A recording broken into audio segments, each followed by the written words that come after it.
Finally made it. The man looked at the ancient altar, which was 30 feet tall, and breathed a sigh of relief. Today is the Blue Star Prayer Day, a day when 16-year-old boys ascend the altar to gather the Lord's heart. Possessing a Lord's heart grants access to an exclusive territory. Lord's hearts are divided into 8 tiers, ranging from low-grade gray to legendary silver. The man straightened his clothes and steadily walked up to the altar. "Good luck, future Lord." The priest's voice was gentle, like a spring breeze. Deacon looked up and saw the priest's fingertip touching his brow, where a faint light appeared. When he opened his eyes again, he found himself in a void filled with dazzling starlight. Just as he was about to speak, the mark between his eyebrows lit up, and a sky full of starlight rushed towards him. When he regained consciousness, he was back at the altar, with a gray ball of light floating in front of him. Yikan's face turned pale at the sight of inferior quality Lord's heart. Seeing this, the priest gently comforted him. "Don't be discouraged. There have been people in history who have achieved immortality from the gray level." Yikan remained silent for a moment, then put away the gray light, bowed to her, and turned to walk down from the altar. Yikan had long been determined to become a lord. He was not a native of Earth, but a transmigrator. Yikan stepped onto the teleportation platform. A beam of light rose, and his figure vanished into the white light. When he opened his eyes again, he was standing on another platform, with a magnificent palace and a bustling crowd in front of him. This is Manhwa Academy. As soon as Yikan stepped off the platform, he was stopped by 3 teenagers. Huang Xingxing sneered. "Oh, isn't this the little beggar from the slums? He's actually become a lord." These 3 were students from the outer academy of Manhwa Academy, and they had been bullying Yikan for years. "A good dog doesn't block the way," Yikan replied coldly. "You're asking for death." Huang Xingxing roared in fury, and his 2 henchmen pounced on him. Yikan was prepared. He swept Huang Xingxing down with a leg sweep, then kicked one of the men away with a flying kick, and finally elbowed the remaining man. All 3 of them fell to the ground and cried out in pain. The commotion alerted a teacher. "1 against 3, that's courageous. Go register this." Huang Xingxing protested. "Teacher, we were the ones who got beaten up." The teacher ignored them, saying, "You all know what kind of people you are. Get out." The 3 looked at each other in dismay. Huang Xingxing, furious and embarrassed, exclaimed, "We've lost face big time. We have to get it back." Li Huaishui suddenly laughed and said, "Isn't there a newcomer trial coming up we can?" After whispering among themselves, the group lined up behind Yikan and even swapped places with Hua Yuanjing. Yikan saw this, but didn't bother to pay any attention. Once inside the inner courtyard, strength was the only true measure of success. Yikan returned to the classroom and activated his Lord's Heart. 3 options appeared before him: Lord, Territory, Descent. He first clicked on Lord, and the panel popped up. Lord, Yikan, Race, Human, Level 1, Constitution 1.2, Spirit 2. Skills, None. Item, Heart of Nature, which is actually a golden heart of nature. He had never heard of a newly formed Lord's Heart containing items, let alone items of the gold grade. Click to view. Heart of Nature, Rank, Epic. Description, originating from the core of a shattered world, it has been corrupted by a mysterious force. Upon merging with a territory, it will undergo unique changes. Use, Epic. This is beyond the legendary tier. He first checked the territory information. Level 1. Area, 200 square meters. Building, small thatched hut. Residence, 0. Grade, low. Trait, the resentment of a 2x single dog. Effect, suppresses male enemies' attributes by 5%. Yikan's expression darkened. What the hell is this? In Chapter 3, suddenly, he remembered that he also had a golden heart of nature, and he incorporated it into his small territory without hesitation. Don't disappoint me. After a flash of golden light, he checked the territory's attributes. Territory, Level 1. Area, 500 square meters. Building, Cave of Life. Residence, 0. Rarity, Epic. Trait, Mystic Power. Attribute 1. Suppresses male enemies' attributes by 50%. Attribute 2. Increases all attributes of female units by 10 times. Attribute 3. Summoned heroes or units will always be female. Attribute 4. Level insufficient, not yet unlocked. Yikan looked at it and saw that the area had increased from 200 to 500 square meters, and a smile couldn't help but appear on his lips. The dilapidated thatched hut has been transformed into a short, stout tree, with a large pot engraved with sun and moon symbols placed inside the tree hollow. Sun and Moon Immortal Pot description. Contains the primordial energy of the world and can evolve buildings. Go to hell. He cursed involuntarily. Despite his incredible stats, this humiliating single-person setting was just too outrageous.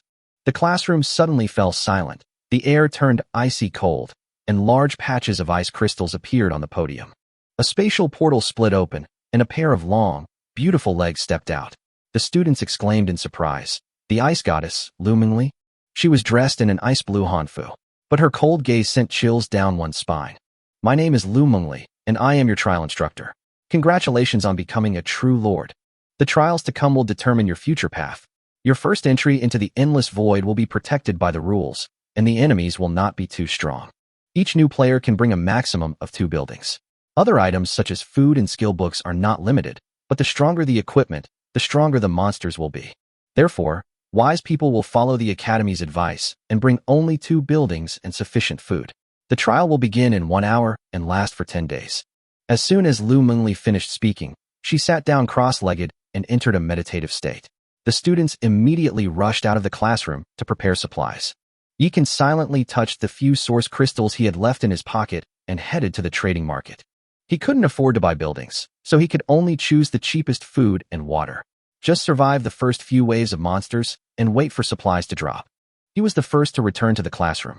An hour later, Lu Mengli opened her eyes, emitting a fluorescent glow that transformed into numerical symbols that landed on each student. Those are markers used to monitor student status, so that instructors can intervene promptly if anything unexpected happens during the trial. Huang Xingxing and the others saw that their numbers were consecutive with Yikan's. You're dead this time, beggar. Yikan was completely unaware of this. At that moment, he had already pressed the descent button and was swept into the endless void. Chapter 4. After a dizzying spin, Yikan found himself next to a huge tree whose belly had burst open, his core structure, the ancient cave of life. Suddenly, footsteps came from the mist and withered branches shattered. Yikan immediately became alert, realizing that the trial had begun. He immediately crawled into the ancient cave of life, intending to use its restorative properties to buy himself some time. As soon as he entered the cave, a warm current flowed into his body, and Yikan immediately felt comfortable and full of energy. He peered out and saw 2 monsters covered in scales, with dog heads and snake bodies, rushing out of the mist. Void Dog Lizard, Level 1, Constitution 1.1, Spirit 0.5, Skill, Bite. The first dog lizard pounced, and Yikan kicked it in the stomach. The sound of bones cracking rang out, and the damage spiked to -70. Immediately following, an elbow strike landed on the second person's forehead, dealing a critical hit with a -100 score. The battle ended, and the 2 corpses turned into a wisp of mist, swallowed by the ancient cave of life. Yikan collected the 2 bronze treasure chests in a pile of crystals that had been looted.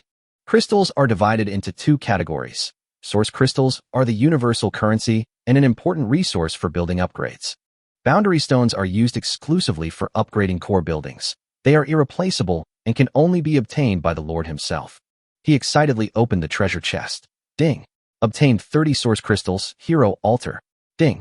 Obtained 50 source crystals. A building appears right at the start.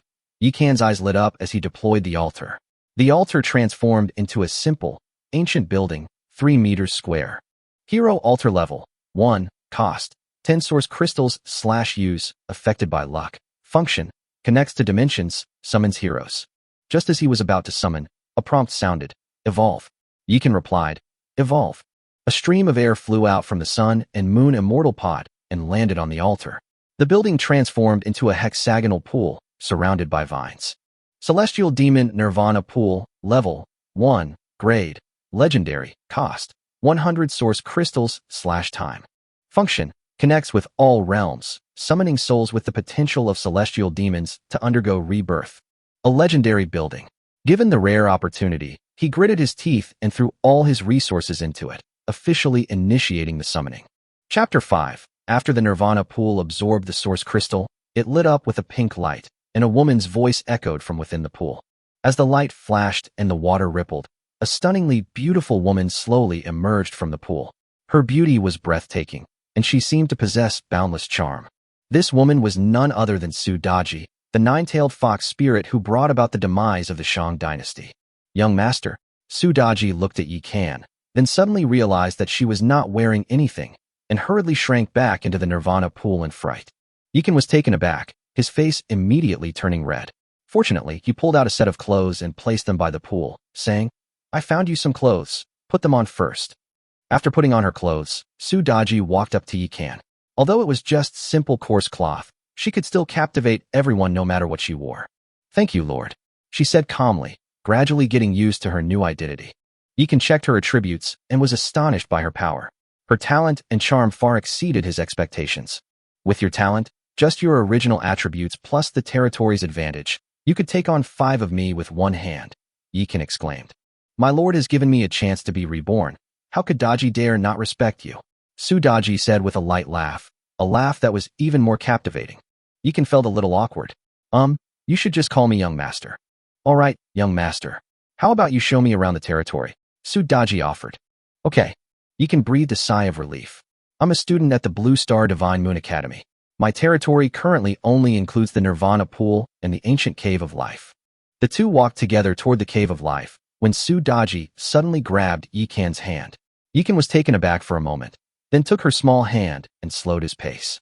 Upon entering the Cave of Life, Sudaji sensed a strong life force. The environment here was perfect for cultivation, allowing her to take human form. Just then, the second wave of monsters arrived. 4 void dog lizards suddenly sprang out of the mist, followed by 4 more rushing out from the other side of the mist. Chapter 6. Yikan felt a chill run down his spine. "So ruthless, 12 at once," he exclaimed in surprise. At this moment, Sudaji stepped out from behind him.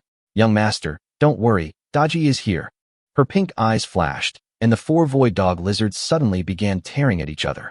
At the same time, the other dog lizards charged towards Yikan. Yikan quickly threw punches and kicks, knocking back the dog lizard on the right. "Young master, don't be afraid, Daji is here." Yikan turned his head and saw that the 4 dog lizards had been subdued by Sudaji's charm and were killing each other. Yikan was stunned. Seeing the miserable state of these dog lizards, he said, "Daji, isn't your only talent skill charm? How come you're so powerful?" Sudaji smiled and said, "Young master, this is pure power suppression and has nothing to do with skills." Her smile startled Yikan. He had only seen her delicate appearance before, but he hadn't expected her strength to be so great. Yikan began collecting the dropped resources and found only 11 treasure chests. It seems not every monster drops a treasure chest. Suddenly remembering something, Yikan picked up Sudaji and exclaimed, "You are truly my lucky star." Previously, when I defeated the 2 dog lizards, the resource drops were very low, but this time, the source crystals and boundary stones increased, and even the black iron treasure chests appeared. "All of this is because of you. Young master, is what you're saying true?" Sudaji's eyes sparkled, clearly showing her excitement. Yikan nodded. "There are 2 kinds of chosen ones in the world. The chosen ones are those born of luck and those born of destiny, like you." Hearing these words, Sudaji immediately regained her confidence. "So I'm not entirely useless after all? If you're completely useless, then there are no truly outstanding people in the world." Yikan laughed. "Come on, help me open these treasure chests." Sudaji extended her jade-like hand and opened the first black iron treasure chest. A message popped up on the screen. "Congratulations, Lord, for obtaining 100 source crystals and the territory building. Wooden fence." "A fence? Great. The territory will no longer be drafty."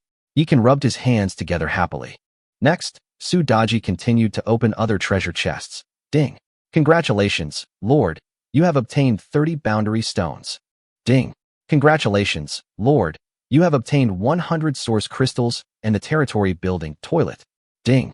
Congratulations, Lord, you have obtained 60 source crystals and the equipment palace fan." After opening several treasure chests, Yikan obtained 440 source crystals, 100 boundary stones, 6 pieces of equipment, and 2 buildings. With Sudaji's blessing, the drop rate of treasure chests increased significantly, and Yikan secretly rejoiced.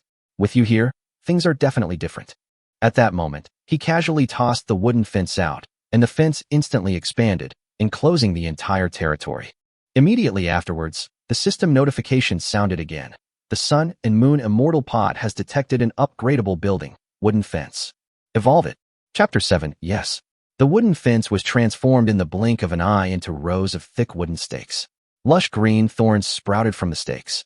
Thorn wall, level 1, grade, excellent, durability, 1000. Passive, thorns level 1, poisonous attack, slows enemies and deals 1% damage per second over time. Description, The wooden fence, activated by the power of nature, has become a nightmare for the void monsters. Yikan nodded as he looked at the newly built thorny poison wall, then moved the toilet to a corner of the territory and continued to use the Sun and Moon Immortal Pot for modifications. Decomposed Treehouse, Level 1, Grade, Perfect, Durability, 5,000, Slots, 2. Description: Decomposing treehouses, born from the power of nature, can transform filth into virgin nutrients. Young master, you are amazing. Are you perhaps a reincarnation of an immortal? Sudaji looked at these strange changes with amazement in her eyes. Yikan smiled and took Sudaji's small hand. This is just the beginning. There will be more surprises in the future. Let's go back and rest for a while. Sudaji smiled sweetly, letting him lead her back to the Cave of Life. After returning to the cave, Yikan put down the long sword and handed the remaining 5 pieces of equipment to Sudaji. These clothes don't suit you. Yikan looked at her perfect figure and couldn't help but nod. Young master, I've become stronger. After putting on her equipment, Sudaji felt the power awakening within her, a power that seemed capable of shattering the heavens. Yikan checked her attributes and couldn't help but gasp. Sudaji race, human, rank, legendary, level 1, bloodline, 9-tailed celestial fox. Constitution, 100, base attribute 3, territory attribute bonus of 10x, equipment plus 70. Spirit, 80, base attribute 5, territory attribute bonus 10x, equipment plus 30. Charisma, 300, 30 from talent attribute, 10 times the bonus from territory attribute. Talent, naturally alluring level 1 charm plus 30, increases with talent level. Skill, charminate skill, capable of bewitching and causing the target to lose themselves. These stats are too strong. She could probably take on 100 of me with one hand. Yikan exclaimed in shock. I was able to be reborn and become so powerful all because of following you, young master. Without you, Daji is nothing. Yikan held her soft hand. He had grown accustomed to this intimacy and even somewhat used to her dependence on him. Young master, what do we do next? Sudaji asked softly, seemingly eager to test her power. 2 new buildings have been added to your territory, and your attributes have also improved significantly. The enemies ahead should be stronger. We need to get ready, Yikan said, preparing to upgrade some buildings and heroes. As a legendary hero, Sudaji requires 10,000 source crystals to reach level 2. Meanwhile, upgrading the ancient Cave of Life requires a staggering 20,000 boundary stones. This is really a headache, starting so high. Yikan sighed and decided to try his luck at the Heavenly Demon Nirvana pool first. He threw the source crystal into the pool, but all that appeared were an ice silk robe, a golden silk dress, and a wine gourd. What the hell is this? Yikan's face darkened, and he felt a pang of heartache. These things seem to be items from my past life. They're all precious. Sudaji stepped forward to comfort him. Yikan handed her the ice silk shirt and the gold silk robe, while hanging the wine gourd on his waist. Just then, a large number of void dog lizards suddenly emerged from all around the territory, half of which were elite monsters. Damn it, could it be a beast tide?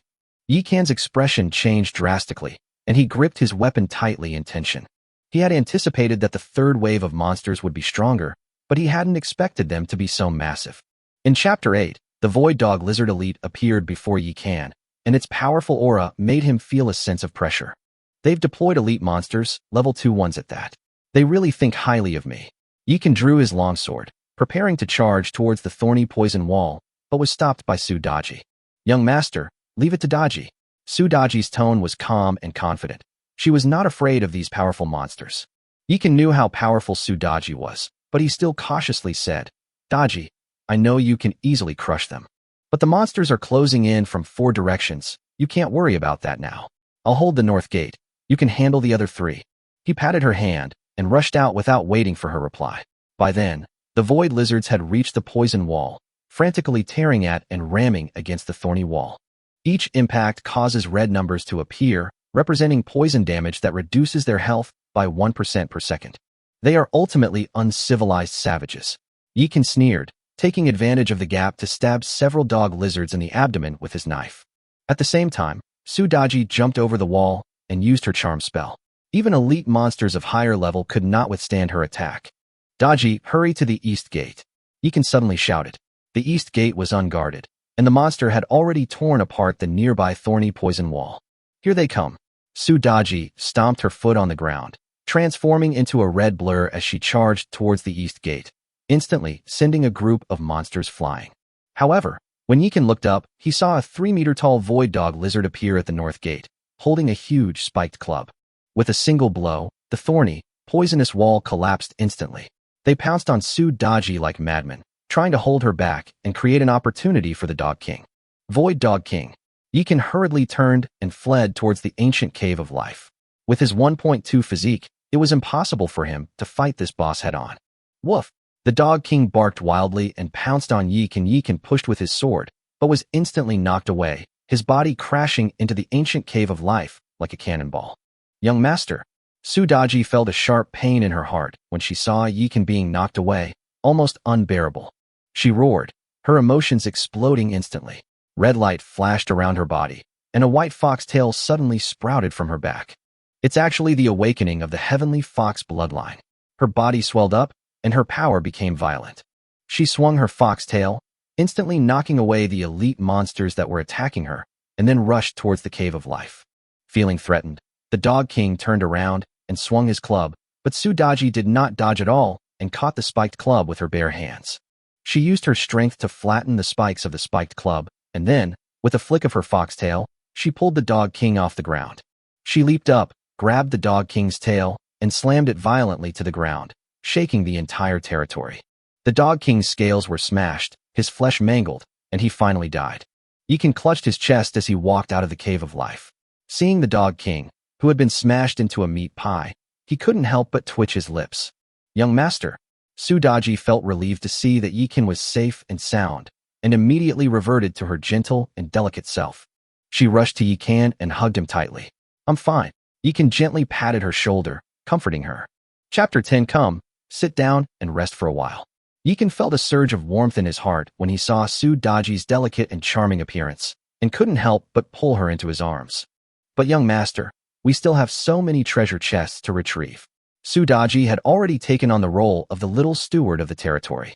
Yikan smiled and said, Don't worry, there will be people specifically responsible for cleaning up the battlefield in the future. Having said that, he turned to the Tree of Life. Tree of Life, how many Pokemon can you train now? Reporting to Master, at my current level, I can train 10. The voice of the ancient Tree of Life came again, clear and melodious. Then 10 will do. Yikan nodded. Yes, Master. The Tree of Life responded, and 10 wisps of pure energy flew toward the top of the Tree of Life. Yikan and Succubi followed them out. They saw 10 tree holes appear at the top of the tree, and soon after the pure energy entered, it turned into 10 balls of light. Inside each ball of light was a tiny sprite with cicada wings. They wore dresses made of leaves, had pointed ears, and sparkling eyes. Yikan was surprised to discover that the aura that drifted into the sun and moon immortal pot after the monster died was actually the life essence aura, and this aura became nourishment for the little elf. Master. The little elves flew to Yikan's side, nuzzling his cheek affectionately, showing their dependence on and closeness to him. Yikan understood that it was the power of the heart of nature that made him the new elf king. He couldn't help but reach out and gently pat the little elves' heads. Little guys, thank you for cleaning up the battlefield. With pleasure. The little elves quickly flew into the battlefield and began busily carrying treasure chests and resources. Meanwhile, Yikan and Succubi went into the decomposition treehouse. Daji, we've had a busy day, let's go clean up. Succubi leaned on Yikan's shoulder, a shy blush appearing on her face. Inside the decomposition treehouse, the air was filled with the fresh scent of green leaves, and there was no foul smell in the air. The treehouse is also very user-friendly, with 2 compartments inside and huge sunflowers hanging all around. Just a gentle touch of the sunflowers will cause warm water to flow down. Yikan originally wanted to bathe with Succubi, but considering that the two had only known each other for a short time, he decided to keep some distance and went into another cubicle to start washing. Half an hour later, the two changed into clean clothes and returned to the tree hollow. Now it's time to see the results. Yikan rubbed his hands together, his eyes gleaming with excitement. The ground was covered with treasure chests, 50 bronze chests, 105 iron chests, 40 silver chests, and 1 gold chest. Yikan said impatiently, Daji, let's get started. No need to open them one by one. Just open them all with 1 click.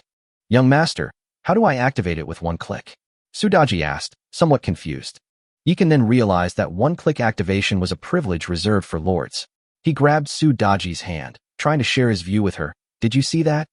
Sudaji saw Yikan point to the bronze treasure chest, and it opened with one click. Button appeared on the screen. I see it. How amazing, she exclaimed excitedly. Yikan smiled, took her hand, and gently pressed the one-click activation button. With a flash of green light, 50 bronze treasure chests opened instantly, and a system notification sounded. Congratulations, Lord, for opening 50 bronze treasure chests. You have obtained 2,000 source crystals, 300 boundary stones, 3 farming, territory buildings, 1, territory building, and 1 spearman, troop token. Yikan frowned slightly as he looked at the rewards. These rewards are a bit meager. He felt that the previous rewards for clearing levels and the raiding rewards were already quite generous, making these treasure chest drops seem rather insignificant. However, for buildings and a troop token are not bad. He felt a little relieved. Continue. Yikan pulled Sudaji's hand again and opened the black iron treasure chest. Open 105 black iron treasure chests to obtain 10,000 source crystals, 2,000 boundary stones, 2 territory buildings, turret, 1 territory building, restaurant, and equip the blood moon ring. Open 40 silver treasure chests to obtain 8,000 source crystals, 1,600 boundary stones, for territory buildings, watchtower, and farming field, a troop talisman, raging blood dragon, and the equipment, bloodthirsty bone whip. Seeing the dazzling array of rewards before him, Yikan was overjoyed. With the restaurant and the well, our food and lodging problems are solved. Young master, there's only one left. Sudaji's eyes gleamed with anticipation as she picked up the golden treasure chest, ready to open it. Open it, Yikan said with a smile. Sudaji gently tapped the door, and the golden treasure chest immediately shone with dazzling golden light. Chapter 9. Young master, you are not allowed to leave my sight from now on. Sudaji nestled tightly in Yikan's arms.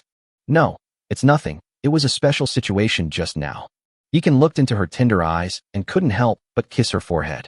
Just as the atmosphere was getting a little ambiguous, the long-awaited battle end notification sound finally rang out. Ding. Battle over. Proceeding with settlement. Upon hearing the sound, Yikan breathed a sigh of relief. This meant that today's battle was completely over, and there would be no more monster attacks. Battle results. Enemies: 114 void lizards, 100 elite void lizards, 1 void king, boss. Battle rating: SSS. Completion reward: 20,000 source crystals, 10,000 boundary stones. Rating rewards: 60,000 source crystals, 25,000 boundary stones, and territory buildings, barracks, arrow tower, and farmland. This is a huge windfall. We've made a fortune. Yikan stood up excitedly, almost forgetting the beauty in his arms. Young master, what's wrong? Sudaji stood up, but still held on to Yikan tightly. The battle is over. There won't be any more monsters.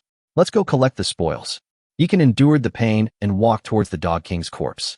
Young master, you are injured. Let me go. Sudaji hurriedly pushed him back into the cave of life, and then rushed out. Yikan smiled as he watched her alluring figure disappear into the distance, but didn't press the matter further. His injuries were too severe. Even a few steps would cause him excruciating pain. The battle is over, but battlefield cleanup is a problem. We need to think of a solution. Yikan's mind raced, and the territory panel appeared before his eyes. Upgrade territory. He threw 20,000 boundary stones into the sun and moon immortal pot, and the pot immediately lit up. With the burst of energy, the entire ancient cave of life was enveloped. Its height increased from 5 meters to more than 10 meters, and its territory area increased from 500 square meters to 1,000 square meters. Ding. Consumed 20,000 boundary stones. The ancient cave of life has been upgraded to level 2, awakening the power of nature, transforming into the ancient tree of life, which can train sprites to contribute to the construction of the territory. As the cave of life was upgraded, Yikan's level also rose from level 1 to level 2, and his injuries were instantly healed. How amazing! Yikan checked his attributes and found that his original physique had increased by 30 points. He was secretly satisfied. This is not bad.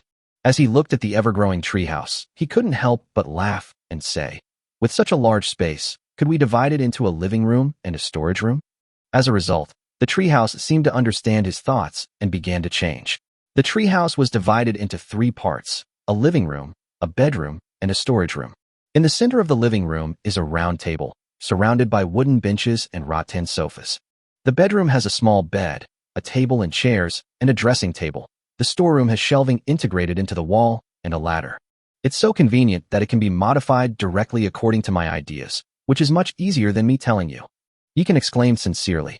At that moment, a gentle voice rang in his mind.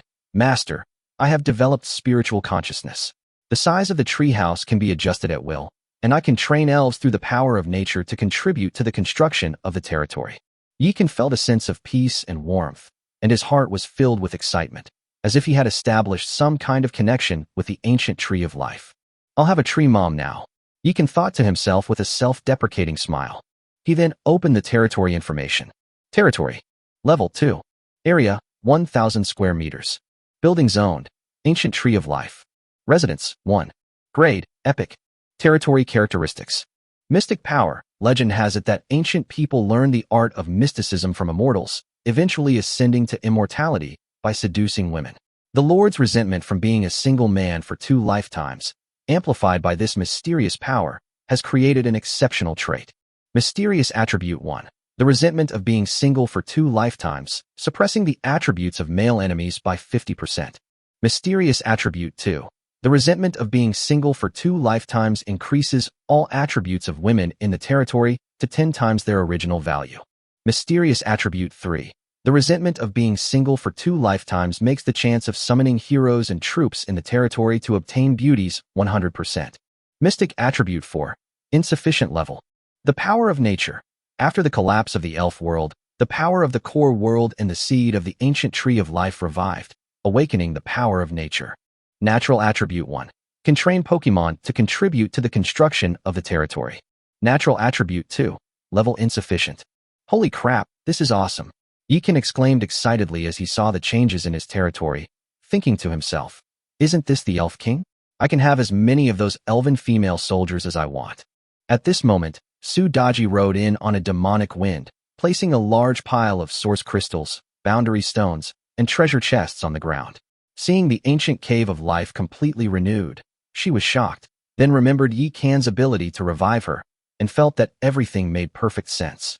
Yes, the territory and I have become one, so I'm naturally stronger after the upgrade, Yeekan said, showing off his arms and bulging his biceps.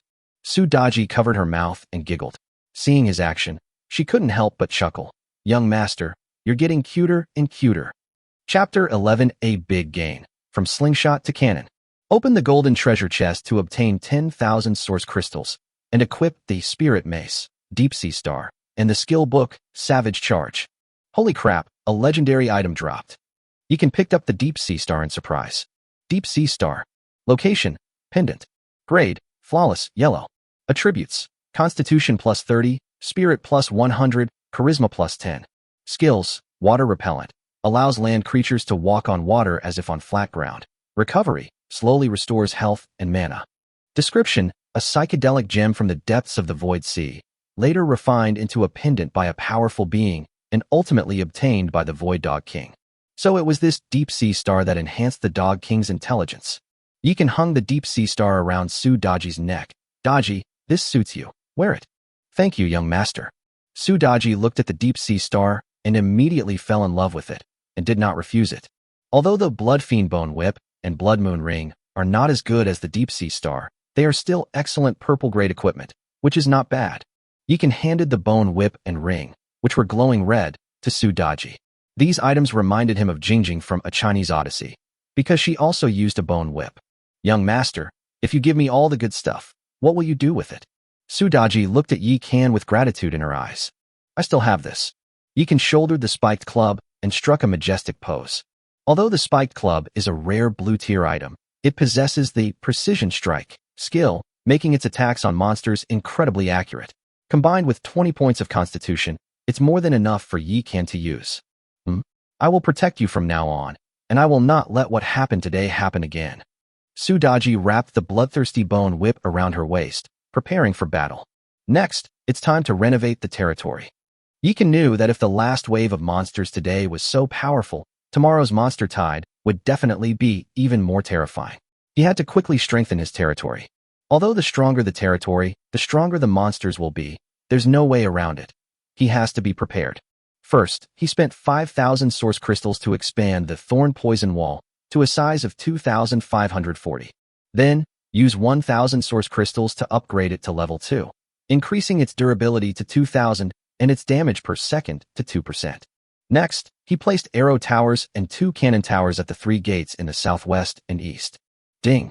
The Sun and Moon Immortal Pot has detected evolvable buildings. Arrow Tower and Cannon Tower. Evolve.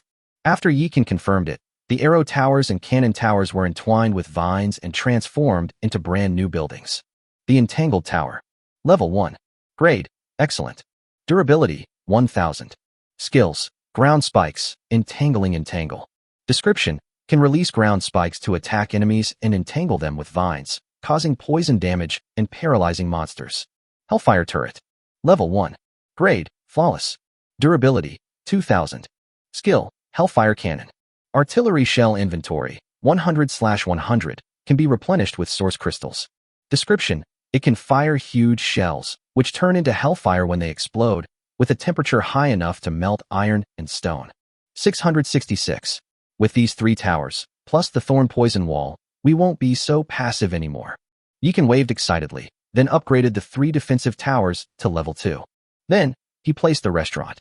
Under the transformation of the natural power of the Sun and Moon Immortal Pot, the restaurant changed instantly. The wood transformed into branches, and endless vines entwined the restaurant. Within seconds, the branches and vines blossomed with colorful flowers and bore various fruits such as grapes, watermelons, lychees, and mangoes. Elf Flavor House. Level 1. Grade, perfect. Durability, 5000. Ingredient Inventory, 100 out of 100, can be replenished with Yuanjing. Description, this is the dining place for the elven warriors. The ingredients are fresh, and the elven royalty also enjoy dining here. Subsequently, Yikan placed the well next to the elf flavor house, and as he expected, the well transformed into the moonlight well under the blessing of natural forces. This well can absorb moonlight and replenish itself. The water contains the ability to restore vitality and mana, and also has beauty and skin-nourishing effects. The Well of Moonlight. Level 1. Grade, perfect. Durability, 5000. Description, it can absorb moonlight and replenish itself, and has amazing restorative and beautifying effects when used in water. Finally, he placed the watchtower and barracks in suitable locations. The Sentry Tower has been transformed into the Elf Watchtower, which can remotely monitor enemy movements. Yikan hesitated about the barracks. The original form of the barracks trained militia, and he possessed the troop-type tokens Spearman and Raging Blood Dragon. However, he was unsure whether to focus on evolving the barracks, as the direction of evolution was unpredictable. Let's trade our muskets for cannons. Let's go all out. Ultimately, Yikan decided to abandon the targeted evolution of the troop-type talisman and choose to believe in the Sun and Moon Immortal Pot and the power of nature. Buzz. With a flash of light, the barracks rapidly transformed, eventually becoming the Elf Archer Training Ground. Elf Archer Training Ground. Level 1.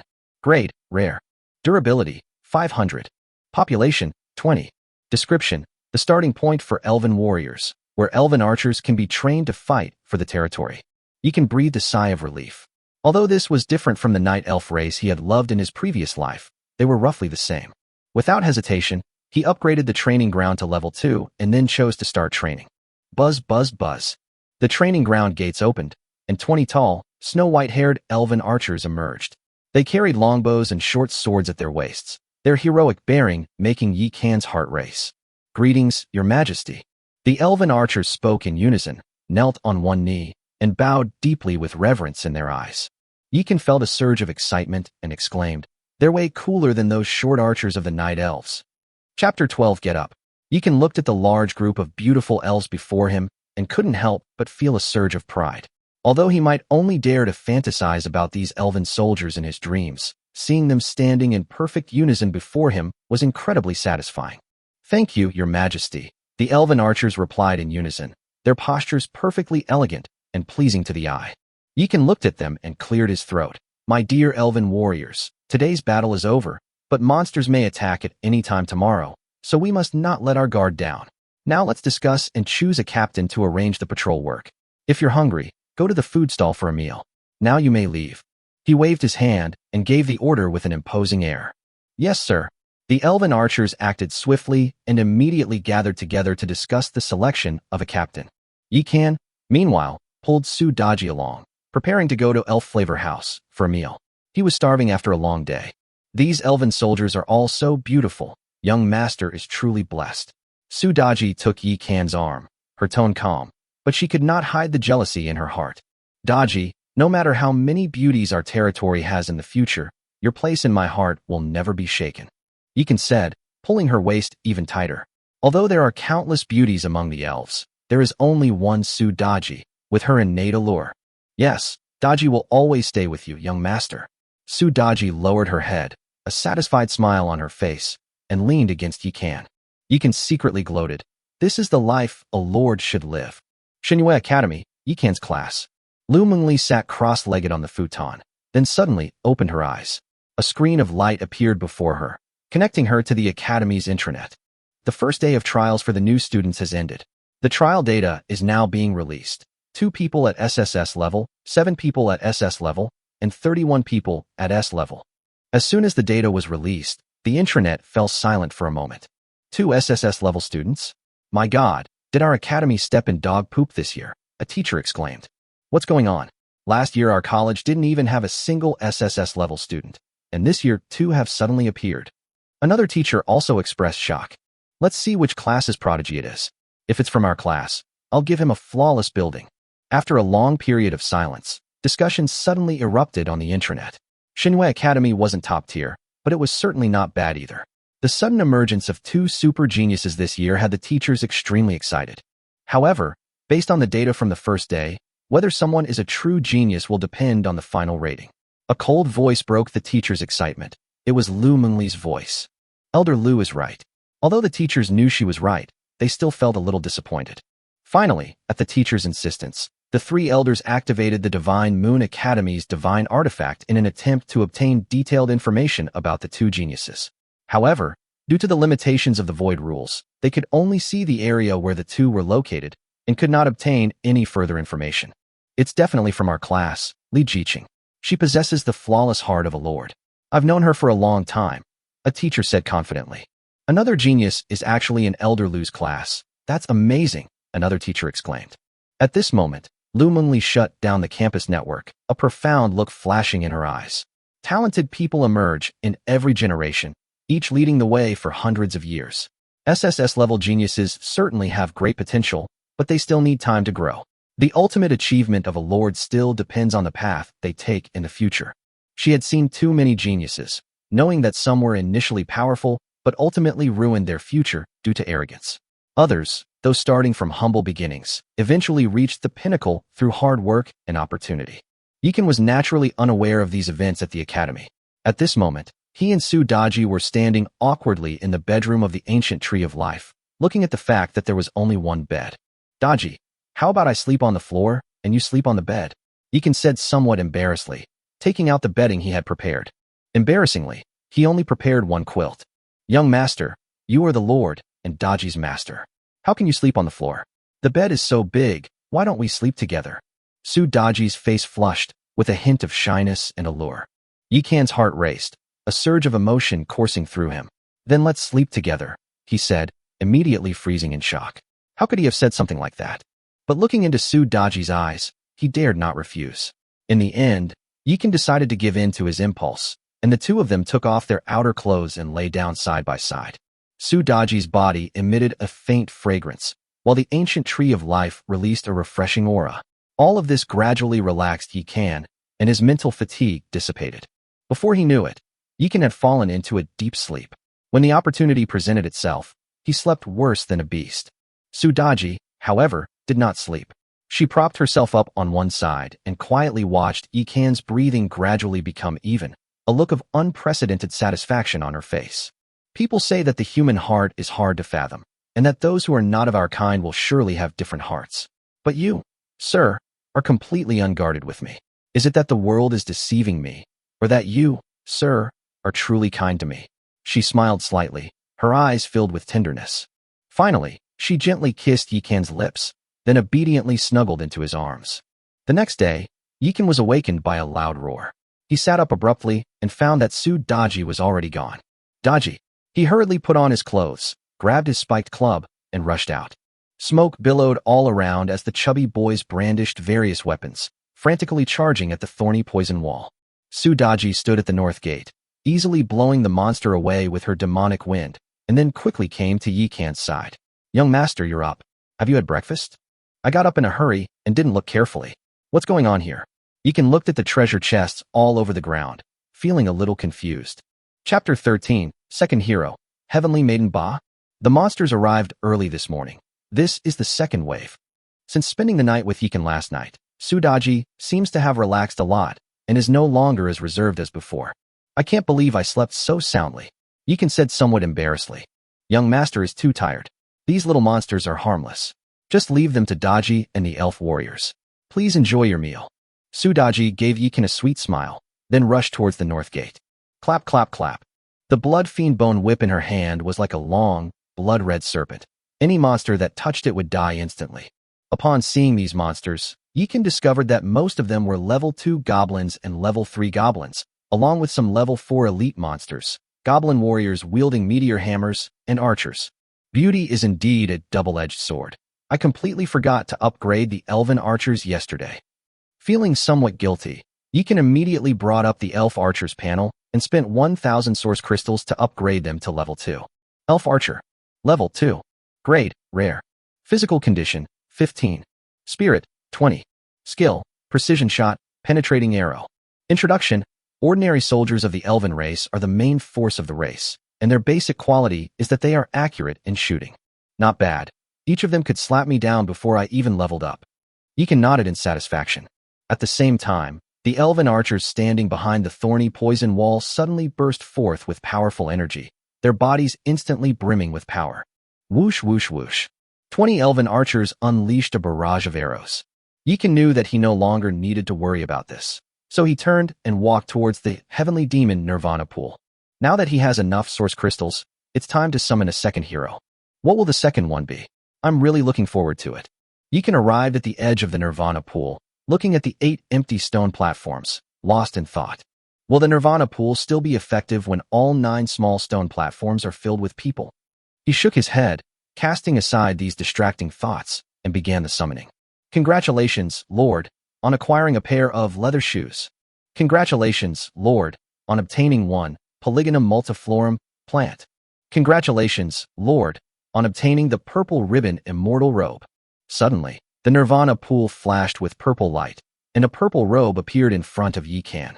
3,000 source crystals for a celestial robe, it's worth it. Yeekin carefully put away the purple ribbon immortal robe and continued to invest source crystals. Congratulations, Lord, you have obtained a bag of flour. Congratulations, Lord, on acquiring the broken blade. After Yeekin spent 10,000 source crystals, the Nirvana pool finally began to show unusual reactions. Just then, Sudaji, who had just repelled the second wave of monsters, walked over. Seeing the changes in the Nirvana pool, a hint of anticipation appeared on her face, along with a sense of crisis. Do I finally have sisters? Sudaji looked at the shimmering light in the pool, feeling both anticipation and trepidation. The elven archers were beautiful, but they paled in comparison to her. They were naive and inexperienced, lacking the allure she possessed. However, the heroes who emerge from the Nirvana pool are absolutely different. Everyone who emerges from the pool possesses the potential to become a celestial demon, and they are by no means weak. Father, how cruel you are! Why did you seal your daughter away in this endless darkness? As a cold and desperate voice rang out, a patch of snow white appeared first in the Nirvana pool, followed by a smooth, jade-like forehead and a pair of purple pupils. When she stood up completely from the Nirvana pool, Yeekin was stunned, and Sudaji was also dumbfounded. This woman had white hair and purple eyes, and her skin was as white as snow. The beauty of her chest was comparable to that of Sudaji. Her legs were even longer, completely overshadowing Sudaji. Yeekin is 1.78 meters tall, which is above average for a man, but this woman is even a bit taller than him. This is not Shishui, why am I here? The woman patted her temples, seemingly with a headache. Red water? You are. Yeekin suddenly realized a possibility and was immediately shocked. Sudaji couldn't believe it either, her lips trembling slightly. Combining her earlier mention of being sealed by her father in a dark and sunless place, and the fact that the place was called Shishui, everything seemed to point to the same answer. Are you the daughter of the Yellow Emperor, the Heavenly Maiden Ba? Yeekin asked tentatively. Indeed, my name is Ba. You may also call me Xian. You are the Lord. Tyamba gently touched her forehead, seemingly still processing the massive amount of information flooding into her mind. I'll still call you Xian. My name is Yeekin, and I'm the lord of this territory. We'll be partners in the future. Facing a stunningly beautiful woman slightly taller than himself, and who was also rumored to be a celestial maiden who would bring disaster, Yikan couldn't help but feel a little nervous. He didn't want his territory to soon become a wasteland. As for why she is called Xian instead of Ba, it is actually based on considerations of surname. The surname of the Yellow Emperor was Ji, and as the Yellow Emperor's daughter, the name Ba is more in line with her status. My lord need not worry. I have been reborn and have no more resentment. All that remains is a lingering attachment to this world. The heavenly maiden Ba seemed to be able to see into Yikan's heart and took the initiative to comfort him. Please excuse my poor attempt. Yikan scratched his head sheepishly. At this moment, Sudaji gently tugged at Yikan's sleeve. What's wrong? Yikan turned around and looked at her with a puzzled expression. Clothing. Sudaji blushed and reached out to stop Yikan from turning around. Oh. Yikan then realized this and, feeling embarrassed, quickly took out the clothes from his storage bag and handed them to Sudaji. Here you go, the purple fairy robe. No. Sudaji took the clothes and led Tianba towards the ancient tree of life. Yikan stood there, savoring the scene from just now, and couldn't help but sigh. If anyone ever dares to say that Tianba is short, bald, and ugly again, I'll beat them to death. After saying that, Yikan shouldered his spiked club and strode confidently toward the north gate. Meanwhile, the elven archers and sprites were moving resources. Although they were curious about the appearance of the heavenly maiden, they quickly returned to their work. For them, their territory is their home, and protecting their home is the most important thing. Chapter 14. It's only the second day and it's already this crazy. Looks like we need to strengthen our territory. Yikan looked at the goblin corpses scattered all over the ground, and a sense of worry welled up in his heart. However, when he saw a group of busy little elves, his confidence returned. He knew that as long as he worked hard, the territory would become stronger and stronger. Shouldering his spiked club, Yikan prepared to head towards the ancient cave of life to further enhance his strength. Just then, Sudaji and Nuba emerged from the bedroom. Sudaji had changed into a purple celestial robe, her delicate body enveloped in a pale purple halo, appearing both noble and alluring. Nuba, on the other hand, wore a golden feather robe, golden light illuminating her body and outlining her stunning curves and snow-white skin, exuding irresistible temptation. It's so beautiful, Yikan exclaimed sincerely. Of course, Sister Xian is a noble celestial maiden, Sudaji said affectionately, linking arms with Nuba. The two have clearly begun to bond. Although they have only known each other for a short time, the atmosphere is becoming increasingly harmonious. Nuwa lowered her head and said softly, the past is gone and gone. From now on, I am just a woman under your command. Her tone was calm, but a hint of relief could be heard in it. Yikan could tell that although Nuba still harbored resentment, she had let go of her past hatred. Xian, you are a hero of the human race, but people are selfish.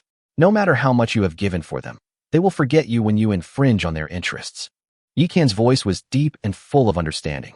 Your father was a great leader, but he was first and foremost the leader of the human race, and only then your father. So do not resent him. Upon hearing Yikan's words, Nuba's eyes flickered slightly. Young master seems to know about my past, she asked curiously.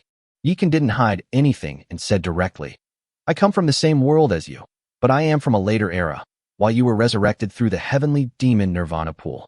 Without much thought, he told them about his origins in detail. So that's how it is. Both Nuba and Sudaji were somewhat moved. Yikan was actually willing to share such a secret with them. All right, let's not talk about that now. I've been busy all day and I'm starving. Let's go eat, and then we'll come back and open the treasure chest. Yikan said with a smile, pulling the two beauties towards the elf flavor house.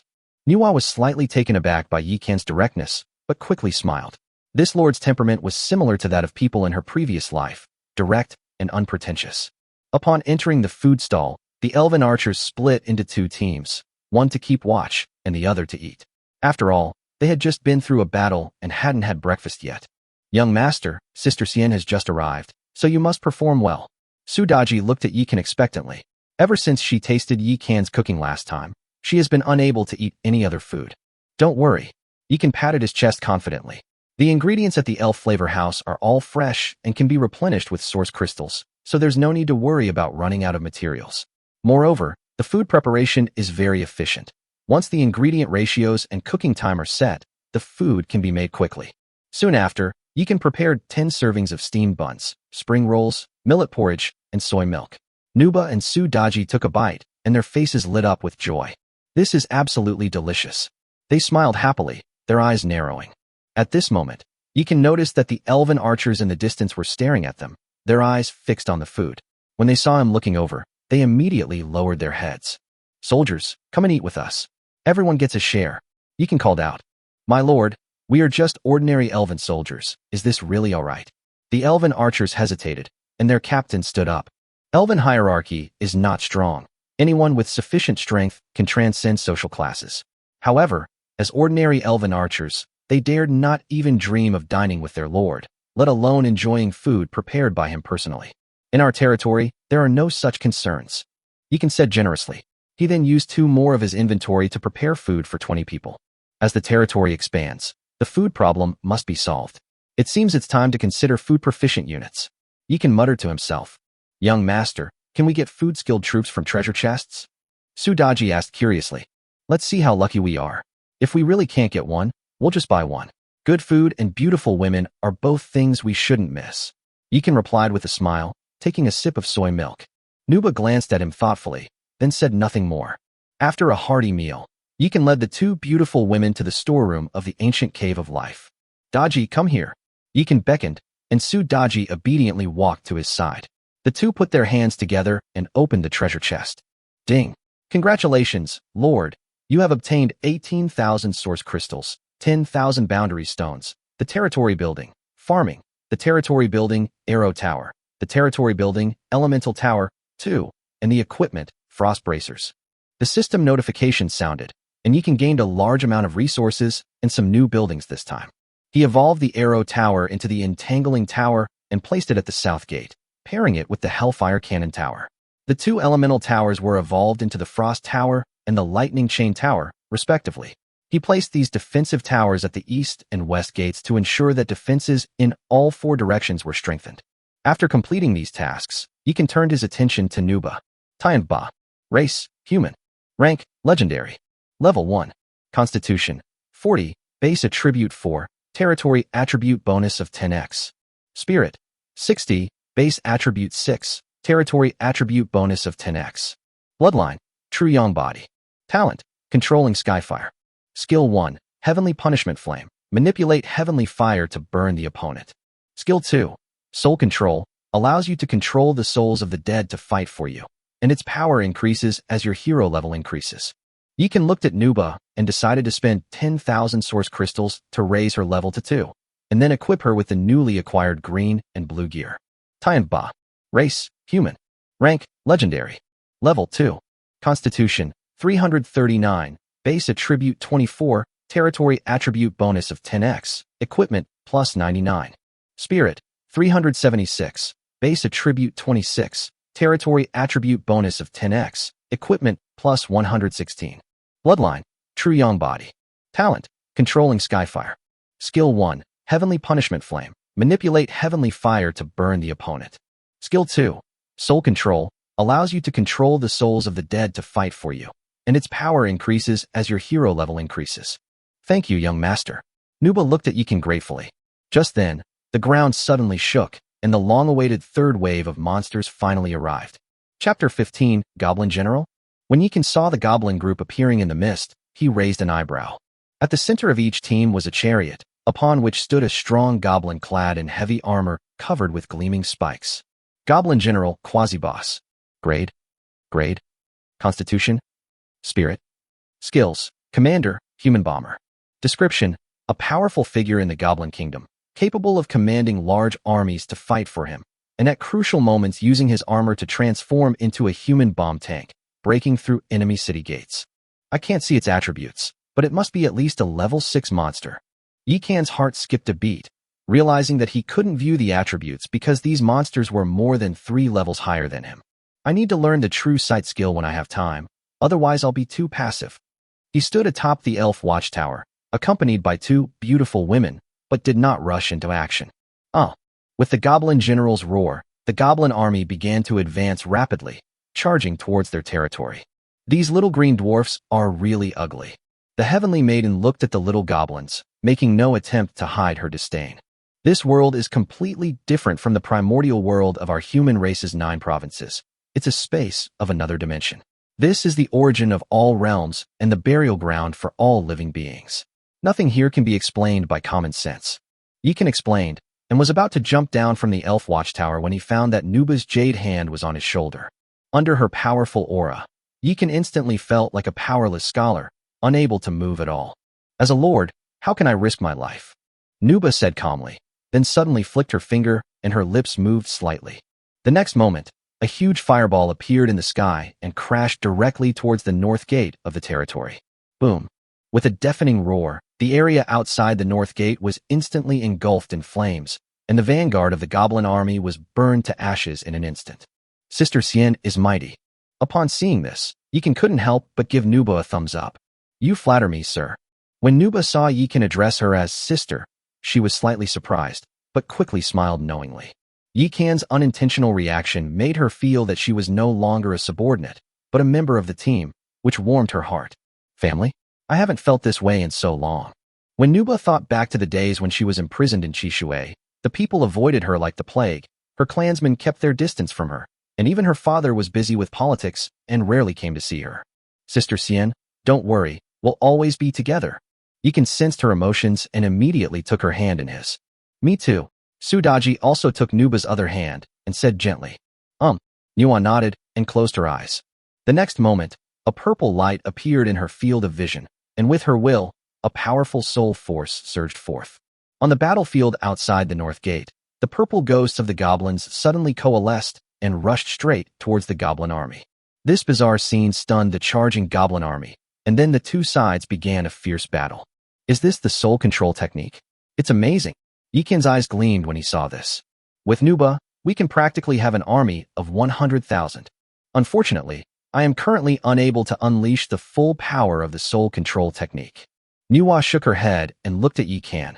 Young master, you should take charge of the overall situation. Leave the north gate to me, and Daji will go to the south gate. Sudaji nodded, but turned around without taking immediate action. Just as Nuba flew down, Sudaji suddenly turned around, stood on tiptoe, and gently kissed Yikan's lips. Young master, I'm going too. After Sudaji finished speaking, she twisted her waist and quickly jumped down from the watchtower. This silly girl is becoming more and more like a human. Yikan wiped her lips and couldn't help but laugh. He knew that Sudaji sensed a crisis and was feeling uneasy. But it's perfectly normal for Sudaji to feel threatened in the face of a charming and powerful woman like Nuba. Yikan stood on the watchtower, observing the changes in territory data and keeping a close eye on the goblin general's movements. With the addition of Nuba and Sudaji to the battle, the situation at the north gate and south gate is no longer in doubt. Yikan moved the Hellfire Cannon from the south gate to the west gate and the Entangling Tower to the east gate. At the same time, he moved 15 elven archers to the west gate, then leaped down from the tower himself, leading the remaining 5 elven archers to guard the east gate. Seeing his arrangement, Nuba frowned slightly, but did not stop him. Yikan is very close to her, so if there is a real crisis, she can provide timely support. The goblin general at the east gate was furious when he saw that Yikan, a mere lord, was so disrespectful. He leaped off his chariot. It shrunk into a ball, becoming a huge iron ball covered in spikes, and rolled toward the east gate at an extremely fast speed. Your Majesty, you must leave quickly. We will hold it off. Sensing the danger, the elven archers immediately stepped in front of Yikan.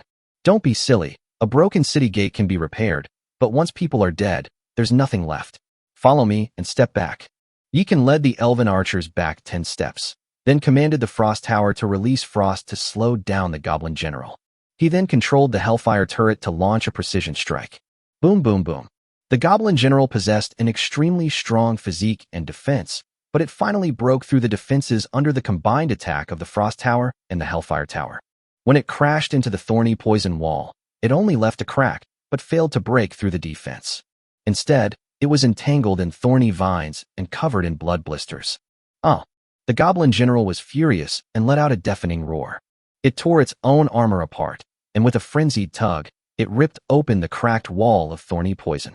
The elven archers, not to be outdone, immediately concentrated their fire on the gaps in its armor. Hiss, hiss, hiss. In the blink of an eye, the goblin general was riddled with bullets. However, it was, after all, a near boss with strong defenses, and the arrows from the elven archers only caused it minor damage. The goblin general laughed angrily, pulled out the arrow, and frantically pounded his chest, challenging Yikan. Damn it, I love your kind of pretentiousness. Yikan rushed forward angrily and swung his spiked club fiercely. Buzz. Precision strike. Skill activated. Yikan's spiked club smashed hard towards the Goblin General's head. Bang. With a loud bang, the Goblin General's head was smashed into a pulp. With a hammer in hand, I rule the world. Yikan swung his spiked club and said smugly, Do you really think my 50-odd points of physique are just for show? Chapter 16. It's only the second day and it's already this crazy. It seems we need to strengthen our territory. Yikan looked at the goblin corpses all over the ground and felt a little worried, but when he saw the busy little elves, his confidence returned. He knew that as long as he continued to work hard, his territory would become stronger and stronger. So he carried his spiked club and headed towards the Cave of Life. Just then, Sudaji and Nuba came out of the bedroom. Sudaji changed into a purple fairy robe, and a pale purple halo enveloped her delicate body, making her look noble and charming. Meanwhile, Nuba donned a golden feather robe, her curvaceous figure and snow-white skin appearing and disappearing in the golden light, making her extremely alluring. It's so beautiful, Yikan exclaimed sincerely. Of course, Sister Xian is a noble celestial maiden, Sudaji said affectionately, linking arms with Nuba. The two have clearly begun to bond. Although they have only known each other for a short time, the atmosphere is already harmonious. Nuwa lowered her head and said softly, The past is gone and gone. From now on, I am just a woman under your command. Although her tone was calm, Yikan could sense the relief and determination within it. It seemed that Nuba had let go of the past and was ready to fully embrace her new life. Yikan looked at her and said softly, Xian, you are a hero of the human race, but people are selfish. No matter how much you have given for them, if you infringe on their interests, they will forget you. Although your father was a great leader, he was first and foremost the leader of humanity, and only then your father. Therefore, do not resent him. Nuwa's eyes flickered. She seemed to be pondering Yikan's words. Young master seems to know about my past, she asked Yikan curiously. Yikan nodded and said frankly, I come from the same world as you, but I am from a later era, while you were resurrected through the heavenly demon Nirvana pool. Without much thought, he told them about his origins. So that's how it is. Both Nuba and Sudaji were somewhat moved. Yikan was actually willing to share such a secret with them. All right, let's not talk about that now. We've been busy all day and we're hungry. Let's go eat, and then we'll come back to open the treasure chest. Yikan said with a smile, pulling the two beauties towards the elf flavor house. Nuwa was taken aback by Yikan's directness, but quickly smiled. She couldn't help but feel that this lord's personality was quite similar to that of people in her previous life. Both were direct and unpretentious. Upon entering the elf food house, the elven archers split into two teams, one to keep watch and the other to eat. After all, they had just gone through a battle and hadn't had breakfast. Young master, Sister Xian has just arrived, so you must perform well. Sudaji looked at Yikan expectantly. Ever since she tasted his food, she had lost all interest in other foods. Don't worry. Yikan patted his chest confidently. The ingredients at the elf flavor house are fresh, and they can be replenished with source crystals, so there's no need to worry about running out of materials. Moreover, as long as the ingredient ratios and cooking time are set correctly, the food can be prepared quickly. Soon after, Yikan prepared 10 servings of steamed buns, spring rolls, millet porridge, and soy milk. Nuba and Sudaji took a bite, their eyes crinkling into crescent moons, their faces beaming with joy. This is absolutely delicious. They were so happy they couldn't stop smiling. At this moment, Yikan noticed that the elven archers in the distance were staring at them intently, and when they saw his gaze sweep over, they immediately lowered their heads. Soldiers, come and have a meal with us. Everyone gets a share. Yikan called out generously. My lord, we are just ordinary elven soldiers. Is that really all right? The elven archers hesitated for a moment, and the captain in charge stood up. The elves do not have a strong sense of hierarchy. They believe that strength is the only way to transcend social classes. Even so, they still dare not rashly share food with their lord. In our territory, we don't have such concerns, Yikan said with a smile. He then used 2 more of his inventory to make enough food for 20 people.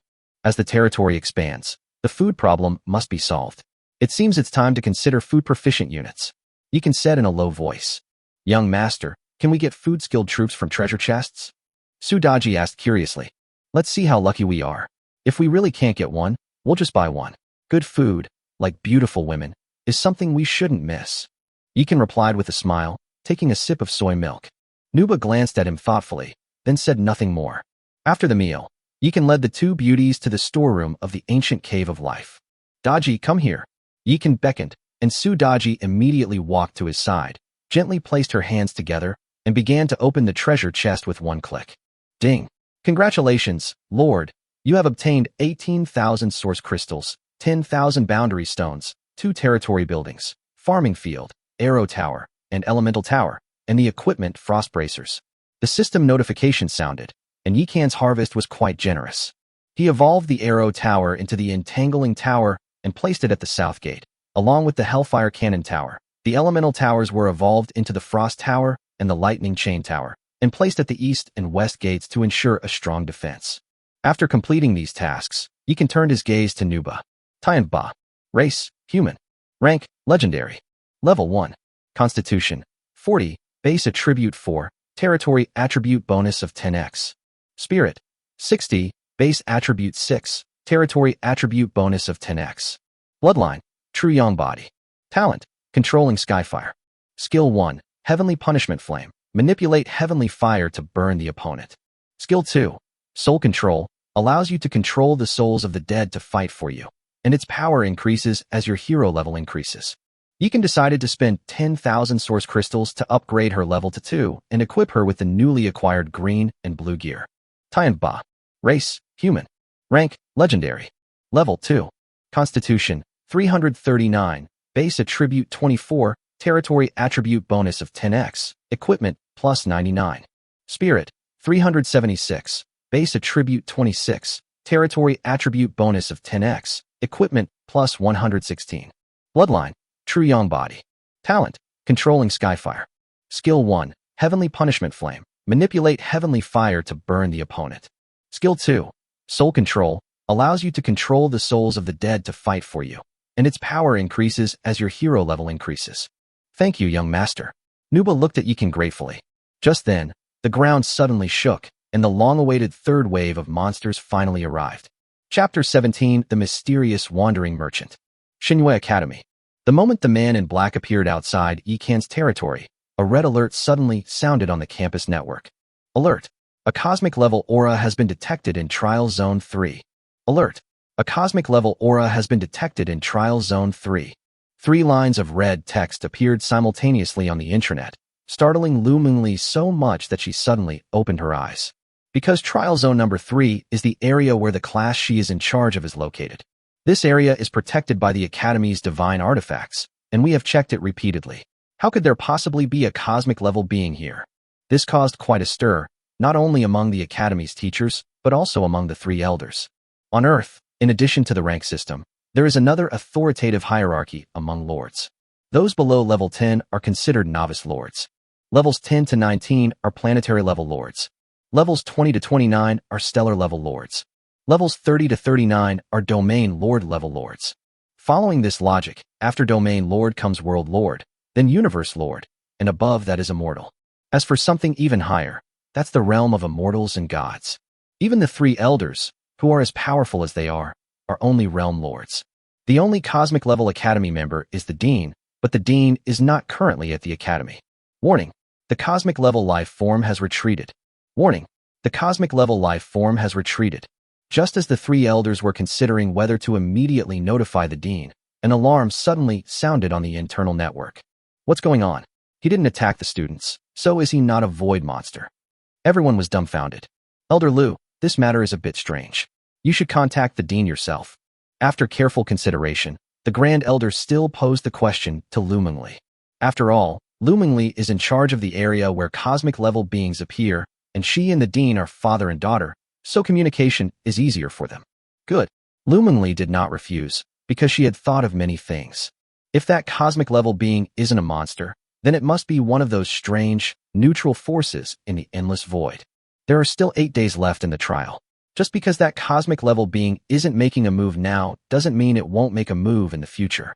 Moreover, the fact that she was being targeted by someone of this caliber means that there really is an anomaly in her class. Such a promising talent must be protected.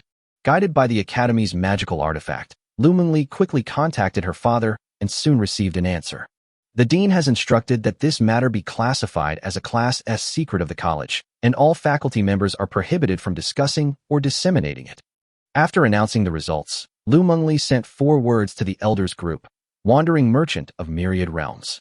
The first elder and the second elder both shut up after seeing this. At the same time, they were also very curious about the student who attracted the wandering merchant of all realms, because any student who could attract the wandering merchant of all realms would have a high level of achievement in the future. As long as they don't perish, they can conservatively be estimated to reach the cosmic level. For example, Lu Mengli, the third elder of the academy, is already a realm lord at a young age. While a person with a powerful background may inspire envy and fear, they will not earn respect and admiration from others. However, Lu Mengli is an exception because she not only has a powerful background, but also extraordinary talent and perseverance. Ding! Battle ended, proceeding with the settlement. Battle results. Enemies: 300 small goblins, 150 large goblins, 100 elite goblins, 4 goblin generals, quasi-bosses, and 1 goblin king boss. Campaign rating: SSS. Rewards for passing the level: 30,000 source crystals, 15,000 boundary stones. Rating rewards: 80,000 source crystals, 40,000 boundary stones, territory building, workshop, territory building, lake. As the elven archers took down the last elite goblin, the monster siege finally came to an end. Not bad. The battle was completely over just after noon. Yikan breathed a sigh of relief when he saw the treasure chests scattered all over the ground, but his brows furrowed again when he saw the black figure in the mist. Young master, what should we do? Sudaji and Nuba both looked at Yikan with concern, because they also couldn't see through the black-robed man's abilities. I didn't sense any obvious hostility from him. Let's ignore him for now. Developing our territory and increasing our strength is our top priority. The 2 women nodded in agreement. Surprisingly, just as the elven archers and elves flew out of their territory to begin cleaning up the battlefield, the man in black robes returned with his camel. However, he did not approach Yikan's territory, but stopped on an open space outside the northeast corner of the territory and took off his 2 tin boxes. Young master, he seems to be setting up a stall. Sudaji's alluring eyes widened, her face showing a look of utter disbelief. Although Nuba didn't appear that surprised, she was still quite taken aback. Looks like he really is a wandering merchant. Yikan seemed to be thinking, then looked at Nuba and said, Sister Xian, please keep an eye on him. I'll go open the treasure chest with Daji first. Yes, young master. Nuwa smiled slightly at Yikan. At this moment, apart from Sudaji, who was able to remain calm, the other beauties in the territory instantly paled in comparison. Yikan wasn't sure if it was just his imagination, but he felt that Nuba's attitude towards him had changed somewhat. She seemed less distant and more affectionate. Young master, have you fallen for Sister Xian? Sudaji wrapped her arms around Yikan's arm, intentionally or unintentionally rubbing her body against his arm. Any man would be tempted. Yikan pulled his arm out and patted her pert backside, saying, Behave yourself, or something might go wrong. Young master, you're all talk and no action. Sudaji rolled her eyes, and her seductive manner made Yikan unable to resist pinching her. Although he desperately wanted to punish this monster on the spot, he suppressed his anger when he thought of the current state of his territory and the mysterious black-robed man outside. You go open the treasure chests first. I'll upgrade the territory. Sudaji knew the importance and urgency of the matter, so she stopped her demonic acts and turned to walk into the ancient tree of life. Yikan directly accessed the territory's panel and spent 50,000 boundary stones to upgrade the territory to level 3. Buzz. Then, this sun and moon immortal pot sprayed out a gentle gas, like moonlight, enveloping the entire ancient tree of life. Nourished by this power, the ancient tree of life began to tremble wildly. Then it made a crackling sound and began to grow wildly, reaching a height of 100 meters in the blink of an eye, enveloping the entire territory. Territory. Level 3. Area, 2,000 square meters. Building zoned. Ancient tree of life. Residence, 32. Grade, epic. Territory characteristics. Mystic power. Legend has it that ancient people learned the art of mysticism from immortals, eventually ascending to immortality by seducing women. The Lord's resentment from being a single man for 2 lifetimes, amplified by this mysterious power, has created this exceptional trait. Mysterious attribute 1. The resentment of being single for 2 lifetimes causes the territory to suppress male enemies by 50%. Mysterious attribute 2. The resentment of being single for 2 lifetimes has increased all attributes of the women in the territory to 10 times their original value.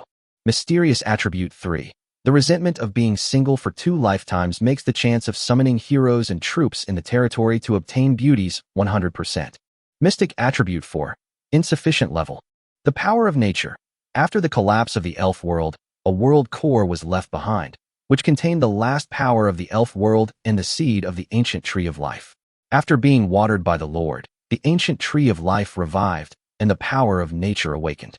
Natural Attribute 1. Can train Pokemon 20 to contribute to the construction of the territory. Natural Attribute 2. The ancient tree of life can communicate with territory buildings through its roots and can automatically replenish the inventory consumed by territory buildings. Natural Attribute 3.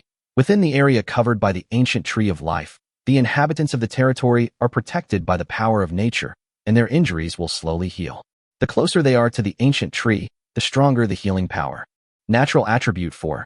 Insufficient Level. Very good. Yikan's eyes lit up immediately after reading the attributes of the Tree of Life. Although the Tree of Life did not evolve further, it unlocked 2 very useful attributes. From now on, he won't have to worry about the injuries of his territory warriors, nor will he have to manually replenish the inventory of defensive towers. Chapter 18. Wildfire Divine Pearl. Tree of Life. Train 10 little elves. Yes, Master. At Yikan's request, 10 more small holes appeared on the ancient Tree of Life. With 10 beautiful and adorable little sprites flying out, the Battlefield Cleaners team instantly doubled in size. After thinking for a moment, Yikan spent over 100,000 source crystals to upgrade Succubi, Manhwa, 20 elf archers, and all the upgradable buildings to level 3. The elven archer's combat strength is a bit weak. Hopefully, the workshop can help. As he spoke, Yikan took out the building, workshop, and placed it next to the elf archer training ground. Buzz. Entangled in the forces of nature, the workshop was transformed into an elf workshop, and a perfect one at that. Wind set, elf repeating crossbow. When Yikan opened the workshop and saw the forging list inside, he was overjoyed. It turns out that for any type of troop that appears in the territory, there will be suitable outfits available in the elf workshop. This wind set is the standard equipment for elven archers, and the elven repeating crossbow is an upgraded version of the weapon. With this set of equipment, the overall strength of elven archers will be elevated to a higher level. Girls, come here. Thinking of this, Yikan could no longer restrain himself and immediately called out to the elven archers in the distance. Upon hearing Yikan's summons, the beautiful elven archers immediately put down their work and quickly assembled. They lined up in 2 rows, each one standing tall and proud, looking heroic and spirited. Your Majesty, the elven archers have all assembled. Please inspect them. The captain, who was leading the archers, stepped forward and looked at Yikan with admiration. You are all outstanding warriors of the elven race. As a reward for you, I have decided to upgrade your equipment. After Yikan finished speaking, he put the source crystals for 20 sets of equipment into the elf workshop. Buzzing. With a flash of blue light in the workshop, 20 sets of wind armor were quickly crafted. Give them all a try. Yikan winked at the group of elven archers. Thank you, Wong. The elven archers' eyes lit up immediately, and they started changing their equipment right in front of Yikan without any hesitation. Seeing how the girls treated him like family, Yikan was speechless, except for the feast for his eyes. Fortunately, the elves were all wearing exquisite underwear. Otherwise, even if Yikan had the thickest skin, he would probably have been scared into running away. Soon after, the refreshed elven archers lined up in 2 rows once again. At this moment, they were dressed in light blue wind-themed outfits, the light and comfortable design of which captivated them. Moreover, the wind set is very form-fitting, perfectly outlining their curves and making them look both noble and confident. As expected of my elven people, every single one of you is a great beauty. From now on, the safety of our territory is in your hands. Looking at the 2 rows of long, straight legs and the 2 rows of breathtaking snow-white beauties in front of him, Yikan's mood immediately improved. To protect our territory and our king is our greatest honor. The elven archers spoke in unison, their eyes burning with fervor as they looked at Yikan. This is not wartime. Everyone can relax a bit and get back to work. Yikan smiled slightly and left. He first increased the size of the thorn poison wall to 5,040, and then took out the territory building, lake. Unfortunately, the territory is still too small. Yikan looked at the lake with a regretful expression. Although the number of card slots has increased to 10 after the decomposed treehouse is upgraded to level 3, the number of people in the territory will definitely increase in the future. He knew that going to the toilet and taking a shower would definitely conflict, so he had to solve this problem. We still need to upgrade the territory's level as soon as possible. After Yikan finished speaking, he put away the lake and walked towards the ancient tree of life. Young master, I've opened the gold and silver treasure chests, but I have too many iron and bronze treasures. I'll have to wait for you to come. When Sudaji saw Yikan return, she immediately snuggled into his arms. Only at this time would she be so bold and above board, because it was for the sake of the work and the future of the territory. Really? What did you get? Yikan immediately became interested. Look, as they were talking, Sudaji took out a crimson bead. The divine pearl of wildfire? When Yikan saw that the name on the bead was in silver, he was immediately invigorated. Wildfire divine pearl. Type, magic item. Grade, legendary. Attributes, constitution plus 100, spirit plus 300. Skill 1. The might of wildfire. Passive, increases fire damage by 100%. Skill 2. Wildfire guardian, ignores fire damage. Introduction. A treasure born from the endless fire domain. The desolate fire divine pearl was lost to the void sea after the fire domain was breached, and eventually fell into the hands of the Goblin King. My God, this is practically a treasure tailor-made for Sister Sien. Looking at these terrifying attributes, Yikan was immediately enveloped in a sense of happiness. Manhwa was already powerful enough, and with this bead, she would be a fire attribute archmage. I will slay gods and Buddhas alike. Young master, Sister Sien is already powerful enough, and now she has obtained such a precious treasure. With your current physique, it might not be easy for you to subdue her.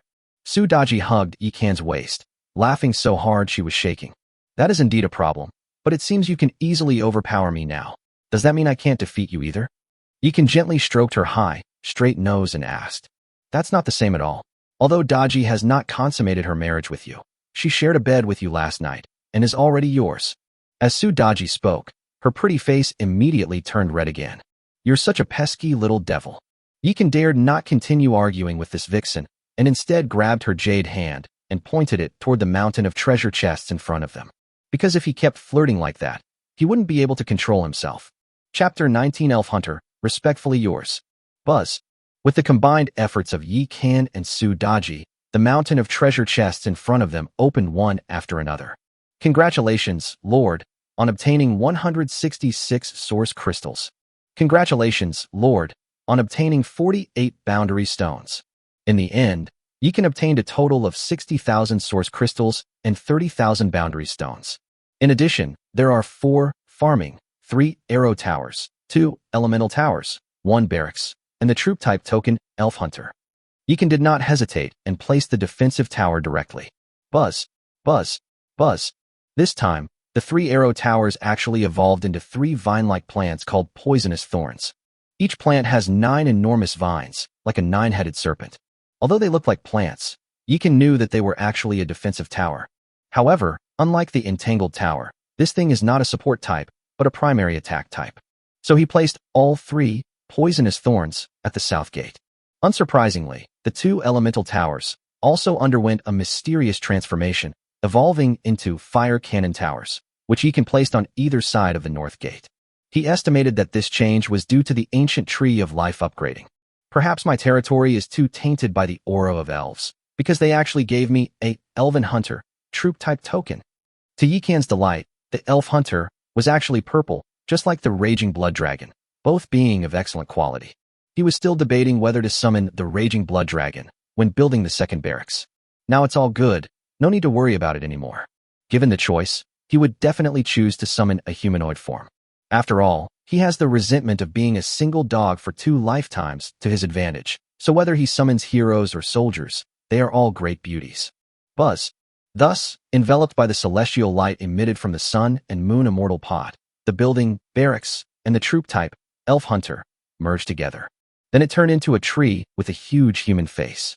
The tree had 2 huge, sharp thorns on its chin, like ivory, and a large bunch of green leaves on its underside. From a distance, this big tree looks like an old man who has lived a long life. Ancient Tree of War. Level 1. Grade, excellent. Durability, 1000. Population, 20. Introduction. Only the most outstanding elves are qualified to be taught by the Ancient Tree of War and become a member of the Elf Hunters. To the Elven Hunter, enemies are nothing more than rabbits in the forest. They will evolve along with the War Tree, becoming the most elite and valiant warriors of the elf race. Buzz. Yikan chose to summon without hesitation. Then, the enormous ancient war tree emitted a dazzling light. Soon after, 20 beautiful women with graceful figures and black blindfolds appeared in front of Yikan. Greetings, Your Majesty. 20 elven hunters knelt on one knee, looking at Yikan with excitement, because they sensed the aura of the elf king emanating from him. Before the collapse of the elf world, they had all followed a great king. Unfortunately, they were ultimately powerless to reverse the situation, and the elf world still crumbled. And they, along with their homeland, were buried in the river of time, forgotten by the world. They thought there would be no more elves in the future, but when they woke up again, they found themselves back at the ancient tree of war and had met the king. Although his appearance had completely changed, they knew that the person before them was their king. Get up. From now on, this will be your home. You will fight alongside me across the myriad realms. Yikan sensed the change in the elf hunter's emotions and immediately felt invigorated. I am willing to offer my heart to my king. After a brief oath, Yikan immediately upgraded the newly joined beauties and changed their equipment. This time, the elf workshop features a green elf set, with weapons including a repeating crossbow, a crossblade, and a black iron longsword. With its ranged attacks and various weapon types, it truly lives up to its reputation as an all-around elf hunter. By the time Yikan finished all this, it was already late afternoon. Young master, why don't you go find Sister Sien? I'm hungry. I'd like to get something to eat first. Sudaji was very sensible and knew that she needed to give Yikan and Nuba some time alone, so she stopped bothering him. You're the only one who's sensible. Yikan pulled her into his arms and kissed her hard before letting go. Originally, Sudaji was a little disappointed, but after Yikan's straightforward declaration of love, all her remaining resentment disappeared. Everyone's watching. Although Sudaji was secretly pleased, she still punched Yikan before running away. Meanwhile, the elven archers were showing the elven hunters around the territory with reverence, because becoming an elf hunter is their goal. Sister Sien, this bead suits you better. Yikan sat down next to Nuba, then took out the desolate fire divine pearl and handed it to her. Nuba did not refuse, because she had already sensed the terrifying power contained within the wildfire divine pearl. With this magical artifact, her strength will increase significantly, allowing her to better protect her territory and Yikan. My lord, Daji is a good girl, but also a pitiful one. Don't let her down. Suddenly, Nuba looked at Yikan and said, It seems you two already know each other's stories. Yikan smiled slightly and continued. Actually, I could sense her cautiousness and the inferiority complex hidden in her heart, but I never looked down on her because of that. She once loved life and strived for the freedom in her heart, but in the end she was too weak and became a pawn of the strong, cruelly abandoned. In this life, I want to take her, and you, Sister Sien, with me, to witness all the splendor of this world and attain true freedom. After Yikan finished speaking, he directly grasped Nuba's soft little hand. I'll be watching. Nuwa's gaze was calm, and the trace of resentment hidden in her eyes gradually faded. In her previous life, she followed her father into battle and had no time to think about matters of love, so she remained single. Later, she lost control of her divine powers and was confined to the north of the Chishui River. In the end, she was burdened by the resentment of the people, lost her true nature, and wreaked havoc on the world. Her father had no choice but to seal her away. She originally thought her father had abandoned her, so she resented him. But she learned from Sudaji and Yikan that things were not like that at all. After her father sealed her away, he was heartbroken and wished he could take her place. But as the leader of the human race, he bears the fate of the entire human race on his shoulders, and he has no choice but to act recklessly. Perhaps it's time to let go. Whether you let go or not, we'll face it together. Yikan pulled Nuba to her feet and said, Let's go see who that man in black robes is. I'm going to. At that moment, Sudaji's familiar voice rang out from below the watchtower. Yikan turned around and saw that she was standing below with a plate on it, with 3 cups of soy milk on it. This silly girl actually secretly learned how to make soy milk. I wonder if she heard what I just said. Chapter 20 Mr. Businessman, have you ever heard of loans? Outside the territory, the man in black robes sat cross-legged on the ground with his hands tucked in his pockets, a gray camel lying behind him. In the open space in front of him, 2 tin boxes were placed side by side, neither of them opened. Only when Yikan arrived with Sudaji and Nuba did he slowly extend his withered right hand and open the box on the right. Only then did Yikan realize that the black-robed man's hand was actually a bone claw. Holy crap, undead. Yikan's expression hardened, and he immediately gave Sudaji and Nuba a wink before walking to the stall with his hands in his pockets. Judging from his skillful movements, Anyone who didn't know better would think he and the man in black robes were brothers. Although the black-robed man's box was not large, the items inside were all shrunk, so the stock was not small. Yi Sanchin glanced at it, and her eyes immediately lit up. Because the box contained many things he needed, especially a troop-type talisman called Tree Spirit. Although the Treant is not a primary offensive unit, they are exceptionally agile, naturally immune to magic, and can dispel negative status effects from friendly units. Moreover, the spears they wield are poisonous. Anyone struck by one will be severely poisoned and become slow to move. It's fair to say that this is the best support unit among the elves. Most importantly, they can communicate with nature, nurture spiritual plants, and are natural-born farmers. Yekin still has more than a dozen farmland plots in his storage bag, which he will definitely need to use in the future, so summoning the Tree Spirit is very necessary. How much do these two items cost? Yekin pointed to the Tree Spirit, troop-type token, and a barracks building. Upon hearing this, the man in black immediately raised his head. Buzz. Two will-o'-the-wisps instantly lit up under his black hood, revealing a blurry skull outline. If someone with a weak heart saw this scene, they would probably be scared to death. Fortunately, Yekin was mentally prepared and could barely withstand it. As for Succubi and Nuba, who were used to seeing big scenes, they didn't care at all. All they cared about was Yekan's safety, so they stayed by his side from beginning to end. Buzz. The black-robed man extended his bone claws and made a few gestures in front of his eyes. Then, the words 300,000 source crystals appeared in the air. Wow, that's expensive. Yekin glanced at his purse and realized that even with the boundary stones, he couldn't scrape together 300,000. Moreover, boundary stones are bound and cannot be traded at all. The man in black robes glanced at Yekan and was about to put away the box. Wait a minute, since you're a wandering merchant, shouldn't you be buying things? As he spoke, Yekan had already taken out the spearman and raging blood dragon from his storage bag, along with a bunch of other miscellaneous equipment. The man in black robes didn't even glance at the equipment. He simply picked out two troop-type talismans and wrote down 61,000 source crystals. Wow, you're making a killing as a middleman. Yekan's lips twitched involuntarily. Young master, why don't we not buy it? There are still 8 days left, and we're sure to get a lot of good stuff. Maybe we'll even get a Tree Spirit. The housekeeper Succubi tugged at Yekan, seemingly unwilling to spend so much money to buy a troop-type talisman. Daji, we can't take chances. Only what we have in our hands truly belongs to us. Yekan patted her little hand, then pointed to the Tree Spirit, and said, I want this one. 200,000 source crystals. The man in the black robe immediately wrote down the price. Although Yekan knew that he was trying to raise the price on the spot, he had no choice but to take out almost all of his savings to make up the difference. The man in black robes seemed to know that Yekan was unable to purchase anything else, and immediately closed the box to look for the next buyer. Yekan then reached out and stopped him again. The man in black robes looked up at Yekan, and the ghost fire in his eye sockets instantly turned a faint red light. In an instant, an extremely dangerous aura enveloped Yekan and his two companions. Succubi and Nuba's expressions changed drastically instantly, and they immediately stood in front of Yekan. Unexpectedly, Yekan pulled them behind him and then looked at the man in black robes, saying, Don't be nervous. I just have a big business deal to discuss with you. Buzz. The red light emanating from the black-robed man vanished instantly, but the flickering will-o'-the-wisp revealed a hint of disdain, as if to say, What's there to talk about with someone as poor and pathetic as you? Mr. Businessman, have you ever heard of loans? Yekan didn't care at all about the black-robed man's disdainful attitude, and instead stared at him with shining eyes. Even if he doesn't buy the barracks, he still has to take the other item from the box. From the moment she appeared, Succubi's gaze was drawn to a weapon in the box, a pair of twin blades called the Sun and Moon Blades. I'll pay a deposit first, take the items, and then pay the balance later. You can then charge me interest based on the number of days. You can earnestly explain the concept of loans to the man in black robes, as well as the benefits he would receive.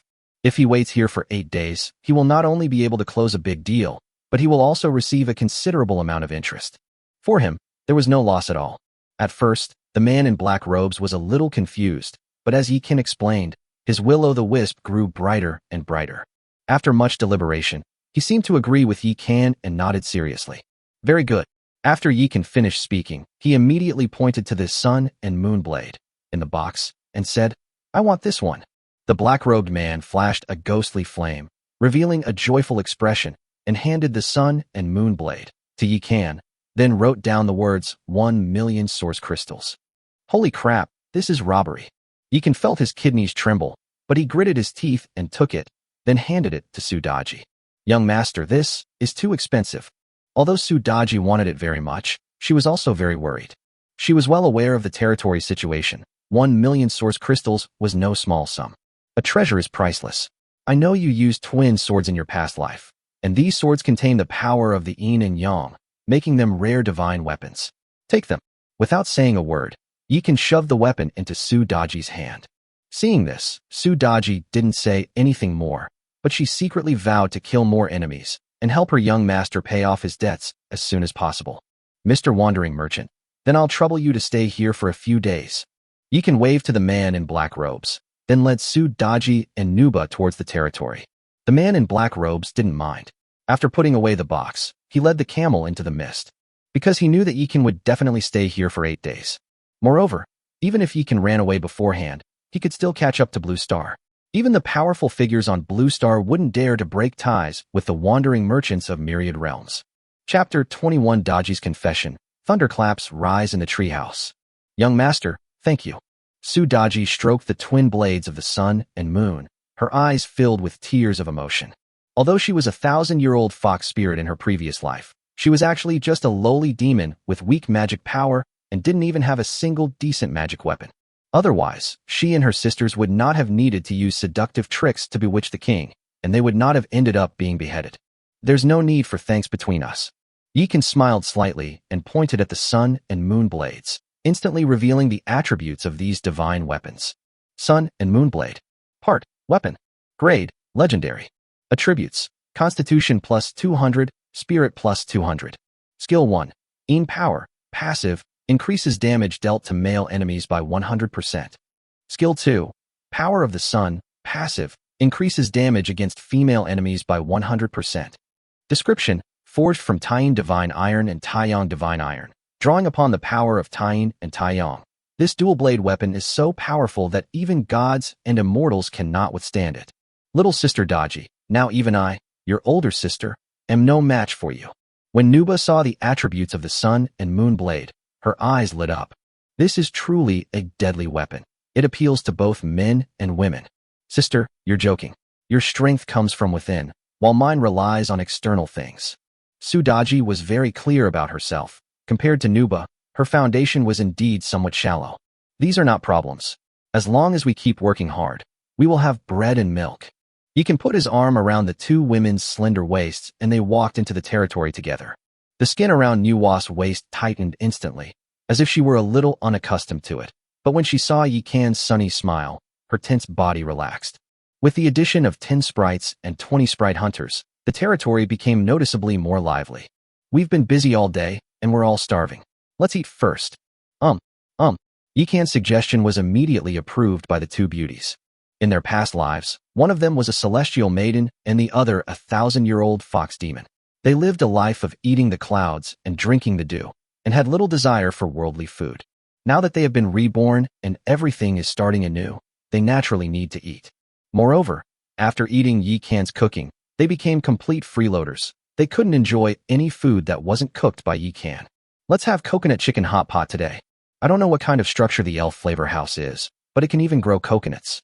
After Yikan's efforts, the aroma of the flavor house quickly filled the air, attracting the elven archers and elven hunters.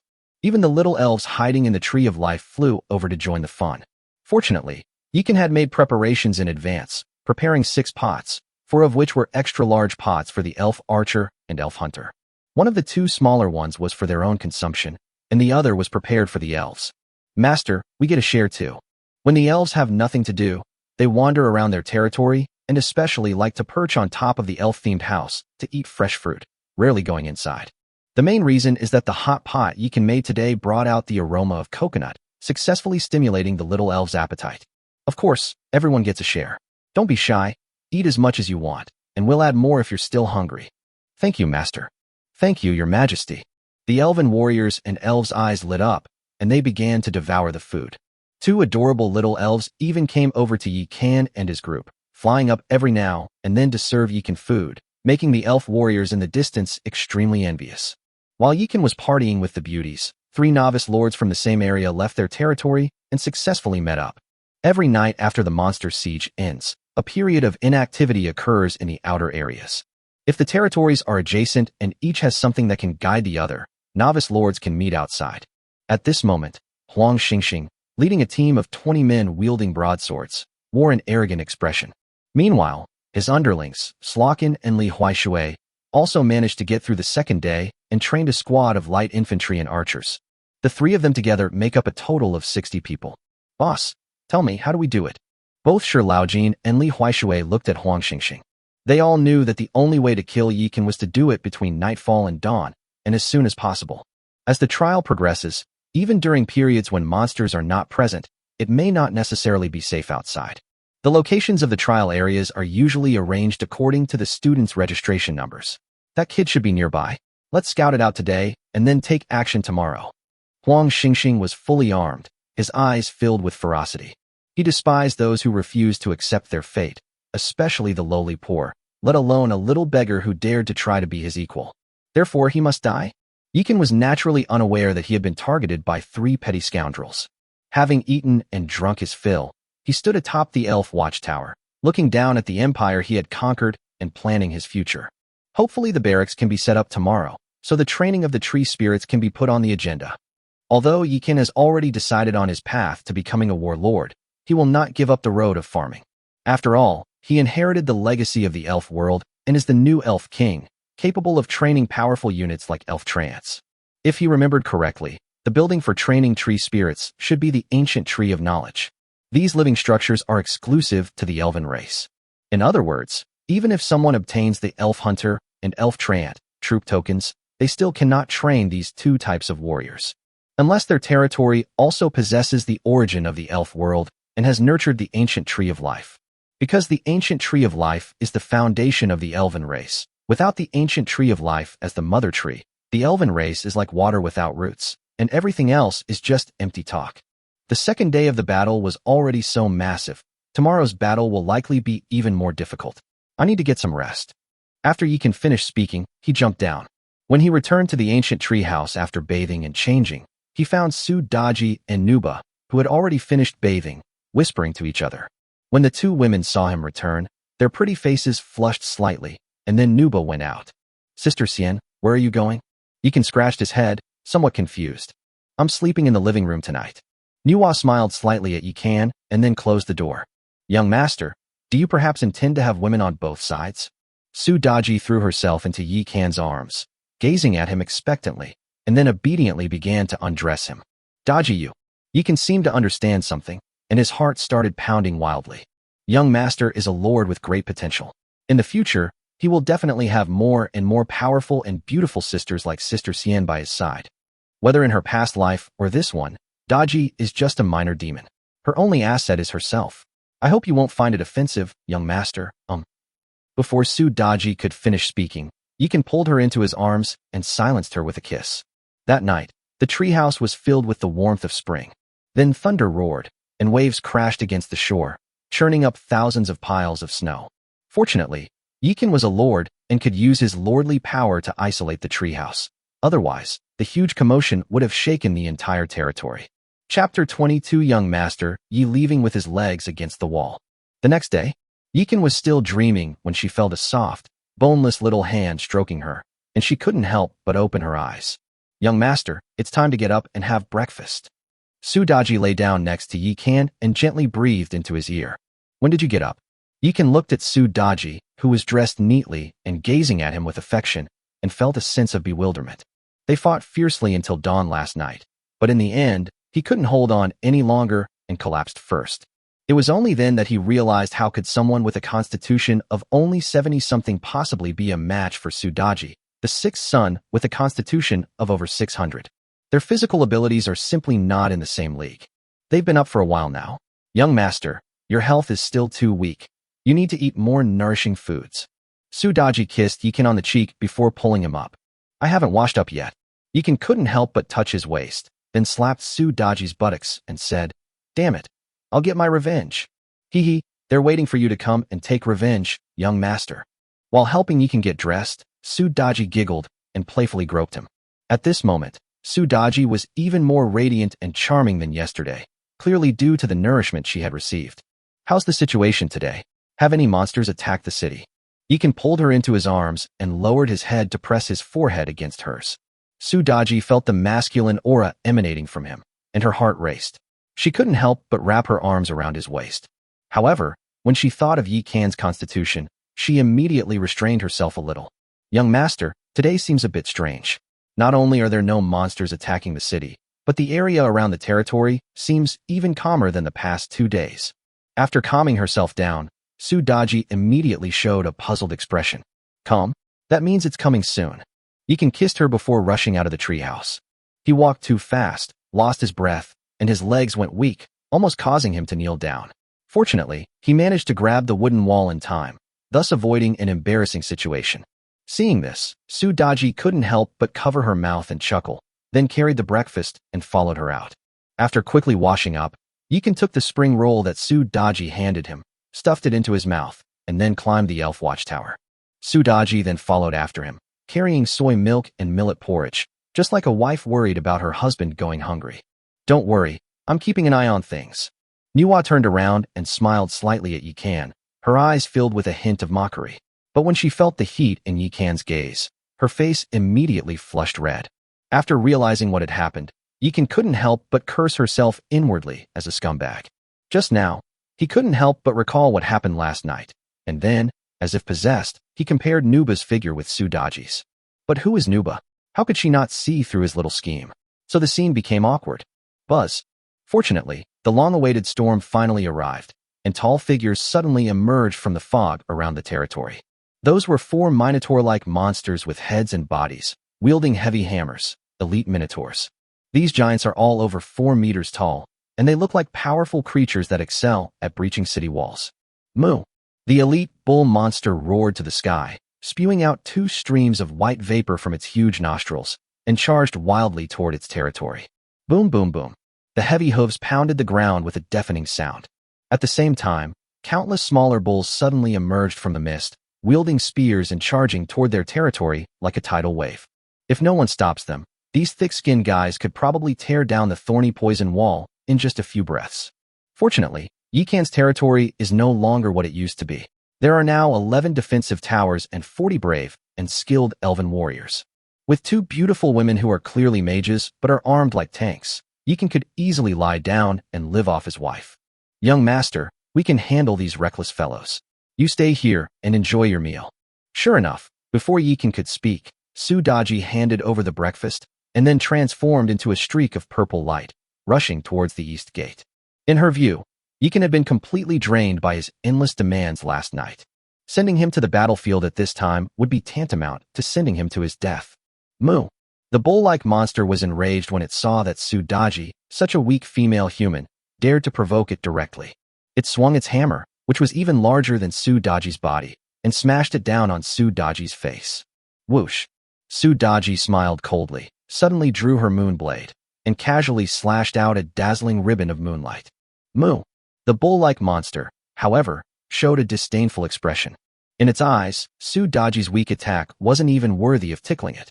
Then, tragedy struck. Laugh! With a soft sound, the bull monster's huge hammer was cleaved in 2, and the hammer itself was also cut in half. Young master, Daji is right. You don't need to participate in today's battle. Seeing this, Manhwa instantly estimated the strength of the bull demon. After giving Yikan a slight smile, she rushed towards the north gate. Sigh, I've been looked down upon. It's all that vixen Daji's fault. I must get my revenge tonight. Yikan looked helpless and could only channel his grief and anger into his appetite, starting a binge-eating spree. Soon, Sudaji and Nuba dealt with the 4 elite bull monsters. Although there were quite a few remaining monsters, the 2 of them didn't need to lift a finger. The defensive towers and elven warriors could handle them. I only need 33,100 boundary stones to upgrade my territory to level 4. When that happens, my attributes will increase by 50 points, and my territory will reach 5,000 square meters. Yikan began to plan the affairs of cultivating the territory in his mind. Of course, there's also the matter of him continuing to cultivate the fields tonight to get his revenge after his attributes are enhanced. Master, we'll massage your shoulders. At that moment, 2 clear voices rang in Yikan's ears. It turned out to be the 2 little elves who had served him food yesterday. They were waiting to clean up the mess, and, having nothing else to do, came to Yikan's side. Thank you for your help. Yikan looked at the two sweet and adorable little ones and did not refuse. Upon hearing this, the two little elves were overjoyed and began to tenderly massage Yikan's shoulders. In the eyes of the elves, being able to stay with the noble king was a great honor, especially for them, the lowest-ranking elves. Yikan didn't think that much about it. He had always liked the elves in his previous life. Now that I have the good fortune to inherit such a similar race in another world and become their king, wouldn't I be a fool not to enjoy it? My lord, we need to go to work. Soon after, the battle ended, and the sprites immediately got busy. Young master, I can now open treasure chests with a single click. At this moment, Sudaji suddenly rushed up the watchtower with an excited expression, but she immediately regretted it after saying it. Because once she can open the treasure chests herself, she can no longer use that as an excuse to stay in Yikan's arms. Silly girl. Yikan could easily see through her little scheme, so he immediately pulled her into his arms and said with a smile, "From now on, don't call me young master. Call me husband." Chapter 23, You only realize how little money you have when you need it. Oh, isn't that a bad idea? Sudaji's eyes were alluring and her emotions were turbulent. She seemed very excited, but she quickly regained her composure. Because she was very clear about her position, now she was not just herself, but also Yikan's woman. Everything must be done for Yikan and for their family. Not good? What? Yikan frowned upon hearing her words. Shouldn't this be a good thing? My lord, Daji is already incredibly fortunate to have your favor, but she is of humble origin. In this way, I fear she will not be able to win over the people. Wouldn't that affect your prestige in the territory? After thinking for a moment, Sudaji finally voiced her concerns. Dignity my ass. It's my territory, I call the shots. But showing affection in front of Sister Xian is really a bit unfair. Yikan felt a little conflicted when he thought of Nuba. Yes, so we can call you that in private. But when there are other people around, Daji will still call you young master.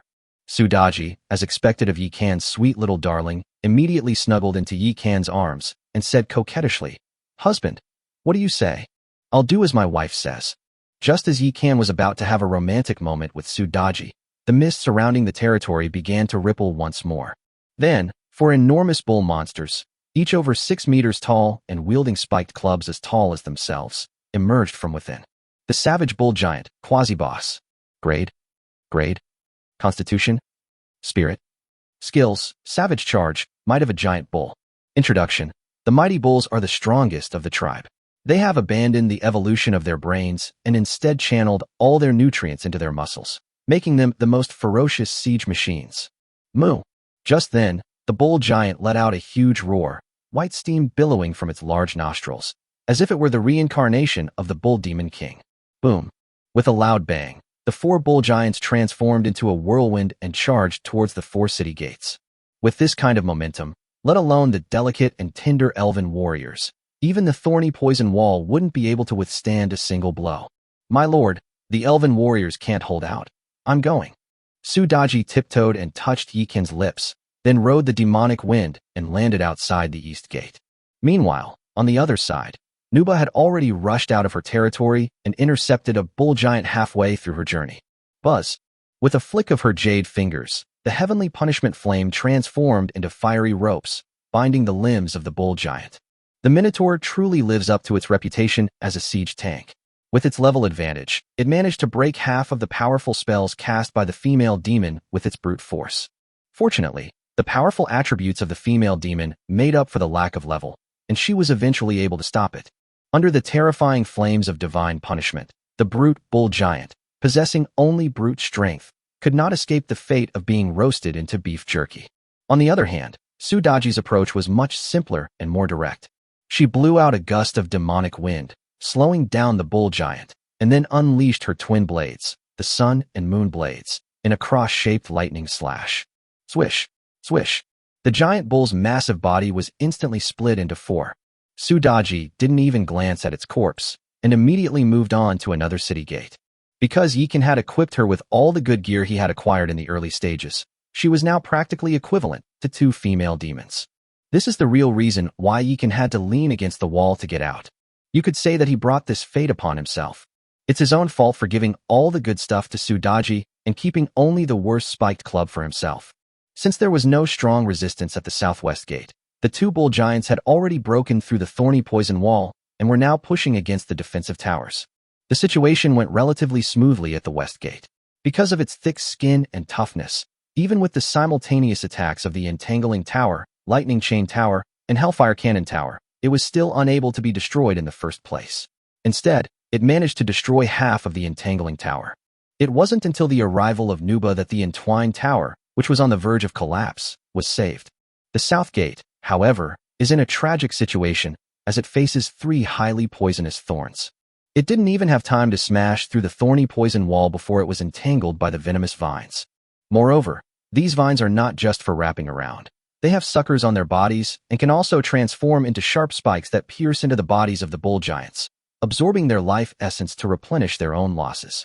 When Succubi arrived outside the South Gate, the bull giant had already been riddled with arrows by the elven warriors and was beyond dead. Daji, hurry up and open the treasure chest. At this moment, Yikan's voice suddenly entered Succubi's ears. Yes. Succubi's heart and soul were now completely occupied by Yikan, so she naturally knew what he was thinking. As the trial progresses, the number and quality of monsters increase significantly, and an additional siege occurs every day. Yikan must promptly convert the resources generated from the battle into the strength of their territory so that they can hold out until the end. 58,000 source crystals, 36,000 boundary stones, and 1 each of the farming, stonewall, and mysterious iron wolf fong mace. Succubi quickly opened the treasure chest. That's enough. You switch with Sister Xian. You're in charge of the northwest and southwest gates, and she can go to the east gate. I'll take over the south gate. Yikan glanced at the attributes of the spiked club, and his eyes lit up. Black iron wolf fong mace. Location, weapon. Grade, flawless, yellow. Attribute, constitution plus 150. Skill, might of the giant bull, increases physical attack by 30%. Introduction, the shaman of the Minotaur tribe once traveled overseas and found an incredibly heavy piece of deep-sea black iron. He then ordered people to forge the deep-sea black iron into the most destructive black iron mace and bestowed it upon the bravest Minotaur giant. 150 physique, this is great stuff. Yikan stroked the spiked club, a glint of light flashing in his eyes. With this thing, although he's still not as good as Succubi and Nuba, he should be able to hold his own against a siege. Most importantly, he shouldn't have to lean on the wall to leave tonight. Husband, I'm off. Succubi also saw the properties of the spiked club, and while she was pleasantly surprised, she also felt a little shy. Clearly, she and Yikan were thinking the same thing. Go ahead, but be careful. After Succubi left, Yikan immediately spent 100,000 world stones to upgrade the ancient tree of life to level 4. Buzz. In an instant, the territory underwent a dramatic change, expanding from 2,000 square meters to 5,000 square meters. Yikan spent the 50,000 source crystals he had just acquired to upgrade Succubi to level 4, and then expanded the thorn poison wall to a size of 10,050. You only realize how little money you have when you need it. Yikan looked at the empty money bag and suddenly felt a toothache. The thought that he still owed the wandering merchant 1 million source crystals made his heart, liver, spleen, lungs, and kidneys ache all at once. 5,000 square meters, a lake, can be arranged. After Yikan finished speaking, he took out the territory building, lake, and placed it in the northwest corner of the territory. Buzz. Under the transformation of the sun and moon immortal pot's power, the small lake, which was originally only 100 square meters, suddenly twisted and turned into a divine lake full of spiritual energy, covering an area of 300 square meters. Lake Luna. Level 1. Grade, legendary. Durability, 10,000. Description, a lake imbued with mysterious power, forever remaining clean and clear, the place where the moon goddess once bathed. Legend has it that bathing in the moon goddess lake will bring the moon goddess's blessing, making you more and more beautiful and powerful.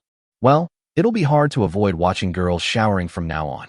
After reading the introduction to Moon Goddess Lake, Yikan breathed a sigh of relief. The bathing problem for the beauties of the territory has been solved. Then, he threw out the stone wall.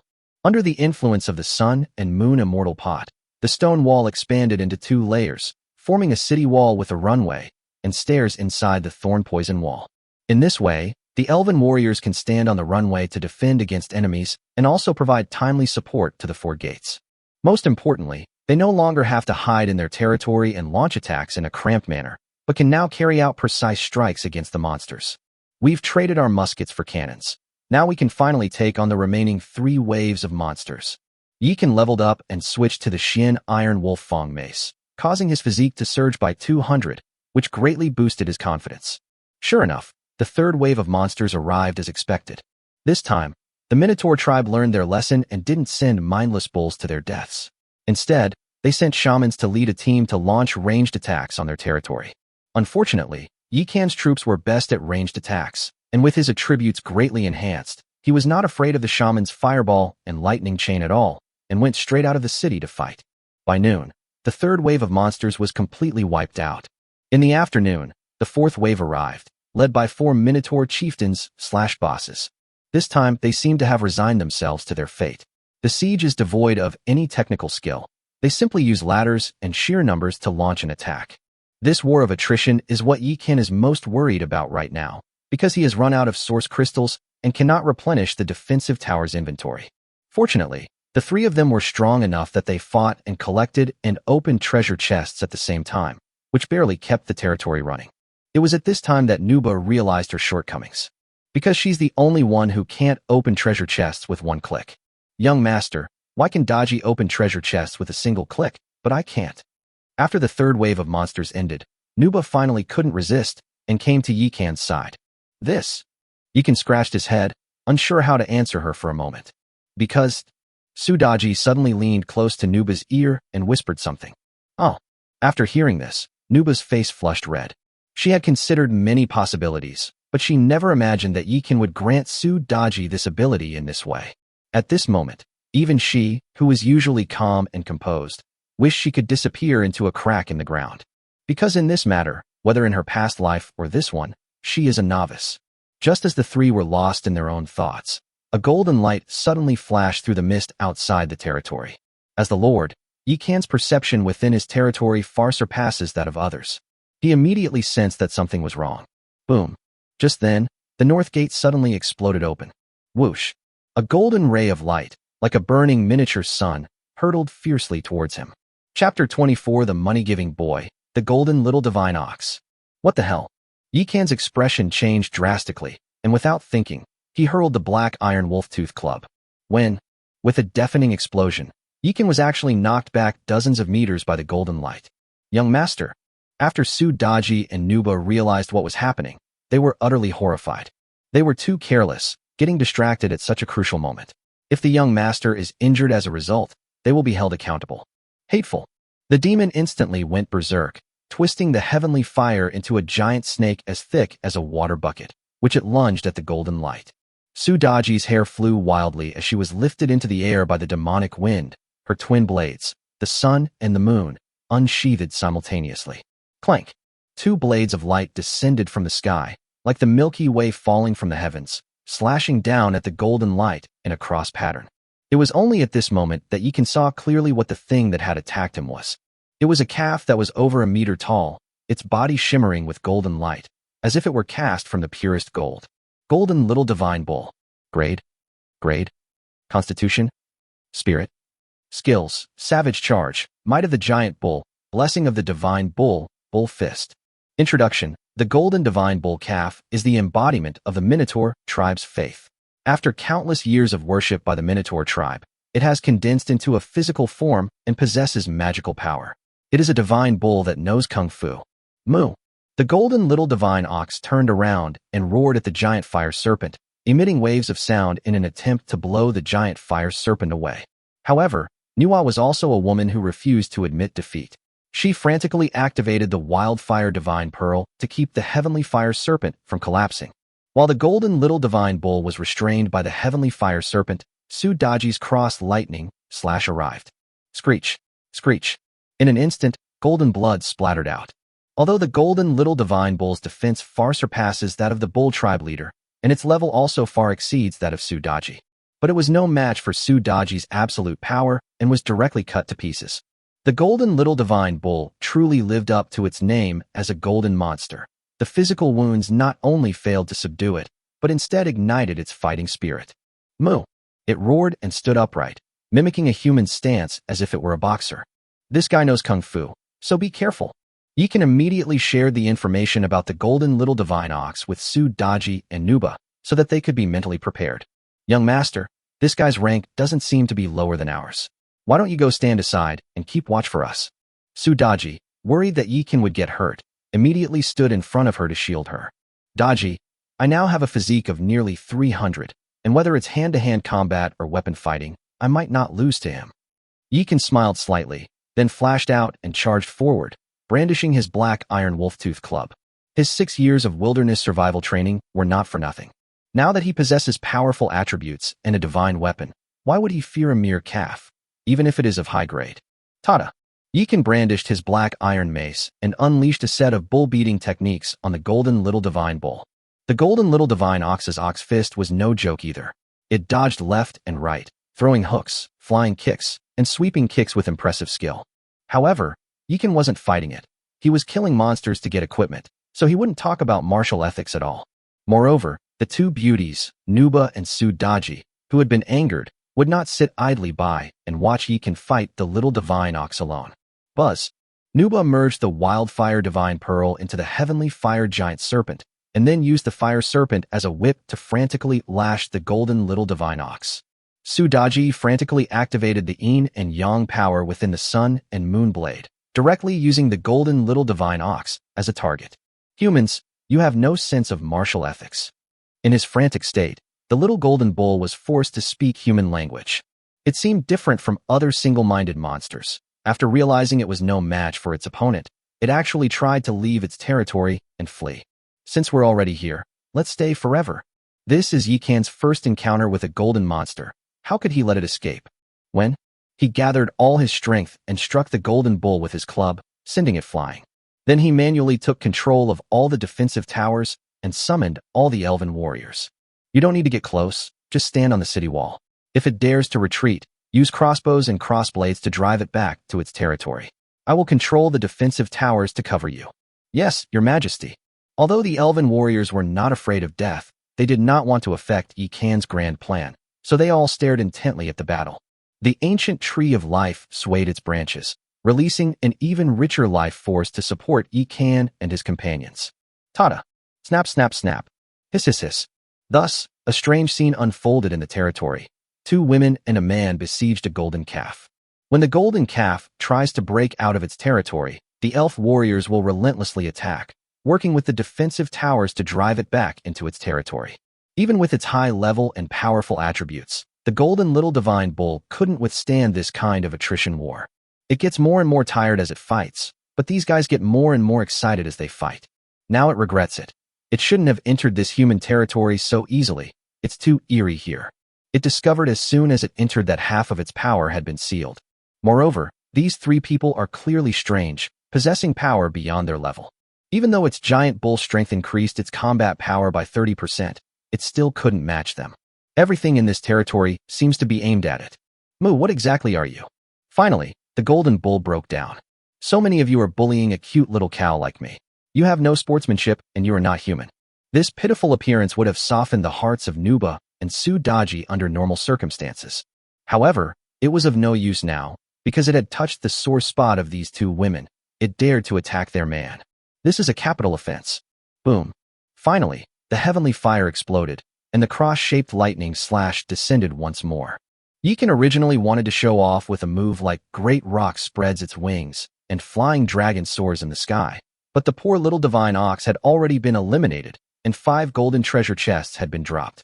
Holy crap, this guy is a money-giving machine. Looking at the golden expanse on the ground, Yikan was so excited that his breathing became rapid. In the past, even if they risked their lives to kill the final boss, they would only get a golden treasure chest. The sun rose in the west today. I got 5 gold monsters just for killing one. This is an absolute steal. Now the losses of those 4 bull bosses have been recovered. Daji sheathed her sun and moon blade and, still shaken, clung to Yikan's arm. Even Nuba looked terrified and stood beside Yikan, worried that another assassin might suddenly appear. It's all right now. Yikan patted their little hands to comfort them. At the same time, the long-awaited battle settlement notification sound finally rang out. Ding! Battle ended, proceeding with the settlement. Battle results. Enemies, 1,200 Minotaur monsters, for elite Minotaur monsters, for Minotaur giants, quasi-bosses, for Minotaur shamans, quasi-bosses, for Minotaur leaders, bosses, and one golden little divine minotaur, golden bosom boss. Campaign rating, SSS. Rewards for passing the level, 100,000 source crystals, 50,000 world stones. Rating rewards, 200,000 source crystals, 100,000 boundary stones, territory building, apartment, equipment, phantom sound pipa. Chapter 25. Here they come. They've arrived with their main force. Although the difficulty is increasing, the rewards are also getting bigger. Looking at the reward that had multiplied several times, Yikan's slight fatigue vanished instantly. He immediately arranged for the apartment to be located next to Luna Lake. Elf warriors can live in their own barracks, but heroes who came from the heavenly demon Nirvana pool do not have their own housing. He and Sudaji could live in a treehouse, but what about Nuba? We can't expect her to live in the living room and sleep on the sofa forever, can we? Although the sounds of his battle with Sudaji wouldn't be heard, Nuba certainly knew what they were doing. This will put a certain amount of psychological pressure on both Nuba and them. Buzz. Under the transformation of the sun and moon immortal pot, the apartment was instantly enveloped by countless flowers, plants, and trees, becoming a palace filled with birdsong and fragrant flowers. Young master, even the imperial palace is ready. Are you preparing to establish a harem? Sudaji gently bumped into Yikan with her body, her eyes full of seductive charm, which made Yikan's blood boil. The woman beside her seemed to have thought of something, and her pretty face also flushed red, but she quickly suppressed it. Sister Xian, the battle is over for today. There are many houses in the palace. Why don't you go and choose one? Yikan seemed to sense Nuba's embarrassment and immediately changed the subject. Nuba breathed a sigh of relief and silently walked towards the palace. Husband, this can't go on like this between you and Sister Xian. You're a man, you should take the initiative. When Sudaji saw Nuba's lonely figure, she suddenly felt a pang of pity. There's plenty of time, no rush. Besides, Sister Xian is a person with her own opinions and ideas. After Yikan finished speaking, he suddenly realized something and immediately flicked Sudaji's nose, saying, "What kind of woman urges her man to find another woman? What are you thinking?" Hee, because I know my man is good enough that I can't handle him alone. So why don't I find someone I can get along with to be my best friend? That way I won't get bullied in the future. Sudaji nestled into Yikan's arms and said in a very open-minded manner, "You're quite open-minded. Oh, by the way, I have a gift for you." After Yikan finished speaking, he immediately took out the phantom sound pipa that he had just acquired. This is... When Sudaji saw the illusionary pipa, she was completely stunned. She was very familiar with the shape of this pipa. "Thank you, my husband." Sudaji instantly burst into tears. "Daji, since I can revive you, I might also have a chance to revive your two sisters. This illusionary sound pipa might be a signal." Yikan gently stroked her hair and pulled her into his arms. The three demons of Xianyuan Tomb were not good monsters, but in fact, all their actions were at the behest of Nuwa. Nuwa only sent them into Shang to bewitch the king, accelerate the decay of the Shang dynasty, and prepare for King Wu's conquest of Zhou. She also said that the innocent should not be harmed, but she didn't explain anything else. The three demons were also foolish, relying on Nuwa as a crutch and causing all sorts of trouble. In the end, he ended up being favored by both sides, becoming a victim of the investiture of the gods, and even earning eternal infamy. At the moment of their deaths, the three demons finally realized their mistake, but it was too late. Now that Yikan has given Sudaji a second chance at life, Sudaji naturally hopes that her two sisters can also come back to life. However, she kept this expectation buried in her heart and never spoke it out. Now that Yikan had taken the initiative to propose, she couldn't hold back any longer and threw herself into his arms, bursting into tears. Although Yikan is now her family, the nine-headed pheasant spirit and the jade pipa spirit have been inseparable from her since childhood, and that kind of bond is irreplaceable by anyone else. Alright, there are still 7 spots left in the heavenly demon Nirvana pool. If I try my best, maybe your sister will come out. Now let's open the treasure chest first. Sudaji immediately stopped crying and started laughing, pulling Yikan towards the tree of life. As night fell, the area around the territory gradually darkened. Since the battle had ended and there would be no more monster attacks today, neither Yikan, Sudaji, nor Nuba paid any more attention to the situation outside their territory. Only the elven warriors remained on guard and patrol, diligently protecting their territory and their homeland. At that moment, 3 unfamiliar faces suddenly emerged from the mist. "Boss, you're amazing. You actually found it." Schlaken looked at Huang Xingxing with admiration. "Absolutely, otherwise how could he be our boss?" Li Huaishui also started flattering Huang Xingxing. Stop talking nonsense and take a good look at what that thing is. Huang Xingxing was no longer impressed by the two lackeys' flattery.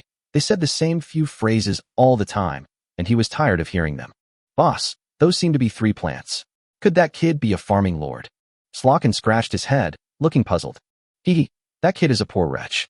What else can he do besides farming? But he's got such good luck. He got the wall on only the 3rd day. Li Huaishui looked at the thorny wall with envy, because he was still using a wooden fence. A wall, my ass. It's just some vines planted under a wooden fence to make it look like a wall. Huang Xingxing looked disdainful. Only 3 days had passed. How could he possibly believe that Yi Can's development speed was actually faster than theirs? Boss, tell me, what's the plan? Both Shi Laojin and Li Huaishui looked at Huang Xingxing.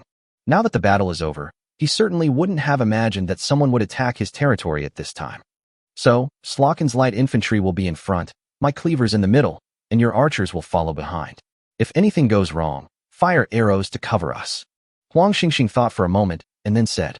He originally intended to have his scabbard-wielding men follow behind, but doing so would make his intentions too obvious. Even if his 2 lackeys were stupid, they would be able to tell that he was planning to run away at any moment. We'll do as the boss says, let's go. As they spoke, Slokin led his light infantry ahead. The 2 then followed with their respective teams. Meanwhile, atop the south gate wall, the dutiful elven archers had already spotted them. Wang had told them that after the battle ended, there would be no enemy attack. If anyone comes, it must be another lord. There's no need to be polite to these kinds of people. If they dare to approach our territory, kill them without hesitation. So she told the captain about the situation, and the captain then reported it to the elf hunters. Sure enough, in just a few breaths, the south gate wall was filled with valiant elven female warriors.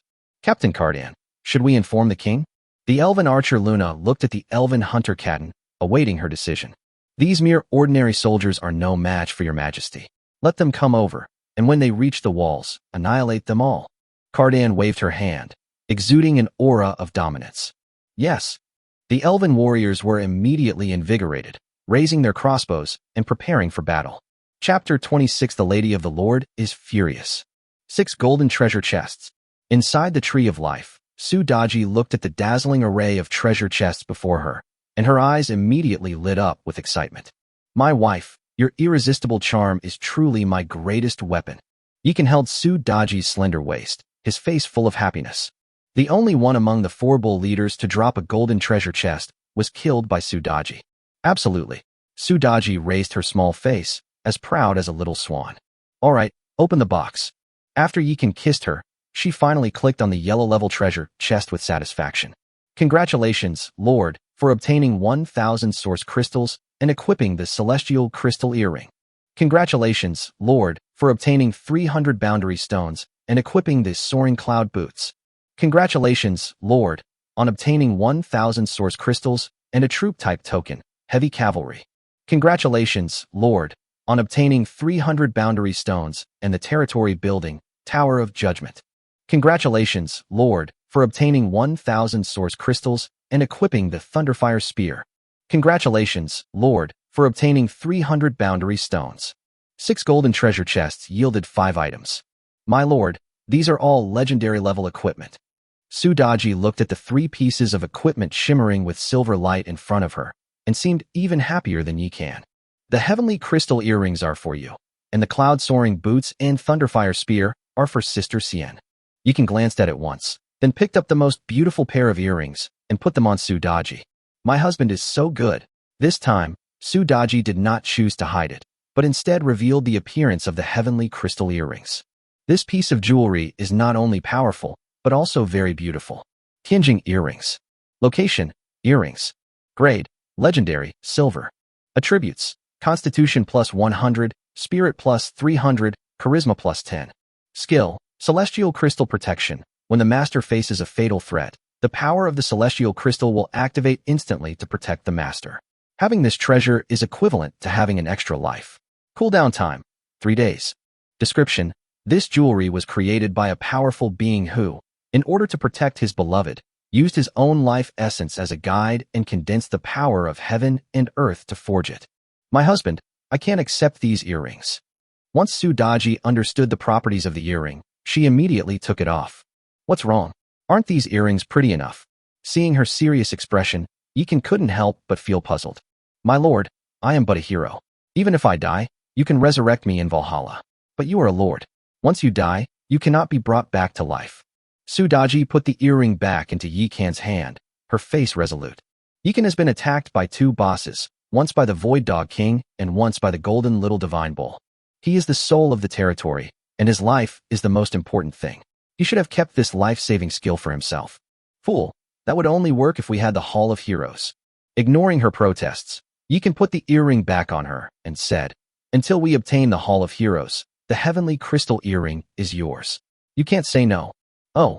Sudaji originally wanted to retort, but after hearing Yikan's next sentence, she immediately shut up.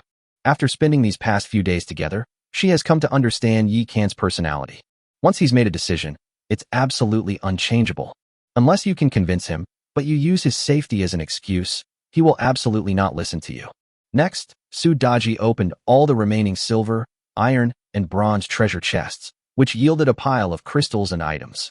Take this Soaring Cloud shoes and Thunderfire spear to Sister Xian. I need to organize these things. Boom. As soon as Sudaji left the Tree of Life, 3 crimson pillars of light suddenly appeared at the south gate of the territory. The terrifying noise was so loud that it was impossible for Yikan not hear it. Whoosh. He flashed out of the treehouse in an instant. Sudaji and Nuba were even faster than him, and had already reached the top of the city wall. Young master, what is that? The two looked at the figure outside the city enveloped in a crimson pillar of light with tense expressions. They're just 3 clueless clowns. They're lucky. Yikan looked at Huang Xingxing, Shi Laojin, and Li Huaishui, whose bodies were torn and covered in blood, with a hint of regret in his eyes. This is a trial for new lords, so these students all have backup plans left by their teachers. Although the backup force could not monitor their every move, it could sense their life state. If they are attacked in a life-threatening situation or fall into a desperate predicament, the backup plan will be activated immediately to protect them. This is a benefit for new lords.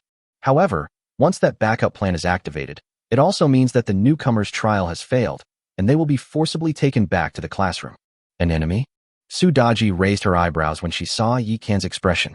If I hadn't been so lucky, I would have died at their hands dozens of times in the past few years. But that's all in the past. They're not even worthy to carry my shoes now. After Yikan finished speaking, he nodded to the two of them and walked towards the ancient Tree of Life. Sudaji clenched her fists, unable to calm down for a long time. The man I cherish like my own life. How dare you clowns touch him? Seeing her like that, Nuba couldn't help but tug at her and ask, oh dear, our Lord's wife is angry. Sister Xian, those 3 people deserve to die. Sudaji was still pouting, but she immediately realized what was going on and said embarrassedly, what Lord's wife? Sister Xian, you're making fun of me. Whether I was making fun of you or not, you know in your heart. Nuwa crossed her arms and deliberately put on an envious, jealous, and hateful expression. Sister, don't be angry. We just found something good, and the young master asked me to bring it to you. Let's go back and take a look. As they spoke, Sudaji, in a fawning manner, pulled Nuba toward the palace. Although she temporarily occupied half of Yikan's bed, she couldn't sleep there forever. She still needed to make herself a little nest. On the other side, Yikan did some calculations and found that the remaining treasure chests provided him with a total of 110,000 source crystals and 60,000 world stones. Not counting the treasure chests he opened during the city defense, he saved a total of 410,000 source crystals and 210,000 boundary stones in this wave. Let the storm rage on. Without hesitation, Yikan spent 200,000 boundary stones to upgrade his territory to level 5. Call. In an instant, a storm of spiritual energy swept across the territory. The ancient Tree of Life grew rapidly in the face of the storm, quickly reaching a height of 200 meters, and its territory also expanded wildly, soon extending to 10,000 square meters. Without saying a word, Yikan scaled up the Thorn Poison Wall and Elemental Wall to 100,100. This time, instead of blindly upgrading buildings, he first spent 250,000 source crystals to upgrade Sudaji and Nuba to level 5 before upgrading all the defensive towers. Damn, in the blink of an eye, I only have 10,000 source crystals and 10,000 world stones left. Yikan couldn't bear to look at his wallet. He hadn't even upgraded his other buildings yet. Looks like we need to put our money-making plan on the agenda immediately. Yikan was not discouraged. Instead, he placed the Tower of Judgment he had obtained from the golden treasure chest next to the ancient Tree of Life. The Tower of Judgment is a perfect grade red building, an enhanced version of the defensive tower. After accumulating enough energy, it can unleash a powerful energy blast that can annihilate a large area in one shot. The downside is that it takes too long to accumulate energy. After firing one shot, it's unclear when the second shot will be fully charged. The Sun and Moon Immortal Pod has detected an evolvable building. Evolve it. Evolution. With Yi Kan's command, a large amount of misty energy suddenly surged out of the Sun and Moon Immortal Pod, completely enveloping the Tower of Judgment. Upon seeing this, Yi Kan was not only shocked. Whenever the Sun and Moon Immortal Pod makes a big move, it always manages to surprise him. Could this Tower of Judgment possibly turn into a giant tree? Yi Kan stared intently at the 50-meter-tall pagoda, his eyes filled with anticipation. Chapter 27: The Demon's Eye. Buzz. As the crimson light flashed, the Tower of Judgment began to rise, growing to over 100 meters in the blink of an eye. But it showed no sign of stopping. Instead, it continued to grow wildly, reaching over 300 meters in height, far exceeding the ancient Tree of Life before finally stopping. At this point, the Tower of Judgment had completely changed, resembling a tall, upright tower formed by two giant dragons, one black and one red, intertwined together. At the top of the tower are two dragon heads facing each other, one black and one red. ZZZ, ZZZ. With two piercing electromagnetic sounds, the black dragon and the red dragon simultaneously spat out bolts of electricity the same color as themselves. Two bolts of electricity intertwined, forming a giant eye with red pupils at the top of the tower. The Evil Eye. Level 1. Grade, Legendary. Durability, 10,000. Skill 1, Demonic Judgment. Emits black and red light to judge enemies within a 1-kilometer radius of the territory. Cooldown, 10 minutes. Skill 2, Demon's Vision. Can observe the scene within a 10-kilometer radius of the territory and see through the details of enemies below epic level. Introduction. The Tower of Judgment, corrupted by demonic power, has become the Eye of Demons. 666. Now I can finally see through the boss's attributes. After reading the introduction to the Eye of the Devil, Yi Kan stood up excitedly. In addition to having the ability to see clearly, this new turret can also track enemies outside its territory. The next time he encounters a slippery boss like the Golden Little Divine Bull, he will no longer worry about it escaping. Next, we need to arrange for the plowing of the fields. Yi Kan picked up several plots of farmland and a barracks from the ground, then took out the troop-type talisman, Tree Spirit. After saving up for so long, he finally collected 20 farmland units, and the area of his territory had expanded to 10,000 square meters, so he could finally consider farming. He brought the items to the southwest corner of the territory and threw out the barracks and Tree Spirit. Buzz. The Sun and Moon Immortal Pot immediately emitted a misty aura, enveloping the barracks and the troop-type talisman. Soon after, the barracks twisted into a short, stout ancient tree more than 30 meters tall. The ancient tree's branches and leaves were withered and yellow. Its bark was dry and cracked, and two crystal lamps hung on the two highest branches. From a distance, this ancient tree looks like an old man on his deathbed, but upon closer inspection, one can discover that its withered trunk contains a powerful vitality. Ancient Tree of Knowledge. Level 1. Grade, Excellent. Durability, 1,000. Population, 20. Introduction. An ancient tree that has survived the ravages of time, witnessing the rise and fall of tides and the changing times. It has extensive knowledge and, over the long course of time, has mastered the laws of nature and knows how to communicate with nature. Ultimately, it passed these skills on to the kind-hearted tree spirits, because these beautiful and innocent little creatures would always come to scratch its itch and catch bugs for it. Respected Ancient Tree Elder, please train 20 tree spirits. Yi Kan looked at the Ancient Tree of Knowledge, eager to see what the tree spirit looked like. Yes, Your Majesty. Call. As the wind suddenly rose, the Ancient Tree of Knowledge opened its cloudy yet wise eyes, and its withered branches and two crystal lamps swayed in response. Wait, a great enemy has attacked. Wasn't the forest destroyed? Yeah, how did we come back to life and end up back with Grandpa Tree? Could it be that the king has returned, and he has resurrected us? Soon after, several clear sounds came from the hollow of the Ancient Tree of Knowledge. Then, several little heads peeked out from the tree hole. They were several lively girls with snow-white hair and jade-like skin, their eyes filled with confusion and expectation. When they saw Yi Kan, their eyes lit up, and they twitched their little noses as if they were sniffing something. The king, it's the king's aura. The girls' eyes instantly turned red, and they all ran to Yi Kan's side. Your Majesty, has the great elf world been revived? Unlike the elven archers and elven hunters, the tree spirits did not kneel and worship. Instead, they surrounded Yi Kan, their large eyes filled with anticipation and fear. It's revived. From now on, this will be the home of the elves. Look, Yi Kan pointed to the ancient tree of life. Wow, the tree of life has been revived. The elves are saved. And there's the ancient tree of war, the well of moonlight, and the elf's kitchen. Look, the powerful elven warriors have returned. The tree spirits were like a group of lost children who had suddenly found their family. They jumped and danced with joy, which terrified Yi Kan. Because the tree spirits' clothing was very avant-garde, they only used 3 leaves to cover those 3 key areas. The most incredible thing is that although the 3 leaves were not treated in any way, they were able to adhere firmly to those 3 places. I don't know what the principle is. All right, we'll all have plenty of time to catch up later. Now I have an important task for you all. After Yi Kan finished speaking, he immediately threw out the 20 farming coins he had painstakingly accumulated. Buzzing. Under the transformation of the sun and moon immortal pot, the cultivated field was instantly enveloped in spiritual energy and evolved into a spiritual field, brimming with spiritual energy. Wow, it's a spirit field. Without Yi Kan's command, the tree spirits happily ran over and each chose a piece of spirit field. Judging from their expressions, they seemed to already be planning what to plant.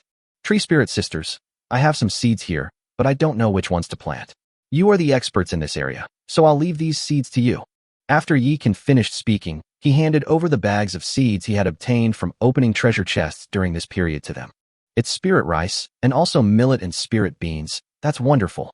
After the tree spirits took the bag, they acted as if they had discovered some treasure, even throwing aside the poisoned spears they were holding.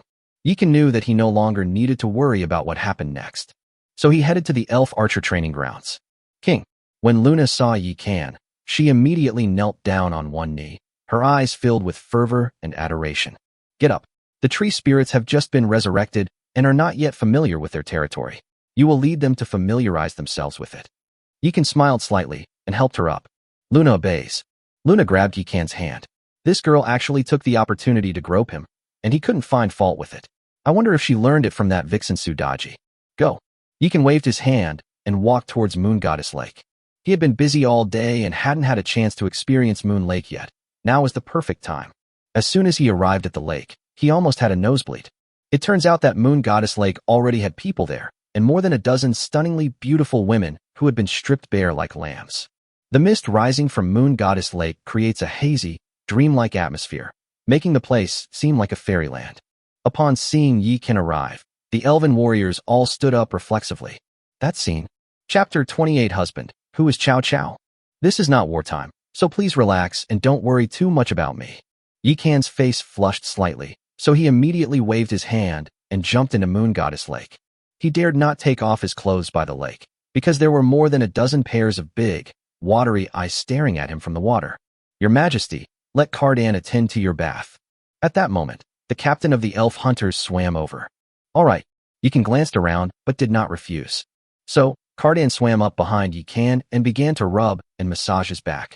It must be said that Cardan, as an elf hunter, really understands the structure of the human body. Moreover, her technique and strength were just right, making Yi Kan relax completely and almost fall asleep in the lake. He was suddenly awakened when a smooth, warm sensation enveloped him.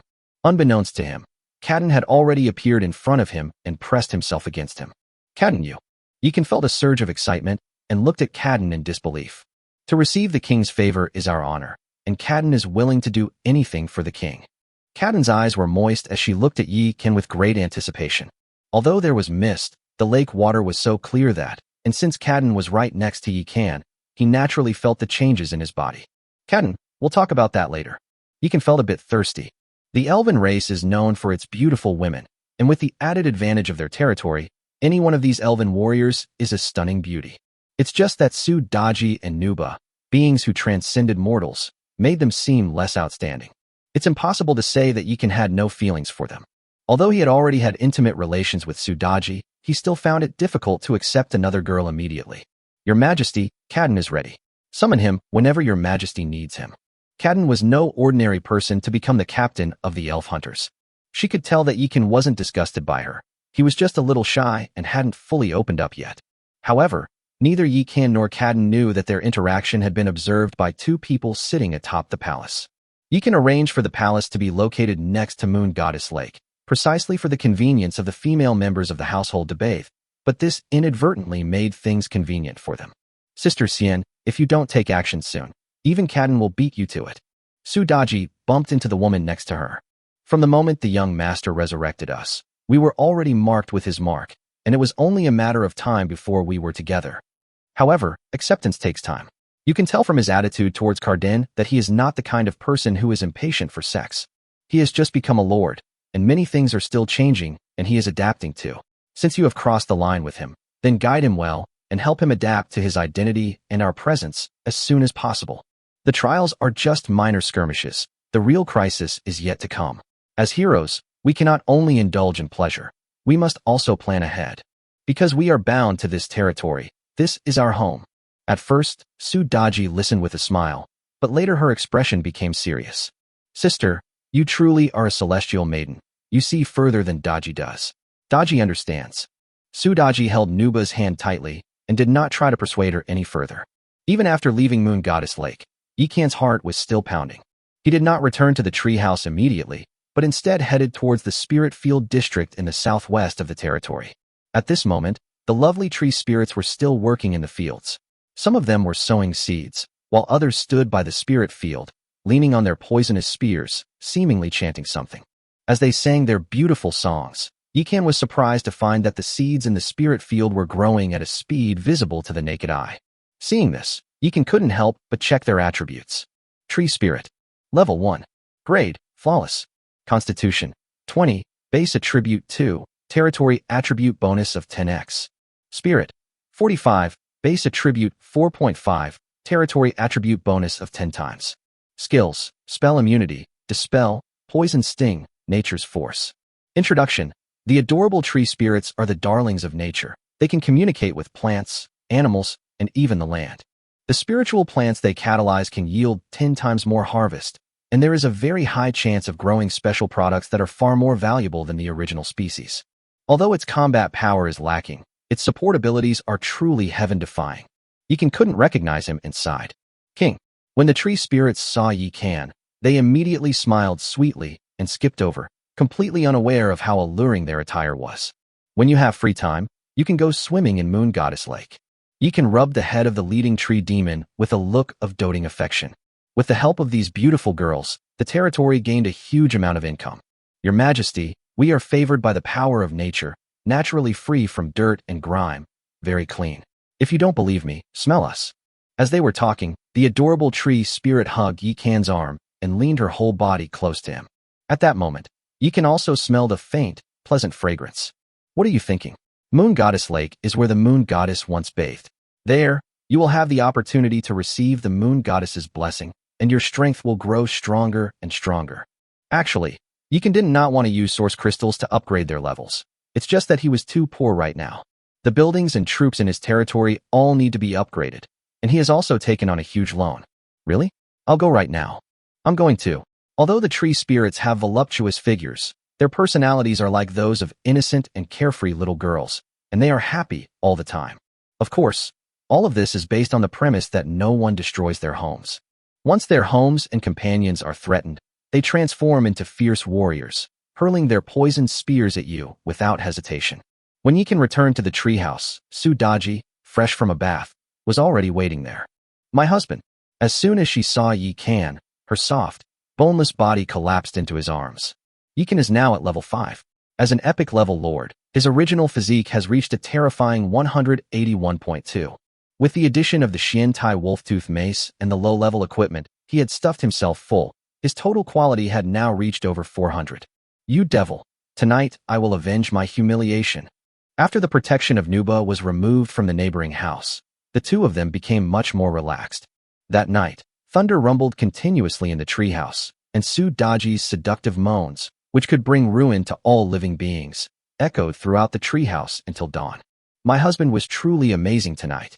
Su Daji lay in Yi Kan's arms, like a lazy kitten. Although Yi Kan's physique is still somewhat inferior to hers, it is now almost on par with hers. She used all her strength to subdue the beast, but she knew she was about to lose control of Yi Kan. When I was young, I despised Chow Chow, but when I grew up, I realized that everyone is a Chow Chow. Yeekin held the beauty in his arms, a smug smile in his eyes. Husband, who is Chow Chow? Sudaji looked on with curiosity. I can tell you, but don't overthink it. As they spoke, Yeekin leaned close to Sudaji's ear and began to tell the story of the traitor Chow Chow. Husband, you won't dislike me, will you? After hearing this, Sudaji looked at him with a pitiful expression. I already told you not to overthink it. I'm overjoyed. Why would I complain about you? As he spoke, Yeekin pressed Sudaji closer to him. Sudaji was reborn from the ashes, so she was still a virgin, but she carried the experience of her previous life. Any man who would reject such an exceptionally beautiful woman is blind. Rumble. While the two were shamelessly and affectionately cuddling, the territory suddenly trembled. Clearly, a new day has arrived, and the monsters have come to deliver money again.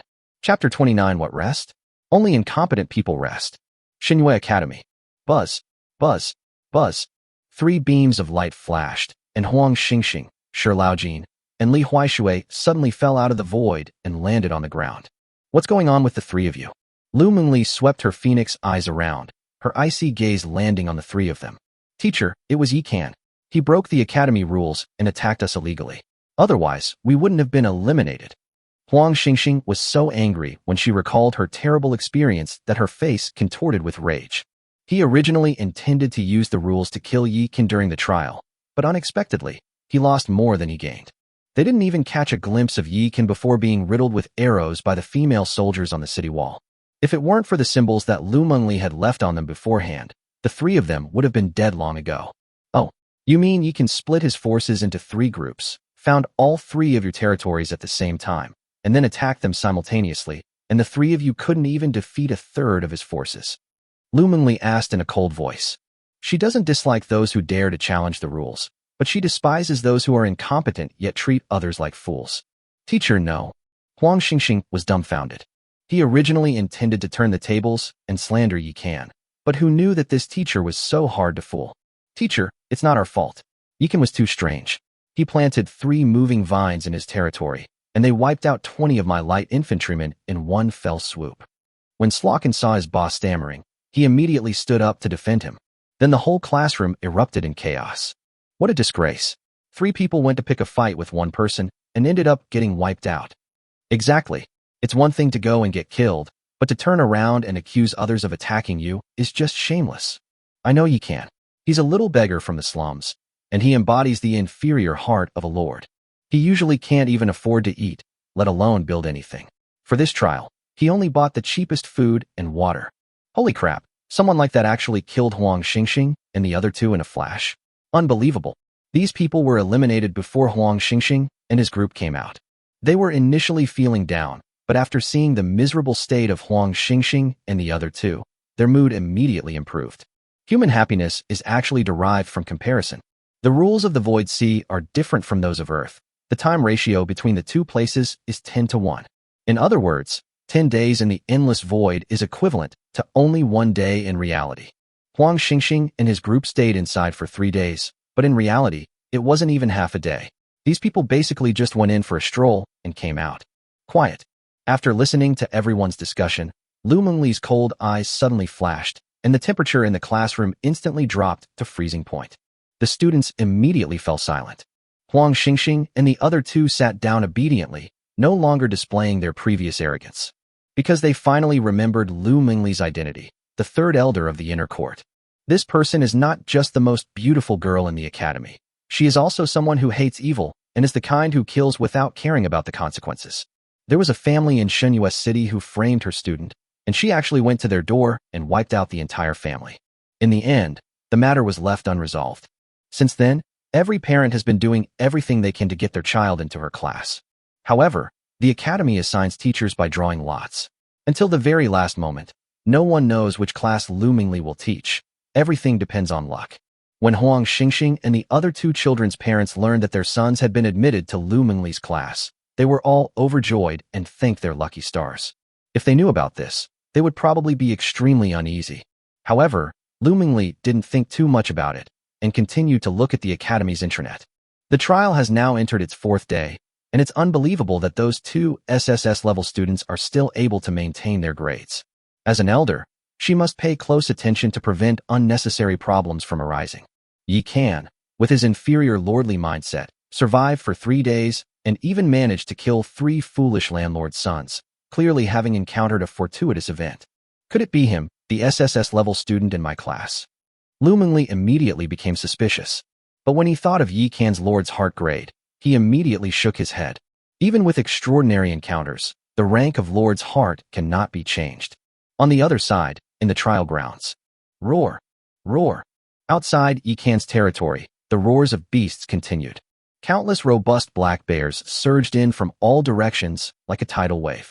Behind them, elite black bears with a ring of white fur around their necks stood out from the crowd, carrying all sorts of strange and heavy weapons, ready to charge into the city. Archers, hunters, and treants will be paired up in 5s and assigned to guard the 4 city gates. They will use the defensive towers as cover for attacks. No one is allowed to leave the city without my order. Although Yi Kan hadn't slept all night, he was full of energy. The reason is simple. He is too poor right now and must turn these monsters into resources as soon as possible. Yes. The elven warriors were in high spirits and immediately divided into 4 teams, taking up positions on the city walls. To be able to follow the king and fight alongside him is their greatest honor. Young master, would you like to take a rest? Sudaji looked at Yi Kan with some concern. Last night, Yi Kan went crazy with her until dawn in order to prove himself, and she was a little worried that Yi Kan's nutrition was not up to par. After all, Yi Kan had a precedent of having to lean against a wall to get out of bed, and this matter concerned her lifelong happiness, so she had to take precautions. What rest? Only incompetent people rest. Young people should strive and fight. Kill. Yi Kan leaped suddenly, crashing into the north gate like a cannonball. Boom. Under his savage charge, several black bears instantly leaped into the air, then laid down on the ground, leaving behind several bronze treasure chests. No wonder he's the man I, Sudaji, have my eye on. He's so handsome even when fighting monsters. Sudaji gently stroked her pretty face, her expression one of infatuation. Stop being so lovey-dovey. The elite monsters are about to storm the city. Seeing her love-struck expression, Nuba couldn't help but roll her eyes.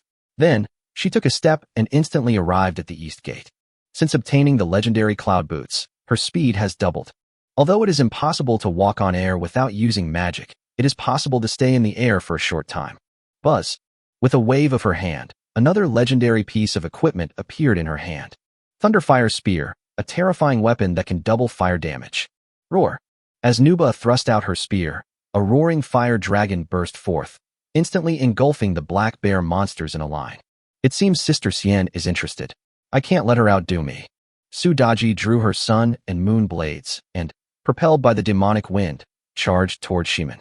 Swish, swish. A cross-shaped lightning slash suddenly erupted. Boom, boom. Under the bombardment of the power of the moon and the sun, 2 deep trenches were instantly cleaved in the earth, and a large number of black bears were killed in an instant. Roar. The black bear elites, who had been observing, could no longer sit still upon seeing this. They brandished their heavy weapons and charged forward, howling. Thus, the battle on the 4th day officially entered its most intense phase. First came the black bear elites, then the grizzly bear junior leaders, the brown bear senior leaders, the polar bear leaders. The number of monsters today was outrageous. It could be described as a beast tide, but the exhausted Yi Kan stayed on the field the whole time. Sudaji and Nuba were both very worried, but there was nothing they could do.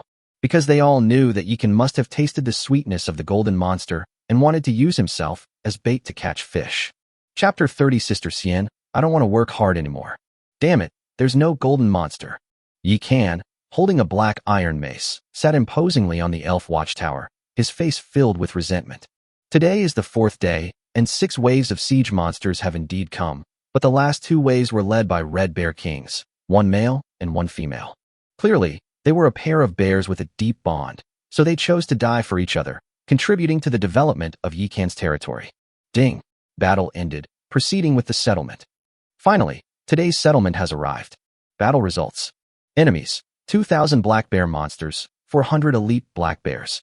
Campaign rating, SSS. Rewards for passing the level, 400,000 source crystals, 200,000 world stones.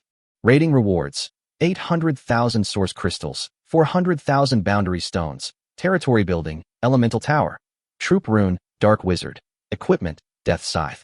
Even though there's no golden monster, This reward seems pretty good. Yikan took out the elemental tower and threw it directly at the north gate. Buzz. Under the transformation of the sun and moon immortal pot, the elemental tower immediately became the frost tower, which perfectly complemented the two fire cannon towers at the north gate. As for the dark wizard, although it is a legendary troop-type talisman, Yikan does not intend to use it. His territory follows a natural path. The elven girls love the vibrant nature and are naturally averse to darkness and death. As the lord, Yikan, the king in the hearts of the elven beauties, would naturally not do something so unpopular. The death scythe is quite difficult to use, and Yikan has never used this type of weapon before, nor is he interested in it. Sudaji and Nuba both had their own exclusive weapons, so naturally they didn't care for them. Young master, isn't that man in black robe still here? Why don't we sell these two items and pay off his debt? The territory's economic situation is worrying lately, and Yikan owes the black-robed man 1 million source crystals, which makes Sudaji a little concerned. Other items can certainly be sold, but this legendary item is too valuable. Selling it to him would be a loss. There are still 6 days left in the trial, so we're not in a hurry. Yikan pulled Sudaji into his arms, took a deep breath against her neck, and enjoyed her soft, warm fragrance. Sudaji was overjoyed to see Yikan's infatuation with her, and let him do whatever he wanted to her. After spending a long and tender time together, Sudaji reluctantly went to the storeroom to open her treasure chest. Yikan then waved his hand, upgrading the Tree of Life to level 6 and expanding the territory to 20,000 square meters. Click, click, click. The ancient Tree of Life swayed and shone brightly, growing to 500 meters tall, towering far above the eye of the demon. Unfortunately, the ancient tree still hasn't unlocked any new attributes. However, the number of trainable Pokemon has increased to 50, making the territory much more lively. Ancient Tree of Life. When will you be able to undergo your next transformation and unlock new attributes? Yikan couldn't help but ask. The day my king transforms will be the day I leap forward, at which time I will unlock new mystic and natural attributes. The ethereal voice of the ancient Tree of Life reached Yikan's ears. That won't be long. I'm really looking forward to it. Upon hearing this, Yikan's spirits immediately lifted. Next, he began upgrading buildings such as the ancient Tree of War, the ancient Tree of Knowledge, the Moon Goddess Lake, and the Eye of the Demon, spending a total of 1.34 million source crystals. Fortunately, Sudaji gave him another 500,000 source crystals and 190,000 boundary stones. Otherwise, the rewards he received would not have been enough for him to squander. We still don't have enough money. Yikan looked at the few 100,000 source crystals and boundary stones he had left and couldn't help but feel a headache coming on. No matter how much money you have, it seems to disappear too quickly. Being in charge of your own affairs is not a simple matter. Just then, a fragrant breeze wafted over. Buzz. The demon, Nuba, descended like a celestial maiden and gently floated down to Yikan's side. Sister Xian, I'm so tired, I don't want to try anymore. Upon seeing her stunning beauty, Yikan was instantly captivated and couldn't resist embracing her tightly. You little rascal. The woman trembled slightly, but she did not push him away. Instead, she reached out her delicate hand and gently stroked his face with a touch of tenderness. Don't worry, Daji and I will do everything we can to help you. I knew it. Sister Xian still cares about me. Yikan was immediately moved.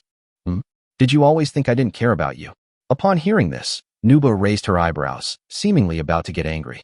Seeing her angry expression, Yikan immediately realized that he had said the wrong thing. Let's give it our all. Yi Sanshin gritted his teeth, reached out, and wrapped his large hand around Nuba's slender waist, then cupped the back of her head and kissed her. Nuba had never experienced such a scene before, and her mind went completely blank with a sudden boom. It wasn't until a few breaths later that she gradually regained consciousness and felt the warmth and sweetness emanating from those cherry lips. It feels pretty good. The demon woman kept her eyes closed and awkwardly responded to Yikan. At the foot of the elf watchtower, Sudaji stared blankly at the two people pressed tightly together on the tower, feeling a pang of sorrow followed by relief. Finally, she took a deep breath and walked towards Luna Lake. After tomorrow, she and Nuba should be true sisters. Yikan on the tower did not disappoint Sudaji. When their emotions ran deep, he picked up Nuba and returned to the treehouse. Although Nuba was a celestial maiden in her previous life, she had never experienced matters between men and women. So, from the beginning until Yikan carried her back to the treehouse, her head was buzzing. It wasn't until the two were completely honest with each other that she realized she had fallen into Yikan's trap. You little rascal, be gentle. Nuwa wrapped her arms around Yikan's neck, her reproach tinged with a hint of anticipation. She had actually been preparing for this day for a long time, but she didn't expect it to come so soon. As a result, the temperature inside the treehouse suddenly rose. Two people deeply in love became entangled together, their passions surging and undulating like waves. The two remained entangled until nightfall, neither showing any intention of opening the treehouse. My husband is really something. He doesn't know how to restrain himself. How can his body take this kind of abuse? Looking at the tightly closed treehouse, Sudaji could only return to the room she had chosen in the palace, where she hugged her small blanket for comfort. The next day, at the elf flavor house. Husband, you must have used up a lot of energy last night, so eat more. Sudaji brought a mountain of breakfast to Yikan and thoughtfully served him food. After the elf team expanded to 50 people, Yikan began to teach them how to make food. Therefore, the elf flavor house is very lively now, and there is no need to worry about food shortages at all. Thank goodness, thank goodness. Yikan took a bite of the dumpling that Sudaji handed him, then pulled the beauty into his arms and fed her the dumpling. In an instant, Sudaji's resentment, which had been building up all night, dissipated. Chapter 31. The third hero, Fushime. Hey, didn't you always want me to win over Sister Sien? Why do you seem a little resentful? Yikan ate the food that Sudaji fed him while staring at her seductive eyes. I'm just worried that my husband will start to dislike me after he has Sister Sien. Sudaji pouted, looking aggrieved. What's going on in your head? Back then, you were the first extraordinary woman to question the order of dragons above phoenixes. How did you become so insecure? I told you before that your place in my heart is unshakable. Have you forgotten? Yikan raised an eyebrow, pinched Sudaji's chin, and glared at her with a serious expression. My husband, I was wrong. Please don't be angry. Under Yikan's sharp gaze, Sudaji felt inexplicably guilty and immediately tried to please him by putting food on his plate. At that moment, Nuba, who had just selected her food, also came over. Like Sudaji, her plate was piled high with food, most of which were nourishing and yang-tonifying ingredients. Needless to say, it was also for Yikan. I'm telling you, you're treating me like livestock.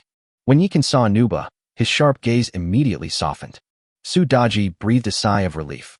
She wasn't originally this kind of woman, but for some reason, she always felt insecure and anxious in front of Yikan. Seeing the expressions on their faces, Nuba couldn't help but smile slightly, and then sat down next to Yikan.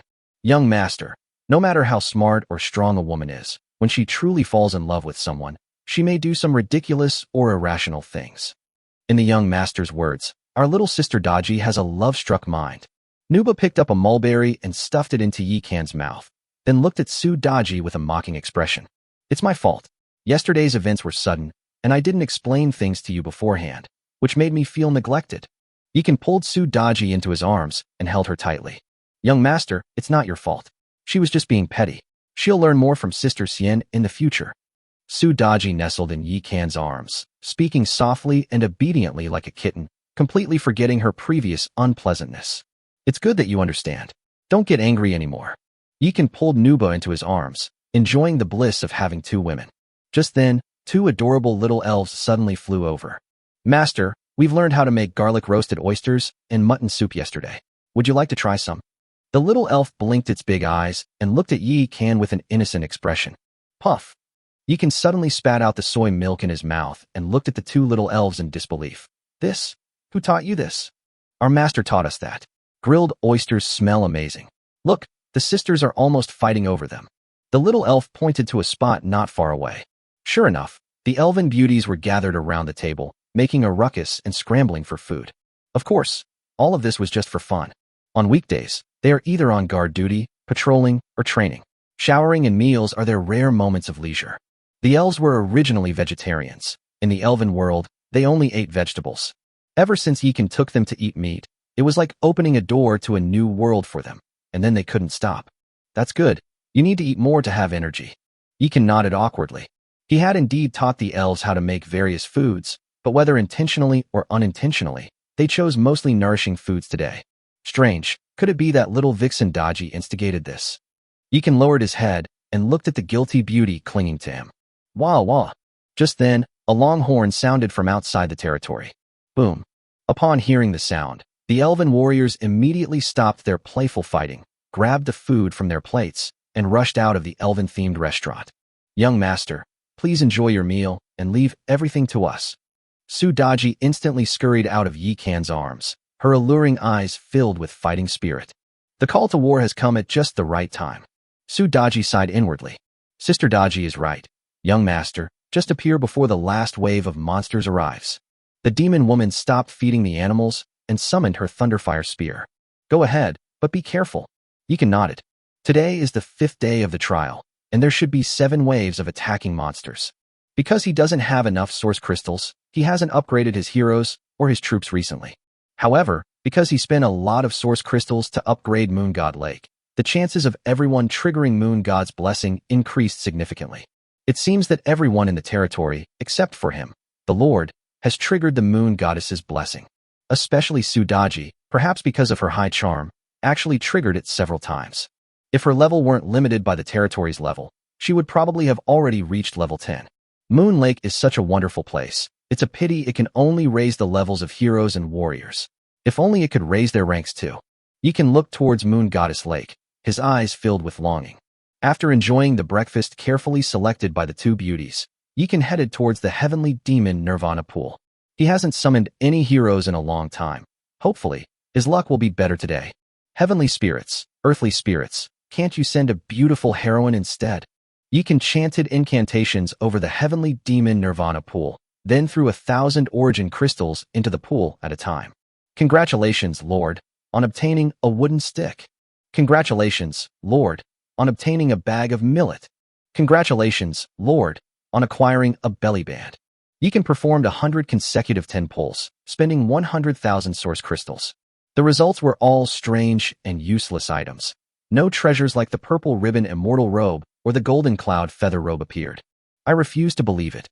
Yikan refused to believe it and skipped the 10 pull this time, throwing in 100,000 source crystals for 1,000 pull. Buzzing. The next moment, a huge pile of messy things surged out of the heavenly demon Nirvana pool, including women's undergarments, almost completely submerging Yikan. Just when he thought there was no hope, a ray of light suddenly appeared in the pool. Then, a voluptuous woman with cascading black hair and flawless skin stepped out. Her skin was as white as snow, her face as rosy as the morning sun, her figure as graceful as a begonia, her lips as small as cherries, her cheeks as soft as snow, her complexion as radiant and charming, and her beauty captivating. When Yikan saw her, this description involuntarily popped into his mind. Are you Hushime? Yikan's eyes suddenly lit up. Because the 9-headed pheasant spirit Hushime, like Su Daji, is also one of the 3 demons of Xinyuan tomb. Su Daji was too emotional and love-struck. Although she promised Yikan that she would not be angry anymore, Yikan was still a little worried. Now that Hushime has arrived, she has company. Even if he can't be with Su Daji in the future, her best friend will be able to comfort her. Chapter 32 Goddess set. This little demon, Hushime, greets your lordship. Hushime was only stunned for a moment before she quickly realized what was happening. She has been resurrected and has become the subordinate of the young master before her. At this moment, Yikan was looking at Hushime's attribute panel. Hushime. Race, human. Rank, legendary. Level 1. Constitution, 30. Base attribute 3. Territory attribute bonus of 10x. Spirit, 50. Base attribute 5. Territory attribute bonus 10x. Bloodline, 9 phoenixes. Talent, Phoenix rebirth. After dying in battle, there is a 10% chance of being reborn from the ashes. Skill, 9 Phoenix Battle Soul, can increase teammates' combat power by 30%. Introduction, originally a 9-headed pheasant spirit, one of the 3 demons of Xinyuan tomb, she was once ordered by Nuwa to wreak havoc in the palace and bring about the downfall of the Shang dynasty. In the end, she was cruelly abandoned by Nuwa and died. Now that you have been reborn, you are no longer the little demon you once were. From now on, call me young master. Looking at Hushime's voluptuous figure, which was no less than that of Su Daji, and her extremely soft skin, Yikan couldn't help but feel a surge of blood rushing to his head, and awkwardly touched his nose. Yes, young master. Seeing Yikan's embarrassed state, Hushime couldn't help but smile shyly. Then, she picked out a pink dress from the mountain of objects beside her and put it on before gracefully approaching Yikan. Unlike Su Daji, Hushime was not only not driven by love, but was also the most rational of the 3 demons. When the 3 sisters failed in their raid on Zhou's camp and were pursued by Yang Jian and his men, it was she who stood up and angrily denounced Yang Jian and his men for their ingratitude. The reason these three demons entered the palace was because Nuwa was humiliated by King Zhou, so she sent them to infiltrate the Shang dynasty, bewitch King Zhou, and hasten the demise of the Shang dynasty. Thanks to the tireless efforts of the three women, the Shang dynasty indeed lost the hearts of the people, and Shichi gained the world. Jiang Zia and others thus achieved great success, and the 12 golden immortals of the Chan sect successfully completed their tribulation. Meanwhile, the investiture of the gods' war was successfully completed, and the heavenly court thus gained its own working class. If we disregard the fact that the three demons harmed the loyal officials of the Yin Shang dynasty, the three sisters' achievements were actually greater than those of Jiang Zia. Moreover, the Shang dynasty was incredibly powerful at the time. If they hadn't prevented King Zhou from favoring sycophants and alienating virtuous ministers, Shichi would have had no chance to seize the world. The reason Nuwa wanted to eliminate Xian and the others was not because they had done anything wrong, but because they themselves were a stain on Nuwa's reputation.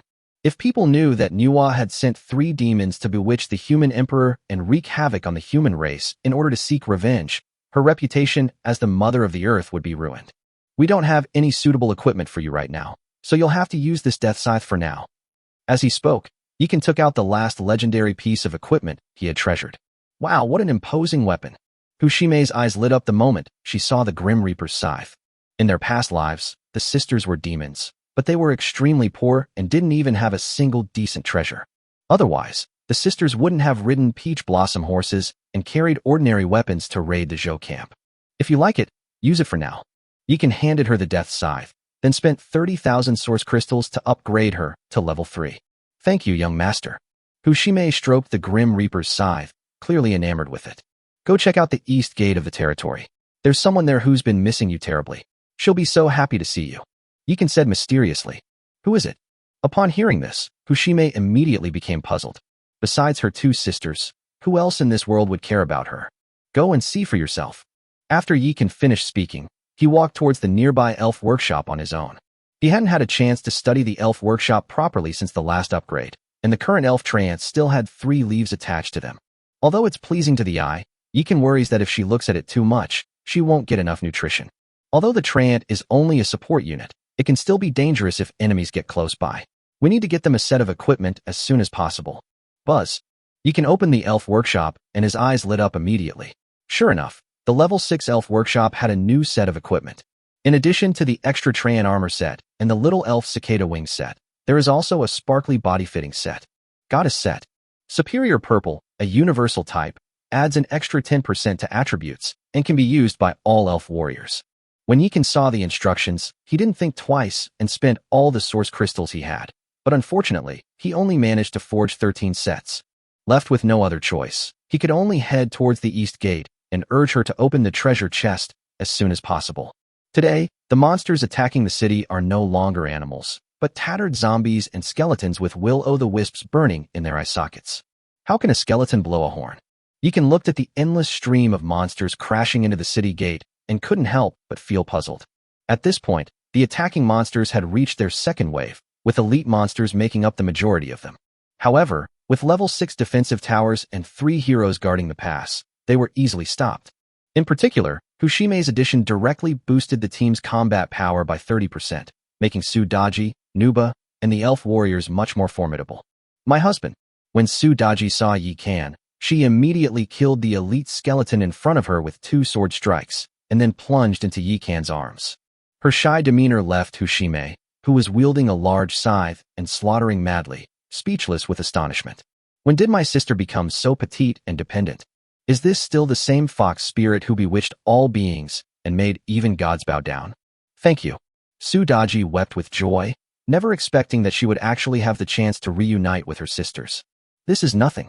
When I have money, I'll resurrect your mischievous little sister too, and then the 3 of you sisters can be reunited. Yikan waved his sleeve and said domineeringly.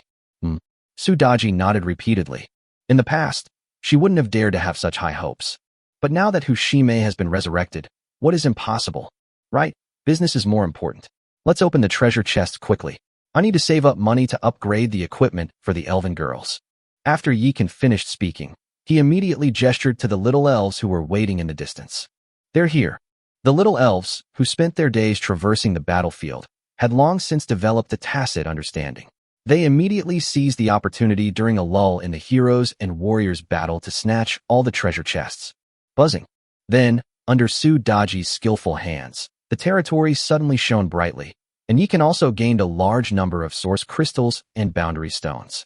Without saying a word, he spent all the source crystals at the elf workshop.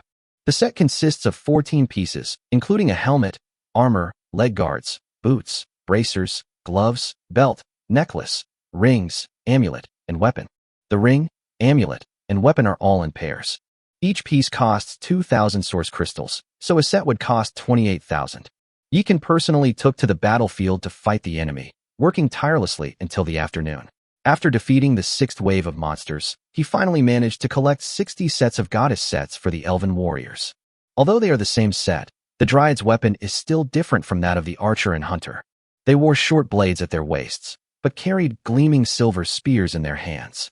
Elf archers and elf hunters are now very similar, both wielding goddess crossbows and carrying goddess short blades at their waists.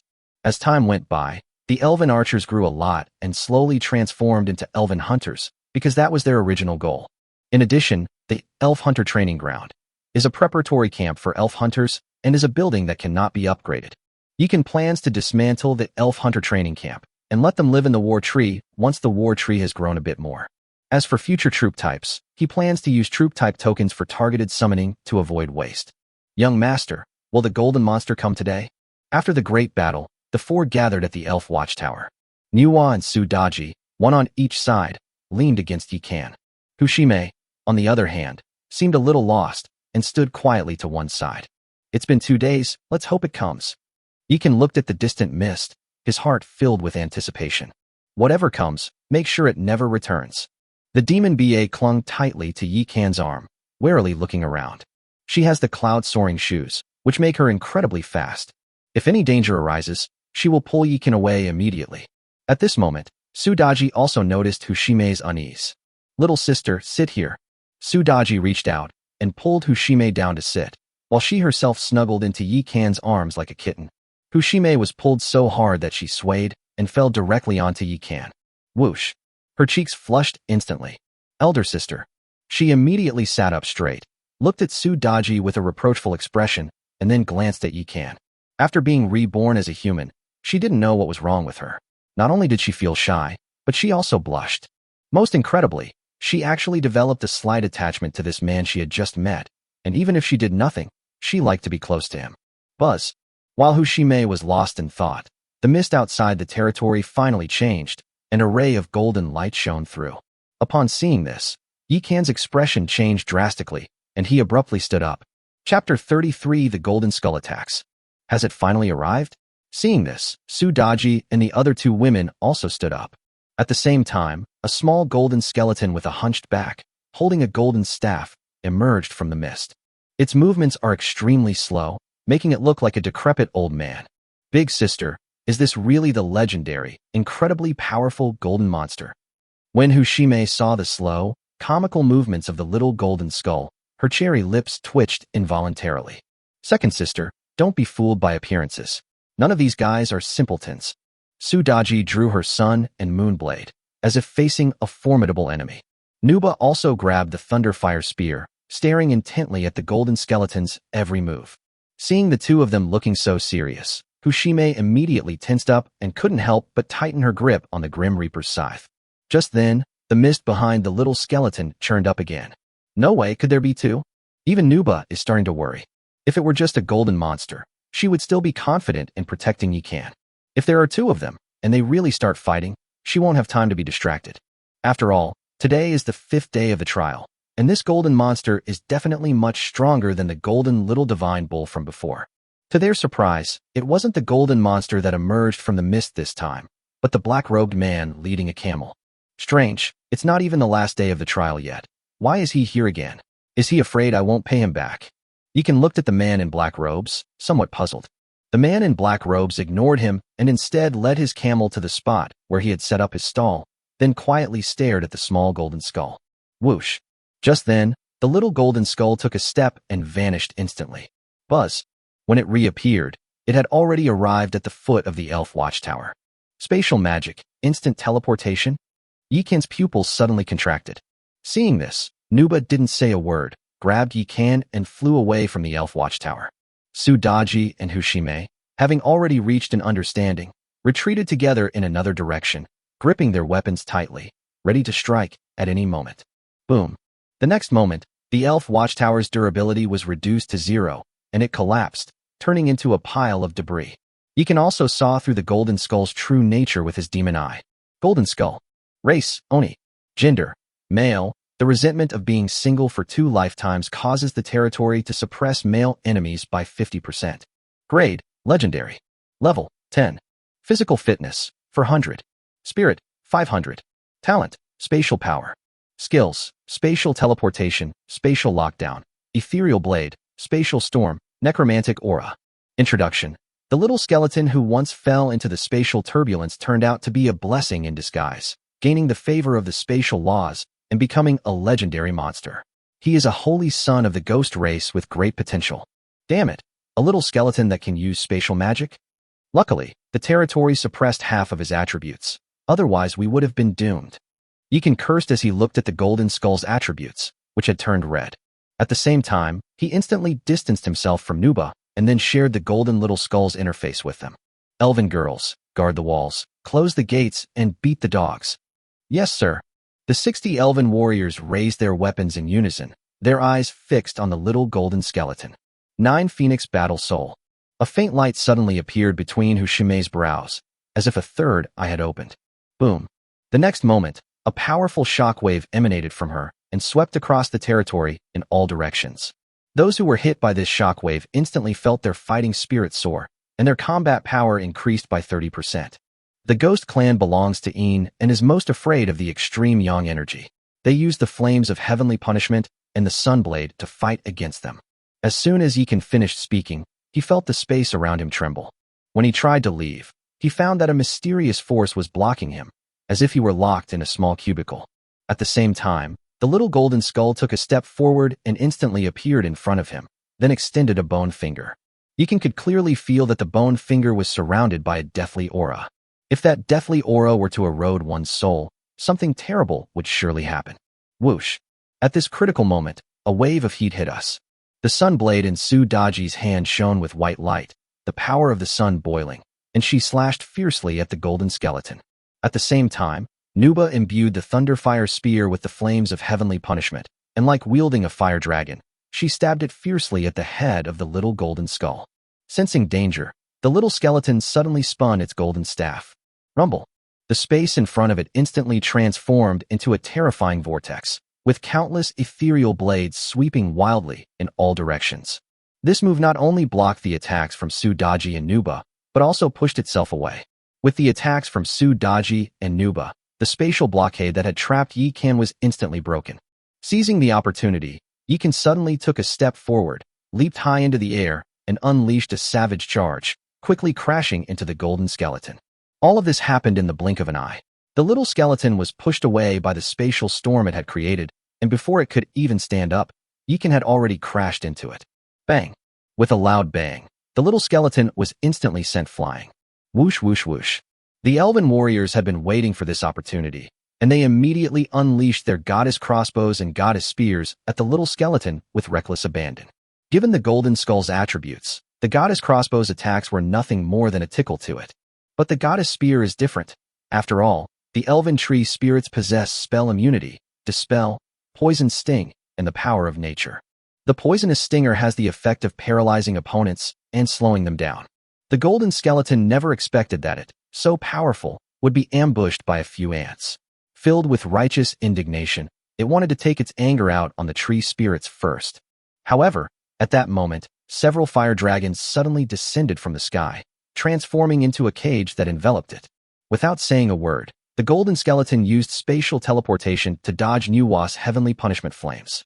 However, due to the effects of the poisonous sting, its speed was ultimately slowed down, and its arm was burned by the heavenly punishment flame. With her exceptional eyesight, Hushime spotted its movement and suddenly swung her scythe, aiming it at a certain spot. Bite! The golden skeleton, which had just revealed itself, was immediately struck squarely, its eye slightly cut by the scythe.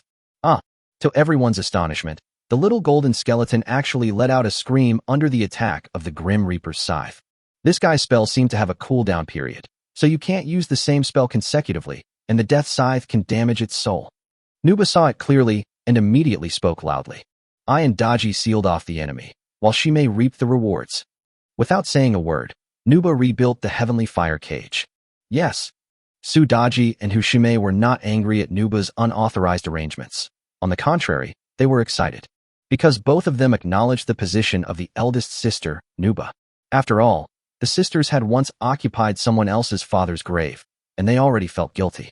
Moreover, in terms of background and lineage, the sisters cannot compare with Nuba. After all, she was the daughter of the Yellow Emperor and had a legitimate human identity.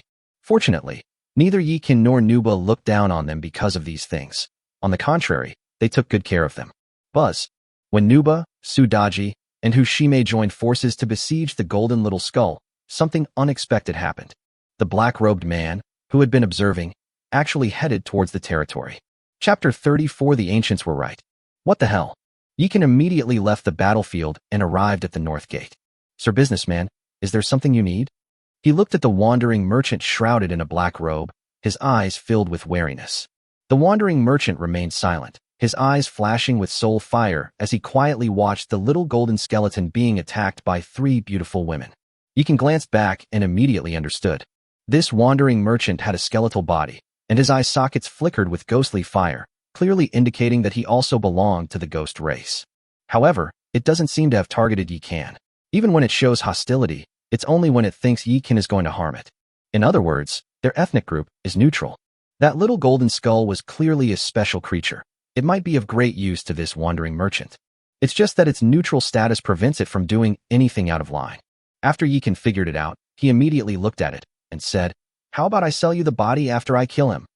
Upon hearing this, the wandering merchant's soul fire suddenly flashed. Understood. Although the wandering merchant did not respond, Yikin guessed something. Although these wandering merchants appear free, they are certainly protected and bound by certain rules, and cannot participate in or violate the rules of the void. After confirming his thoughts, Yikin immediately returned to the battlefield. Although he only has one skill, Savage Charge, and no magic, his physique is even stronger than that of the golden skeleton, who is suppressed by territory. If they participate in the war, they can still play a role. Moreover, he's cunning, and his team has 2 players who can counter the golden skull. So this fight is going to be tough. As expected, after Daji and her companions learned that the golden skeleton could not use the same spell repeatedly, they began to coordinate their attacks. With the tacit cooperation of Daji and Shimei, Nuba's heavenly punishment flame finally found an opening and engulfed the golden little skeleton. Its soul fire flickered, and it let out a sharp, mournful scream, trying to expel the heavenly fire from its body. Who knew that as soon as its deathly aura touched the heavenly fire, it turned into wisps of black smoke and was evaporated. The flames of divine punishment penetrate the body upon contact, and can even scorch the soul. In the end, the golden skeleton had no choice but to sacrifice itself to save the king, cutting off its own arm. But the flames of divine punishment eventually affected it, and Shimei seized the opportunity to once again wield the Grim Reaper's scythe, attempting to sever its head. The golden skeleton, driven mad by repeated setbacks, finally unleashed its ultimate attack once again. Space Storm. Boom. This time, it held back and chose to go all in, unleashing a spatial storm with double the power. Not only did the ethereal blade transform into a whirlwind that swept across all directions, but even the space around him showed signs of collapse. Danger. Retreat. Yikin made a wild charge to Shimei, who was closest to him, grabbed her slender waist, and retreated. Rumble. The next moment, the territory's buildings were attacked indiscriminately, while the golden skeleton had already disappeared, leaving only a spiral-shaped crater in its place. Oh no, it got away. Nuwa and Daji flashed away and chased after them towards the north gate. They all knew how much Yikin valued the golden monster. If he paid the price of an elf watchtower and the golden skeleton got away, he would definitely be very upset. It can't escape. Yikin released Shimei and immediately communicated with the demon eye. Buzz. The next moment, the demon's eye hidden among the branches of the ancient tree of life suddenly emitted a black and red light. Then, a blazing black and red beam of light shot out and struck the little golden skeleton that had already moved outside the territory. Boom. With a loud bang, the little golden skeleton was instantly blasted to the ground. With the demon eye blocking their way, Sudaji and Nuba finally caught up. Without a word, Nuba unleashed the heavenly punishment flames, which transformed into a fiery cage that bound the golden skeleton whose bones had shattered and which had fallen to the ground. Sudaji then brandished her sun and moon blade and slashed down fiercely. The golden skeleton's soul fire boiled, and it opened its little mouth to roar angrily at the sky, like a helpless child. Unfortunately, all its struggles were in vain in the face of these two fiercely protective women. It was quickly cleaved into several pieces, contributing 7 golden treasure chests. At this moment, Yikan and Hushime also arrived. Without saying a word, Yikan collected the treasure chest and crystals that had been looted. Because he had already noticed that the wandering merchant who had been watching from the sidelines was slowly walking towards them. It raised its hand and tapped the air, and a line of energy characters immediately appeared. "Give me the body, and we'll be even. Make a deal." Without saying a word, Yikan stepped aside to make way. Anyway, if no one takes care of these void monsters after they die, they will be swallowed by the void the next day. Now that the wandering merchant has offered to buy his property, Yikan is naturally happy to see it happen, since being burdened with debt is indeed a difficult feeling. Without further ado, the wandering merchant stretched out his bone claw and grabbed at the scattered bone fragments, gathering them into his hand. Then it led its camel and disappeared into the mist. Yikan also received the long-awaited settlement announcement. Ding! Battle ended, proceeding with the settlement. Battle results. Enemy: 2,000 corpse monsters, 2,000 skeleton soldiers. Campaign rating: SSS. Rewards for passing the level: 900,000 source crystals, 400,000 world stones. Rating rewards: 1.7 million source crystals, 800,000 boundary stones, and the territory building, Hall of Heroes. It's finally here. Although the amount of source crystals and boundary stones was increasing, what excited Yikan the most was still the Hall of Heroes. This thing is a real treasure. With it, he no longer has to worry about Sudaji and the others. Even if they die in battle, Yikan can spend source crystals to resurrect them in the Hall of Heroes. "Young master, it's your turn to wear this." Upon seeing the Hall of Heroes, Sudaji immediately took off her heavenly crystal earrings and handed them to Yikan. What kind of grown man wears earrings? It's so effeminate. Besides, once something is given away, there's no reason to take it back. Yikan took the earrings and put them on her himself, then patted her buttocks and said, "Let's go open the treasure chest." Sudaji bit her lip and stared at Yikan with a pitiful expression. Only then did she realize that Yikan had never intended to take the earrings back from the moment he gave them to her. "Don't worry, if you're really afraid I'll die, then protect me well from now on." After Yikan finished speaking, he looked at Manhwa and Hushime and said, "You've been busy all day, why don't you go relax at Moon Goddess Lake first? Daji and I will go open the treasure chests first. Go." Manhwa smiled slightly and waved her hand magnanimously. "My sister has really changed. Now she's more like a young girl in love." As Hushime watched the two figures leave, her eyes held both relief and a touch of disappointment. "Don't worry, it'll be the same for you in the future. Our young master won't leave such a beauty like you hanging around. I wouldn't be that stupid. I hope you don't regret it later. All right, come with me. I'll show you around Moon Goddess Lake." When Hushime recognized Sudaji, Sudaji told her many things, including the magical Moon Goddess Lake. When Yikan pulled Sudaji back to the Cave of Life, he found that the girl was still looking sullen. Yikan made up his mind and carried her back to the treehouse. "Husband, what are you doing? It's still broad daylight." When Sudaji saw Yikan's wolf-like eyes, she couldn't help but widen her foxy eyes and stare at him in disbelief. As an old saying goes, when a woman is unhappy, one time is enough. If that doesn't work, then 2 times. Without saying a word, Yikan threw Sudaji onto the bed. "Whose nonsense is this?" Before Sudaji could finish speaking, her mouth was sealed shut. 2 days of gunfire quickly erupted inside the treehouse, producing rhythmic sounds. An hour later, Sudaji softened into a kitten again, nestled in Yikan's arms, behaving incredibly obediently. "Is this still fallacy?" Yikan pinched her chin and asked a question. "The ancients were right. What they said makes perfect sense." Sudaji smiled shyly, then suddenly wrapped her jade arm around Yikan's neck and sat up again. "You're such a man-eating little devil." Yikan smiled slightly. He did indeed prefer the charming little demon Sudaji to Nuba, because she could fulfill all his fantasies. Chapter 35: Devouring Heavenblade. "Husband, what do you think of my second sister?" Inside the treehouse, Sudaji held Yikan's arm as they walked together to the storeroom. At this moment, her face was rosy and radiant, like an 18-year-old girl deeply immersed in the whirlpool of love. Clearly, this was the result of Yi Kan's hard work for nearly 2 hours. Your beauty is unparalleled, even with your head bowed and toes barely visible. Apart from being voluptuous, Shime's appearance is only slightly inferior to yours. Moreover, she ignited her 9-phoenix bloodline upon rebirth, and her potential is so great that it's in no way inferior to your 9-tailed celestial fox. Whether in appearance or strength, she's top tier. Yikan did not give Su Daji a perfunctory answer, but instead expressed his true opinion. I know my husband is being lenient with me. The 9-phoenix bloodline is not only comparable to the 9-tailed celestial fox, it's absolutely overwhelming. But we're all family, so I won't be angry. After Su Daji finished speaking, she suddenly leaned close to Yi Kan's ear and whispered something. Upon hearing this, Yi Kan's body trembled, and he looked at Su Daji, asking, "My lady, is this true? When has she ever lied to her husband?" "Don't worry, second sister will listen to me." With a confident look on her face, Su Daji grabbed Yi Kan and rushed into the storeroom on the right side of the treehouse. There weren't many treasure chests left from today's battle, because Su Daji had already opened most of them before the battle ended.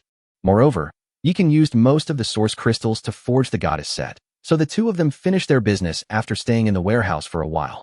In this battle, Yikan obtained a total of 8 golden treasure chests, one of which was provided by the blood skull from the 6th wave of monsters. "My lord, it seems our luck has run out." Su Daji looked at the pile of blue and purple things in front of her and couldn't help but feel dejected. "Isn't there still one left? Let's try again." Although Yikan was also disappointed, he did not blame Su Daji. Because opening treasure chests yields valuable items based on probability, even with high charm and luck, it's still possible to get junk items. Fortunately, the last one did not disappoint Yikan. With a flash of light, a black, bladeless long sword appeared in front of them. Heaven-devouring blade. Part, weapon.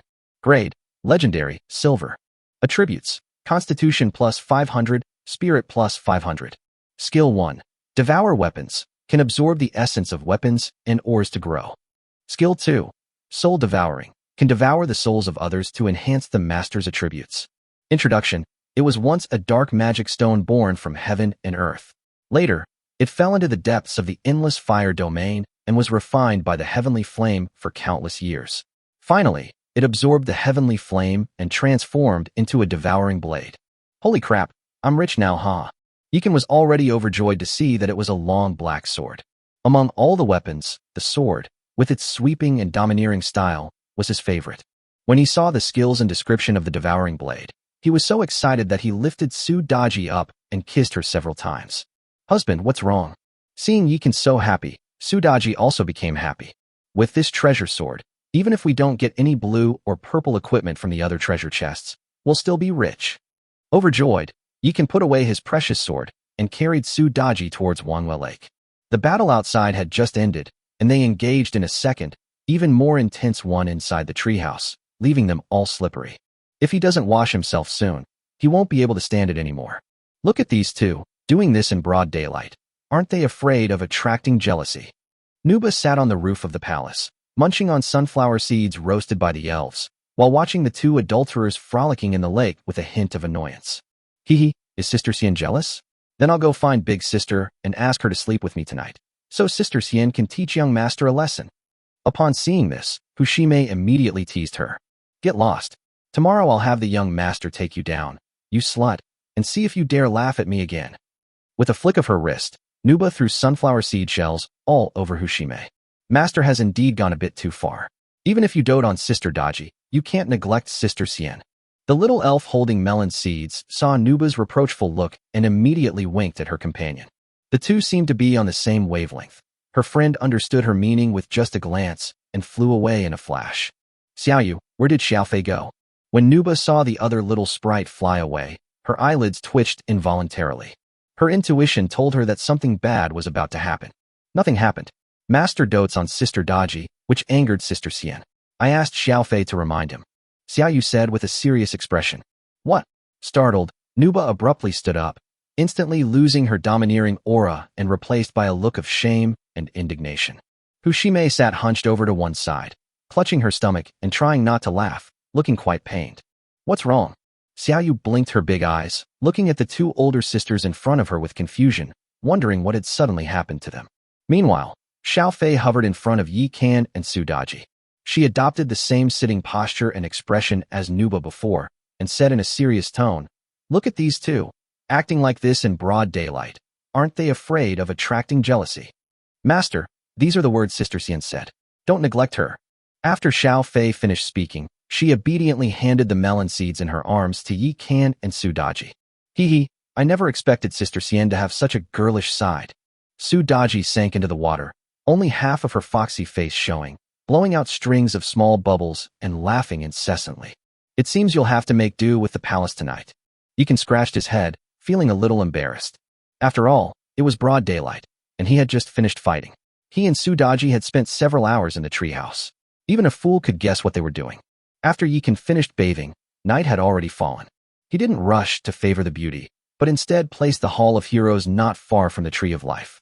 Buzz. Under the transformation of the Sun and Moon Immortal Pot, the Hall of Heroes was instantly transformed into the Nirvana Temple.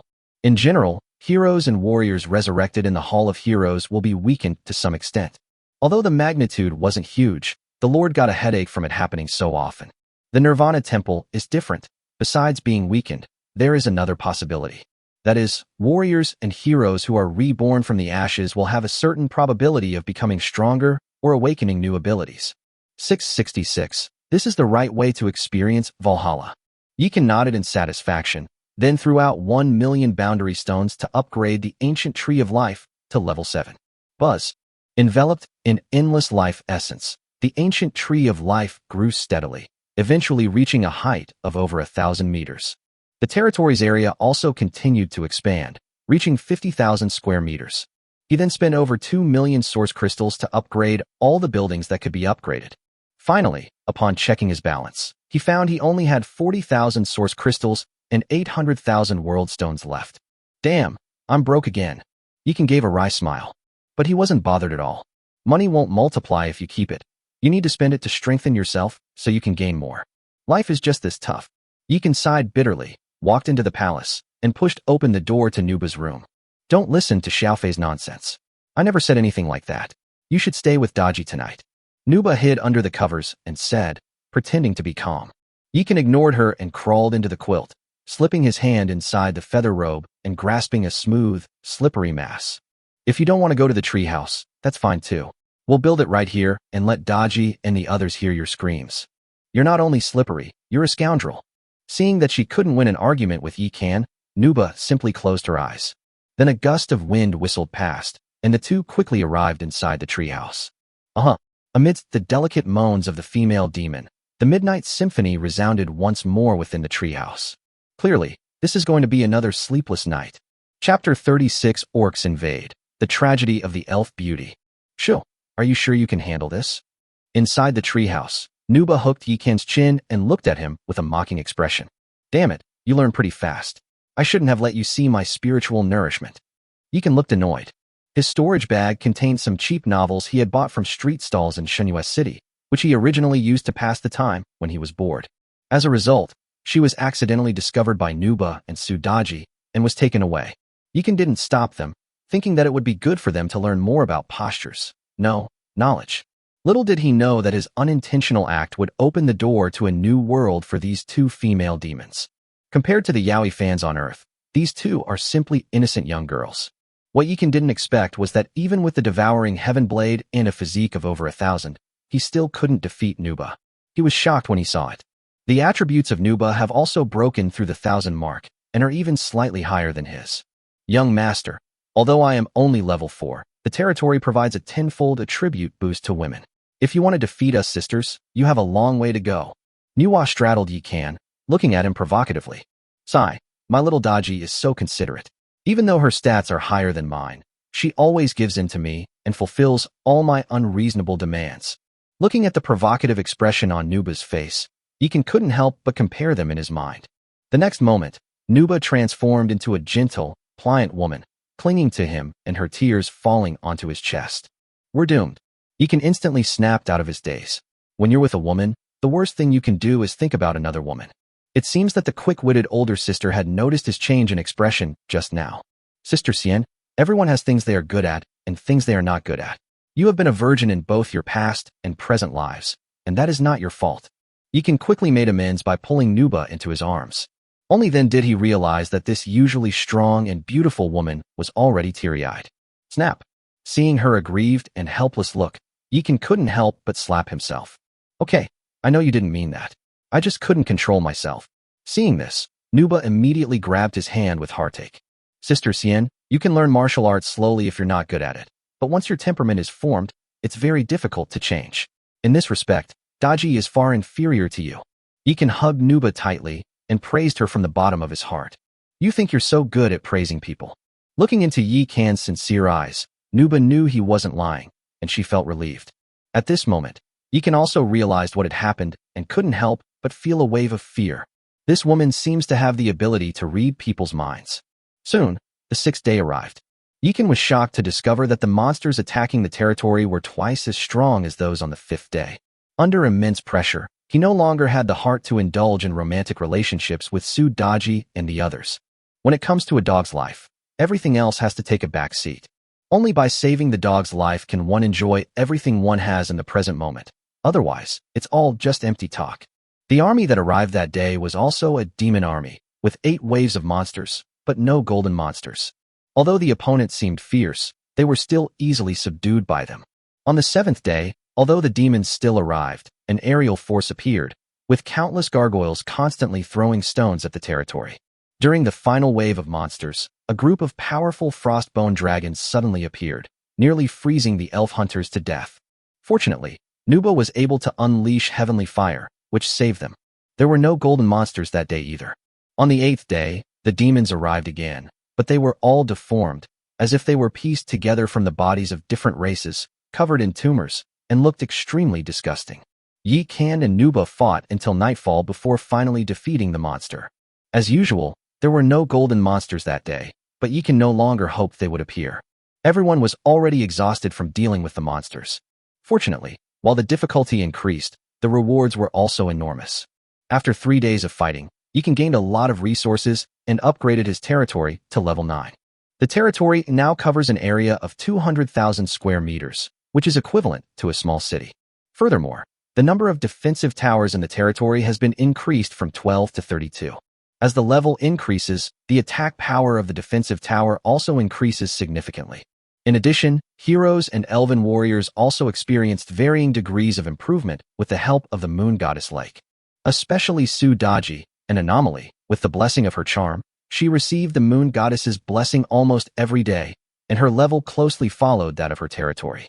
At level 9, her physical constitution reached a terrifying 3390, and her mental strength also reached 3490. Although Nuba is only at level 7, her physique is a terrifying 2770, and her spirit is 2810. Hushime was a newcomer after all. Although Yikan had armed her, her level was still slightly lower, and her attributes were only slightly over 2000. But none of them are people Yikan can contend with. Nowadays, he is rarely able to participate in the 3-person battles anymore, and can only retreat to the side to hold the line with the elven warriors. Only 2 days left. The monster will definitely get stronger, so everyone be careful. Yes. Yikan now arranges for someone to stand guard every night. Because the monsters no longer wait until early morning, they often launch their attacks in the middle of the night. Well, sure enough, before dawn, the battle of the 9th day began. Today, it is no longer the demons attacking the territory, but the orcs. When the monster race changes, it also means that new challenges are coming, because the enemy's strength will once again make a great leap forward. This time, in addition to countless orc warriors wielding axes and iron clubs, there were also huge catapults, whose stone projectiles were imbued with fire tribute magic. Rumble. A rain of fire descended from the sky, and with the onslaught of countless orc warriors, the thorn poison wall only managed to kill the first wave of monsters before its durability was reduced to 0. Just as the orcs were feeling triumphant, a beam of black and red light suddenly shot out from the branches of the Tree of Life. Boom. A mushroom cloud suddenly rose outside the north gate of the territory, and the orcs were instantly wiped out, along with the catapults.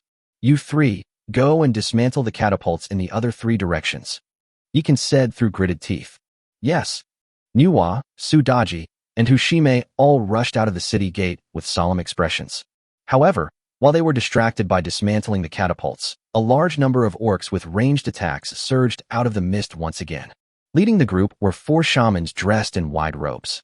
They moved with incredible speed, their feet off the ground, and rushed toward the city gate as soon as they appeared. Before the tower's attacks could even reach them, they had already unleashed chains of lightning. Sizzle! Sizzle! Blinding chains of lightning swirled continuously among the elven warriors. The tree spirit is all right. It's immune to magic. Archers and hunters suffered the consequences. Although the goddess set blocked most of the damage, the terrifying electric current still gave them a hard time. Especially the elven archer, who was stunned and disoriented by the electric shock at first glance. Because they are simply too weak. Then, a rain of arrows descended from the sky. The archers were instantly riddled with arrows and died on the city wall. The hunters were a little better off. Their bodies regained sensation, but they did not back down. Instead, they stood firmly on the city walls to defend themselves and avenge their fallen sisters. However, their bodies were affected by the lightning chain and did not recover at all, resulting in casualties very quickly. The trance stood behind them, dispelling the effects of the lightning chains, before charging forward and frantically hurling spears at the orcs. Their spears are recyclable and can be used indefinitely. Unfortunately, there were simply too many orcs, and they began to suffer casualties. Damn, this is already this difficult on the 9th day? Is this even a trial? Yekin gritted his teeth in anger, but he could only fight hard to kill the shaman while manually controlling the defensive towers to bombard the orcs who rushed to the foot of the city wall. However, he was only one person and could not possibly protect all 4 city gates at the same time, so he only managed to save the elven warrior at the north gate. The tragic scene on the city wall brought tears to the eyes of the 3 great beauties, Nuba, Sudaji, and Hushime. You despicable beast, give us back our sisters. The 3 roared, as if unleashing the primordial power within them. Rumble. Flames soared into the sky, swords flashed, and catapults from 3 directions exploded one after another. Nuwa and her companions, however, did not linger for a moment. They angrily returned to their territory, determined to avenge the fallen elven beauties. Chapter 37 Yekin goes berserk. Devouring Heaven Blade unleashes its power. Ken. Above the north gate, Yekin held the dying elf hunter captain in his arms, his eyes filled with tears. Your Majesty, Kaden is going back on his word and can no longer serve you. Cardan reached out her blood-stained hand and gently wiped away Yekan's tears, her clear eyes filled with regret and reluctance. Don't worry, now that we have the Nirvana Temple, you won't die. Yekin watched as Kaden transformed into a streak of white light and rushed towards the Nirvana Temple, his eyes immediately turning cold. At the same time, boundless killing intent emanated from his body. Roar! Roar! Just then, the mist in the distance began to churn again, and countless orcs riding giant wolves and wielding spiked clubs roared out. Holding the devouring Heaven Blade, Yekin leaped down from the city gate like a meteorite. Laugh! Blood splattered everywhere as the wolf knight leader at the forefront and his giant wolf were instantly cleaved in 2. Buzz! The devouring blade seemed to sense its master's killing intent and emitted a dazzling red light. Bathed in red light, Yekin appeared insane, like a god of death reincarnated, slaughtering the wolf riders until their limbs flew off. Boom boom boom. Meanwhile, the fire cannon tower, frost tower, and entangling tower above the north gate went berserk, unleashing a furious barrage of attacks on the wolf knights. Elven sisters, all of you, support the north gate and protect the young master. When Nuba saw Yekin acting so mad, she was immediately shocked. However, the 3 of them must guard the east, south, and west gates. Otherwise, without anyone to stop them, the monsters will surely break through the city, resulting in heavy losses. Yes. Without hesitation, the elven hunters and tree spirits quickly assembled at the north gate, coordinating with the 9 defensive towers there to launch an attack and alleviate the pressure on Yekin as much as possible. Yekin is now level 9, with attributes comparable to an unweakened boss. Ordinary elite monsters and quasi-BOSSES are naturally no match for him, but we couldn't withstand the enemy's superior numbers. However, Yekin was now acting like a madman, wielding the devouring blade in his hand like a torrential downpour, and any monster that touched it would die instantly. The reason he went so crazy was not because he lost his mind. Instead, the devouring blade's 2 skills, devouring weapons and devouring souls, were activated, frantically absorbing essence to replenish its losses. Yekin thus entered a mysterious state, seemingly comprehending the true essence of swordsmanship. He didn't want to disrupt this state, so he remained mad. As the battle continued, Yekin's physique and spirit were slowly increasing due to the soul-devouring skill of the devouring blade. Soul devouring successful. Constitution +1. Soul devouring successful. Spirit increased. Successfully devoured the weapon. Devouring Heaven Blade Essence +1. Such messages kept popping into Yikan's mind until this wave of monsters was completely wiped out. Whoosh whoosh whoosh. After killing the last monster, Nuba, Sudaji, and Hushime all flew down to Yikan's side, looking at him with worried expressions. Don't worry, I'm just practicing the devouring Heaven Blade. Yikan brandished the black knife in his hand and said with a smile. But the three women still caught a glimpse of anger and sadness in his eyes. They naturally knew the reason. Yikan regarded every resident of his territory as family, whether they were the heroes closest to him or the little elves fighting on the front lines and behind the lines. So far in the trials, although everyone has been injured occasionally, there have never been any casualties. As a result, on the second wave of monsters today, more than half of the elven warriors have been killed or wounded. Without the Temple of Nirvana, these people would truly be dead. But even if they could be resurrected through the Nirvana Temple, they could not quell the anger in Yikan's heart. Young master, the battles to come will be very tough. We must do everything we can to strengthen the territory. That's what Nuba said seriously. I know. After Yikan finished speaking, he patted Sudaji on the shoulder. Sudaji and he seemed to understand each other perfectly, and she immediately nodded and headed towards the treehouse's storeroom. Without further ado, Nuba and Hushime headed towards Moon Goddess Lake. Although they don't want to be as powerful as Sudaji, receiving the Moon Goddess's blessing every day, there is still a chance. As long as they level up, their strength will increase by 1 point. Yikan didn't waste any words and told the elf hunters to go to Moon Goddess Lake to relax and recover from their injuries. He then headed towards the Temple of Nirvana. Buzz. As a large amount of source crystals were poured in, the temple was immediately filled with flashes of light, which eventually coalesced into graceful figures. King Carden was the first to awaken. The moment she saw Yikan, she couldn't help but burst into tears of joy and threw herself into his arms. After this battle, I will dedicate myself to the king without reservation. Carden hugged Yikan tightly, looking at him with burning eyes, completely ignoring the whispers of her sisters behind her. Okay, as long as you survive. Yikan patted her pert buttocks and gave her a promise. Yes. Cardan was instantly filled with power and left with his sisters. Looking at Carden's decisive and confident demeanor, Yikan couldn't help but nod with a sense of relief. After being reborn, this kid unexpectedly turned misfortune into good fortune, being promoted directly from an excellent purple unit to a flawless yellow unit, becoming the strongest hunter in the true sense of the word. Of the other 41 resurrected elven warriors, 20 were promoted, while 18 remained unchanged. Of the remaining 3, none of their attributes were slightly weakened, but none of their grades dropped. As expected of the Nirvana Temple, it is indeed more powerful than the Hall of Heroes. Yikan breathed a sigh of relief when he saw that half of the elf archers had upgraded their rank and evolved into elf hunters. With increased strength, this battle is still far from over. But next time, we absolutely cannot let the ranged boss get close to the city gate, otherwise they still won't be able to hold them off. After reviving the elven warriors, Yikan breathed a sigh of relief and went to the side of the heavenly demon Nirvana pool to begin his daily card draw. Buzzing. As the light flashed, things began to float out of the Nirvana pool. Looks like there won't be any new heroes today. Yikan snapped his fingers, signaling the little elves to come and clean up the mess. Every time he draws a card, he leaves behind a bunch of strange things, which the little elves are already used to. With the intention of using things and not wasting them, the little elves would happily collect the items and then put them into the storeroom in different categories. The ancient tree of life is now at level 9, and it has grown many times larger than before. The space inside the tree also transformed into a miniature Sumru world. How big the warehouse needed was just a matter of a thought for Yikan. So I'm not worried at all about not having a place to put things. Master, did we fail to summon the new sister again today? Xiaoyu and Xiaofei floated down onto Yikan's shoulder and nuzzled his face affectionately.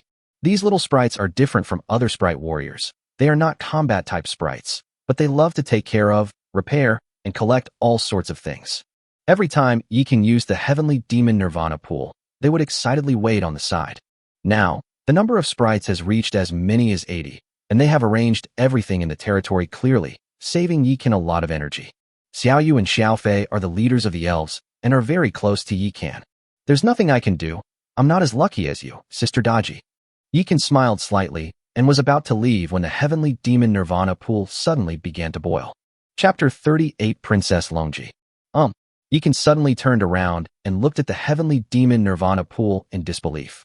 After many attempts, he discovered that summoning heroes was not something that could be accomplished simply by summoning them more times. Moreover, once he succeeds, he can no longer draw the hero that day, so he decided to spend 10,000 source crystals every day to try his luck, just in case he succeeds. I can't believe he actually ran into me today. Who could it be? If it were the Jade Peepa spirit, then Daji and her two sisters could be reunited. Yikan looked forward to it in his heart. Based on his experience reading novels and playing games in his previous life, he knew that when a complete set of heroes was gathered, something strange would happen. For example, improving overall attributes, learning combo skills, or activating bonds to increase certain attributes or abilities. Splash! Under the expectant gazes of Yikan and the little elf, a whirlpool suddenly appeared in the center of the pool. Then, a giant water lily slowly rose up. On the lotus platform, a body, imbued with celestial energy and pure and flawless, appeared. Her delicate skin, large breasts, and slender waist were breathtakingly beautiful. However, supported by that sacred aura, it prevents one from having any thoughts of blasphemy. What a magnificent combination of autumn water as spirit and jade as bone. Yikan couldn't help but sigh. He knew that this person was definitely not the Jade Peepa spirit. Even a fairy, even if reborn from the ashes, could not possess such celestial aura. Moreover, this woman has a pure and innocent appearance, with an ethereal quality. Her clear eyes reveal a touch of innocence and liveliness, and she has none of the seductive charm of a demon.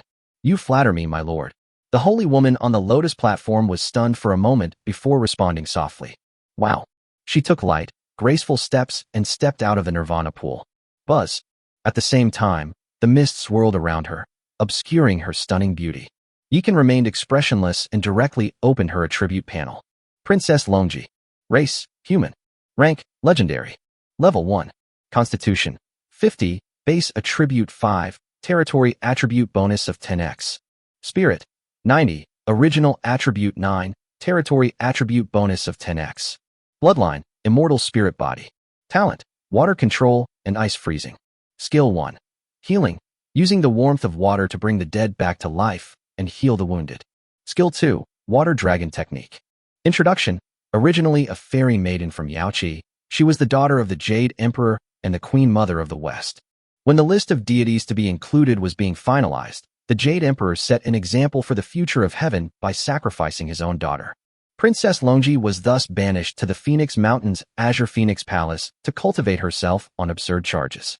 When the investiture of the gods began, Princess Longji descended the mountain to assist Shichi and successfully entered the game. In the end, she married the unknown Hong Jin and died in the 10,000 Immortals formation. Holy crap, it's actually this person. After reading Princess Longji's information, Yikan was overjoyed. Princess Longji was the most beautiful and wealthy woman in the 3 realms, but her ending was too tragic. Sigh, just as I guessed, Princess Longji's tragic fate was arranged by those big shots. It's pitiful that she didn't even know that her father had sold her out until her death. Thinking of this, Yikan couldn't help but pat the 2 little elves who were staring blankly at him. Stop spacing out. Quickly take Sister Longji to change her clothes. Great. Sister Longji is so beautiful. After Xiaoyu and Xiaofei realized what was happening, they immediately flew forward and each took one of Princess Longji's hands. Thank you for your help. Princess Longji seemed to still be processing the information in her mind and looked at Yikan somewhat embarrassedly, saying, Lord, Longji will be right back. Go. Yikan waved his hand. Shouldn't those resurrected in the heavenly demon nirvana pool be demons with the potential to become heavenly demons? Sister Xian once turned evil due to public misunderstanding, which could be considered as having some connection to demons. But Princess Longji is a genuine fairy from Yaoqi. Calling her a demon is going too far. Yikan stroked his chin, beginning to wonder if the word demon in the heavenly demon nirvana pool was a bit inappropriate. Swoosh, swoosh, swoosh. Just then, Nuba, Sudaji, and Hushime flew down to his side. Young master, who is it? Sudaji asked curiously. Sister Xian probably doesn't know her, but you sisters should have heard of her name. Yikan said mysteriously. My good sir, tell me quickly. Sudaji wrapped her arms around Yikan's waist and secretly rubbed against him. Yikan knew this devil was trying to take advantage of her again, but she couldn't refuse, so she could only honestly say, Princess Longji. Oh, it's her. Upon hearing this name, Sudaji's face immediately turned ugly. Even Hushime, a great beauty who always thought highly of herself, turned a little pale. Hong Jin was once the chief of the Three Mountains Pass of the Yinshang dynasty. Later, he surrendered to Shichi for Princess Longji. They knew this, and they also knew Princess Longji's true identity. Young master, is Princess Longji very powerful? When Nuwa learned that the person Yi can summon this time was from a different era than herself, she was initially somewhat disappointed. Seeing the reactions of the Sudaji sisters has immediately piqued my interest again. See for yourselves. Yi can directly shared Princess Longji's information with them. My god, this background is so impressive. The woman trembled, feeling a sudden pressure. Sudaji and Hushime, on the other hand, looked strange. Because they never expected that Princess Longji, despite being a celestial maiden, would also be a pawn to be discarded. Compared to Princess Longji, we sisters seem to be quite lucky. Sudaji looked at Hushime. Yes, this sister probably never knew until her death that the so-called predestined marriage and her life and death were all planned by someone else. Hushime also had a complicated expression on her face. Their abandonment by the goddess Nuwa was indeed tragic. But compared to Princess Longji, who was abandoned by her parents and ultimately died, they seemed to be much happier. Rumble. Just then, the deafening sound of iron hooves suddenly came from outside the territory. Leave the north gate to me. You all hold the other 3 gates. After Yikan finished speaking, he flashed and arrived directly at the treehouse. At that moment, Xiaoyu and Xiaofei came out with Princess Longji, who was dressed in full regalia. At this moment, Princess Longji was dressed in white, looking ethereal and otherworldly. Although she was already human, she was still like a fairy descending to earth, giving people a refreshing and radiant feeling. My lord, what's wrong? Princess Longji, seeing Yi Kan's dazed expression, couldn't help but wave her jade hand in front of his eyes. Although they had just met, for some reason, she felt a special affinity for this lord, giving her a strange feeling of wanting to get closer to him. You're so beautiful. Yi Kan blurted it out, then immediately covered his mouth. Damn it, when did I become so shameless? Yi Kan looked shocked. Uft. Princess Longji laughed, then said seriously, since it's so beautiful, let's look at it some more. Although this lord looks dull, his eyes are very sincere, much better than those so-called gods of Shichi and that good-for-nothing Hong Jin. There's no time, come with me first. After Yi Kan finished speaking, he took out a big stick and handed it to Princess Longji. This is... Princess Longji stared in disbelief at the black iron mace in her hand. She's a pure and beautiful young girl, okay? What's the meaning of giving her a big stick like that? Chapter 39 Oni Clanmaid. We don't have any extra weapons for now, so please use this one for now. We'll give you the better ones when we get them. Without saying a word, Yi Kan grabbed Princess Longji and leaped onto the city wall, while simultaneously spending source crystals to raise her level to level 4. Wow, that's amazing. You suddenly became stronger. Princess Longji felt the surging power within her body and was immediately filled with confidence. Let's talk as we fight. You just stay behind me. As they spoke, the two leaped down from the city gate. Rumble. Dust billowed as countless orcs riding giant wolves surged forward once more. Yi Kan drew his devouring heaven blade and entered a state of frenzy once more. Princess Longji was very obedient, following him obediently, and occasionally summoning a water dragon that could swallow more than a dozen beastmen in one gulp. That terrifying combat power made Yi Kan's lips twitch. Well, I'm still the weakest. Should I leave? In the end, Yi Kan still didn't leave. Princess Longji is very powerful, but she is low level and has little equipment. She can kill ordinary monsters, but when a boss comes, he has to take the lead. Catapults appeared several more times during the later waves of monsters. Fortunately, after learning from the first experience, Yi Kan was no longer so passive. As soon as the catapults appeared, he would activate the demon eye and take out the catapults at the north gate. Meanwhile, Sudaji and her companions kept a close watch on the fog. As soon as they spotted the catapults, they rushed out without hesitation and destroyed them immediately. The elven warriors had also learned their lesson and knew they couldn't cause trouble for Yi Kan and his group. The moment the catapults appeared, they would retreat to the center of their territory and get out of the catapults' range. Only after the catapults were destroyed did they return to the city walls to continue clearing out the smaller monsters. The demon eye can be fully charged in 10 minutes, and Yi Kan has no intention of saving bullets. Whenever a crisis occurs on the battlefield, he will activate the demon eye. And so, they made it to the 8th wave, and even defeated the first boss, obtaining a golden treasure chest. Young master, look what this is. After Sudaji opened the golden treasure chest, she unexpectedly found a blood-red scroll she had never seen before. Burning blood, killing array. Yikan was immediately shaken. The elven warriors are actually quite strong. They can handle ordinary and elite monsters, but they can only take hits when they encounter monsters that are at least near bosses. Yikan kept thinking about how to unite their strengths into one. Now, the opportunity has arrived. Burning blood, killing array. Grade, legendary. Description, a killing formation that can stimulate potential, enhance combat power, and condense battle spirits. It requires more than 20 people to activate. More than 20 people? That means Yikan suddenly discovered a bug and immediately gathered all the elven warriors, having them activate the blood-burning killing array together. Then the 60 people were regrouped and began practicing the formation. Boom, boom, boom. As the blood energy surged, a blood-red phantom appeared in the sky above each of the 3 formations. What exactly is a battle spirit? Yikan's face was full of anticipation. Young master, the battle spirit is a fusion of faith and fighting spirit. It is usually a totem of a tribe or something that warriors worship. Nuba was the daughter of the Yellow Emperor. She accompanied her father on his campaigns and knew a great deal about what happened on the battlefield. Really? Elven girls worshipped the moon goddess. Yikan stroked his chin, his face full of certainty. I don't think so.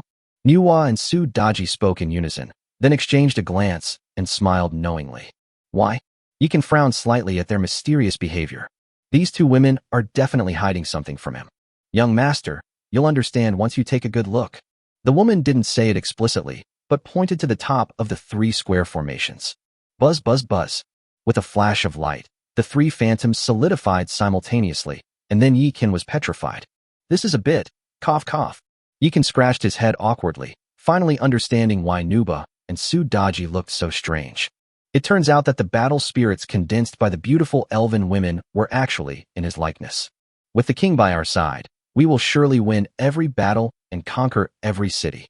Kill, kill, kill. The archer, the hunter, and the tree spirit all turned to face Yikan, raised their weapons, and shouted wildly. At this moment, not only Yikan and Nuba, but even Princess Longji, who had just joined the group, felt her blood boiling and got goosebumps all over her body. Rumble. At the same time, the fog rolled in, and the orcs attacked again. Go forth and show me your resolve. Yikan waved his hand and said domineeringly. Boom, boom, boom. As soon as he finished speaking, the 3 formations leaped up and landed neatly outside the territory. Keep an eye on them. Don't let anything happen to them. Young master, just leave it to us. The 4 beautiful women exchanged a glance, then leaped up and rushed out as well. This is the life a lord should live. Yikan jumped onto the city gate tower, watched the elven warriors slaughtering everyone, and then lay down comfortably. Now that the soldiers can stand on their own, and there are 4 heroes, he can finally live off his wife. However, the surprises didn't end there. During the 9th wave of monsters, Succubi obtained a troop-type talisman called Demon Maid. This is not a combat-oriented unit, but a domestic service unit. They are skilled at all kinds of housework, and cooking is especially impressive. Master, don't you want us anymore? Xiaoyu and Xiaofei stayed by Yikan's side the whole time. When they learned about the maid's abilities, they immediately looked aggrieved. Who said that? There is a sequence to learning, and everyone has their own expertise. We can't rely on you for everything. From now on, your full-time jobs will be cleaning up the battlefield, maintaining the territory's buildings, and managing our treasure vault. Yikan hugged the 2 little ones and gently tapped their little heads. Hee, I'll do whatever master says. Upon hearing this, the little guy immediately perked up again, rubbing his face against Yikan with obvious enjoyment. Yikan then led them to the elf flavor house, and then took out the barracks and the demon maid, troop-type talisman, and threw them out. Buzz. A flash of light appeared, and a quaint old house suddenly came into view. Oni-maid house. Without saying a word, Yikan immediately started training a full complement of 20. Squeak. As the heavy door opened, 20 long-legged beauties with slender waists, plump breasts, jade-colored horns on their foreheads, and dressed in black and white-made outfits walked out. They stood tall and proud, lined up in front of Yikan, creating a magnificent and imposing sight. Owner. The Oni maids placed their hands in front of them and bowed respectfully to Yikan. Yikan clicked on their attributes, and his eyes lit up immediately. Oni maid. Level 1. Grade. Perfect. Constitution. 100. Base attribute 10. Territory attribute bonus of 10x. Spirit. 100. Base attribute 10. Territory attribute bonus 10x. Skills. Cooking, brewing, flour arranging, cleaning, repairing. Description. A perfect maid from the Oni race, absolutely obedient to her master, and an expert in all household affairs. From now on, the elf flavor house is in your hands. If you have any questions, just ask Xiaoyu and Xiaofei. Now go and prepare dinner. Yi Kan tapped the two little guys on his shoulders and said, "Yes, master." The Oni maids bowed respectfully to Yi Kan before heading towards the elf flavor house. "Master, we want to go and see." Xiaoyu and Xiaofei stood with their hands on their hips, looking defiant. "Go ahead, but don't cause trouble. This territory is our home, and it's their home too, understand?" Yi Kan tapped their little heads again. Chapter 40 Young Master's Skills. It's so quiet. After arranging things for the ghost maids, Yi Kan returned to the city gate tower. "Young master, we've killed all the bosses, and the elf sisters have cleared out the mobs. It's peaceful now." Su Daji flew down to Yi Kan's side, and like an eel, she instantly slid into his arms, enjoying his broad chest. "That's true, but I feel like something's off about the atmosphere." At this moment, Nuba also returned, but her brows were tightly furrowed, showing no sign of relaxation. "As expected of Sister Xian, you noticed it too?" Yi Kan nodded with satisfaction. He was quite impressed with Nuba's perception abilities. "It definitely feels like the calm before the storm." Princess Longji, holding a black iron mace, also looked on warily. However, it just looks a bit incongruous that she, with her pure and lively appearance, is holding such a large spiked club. Seeing her like that, Yi Kan couldn't help but feel a little amused and exasperated. Snap! He slapped Su Daji's pert buttocks and said, "My beloved concubine, open the treasure chest and see what Longji has taken." As a result, his unintentional address caused Nuba, Hushime, and Princess Longji to feel a sudden chill. That's a stinging sensation. Nuwa is all right. After all, she is now Yi Kan's woman in all her right. But Hushime and Princess Longji were a little flustered and incredulous, not understanding why this was happening. "All right, we'll do as His Majesty says." After Su Daji finished speaking, she tiptoed and kissed Yi Kan on the cheek before running towards the treehouse with satisfaction. Yi Kan's earlier call of "my beloved concubine" had made her heart flutter with joy. The 4 bosses in the 10th wave of monsters were all very strong, and they dropped 4 golden treasure chests. This time, she was determined to get something good to prove that Yi Kan's affection for her was not unfounded. "Young master, the monster siege today was this strong. Tomorrow is the last day, and it will definitely be even more terrifying. We can't let our guard down." Nuwa took a deep breath and looked at Yi Kan with some worry. "So I'm going to arm you all, especially Longji." Yi Kan turned to Princess Longji and said, "You can heal, and you specialize in water magic. If you complement Sister Xian's heavenly fire, you should be able to wreak havoc. Rest assured, young master, Longji will do his best." Princess Longji gripped her spiked club tightly, her gaze towards Yi Kan filled with hesitation. "Longji, now that we're in your territory, we're family. Feel free to ask any questions you may have." Yi Kan sensed her emotions and immediately took her hand in his. For some reason, Princess Longji's uneasy heart calmed down instantly upon feeling the warmth of Yi Kan's large hand. I really can't go back?" Princess Longji asked, somewhat embarrassed. She was originally a fairy from Yaoqi, a genuine princess of the heavenly court. Although she was demoted, she still longed to return to the heavenly court. "Princess, you've already been sold by your parents, and you still want to go back?" Hearing her words, the outspoken Hushime looked over in surprise. "You're talking nonsense. My father and mother are very good to me." Although Princess Longji had some doubts, she was unwilling to face reality and clung to a sliver of hope. So, she turned her gaze to Yi Kan. Instinctively, she felt that Yi Kan would not deceive her. "Longji, what do you think was the purpose of the investiture of the Gods' War?" Yi Kan did not answer Princess Longji directly, but asked her a question instead. "Naturally, it is in accordance with the will of heaven, to punish the tyrant, to restore peace to the human world, and to select capable ministers and generals for the heavenly court through the investiture of the gods." Princess Longji said without hesitation. "Tyrant, King Zhou has been on the throne for many years, and this is not the first time he has worshipped Nuwa. Why would he insult Nuwa on that occasion? Even if he was a tyrant, the Shang dynasty still had capable generals like Wen Zhong, Shang Rong, Baigan, and Huang Feihu to assist him.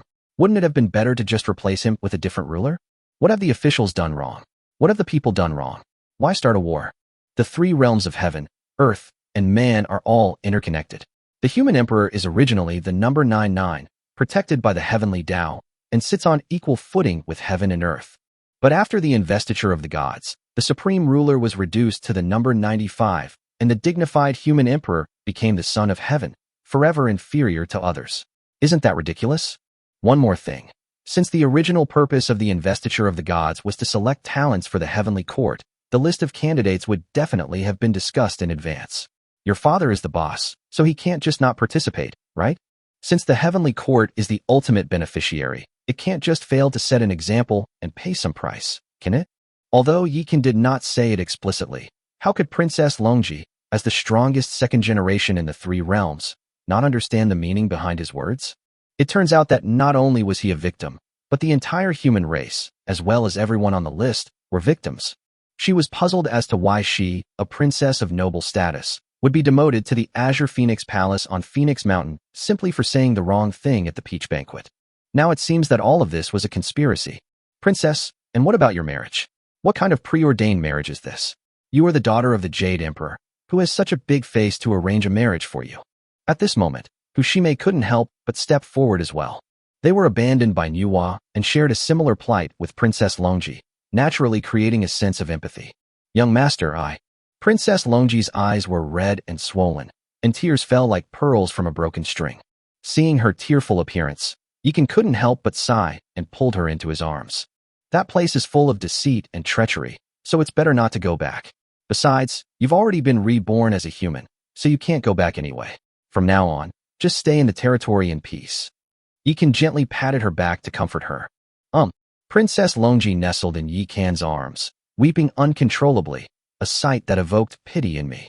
She only realized what was happening when she felt the gazes of Nuba and Fushime. She immediately broke free from Yikan's embrace and wiped away her tears with a look of shame. Longji lost his composure for a moment. Please forgive him, sisters. All right, which hero who can be resurrected by the young master doesn't have some unpleasant experiences? Since we come from the same place, let's get closer. Fushime winked at Yikan, then pulled Princess Longji aside and began to whisper to each other. Nuan nudged Yikan and said, Young master, you have quite the tricks up your sleeve. You fooled another innocent young girl. My dear sister Xian, please don't wrong me. I'm telling the truth. What's wrong with me taking in a homeless and innocent girl? All right, I know exactly what kind of person you are. The demon rolled her eyes, but Yikan pulled her into his arms and began to grope her all over. The woman was so agitated that she trembled and went limp. She dared not scream too loudly, for fear of being noticed by Fushime and Princess Longji, who were not far away. She could only whimper softly. That alluring voice made Yikan feel hot all over. Fortunately, Sudaji ran over at this moment. When she saw the two people sticking together, she couldn't help but tease them. Oh, we only left for a little while, and you're already stuck together? Instead, she was met with Yikan's palm. Stop fooling around. The ladies are watching. Sudaji stopped Yikan's mischievous hand and took out the treasure she had just obtained. Buzz. In an instant, a dazzling light shone forth, blindingly bright. Chapter 41. This woman is no good. A water attribute sword? What a coincidence. Yikan took the sword from Sudaji and immediately felt a warm energy permeate his body, cool and very comfortable. Mystic Ice Sword Set. Part, Weapon. Grade, Legendary, Silver. Attributes, Constitution plus 160, Spirit plus 260. Skill, Power of Gue Water, Passive, effective against fire attribute enemies, deals double damage. Description, a peerless sword forged from Xianbing Jade and imbued with the essence of Gue Water. With this treasure, one can freeze thousands of miles with a mere wave of the hand. Awesome. Yikan gently stroked the sword, sighing repeatedly. Because this sword was the most beautiful sword he had ever seen, even surpassing Rukia's Sodi no Shirayuki. Princess Longji, who had been whispering to herself, looked up as if drawn by a spell. The moment she saw the Xianbing sword, her beautiful eyes were glued to it. Young master. She ran excitedly to Yikan's side, staring intently at the Xianbing sword. The pain, which had been almost completely healed by Fushime, was immediately restored upon seeing the sword. From now on, this Xianbing sword is yours. Yikan generously handed the sword to Princess Longji. This girl is skilled in water magic, and this sword was tailor-made for her. And this too. At this moment, Sudaji took out a crystal-clear suit of armor. Mystic Ice Armor, Set. Part, Armor. Grade, Legendary, Silver. Attributes, Constitution plus 200, Spirit plus 200. Description, this is a precious armor forged from Xianbing Jade and infused with the essence of Gue Water. Legend has it that collecting the entire Xianbing set will grant you immense power and a mysterious gift. A legendary set, and you got two pieces at once. Yikan looked at the precious armor in his hand, his eyes blazing with intense light. Daji, you are truly my lucky star, huh? Yikan excitedly hugged Daji and laughed heartily. Daji was also very happy. She had finally lived up to Yikan's affection. At this moment, the fog outside the north and south gates of the territory suddenly began to churn. Then, a person holding a skull staff, hidden in a robe, and a large, fat man floating in the air emerged. Two golden monsters. Nuba and the others stared wide-eyed, as if facing a formidable enemy. Don't panic. While handing the Shinbing armor to Princess Longji, Yikan used the demon eye to probe the attributes of the two golden monsters and shared the attributes with the heroes. Golden Orc Prophet. Race, Orc. Gender, female. Grade, Legendary. Level, 13. Physical fitness, 3000. Spirit, 5000. Talent, Fire Control. Skills, Fireball, Firewall, Fire Dragon, Hellfire, Wildfire. Introduction. The daughter of a former Orc prophet. She concealed her gender for the sake of her people and has always served as a prophet. Golden Troll Shaman. Race, Orc. Gender, male. The resentment of being single for 2 lifetimes causes the territory to suppress male enemies by 50%. Grade, Legendary. Level, 13. Physical fitness, 1400. Spirit, 2600. Talent, Lightning Control. Skills, Heavenly Thunder Tempering, Heavenly Thunder Flash, Lightning Chain, 5 Thunderbolt Strike. Description. The leader of the Orc Shamans, skilled in lightning magic, and known for his cruelty. What the hell? Hiding gender? What kind of weird move is this? Yikan was speechless. This monster's attributes are ridiculously overpowered. It's only 3 levels higher than the Golden Skull, yet its attributes are several times greater. Yikan couldn't quite understand the principle behind this. However, when I think of my own beautiful female heroes and their equipment, I seem to understand a little. Young master, how should we fight? The women instantly spread out to the 4 sides, protecting him in the center. The 3 elven formations merged into a 60-person formation to besiege the Golden Troll Shaman, while heroes besieged the Golden Orc Prophet. Yikan glanced at everyone's attributes and immediately assigned tasks. If it were just a matter of hacking and slashing, the heroes would naturally not be afraid of these so-called golden monsters, but each of these guys is a monster with powerful area of effect attack spells. If they were allowed to storm into the territory and wreak havoc, not only would the buildings be destroyed, but the elves and the ghoul maids would also suffer. Yikan must keep them out of his territory. Yes. Yes. The elven warriors immediately merged into a large formation of 60 people, and then charged towards the Golden Troll Shaman. Roar. The Golden Troll Shaman felt insulted when he saw these ants charging towards him. He roared and threw out a chain lightning bolt. Drink. The tree spirits had anticipated this move and immediately cast a dispel spell on the warriors. The lightning bolts were depleted after hitting them and spinning around once, but they continued on their way unharmed, surrounding the Golden Troll Shaman in the center. They kept changing their tactics, gradually and relentlessly torturing the Golden Troll Shaman. Although they are just ordinary warriors without the powerful attributes of heroes, they possess the blood-burning killing array, which can gather power together. With the king by our side, we will surely conquer all in our attacks and win every battle. Kill, kill, kill. The elven beauties surrounded the shaman, relentlessly attacking him and then sharing the damage, each of them soaring with excitement. There was a time when they could only hide under the defensive towers when they saw the golden monster, but now they can go toe-to-toe with it. On the other side, the 4 beauties were also frantically attacking the Orc Prophet. Boom. Suddenly, the earth cracked open and endless magma surged out, threatening to burn Daji and the others to ashes. The prophet actually unleashed Hellfire. But that wasn't all. After casting Hellfire, she cast Firewall to envelop herself, then raised her staff as if preparing to unleash a powerful attack. Condense. At this critical moment, Princess Longji suddenly plunged the Xianbing sword into the ground. Click click. In an instant, a chilling aura spread, and the scorching magma was instantly frozen. Roar. At the same time, a water dragon roared out and swept towards the wall of fire. Kill. At this moment, Nuba made her move.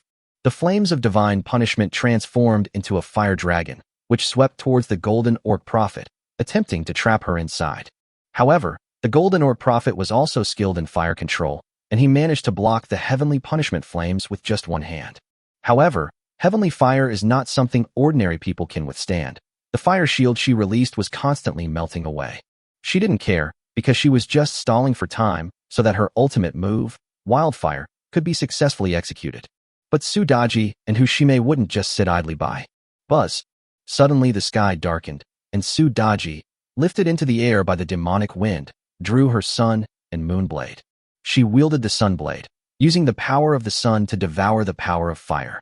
Then, he unleashed the full power of Een, transforming the moon blade into a sharp cone, which spun and pierced the crown of the golden orc prophet. Hushime was even more vicious.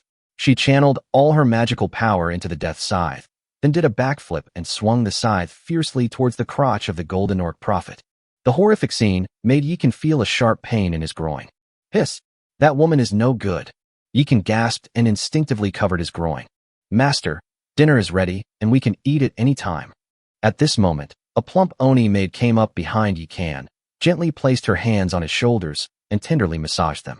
Massaging their master to help him relax is also one of the duties of the Oni maids.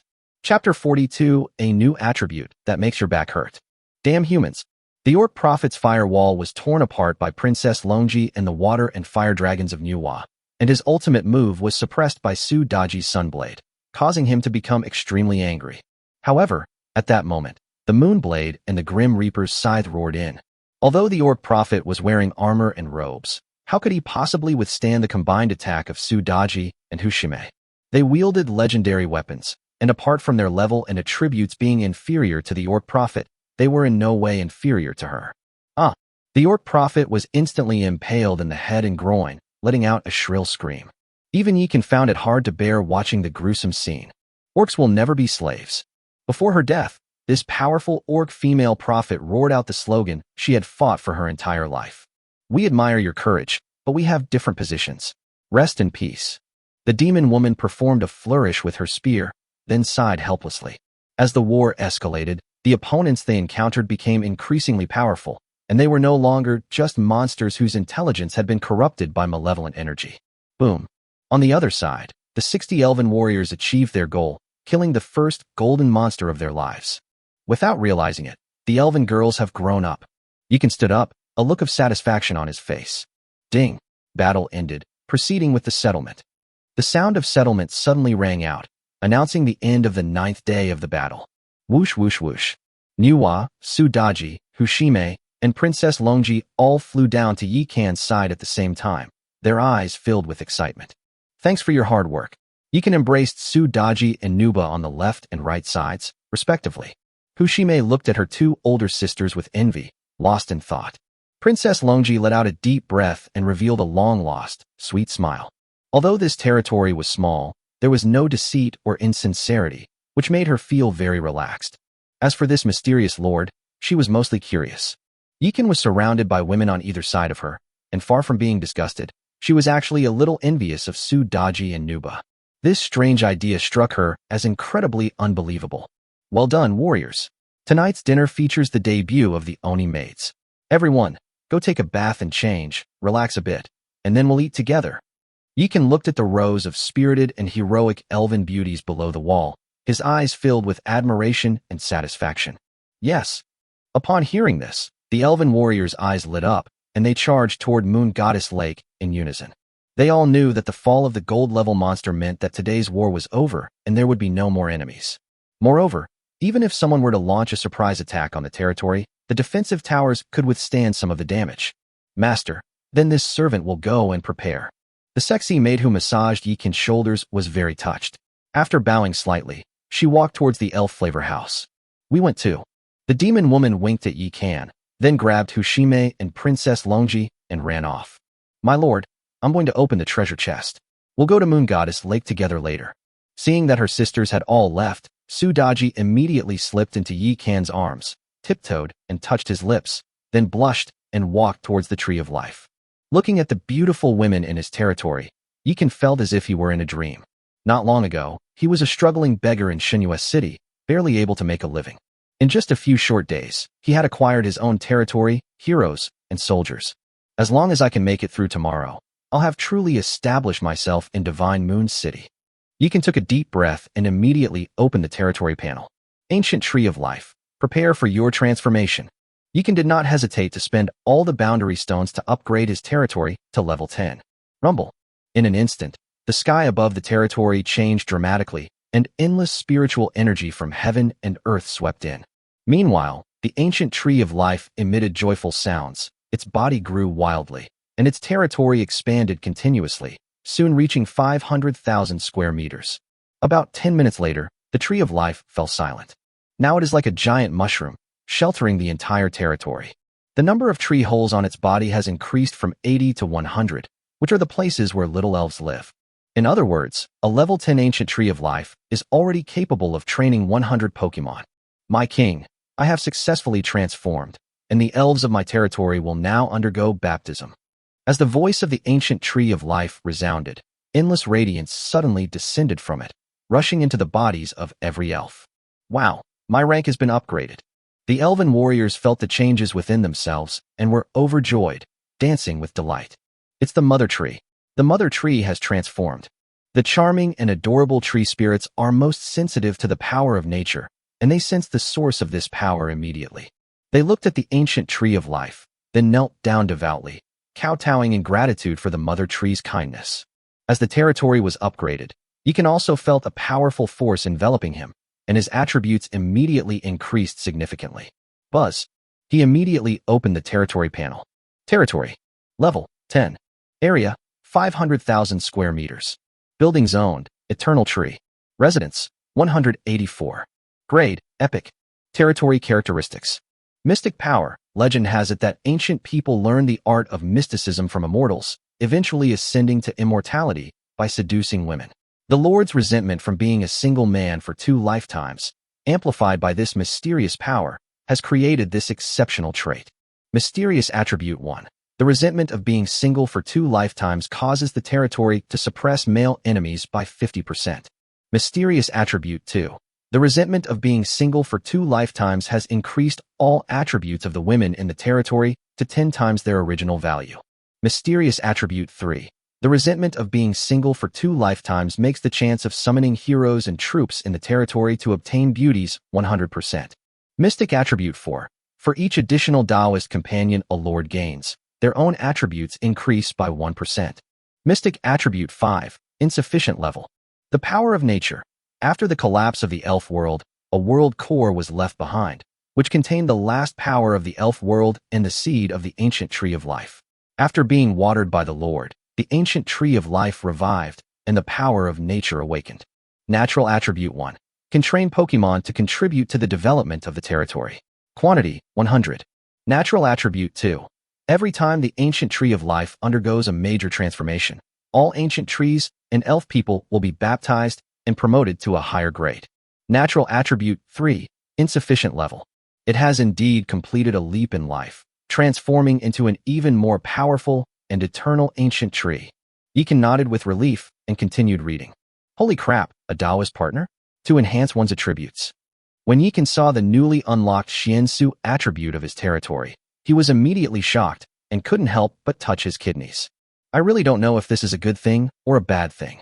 Yikan looked towards Moon Goddess Lake, and seeing that expanse of white, he couldn't help but feel a little worried. Chapter 43 On the Eve of the Great Battle.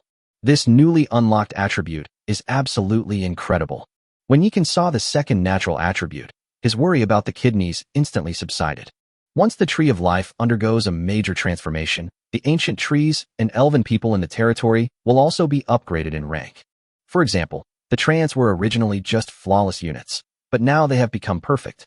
If the Eternal Tree were to undergo another transformation, they could be elevated to the legendary level, on par with heroes like Sudaji. Thinking of this, Yikan's breathing quickened, and he looked intently at the vibrant tree in front of him. The Eternal Tree. Your Majesty, what is it? The gentle voice of the ancient tree, like a clear mountain spring, flowed through Yikan's heart, instantly calming his restless soul. When will your next major transformation be? Yikan calmed himself down and asked seriously. Life is full of mysteries, unfathomable, and I know nothing about it either. The leaves on the ancient tree rustled slightly, stirring up a gentle breeze across the territory. Even you can't sense the opportune moment for transformation. It seems there's still a long way to go. Yikan realized that he was indulging in wishful thinking. Such a great transformation cannot happen overnight. Buzz.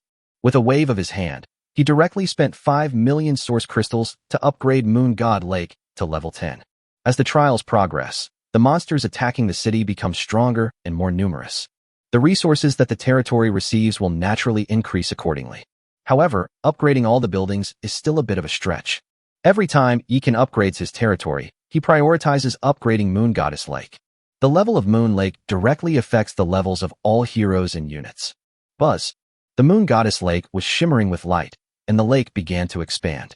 Meanwhile, those faint lights gathered in the sky above Lake Luna, coalescing into a small moon that cast down warm rays of light, illuminating the entire lake. Wow, that's great. Now I can take a bath late at night too. The elven warriors looked at the little moon in the sky and jumped around happily, completely oblivious to the spring sunshine being revealed. After all, apart from Yikan, the rest of the people in the territory were women. Everyone had what they had, so naturally no one cared. As for Yikan, there's even less reason to care. Because Yikan is their king, they are willing to offer themselves to him whenever he needs them, without hesitation. Buzzing. Yikan once again spent a large amount of source crystals to upgrade all the upgradable buildings, including the defense tower, elemental wall, and ancient tree of war. As the ancient tree of war breaks through to level 10, its training population limit also increases from 20 to 40. Yikan did not train any new elf hunters. Instead, he dismantled the elf archer training ground and allowed the original elf archers to move into the war tree and become true elf hunters. The ancient tree of war is a growth-type building. As its grade and level increase, it will also provide benefits to the elf hunter. In the game, elf units cannot be converted into each other. But the territory is different. Here, both the people and the ancient trees can communicate and pass on their traditions. Yikan facilitated this matter simply by communicating with the war tree. Meanwhile, at the ancient tree of knowledge, Yikan immediately trained 20 tree spirits without saying a word. Then he took them to the elf workshop and replaced the 3 leaves on their bodies with the goddess set. Girls, go take a bath in Moon Goddess Lake first, and then have a meal with everyone. Yikan rubbed the little head of the tree demon that was leading the group. Yes, sir. The tree spirits were lively and agile, full of curiosity about their territory, but they obeyed Yikan's every word, hopping and skipping towards Moon Goddess Lake. Wow, we have a new friend. Upon seeing the newcomer, Qingyao, the captain of the tree spirits, immediately led her forces out. My lord, I've seen the new attributes of the territory. Sudaji suddenly appeared behind Yikan and gently hugged him. You are my Taoist partner, so naturally you can see it. Yikan turned around and hugged her, his gaze full of doting affection. You'd better watch your behavior in front of your sisters in the future. If you spoil me too much, they might not say anything, but they'll definitely feel uncomfortable inside. Sudaji held Yikan tightly, her eyes filled with worry and infatuation. You underestimate your sisters? We've all been given a second chance at life. Why would we be so petty? Besides, they know how important and special you are to me. Besides, with the new attributes, they'll all become your true sisters, and I'll spoil them too.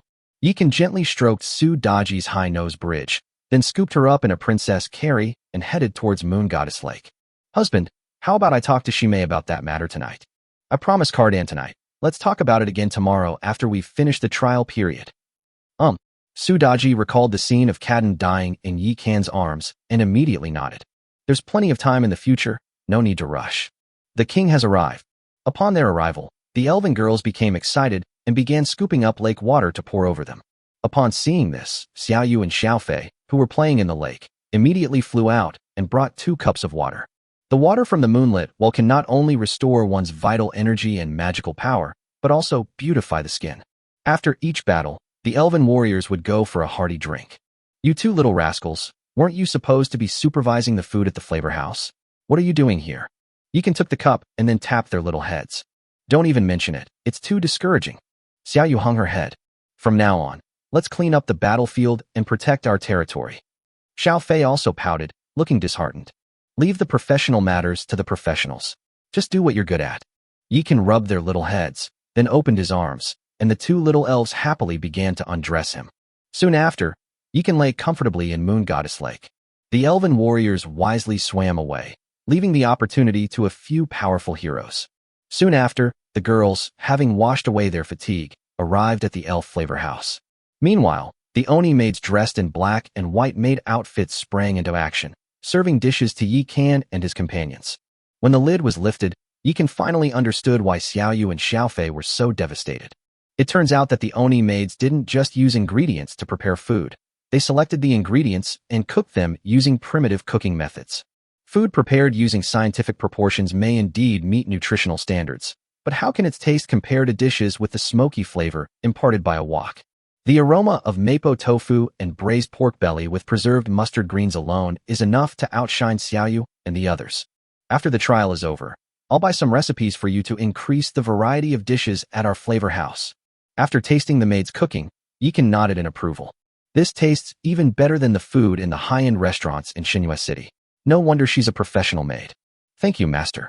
Upon hearing this, the maid's eyes lit up. The Oni race has a low social status and extremely limited living space and resources. They are selected from a young age and trained to do all sorts of housework, cook delicious food, and learn how to please their masters. Because only in this way can they survive.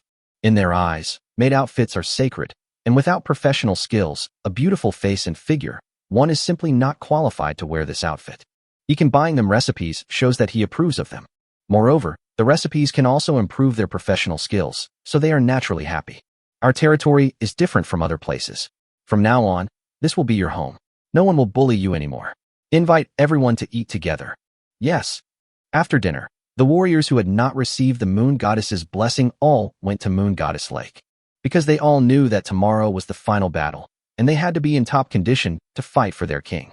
Meanwhile, the tree spirits intensified their training, hoping to integrate the 20 newly joined companions into the formation as quickly as possible. The blood-burning killing array is a formation that can only be learned through a scroll, but it is not impossible to pass on. It's just that the learning speed is different between learning through a scroll and being taught by someone else. Sudaji and Nuba were both very well behaved tonight, not bothering Yikan, but staying at the palace to discuss tomorrow's battle. Meanwhile, the captain of the elf hunters, Kadin, had already arrived at the treehouse under Sudaji's arrangement. King. As soon as Yikan stepped into the treehouse, Kadin came to greet him. They're here. Yikan smiled slightly and pulled her into his arms. The daily tasks of the elf hunters were either fighting or training, and Yikan had assumed that their bodies were stiff and unyielding. He was wrong. Cardin's body was not as muscular as he had imagined, and was actually very flexible. Your Majesty, a hunter's main tasks are actually stealth, pursuit, and assassination, so a high degree of physical flexibility is required, and I am no slouch in that regard. Cardin was very bold. After speaking, he began to undress Yikan. In that case, I shall have a good taste of it. Yikan smiled slightly, then put his arm around Kadin and fell onto the soft bed. Soon after, a melodious symphony filled the room, along with soft moans that sparked endless imagination. Chapter 44: The Demon Clan Invades. The next day, Yikan woke up to a soft touch. My husband. Sudaji lay on the bed, her jade-like hand supporting her chin, gazing at Yikan with tender affection, as if she couldn't get enough of looking at him. Oh, what brings you here? Yikan looked around and realized that Kadin had already left, which made him breathe a sigh of relief. Stop looking. Today is the final battle. As the captain, Kadin has already gone to train. That girl is also tough. You've kept her up all night, and she's still so energetic.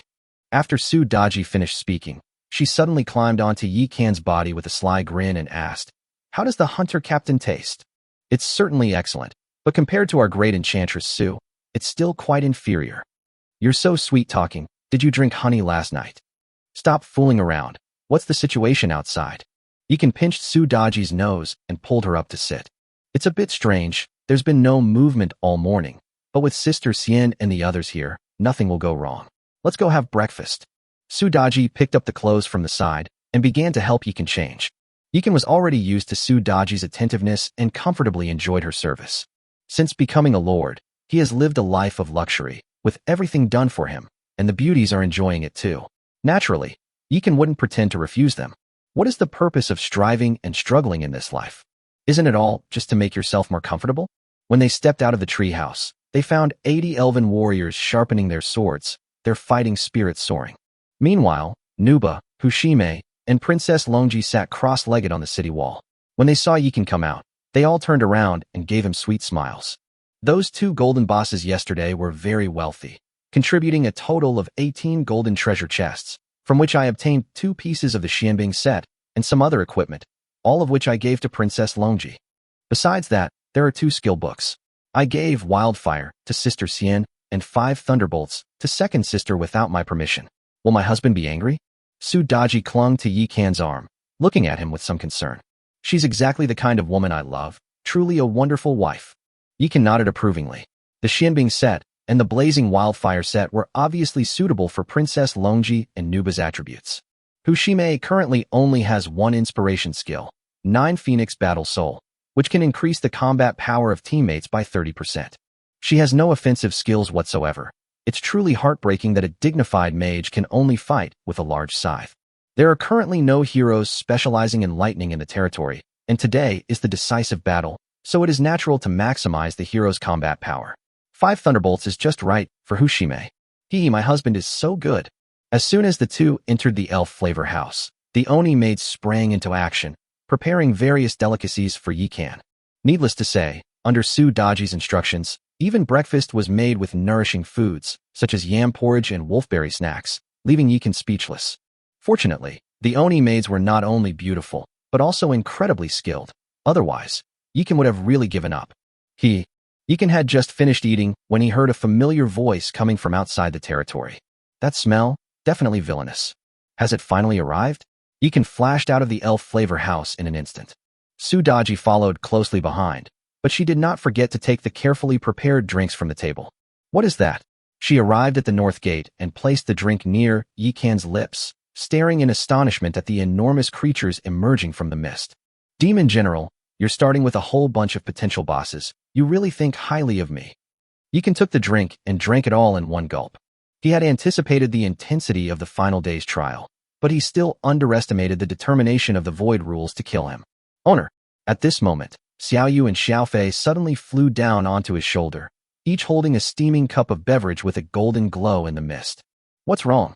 Yikan looked at the two little ones with a puzzled expression. Although they are a little mischievous at times, they are reasonable and won't cause trouble at this crucial moment. This is a new drink developed by the maids. The main ingredient is Hercules beans grown by the tree spirits. Master will know once you drink it. Xiaoyu handed the soy milk to Yikan, while Xiaofei handed it to Sudaji. Gurgle. Yikan didn't ask any more questions and took a sip. Buzz. The next moment, he felt a surge of heat within his body, and a surge of power unexpectedly emerged, increasing his combat strength by 10%. He couldn't resist opening the soy milk dispenser. Dolly soy milk. Grade, rare. Attribute. Restores vitality and increases combat power by 10% for 1 hour. Description. Soy milk made from powdered Hercules beans, a mutated variety of spirit bean, and various seasonings can temporarily boost combat power. This is great stuff. Mass produce it immediately and send it to the soldiers. We've been waiting for Master to say those words. Xiaoyu and Xiaofei exchanged a smile and excitedly flew towards the elf flavor house. Then, a group of little elves flew out, each holding a steaming cup of Dolly soy milk. The 4 heroes rushed out of their territory and blocked the demons who were over 4 meters tall and had a pair of huge fleshy wings. Soldiers, you will form 20-man formations to support the 4 city gates. If you can't hold them, retreat behind the defensive towers to recover. The sprites will be responsible for resource replenishment. Yes. The elves roared loudly. Yikan then drew his devouring heaven blade and charged towards the area where Hushime was located. Hushime, who had already tacitly agreed, immediately withdrew from the battle and went to encourage the elven warriors. Under Yikan's instructions, Sudaji and the others did not choose to fight head-on. Instead, they controlled the distance and retreated to within the attack range of the defensive tower before launching a counterattack. Use the least effort to deplete the enemy's combat strength. Because they all knew that today's battle would be fierce. Humans die. The demon generals wielded their great swords, their terrifying power capable of tearing through space itself. Boom, boom, boom. The powerful fire turrets, hellfire turrets, lightning chain turrets, and various auxiliary defensive turrets unleashed a barrage of attacks, halting the demon general's advance. Sudaji's bewitching spell captivated all beings. Then a gust of demonic wind swept up the demon general, and the sun and moon blades were unleashed, beginning a frenzied harvest of lives. The female demon was even more arrogant. She possessed the true yang body and could control heavenly fire. Under her control, the flames of heavenly punishment seemed to possess a self-awareness, entangling the muscular demon generals before she slashed with her thunderfire spear. Boom. In an instant, the area outside the territory turned into a sea of fire, scorching the demon generals. As they perished, the spirits of the demon generals rose up and began to counterattack their own brethren. It could be said that Nuba alone could hold off an army of thousands. After encouraging the soldiers, Fushime returned to the battlefield and began to display her prowess. Previously, she had no combat skills and could only engage in close combat. Things are different now. With the 5 thunderbolts striking, those demon generals were left dizzy and disoriented. Although he didn't die immediately, he lost his fighting ability and could only watch helplessly as Fushime took his life. Although Princess Longi joined the territory relatively late, with 4 pieces of the Xianbing set, her attributes are in no way inferior to those of Nuba and Sudaji. With just one thrust of her Xianbing sword, the ground froze. With the blessing of the Gue water power, her water dragon technique was as if it had been given a soul, becoming incredibly powerful, capable of biting off the head of a demon general in one bite. The demon general, who was almost a boss, was completely powerless against these heroes. You little human, stop your violence. Before Yi Kan and his group could finish clearing the first wave of monsters, the mist began to surge, and this time the commotion was even greater than that of the demon general. When those monsters poked their bodies out, even Yi Kan couldn't help but frown. Those were actually demonic dragons, each over 20 meters long, which immediately began spewing dragon breath at Yi Kan and his companions upon their appearance. Boom, boom, boom. The dragon's breath struck the ground, instantly creating a zone of lava, which was extremely terrifying. Chapter 45. Daji's opponent, the alluring Demonis. A tiny gecko thinks it's a real dragon just because it has a pair of little wings. Enraged, Yi Kan stomped his foot on the ground. Boom. With a loud bang, Yi Kan leaped into the air, his devouring blade drawing a dazzling, cold light as it slashed fiercely at the leading demonic dragon. Clang. The dragon extended its claws, its hard claws like 2 rows of serrated teeth, effectively blocking Yi Kan's sharp edge. Young master. Fushime's heart skipped a beat when she saw this. You beast, how dare you harm my young master? I will exterminate your entire clan. Rumble. Fushime let out a sharp cry, and instantly thunder roared. Endless lightning bolts transformed into silver snakes, frantically bombarding the demonic dragons that were preparing to besiege Yi Kan. Then, wielding the Grim Reaper's scythe, she charged headlong into the dragon horde without hesitation, transforming once again into a scythe warrior. You even dared to seize the devouring heaven blade? Who gave you the courage? Yi Kan's body was bursting with energy, and wisps of blood energy rose from his body.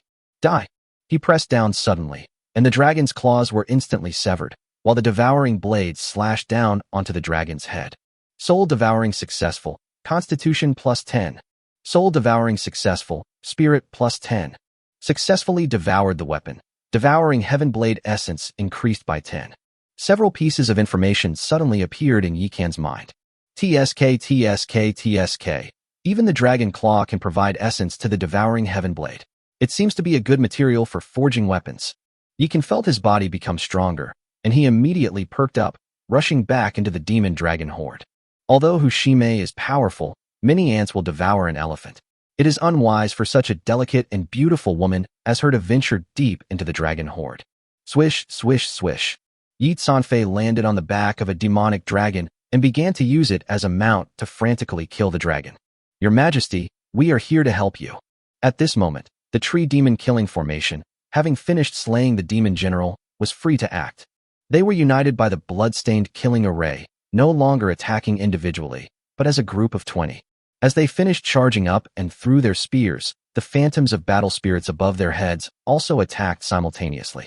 Laugh. Blood splattered everywhere as the massive spear formed by the 20 spears pierced through the head of a demonic dragon in an instant. Buzz. With a flash of light, the spears returned to their hands. Laugh. Then came the second one, the third one, the fourth one. Even near-boss level monsters can't cause a ripple in the face of the blood-burning killing array. After a fierce battle, all the demon generals and demon dragons were killed. Thank you for your hard work, sisters. As soon as the warriors returned to their territory, the elves came to greet them, offering them moonlight well water and mighty soy milk. Young master, based on past experience, there should be 12 waves of monsters today.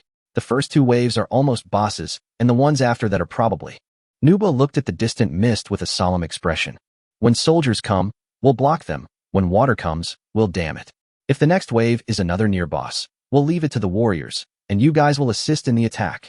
After being tested by the previous 2 waves of monsters, the elf hunters and trans are now capable of handling things on their own. Since that's the case, Yi Kan wanted to let them gain more experience within their limits. Alright, Then I'll refrain from intervening for now and only treat them. Princess Longji nodded. Besides her water dragon technique, she also possesses a healing skill capable of bringing the dead back to life and restoring flesh to bones. With her around, the elven warrior's endurance will be greatly increased. I'll take charge of inspiring them. Fushime nodded as well. Just as Yikan predicted, the next two waves of monsters were also almost bosses. Even without Yikan and the hero's participation, the elven warriors could still wreak havoc, but the burning of their blood energy was also quite terrifying. Fortunately, Princess Longji traveled around to treat and restore them, and little elves served them with moonlight well water and powerful soy milk to ensure their strength. Buzz. Before the fourth wave of monsters appeared, a black shadow emerged from the mist. It's him. Yikan raised an eyebrow when he saw that it was the wandering merchant leading the gray camel. Young master, the fact that this guy is here means that the monsters attacking the city this time will be very strong, and they will definitely drop good items, possibly even things that the monster needs. Having experienced what had happened before, Nuba immediately realized this possibility. Yikan didn't speak, but turned around and glanced at the various buildings behind him, and suddenly an idea came to him. Keep a close watch on the fog, guard the city gates, I'll be right back. After Yikan finished speaking, he rushed towards the man in black robes without waiting for the beauties to reply. Mr. Businessman, how strong are you? Yikan approached the wandering merchant, ignoring the goods in the box in front of him, and stared intently at it. The wandering merchant tilted his head and glanced at Yikan, wondering what kind of trick he was up to, but still stretched out his smallest skeletal finger and began to write in front of his eyes. One finger, and I can wipe you all out. Holy crap, this guy is awesome. Yikan's eyes lit up immediately, and he looked at the man in black robes and said, Brother, there's a big business opportunity. Do you dare to take it? What kind of business? The man in black robes recalled the previous loan transaction and the golden skeleton corpse he had obtained, and the soul fire in his eye sockets flashed immediately. These wandering merchants from all realms also have business requirements. Only by completing their business can they receive cultivation resources.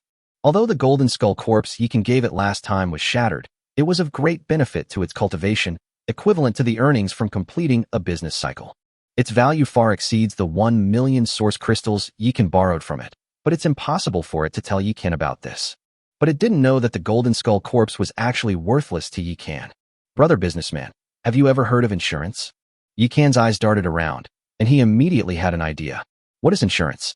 The black-robed man's soul fire immediately lit up.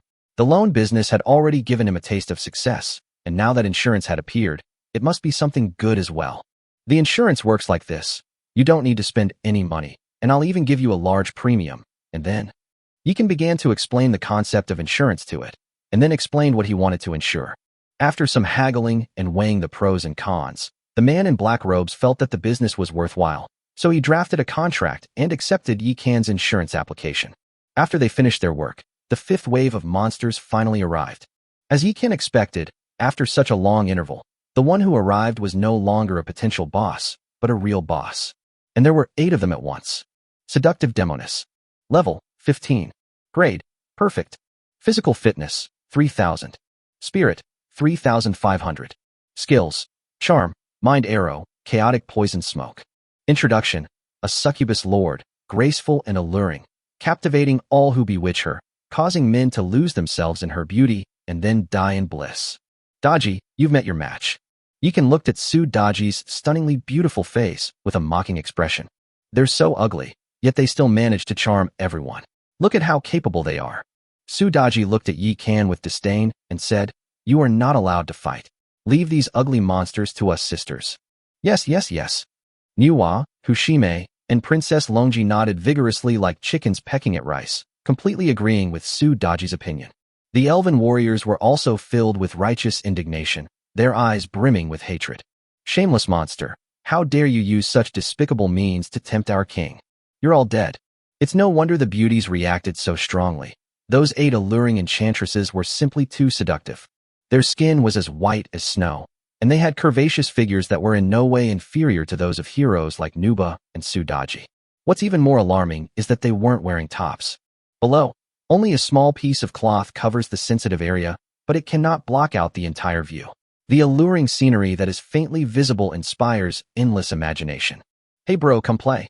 The alluring demonesses, holding long whips and lightly biting their jade fingers, stared intently at Yi Kan with seductive eyes. Even though Yi Kan was surrounded by many beautiful women, he still got goosebumps all over. Damn it, these seductive vixens are really something. He could handle one Sudaji, but this is 8 Sudajis, and they're the naked kind at that. Isn't this going to kill someone? Damn it, sisters, kill them. The blatant provocations of the seductive witches finally enraged Sudaji. Boom. A flash of red light appeared, and 2 foxtails suddenly shot out from behind Sudaji. Then she stirred up a gust of demonic wind and charged out. Good heavens. At this moment, her bloodline broke through and she grew a second foxtail. Chapter 46 Moon God. Wow. She usually looks so delicate. I never expected her to be so terrifying when she gets angry. Looking at the furious Sudaji and the others, Yikan couldn't help but sigh. Although the enchantress was not subject to territorial restrictions due to her gender advantage, she still fell at the feet of Sudaji and her allies. If you're going to fight a war, then fight a war properly. How dare you seduce my man while naked? You're asking for death. Sudaji stepped on the face of the seductive demoness, declaring her victory. Behind her, the elven hunters also looked menacing. Especially Cardan. If her companions hadn't held her back, she probably would have already drawn her short blade and rushed forward to practice her swordsmanship. The battle situation in the other directions was similar to that on Sudaji's side. Especially Hushime, that violent woman, actually chopped off the head of the enchantress, which was incredibly cruel. I'm so angry. Even after returning to Yi Kan's side, Sudaji was still somewhat resentful. They've already killed him. What's there to be angry about? Yi Kan pulled her into his arms and gently stroked her back to help her catch her breath, but the woman still looked furious. You shameless succubus, not only are you shameless, but you're also so stingy. Sudaji looked at the 2 golden treasure chests she had in her hands, her face full of anger. 8 boss-level bewitching demonesses only dropped 2 gold treasure chests. The rest were all silver. No wonder she was angry. No way. I can't swallow this insult. I'm going to take down a few more waves later. Otherwise, I won't be able to sleep tonight. Yikan had just finished comforting Sudaji when another person, still in a bad mood, came along. Helpless, Yikan could only pull Nuba into his arms as well. Hushime and Princess Longi hadn't yet revealed their relationship to Yikan, so they were naturally too shy to act coquettishly. But judging from their ashen faces, it was clear that these 2 beauties were also very unhappy. All right, from now on, as long as it's not a golden monster, I won't interfere. Let you vent your anger, okay? Yikan reached out and grabbed Hushime and Princess Longi's hands, looking speechless. The 2 felt the warmth of Yikan's large hand, and their heaving chests gradually calmed down. It's understandable that Hushime had long been interested in Yikan, but Yikan was a little surprised that Princess Longi had also quickly taken on the role.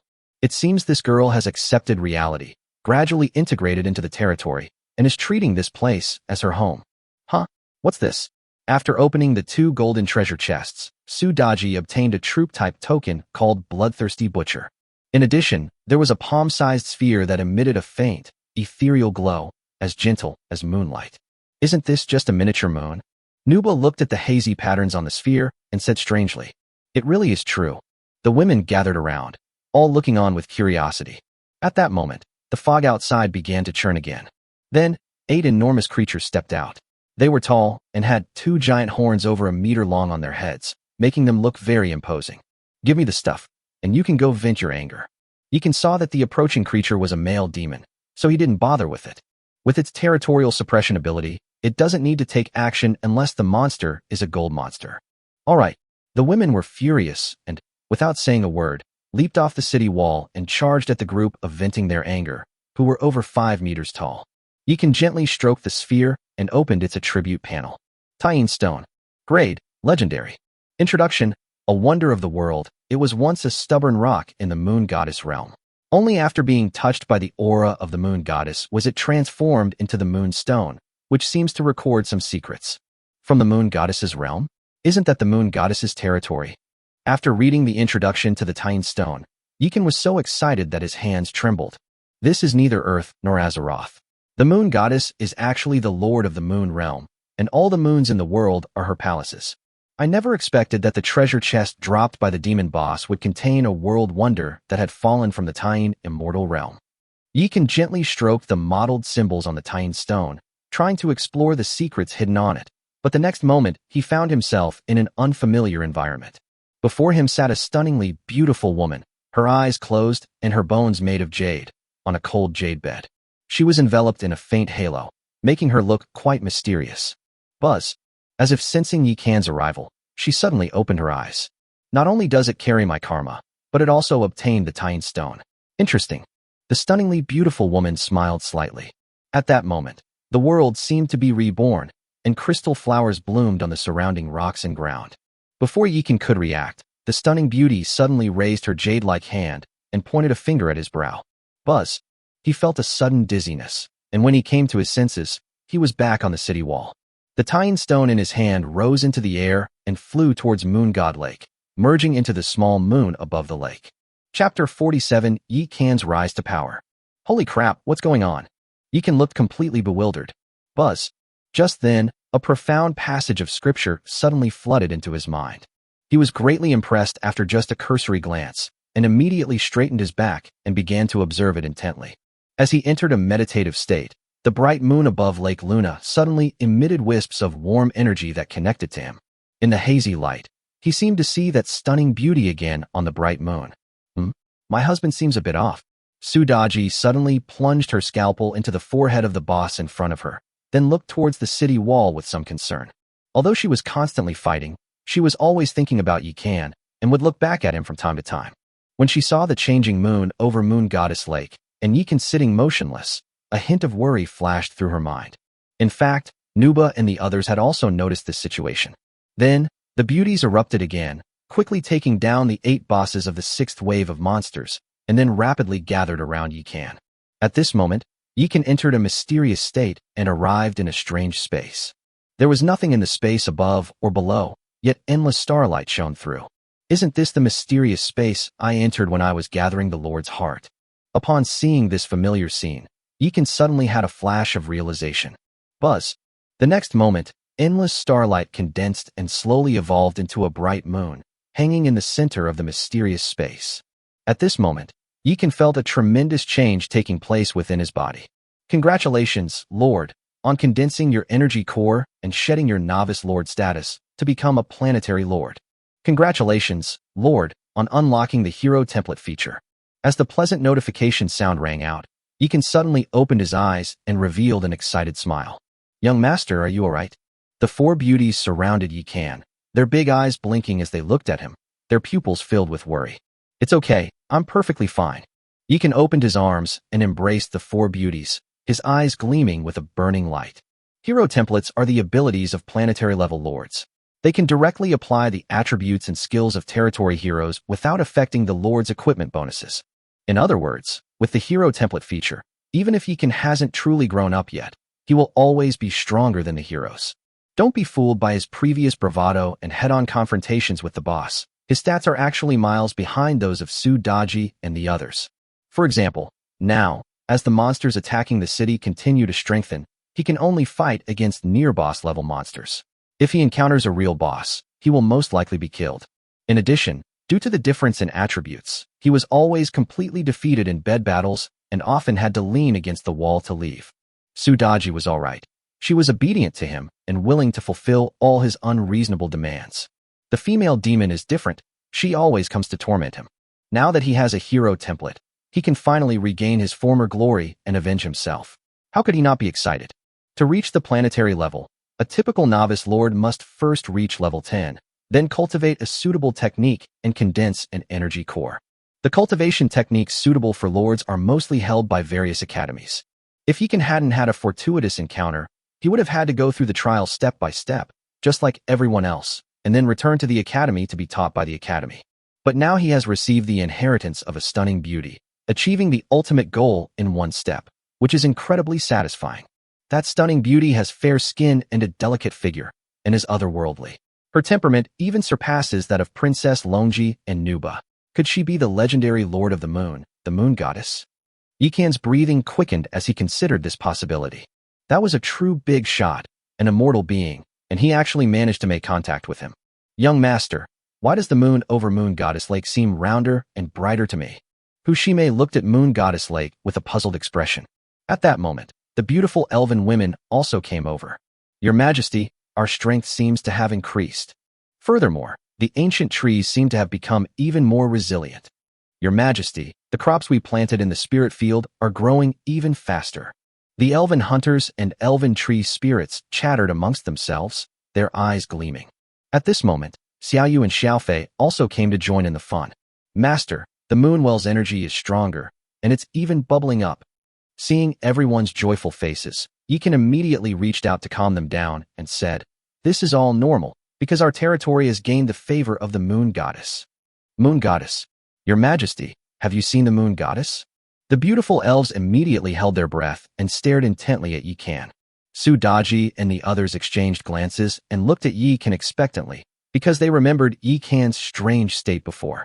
That's right, and Yikan smiled slightly and looked at the mist in the distance.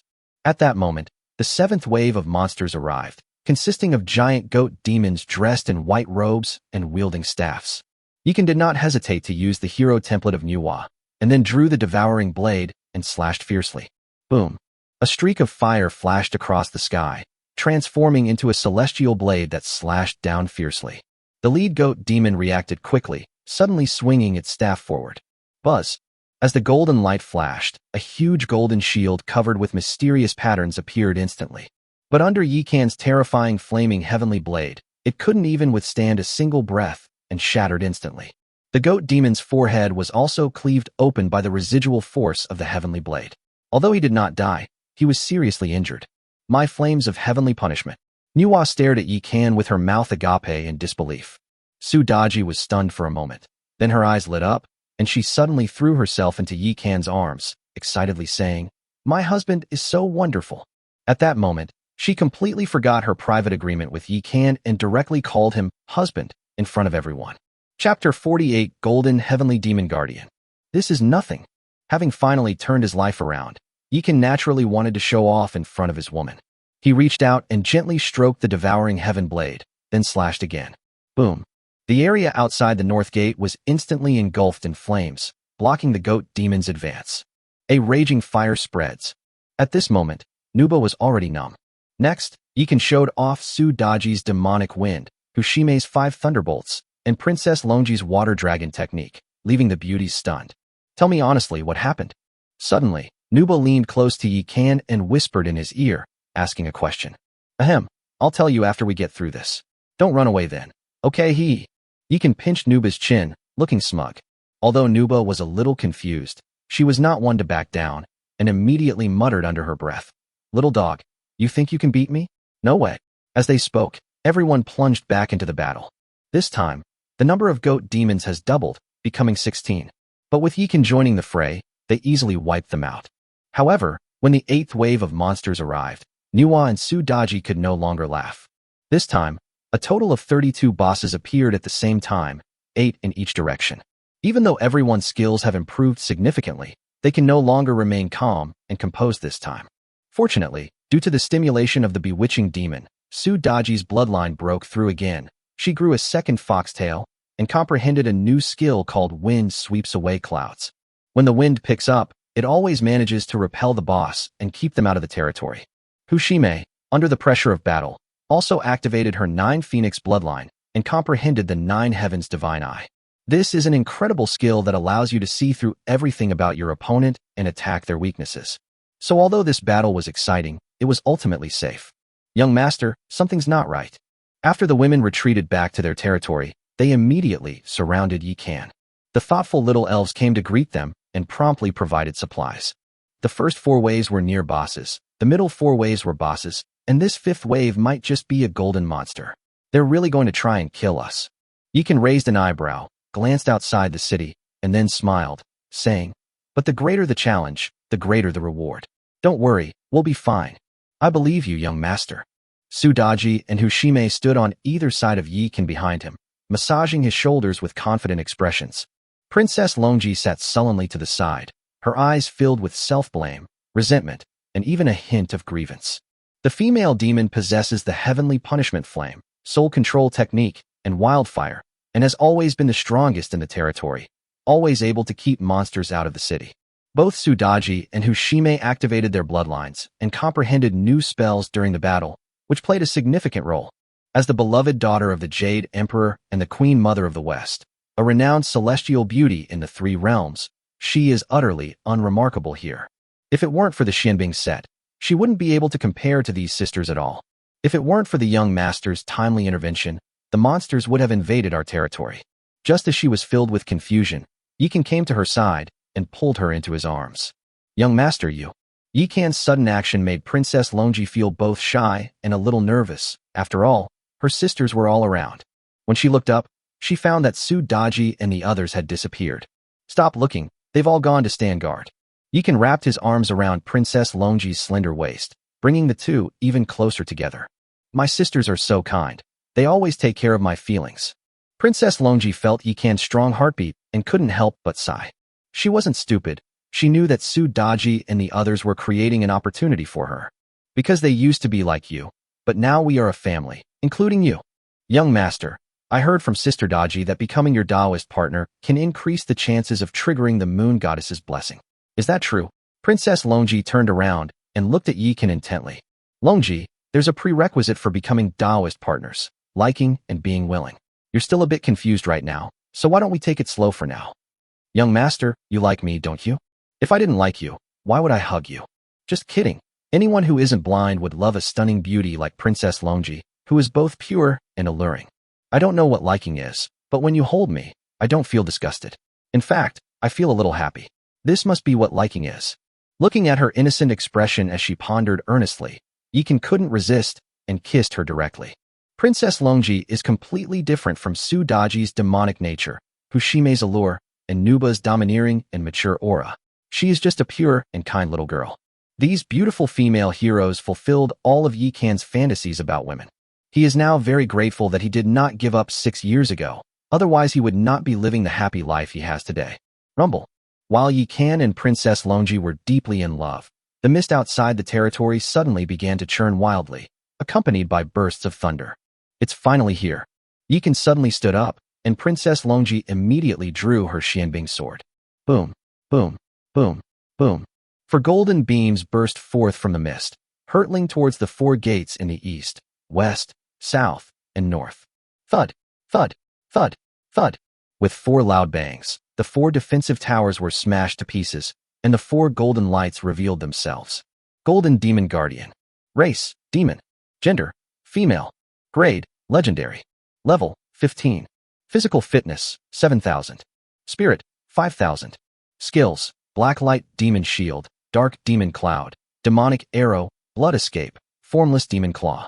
Introduction. The powerful guards who protect the Heavenly Demon Palace have all received the favor and guidance of the Heavenly Demon, and have been tainted by the Heavenly Demon's aura. They worship the Heavenly Demon and will not allow anyone to oppose him. Hunter Tree spirits merge, forming an 80-person bloodstained killing formation to surround and kill one person. After reviewing the attributes of the Heavenly Demon Guardian, Yikan immediately shouted. The last day was indeed terrifying. They actually sent out 4 golden monsters that were immune to territory suppression at the same time. This is totally targeting him. Yes, sir. Sensing the seriousness in Yikan's tone, the hunters and tree spirits immediately sprang into action. After this period of practical experience, the elven warriors became thoroughly familiar with the blood-burning killing formation and quickly integrated into one of their formations, charging towards one of the golden monsters. Heroes pair up, I'll take care of the last one. Yikan donned the Nuba template, dragged the devouring heaven blade, and charged towards one of the heavenly demon guards. Young master. When Nuba, Su Daji, Hushime, and Princess Longji heard Yikan's arrangement, they all trembled, but in the end they gritted their teeth and rushed towards the golden monster. It was a dereliction of duty for these heroes to send their lord into battle alone. They are too weak. Chapter 49 Human Brat. You are indeed worthy of my attention. Those who defy the heavenly demon shall die. When the golden demon guardian saw Yikan charging towards him menacingly, he immediately abandoned his attack on the defensive tower. The formless demon claw. With a furious shout, a pair of giant claws, brimming with demonic energy and incredibly sharp, suddenly materialized in the air and lunged at Yikan. A mere guard, yet you dare to speak so arrogantly. With a thought, Yikan's devouring heaven blade burst into flames. He leaped into the air, dragging his sword with one hand, spun around in midair, and suddenly swung the sword at the demonic claw. Boom. In an instant, the devouring heaven blade's light, like a giant fiery dragon, collided fiercely with the enormous formless demonic claw. With a loud bang, a red and black cloud appeared in the sky. The flames of divine punishment and demonic energy intertwined and began to devour and dissolve each other. Their first encounter was surprisingly evenly matched. As expected of a level 15 gold monster, it's truly terrifying. Yikan's expression turned solemn, no longer daring to underestimate the heavenly demon guardians. The female demon is now level 10, and her base attributes have reached a staggering 3,000 thanks to the tenfold boost from her territory's special ability. With the addition of equipment such as the Wildfire Divine Pearl, Thunderfire Spear, and Cloud Soaring Boots, her physical constitution and spirit both reached a terrifying level of over 5,000. Using her template and his own equipment, Yikan's physique and spirit were about 1,500 points higher than Nubus, making him almost on par with the Golden Heavenly Demon Guardian. However, he still has a weakness, which is the difference in levels. Higher-level beings have an innate ability to suppress lower-level beings, and the greater the difference in level, the greater this suppression. Human, I sense a dangerous aura emanating from you. You must not be allowed to live. After just one tentative exchange, the Golden Demon Guardians became wary of Yikan. Then let's see if you have the ability. Yikan held the knife in both hands and frantically urged the heavenly fire. Buzz. In an instant, a huge fire dragon soared into the sky and swept towards the Golden Heavenly Demon Guardian. At the same time, Yikan also used the Devouring Heaven Blade to draw a huge circle. Wildfire spreads, great flame ring. Yikan shouted, and endless flames shot into the sky. Under Yikan's control, these flames transformed into a giant fire ring like a tornado, which, together with the Heavenly Fire Dragon, encircled the Golden Heavenly Demon Guards. A wildfire can be used like this? The woman, who was far away, turned around and saw this scene. She was immediately shocked, and then her eyes suddenly lit up. At that moment, she understood. She naturally didn't know that Yikan's move was actually inspired by Emperor Yenace. A trivial skill. Although the Golden Demon Guardians were filled with apprehension, they refused to admit defeat. Dark Demon Cloud. She roared, and endless demonic energy surged from her body, enveloping her. At the same time, she crossed her hands, pointed at Yikan, and shouted, Blacklight Demon Shield. In return, she even considered trapping Yikan and making him a target. But since Yikan made a move, it was obviously not just to trap her. Buzz. As he thought of it, a giant eye suddenly opened inside the distant ancient tree of eternity. Although the endless foliage provided some cover, the light emanating from those red pupils was so dazzling that it couldn't be concealed at all. Devil's Judgment. Call out. A beam of black and red light shot out and struck the Golden Demon Guardian with lightning speed. Impossible. The Golden Demon Guardian never dreamed that she would see the demon eye in a human land. Boom. With a loud bang, the Golden Heavenly Demon Guardian was instantly reduced to a cloud of blood mist. Yikan frowned upon seeing this. While a level 10 demon eye is indeed terrifying, it's still somewhat impossible to instantly kill a golden monster with a constitution of 7,000. Buzz. Sure enough, the endless blood energy condensed again in the distance and quickly transformed into the same Golden Demon Guardian as before. Just moments before being struck by the demon judgment, the Golden Heavenly Demon Guardian instinctively activated the blood escape technique, thus escaping unscathed. Why do you, a mere human, possess the demonic eye of my race? The Golden Demon Guard's aura weakened, and it glared angrily at Yikan. Yikan was too lazy to argue with her. As she reassembled her body, Yikan switched to Hushime's template. Then it struck him like a thunderbolt. Rumble. Under the terrifying heavenly lightning, the newly recovered Golden Heavenly Demon Guardian was no match for it. His helmet was blasted off, revealing a face of unparalleled beauty. The heavenly demon really knows how to enjoy life. Even a mere guard is a rare beauty. Although Yikan was surprised by the Golden Demon Guardian's unparalleled beauty, he did not stop moving at all. Under the divine eye of the nine heavens, he had already seen the weakness of the Golden Heavenly Demon Guardian. Buzz. The devouring blade arrived in an instant, piercing towards the chest of the Golden Heavenly Demon Guardian. Blacklight Demon Shield. The Golden Heavenly Demon Guardian had just used the blood escape technique when he was struck by 5 thunderbolts, leaving him paralyzed and unable to move. But she, a veteran of countless battles, remained completely calm. She formed hand seals and directly unleashed the Blacklight Demon Shield, condensing it into a demonic energy shield in front of her. At the same time, she pointed 2 fingers at her temples. Buzz. The next moment, her eyes suddenly lit up with a purple light. Demon Yuan Killing Arrow. Laugh. The moment Yi Kan's devouring heaven blade pierced the demonic energy shield and plunged into the chest of the golden heavenly demon guardian, his soul was also struck hard. Ah! Yi Kan screamed in agony, released the devouring heaven blade, and fell to the ground. Meanwhile, the devouring blade emitted a terrifying suction force, frantically devouring the life essence of the golden heavenly demon guardian. What's this? The golden demon guardian mustered her last breath, trying to pull out the devouring blade, but she was already exhausted and had no strength left. Finally, she fell to Yi Kan's side, spilling a pile of crystals and several golden treasure chests. Damn it! He tried to drag me down with him even as he was dying. Yi Kan endured the pain and crawled to the side of the golden heavenly demon guardian, then drew the devouring heaven blade. Buzz! The devouring heaven blade suddenly flashed with light, supplying Yi Kan with endless life essence. Call! Yi Kan let out a deep breath and finally recovered. At this moment, his body was soaked in sweat. Human brat, you are indeed worthy of my attention. Suddenly, a domineering and arrogant voice rang out in the sky above the territory.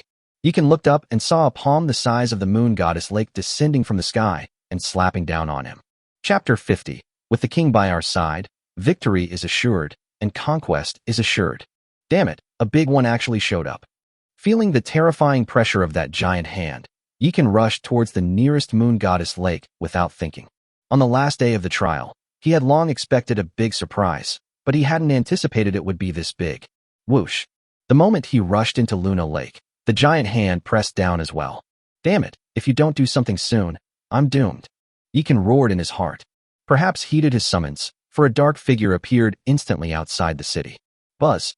A deafening roar shook the heavens, and the dark figure blocked the enormous hand with just a single finger. You lowly traveling merchant, how dare you break the rules of the void?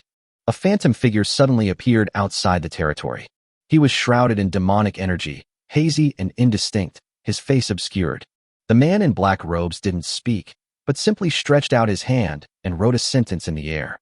The rules of the void did not attack me. The illusory figure was stunned upon seeing this. Yes, the World Alliance is a neutral force. They never provoke the rules of the void.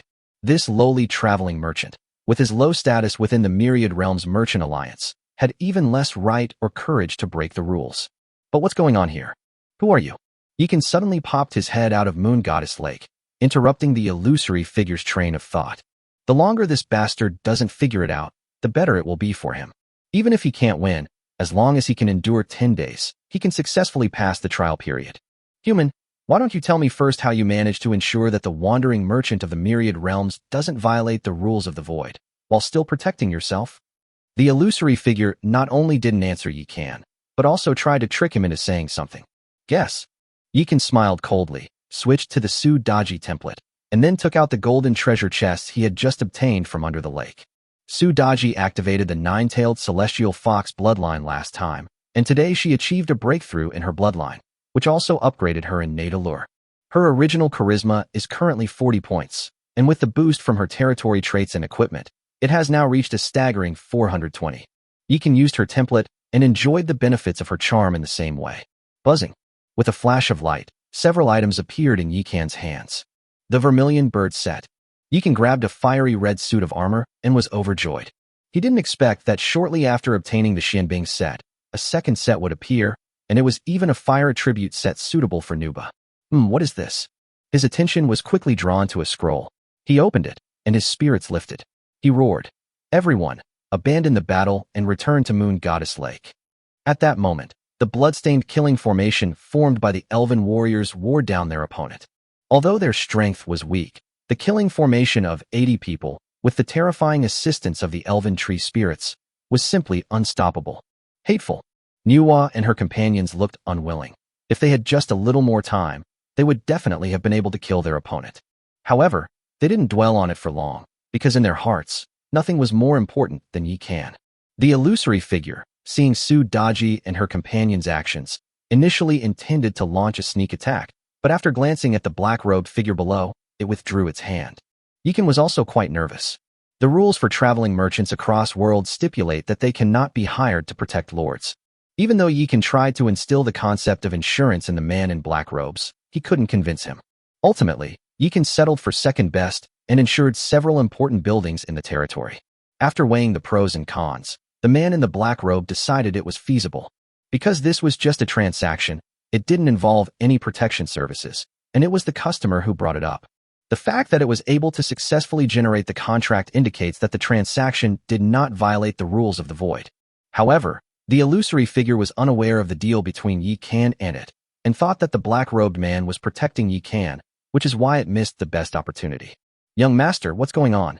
Sudaji led a large group of beauties into the lake, surrounding Yi Kan in the center. Look, what is this? Yi Kan didn't say anything, but directly handed the scroll to her. 4 symbols formation. After the 4 of them clearly saw the contents of the scroll, they were all so shocked that they couldn't close their mouths. Why are the elven warriors so powerful? It's because they have acquired a killing formation that suits them, allowing them to concentrate their power into one. If the power of these 4 heroes could be combined into one, they could crush even the most powerful beings, let alone the golden monster. Now, the opportunity is right in front of us. This 4 symbols formation can be used for both defense and offense. The 4 of you are of similar strength, so it's perfect for you to use. Now, let me make the arrangements. Yi Kan glanced at the 4 people and immediately said, Shi Mei Qing Long, Daji Baihu, Xian Jiji Zhuke, Long Ji Xuanwu. Good. Upon hearing this, all 4 nodded. Yi Kan's arrangement, which corresponds to the attributes of most of them, can bring out the maximum power of the 4 symbols formation. If you can't win, hide in Moon Goddess Lake or the ancient tree. The man in black robes will protect you. Young master, you're too cunning. Only then did the 4 women realize what was happening, and they couldn't help but cover their mouths and giggle. Stop talking nonsense and activate the 4 symbols formation now. You guys surround and attack from the center, and the elven warriors, and I will provide support. Yes. After the 4 women finished speaking, they immediately activated the 4 symbols array scroll. You can then use the demon eye to access the panel of the illusory figure. The phantom of the heavenly demon. Race, demon.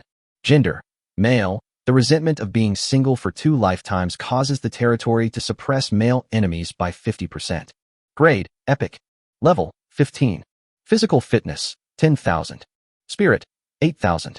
Skills, black light demon shield, dark demon cloud, demonic arrow, blood escape, formless demon claw, heavenly demon great handprint, myriad demonic shadows. Introduction. One of the 12 heavenly demons of the heavenly demon palace. Although he is only a phantom suppressed to the extreme by the rules of the void, he can still overturn mountains and rivers with a wave of his hand, which is extremely terrifying. Damn it, he really is a big shot. Yi Kan was immediately alarmed when he saw the word epic. Fortunately, the resentment of being a single dog for 2 lifetimes suppressed it. Otherwise, with a constitution of 20,000, what would be the point of fighting? An epic-level monster, terrifying. After seeing the attributes of the heavenly demon phantom, Sudaji and the others were also filled with lingering fear. If the illusory figure of the heavenly demon had launched a sneak attack just now, perhaps none of them would have survived. Although the Temple of Nirvana can resurrect them, Kaden, who had died once told them that death is a terrifying thing. Unless absolutely necessary, such as protecting the king, never throw your life away lightly. Sister Xian, put this on. After handing the vermilion bird armor to Nuba, Yi Kan opened his arms and pulled them together in front of him. Are you all ready? Don't worry, young master. We will definitely kill him. The 4 women had resolute eyes, all ready to die. All right, let's go. Yi Kan originally wanted to say a few words of advice, but sensing everyone's soaring fighting spirit, he didn't say anything more. Boom, boom, boom, boom. As soon as Yi Kan finished speaking, 4 dazzling pillars of light, in shades of blue, white, red, and black, shot up from Moon God Lake. Subsequently, Hushime, Sudaji, Nuba, and Princess Longji stood in 4 directions, rising into the air as a single entity, and charged towards the outside of the city. Interesting. Upon seeing this, the illusory figure of the heavenly demon not only did not retreat, but instead looked excited. He was just worrying about how to destroy this human and reclaim that eerie demon eye, and when he didn't expect the other party to take the initiative to attack. Soldiers, let's move out. Kill, kill, kill. The elven hunters and elven tree spirits were immediately filled with fighting spirit and boundless determination. Nourished by the Moon Goddess Lake, they have regained their vitality. Buzz. As the blood-burning killing array was reactivated, Yi Kan's image as a battle spirit reappeared above them. Yi Kan looked at the battle spirit phantom that was many times larger than himself, and suddenly took a step forward, rushing directly into the phantom. Buzz. In an instant, he merged with the phantom of the battle spirit. At that moment, his mind became one with the elven warriors. He could sense the soldiers' fighting spirit, and the soldiers could sense his heartfelt words. This change further boosted the popularity of the elven beauty. With the king by our side, we will surely win every battle and conquer every city. Kill, kill, kill. Amidst a terrifying battle cry, Yi Kan and 80 beautiful elves merged into one and charged out of the city. Chapter 51 Human Brat, you're too green. Those who offend the heavenly demon lord shall die. As Yi Kan led the group of beautiful elves out of the city, two golden figures suddenly descended from the sky and blocked their way. Yi Kan looked closely and realized that they were the two golden heavenly demon guards who had managed to escape with their lives. Severely injured, they were unable to stop Succubi and her group, so they had to settle for the elven warriors instead. Overestimating yourself. Now Yi Kan and the elves are of one mind. The elven warriors can react immediately to his every thought. With a thought, Yi Kan switched to the Succubi template. After finding the weakness of the golden demon guardian, he unleashed a 5 thunderbolts attack without saying a word. Rumble. The two golden demon guards felt a sudden numbness all over their bodies before being hit squarely. Swift as thunder, it's not just a saying. Even the golden heavenly demon guardians at their peak couldn't escape the 5 thunderbolts without using blood escape technique, let alone the heavily injured ones. Buzz. After Yi Kan unleashed the 5 thunderbolts, he instantly switched the template to Succubi. Clouds follow the dragon, wind follows the tiger. Buzz. With the blessing of the demonic wind, the battle spirit with Yi Kan's body, as its heart suddenly broke away from the blood-burning killing array and instantly appeared in front of the golden heavenly demon guardian. Laugh. The devouring blade, magnified countless times, suddenly stabbed. Puff. Before the blade even arrived, its terrifying aura had already shattered the core of the golden heavenly demon guardian. How is that possible? Upon seeing his companion instantly killed, the other golden demon guardian's pupils contracted, and without a second thought, he unleashed the blood escape technique. Bang.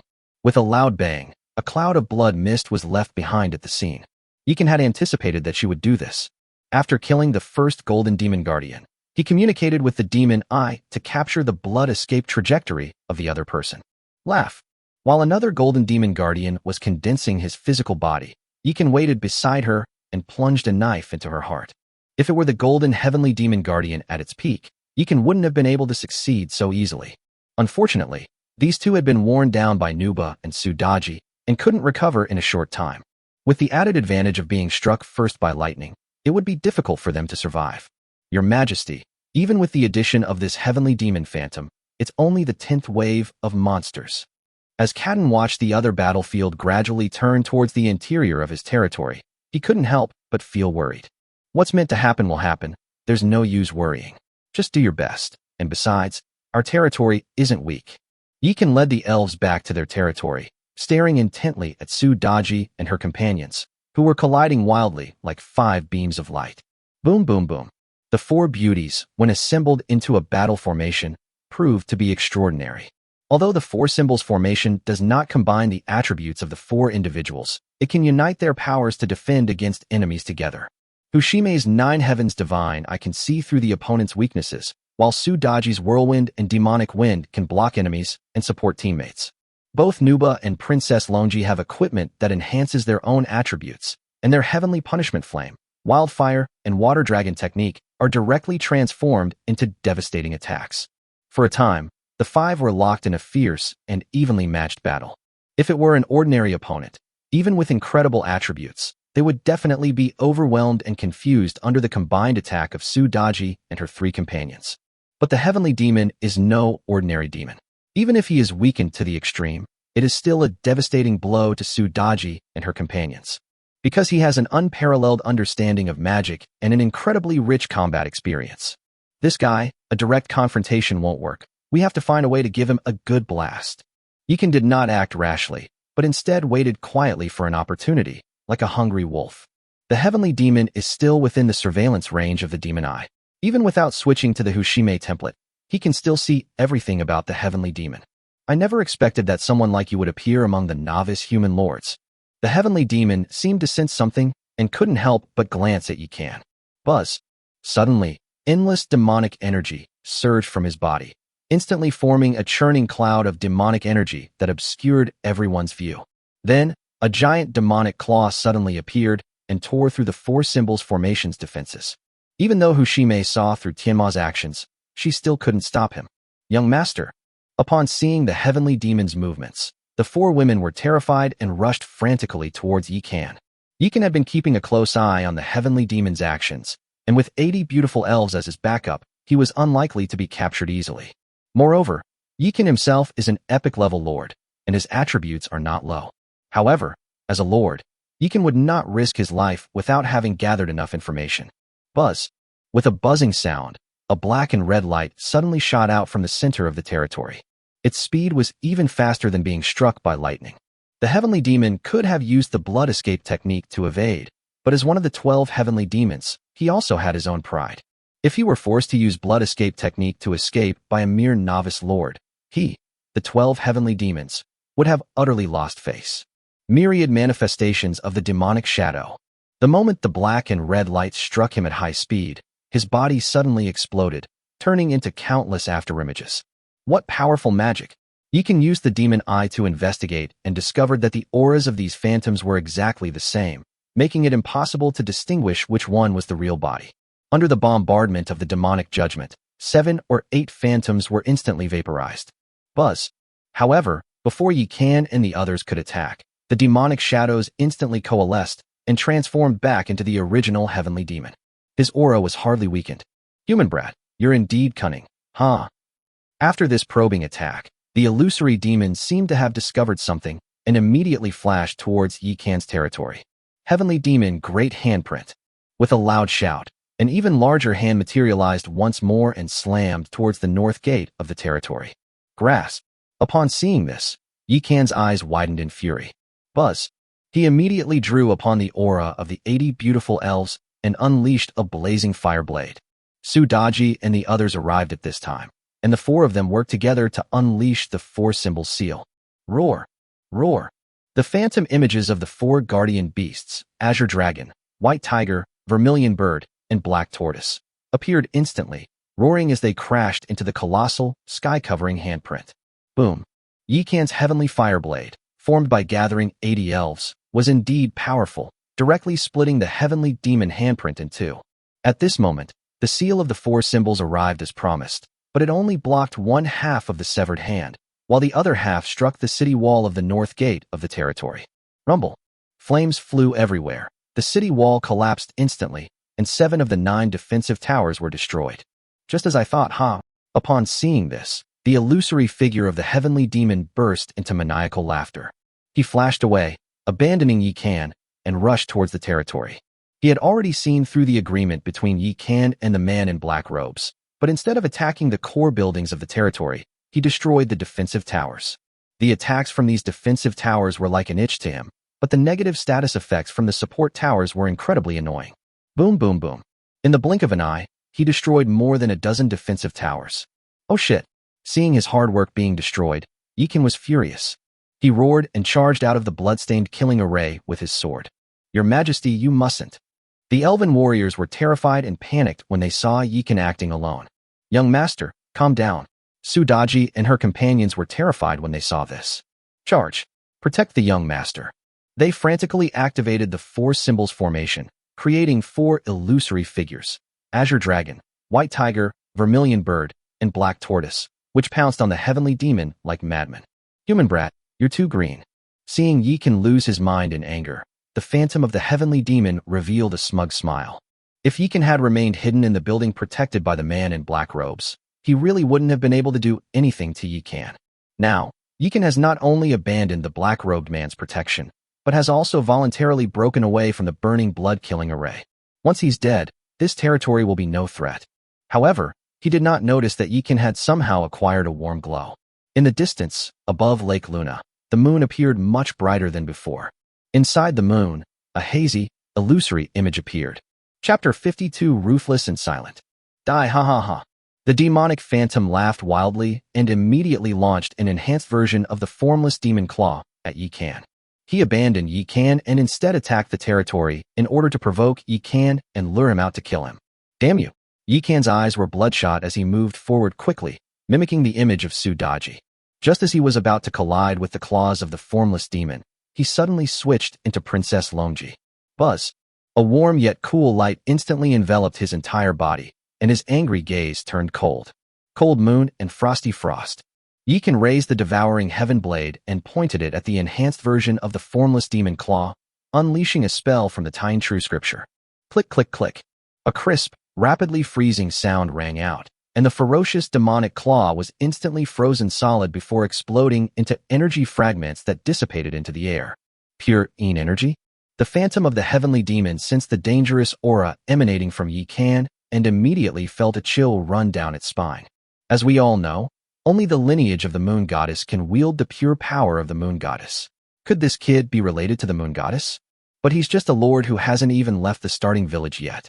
While the illusory figure of the heavenly demon was filled with doubt and uncertainty, Yikan did not argue with him, but instead raised the devouring heaven blade high. Buzz. The next moment, the bright moon above Lake Moon Goddess suddenly showered down endless moonlight, which gathered on the devouring heaven blade. In the blink of an eye, the black devouring blade turned silver. However, beneath the holy appearance of the devouring blade lies a violent and bloodthirsty power. Buzz. Without saying a word, Yikan dragged the devouring heaven blade and transformed into a silver streak of light, charging towards the heavenly demon phantom. I refuse to believe that the moon goddess would take a fancy to a mere novice lord like you. The phantom of the heavenly demon sensed Yikan's terrifying aura and began to waver slightly, but he still refused to believe it. Idiot. Yikan didn't waste any words. At this moment, he was a beast with cold eyes and crazy actions. Swish, swish, swish. He swung the devouring blade like a whirlwind, frantically targeting the vital points of the heavenly demon phantom. Ding, ding, ding. The heavenly demon was terrified. He repeatedly attacked with his black light demon shield, dark demon cloud, and formless demon claw, constantly clashing with Yikan's devouring heaven blade. To his surprise, the power Yikan displayed at this moment far exceeded his own level and attributes. However, misfortune never comes singly. At this moment, the four women, including the enraged Sudaji, also arrived. They were all extremely anxious after seeing Yikan's unusual behavior. Boom, boom, boom. They began burning their life essence without regard for the cost, frantically activating the four symbols formation to seal off all directions, attempting to trap Yikan and the heavenly demon phantom in a fixed area. The elven warriors were not idle either. They maintained their blood connection and stood guard beside the four symbols formation. Boom, boom, boom. A dense aura of blood surged into the sky, and they began to burn their own essence and blood, using the killing formation and battle spirit to empower Yikan. Yikan felt the elven warriors' willingness to die for him, even at the cost of their own lives, and his heart trembled. Even for the sake of these beautiful and kind girls, he must live on. Kill. He roared, and his movements became even faster. The light of a firefly dares to rival the brilliance of the sun and moon. Even if you are fortunate enough to receive the blessings of the Tine immortal realm, you are still just an ant. The illusory figure of the heavenly demon sensed Yikan's will to die and knew that it could not be delayed any longer, otherwise he might very well capsize in a ditch. Buzz. He suddenly opened his arms and then pressed down hard. Boom. In an instant, the demonic clouds churned, and the entire territory, except for Lake Moon Goddess, was plunged into darkness. However, at that moment, Yikan also activated the demon eye. Buzz. A black and red light streaked across the sky, instantly cleaving through the darkness and striking the phantom of the heavenly demon. Splash. At the same time, the eternal tree swayed in the wind, dispelling the demonic clouds within its territory in the blink of an eye. During this brief respite, Sudaji, Nuba, and Ushime finally managed to seal off this space using the four symbols formation, cutting off the escape route of the heavenly demon phantom. How could so many heaven-defying bloodlines appear in such a small beginner's territory? When the illusory figure of the heavenly demon saw that the space was indeed sealed, its expression changed drastically. In the previous battles, although he felt that Sudaji and the others had good talent, he couldn't see through their bloodlines. After all, he was only level 15. Now that Sudaji and the others were burning their life essence regardless of their own safety, he finally understood. These delicate beauties all possess legendary bloodlines. One of them even possessed a celestial spirit body, which was simply outrageous. Moon Soul Ice Soul. Taking advantage of the space being sealed off, Yikan immediately held the sword upright in front of him and gently stroked the blade with 2 fingers. Buzz. The next moment, a huge, illusory moon enveloped the space where they were. Within the illusory moonlight, A faint figure stood holding a knife. It was Yi Kan, magnified countless times. However, this Yi Kan is a bit different. His temperament is not exactly the same as the original, but rather completely unrelated. He wore a moon-white robe and looked down at the illusory figure of the heavenly demon with an icy expression, giving people a sense of contempt for all living beings. This overwhelming sense of superiority was so overwhelming that even Yi Kan himself couldn't stand it, let alone the heavenly demon phantom and Sudaji. Damn it, how can you be such a good actor? Yi Kan knew this wasn't the time to complain. He pointed his blade at the heavenly demon and softly shouted, "Seal." Behind him, the enormous figure also pointed. Buzz. In an instant, the illusory image of the bright moon suddenly contracted, pressing down on the illusory image of the heavenly demon. "Human brat, do you think you've won?" The phantom of the heavenly demon chuckled coldly, its eyes suddenly turning blood red. Buzz. A faint aura of blood energy rippled out, and Yi Kan immediately felt his blood energy surge throughout his body, making him dizzy and disoriented. At the same time, a terrifying force rushed into his mind, as if to tear his soul apart. Buzz. Taiyin Qingxi Mantra.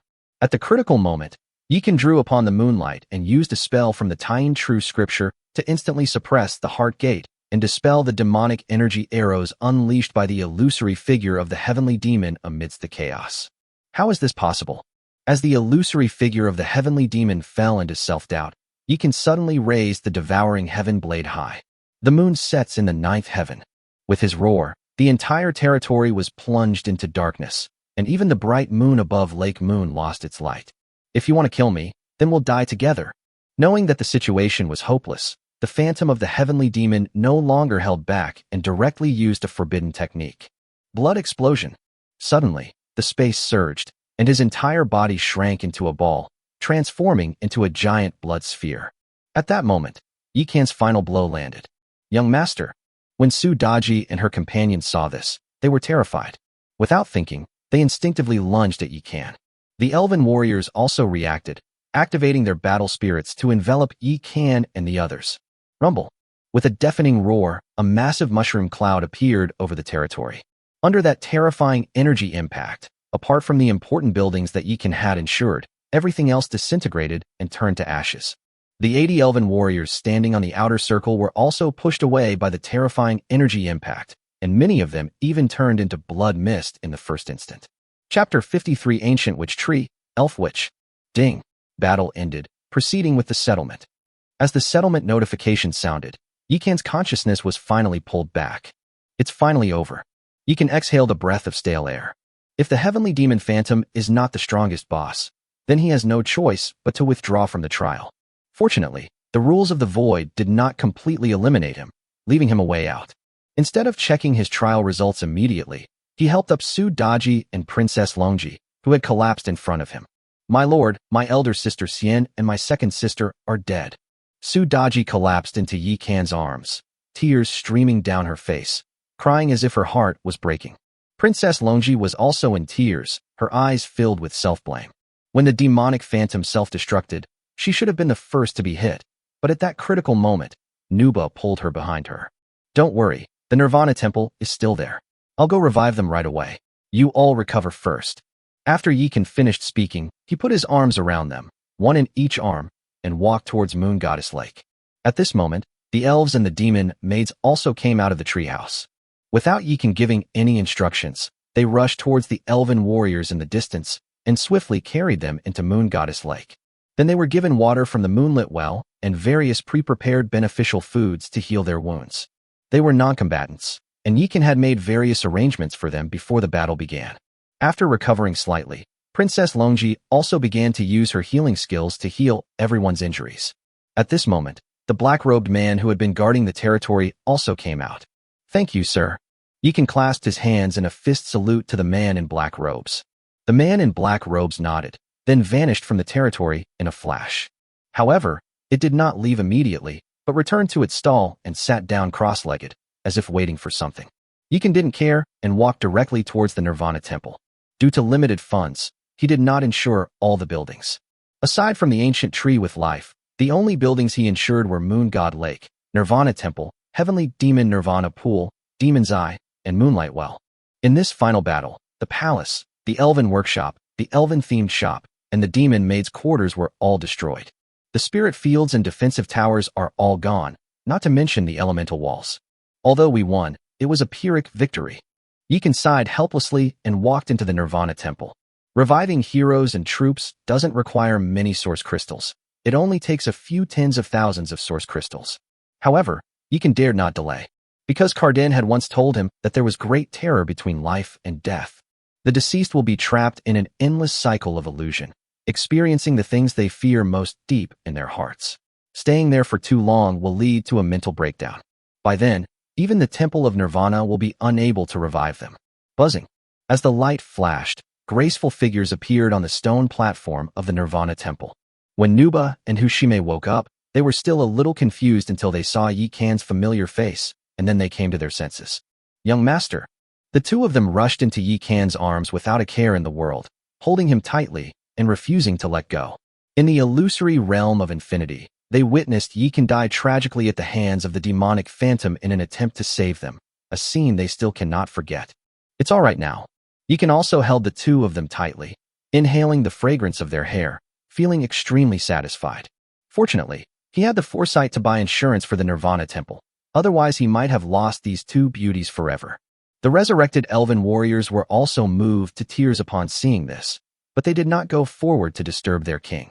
Instead, they smiled and walked out of the Nirvana Temple. As long as the king is alive, nothing else matters. All right, the territory is a complete mess right now. Let's get out of here. After the three left the Nirvana Temple, Nuba and Hushime went to help at Moon Goddess Lake. Yikan then looked at the results of this battle. Enemies: 400 demon generals, 200 demon dragons. Campaign rating: SSS.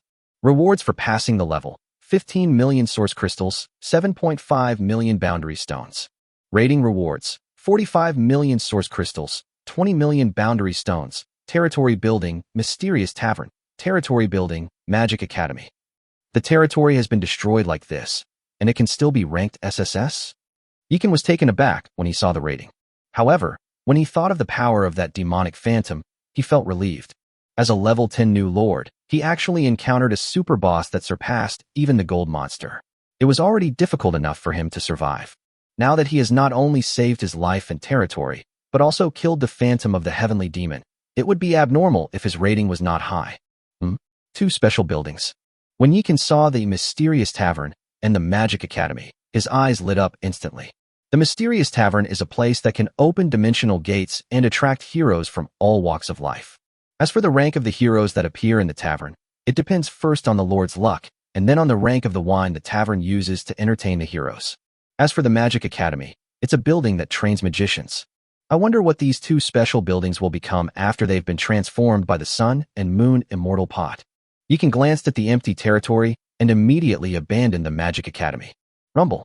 Originally, the Magic Academy was a huge building resembling a castle, but under the transformation of the Sun and Moon Immortal Pot, it was entangled by endless branches and eventually turned into a short, stout giant tree. Ancient Witch Tree. Level 1. Grade: Legendary. Durability: 10,000. Population: 20. Introduction. This is an ancient tree whose age is comparable to that of the Tree of Knowledge. Unlike the gentle Tree of Knowledge, it is proficient in all kinds of domineering witchcraft. People covet its power, yet fear its existence, for it can train powerful elven witches. Great. The elven tree spirit excels at planting and support, but it's somewhat weak in terms of offensive power. The elven witch can make up for this deficiency. After reading the introduction to the ancient witch tree, Yikan immediately perked up. He immediately spent source crystals to upgrade the ancient witch tree to level 10 and increase the population to 40. Ancient Witch Tree Elder, train 40 elven witches for me. Yes, sir. As soon as the ancient witch tree finished speaking, its mottled branches began to sway, and endless spiritual energy enveloped its trunk. Soon after, the tree hollow opened, and 40 slender witches emerged, their private parts barely covered by sparse pieces of cloth. Elven women are blessed with exceptional natural beauty.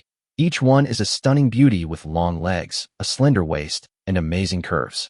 Although Yikan was already used to it, looking at the long, white legs and jade rabbits in front of him still made him feel thirsty and his heart race. Elf Witch. Level 1. Grade: Legendary.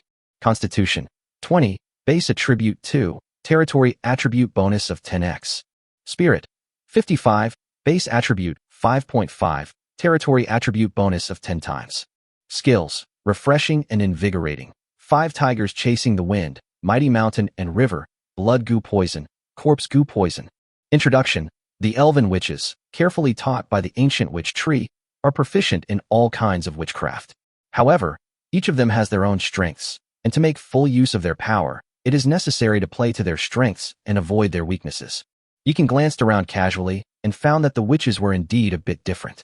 Besides being proficient in offensive poisons, some of them excel at healing, some at support, and some at enhancement. Although their potential for growth cannot compare to that of heroes, they start at the same level in terms of rank. If used properly, this could be a powerful army. Chapter 54, Giving My Husband a Change of Taste. Greetings, Your Majesty. The elven witches all knelt on one knee, their eyes burning as they looked at Yeekan. The perfectly synchronized movements, the dazzlingly long legs, and the breathtakingly white waves almost made Yeekan spit out 2 tubes of blood. Few perverts could resist such a scene. Fortunately, Yeekan has been tempered and is no longer the novice he once was, otherwise he really wouldn't have been able to handle it. Elf witches are legendary units. They know everything when they are summoned. Both the ancient witch tree and they are souls that have long since disappeared into the long river of history. It was this new king who gave them new life and pulled them back from the ancient river of time. Everything they have belongs to the king. Unfortunately, the elf workshop has been destroyed and can no longer forge equipment. Here, you should go to Moon Goddess Lake first. There you'll find some of your tribespeople there who will show you around the territory. Yes, the elven witches certainly had many questions, but when they saw their devastated territory, they were speechless. Clearly, the territory had just experienced a fierce battle, and the king was in a bad mood. Now it's time to check out the mysterious tavern. Yeekan arrived at the heavenly demon Nirvana pool and threw the mysterious tavern out. The mysterious tavern took root and was then transformed by the sun and moon immortal pod into a red pavilion with the words Dreamy Rouge Pavilion written on it. That's an interesting name. Yeekan couldn't help but smile as he recalled the characteristics of his territory. Others' mysterious taverns might attract all sorts of heroes, but with the added burden of his 2 lifetimes of resentment as a single man, everything changed. Anyone qualified to enter the Rouge Pavilion must be a great beauty. We already have a bunch, so what's a few more? Yeekan, who had been giving up, simply stepped inside. The Dreamy Rouge Pavilion is a hollow building with 3 floors, the middle of which is a large hall that leads directly to the top of the building. The hall was very spacious, with a faint mist flowing on the floor, making people feel refreshed and as if they were in a dreamlike fairyland. 4 enormous stone tablets stand in the hall, the list of beauties of the heavens, the list of Dreamy Rouge, the list of nearby beauties, and the list of pavilions. After reading the introductions to the 4 lists, 3 black lines immediately appeared on Yeekan's forehead. He could understand both the All Heavens Beauty ranking and the Dreamy Rouge ranking. The former was a ranking of beauties across all the heavens and myriad realms, while the Dreamy Rouge ranking was a ranking of beauties in his territory. The Attic Directory lists the names of those who have entered the Dreamy Rouge Pavilion but have not yet been recruited by him. But what's the deal with that beauty ranking list nearby? What? Does he think he can just shake his phone and ask a nearby pretty girl if she wants to hook up? Husband, what's wrong? At that moment, a soft yet alluring voice rang in Yeekan's ear. Before he could turn around, his body was enveloped by something soft, and a pair of gentle jade hands encircled his waist. It's nothing. I just have a feeling that this Dreamy Rouge Pavilion is a bit shady. Yeekan pulled Succubi into his arms and looked at the list in front of them together. The Dreamy Rouge ranking. This is interesting. After reading the explanation of the list, Succubi immediately reached out and pressed her hand on the list. Buzz. A flash of light appeared, and her name quickly appeared on the list. They're number 1. Succubi looked at her name and immediately danced with joy. Absolutely. Her innate allure is no joke. Yeekan nodded in deep agreement. In her past life, both her name, Succubi, and her beautiful appearance were stolen from others. But in this life, all of this truly belonged to her. In terms of looks, many people can rival her, but when it comes to her alluring charm, almost none can compete. Although the 8 alluring demonesses of the demon race were incredibly seductive, their allure was too blatant, which made them lose their charm. Husband, how about we take a look at the beauties around here? After Succubi finished speaking, without waiting for Yeekan's reply, she reached out and pressed the nearby beauty ranking. Buzz. To Yeekan's dismay, the stone tablet actually started to shake, much like shaking a mobile phone. Subsequently, 2 names appeared on the list, Lu Mengli and Li Jiqing. Who are these two people? Su Daji directly pointed to Lu Mengli, who was ahead of her in the queue. Buzz. The next moment, Lu Mengli, the ice goddess, dressed in an ice blue hanfu and exuding an elegant temperament, appeared in front of them. Although it's just an image, it gives people a chilling feeling. In the past, Yikan might have been intimidated by Lu Mengli's cold aura, but now he was unmoved because he had seen even colder people before. The Lord of the Lunar Wonderland, the Moon Goddess.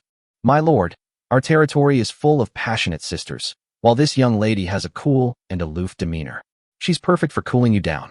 Why don't we bring her in? Although Su Daji was asking Yikan for his opinion, she took advantage of his distraction and pulled his hand to press it next to Lu Mengli's name. Huh? What are you doing? After realizing what was happening, Yikan shuddered and came to his senses. It's nothing, just trying to give my husband a change of pace. Su Daji said it as a matter of course. Don't be ridiculous. Do you think I have 6 kidneys? Besides, this person can't move. Yikan slapped his forehead, feeling like crying but having no tears left. Actually, kidneys and such are not a problem. Now he can be used as a hero template, with overpowered attributes, and he is in his prime, with excellent marksmanship, so he is not afraid of any number of enemies. The problem is, Lu Mengli is her teacher. If his invitation is received by the other party, how will he live after that? Can't move? Who is she? When Su Daji saw Yikan's appearance, she realized that she might have caused trouble, and her face turned pale with fright. Because in her mind, Yikan was the most powerful. She is my teacher, a very powerful lord. At least for now, she could crush me with a single finger. Yikan was speechless. Now he can only pray that the difference in strength between himself and Lu Mengli is too great, and that she has not received his invitation. However, reality is cruel. Inside the classroom at Xinyue Academy, Lu Mengli kept her eyes glued to the internal network. Because this is the final stage of the trial, and the novice lords have entered the final battle, she must monitor their status at all times. However, at this crucial moment, she received an invitation. Planetary Lord, Yikan invites you to join his territory. If you agree, you and your territory will become his vassals, and he has the right to merge your territory. Planetary level Lord? What the hell? Lu Mengli was stunned. She had never encountered anything so bizarre in all her years of life. How dare a mere planetary level lord invite a realm lord level powerhouse like her to become his vassal? Has he lost his mind? Chapter 55 The Mysterious 3-Life Stone. Wait, Yikan. Lu Mengli quickly realized what was happening. Isn't this the new lord who gathered the heart of a low-ranking lord, was targeted by Huang Xingxing and his 2 companions, and then turned the tables and killed them? He's still in the trial phase and hasn't even practiced any cultivation techniques yet. So how did he become a planetary level lord? Moreover, a novice like her simply doesn't have the ability or the opportunity to invite her. But what's going on here? This unbelievable situation made Lu Mengli fall into deep thought. With the mere heart of a lowly lord, he was not only able to kill 3 lords whose foundations were countless times stronger than his, but also break through to the planetary level during the trial and gain the opportunity to invite high-level lords. This Yikan has a big secret. Could he be the SSS rank student in my class? While Lu Mengli was making various guesses, Yikan had already pulled Su Daji away from the Dreamy Rouge Pavilion. Su Daji's fierce actions threw him into a panic, and he didn't even bother to check on Li Jiqing anymore. Husband, why don't we go open the treasure chest? I heard from Xiaoyu that they found something special. Seeing that Yikan seemed a little distracted, Su Daji felt guilty and wanted to distract him. Something special? Yikan was taken aback at first, then his eyes suddenly lit up as if he had thought of something. Elbow. He pulled Su Daji up and rushed towards the eternal tree without saying a word. Master, Sister Daji, you've arrived. Xiaoyu and Xiaofei were busy in the warehouse with a group of elves when they saw Yikan and Su Daji arrive. They happily went to greet them. Stop keeping me in suspense and bring out all the good stuff for today. Yikan gently patted the 2 little ones' heads, his eyes full of doting affection. These little guys have little fighting ability, so they are very diligent in their work. Judging from their expressions, it seemed as if they would feel guilty if they didn't do something for the territory. Therefore, Yikan, Su Daji, and the elf warriors all doted on these little ones. Look, master. Xiaoyu smiled sweetly at Yikan, then proudly presented a treasure chest. The treasure chest is inlaid with sparkling diamonds, which are dazzling and eye-catching at first glance. A diamond treasure chest. Yikan and Su Daji's eyes lit up, revealing expressions of surprise. And this too. Xiaofei then took out a piece of purple crystal. Yikan took a look and immediately felt a violent and evil power surging towards him. Crystal. Description. The crystal left behind after the fall of the heavenly demon contains the purest demonic essence. Things left behind by someone at the level of a heavenly demon phantom must be quite valuable. Yikan suddenly remembered the eye of the devil. Since the sun and moon immortal pot could produce those demonic contraptions, perhaps I also have some karmic connection with the demons. After all, everything he has now is because he merged with the heart of nature. After the great elf world collapsed, the heart of nature was lost in the endless void. What it went through and what it merged within the vast void was something even its master, Yikan, could not fathom. My lord, this is the first diamond treasure chest in our territory. Let's open it together. Sudaji took Yikan's hand, her eyes filled with excitement and anticipation. Yikan nodded. Then, the two of them went to the diamond treasure chest together. Buzz. A flash of light appeared, and a simple, unadorned object fell out. Yikan and Sudaji both had high expectations for the first diamond treasure chest in their territory. When they saw what came out, they were both stunned. It turned out to be an ordinary, unremarkable stone. You're kidding me, right? I opened a diamond chest and got a broken rock.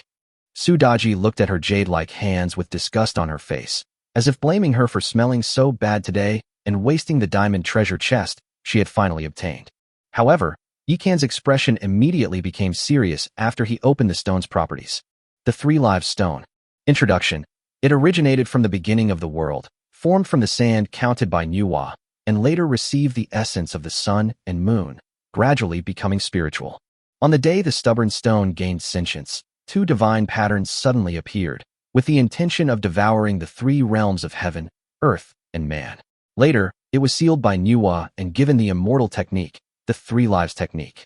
The three sections separated by divine markings are connected by the marriage line drawn by Manhwa, named the past life, present life, and future life, which is the three-live stone. To restrain its demonic nature of devouring the three realms, Manhwa placed it on the banks of the river of oblivion at the gates of hell in the underworld, where it was put in charge of the cycle of marriages across 3 lifetimes. However, the three-live stone was unwilling to accept this, and taking advantage of the chaos in the underworld, it severed its second body and escaped into the vast void. Finally, it ended up in this demon realm, but its intelligence was clouded, and it turned into a stubborn stone once again. Is the three-live stone considered an architectural structure or a world wonder? You can examine the three-live stone, but couldn't figure it out. Husband, is this really the three-live stone? Sudaji took the stone and examined it for a while, then shook her head. Although she had never seen the three-live stone, she was certain that it was definitely not something ordinary. Never mind that for now. Our territory needs rebuilding, so let's open the rest of the treasure chests and use up some resources. After trying it for a while and finding that the three-live stone had not changed, you can put it away. So Yikan and Sudaji worked together to open all the treasure chests they had collected that day. This time, the golden treasure chest was pretty good. It yielded 2 pieces of the Mystic Eye set and 3 pieces of the Vermilion Bird set. In addition, a whole host of buildings were added, including the Goblin Workshop, Elf Flavor House, Palace, Elemental Tower, and Farmland. With the inventory from a few days ago, restoring the territory to its original state is not a problem at all. To Yikan's surprise, under the transformation of the Sun and Moon Immortal Pot, the Goblin Workshop was transformed into the Forging Tree, while the Elf Flavor House became the Cooking Tree. Most incredibly, the Palace has actually transformed into the Elf Palace. The Eternal Tree, what's going on? Yikan looked at the 2 giant trees swaying in the wind, feeling both surprised and puzzled. Your Majesty, with the upgrade of the territory, the Sun and Moon Immortal Pot, which is the core of the territory, has also evolved, unlocking even more powerful energy. The melodious and gentle voice once again echoed from within the ancient tree of eternity. I see. Yikan nodded. Compared to before, the Sun and Moon Immortal Pot now seem to have become even purer. Rather than saying it is transforming the territory, it is more accurate to say that it is using the architecture of the territory to release the complex energy hidden within. King, owner, the beauties of the territory sense the aura of the newly appeared ancient tree and all gathered around. Yufei, the Oni clan's made quarters are gone. From now on, you will live in the cooking tree and be in charge of the territory's meals. Yikan touched the little horn on Yufei's forehead and said, Thank you, master. Yufei's pretty face turned bright red, like a ripe red apple. The small horns on the heads of the Oni are very sensitive. They can sense the feelings of the person touching them.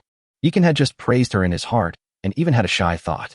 Feeling embarrassed and worried that someone would find out, she ran away with her sisters. The elven witches stood before the tree of forging, their faces filled with excitement and anticipation.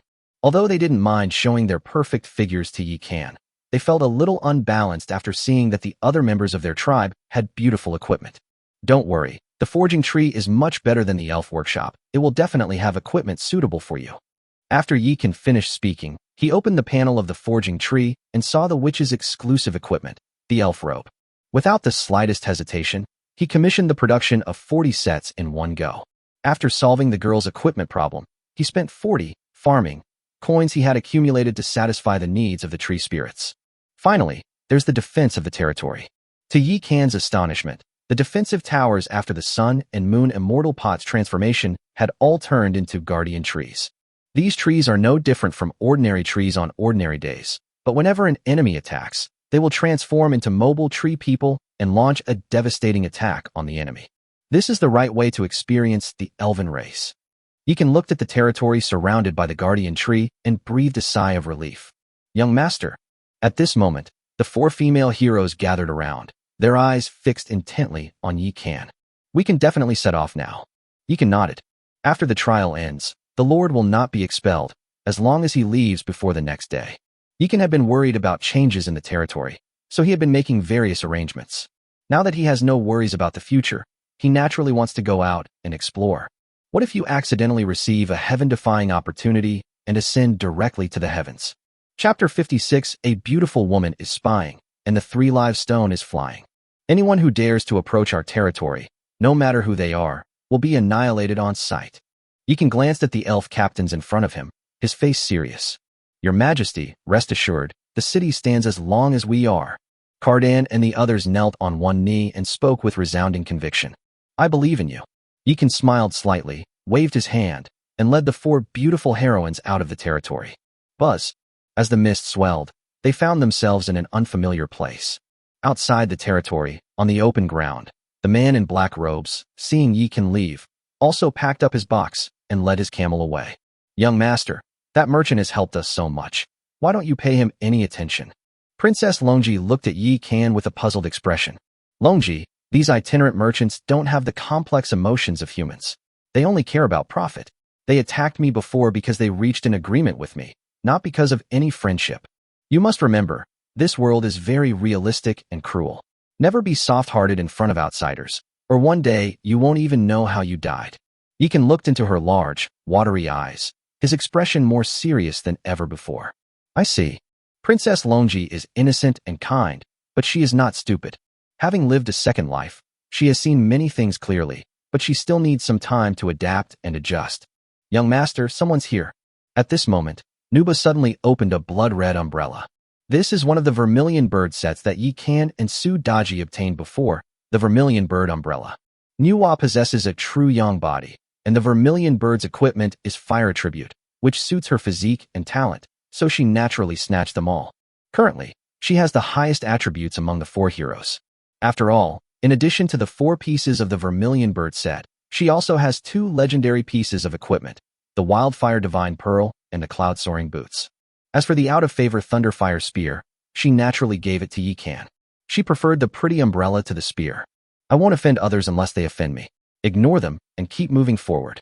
Holding the heavenly demon crystal in his hand, Yi Kan followed the faint senses to find the source of the demon race. The 4 beauties, including Su Daji, stood like guardian deities in the 4 directions to prevent any accidents from happening. Holy crap, who is this guy? There are so many beautiful women surrounding him. The Lord in the distance glanced at Yi Kan, then at the rough-looking man beside him, and his face contorted in anger.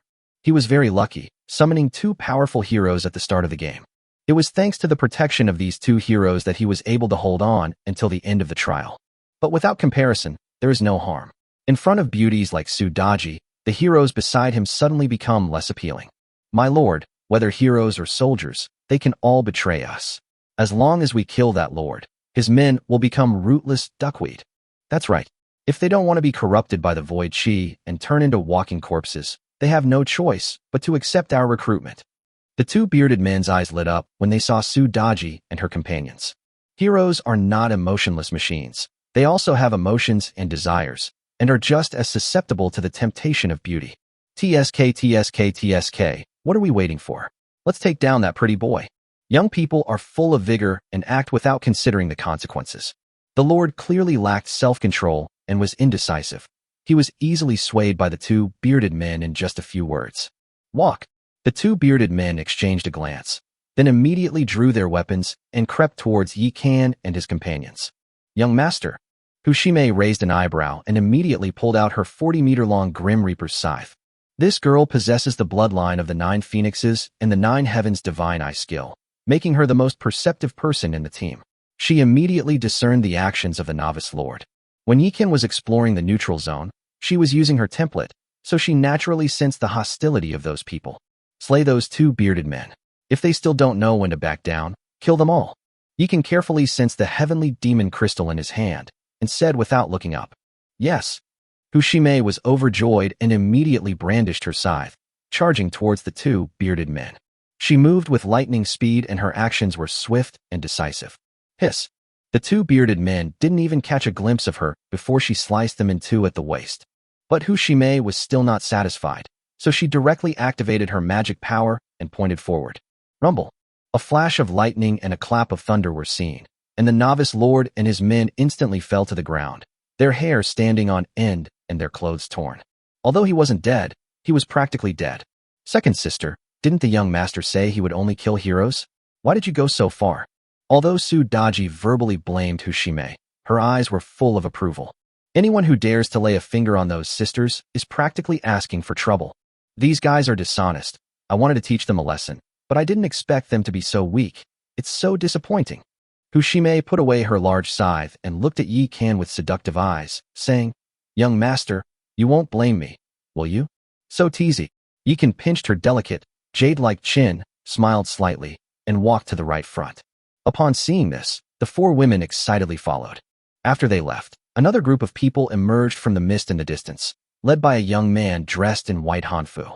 Although she was dressed as a man, her delicate features and alluring thin lips made it impossible to mistake her for a pretty young woman of similar age to Yi Kan.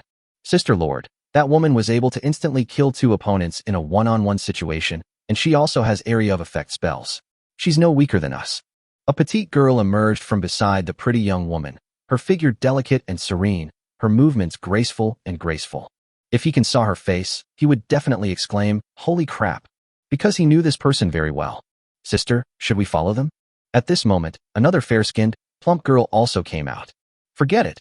Even if we win, it will be a Pyrrhic victory, and time is limited. Let's take care of our own business first. The little girl shook her folding fan and walked in another direction. Yi Kan was unaware that, through a series of unforeseen events, he had missed out on a certain regret in his heart. At this moment, he had already brought Sudaji and the others to a surging gate of light. This is a spatial gate leading to the demon's territory, opened by the Divine Moon Academy for novice trials. These portals will not disappear until the trial ends. Walk. Yi Kan took the lead and walked ahead, before Sudaji and the others could stop him.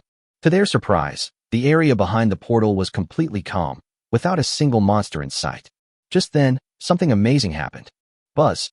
With a flash of light, the 3 live stone hidden in Yi Kan's storage bag suddenly flew out. Before Yi Kan and the others could react, the 3 live stones sped forward at an extremely fast speed. Chase. Upon seeing this, Yi Kan's expression changed drastically, and he rushed out like a madman. Chapter 57. The name of the territory, Fairy Forest. Stop. Yi Kan chased after them to the edge of a cliff and suddenly stopped. What's wrong?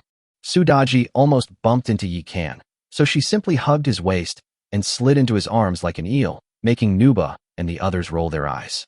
This devil. She usually spends the most time with the young master, yet she dares to show off in front of them. She's simply inhuman. Someone beat us to it. Let's wait a bit. Yi Kan smiled as he put his arm around Sudaji's slender waist. At this moment, Sudaji and the others also noticed that a group of people were attacking several thunder wyverns deep in the valley. The thunder wyverns were enveloped in electric light, as if they were guarding something. Sudaji and the others looked closely and discovered that what they were guarding was actually a pool. The pool was about 2 meters wide and was constructed from irregularly shaped purple crystals. A misty vapor rose from the pool, and an ancient stone floated in it. The 3 live stone. After the 4 women clearly saw the shape of the stone, they immediately raised their eyebrows and looked at Yi Kan. Don't worry, those guys are no match for the thunder wyvern. Yikan could see clearly that those 5 thunder wyverns were not simple. The smaller one's strength was between that of a gold monster and a boss. The larger one was already as powerful as the golden monster. Unless the lord leading the group is as overpowered as him, no one can possibly be a match for these thunder wyverns. As expected, their frenzied attacks thoroughly enraged the winged dragon leader. It roared and spat out a lightning chain as thick as a thigh. Judging from its power, it was at least 10 times stronger than the lightning chain tower. Rumble. Just as Yikan had predicted, under the pterosaur leader's powerful attack, those who had been attacking them fell to the ground and turned to ashes. Only the lord who led the group survived by chance, but he was terrified and fled frantically out of the valley. However, the enraged pterosaur leader had no intention of letting him go and chased after him with his henchmen. Action. Yikan was not about to let such a good opportunity slip by, and immediately led the 4 beauties down the mountain. Damn it! How dare you steal my thunder? The fleeing lord was clearly equipped with speed-enhancing gear. He took advantage of the moment when he created distance between himself and the pterosaur to look back, and saw Yikan and the others landing at the edge of the pool. Upon hearing his words, the pterosaur leader turned to look at the pool. Human, you dare! Upon seeing Yikan, the pterosaur leader immediately abandoned the other lord and flew frantically towards the pool. Yikan ignored it and reached out to grab the 3 live stone. As it turned out, the 3 live stone didn't want to leave and sank directly into the pool. Yikan reached out to grab the pool, but a notification appeared instead. Update. The guardian monster is not dead. The magic well cannot be removed. Damn it! Yikan cursed angrily and looked at the 4 beauties beside him, saying, kill them. Yes. Whoosh whoosh whoosh. Sudaji and the others spoke in unison, then took to the air and instantly formed the 4 symbols formation, charging towards the 5 winged dragons. As a lord, Yikan naturally wouldn't let his woman fight alone. After changing to the Nuba template, he suddenly stomped on the ground. Boom. With a loud bang, he struck first, his blade aimed at the strongest pterosaur leader. Court death. The pterosaur leader, confident in its strength, completely disregarded Yikan. However, when it actually clashed with Yikan, it discovered that this tiny human actually possessed strength no less than its own. Little did it know that Yikan, now equipped with the hero template, dared to confront the heavenly demon phantom head-on, and after using the Tying True Scripture, he gained the upper hand. Now that he's using the template of the greatly enhanced Nuba, why would he be afraid of a mere pterosaur? Human, the well of magic is not for you to tamper with. It's not too late to pull back from the brink, or you will face endless pursuit from my demon race. After learning about Yikan's strength, the pterosaur leader began to feel afraid. It's as if you demons would let me go if I didn't want this well of magic.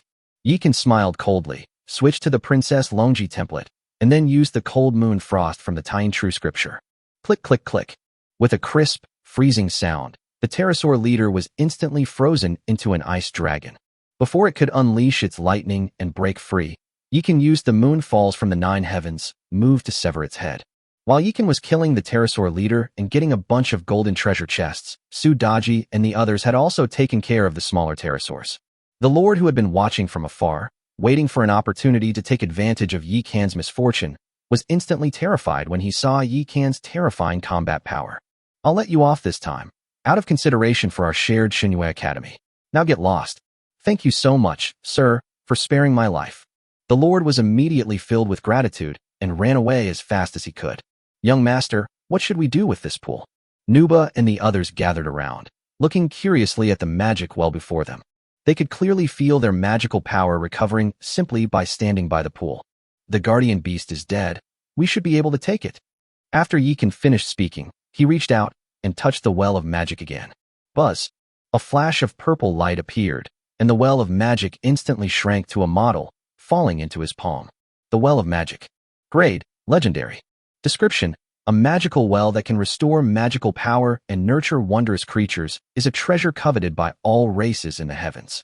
Yikan carefully sensed it and found that the 3 live stone was still lying safely at the bottom of the model, which put his mind at ease. After the trial ends, there will still be some resources left in those monster strongholds. Let's go and loot them. Then, Yikan led the 4 beauties to plunder everywhere. However, it seems that quite a few lords have passed the trial, and after their looting, many of their settlements are now empty. Yikan and his men looted more than a dozen outposts, but apart from a few defensive towers, the rest of the items they obtained were of little value. These outposts are too poor. We might as well go grind some monsters. Sudaji was feeling rather bored. A single well of magic is enough to overwhelm most people. We can't ask for too much. It's about time. Let's go back. Yikan knew that if he couldn't find anything earlier, he would have even less of a chance later. Of course, he could also kill to steal treasure. However, those lords all possess methods left behind by their teachers. If he were to do that, he would likely be expelled from the academy, which would be a loss. After all, he was an orphan with no identity and no place to call home. If something really happened to him, no one would stand by his side. After returning to his territory, Yikan immediately went to the foot of the eternal tree. The higher the level of the core building, the greater its impact on the territory. After deducting the upgrade expenses from the past few days, he now has more than 70 million boundary stones, enough to upgrade his territory to level 12. Buzz. Yikan put 70 million boundary stones into the Sun and Moon Immortal Pot, and then he heard a notification sound. For the core buildings to break through the level 10 threshold, the territory must first be named. Let's call it Fairy Forest. Yikan recalled a game he loved in his previous life, where the place where the elves lived was called Fairy Forest. He loved the birdsong and fragrant flowers there, and often roamed the bushes alone with his excellent little axe, teaching those foolish little goblins a lesson. Rumble. As soon as Yikan finished speaking, a huge stone tablet rose up at the entrance of the territory, with the 3 large characters, Fairy Forest, written on it. As Yikan named it, the eternal ancient tree swayed in the wind, and its rich life essence swept across the entire territory like a storm. Subsequently, all sorts of flowers and plants sprouted from the ground, and the other ancient trees also regained their vitality. The elven warriors sensed this life force and excitedly rushed out. What a nice view. This feeling is like returning to my hometown. Indeed, wherever the king is, that is our home. The elven beauties looked at Yikan under the eternal tree with eyes full of fervor and worship. At that moment, the gentle and melodious voice of the eternal tree rang out once more.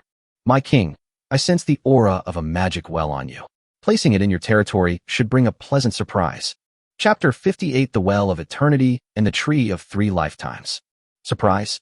Upon hearing this, Yikan immediately perked up. The heroes currently have enough mana because their levels are not high enough, and their skill levels have not been upgraded.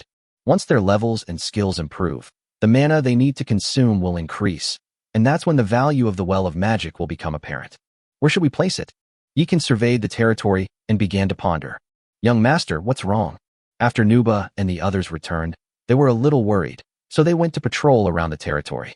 The result was that the eternal tree rose 2 levels, expanding its territory from 500,000 square meters to 2 million square meters, a direct 4-fold increase. Moreover, countless flowers and plants suddenly sprouted in the territory, turning it into a paradise of birdsong and fragrant flowers. They knew that Yikan was up to something big, so they ran back. I'm considering where to place the Well of Magic. Yikan stroked his chin and said, place it next to Moon Goddess Lake, where you can restore health and mana. Stacking the 2 buildings together will have an even better effect. It's a question, Nuba said after a moment's thought. That makes sense. Yikan nodded and led them to the edge of Moon Goddess Lake. Meanwhile, in Moon Goddess Lake, a group of beautiful elves who were temporarily free of missions were swimming freely. When they saw Yikan appear, they excitedly surrounded her, completely disregarding the bikini she was wearing. Your Majesty, what are you doing? Luna looked at Yikan curiously. She used to be the archer captain, but has now been promoted to hunter and become the 2nd captain. She is Cardan's good friend. I've got a real treasure for you.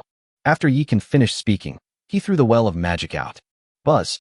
The Well of Magic immediately swelled in the wind, quickly returning to its original size, and landed on the shore of Lake Luna.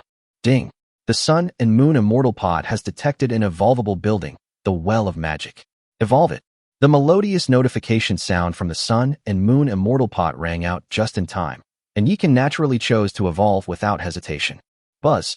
With another buzzing sound, a wisp of mist drifted out from the Sun and Moon Immortal Pot and landed on the magic well. Then, the Well of Magic twisted wildly, growing from 2 meters wide to 10 meters wide, and the stagnant water in the pool turned into flowing water, bubbling and gurgling. The mist on the water's surface had thickened several times over, escaping beyond the pool and slowly spreading into the distance, making the territory resemble a fairyland. Such rich spiritual energy. Sudaji and the others took a deep breath and immediately felt refreshed and invigorated. However, at that moment, an ancient stone suddenly surfaced in the pool. Click-clack. To Yikan and the others' astonishment, the stone actually split open in the middle, sprouting a tender green shoot. Then, The tender sprout began to absorb spiritual energy frantically, growing at a speed visible to the naked eye. In just 2 minutes, it transformed into a tree over 30 meters tall, with countless tender green branches hanging down.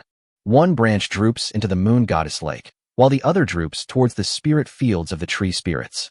My God, a stone can actually turn into a big tree. Whether it was the 4 heroes, including Succubi, or the beautiful elves, they all covered their mouths, utterly shocked. Our territory has inherited the powerful natural forces of the elf world, and it also embraces all things and incorporates the mysterious power of the void. It's not surprising that it can turn stones into life. Yekin smiled slightly, without explaining too much, and directly opened the attribute panels of the magic well and the great tree. The Well of Eternity. Grade, mythical.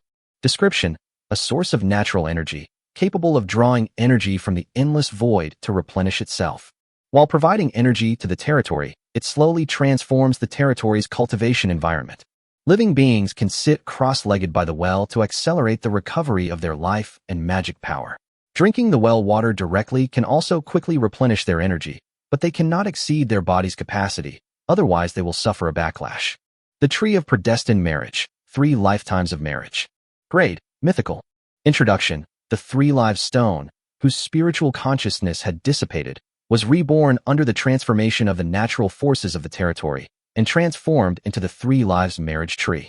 All Taoist partners of lords who cultivate under the 3 lives marriage tree have a certain chance to improve their level, bloodline, and skills, and a very small chance to improve their rank. Boom. After reading the descriptions of these 2 items, Yekin was completely stunned. Myth? What grade is that? Epic is the 9th rank of gold. So is there something above epic? The Well of Eternity can slowly reshape the territory, so the impact on him is not too great yet. Cultivating under the 3 lives marriage tree offers a chance to improve one's level, bloodline, and skills, which isn't too surprising. But the possibility of improving his own rank did indeed spur him on. Could I be hallucinating? Yekin rubbed his eyes, afraid that he had misread it. Succubi and Nuba are Yekin's Taoist partners, which meets the conditions for enabling sharing. Yekin had long ago granted them the authority to view all attributes of the territory. So, just like Yekin, the 2 of them were instantly stunned. Sister? What's wrong? Hushime shook Succubi. Sister Sien? What did you see? Why are you looking like this? Princess Longji was also completely bewildered when she saw the dazed Nuba, not knowing what had happened.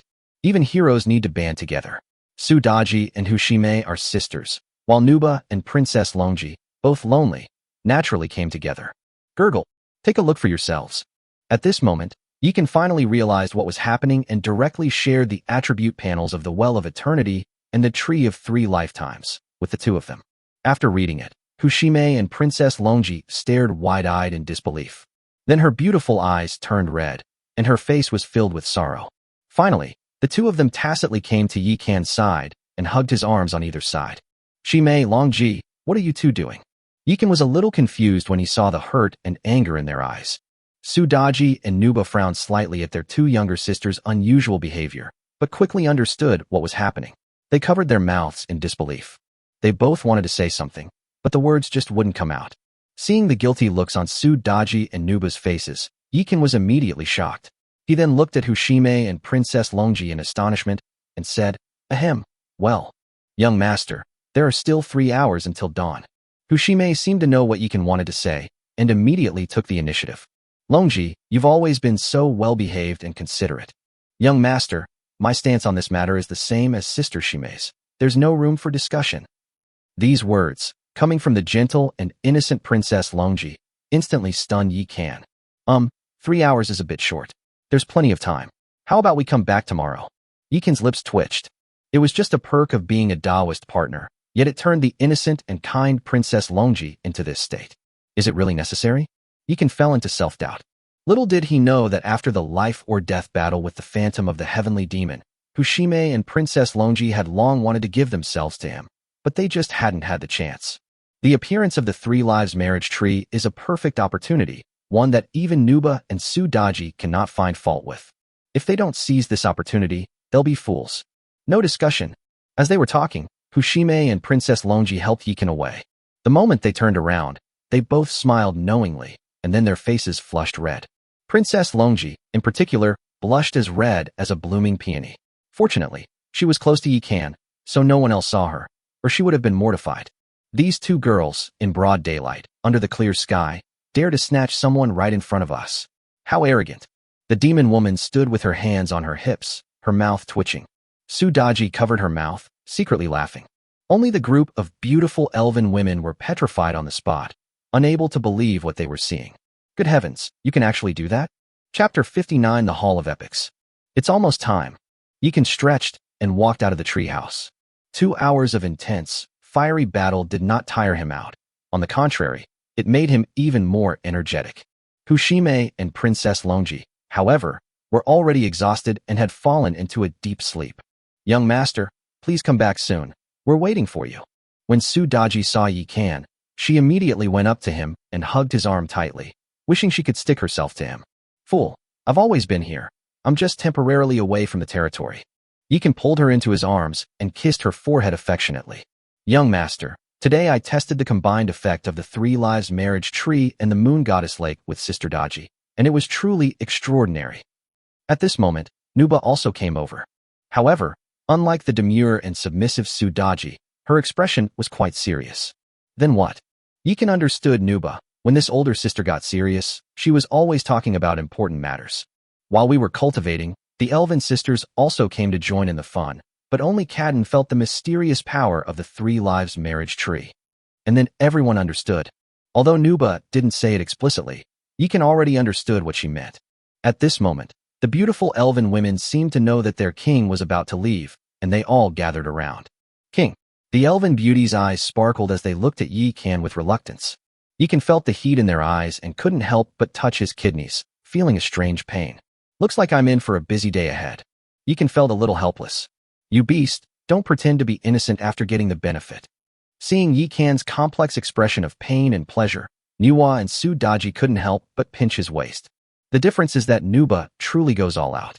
Sudaji, however, was afraid of hurting him, so she only pinched him lightly as a symbolic gesture, which made Yikan both laugh and cry, and feel a little sorry for him. Who wouldn't love such a thoughtful girl?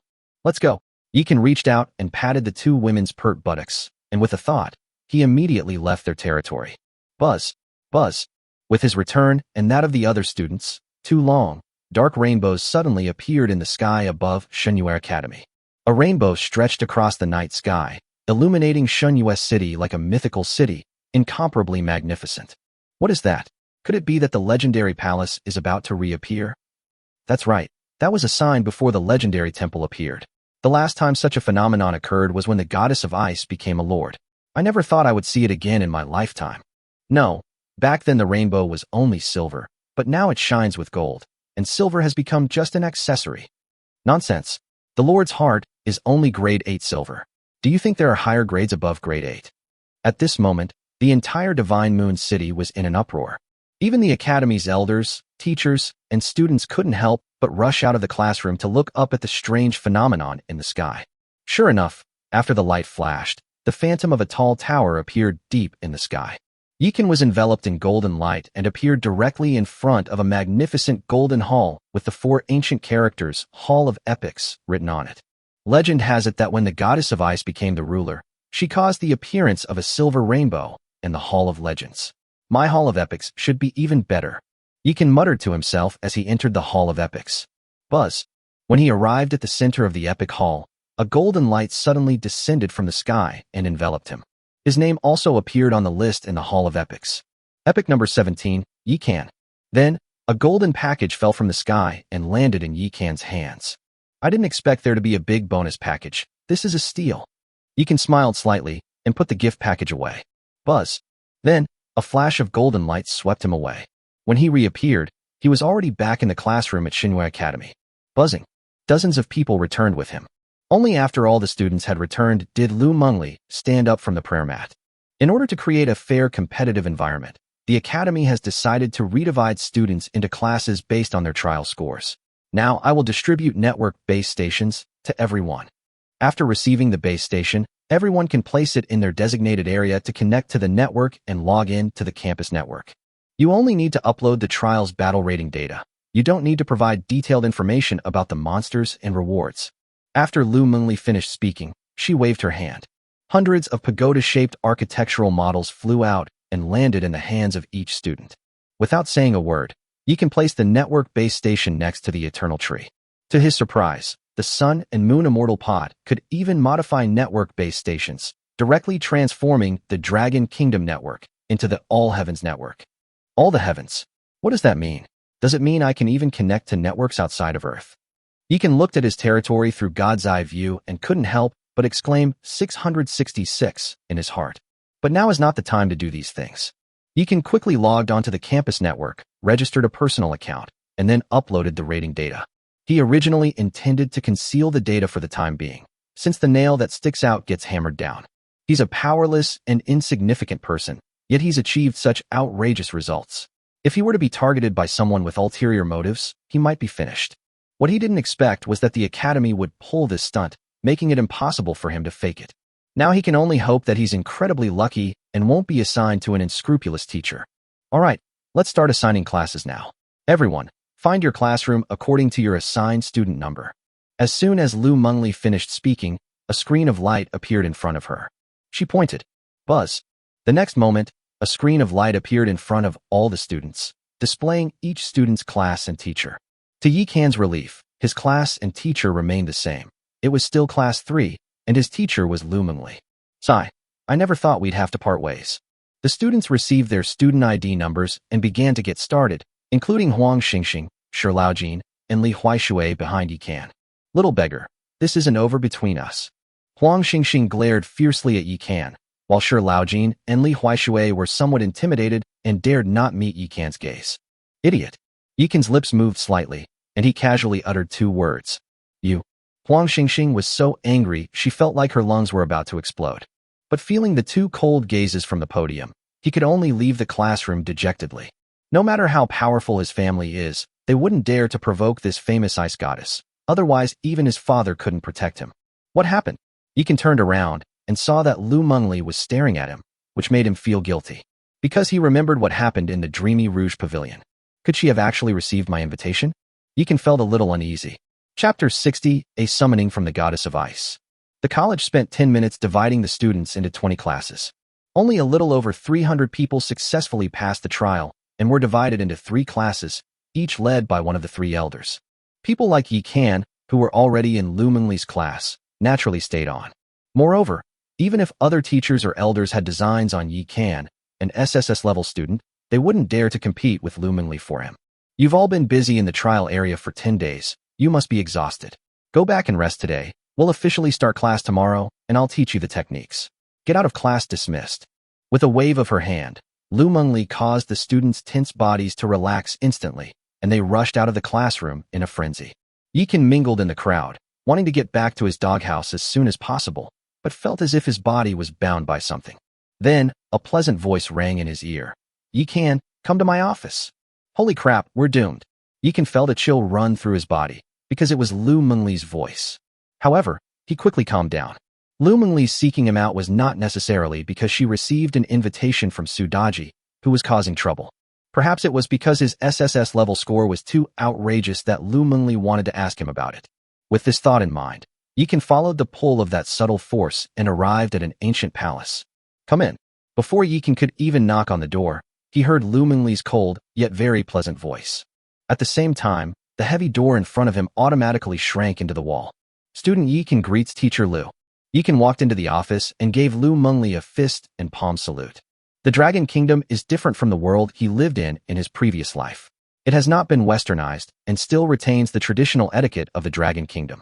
Please sit down.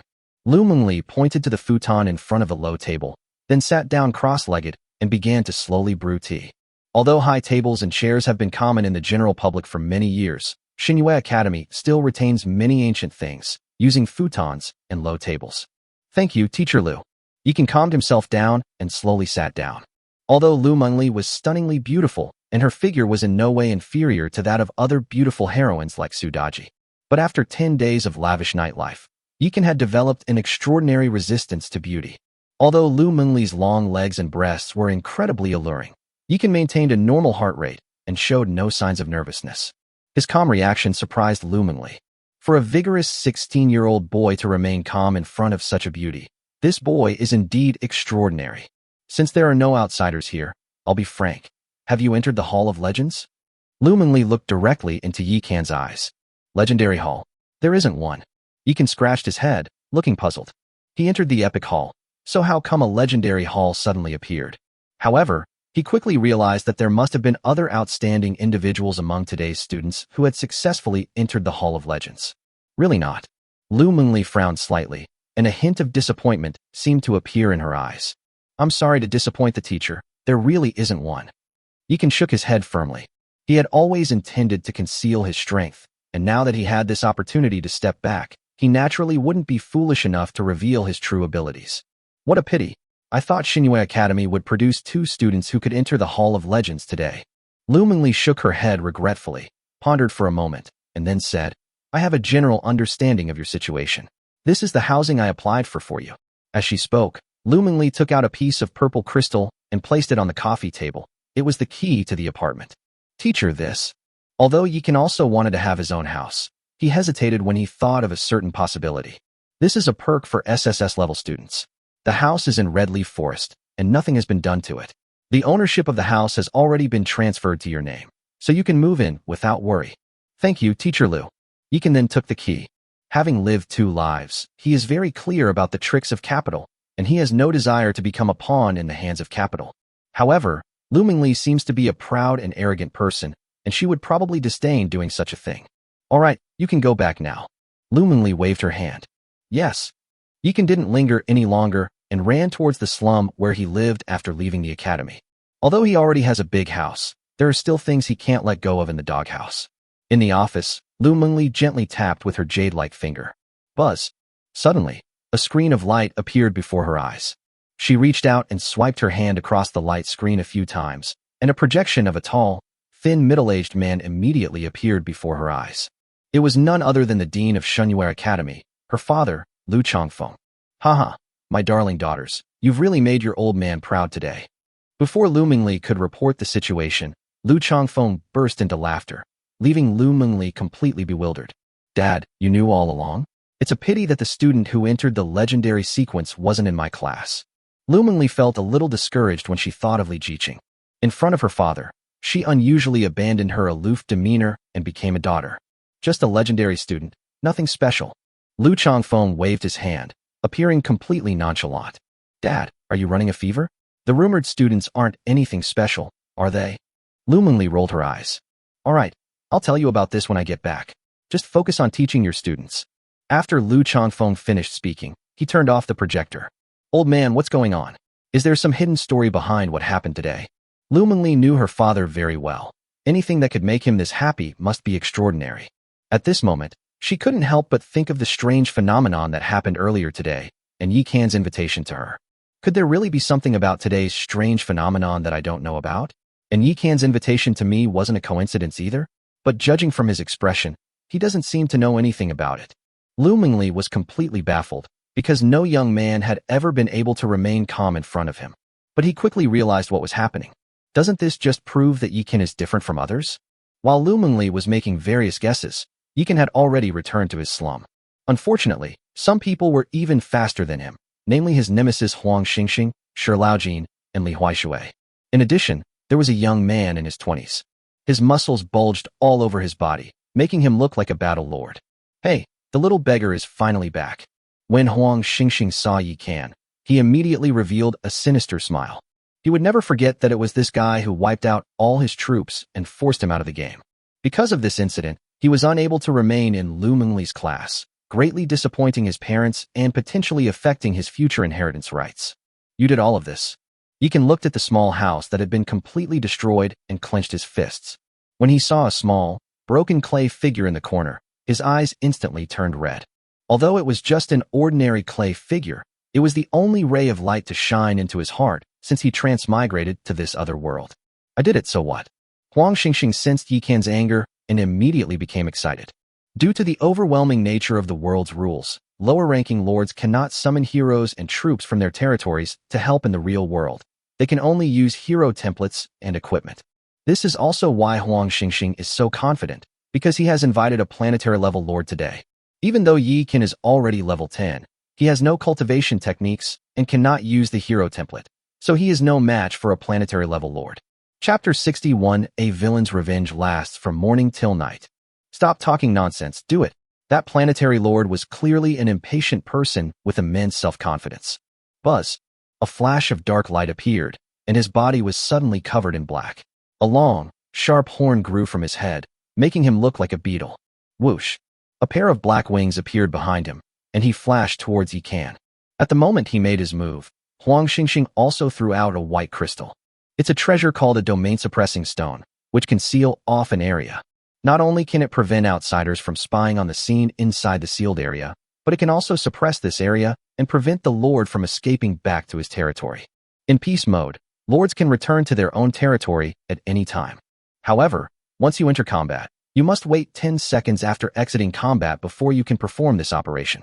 Although the domain-suppressing stone used by Huang Xingxing is only of the first rank and can only suppress lords below the planetary level, its price is not low.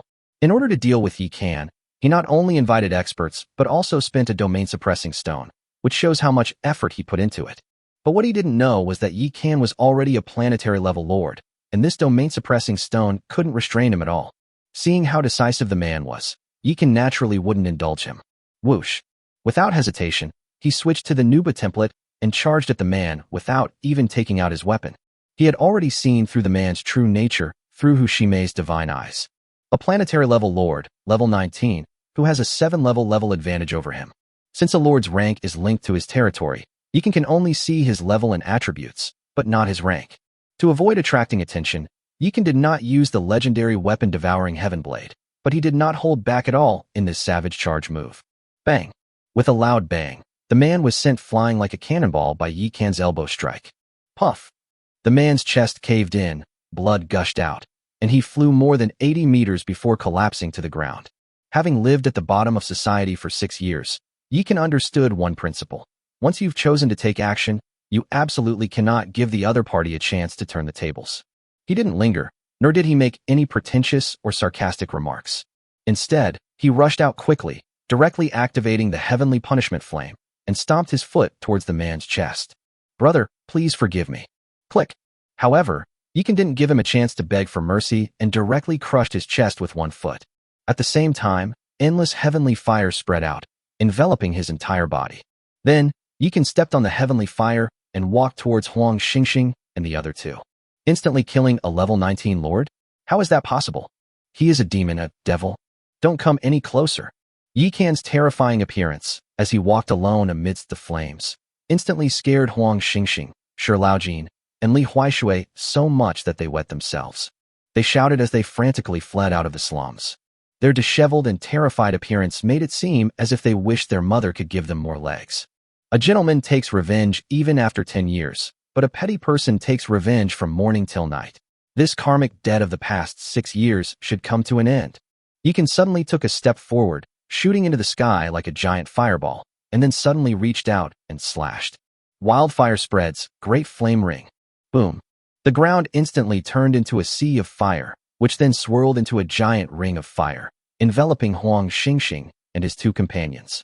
As Yikan watched the 3 people howling in the flames and gradually turning to ashes, he suddenly felt a sense of relief, as if something that had been weighing on his heart had dissipated.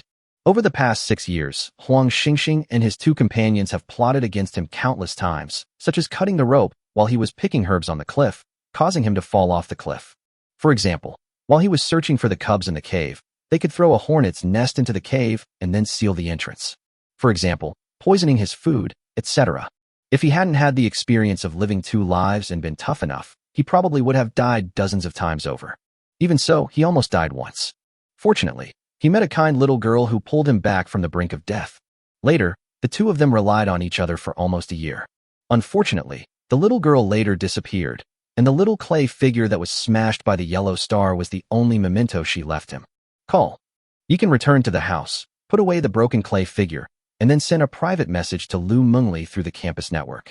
Teacher Lu, Huang Xingxing, and the other 2 found a planetary-level lord to seek revenge on me, but I killed him.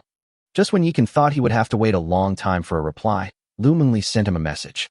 I'll arrange for someone to handle this. You don't need to worry about it. Thank you, Teacher Lu. After Yikan replied, he couldn't help but exclaim, as expected of the goddess of ice, she's truly domineering. What he didn't know was that Lu Mingli had seen everything, including the fight just now, and even recorded it on video.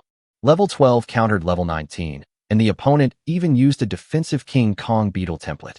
While an accurate numerical estimate is impossible, a conservative estimate would be at least around 8,000 for this kid's attributes. But how is that possible? Lu Mingli watched Yi Can's video repeatedly, becoming increasingly alarmed with each viewing. Meanwhile, Yi Can, now free from worries, had arrived at the Red Leaf Forest. With the help of the crystal key, he entered his information. Even without a key, he can freely enter and exit through the Red Leaf Forest scanning system. To his shock, the house Lu Mingli mentioned was actually an elegant 3-story villa.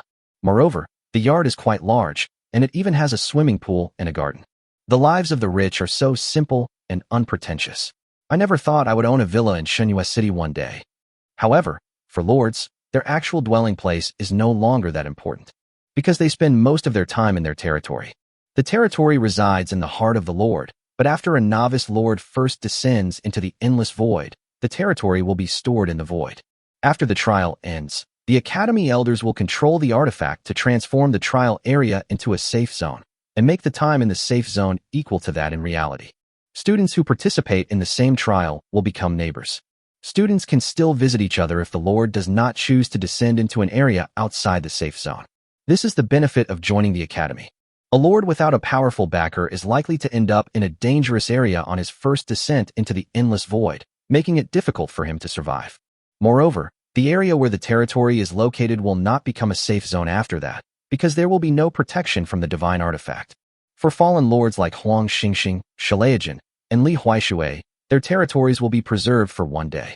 If no one comes to collect the spoils, their territory will soon be swallowed up by the endless void, turning into void resources, and their heroes and troops will become void monsters. It's nothing special. After wandering around the villa for a while, Yi Can lost interest and returned directly to his territory. Anyway, the villa is taken care of by intelligent robots, so there's nothing to worry about. Young master, you're back so soon. As soon as Yi Can appeared in the territory, Su Daji came to greet him. Isn't it because I missed you? Yi Can pulled Su Daji into his arms for a while, feeling a sense of happiness like coming home. Is it just your little vixen? At that moment, Nuba's deliberately sour voice rang out from the side. Of course I want to offer it to my sister too. That's more like it. The demon woman pinched him, feeling a mixture of love and hate. All right, I have important business to attend to this time.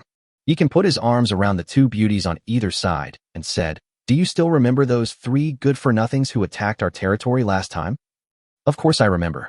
They were just a few clowns. They couldn't even beat Luna and the others. So what? Su Daji and Nuba looked at Yi Can with puzzled expressions, wondering why he suddenly brought this up. They hired a skilled fighter to get revenge on me, but I took them down. Didn't they try to take our territory last time? Now it's time to settle the score. You mean? Su Daji and Nuba's eyes lit up. Good.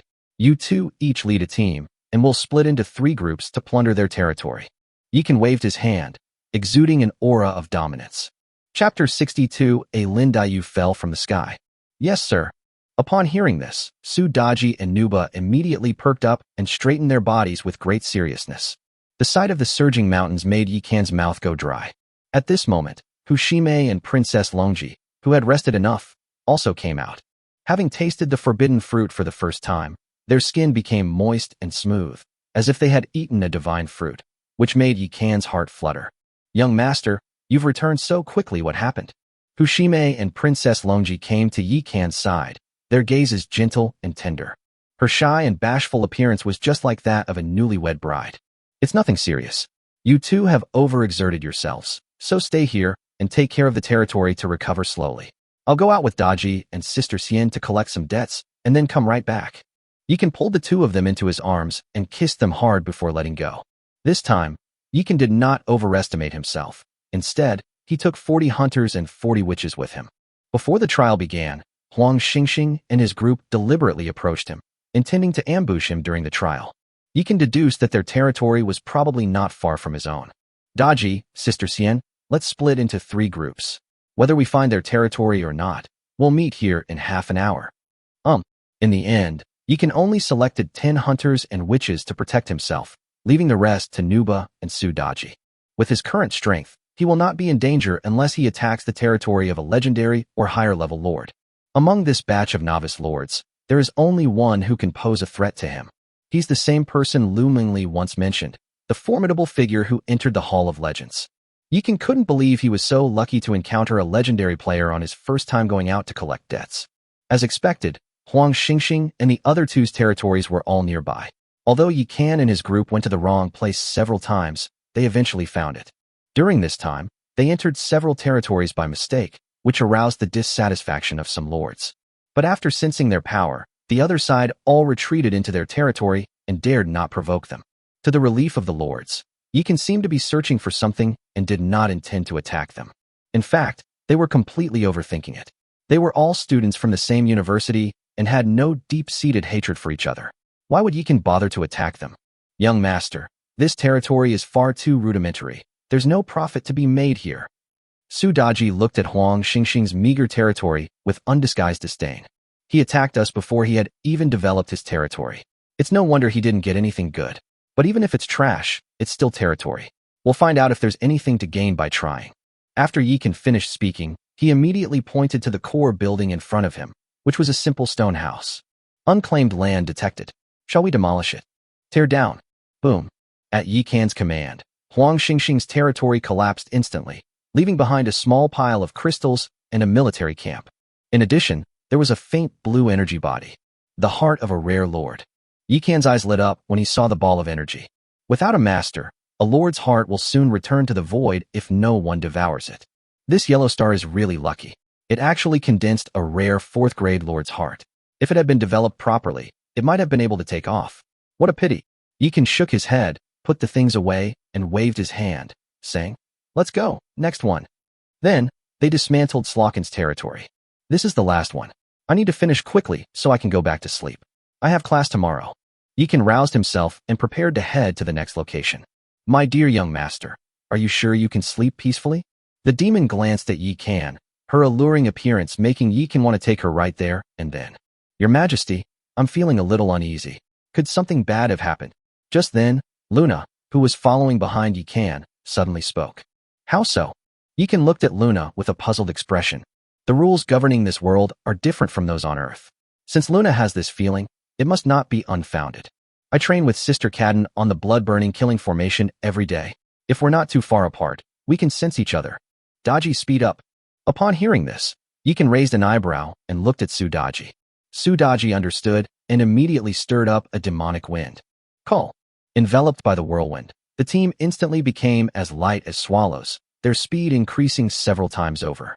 When they rushed into Li Huaishui's territory, they saw Cadden and her group activating the blood-burning killing array and fighting against a group of women. Those women, clad in crimson armor and wearing red feathered crowns, were just as dashing and spirited as the elven hunters like Cadden. The woman leading the group was also very pretty and charming. Although she was slender and looked like a sickly beauty, she was incredibly powerful when she fought, with the sound of wind and thunder, as if she could shake mountains and split rocks and tear the sky apart. How dare you bully our sisters? You're asking for death. Upon seeing this, Nuba was instantly enraged and leaped into the air, crashing into the two opposing camps. Boom. Without a word, she unleashed a fiery palm attack, channeling her heavenly fire. Sensing the power of the demon, the pretty woman dared not be careless and immediately unleashed her ultimate attack. In an instant, a chilling aura swept across the land, and a gigantic, illusory, icy palm print swelled in the wind, slashing towards Nuwa's fiery palm. Boom. With a loud bang, the demon remained motionless, while the pretty woman staggered back 7 or 8 steps. It was at this moment that Yi Qian finally saw the woman's face clearly, and a passage from Dream of the Red Chamber came to mind. Her eyebrows were like wisps of smoke, neither frowning nor smiling. Her eyes were like pools of water, neither happy nor sad, yet full of emotion. A sorrowful air clung to her cheeks. A delicate frailty clung to her body. Tears glistened in her eyes, and her breath was soft and shallow. In stillness, she is like a beautiful flower reflected in water. In motion, she is like a willow swaying in the breeze. Her mind is more insightful than that of bygone, and her illness makes her even more beautiful than she's sure. Lin Daiyu. Yi Qian stared at the woman in front of him in disbelief, as if he had seen a ghost. Although Lin Daiyu is no longer the sickly beauty she once was, her deep-rooted temperament cannot be concealed. Who are you? Now it was Lin Daiyu's turn to be dumbfounded. In this world, no one knows her except for the Lord's sister. Why did this person recognize her immediately upon meeting her, and even seem quite pleased? At this point, both sides seemed to realize something was wrong and stopped fighting, instead distancing themselves from each other. Young master, what's going on? Do you know her? Nuwa returned to Yi Kan's side and looked at him with confusion. Sudaji also had a strange expression on her face. This person is clearly a hero of other lords. Apart from returning to the academy after completing the trial last time, Yi Kan has never left the territory. How could I possibly know heroes from other territories? Her name is Lin Daiyu. She is a character I have loved since I was a child. I once fantasized about descending into her world and rescuing her. I never expected to meet the real person here. Looking at Lin Daiyu's face and figure, which seemed to have stepped out of a painting, Yi Kan felt as if he were in a dream. Lin Daiyu covered her mouth in disbelief upon hearing Yi Kan's words. Young master, you also know about Dream of the Red Chamber? After a long silence, Lin Daiyu finally voiced the question that had been bothering her. Chapter 63. The beauties are going all out for cultivation. Of course I know, and in this world, I should be the only one who knows of your existence. Looking at the living Lin Daiyu in front of him, Yi Kan couldn't help but pinch his chin. At the same time, he also thought of many things. If characters from Dream of the Red Chamber and Investiture of the Gods can be summoned as heroes, does that mean these books are actually part of the same world? Could the earth he is on now be a world written by someone else? Could he have traveled into a book? Daiyu was unaware that this place belonged to you, sir, and I apologize for my rudeness. Lin Daiyu gave a slight bow to Yi Kan. She couldn't even beat one of Yi Kan's women, so naturally, she wouldn't be so arrogant as to think she had the ability to provoke Yi Kan. Moreover, Yi Kan just said that he used to like her very much and once wanted to descend into her world to rescue her. Although she lacked the ability to see into people's hearts, she had lived 2 lives and was able to discern certain things. Yi Kan's words just now weren't meant for her, but rather to explain to the 2 pretty ladies that there was no need to lie. It's all right. Yi Kan waved his hand magnanimously. It wasn't that he was lustful at first sight. Rather, he genuinely loved the book, Dream of the Red Chamber, and felt great sympathy for Lin Daiyu. Then Daiyu will take her leave. After giving a slight bow, Lin Daiyu led the Red Armor Army into the mist. Sister Lin, may I ask for the name of your lord? Just as Lin Daiyu was about to walk into the mist, Yi Kan suddenly turned around and looked at her. Daiyu is merely a heroine and dares not act on her own initiative. I hope you will understand, young master. After saying that, she led the Red Armor Army and disappeared into the mist. All right, Yi Kan looked slightly disappointed. Could it be that I'm not the only transmigrator on Earth? Or perhaps, Yi Kan's expression changed drastically as he considered a certain possibility. Several years ago, he had told the story of Dream of the Red Chamber to someone, but that person later disappeared. Could it be her? If she's back, why isn't she coming to find me? Yi Kan was somewhat lost in thought. Young master, time is a merciless thing, don't be too attached to it. As if she had heard something, Nuba grabbed his hand. Perhaps. Yi Kan did not refute. Having lived 2 lives, he has witnessed far too much of human nature. Don't be afraid, young master. You still have us. We'll be together forever. Taking advantage of the opportunity, Sudaji snuggled into Yi Kan's arms and hugged him tightly. This little devil is always omnipresent, considerate and comforting, making Nuba both envious and a little angry. But she couldn't bring herself to become a clingy, sticky monster like Sudaji. Young master, who exactly is this Lin Daiyu? She's quite plain looking. What's so special about her that you like her? Sudaji puffed out her proud breasts and deliberately rubbed against Yi Kan. Cough, cough. Yi Kan coughed, pretending not to understand her meaning, and said, she, like you, is a character in a story. Stories?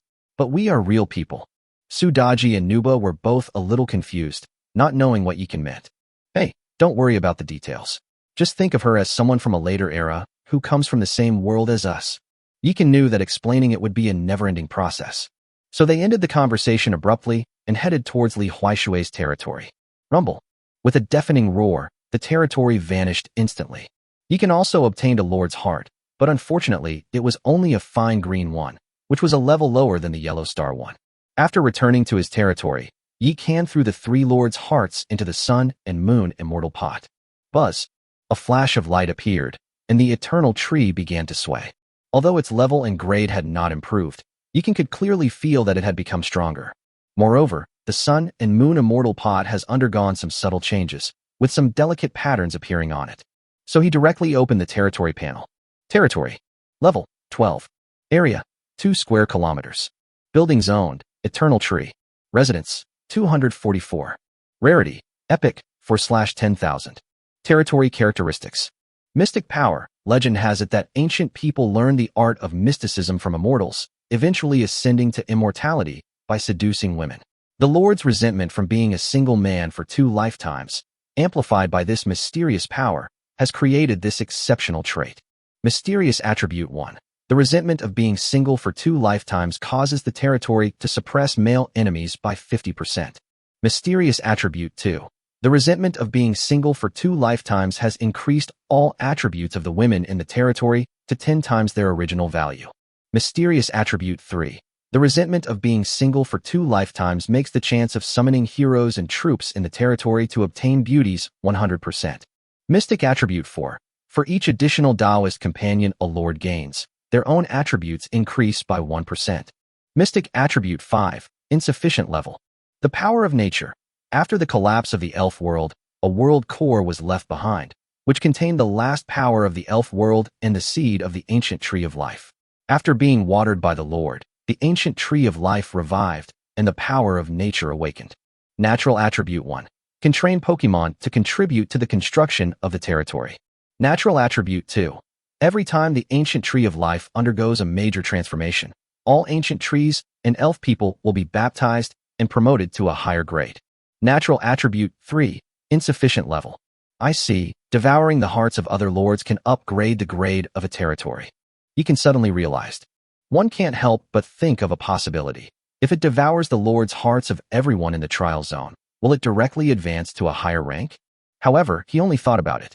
People like Huang Xingxing who court death are one thing, but if someone were to slaughter students in order to advance in rank, their body would probably be displayed outside the school gate the next day. Next, Yikan went to the heavenly demon Nirvana pool and did his usual card draw for the day. Buzzing. Throwing in 100,000 source crystals yielded nothing but a pile of junk, unsurprisingly. Xiaoyu, Xiaofei, time to get to work.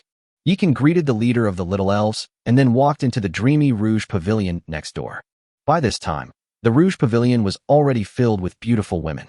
However, these people were not heroes from the outside world who entered the dreamy Rouge Pavilion, but rather beautiful elves. I, the captain, am 5th on the Dream Rouge ranking. If you disagree, come and fight. Cardan put one hand on his hip, struck a cool pose, and looked at his sisters with a defiant expression. Just then, Yi Kan, who had just walked in, witnessed this scene. Cardan trains all day long, and his body has not an ounce of excess fat. His enviable figure is a perfect golden ratio, incredibly alluring. The king has arrived. When the beautiful fairies saw Yi Kan, their eyes lit up, and they surrounded him in the center. It was only then that Yi Kan noticed that the elven beauties were competing for a place on the Dreamy Rouge ranking. There's no need for everyone to argue. Actually, there are no ugly people in our territory. Even if there are differences in appearance, they are not significant. Cardan's ranking is higher than yours because her cultivation level is higher, which affects her physique and demeanor. If you want to surpass her, you must work harder in your cultivation. Yi Kan had his arms around Luna, the second captain of the hunters, and Qing Yao, the captain of the tree spirits, with a smile on his face. Your Majesty, Caden can cultivate under the tree of 3 lifetimes of marriage, but we cannot. Luna clung to Yi Kan, looking aggrieved. That's right, Your Majesty, we've been thinking of cultivating under the 3 lives marriage tree. Qing Yao joined in the commotion. The surrounding elven beauties looked at Yi Kan with burning eyes and pitiful expressions. Even the few Oni maids standing on the periphery showed longing expressions. Although they were not combat-type units, they also wanted to improve. Damn it, you guys were waiting for me here. Yi Kan's body trembled, and he immediately understood. Chapter 64 The Little Kitten and the Big Bad Wolf. I've agreed on behalf of the young master. I'll handle this matter. You may all leave. Just as Yi Kan was pondering how to respond to the beauties, Su Daji walked in with her 3 sisters. The 4 of them had somewhat complicated expressions, and it was unclear what they were thinking. Thank you, Sister Daji. The beauties were overjoyed upon hearing this. They all knew that Su Daji was Yi Kan's most beloved hero. Once she speaks up, things are practically guaranteed to be done. So the beauties rushed out of the dreamy Rouge Pavilion, as if afraid that Su Daji would change her mind. Daji, too much of a good thing is bad. Just let things take their natural course. Yi Kan did not blame Su Daji for her overstepping of authority, but he frowned. Being surrounded by beautiful women every day can certainly be enjoyable, but there should be a limit. Once you cross that line, It's no longer a happy thing, but a burden. Young master, we used your account to browse the internet and learn some things. Now is far from the time to give up. Sudaji came to Yikan's side, her affectionate eyes filled with a hint of worry. After Yikan installed the network base station, he granted some permissions to Sudaji and the others, giving them the opportunity to learn about the outside world. After all, they are currently under the protection of the territory, and Yikan's level is not high enough to summon them into the real world. Daji is right. In addition to the competition within the academy, there is also competition between academies and between nations. These are all important ways to acquire territory resources. Even if you don't care about fame and fortune or want to stay in the limelight, you still need to upgrade your core buildings. Nuba also put away her usual frivolousness and became serious. Competitions between classes, colleges, and nations can yield resources such as building models, source crystals, troop tokens, and equipment, but not the boundary stones needed to upgrade core buildings. There are only two ways to obtain boundary stones. One is by farming, and the other is by descending into the void boundary sea and searching for them yourself. Even though Yikan has 40 tree spirits and they all cultivate spirit fields, even if he saves for 100 years, he still won't have enough boundary stones to upgrade to a star-level lord. Therefore, he only has one path to take, which is to descend into the Void Sea. However, the Void Sea is a dangerous place. Although the place one descends to is generally not too far beyond one's strength, there are always special circumstances. If you accidentally land near a powerful insect hive or a desolate area, you might be gone in the blink of an eye if you don't have strong protection. Therefore, enhancing the territory's strength is of paramount importance. Although Sudaji and Nuba both wanted to exclusively enjoy Yikan's favor, at this stage, everything else had to take a back seat to improving the strength of their territory. Young master, the two elder sisters are right. Apart from Kaden, there are only 139 beauties in the territory who need your favor. Just bear with it. At this moment, Hushime also chimed in. But judging from her forced smile, she was clearly gloating. Princess Longji didn't know what to say, so she could only silently walk to Yikan's side and wrap her small hand around his big hand. Let's do it your way. Yikan knew they had a point, so she stopped making futile struggles. So, under Sudaji's arrangement, Luna and Qingyao moved into the treehouse that very night. On the other side, after Lin Dayu returned to her territory with the Red Armor Army, she reported her encounter with Yikan to her lord. That is, the beautiful young woman who loves to dress up as a man, Li Jiqing, who entered the legendary hall. Did that person really say that? Li Jiqing stared wide-eyed at Lin Dayu in disbelief, thinking she had misheard. That's right, he did say that only he should know of my existence. Lin Dayu frowned slightly, also completely baffled. Li Jiqing was able to summon them because she had obtained a mysterious power that could modify buildings. On the other hand, she had heard the story of Dream of the Red Chamber, which enabled her to use mysterious power to transform the hero altar into the Dream of the Red Chamber. But why did that lord know of her existence? She doesn't belong to this world at all. It's the big bad wolf. It must be him. Li Jiqing trembled with excitement and couldn't help but grab Lin Dayu, asking, "Where is he? Take me to see him right now." "My lady, I met him in someone else's territory, and he didn't say his name, so I didn't feel comfortable asking." Lin Dayu was a little surprised. Why was the lord's sister so excited? Did they really know each other? No matter what, I must find him. Li Jiqing held her jade-like hand tightly. The reason she returned to this remote Xinhua city was to find the older brother who always called her little kitten, but always stood in front of her when she was in danger. Without him, I would have died 6 years ago. The next morning, Luna and Qingyao woke up early. They knelt by the bed, gazing lovingly at their king.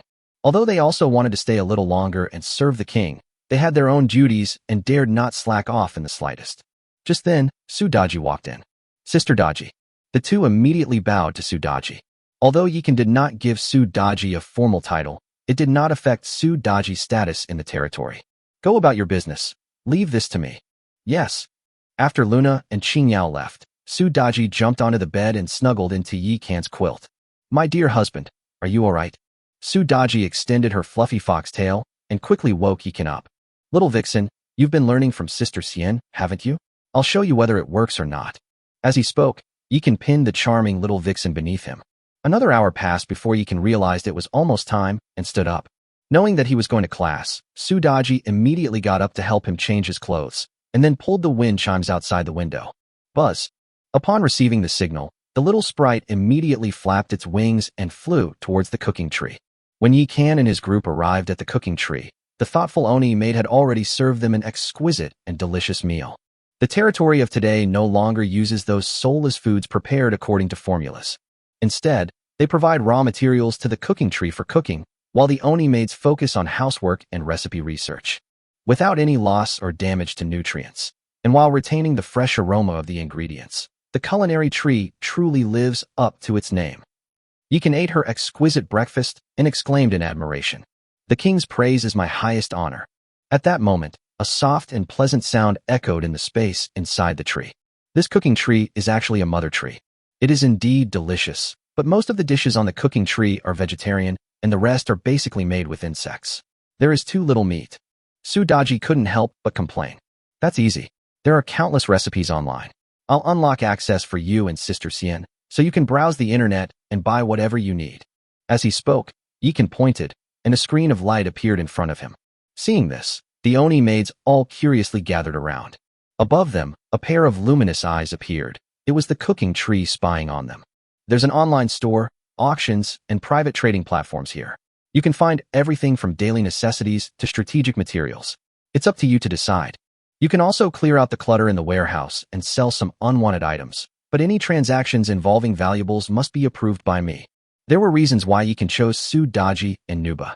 Sudaji may seem naive and innocent, but she is actually very perceptive.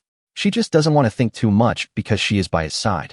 As for Nuba, she seems quite unreasonable on the surface, but she is actually a remarkable woman who understands right and wrong. Otherwise, how could they have charged ahead and defeated the Wind God and Rain Master summoned by Chiyu back then?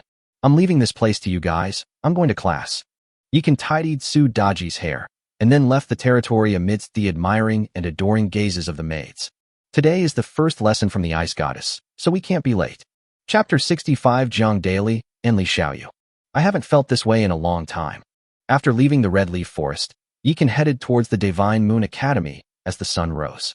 The Red Leaf Forest is located northeast of Shunyue Academy, connected by a greenway, and is less than 2 kilometers away. The roadside is filled with birdsong and fragrant flowers, and there are few pedestrians on the road, making it feel like walking in nature. This unusual experience reminded Yikan of his first time going to school in his previous life, and he couldn't help but hum his favorite children's song from that time. Little boy, carrying his school bag, goes to school, unafraid of the scorching sun or the raging wind and rain. After Yikan transmigrated to this world, he had no friends before the little kitten appeared because he was an orphan with no parents, power, or influence. Even the dilapidated house left by the previous parents was occupied by a few thugs.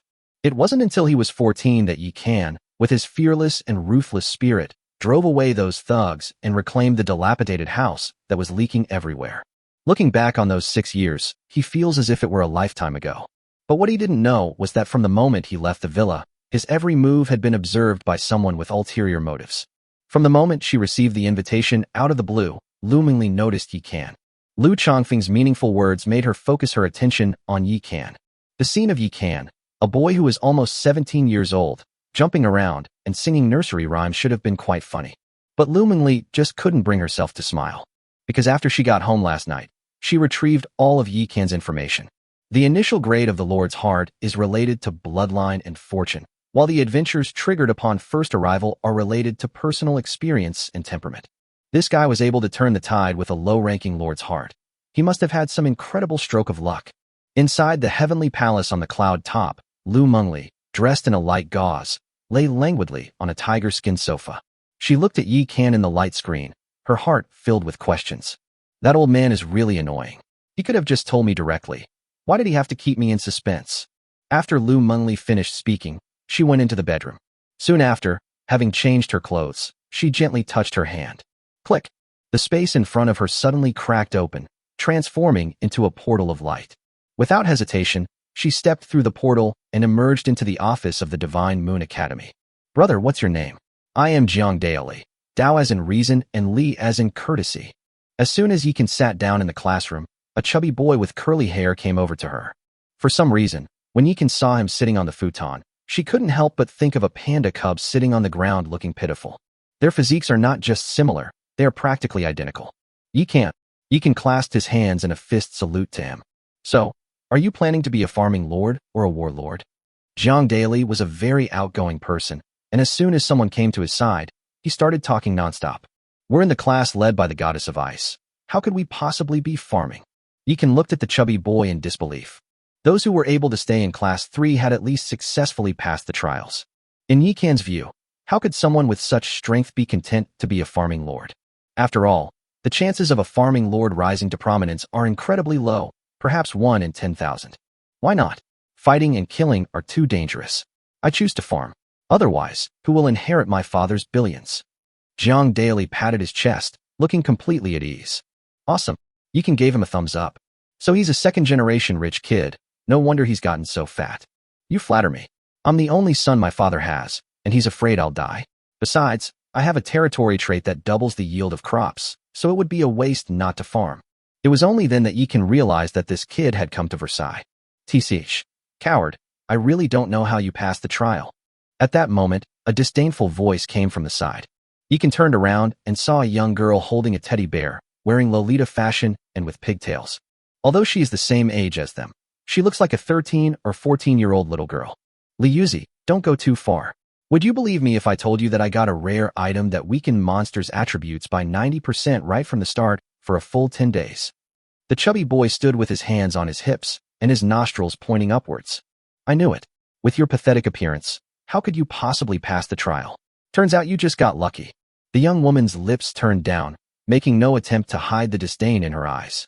Then, as if she had just remembered something, she pointed at Jiang Daily and yelled, You fatso!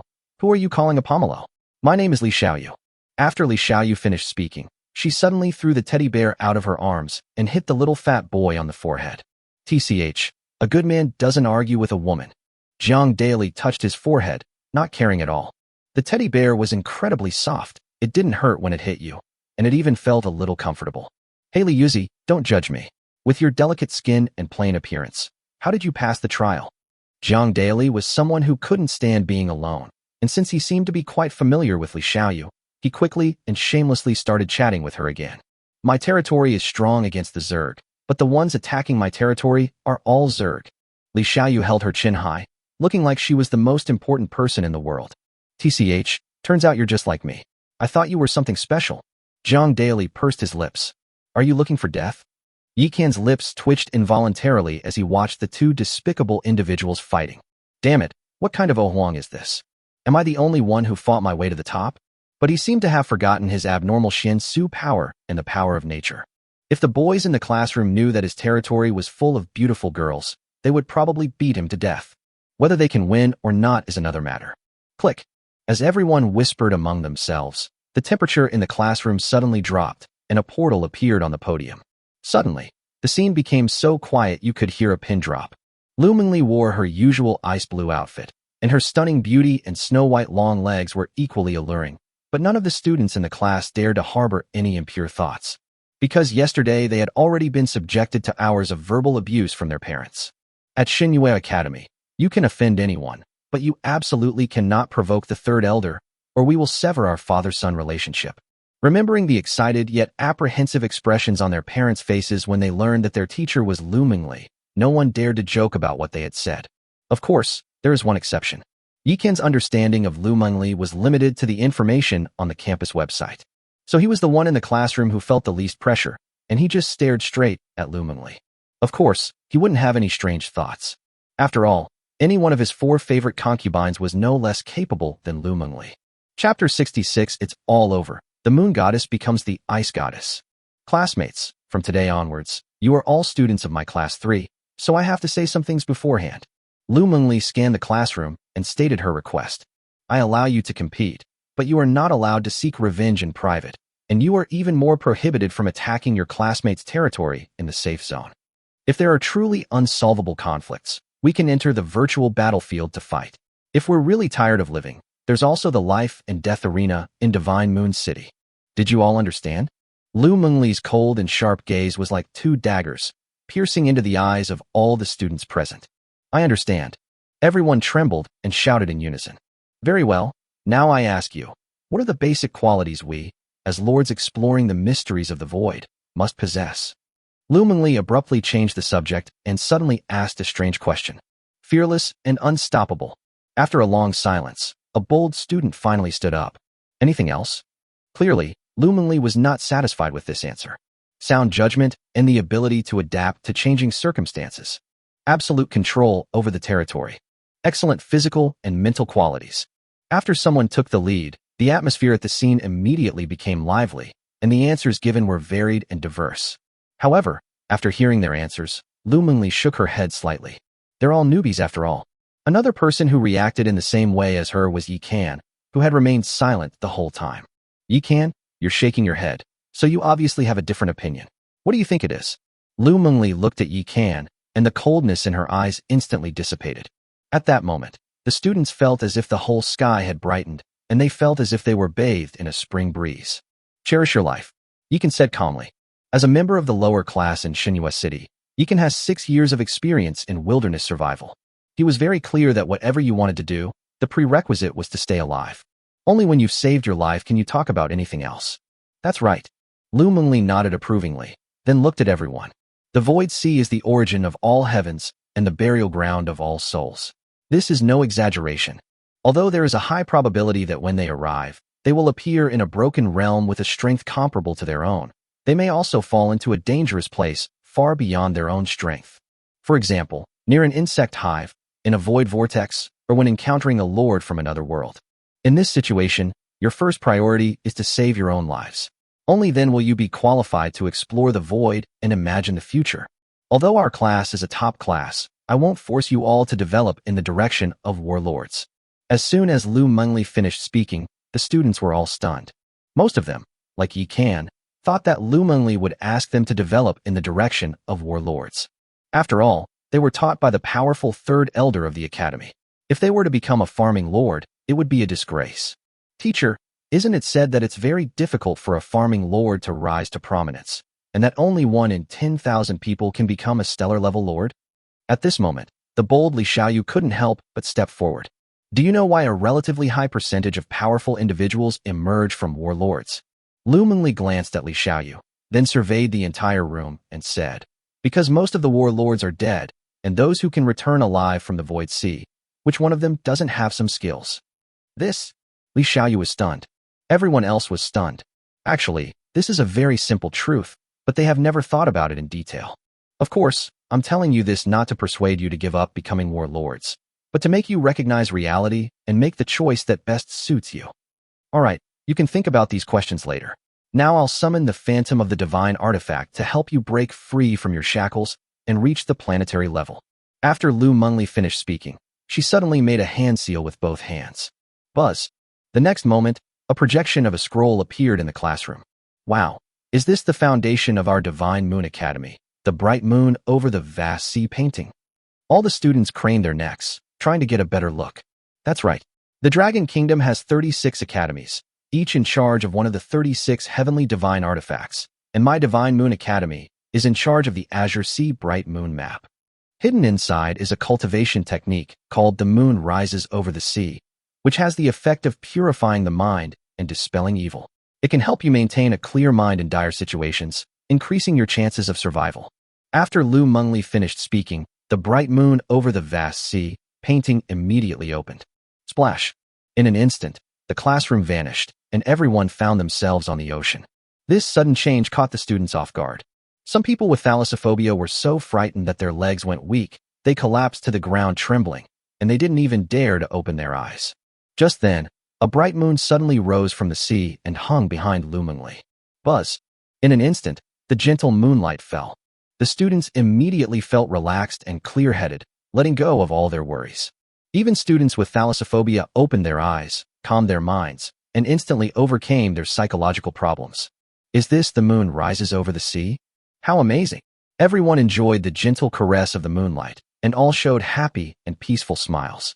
Only Yi Kan looked on with a strange expression, because this bright moon rises over the sea was so similar to the Taiyin true scripture he cultivated. He also discovered a problem. The quality of the moon rises over the sea seemed to be lower than that of his Taiyin true scripture. But Lu Mengli was unaware of all this. She looked at everyone and said, "Calm down and observe carefully." Yes. Everyone immediately sat up straight and carefully observed this captivating painting. To clear up his doubts, Yi Kan joined everyone in carefully studying the painting Bright Moon Over the Vast Sea. To his astonishment, he had already grasped the essence of the bright moon rises over the sea technique after only a few glances. Why does this, the moon rises over the sea, feel like a censored version of the true scripture of the moon? Does the Dragon Kingdom also worship the moon goddess? No, the Dragon Kingdom has 36 heavenly divine artifacts, and this is just one of them. Even if some people do believe in the moon goddess, it's only the people of Divine Moon City who believe. What's going on here? Yikan was completely dumbfounded. Could it be that the moon goddess intends to invade Earth and develop it into her divine kingdom? Forget it, these are not my concerns. Let's try this technique instead. After Yikan finished speaking, he also calmed down and began to cultivate the moon rises over the sea. Buzz. Soon after, a bright moon appeared behind him. But for some reason, when he was practicing the moon rises over the sea, the true scripture of Tying started to cause trouble. It felt as if Yikan had gone astray, and the Tying true scripture was about to jump out and correct him. The result was a back-and-forth shooting scene. When Yikan cultivates the Tying true scripture, a phantom of the moon appears behind him, and a blurry human figure appears on the phantom. Yikan guessed that it must be the moon goddess who taught him the techniques, so he had always wanted to see the moon goddess's face, but he had never succeeded. During this cultivation of the moon rises over the sea, under the interference of the Tying true scripture, a human figure also appeared on the illusory image of the bright moon. Yikan habitually wanted to see the moon goddess's face clearly. As a result, the scene he had seen while viewing the bright moon over the sea, painting appeared in his mind, as if by some strange twist of fate. At that time, Lu Mengli sat cross-legged in front of the huge bright moon. Then, the figure in the bright moon behind Yikan gradually became clear, and it turned out to be Lu Mengli. Her face and long legs were clearly visible. And this scene was witnessed by Lu Mengli. What is that brat doing? Lu Mengli immediately raised an eyebrow. I told you to observe the divine artifact projection and practice your cultivation techniques, and you actually observed me instead. Who gave you the audacity? Chapter 67 The Divine Artifact Stirs, the Dean appears. Oh no, am I just incompatible with Lu Mengli? Why do I keep provoking her? When Yikan sensed his own condition, he was immediately terrified and felt a chill run through his body. That ruthless woman is sitting cross-legged under the bright moon right now. If I let her see me observing her, wouldn't I be doomed? But what Yikan didn't know was that besides Lu Mengli, there was another powerful figure who was angry. In the Tying Wonderland, the moon goddess suddenly opened her eyes and looked at Blue Star. Why waste your energy cultivating a fragment of the Tying true scripture when you have the perfect manual to do so? And you even made me look like a mortal woman. Are you trying to rebel? However, just as Lu Mengli and the moon goddess were about to take action, Yikan took the first step. In order to cover up his crimes, he abandoned the moon rises over the sea and instead began to cultivate the true scripture of Tying. Buzz. Sure enough, under the pure power of Tying, the illusory moon behind him shone brightly. Lu Mengli, who was sitting cross-legged on the bright moon, also disappeared and once again became that blurry humanoid phantom. To Yikan's surprise, after these actions, the humanoid phantom became even clearer than before. Even the illusory image of the moon became much more solid, and intricate patterns appeared on it, just like looking at the moon up close. Lu Mengli, who was originally preparing to hold Yikan accountable, stopped in her tracks upon seeing this situation. Because the students were all immersed in their cultivation and had their eyes closed, they did not see the bizarre scene that had just occurred. Now that there's no way to verify the truth, Lu Mengli can no longer blame Yikan. Should I question him? You brat, instead of focusing on your cultivation, you're here admiring this incredibly beautiful woman, and so closely at that. Have you taken a fancy to me? If Yikan doesn't cultivate properly, why does the illusory moon behind him remain gathered and not disperse? And why is its light so intense? No, the moon's texture is clear, and there's even a phantom image of the moon goddess. I've cultivated for so long, and still haven't reached that level. This kid is only at the planetary level. How can he do that? After realizing what was happening, Lu Mengli couldn't help but cover her mouth. There's no doubt about it. The old man's smug attitude must be because of this guy. On the other side, the moon goddess saw Yikan pull back from the brink and withdrew her punitive hand. Considering that you rediscovered the heart of nature and brought the elven race back into the world, I will let it go. Logically speaking, someone of the moon goddess's level shouldn't even notice Yikan, this insignificant ant. However, when Yikan was cultivating the Tying true scripture, he perceived her as an ordinary woman. This was blasphemous to the moon goddess, which is why she felt a response. Yikan was unaware that he had just narrowly escaped death. As he gradually improved, he discovered that cultivating here was faster than cultivating in his own territory. so he became even more focused. What he didn't know was that the Tien True Scripture within his body had already begun to resonate with the projection of the Songhai Manhwa diagram. He was absorbing the energy of the projection to cultivate, which in turn affected the original body of the Songhai Manhwa diagram deep within the academy. Buzzing. In an instant, the bright moon over the vast sea image soared into the sky, hanging above the Divine Moon Academy, showering down endless energy and enveloping the entire academy. At the same time, a long river of moonlight descended from the sky and rushed towards Class 3. Whoosh, whoosh. Sensing the change, the academy's first and second elders immediately changed their expressions and flashed to the outside of Class 3. The other teachers also came out of the classroom and rushed over. Third elder, what's going on? The grand elder and the other elders looked at Lu Mengli as she walked out, and their expressions immediately became solemn. However, before Lu Mengli could speak, the sky began to tremble. Then, a middle-aged man with his hands behind his back walked slowly. Although he was walking in the air, he did it as if he were walking on flat ground. Don't panic, everyone. I'm using the artifact to check on the students. The middle-aged man waved his hand. Dean. Upon seeing the middle-aged man, everyone immediately straightened up, their faces filled with awe. Because the person who came was none other than Dean Lu Changfeng, who had returned from reporting to the capital of the Dragon Kingdom. A powerful cosmic-level expert. All right, everyone, go back to your own business. Lu Changfeng waved his hand. Yes. Although everyone had their doubts, since the dean had said so, they naturally couldn't press for details. Dad, what exactly happened? Lu Mengli looked at her father. This old man can fool others, but he can't fool his own daughter. This is important, let's talk about it when we get home. Focus on your class. After Lu Changfeng finished speaking, he suddenly raised his hand and pressed down. Buzz. The image of the bright moon over the vast sea above Xinhua Academy immediately dimmed and returned to the depths of the academy. Without the energy support of the Songhai Manhwa diagram, Yikan's cultivation speed immediately slowed down. Why did it suddenly slow down? Yikan opened his eyes and looked around in confusion. At this moment, the projection of the moon over the sea painting disappeared, and the scene of the moon rising over the sea naturally vanished as well. Everyone returned to the classroom. I've broken through to the planetary level. Now I can use the hero template, haha. Jiang Daily jumped up, patting his belly repeatedly, as happy as a bastard. TCH, as if you're the only one who broke through. Li Xiaoyu looked disgusted, but she couldn't hide the joy in her heart. After all, breaking through to the planetary level is a new starting point for novice lords and a sign that they have shed their newbie status. At the same time, it is also the beginning of their distinction from ordinary people. Using the hero template, each of them would be a superhero in the world of ordinary people. Quiet. At this moment, Lu Mengli returned to the classroom. That concludes today's lesson. After you return, you can create your own group chat to exchange cultivation experiences. I will send you the subsequent lessons via email. Theoretical classes can be taken in the virtual classroom, or you can skip them, but you must attend practical classes.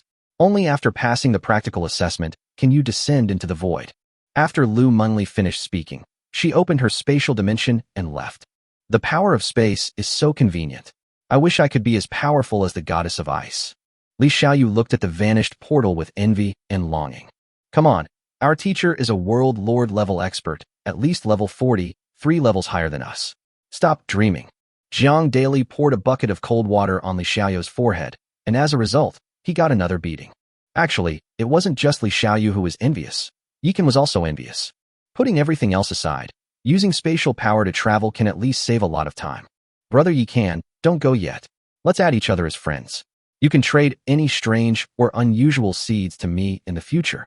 Seeing Yikan about to leave, Jiang Daily immediately pushed aside Li Xiaoyu and ran up. Good. Yikan nodded. He doesn't dislike people like Jiang Daily who wear their hearts on their sleeves. Although he also farms, he's not a professional. Maybe he has some unwanted seeds that he can sell to this chubby kid later. Hey, we've finally made it through. How about we get together today and catch up? Taking advantage of the situation, Jiang Daily invited Yikan. As a rich second generation, he naturally had his own little circle of friends, and he had already made arrangements with his cronies before class. Forget it. I still have a lot of things to do in my territory, so I won't go. After Yikan declined Jiang Daily's offer, she left the academy. Fatty, why do you value this guy so much? Is he that special? Li Xiaoyu looked at Jiang Daily with a puzzled expression. Are you blind? Didn't you see that the ice goddess had a cold face when she looked at everyone? but her expression was much better when she looked at him. Jiang Daili's small eyes gleamed with wisdom. Chapter 68 Big Bad Wolf. Is it really you? Holy crap, it really is. Li Xiaoyou's eyes lit up as she recalled what had happened before. Bang. As the two were speaking in hushed tones, someone suddenly rushed in from outside the door. May I ask, who is the SSS rank Lord of Class 3? The person who arrived had obviously rushed over as soon as get out of class ended, and whether it was because they were too anxious or too nervous, their breathing was a little unsteady. Who is this? It's heartbreaking. Why isn't such a beautiful girl in our class? I know. Her name seems to be Li Jiqing. She's the one who caused the extraordinary phenomenon and entered the Hall of Legends. What did she just say? That we have an SSS-level lord in our class. The students who hadn't left yet looked at Li Jiqing with curiosity and began to whisper among themselves. Li Jiqing, aren't you the only SSS-level student? There are others in our class too. Li Xiaoyou's eyes widened as if she had thought of something terrifying. That's right, there's one in your class too, and he's a boy. Li Jiqing's eyes swept across the male students in the room, trying to find a familiar mark on their faces. After several years, the big bad wolf must have grown up. But in any case, some traces of that time must still remain on his face. However, she was disappointed. None of the people here are like that. A man. Upon hearing this, Jiang Daili and Li Xiaoyou exchanged a glance, and then their eyes suddenly lit up. Have you thought of something? Seeing their expressions of sudden realization, Li Jiqing's hope was rekindled. In order to find the big bad wolf, she didn't hesitate to expose her identity and inquire about information from the Grand Elder. But the Elder was a man of principle and refused to reveal his name, only saying that he was in Class 3 and that she should find him herself. And that's how the scene just now came about. Well, we're not really sure either, we just have some doubts. You can give it a try. After thinking for a moment, Jiang Daili told Li Jiqing about Yikan. Anyway, the teacher said that classmates should not seek revenge in private. Although Li Jiqing is a powerful figure who has entered the Hall of Legends, she certainly wouldn't dare to defy the world. If Yikan and his brother are truly another SSS level, even if Li Jiqing were to take action, she definitely wouldn't be able to do anything to them. Moreover, judging from Li Jiqing's anxious appearance, it seems that she doesn't want to cause trouble for that SSS level person, but rather she seems to be looking for a relative. Yikan was naturally unaware of the incident that occurred in the classroom. He had already returned to the villa. He didn't return to his territory immediately, but instead took out the broken little clay figure and carefully restored it. Using the hero template, he didn't spend much effort to restore the little clay figure to its original state. From now on, I'll use you to ward off evil spirits. Yikan placed the little clay figure in the center of the table before returning to his territory, satisfied. With no war raging, the territory was at peace. Captains Hushime, Princess Longji, and Kaden are all at Moon Goddess Lake, enjoying the double blessing of Moon Goddess Lake and the Three Lives marriage tree. Su Daji and Nuba entered the virtual space of the All Heavens network and are now surfing the internet and shopping like crazy. The rest of the elven warriors, except those on patrol, were training. The beautiful and diligent Oni maids are working hard to research new dishes inside the cooking tree. As for the little elves, they flew out of the territory. Chasing among the vast expanse of flowers, grass, and trees, one can hear the crisp and melodious sounds from time to time. Very nice. Yikan looked at the fairy forest, which resembled a paradise, with a face full of pride. This is the little world he created single-handedly. He currently only has 500,000 boundary stones, and upgrading his territory seems a long way off. He wasn't worried about the rank of the troop type. After all, he can let the elven beauties take more baths, and even if they can't receive the moon goddess's blessing every day, their levels will definitely rise over time. If he could make all the beautiful elves his Taoist partners, they could also enjoy the benefits of the Three Lives marriage tree, and leveling up would be even less of a problem. However, there are still 137 people in line, so he still has to work hard for a while. Now that I'm using the Nuba template, my physique is already over 10,000, so having 10 in one night is no problem. I need to complete this arduous task as soon as possible. Yikan muttered to himself. Now his only concerns are the building's level and the hero's equipment. Currently, apart from the ancient tree and some special buildings that cannot be upgraded, most other buildings are at level 10. The higher the grade of a building, the more source crystals are required for subsequent upgrades. It takes 5 million source crystals to upgrade a perfect grade guardian tree from level 10 to level 11. His territory now has 36 guardian trees, and it will cost 180 million source crystals to upgrade them all to level 11. Such a huge amount is simply unaffordable for ordinary people. Next comes the daily gacha pull from the heavenly demon Nirvana pool. Unfortunately, Yikan pulled out another bunch of junk. My luck seems to have run out after the trial ended. Yikan looked at the 5 empty stone platforms above the heavenly demon Nirvana pool with a helpless expression. He had always wanted to extract the Jade Pipa spirit so that he could complete the set of the 3 demons of Xinyuan Tomb. Based on his experience, when the 3 demons gather, they can definitely unlock some special abilities or bonds. Young master. At this moment, Sudaji and Nuba walked over from behind. How was it? Did you enjoy the shopping spree? Yikan sat down on the steps of the heavenly demon Nirvana pool and pulled the 2 of them into his arms. This time, not only was Sudaji obedient, but even Nuba cooperated very well, quietly leaning against him and talking to him. We cleared out some things from the warehouse, bought recipes, meat, and seasonings for the cooking tree, but didn't buy anything else valuable. Sudaji said softly. Yikan knew Sudaji's concerns. The territory is still in the development stage, and she doesn't want to waste the money from it. What a virtuous and considerate wife she is. Yikan and Sudaji exchanged a glance, their unspoken understanding unspoken. Young master, legendary troop talismans are very rare in auction houses and the in-game store, and each one is extremely expensive. Don't we still have 2? Should we sell them? Nuwa extended her jade finger and poked Yikan's chest, seemingly displeased that he was exchanging flirtatious glances with Sudaji. Legendary items are rare and hard to come by, no matter the time. It's a bit of a waste to exchange them for source crystals. Yikan shook his head. He was very clear that quality, not quantity, was the key to a good army. The territory currently has enough combat units, hunters, dryads, and witches. The strength of a unit consists of 4 parts: level, equipment, building bonuses, and territory trait bonuses. Territory characteristics and equipment are fixed, while personal level and building bonuses are variable. If the building and its own level cannot be upgraded, it will all be in vain. If not source crystals, then what should we exchange them for? Sudaji and Nuba lay on Yikan's chest, looking up at him. The core strength of the territory is always the heroes. During this period, keep an eye on the sets. Whenever the Shinbing set and the Zhukei set appear, use troop tokens to exchange for them. However, the set is not as valuable as the troop token. After all, the troop token can summon 20 warriors, so to exchange a troop token for a set, you need to exchange at least 1 for 2. If they don't have that much money, make them pay the difference.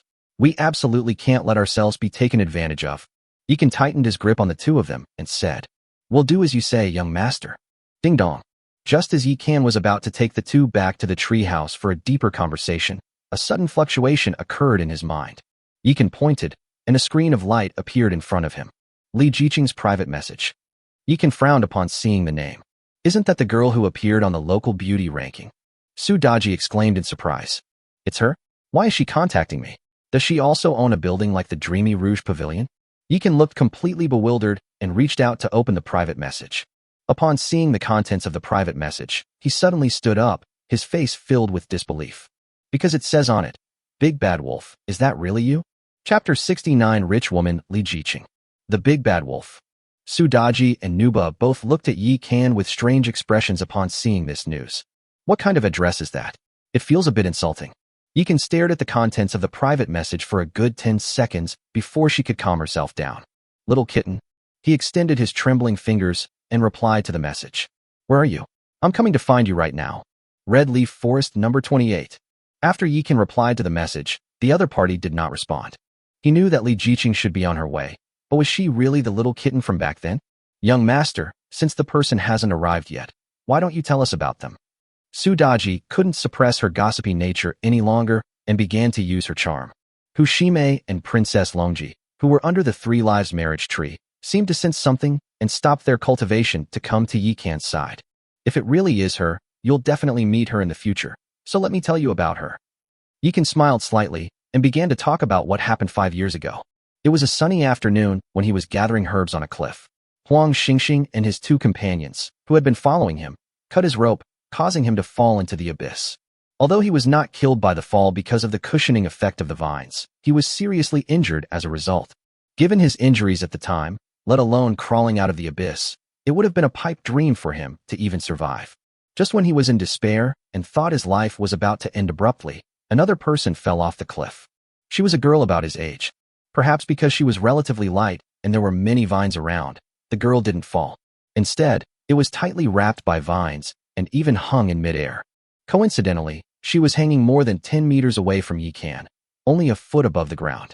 At that time, Yikan was disheveled and covered in dust. In the dim light, the girl mistook him for a big gray wolf and was instantly terrified and burst into tears. Unfortunately, the vines were too tightly wrapped around her, and the girl was unable to break free. She could only close her eyes and wait for death. The terrifying scene the girl had imagined did not occur. Instead of eating her, the big gray wolf climbed under her and cut the vines that were wrapped around her.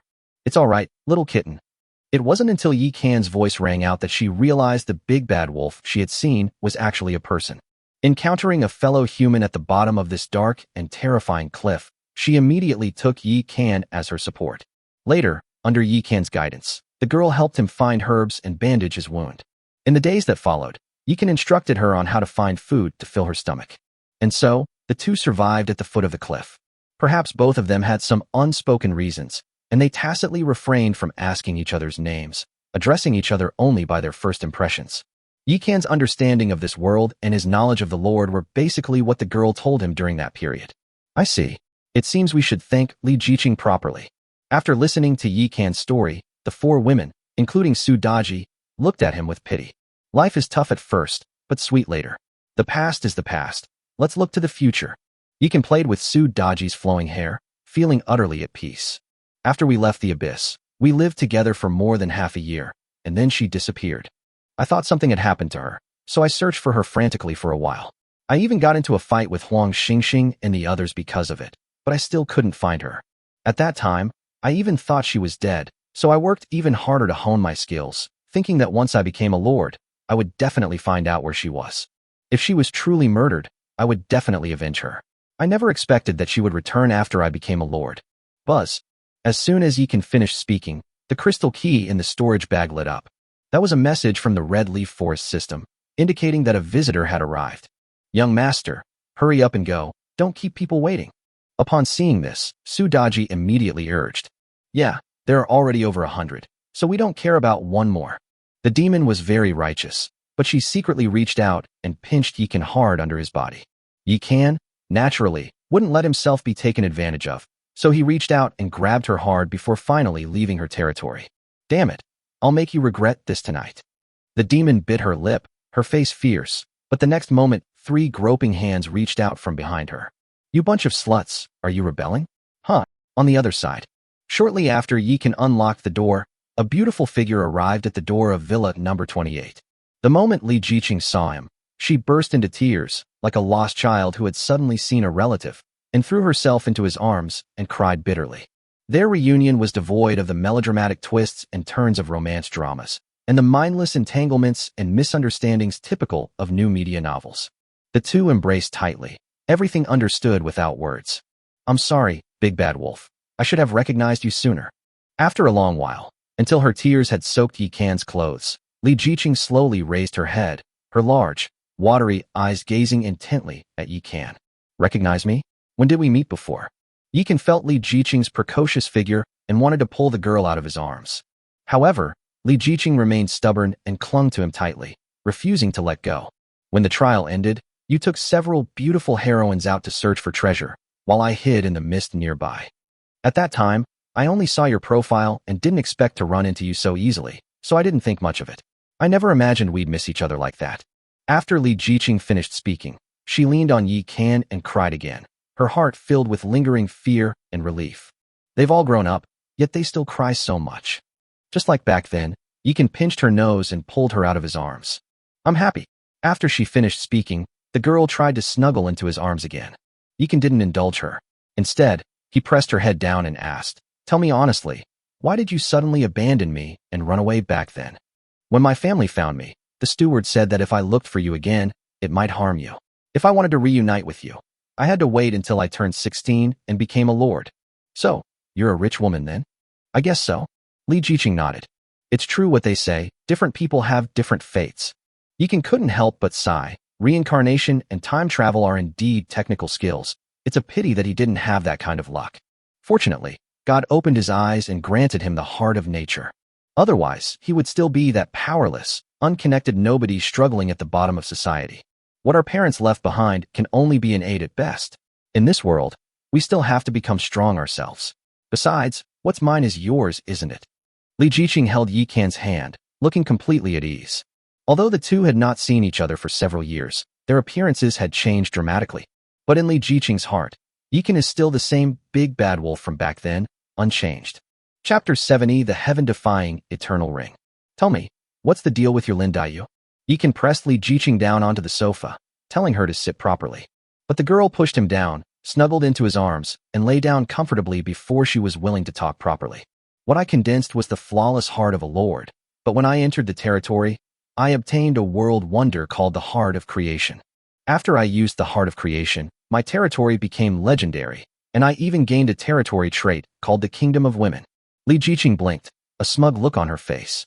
According to her, the Heart of Creation possesses the power of creation and can remodel the buildings in the territory according to her wishes, but each building can only be remodeled once. The grade of a building after renovation will never be lower than that of the original. When she was renovating the hero altar, she suddenly remembered the story of Dream of the Red Chamber that Yi Can had told her. As a result, the hero altar directly transformed into the Dream of the Red Chamber, and the first hero she summoned was none other than the sickly beauty Lin Daiyu. As for the Daughter Kingdom territory characteristic, it unlocked 3 attributes for her. First, no matter what heroes or units she summons, she always gets female characters. Second, all territory members will have their base attributes increased 5-fold. Third, apart from the Lord's Taoist partner, any male who enters the women's kingdom will have his strength reduced by 30%. After hearing this, Yi Can couldn't help but raise an eyebrow. The characteristics of this women's kingdom are somewhat similar to his Xiansu power. Is this girl planning to build a harem too? However, Yi Can immediately dismissed this conjecture when he thought of Li Jiqing's personality. Don't be fooled by how this girl clings to him the moment they meet. She actually loathes men. That's probably the origin of the characteristics of the women's kingdom. If it weren't for their bizarre encounter at the bottom of the cliff, Yi Can probably wouldn't have caught her eye. Big Bad Wolf, what about you? And what about those fierce beauties? Li Jiqing blinked her big eyes and looked at Yi Can intently. She witnessed it with her own eyes that day. Each of the beautiful heroines beside Yi Can was no less beautiful than Lin Daiyu. The later conflicts in Li Huaishui's territory also confirmed her idea. She underestimated the strength of Yi Can and his heroes. They were actually able to outmaneuver Lin Daiyu. You see, after Lin Daiyu was reborn, she saw through everything in her previous life and realized how ridiculous her sacrifices for Jiao Baiyu were. So she decided to change herself, no longer to be a sickly beauty, but to become a peerless master capable of shaking mountains and destroying cities. Mine. Yi Can did not hide anything and told Li Jiqing about the situation in his territory. After all, in this unfamiliar world, Li Jiqing was the first person he regarded as family. As for Su Daji and the others, they are currently trapped under the rules of the void and cannot come to Earth, so they can only live in their territory. My God, a golden epic grade item. 10 times the base stats for female characters. It increases the Lord's stats by adding a Taoist partner. And there are also heaven-defying items like the Moon Goddess Lake and the 3 Lives Marriage Tree, plus a little fairy. This is simply. After hearing this, Li Jiqing felt that her worldview had been completely overturned. She always believed herself to be the chosen one, and that her kingdom of women was powerful enough. Otherwise, she wouldn't have been able to enter the Hall of Legends. As a result, compared to Yi Can's Heart of Nature, her Heart of Creation was simply a joke. That's not right. Why did the elders say that I was the only one who entered the Hall of Legends? What about you? Li Jiqing quickly realized what was happening and looked at Yi Can with confusion. Because I entered the Epic Hall. Speaking of which, I hadn't even opened the gift pack I received back then. Yi Can suddenly remembered that he had received a package when he entered the Epic Hall. Then what are we waiting for? Open it, and let me see. It's an epic gift pack. Li Jiqing's eyes lit up immediately, and she kept pushing Yi Can, completely unaware of the stimulation her soft body was giving Yi Can. Stop. Yi Can took a deep breath and forcefully interrupted her seductive actions. He could unlock various skills and poses with Su Daji and the others without any reservations, because the territory was equivalent to his private space. There, he was the supreme king, without any constraints. But Li Jiqing is different. She is a living, breathing human from Earth, living under Earth's rules. Moreover, she is likely to be someone of considerable influence, and if he and Li Jiqing do anything excessive, her family is very likely to find out. At that time, when he was still weak, he might very well be captured and sacrificed to the heavens. He was unwilling to ruin everything he had worked so hard for because of a momentary impulse. You've changed, you big bad wolf. At this moment, Li Jiqing also sensed that Yi Qian was deliberately keeping his distance from her, and she immediately felt a little wronged. Transform my ass. If you don't want me to be captured by your family and burned alive, you'd better behave yourself. After Yi Qian finished speaking, he took out his epic gift package. Attracted by the allure of the gift package, Li Jiqing didn't dwell on Yi Qian's aloofness. And at this moment, she realized that the reason she hadn't come to see Yi Qian all these years was because she was worried that her family would do something bad to Yi Qian. If they really do something that crosses the line, the family might actually send out a master. Buzz. With a gentle tap from Yi Qian, the gift package in front of him opened instantly. At the same time, the two small items were revealed to be of true appearance. They were a pair of pure white jade rings. The Ring of Eternity. Location, ring. Grade, mythical. Attributes, Constitution plus 1000, Spirit plus 1000, Charm plus 100, Luck plus 10. Skill 1. Inseparable, can transcend time and space to teleport to the side of one's Taoist partner. Skill 2. Telepathy. No matter where they are, Taoist partners can sense each other's thoughts and communicate without barriers. Skill 3. Heart to heart. As long as you are by your partner's side, you will receive the heart-to-heart aura, which increases all attributes by 10% and increases recovery speed by 10 times. Skill 4. Shared life and death. If your Taoist partner dies, their soul will be protected by the Ring of Eternity. You can revive your Taoist partner by consuming half of your life. Introduction. The first precious jade born when heaven and earth were divided into yin and yang. After absorbing the yin and yang energies, it transformed into a pair of eternal rings. Any couple who obtains it will receive the blessings of heaven and earth. Whoosh. After Li Jiqing finished reading the attributes of the eternal rings, before Yi Qian could react, she suddenly reached out and grabbed one of them. I'll take this one.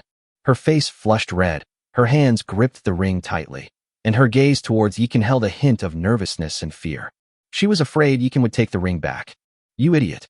This ring is for your Taoist partner. What use is it to you? Yi Qian rolled her eyes. Then let's become Taoist partners. Li Jiqing had been waiting for Yi Qian to say those words. Small in stature, but big in mind. After Yi Qian finished speaking, he pointed with his hand. Buzz.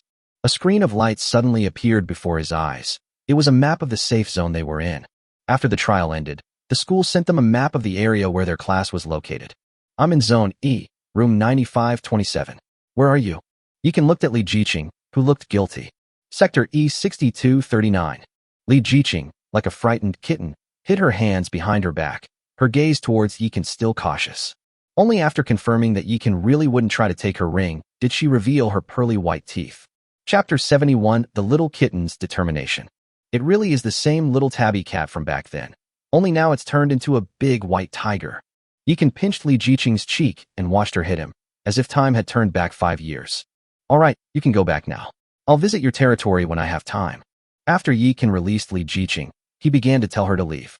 Big bad wolf, please don't chase me away. We haven't slept together in ages. Li Jiqing held on to Yi Qian tightly, refusing to let go, and even resorted to the tricks she used when she was a child. Behave in a spoiled manner. Nonsense. Back then we were young and didn't know anything, so of course we could act recklessly. But now that we're all grown up, how can we still be so shameless? Also, don't call me the big bad wolf anymore. It sounds awful. Yi Qian lightly flicked Li Jiqing's flawless forehead, pretending to be fierce. How about I call you Little Gray? Li Jiqing grabbed Yi Qian's hand and looked at him playfully. The big bad wolf is still the same as before. Even if he wants to teach her a lesson, he can't bring himself to do it. What a terrible nickname. It's not even as good as Big Bad Wolf. From now on, just call me Brother Can. It sounds much better. As he spoke, Yi Qian was about to push her out the door. There are still many important things waiting for him in the fairy forest. How could he possibly waste his time outside? Brother, why don't you move in with me? My place is big, but I only have the housekeeper to keep me company. It's too lonely. Li Jiqing pressed down on Yi Qian's hand. Although she was still a little unaccustomed to it, she obediently changed her form of address, only to the more intimate brother. Where do you live? The heavenly palace on the clouds. Wow, are you trying to make me your sugar daddy? Upon hearing this, Yi Qian's gaze shifted slightly. The heavenly palace on the clouds stands on the other side of the Divine Moon Academy and is the highest mountain here. A powerful array has been set up there, making it not only rich in spiritual energy, but also incredibly defensive, making it the safest place in Xinhua City.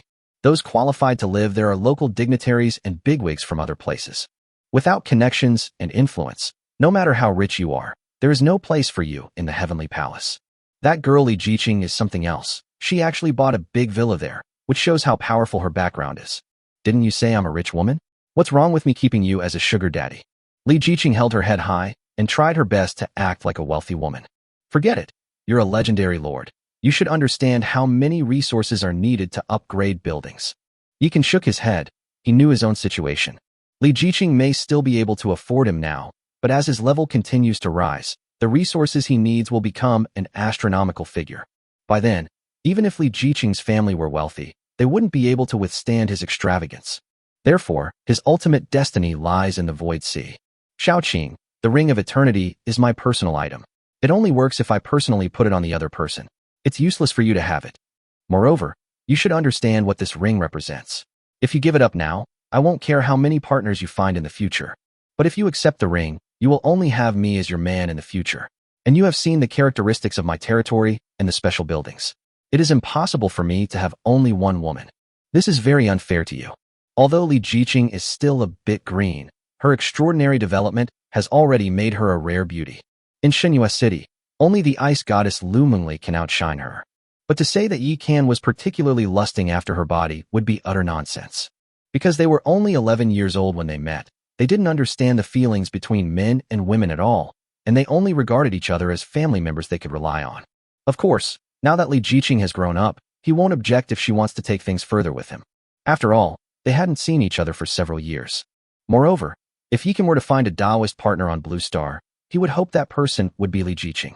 Brother, I don't want anyone but you. No matter how many women you have in the future, this ring must be mine. Li Jiqing hid the ring behind her back, her face filled with determination. The Ring of Eternity is unique in this world. As long as she holds the ring, no matter how many people appear around Yi Kan in the future, she will always be the greatest one. You've got quite a few tricks up your sleeve. Let's go back. Yi Kan naturally knew what she was thinking, but he didn't expose her. Then I'm off. Li Jiqing turned back every few steps, urging, you should also restrain yourself. Don't ruin yourself before you even marry me. I don't want to be a widow. What do you know, kid? Get out of here. Yi Kan was speechless and simply pushed her out the door. At such a young age, he utters such vulgar and offensive language so readily. I wonder who taught him to be like this. You say it's no big deal, but you've still kept their little clay figurines until now. Li Jiqing stood outside the door, pouting and muttering curses. She had noticed it earlier. On Yi Kan's table was the little clay figurine she had made when she was a child. We must become strong as soon as possible. Recalling the time she was forcibly taken away, Li Jiqing gritted her teeth and said, no matter who it is, they won't take me away from them again. She took out a silver chain from her storage bracelet, threaded the ring of eternity onto it, and hung it around her neck. Then he reached out and pressed it, revealing a satisfied smile. This is an exclusive item, and she is not yet qualified to equip it, but she believes that day will not be far off. Chapter 72 The Demon Maid unleashes her power. It's so comfortable at home. After returning to his territory, Yi Kan couldn't help but take a deep breath. Young master is back. When Su Daji, Nuba, Hushime, and Princess Longji saw Yi Kan, they were overjoyed and happily surrounded him. I've been so busy that I haven't had a chance to appreciate the scenery of our territory. Come on, let's go for a spring outing. Yi Kan waved his hand and led Su Daji and the others out of the territory. Today, Fairy Forest covers an area of 2 square kilometers. It is equivalent to a huge rectangle that is 2 kilometers long and 1 kilometer wide, with an area larger than 280 football fields combined. Yi Kan is now a typical wealthy landlord. They left the protective area of the guardian tree and came to the vast outside region. Everywhere here, birds sing and flowers bloom, full of vitality, giving people a sense of prosperity. Yi Kan pulled Su Daji and the others to lie down on the thick, tender grass, enjoying the gentle breeze and feeling incredibly relaxed. After a long while, he reached out and tapped to open the network panel. 500 million? Legendary troop tokens are actually this expensive. He stared at the light screen floating in front of him, hardly believing his eyes. Young master, if a legendary lord can enter the Hall of Legends, how can legendary troop tokens not be expensive? The female demon lay beside Yi Kan, browsing the online store with him, but her little hands were not behaving properly, seeking revenge for the claw attack Yi Kan had inflicted on her last time. That's right. Luckily, we didn't sell them to the multiverse merchant. or we would have suffered a huge loss. Yikan nodded, not caring at all about Nuba's little tricks, since he could get revenge twice as hard when it came to enforcing family rules anyway. He then looked for the Xianbing set and the Zhuke set, but unfortunately, he couldn't find a single one. Young master, the forum says that the set is extremely rare. As soon as it appears, it will be snapped up by the major powers and families, making it very difficult to obtain. Su Daji nestled against Yikan's chest like a docile little pet. In that case, let's auction off the Dark Wizard and the Bloodthirsty Butcher. They're useless to us anyway, so let's exchange them for source crystals to upgrade our buildings. After Yikan finished speaking, he looked at Su Daji and said, Daji, make the arrangements. I want to fight 10 tonight. Young master, 10 in one night is too many. How about we split into 2 groups? Although Su Daji believed in Yikan's abilities, she still felt sorry for her husband. Moreover, she didn't want the elf beauties to have a bad experience, since they were all her sisters, and she would see them all the time. All right. Seeing Su Daji's expression, Yikan didn't say anything more. In the days that followed, Yikan's daily schedule was meticulously planned. Aside from attending classes, he diligently cultivated his territory, his conscientious attitude even surpassing that of an ox. And the beautiful fairies who received his rain and dew did not disappoint him, as they all leveled up under the dual blessing of Moon Goddess Lake and the 3 Lives marriage tree. There was even one person who had an incredible stroke of luck and triggered a rank upgrade. This person is the hunter captain, Oh Huang Katan. During the trial, she perished while saving Yikan, and then embarked on the path of Oh Huang, not only advancing in rank, but also gaining the king's favor. Later, the Eternal Tree underwent a great transformation, and she broke through to the next level, becoming the captain of the perfect hunters. Now, she has become a legendary hunter, envied by all her sisters. In addition, the cute and lively tree spirits also underwent changes under Yikan's care. The general natural power in their attribute panel has actually evolved into 2 life skills, planting and domestication. Perhaps due to their professional advantages, both of their life skills were at level 6 from the start, making them practically super soldiers born for farming. In order to make them become big shots in the farming world as soon as possible, Yikan even had Su Daji adjust the list of concubines, placing these lovely tree spirits at the front. And the tree spirits lived up to the expectations, cultivating new varieties of jade spirit rice and golden millet. According to the Oni maid, these 2 special grains can be brewed into high-quality wine, which can be used to summon heroes at the Dreamy Rouge Pavilion.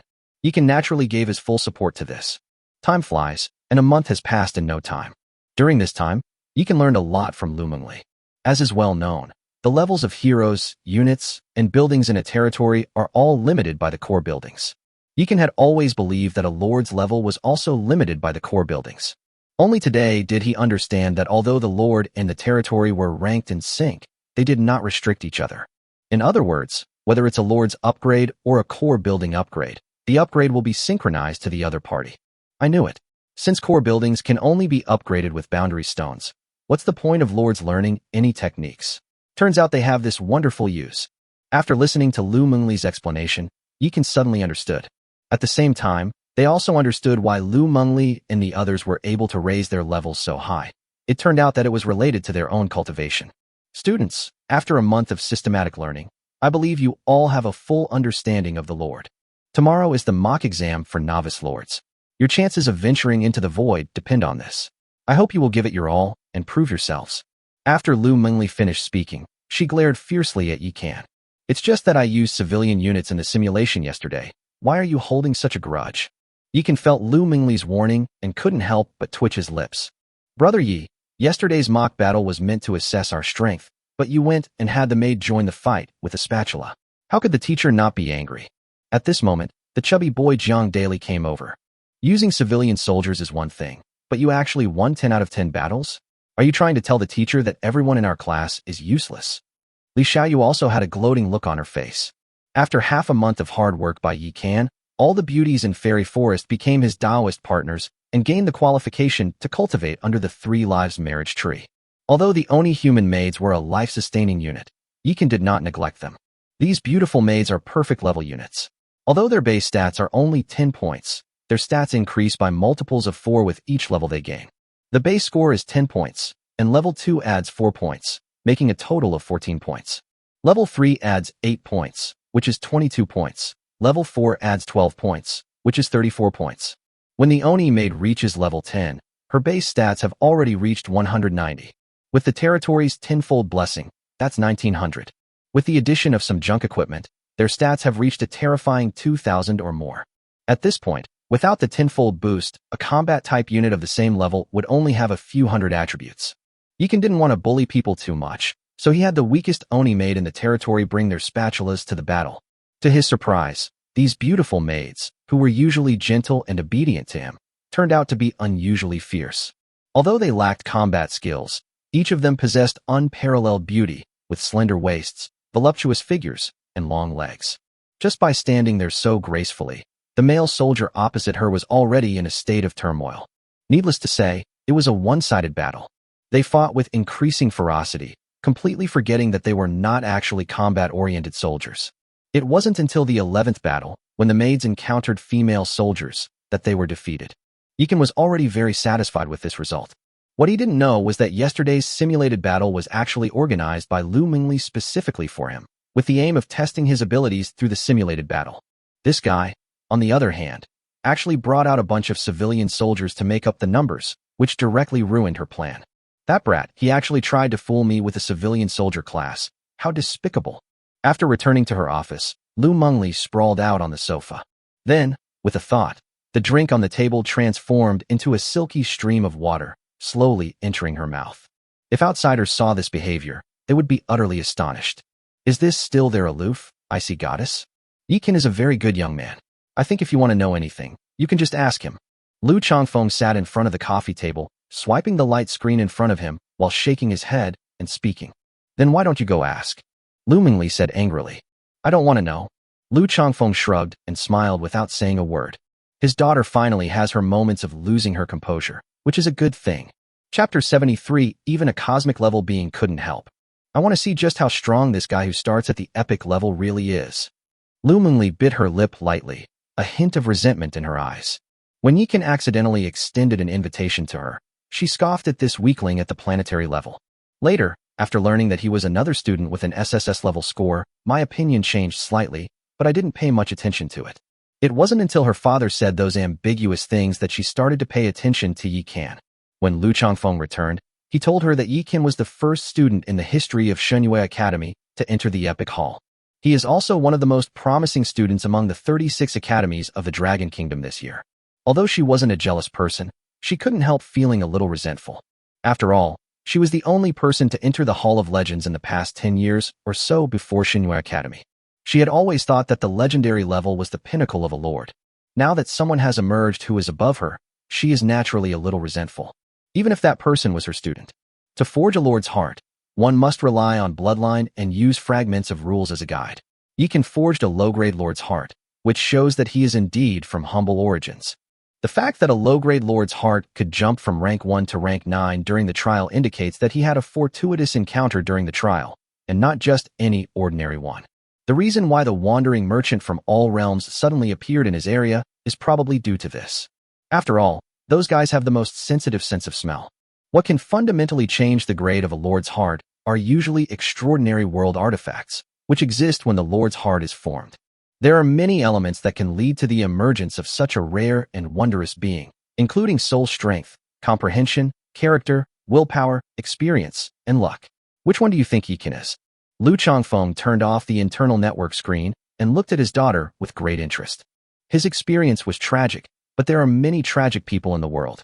Luck is too ethereal and unreliable. Clearly, Lu Mingli attributed Yikan's extraordinary encounter to factors such as his soul strength and his own character. Actually, she was only half right. Yikan's extraordinary encounter was indeed related to the strength of his soul. Having lived 2 lives, his soul was indeed stronger than that of ordinary people. But the most important thing is the experience of being born twice. Everything he has now is a result of the resentment he felt from being a single man in 2 lifetimes. If the Lu family father and daughter knew about this trigger, they would probably both vomit blood on the spot. Because it's just too bizarre and too unfair. On the other side, Yikan had just stepped out of the classroom when he was pinned against the wall by a girl. Little kitten, you're rebelling. When Yikan saw that it was Li Jiqing, he couldn't help but pinch her nose. You promised to come visit my territory, but you've never shown up. And you won't even let me go there. What exactly do you want?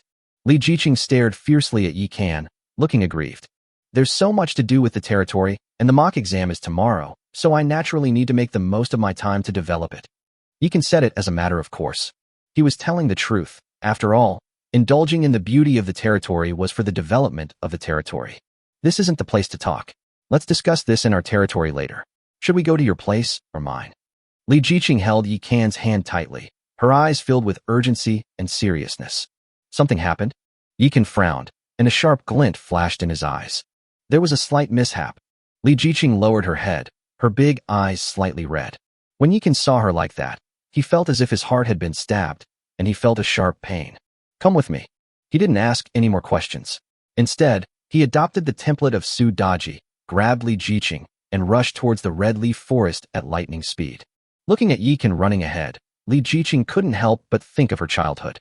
Back when Huang Xingxing and his two companions were chasing after them, he pulled himself along in the same way as they ran away.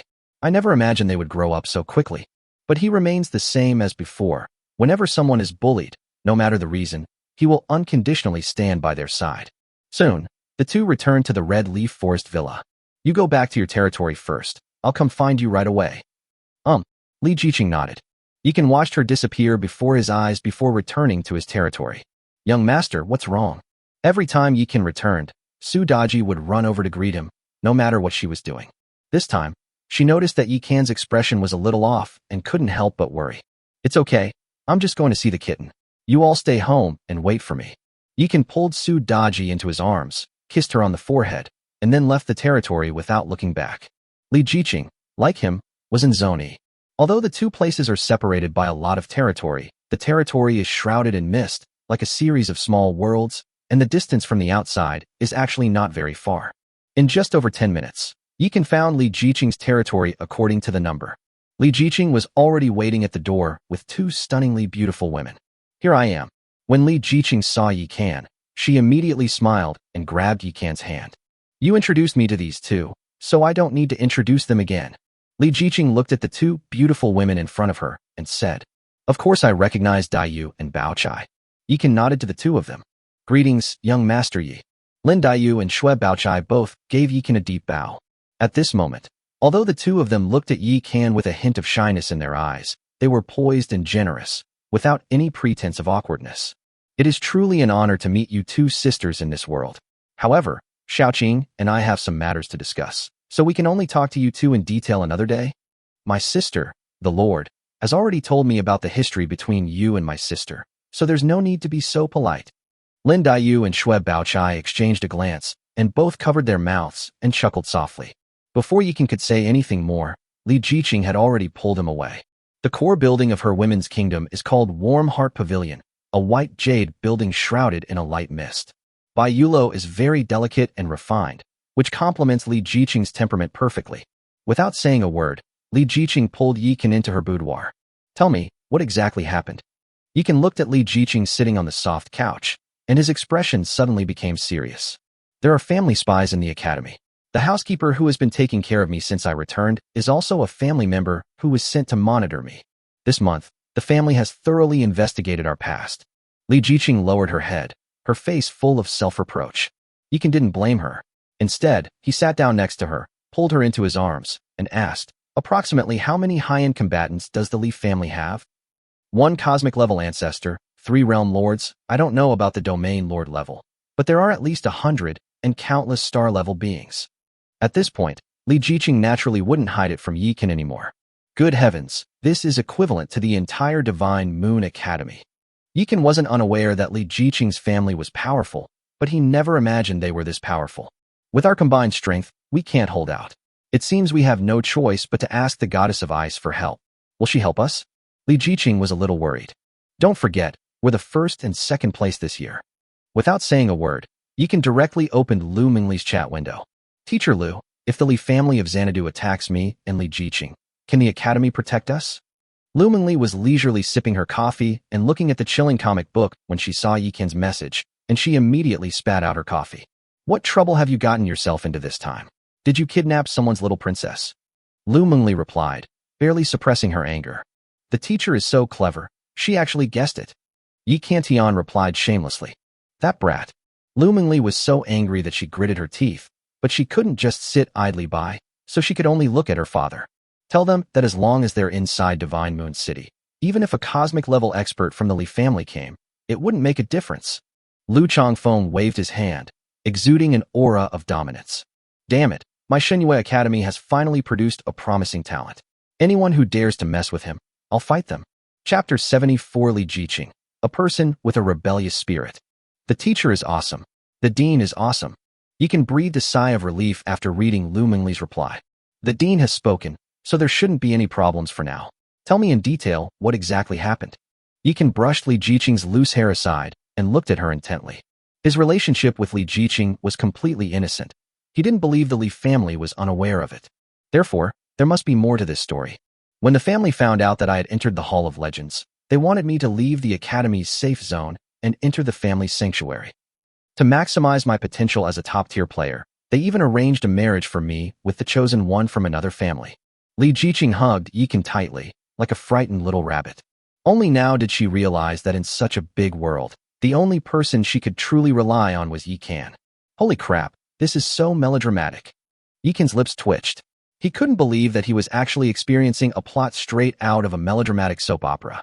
Then he immediately realized what was happening and asked in shock, "Is your Li family that powerful? You even have a sanctuary." After a month of systematic learning, he is no longer the clueless newbie he once was. At least he knew that in order to carve out a safe zone in the endless void, he needed to possess a divine artifact. Of course, the Li family is a very famous family in the Dragon Kingdom. They have businesses in the 36 main cities and the 72 level cities. They have a deep foundation. Once a clan produces a lord of the excellent rank or higher, they will be required to return to the clan and enter the protected area to facilitate unified resource allocation and management. It sounds nice, but isn't it really just for restraint? Yikan curled her lip, somewhat unconvinced. There are bound to be constraints. For example, someone like me who disobeys the family's arrangements will definitely be punished accordingly, and I can forget about the family's resources. Some who seriously infringe upon the interests of their families may even have their territories forcibly dismantled and be reduced to ordinary people. However, there are also many benefits to returning to the family. For example, before descending into the Void Sea, one can rent equipment and rare items from the family treasury. If you have enough contribution points, you can even exchange them for the buildings, troop tokens, and equipment you need. Many people in the clan are desperate to get into the safe zone. After Li Jiqing returned to the Li family, the old folks instilled a lot of things in her in order to cultivate her sense of belonging to the family. Unfortunately, Li Jiqing suffered from cold treatment since childhood because of her parents. Later, he was framed by his own people and had no choice but to flee, where he almost died in Shenhua City. All of this made her extremely disappointed with her family. Moreover, the half-year she spent living in Shenhua City allowed her to witness the true suffering of humanity and the ugliness of human nature. She is no longer the naive girl who is easily brainwashed. It could be said that all the hard work the Li family put into raising her over the years did not give her a sense of belonging to the family. Instead, it fostered a rebellious streak in her. If her family can maintain respect for her and not interfere with her life and choices, she might stay with the Li family. But now that the Li family has revealed their true colors and wants to control her destiny, how could she possibly submit? So, what are you planning to do now? Yikan pulled Li Jiqing up and looked intently into her eyes. When I was little, you told me that my fate is in my own hands, not in the heavens, and I have always kept that in mind. I don't want to follow in my parents' footsteps and hand my fate over to someone else, unless that person is you. Li Jiqing did not avoid Yikan's gaze and said seriously, "You must break through to the stellar level as soon as possible, so that my daughter kingdom can become your vassal territory. A lord must reach the stellar level to claim subordinate territories. To merge with another's territory, one must reach the domain lord level, and the merger must be between the same level or between lower levels." This is why Mengli reacted so strongly when she received Yikan's invitation, because she was 3 whole social classes above Yikan. Subsidiary territories are too troublesome. Why don't we just merge the territories? That way you can also enjoy the blessing of Moon Goddess Lake. Without the constraints of family, we can become Taoist partners directly, and you can even cultivate under the 3 lifetimes marriage tree. Yikan inhaled the scent of her flowing hair, his face serious. In reality, his inner world was not as calm as it appeared on the surface. Although he now had the Academy's protection, he was still uneasy about entrusting his fate to others. The Li family has been operating in Shanghai for so many years. Who knows if they have any other tricks up their sleeve? Merge? You. Just as Li Jiqing was about to say something, Yikan's virtual network received the message. Buzz. With a thought, a network screen appeared before his eyes, the source of the message being the Red Leaf Forest Access Control System. Catch. As Yikan spoke, the light screen immediately switched to the entrance of the Red Leaf Forest. There stood a young woman wearing a pencil skirt and a pink shirt. She had a graceful and slender figure, wore gold-rimmed glasses, and her bright eyes conveyed two words, shrewdness. It's the housekeeper. Li Jiqing tensed up immediately upon seeing the woman. Yikan did not project his own image, but asked directly, "What is it?" "Yikan, I know you are another SSS-level student from Shunyue Academy, but you haven't entered the Hall of Legends, which means you haven't reached the legendary level." "Then what?" Yikan disagreed. "The power of the Li family is beyond what a poor boy from the slums like you can imagine. Whether for your own sake or for Miss Gio's, you should let go, otherwise the consequences will be unbearable."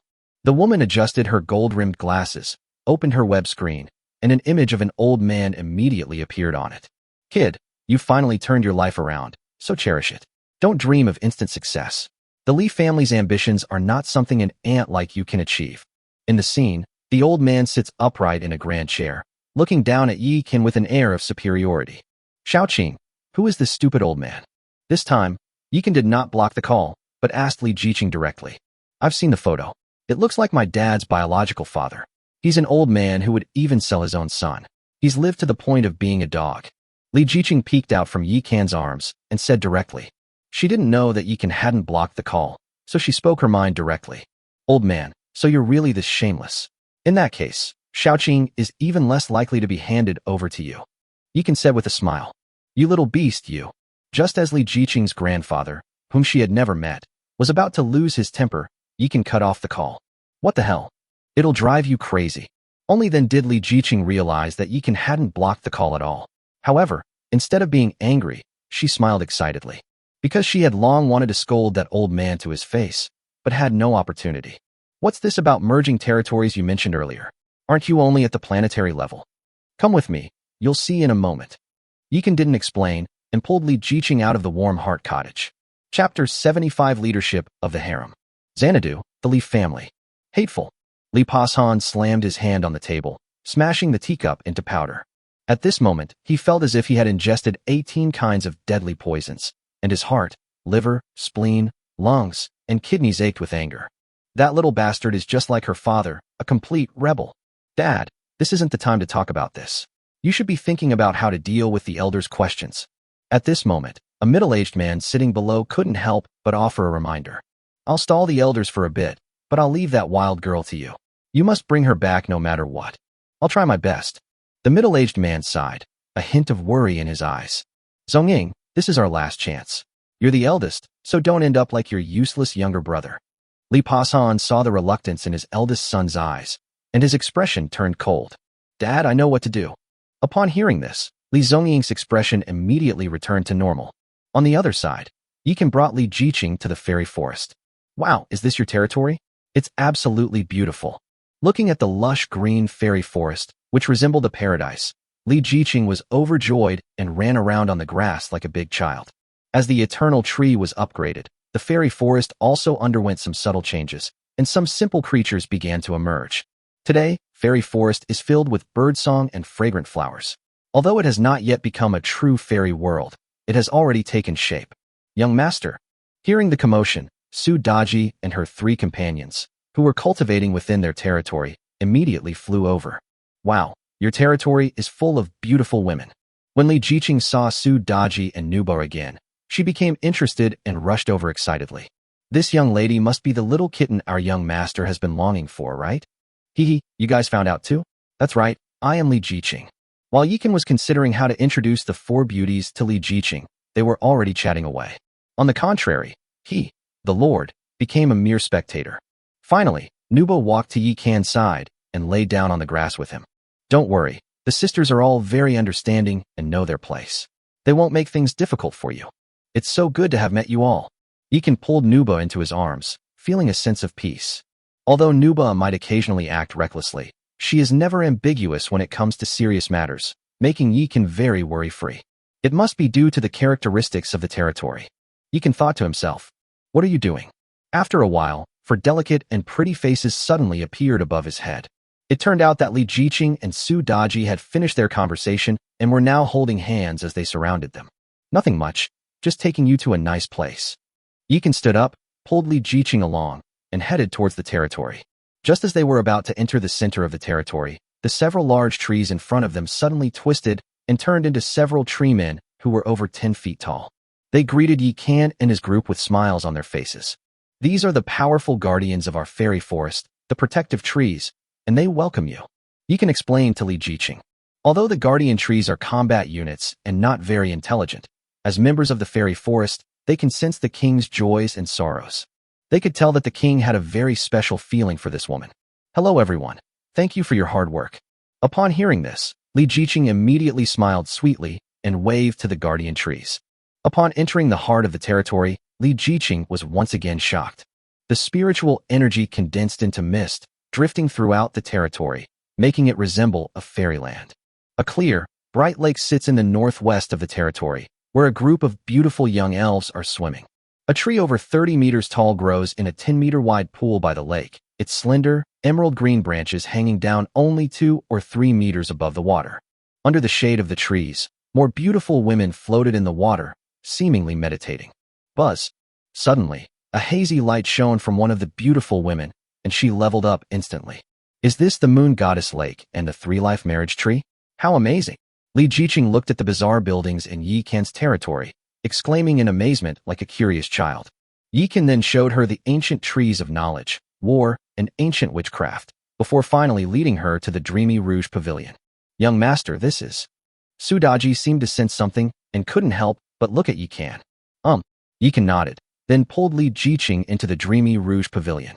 Meanwhile, Nuba, Hushime, and Princess Longji looked at Su Daji, wondering what had happened.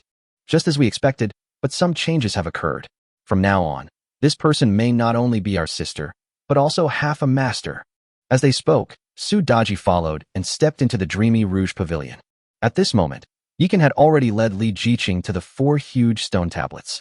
The list of beauties of the heavens, the list of dreamy rouges, the list of nearby beauty, and the directory of pavilions?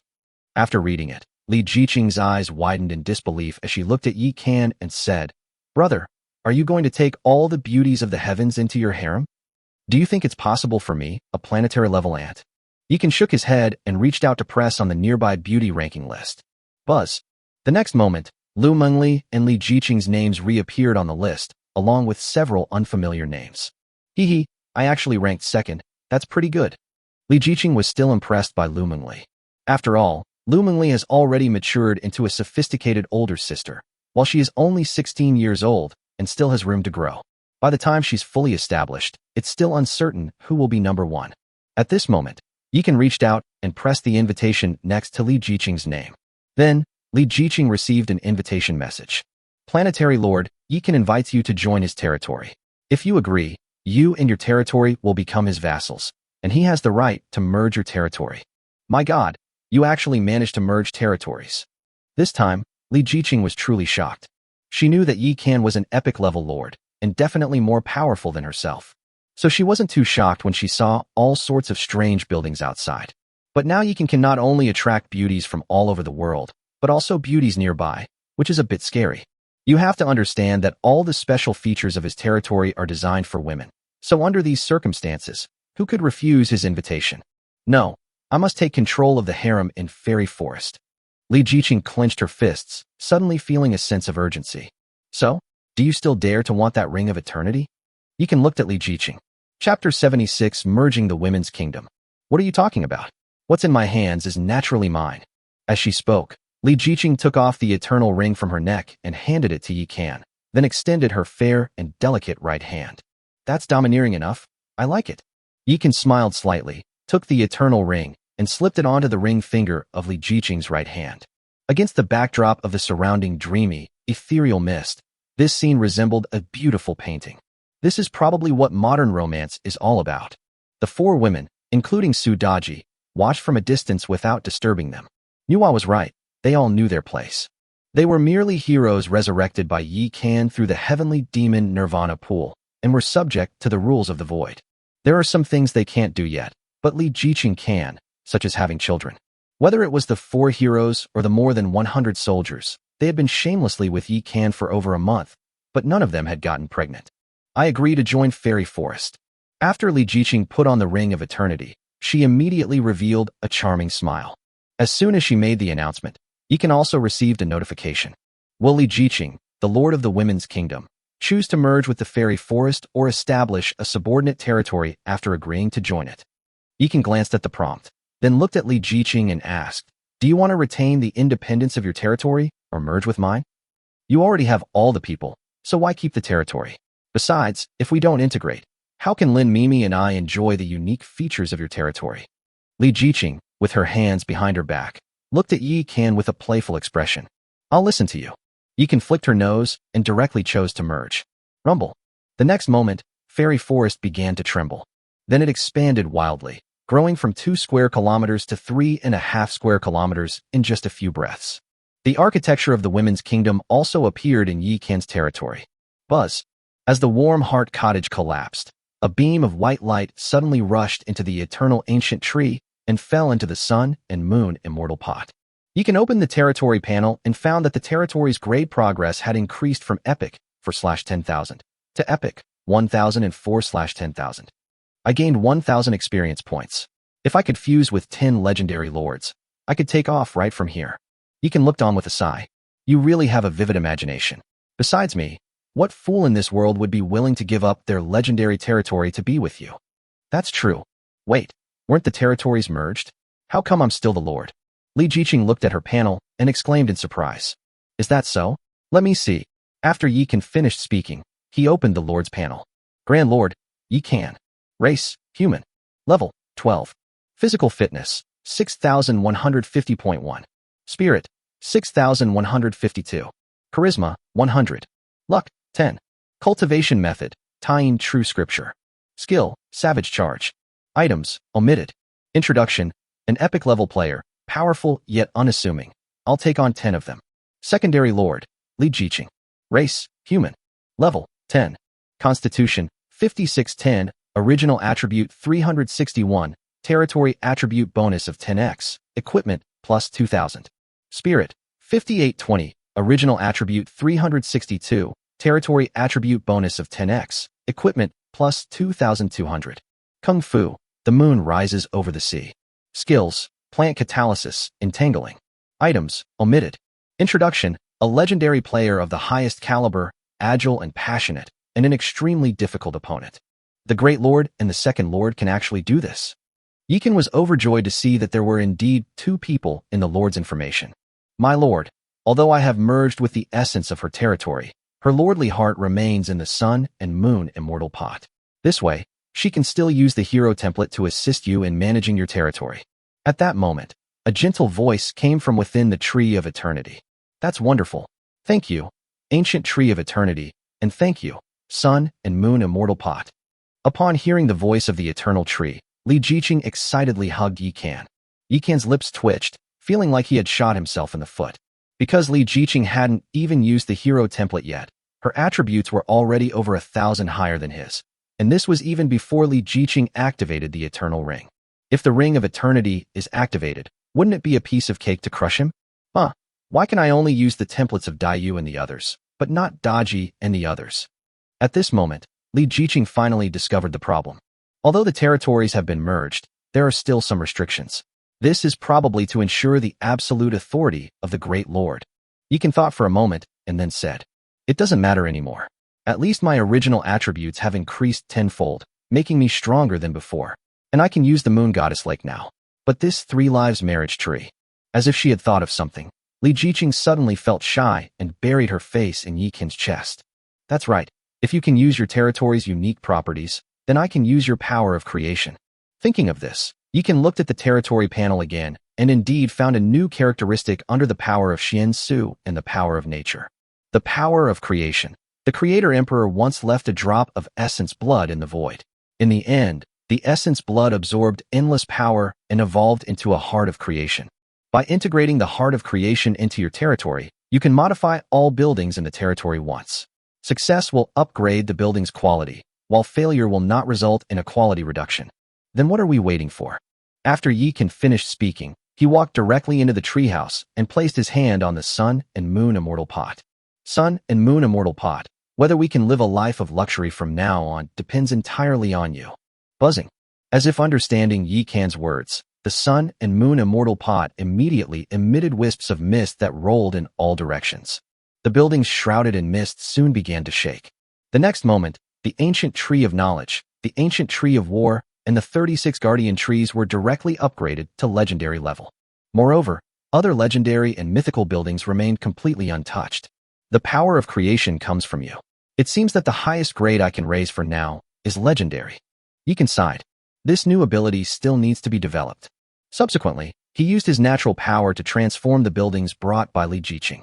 Unsurprisingly, all 20 defensive towers transformed into guardian trees. The Yaksha camp and the Shura camp have been transformed into the Yaksha temple and the Shura temple, respectively, which are now entangled in vines. As for the dream of the Red Chamber, because it is a special building, its grade and appearance cannot be changed. The territory's defenses have been significantly strengthened, and the dryads and hunters have also been enhanced. Yi Kan looked at the drastically changed territory and nodded in satisfaction.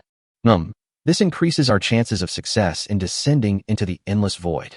Li Jiqing nodded. But before that, there's one more thing we need to do. Yi Kan looked at Li Jiqing with a serious expression. What? Activate your ring of eternity and become the true mistress of the fairy forest. Huh? But it's not dark yet. Li Jiqing peeked her head out from Yi Kan's embrace and said shyly. How about we wait until tomorrow? Yi Kan asked in a low voice. No, let's do it now. After Li Jiqing finished speaking, she immediately shrank back into Yi Kan's arms, looking ashamed to be seen by anyone. After eating several bowls of dog food, a Chinese slang term for witnessing public displays of affection, Su Daji and her companions decided to ignore the situation and went to cultivate at the Three Lives marriage tree. Chapter 77 Sharing Glory and Disgrace, Bound Together in Life and Death. Sister Bao, has our kingdom of women been annexed? Beneath the ancient tree, Lin Dayu gazed up at the colossal tree that soared into the clouds, her heart filled with mixed emotions. In her past life, she lost both her parents and lived as an orphan, eventually encountering a scumbag who broke her heart and caused her to die. I finally have a home in this life, but am I going to lose it again? Sister, there's no need to overthink it. We have a deep connection with young Master Yi, and the relationship between you, my sister, and young Master Yi is also very close, and it goes beyond that. Shui Baochai held a palace fan in her hand, her fair skin as delicate and smooth as a baby's. She possessed a keen and insightful mind, and her understanding of issues far surpassed that of Lin Dayu. But this seemingly frail woman possessed extraordinary abilities. She was adept at manipulating ice and snow. She taught Lin Dayu the frost palm technique. What are the two younger sisters talking about? Just then, Li Jiqing walked over with Yi Kan by her side. When the women of the women's kingdom saw Li Jiqing, they immediately surrounded her nervously, wanting a definite answer. They were all a little uneasy about the sudden and drastic changes in their territory. Having finally been given a new lease on life, everyone cherishes it. Don't overthink it. Fairy Forest and Daughter Kingdom are not being annexed, but rather integrated. As for why Fairy Forest is the main focus, it's because Fairy Forest is a higher-level epic territory. Li Jiqing scanned everyone and explained earnestly. In other words, our current level cap is level 12, and you can now enjoy a swim in Moon Goddess Lake. If you accidentally receive the blessing of the Moon Goddess, you can level up on the spot. As for the function of the Three Lives marriage tree, you should ask Daji and the others yourselves. Whether or not further arrangements are needed is up to you. Li Jiqing kept everyone in suspense, not going into details, and then pulled Yi Kan toward the eternal tree.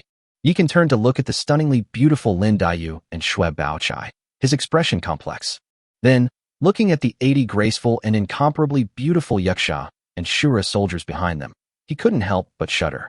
What did young Master Yi mean by that look in his eyes? Even with Lin Dayu's exceptional intelligence, she still couldn't quite see through it all. Shui Baochai lightly covered her mouth with her palace fan, her face slightly flushed, and said, "You'll know later. Come on, let's go and appreciate Moon Goddess Lake." Yes, compared to Fairy Forest, our women's kingdom is indeed a bit poor. You even have to queue to take a bath. Lin Dayu looked at Moon Goddess Lake under the moonlight and immediately smiled. On the other side, Yi Kan led Li Jiqing into his private treehouse. Compared to your Fairy Forest, my kingdom of women is practically a deserted village. Looking at the decorations of the treehouse, Li Jiqing felt as if she were in a dream. The lighting system in Fairy Forest is not modern electricity, but rather glowing plants and flowers. The location of the plants can be changed at will according to the owner's wishes, and the light can also be adjusted according to the owner's wishes. Although it is bright, it is not dazzling. Moreover, the layout and size of the treehouse can be adjusted according to the owner's wishes. The heart of nature contains the origin of the elf world. I am naturally close to nature, and all of this resonates with my heart. Yikan knew that everything he had achieved was the result of a combination of many factors. Although the first 6 years after he arrived on Earth were very miserable, it was all worth it. Now he is ahead of many people. Brother, can the ancient tree see everything inside that treehouse? Li Jiqing seemed to have thought of something and suddenly became a little nervous. Rest assured, in Fairy Forest, I am the Supreme King. No one can pry into my private space, not even the eternal tree. Hee, then I'm relieved. Let's begin. Yikan pulled Li Jiqing into his arms. Be gentle. Li Jiqing's face turned bright red. With such a high level of physical fitness, aren't you ashamed? Yikan was speechless. Let's make this clear first. Neither of us is allowed to use hero templates. Fine, you decide. Although Yikan had already felt Li Jiqing's figure through her clothes, he still couldn't help but breathe rapidly when the two were completely naked in front of each other. Li Jiqing's figure is somewhat similar to Lin Daiyu's. The difference is that Lin Daiyu was ordinary, while she was precocious and shrewd despite her young age. Based on her body proportions, she can already be considered a baby-faced, chubby girl. Although Yikan knew that Li Jiqing had powerful attributes, he was still very careful, worried about hurting her. In the end, Li Jiqing couldn't stand it anymore and took the initiative. But she was still a novice, and even with her powerful attributes, she was no match for Yikan, who was a veteran of many battles. In the end, Xiaobai Li Jiqing was bullied to the point of being powerless to fight back. Of course, she also had a strong learning ability, and soon after, her competitive spirit unleashed its full potential. This night was destined to be sleepless. The next morning, under Su Daji's arrangement, all the members of the Fairy Forest gathered at the cooking tree to hold a grand welcoming ceremony for the beauties of the women's kingdom. The Oni maids also brought out their best food, as well as their freshly brewed wine too. When Yikan and Li Jiqing arrived at the cooking tree, the welcoming ceremony officially began. The members of Fairy Forest and the women's kingdom have officially become one. Compared to the simple and desolate kingdom of women, Fairy Forest is indeed like a fairyland on Earth. Lin Daiyu embodies the natural aesthetic, while Xue Baochai embodies the icy and snowy aesthetic. The environment of Fairy Forest perfectly suits them. After witnessing the blood-burning killing array of the elven warriors, the Yaksha army and the Azura army were filled with admiration and wanted to learn from them. And so, the two territories were happily united. Sisters, Fairy Forest and Daughter Kingdom are just names. From this day forward, we are one family. Let us drink this cup together. Yikan raised the glass cup in his hand. That's right. From now on we'll share honor and disgrace, and depend on each other for life and death. Li Jiqing also stood up. Although she had exhausted herself last night, she was fully recovered after soaking in Moon Goddess Lake for a while, because she has now activated the Ring of Eternity. With the triple blessing of the Moon Lake, the Well of Eternity, and the Tree of Love, even the most severe injuries can be recovered in a very short time. Ultimately, Yikan was the one who was hurt the most. After all, there are only oxen that die from exhaustion, not land that is overplowed. Fortunately, Su Daji remained as considerate as ever, preparing many nourishing and delicious foods for him. Although Su Daji's position has now been replaced by Li Jiqing, Yikan has not neglected her and still pulled her to his side during meals. Li Jiqing naturally had no objection to this. During his period of reflection last night, Yikan told Li Jiqing everything that had happened in the territory so far. Therefore, she knew the significance of Su Daji in Yikan's heart. Daji, the rest is up to you. Today is the mock exam for novice lords, and we can't be absent. After the exams, our official battle will begin, so everyone should be mentally prepared. Yikan reached out and smoothed Su Daji's hair as he spoke. Rest assured, young master, everyone is ready and waiting for your command. Good. Chapter 78, the exam begins. Along the greenway, Yikan and Li Jiqing walked hand in hand, bathed in the morning light. The beautiful scene, brimming with youthful energy, filled the elderly people doing their morning exercises by the roadside with envy. There was a time when they also had such wonderful times. Unfortunately, they were only mortals after all, and could not escape the cruel hand of time. Young man, your girlfriend is so beautiful, you should cherish her. All right, sir. Girl, you must keep a close eye on this handsome young man, lest some vixen steal him away. Don't worry, Grandma, it won't happen. Li Jiqing's eyes smiled like two crescent moons. Praising Yi Can makes her happier than praising her, because it proves that she has good taste. As for the vixen, there's nothing we can do about it. After all, a 1,000-year-old fox spirit was hiding in the fairy forest, and she had already bewitched Yi Can. Fortunately, she returned in time. Otherwise, she would not have been able to take the position of mistress of fairy forest. However, this heartwarming scene did not last long, as an uninvited guest suddenly blocked their way. Uncle. When Li Jiqing saw the person who had arrived, she trembled all over. Yi Can instantly switched to the Nuba template, ready to draw the devouring heaven blade at any moment. Because the person who came was none other than Li Zongying, Li Jiqing's father's half-uncle. A powerful domain lord-level expert. Li Zongying, standing at 1.9 meters tall, wore a black leather coat and, like a small mountain, blocked out the sunlight. That enormous figure put immense pressure on Yi Can and Li Jiqing. Judging from your expression, you probably don't plan to return to the family. Li Zongying remained unmoved, staring blankly at Li Jiqing. Then, he looked at Yi Can and said, "Planetary level, yet your aura is stronger than my niece's. It seems everyone has underestimated you. What do you want?" Yi Can suddenly stepped forward and stood in front of Li Jiqing. This place is only a few hundred meters away from Shunyue Academy. He didn't believe that Li Zongying would dare to make a move, but the two sides were too close. If this guy suddenly makes a move, he really won't be able to stop him. After all, the difference in strength between the two sides is like an insurmountable chasm. Boy, Lu Changfeng can protect you for a while, but he can't protect you forever. There are many things in this world that you cannot even imagine. Even if you enter the Void Sea, you may not escape the Li family's pursuit. You'd better watch yourselves. Li Zongying patted Yi Can on the shoulder, then turned and left. Xiaoqing, what's this guy up to? I don't know, but my uncle was pretty good to me. He came to see me often during the years I went back home. Li Jiqing was also a little confused. Did Li Zongying travel a long way to see them just to intimidate them? This just doesn't look right. Take the exam first. We'll talk about the rest later. Yi Can, having lived two lives, is naturally not as simple as Li Jiqing thinks. From their brief encounter, Yi Can sensed that Li Zongying didn't seem to harbor any hostility towards them. So his sudden appearance this time cannot be viewed in the usual way, but Yi Can still has no clue what he wants to convey. On the other hand, Lu Changfeng and his daughter saw it clearly. Looks like Li Zongying is a traitor after all. Lu Changfeng smiled slightly and said, "Rumor has it that the Li family possesses an ancient bloodline altar. Could the rumors be true?" Lu Mengli turned off the network screen and looked at her father. That's right. Over the years, they have used the bloodline altar to not only stifle some of their own geniuses, but also to eliminate many dissidents. The higher-ups have long noticed them.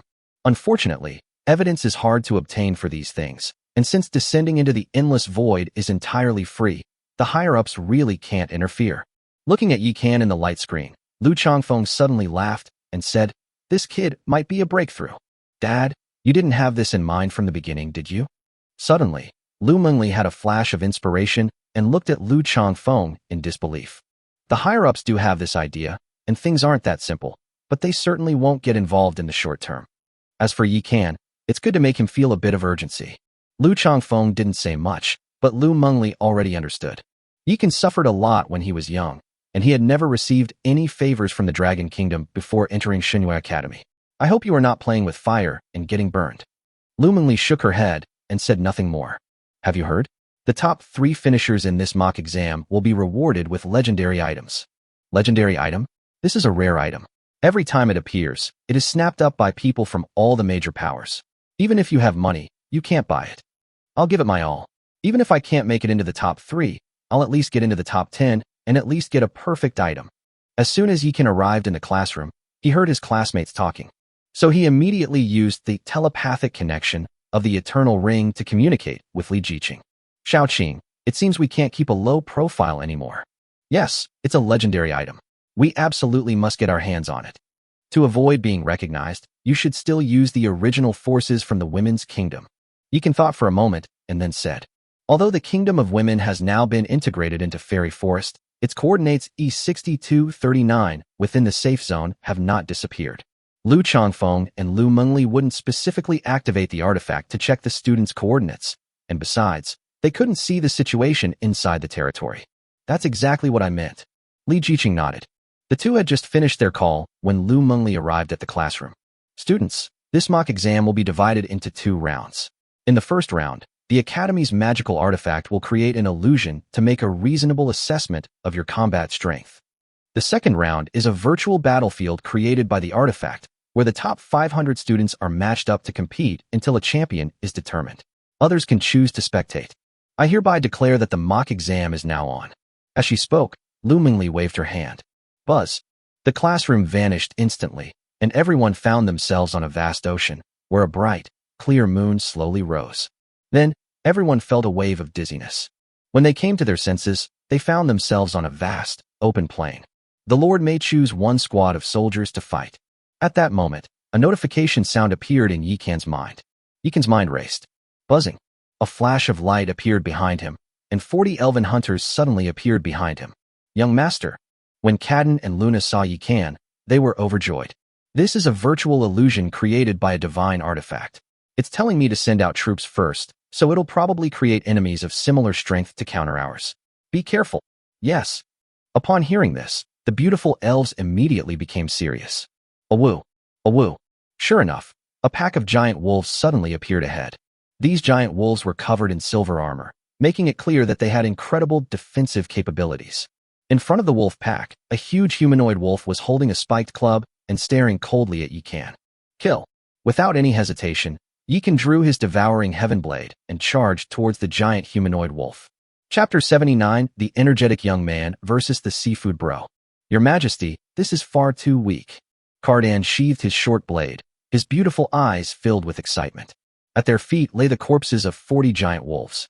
The giant humanoid wolf had its head chopped off by Yikan and was dead beyond any doubt. Exactly, I haven't even warmed up yet. Luna wiped her nose, her playful and adorable appearance putting Yikan in a great mood. You are elven hunters, so killing beasts is a perfect match for you. How could they possibly be a match for you? But don't get too cocky. If I'm not mistaken, this is a level-based game, and even stronger enemies are definitely yet to come. Yikan's guess was indeed correct.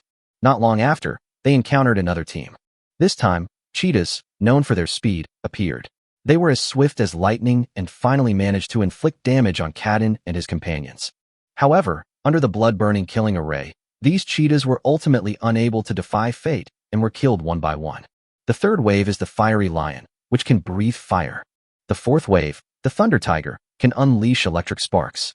By the fifth wave, no more small monsters appeared, but golden monsters such as giant wolves, cheetahs, mad lions, and demonic tigers appeared. This time, the artifact allows Yikan to summon a hero. Buzz. With a thought, Hushime, wielding a death scythe, appeared behind Yikan. It's rare that young master thinks of Shime first. Hushime winked at Yikan, her eyes full of tenderness. Don't underestimate yourself. You're no worse than anyone else. Let's go, let's finish this quickly. Yikan immediately adopted the template of Princess Longji and charged towards the most powerful demon tiger golden monster with the devouring heaven blade. Hushime then unleashed the 9 Phoenix Battle Soul, boosting the team's combat power by 30%. Then, using the 9 Heavens Divine Eye, he saw through the weakness and took down the Mad Lion Golden Monster. Meanwhile, Kadin and Luna split into 2 teams and used the bloodstained killing formation to surround and kill the cheetah and the giant wolf golden monster respectively. On the other side, on the campus intranet, Lu Changfeng, the 3 elders, and many teachers were all watching the battle in the illusion, and their focus was naturally on Yikan and Li Jiqing. Both of these 2 territories must have extraordinary characteristics. Both their heroes and their troops are beautiful women. Judging by this combat power, it must have reached the legendary level. I can understand the hero legendary level, but this unit seems to be almost at the legendary level as well. The teachers watched and discussed at the same time. They could normally discern the level and grade of heroes and troop types through the illusion, but Lu Changfeng, for the sake of secrecy, directly blocked Yikan and Li Jiqing's information. This drove the teachers crazy, but since the other side was the dean, there was nothing they could do. Amazing, you beat the game in just 1/10 of the time. This hurdle will probably eliminate 90% of the students. While the teachers were discussing, Yikan and Li Jiqing had already entered the second battlefield and begun their second battle. This time, it wasn't wild beasts that appeared, but the undead. Moreover, the heroes and troop types selected in the first level could not be selected again, so Yikan chose the elf, witch, and Sudaji. When he finally emerged from the game, he found that half the students in the classroom still had their eyes closed. Those who opened their eyes were all dejected. Needless to say, they were all brutally beaten. Brother, Take a look at the campus network rankings. At this moment, Li Jiqing suddenly contacted Yi Kan through telepathy. When Yi Kan heard her say that he should open it, the corner of his mouth twitched. We got ripped off. We shouldn't have pushed ourselves so hard. Yi Kan was speechless. Unsurprisingly, he and Li Jiqing occupied the first and second places on the combat power ranking, which was perfectly normal. The problem lies in the gap between their combat power and that of the third-ranked player. First place, Yi Kan, combat power 236,885. Second place, Li Jiqing, combat power 189633. Third place, Chao Ritian, combat power 78576. Fourth place, Dong Bud, combat power 77665. It's no use saying anything now. Let's just wait for the second round of matchmaking. Li Jiqing was also speechless. Can't you dogs be a little more capable?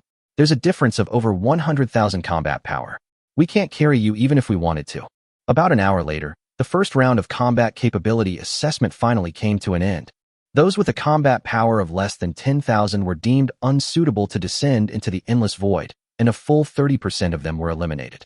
Of course, this assessment of the artifact is only a relatively rational one and may not be accurate. After all, there are still lucky people in this world. Therefore, the Academy only gives a conclusion, advising students to cherish life and not to rashly descend into the endless void to avoid death and annihilation. Whether or not to comply is up to the students themselves. Of course, they will also have to bear the consequences themselves. After a lot of work, the second round of the matchmaking finally arrived. This battle is not a single-player game, but a battle against living people, so the Dean and the three elders will simultaneously activate the divine artifacts to preside over it, ensuring absolute fairness and impartiality. 500 students are matched at the same time, and 250 people are eliminated in the first round. In this kind of competition, besides skill, luck also plays a role. For example, if someone has the ability to enter the top 10 but encounters monsters like Yi Kan and Li Jiqing in the first round, they can only blame their bad luck. Fortunately, the college had a conscience and, after some discussion, decided to remove Yi Kan and Li Jiqing from the list. Once the top 10 are determined, we'll add those two to the final competition. As a result, contestants 501 and 502 became the lucky ones and were added to the team, replacing Yi Kan and Li Jiqing.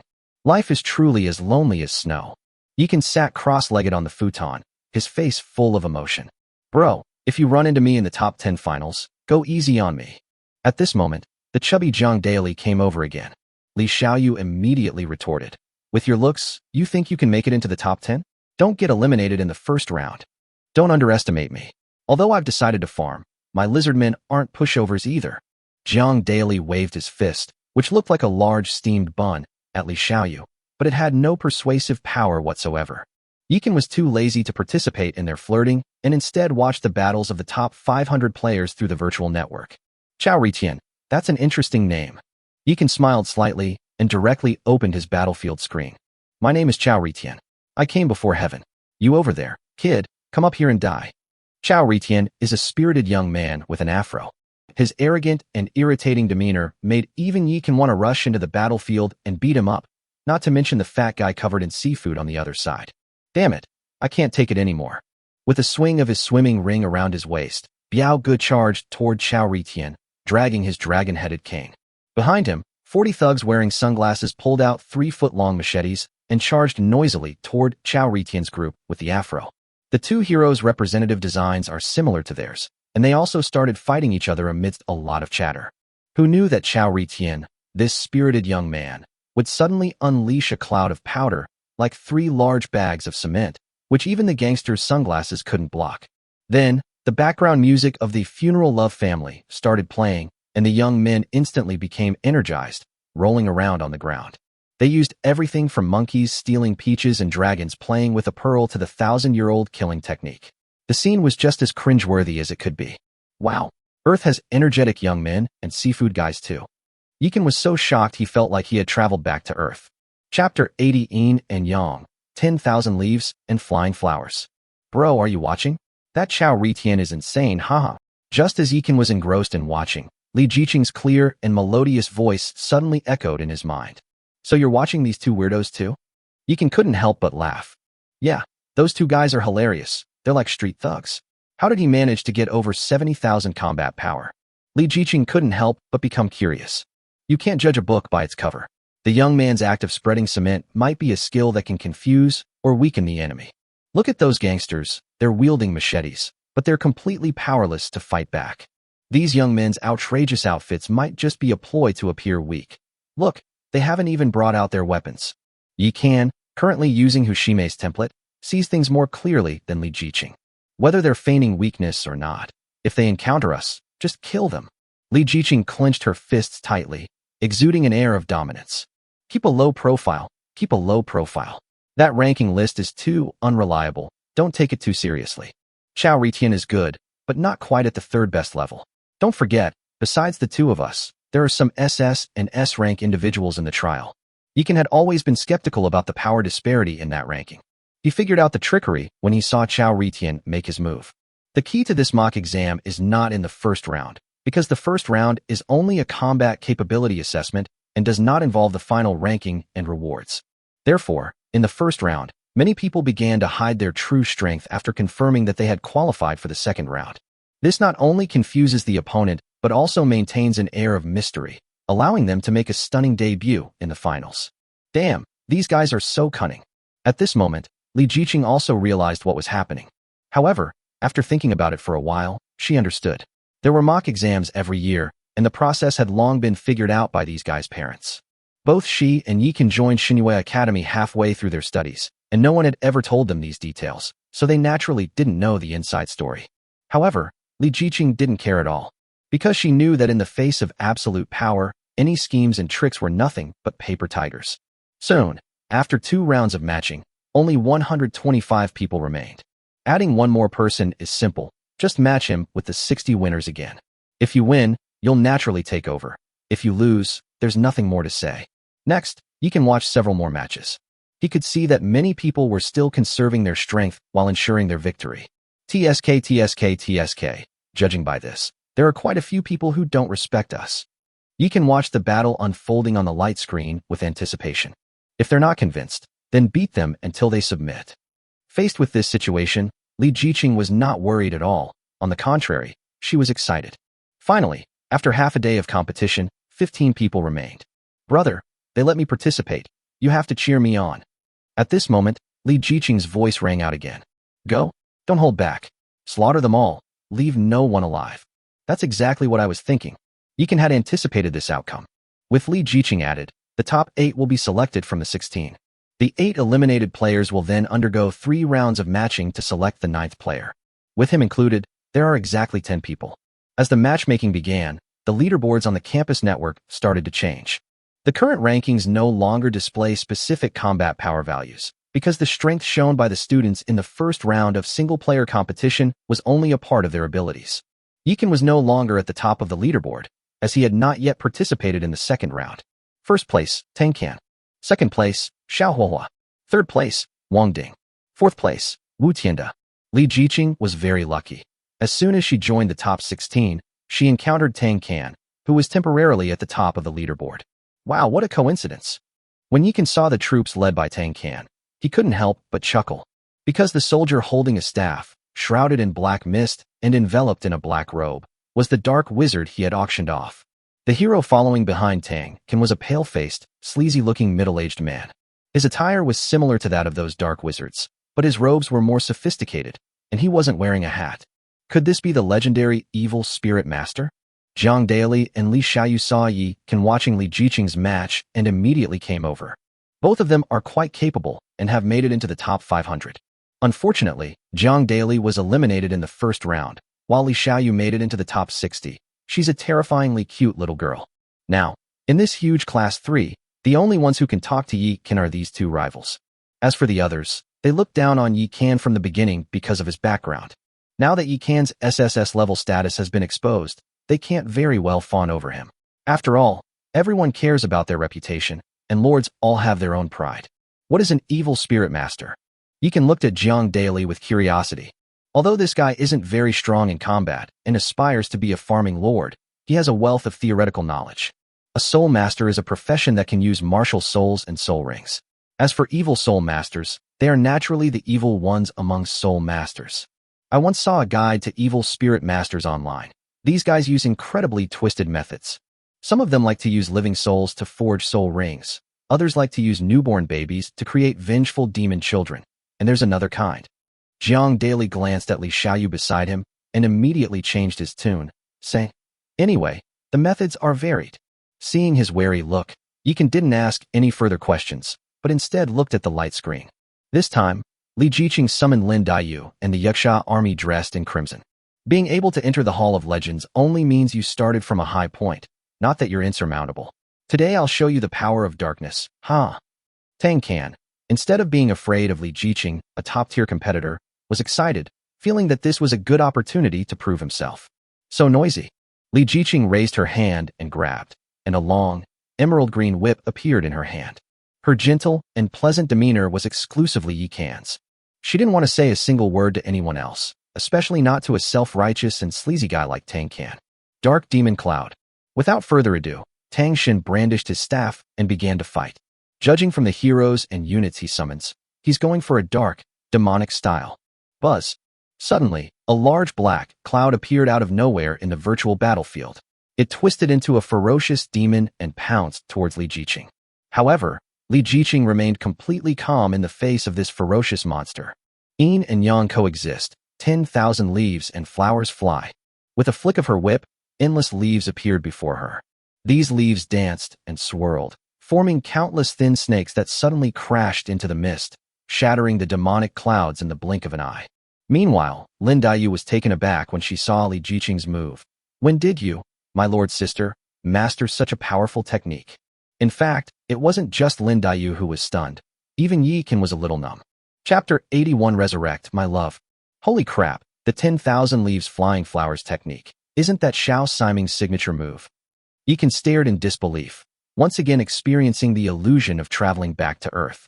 The 10,000 leaves flying flower flow technique transforms the body's magical power into leaves for attack. When unleashed, 10,000 leaves burst forth simultaneously, creating a formidable and powerful attack. In addition, it can manipulate flowers, plants, and trees to restore their vitality, turning leaves and vines into soldiers to wreak havoc on all sides. Yikan remembered that yesterday Li Jiqing only knew two skills, plant catalysis and entanglement. How did she learn the myriad leaves flying flower flow today? Could it be because of their passionate battle last night? Last night, Li Jiqing officially became the mistress of the fairy forest and activated the mythical eternal ring. The origin of fairy forest comes from the elf world and contains the power of nature. Like Lin Daiyu, Li Jiqing follows a natural path, which perfectly suits the fairy forest. It's not impossible that she could have an epiphany overnight. However, just as Yi Qin calmed down, another thunderclap broke out on the battlefield. Buzz. Suddenly, the evil spirit master who was confronting Lin Daiyu floated up, and a spirit ring radiating a strong evil aura appeared behind him. Rise, my love. With a loud shout, a bewitching figure burst forth from the spirit ring. It was a young woman dressed in a black gauze dress, surrounded by black mist, with bloodshot eyes and a ferocious face. Die! She opened her blood-red mouth, revealing a mouthful of sharp teeth, and pounced on Lin Daiyu. When Yi Qin heard the line, "Resurrect, my love," he was so shocked that he almost fell to the ground. What the hell is this? Yi Qin was speechless. Gurgle. At this moment, the chubby boy Jiang Daily swallowed and said, "I wanted to say it earlier, but I was afraid Yuzi would hit me." Speak your mind. Li Xiaoyu kicked Jiang Daily. Clearly, she also wanted to know what that thing was. There are many types of evil spirit masters, the most vicious of which is that guy on the battlefield, known as the vengeful love spirit master. They would separate the souls of those who were devoted to them, then use curse techniques to make them absorb various resentful and malevolent energies, refining them into resentful and malevolent souls, and then integrating them into their soul rings. Although such a soul has lost its intelligence, it retains the love it had for its partner in life and will spontaneously protect its master. In critical moments, the master can even sacrifice vengeful spirits to shield themselves from disaster, essentially giving them an extra life. As Jiang Daily spoke, his gaze toward the evil spirit master was filled with disdain. Such a ruthless person, no matter how powerful, will be looked down upon. He can even kill his beloved. What else is he incapable of doing? Yi Qin was completely stunned. In his previous life, this was just a joke that was being played on. I never imagined that such a thing actually exists in this world. Men really are no good. Li Xiaoyu curled her lip, her eyes filled with disgust. Yuzu, don't start a gender war. There are women among the vengeful spirit masters. Upon hearing this, Jiang Daily immediately became dissatisfied. TCH, you've said everything, and I was referring to that evil spirit master in the arena. Li Xiaoyu pointed to the light screen and said, all right, let's talk about him then. Putting aside the facts, how could that woman fall in love with such a scumbag? Doesn't she do anything wrong at all? Jiang Daily stood with his hands on his hips, looking at Li Xiaoyu with an upright expression. This punch, imbued with primordial power, left Yikan scorched and battered. He turned around, gave the chubby guy a thumbs up, and said, bro, you're awesome. Absolutely. The chubby boy rubbed his nose with his thumb, looking incredibly smug. After arguing with Li Xiaoyu for so long, he also realized the truth. When your strength is not yet sufficient, then you must know how to use magic to defeat magic. On the battlefield, the two sides were still fighting. The battle between the two lords goes without saying. Li Jiqing was already a legendary player before she integrated into the fairy forest in the Daughter Kingdom.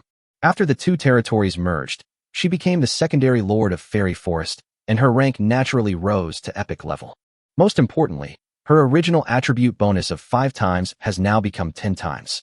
The territory of the women's kingdom conflicted with the fairy forest, so it was covered by the fairy forest. Li Jiqing and Tang Shun were of the same rank, but Li Jiqing's grade was 2 levels higher than Tang Shun's. With the addition of an overpowered piece of equipment like the Ring of Eternity, it would be incredibly easy for her to crush a sleazy guy like Tang Can. As for Lin Daiyu, although she cannot yet use the 10,000 leaves flying flower flow, she does have the skills of catalyzing plants and entanglement. With the ice and fire palm technique she learned from Shui Baochai, she was able to overpower the vengeful spirit master. After all, a 10-fold attribute boost is no joke. But the Yiksha army is much more formidable. They learned the blood-burning killing array from the elven hunters overnight. Although their compatibility was still low, they were already able to condense battle spirits. The dark spells unleashed by the dark wizards couldn't even stir up a ripple, let alone tear apart the blood-burning killing array. Kill. With a furious roar, the Yiksha army unleashed their spears, instantly blasting apart the fragile front line of the dark wizards. How is that possible? Only then did the dark wizard realize the gap between the two sides and wanted to widen the distance. Unfortunately, it was too late. The Yiksha army, having gained the upper hand, charged madly towards the dark wizard like a moving ball of fire. With this shift in power, they were the first to finish the battle. Impossible. How could the difference be so huge? Tang Shun, who was being subjected to the relentless barrage of flying petals and the pain of being sliced into 1,000 pieces, completely broke down. He's the top guy on the leaderboard. Moreover, it possesses legendary heroes and units. Even if it can't defeat a legendary lord, it shouldn't be suppressed like this. TCH, so-called dark power? Bah. Seeing Tang Can's pathetic state, Li Jiqing immediately lost interest and simply clenched her jade hand. Bang. With a loud bang, Tang Shun in the virtual battlefield exploded, bringing the battle to a close. Thus, the top 8 were determined, with Li Jiqing temporarily in first place. Tang Can, having lost, could only slink away to compete with the other 7 losers for the final spot. Brother, how's my Manhwa flying flower style? After Li Jiqing left the virtual battlefield, she immediately communicated with Yi Kan through telepathy. Xiaoqing, did you travel here from Earth? Yi Kan finally couldn't suppress his curiosity and asked directly. Earth? Time travel? What the heck? Li Jiqing was completely bewildered, not knowing what Yi Kan was asking. Do you know the Yin-Yang school among the 100 schools of thought? Do you know a great beauty named Xiao Siming? Yi Kan was still unwilling to give up and asked in a serious tone. I don't know, I don't recognize him. Brother, are you all right? Li Jiqing sensed something was wrong with Yi Kan and couldn't help but feel a little worried. No, it's nothing. Yi Kan frowned and muttered to himself. Could it really be a parallel universe? Impossible. Chapter 82 Battle Chi transforms into a horse. While Yi Kan was filled with doubts, the competition was quietly underway. By the time he came to his senses, the last spot in the top 10 had been decided. Tang Shun cut through everything in his path and achieved final victory. However, after being beaten by Li Jiqing, he lost his previous high spirits. Now, the competition among the top 10 will begin. Contestants, please enter the arena. As Lu Chongfeng's voice rang out, Yi Kan also began to focus his mind and, guided by the Songhai Manhwa diagram, entered the virtual battlefield. This time, his opponent was a guy named Wu Tianda. I surrender. Just as Yi Kan summoned the female demon and the elf hunter in preparation for a major battle, Wu Tianda surprisingly surrendered. That's terrifying. It's one thing for the hero to be legendary, but the one leading the unit is also legendary. This is just too much. Wu Tianda looked at Yi Kan as if he had seen a demon. Although his rank isn't great, he has the true sight skill, which allows him to see through opponents no more than 10 levels higher than himself. What a waste of time. Nuba ran out excitedly, but her long-brewing fighting spirit couldn't find an outlet, and she immediately looked annoyed. Don't be angry, we'll call you for the next game. Yi Kan smiled slightly at her, and then exited the virtual battlefield. After a fierce competition, the top 5 were finally determined. Yi Kan, Li Jiqing, Xiao Huahua, Tang Kan, and Wang Ding. At this stage of the competition, matchmaking is no longer necessary. Because whether it's the 1st to 5th place or the 6th to 10th place, everyone has to play 4 games. Yi Kan's first opponent is Xiao Huahua, who is currently ranked 3rd on the list. 30 years east of the river, 30 years west of the river. Never underestimate a young man's potential. Today, I, Xiao Huahua, will prove that even if I don't enter the Hall of Legends, I am still the #1 student in this year's academy. As soon as Yi Kan entered the arena, he heard those familiar lines and couldn't help but gasp, muttering to himself. A Dozong powerhouse, terrifying indeed. Xiao Huahua, are you sure your name is Xiao Huahua and not Xiaoyan? Yi Kan looked at the boy opposite her who was carrying a black door panel on his back, his eyes filled with question marks. If this really is a parallel universe, then he needs to be careful. Because there's a very likely old man living inside that guy's ring, and he's a master of fire. My friend, don't talk nonsense. Although the trial has lasted for far less than 30 years, I am no longer the same person I was before. There is only one person qualified to be my opponent, and that is Li Jiqing. You are not worthy. Xiao Huahua removed the door panel, pointed at Yi Kan with a disdainful look, and acted like he was the most important person in the world. Good heavens. It was only then that Yi Kan realized that what he was carrying was actually a kitchen knife the size of a door panel. As expected of a weakened version of the Flame Emperor, his arrogance is practically identical. Yi Kan gave Xiao Huahua a thumbs up, then suddenly turned it down. Roar! In an instant, a chill swept across the land, and a ferocious water dragon appeared out of thin air, roaring as it lunged at Xiao Huahua. Yi Kan assumed that Xiao Huahua was good at fire-type skills, so he used Princess Longji's template. Whoosh! The next moment, Xiao Huahua flashed, dodging the attack of the water dragon technique, and instantly appeared above Yi Kan's head, slashing down with his sword. He even learned the 3,000 thunder movements. Awesome. Yi Kan spun around, casually pulled out a spiked club, and hurled it. Clang! With a loud bang, Xiao Huahua was instantly transformed into a cannonball, flying backward and leaving 2 lines of blood in the air. That was spilled from the crack in his tiger's mouth. Damn it! How can this guy's strength be so terrifying? Xiao Huahua plunged his knife into the ground and retreated dozens of meters before barely managing to stop. Only then did he realize that this guy was no ordinary character either, and his attributes were far superior to his own. Then, Xiao Huahua raised his right hand. Just when Yi Kan thought he was going to surrender like Wu Tianda, he suddenly roared. Battle Chi transforms into a horse. Buzz! A flash of white light appeared, and endless energy gathered, quickly coalescing into a white horse. Whoosh! Xiao Huahua leaped up, mounted his white horse, and began circling around Yi Kan. If we can't compete in attributes, then we'll compete in speed. With the blessing of the 3,000 thunderclaps, Xiao Huahua's terrifying speed was like a white circle surrounded by lightning, making his figure completely invisible. Battle aura, transforming into a horse. Could it get any more outrageous? Looking at these familiar elements from his past life, Yi Kan was already starting to lose his composure. He clutched his stomach, trying hard to suppress his laughter. Although you have powerful attributes, you can't catch me because you're not as fast as my horse. Xiao Huahua thought Yi Kan had been hurt, and immediately became smug. However, the next moment, Yi Kan, who had switched to the Su Daji template, was lifted into the air by the demonic wind. Xiao Huahua, do you know anything else, like transforming your battle chi into wings or something? Don't you think this horse transformation is a bit too weak? It doesn't suit your status as a master at all. Yi Kan watched Xiao Huahua running around with great interest, wanting him to demonstrate his battle chi wings on the spot. It's just wings, no big deal.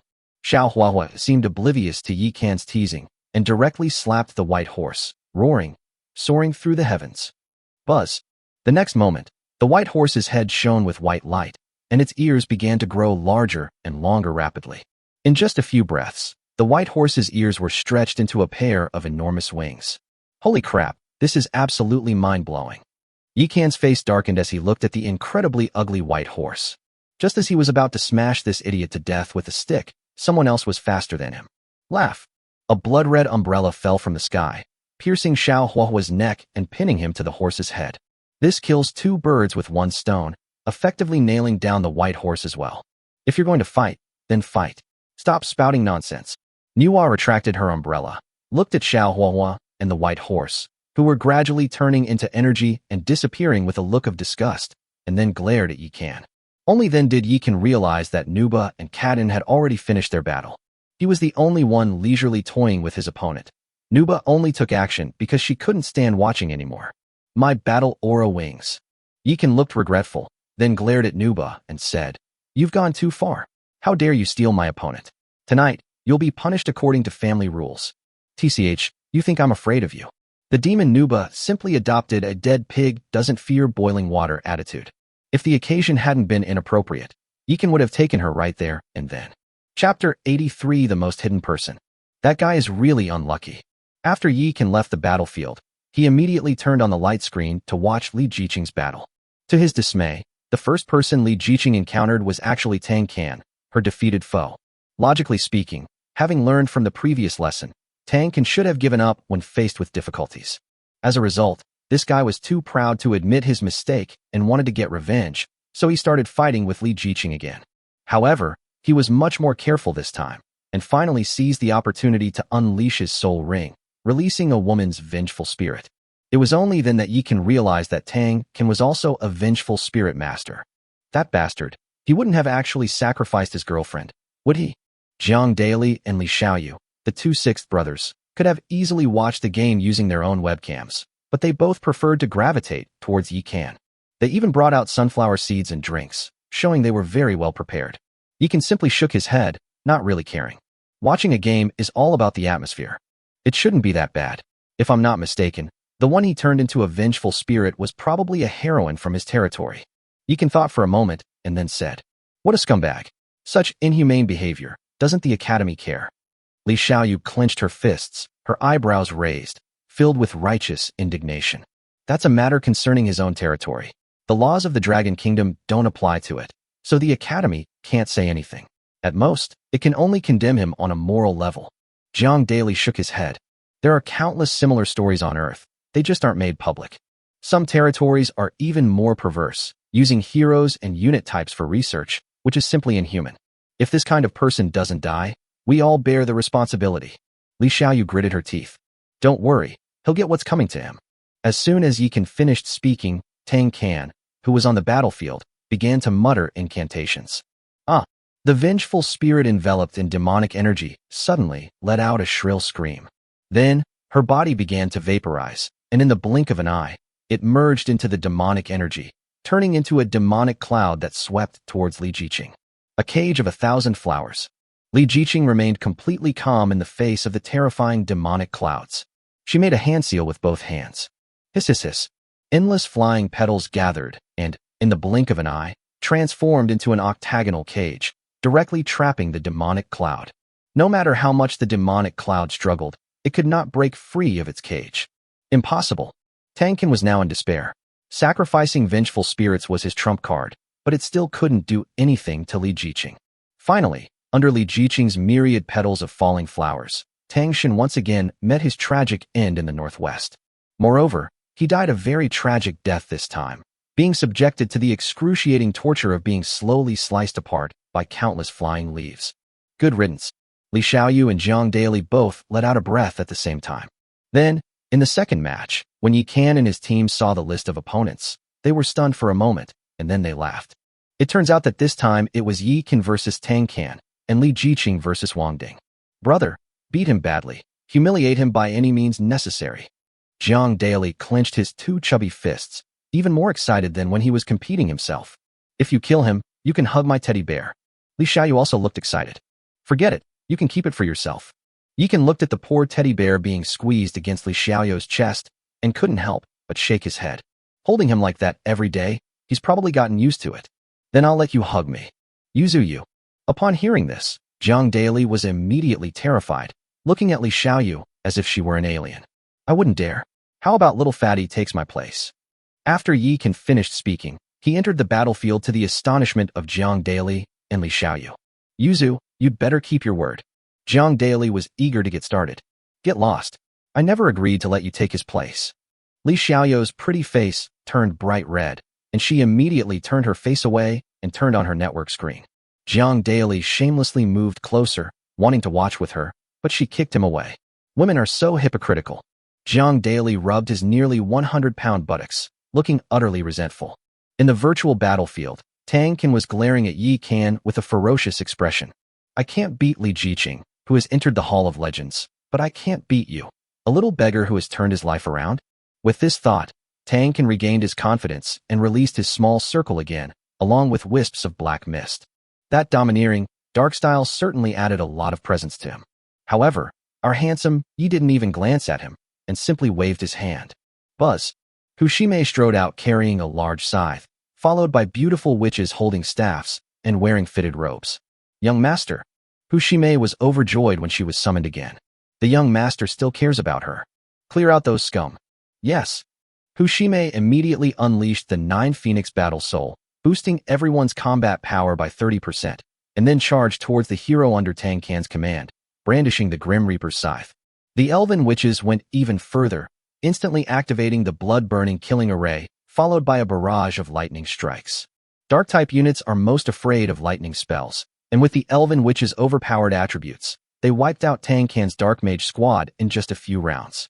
Tang Qin saw Yi Kan wipe out his men with a wave of his hand, and Yi Kan never even look at him directly. This blatant contempt made him feel an extreme sense of humiliation. This is outrageous. Tang Qin activated the small black circle and charged towards Yi Kan with a trident that was filled with black light. Before he could even get within 10 meters of Yi Kan, a large scythe fell from the sky and hooked his shoulder. Laugh. Blood splattered everywhere, and Tang Qin was instantly transformed into a one-armed old man. Enraged, Tang Qin brandished his trident and charged at Hushime with one hand. Hushime had clearly received some kind of hint from Yi Kan, and instead of killing him outright, she played a game of slow slicing, cutting Tang Qin's body piece by piece. Tang Qin, having been so humiliated, had long since gone mad, only wanting to devour Hushime to vent his anger. In the end, however, he was chopped into a human pig and fell to the ground. At this moment, Yi Kan walked up to him and said coldly, "How you manage your territory is your own business. However, a person who has lost his humanity will eventually reap what he sows. You'd better watch yourself." After Yi Kan finished speaking, he withdrew from the battlefield. He didn't make a move from beginning to end. It was at this moment that the people of Shunyue Academy learned the truth. The strongest freshman this year isn't the legendary Li Jiqing, but this guy named Yi Kan. After Yi Kan opened his eyes, Jiang Daily and Li Xiaoyu immediately came over. Li Xiaoyou's pretty face flushed red, and she hesitated to speak. Jiang Daily looked on with anticipation. However, Yi Kan didn't take the previous joke to heart at all. Instead, he opened the light screen and started watching the battle between Li Jiqing and Wang Ding. But what they saw was Li Jiqing's solemn expression. Not far from her, the king cauldron floated in the air, as if standing on the tip of the wind, his long robes fluttering, looking quite majestic. So this guy was the one who was hiding the deepest secret. Yi Kan's eyes narrowed slightly, like those of a seasoned old fox. Chapter 84 Wang Ding's Frustration. Li Jiqing, does my weapon look familiar? Wang Ding twirled his spear, and suddenly a silver light shone from his body, instantly transforming his casual clothes into armor. How did you end up with the kamikaze suit? After Li Jiqing saw his equipment, her phoenix eyes almost spit fire. This equipment was her father's keepsake, originally intended for her. When she returned to her family, she asked about it, and the family said that the equipment had been lost, but now it was in this guy's hands. The Divine Wind set is a legendary set of equipment, consisting of 14 pieces. Once you collect them all, you will not only obtain a set of the Divine Wind Spear technique known for its speed, but you will also activate the Divine Wind power of the set, allowing you to walk on flat ground in the air. Guess. Wang Ding smiled coldly and directly used the move, Rainbow Piercing the Sun, to stab at Li Jiqing's throat. So fast.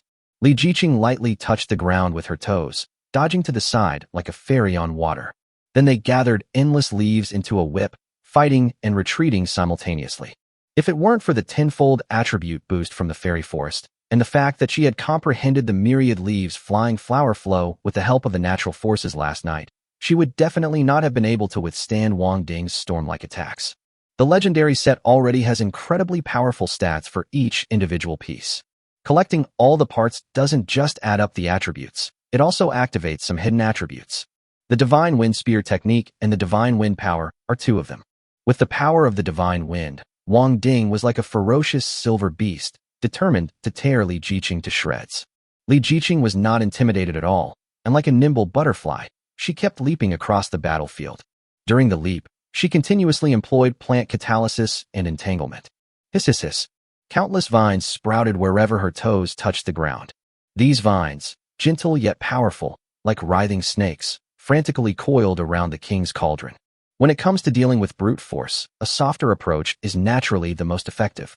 At this moment, Li Jiqing also thought of Wang Ding's identity and couldn't help but sneer. I know, you're a dog raised by the Li family. Court death. Upon hearing this, Wang Ding's eyes turned bloodshot, and a murderous intent filled the air. Their ancestors were once worshipped by the Li family. Unfortunately, after that ancestor died, the Wang family declined and eventually even became servants of the Li family. To make a living, his parents had no choice but to send him to the Li family's den of wolves, where he was trained to be a wolf cub who only knew how to bite. Wolf cubs is the term used within the Li family to refer to them, and it is filled with the Li family's arrogance and contempt. Outside, their reputation is even worse. They are called bastards. This is a disgrace branded on them, so anyone who dares to call them bastards to their face is an enemy to be fought to the death. He originally planned to just defeat Li Jiqing and be done with it, since Li Jiqing was practically his master. But since this bitch dared to humiliate him like this, he had no choice but to accept it. Roar! Wang Ding roared. His muscles suddenly bulged, and a faint layer of blood aura emanated from his body. Whoosh! The next moment, he transformed into a blood-red shadow, smashing through the vines with devastating force as he charged toward Li Jiqing. There are even secret techniques to enhance strength. Although Li Jiqing was fast, she paled in comparison to the power of the Divine Wind. She tried to create some distance, but Wang Ding rushed in front of her in the blink of an eye. Die! Wang Ding suddenly swung his spear, aiming for Li Jiqing's heart. For a mage, being approached by a warrior is fatal. However, at this critical moment, Li Jiqing pulled out a long, blood-red spear and suddenly pointed it at Wang Ding's Divine Wind Spear. Bite! With a tremor, the two immediately separated. How is that possible? Wang Ding was stunned when he felt Li Jiqing's terrifying power. He was wearing a full set of legendary equipment. Even if Li Jiqing was incredibly talented and wealthy, it was impossible for her to collect a set of legendary equipment in just 1 month. But Li Jiqing's strength was actually comparable to his? Is this the true strength of a legendary lord? However, Li Jiqing didn't waste words with Wang Ding, but instead took advantage of the moment he was stunned to create distance between them. At the same time, it frantically urged the plants to surround him with a reckless attitude.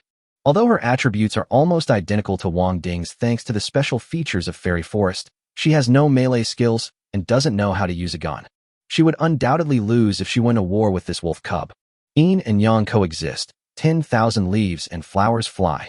As the endless vines enveloped Wang Ding into a large ball, she began to unleash the myriad leaves and flying flowers technique, attempting to slowly torture Wang Ding with the ubiquitous leaves and flying flowers. Shaoqing, if this doesn't work, admit defeat immediately. At that moment, Yikan's voice suddenly rang in her heart. The Ring of Eternity is a mythical level equipment, one of a kind in the world. Its telepathic skill can ignore time and space, allowing couples to communicate without barriers. Even under the cover of the moon over the sea painting. Bang! As soon as Yikan finished speaking, the giant ball of dust on the battlefield exploded. Wang Ding was covered in blood, his bloodlust soaring to the sky, like a mad beast, charging towards Li Jiqing in a manner that was almost self-destructive. I surrender.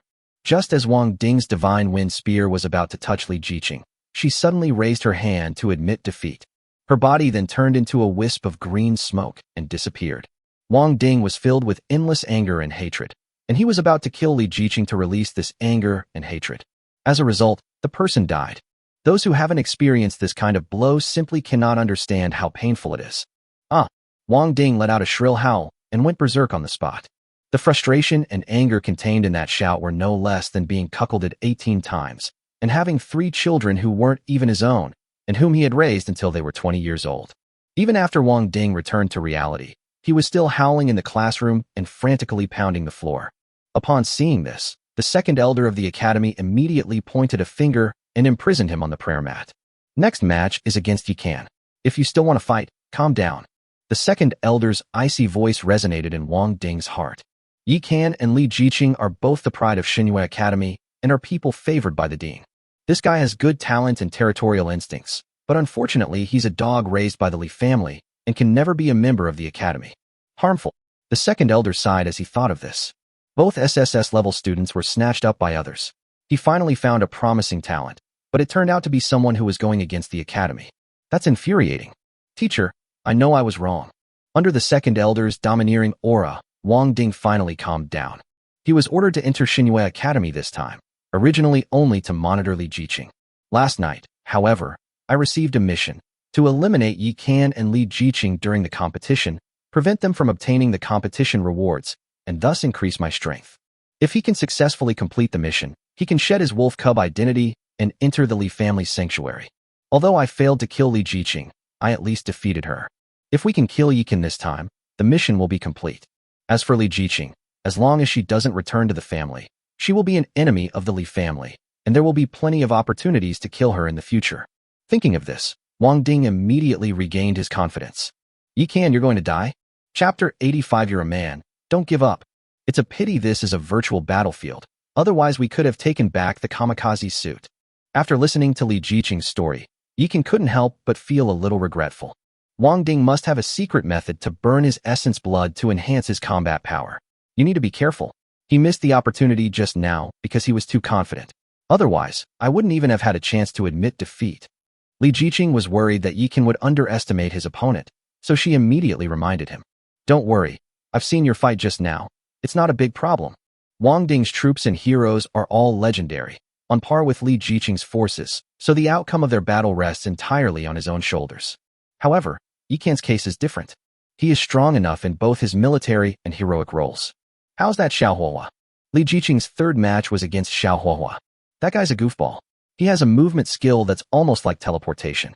Just be careful of him. The rest is up to you. Now that you've said that, I feel more confident. After chatting for a while, the third battle finally began. The third battle is about to begin. Everyone hurry up and place your bets. After Yi Kan killed Tang Kan, the quick-witted Jiang Daily started betting in the class group. Although Yi Kan has demonstrated his strength to the world, many people still do not have a high opinion of him. This is because Wang Ding not only possessed a complete set of legendary gear, but also defeated the only lord from Xinyue Academy to enter the Hall of Legends. Buzz. With a flash of light, Yi Kan appeared in the virtual battlefield with Su Daji and the Elf Witch. He's just a little beggar who almost starved to death in the wilderness. What's he pretending for? Wang Ding felt a surge of displeasure upon seeing Yi Kan's composed demeanor. That's still better than being someone else's dog. Yi Kan's casual remark dealt Wang Ding a critical hit of 100,000 points, and it even had a bleeding effect. You. Sure enough, Wang Ding choked so badly that his heart, liver, spleen, lungs, and kidneys all ached. People who are dogs hate being called dogs the most. Especially for young men like Wang Ding. Saving face is the most important thing. What do you mean, you? Come and bite me if you dare. If it weren't for wagging your tail to your master and getting this fur, do you think you'd be qualified to stand in front of me? Yi Kan originally wanted to use the Devouring Heaven Blade, but after thinking about it, he decided against it. The Devouring Blade is a weapon that grows with its attributes. It's best to expose it as little as possible. So he took out a huge black iron mace. He got quite a few of these from opening treasure chests.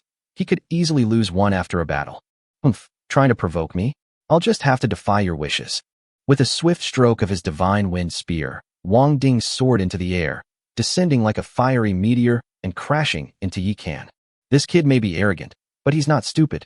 Having learned from his experience fighting Li Jiqing, he wasted no more time and immediately unleashed his secret technique, intending to severely injure Yi Kan with lightning speed.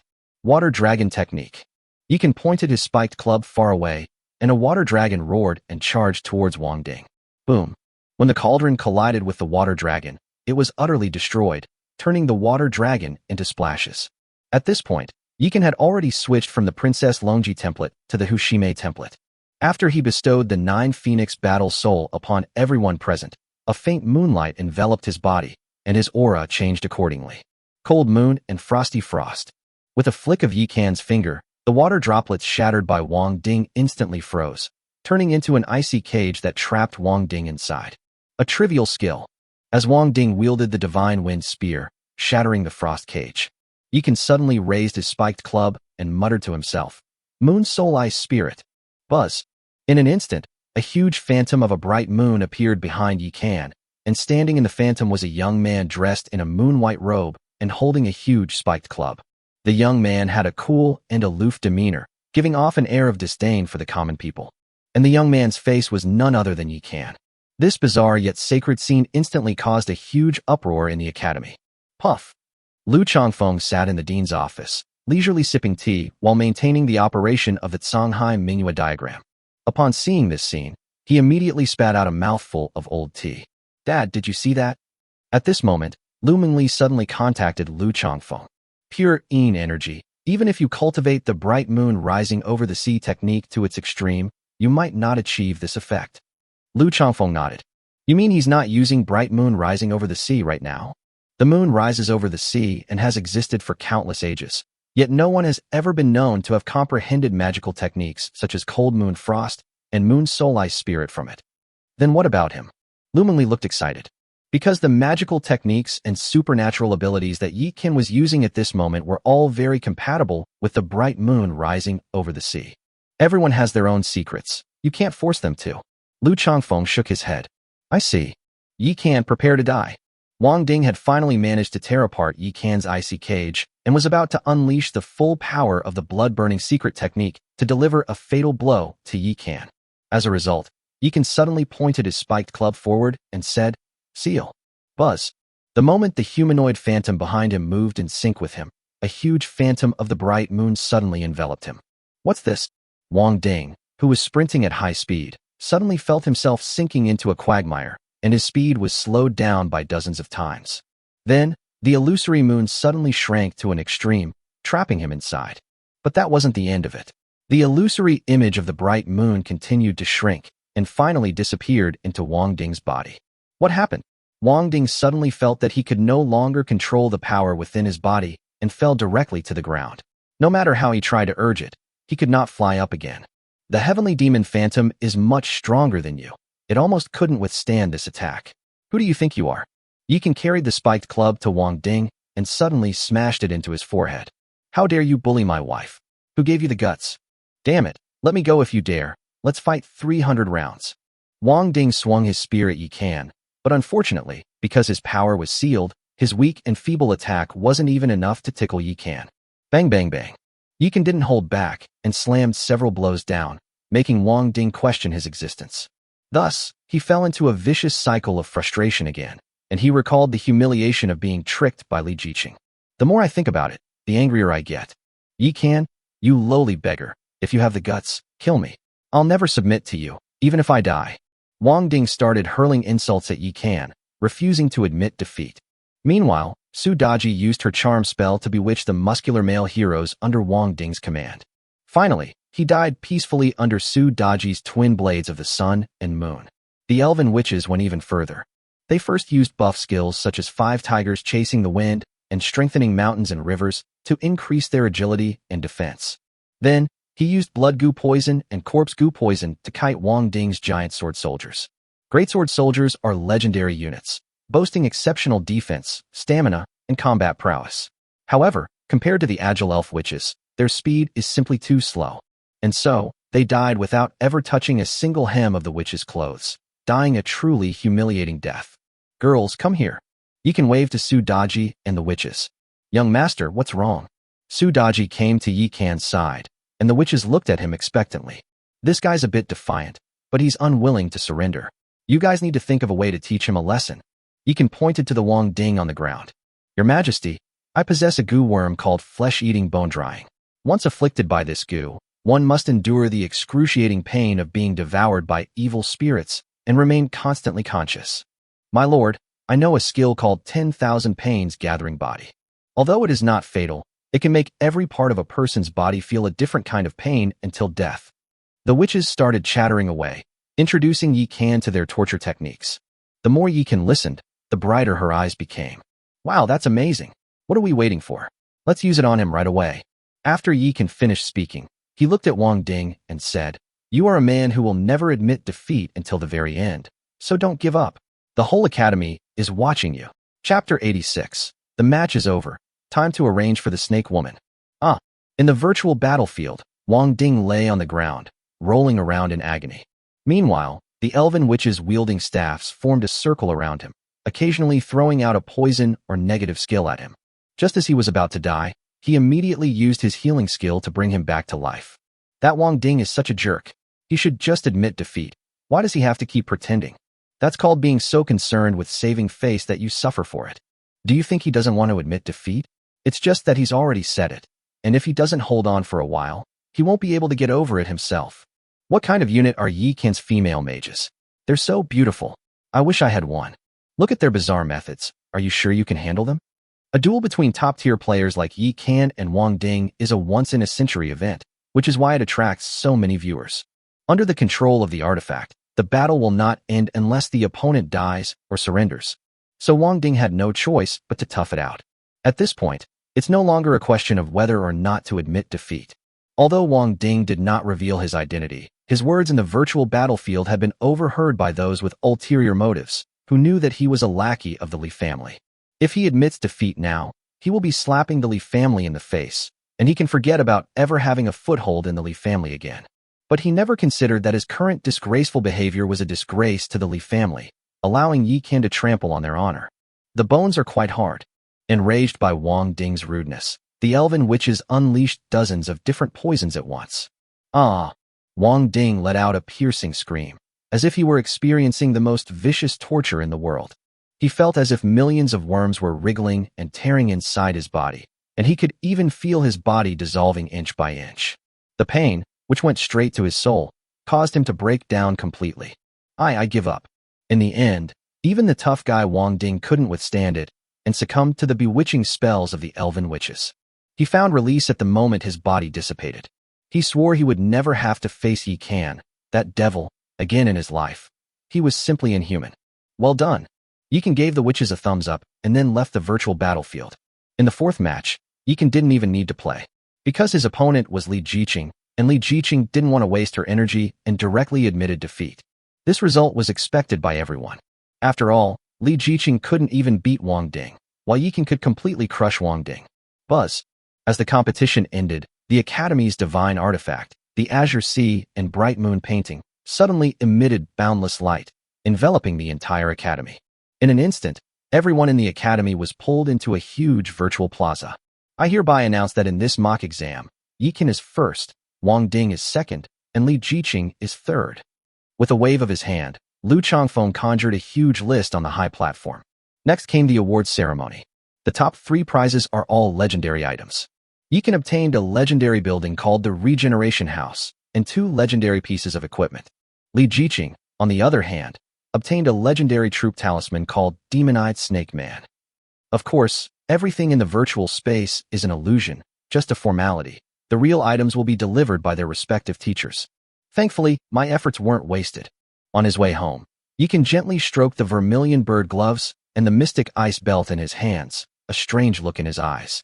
He guessed that Lu Changfeng must have found out about his collection of these 2 sets, otherwise the Academy wouldn't have arranged for him to receive them. Should we use this demon-eyed snake man? Li Jiqing looked at the troop-type token in her hand and hesitated a little. After all, Fairy Forest already has 3 combat-type units: hunters, tree spirits, and witches. With the addition of her Yaksha army and Azura army, the number of combat personnel has reached a staggering 200. While adding a Snake Man unit to a territory is harmless, to unleash their true power, you still need to craft equipment and upgrade buildings. Last time, Yi Qian auctioned 2 legendary troop-type talismans and received 1.2 billion source crystals. Including his inventory, he has a staggering 1.3 billion source crystals.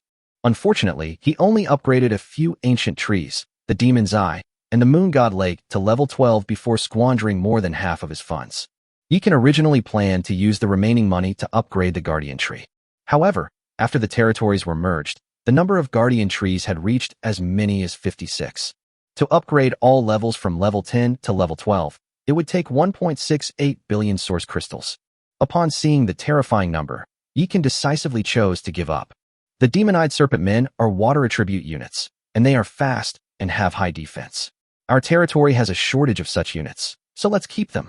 Yi Qian thought for a moment and then said, Although he is indeed short of funds and cannot upgrade all buildings to their maximum capacity, he must keep the ones that are suitable for the territory. After all, who wouldn't want 40 Medusas? What are you thinking about? Why are you suddenly smiling so lewdly? Seeing Yikan practically drooling, Li Jiqing sensed something was off about him. It's nothing. It's just that I'm getting a little excited about our upcoming arrival in the endless void. Yikan said in a very serious tone. Don't worry. Although the Li family has been wary of me all these years, they still gave me some business opportunities in order to keep me in check.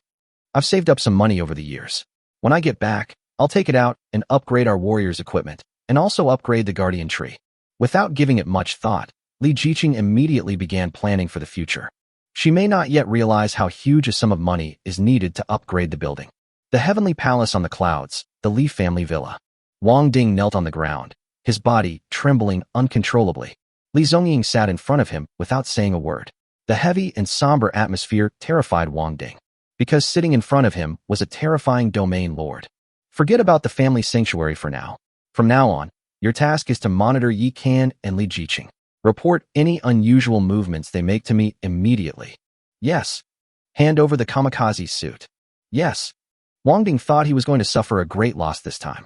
Unexpectedly, the Li family only took the Divine Wind set and didn't even take the 2 legendary items he won in the competition. Meanwhile, after returning to the villa, Yikan took Li Jiqing back to the territory. For these lords, their houses in the real world were merely outposts. Their territories were their true homes. Brother, where do we put this demon-eyed snake man? Li Jiqing took out a military camp from the treehouse storeroom, clearly intending to deploy the demon-eye snake people. Since the demon-eyed serpent people live near water, let's place them near Moon Goddess Lake. Yikan thought for a moment and then said, Good. Li Jiqing immediately took out the demon-eye snake man's troop-type talisman and threw it out along with the military camp. Buzz. A flash of light appeared, and the troop-type talisman instantly merged with the barracks. At the same time, the sun and moon immortal pot exhaled a cloud of mist, enveloping the entire military camp. Buzz. Soon after, a lake slightly smaller than Luna Lake appeared not far from Luna Lake. Beside the lake is a circular building entwined with endless flowering vines, standing tens of meters tall, with a giant female sculpture of a half-human, half-snake figure atop the building. The dazzling crown and the sparse fabric were exactly the same as the Medusa Queen in Yikan's memory. Snake Man Lake, that's a good name. Yikan nodded with satisfaction when he saw the building, which was full of natural charm. Hee, let me see what the snake woman beauties look like. Li Jiqing smiled slightly, first using her own money to upgrade Snake Man Lake to level 12, and then directly choosing full training. Chapter 87 Strange Questions. Buzz. Suddenly, the circular building lit up with a burst of 7-colored light, and one could vaguely see some slender figures moving inside. As the portal opened, a group of beautiful women with human upper bodies and snake lower bodies swayed their hips and walked out. They had flowing, beautiful hair, and their chests and waists were covered with a piece of fabric that just covered their sensitive areas. Besides that, he had nothing on him. Greetings, your excellencies. When the snake women saw Yi Kan and Li Jiqing, their eyes lit up. He immediately covered his heart with his hand and bowed his head in respect. Heaven is indeed fair. Although she is half human and half snake, her looks are truly amazing. Yikan looked at these snake women whose beauty rivaled that of Queen Medusa and nodded in satisfaction. Li Jiqing pinched him hard before waving to the snake women and saying, From now on, we're sisters. Get up. Thank you, lords. The snake women exchanged glances and then revealed excited smiles. Because of their half-human, half-snake nature, they were ostracized by both humans and demons, and in the end, they could only escape to the scorching desert to survive. Even so, the human and demon races still did not let them go, often capturing their people and selling them to nobles as servants. They all died in the war in order to protect their people. Unexpectedly, after a long dream, they were resurrected and arrived at a paradise where birds sang and flowers bloomed.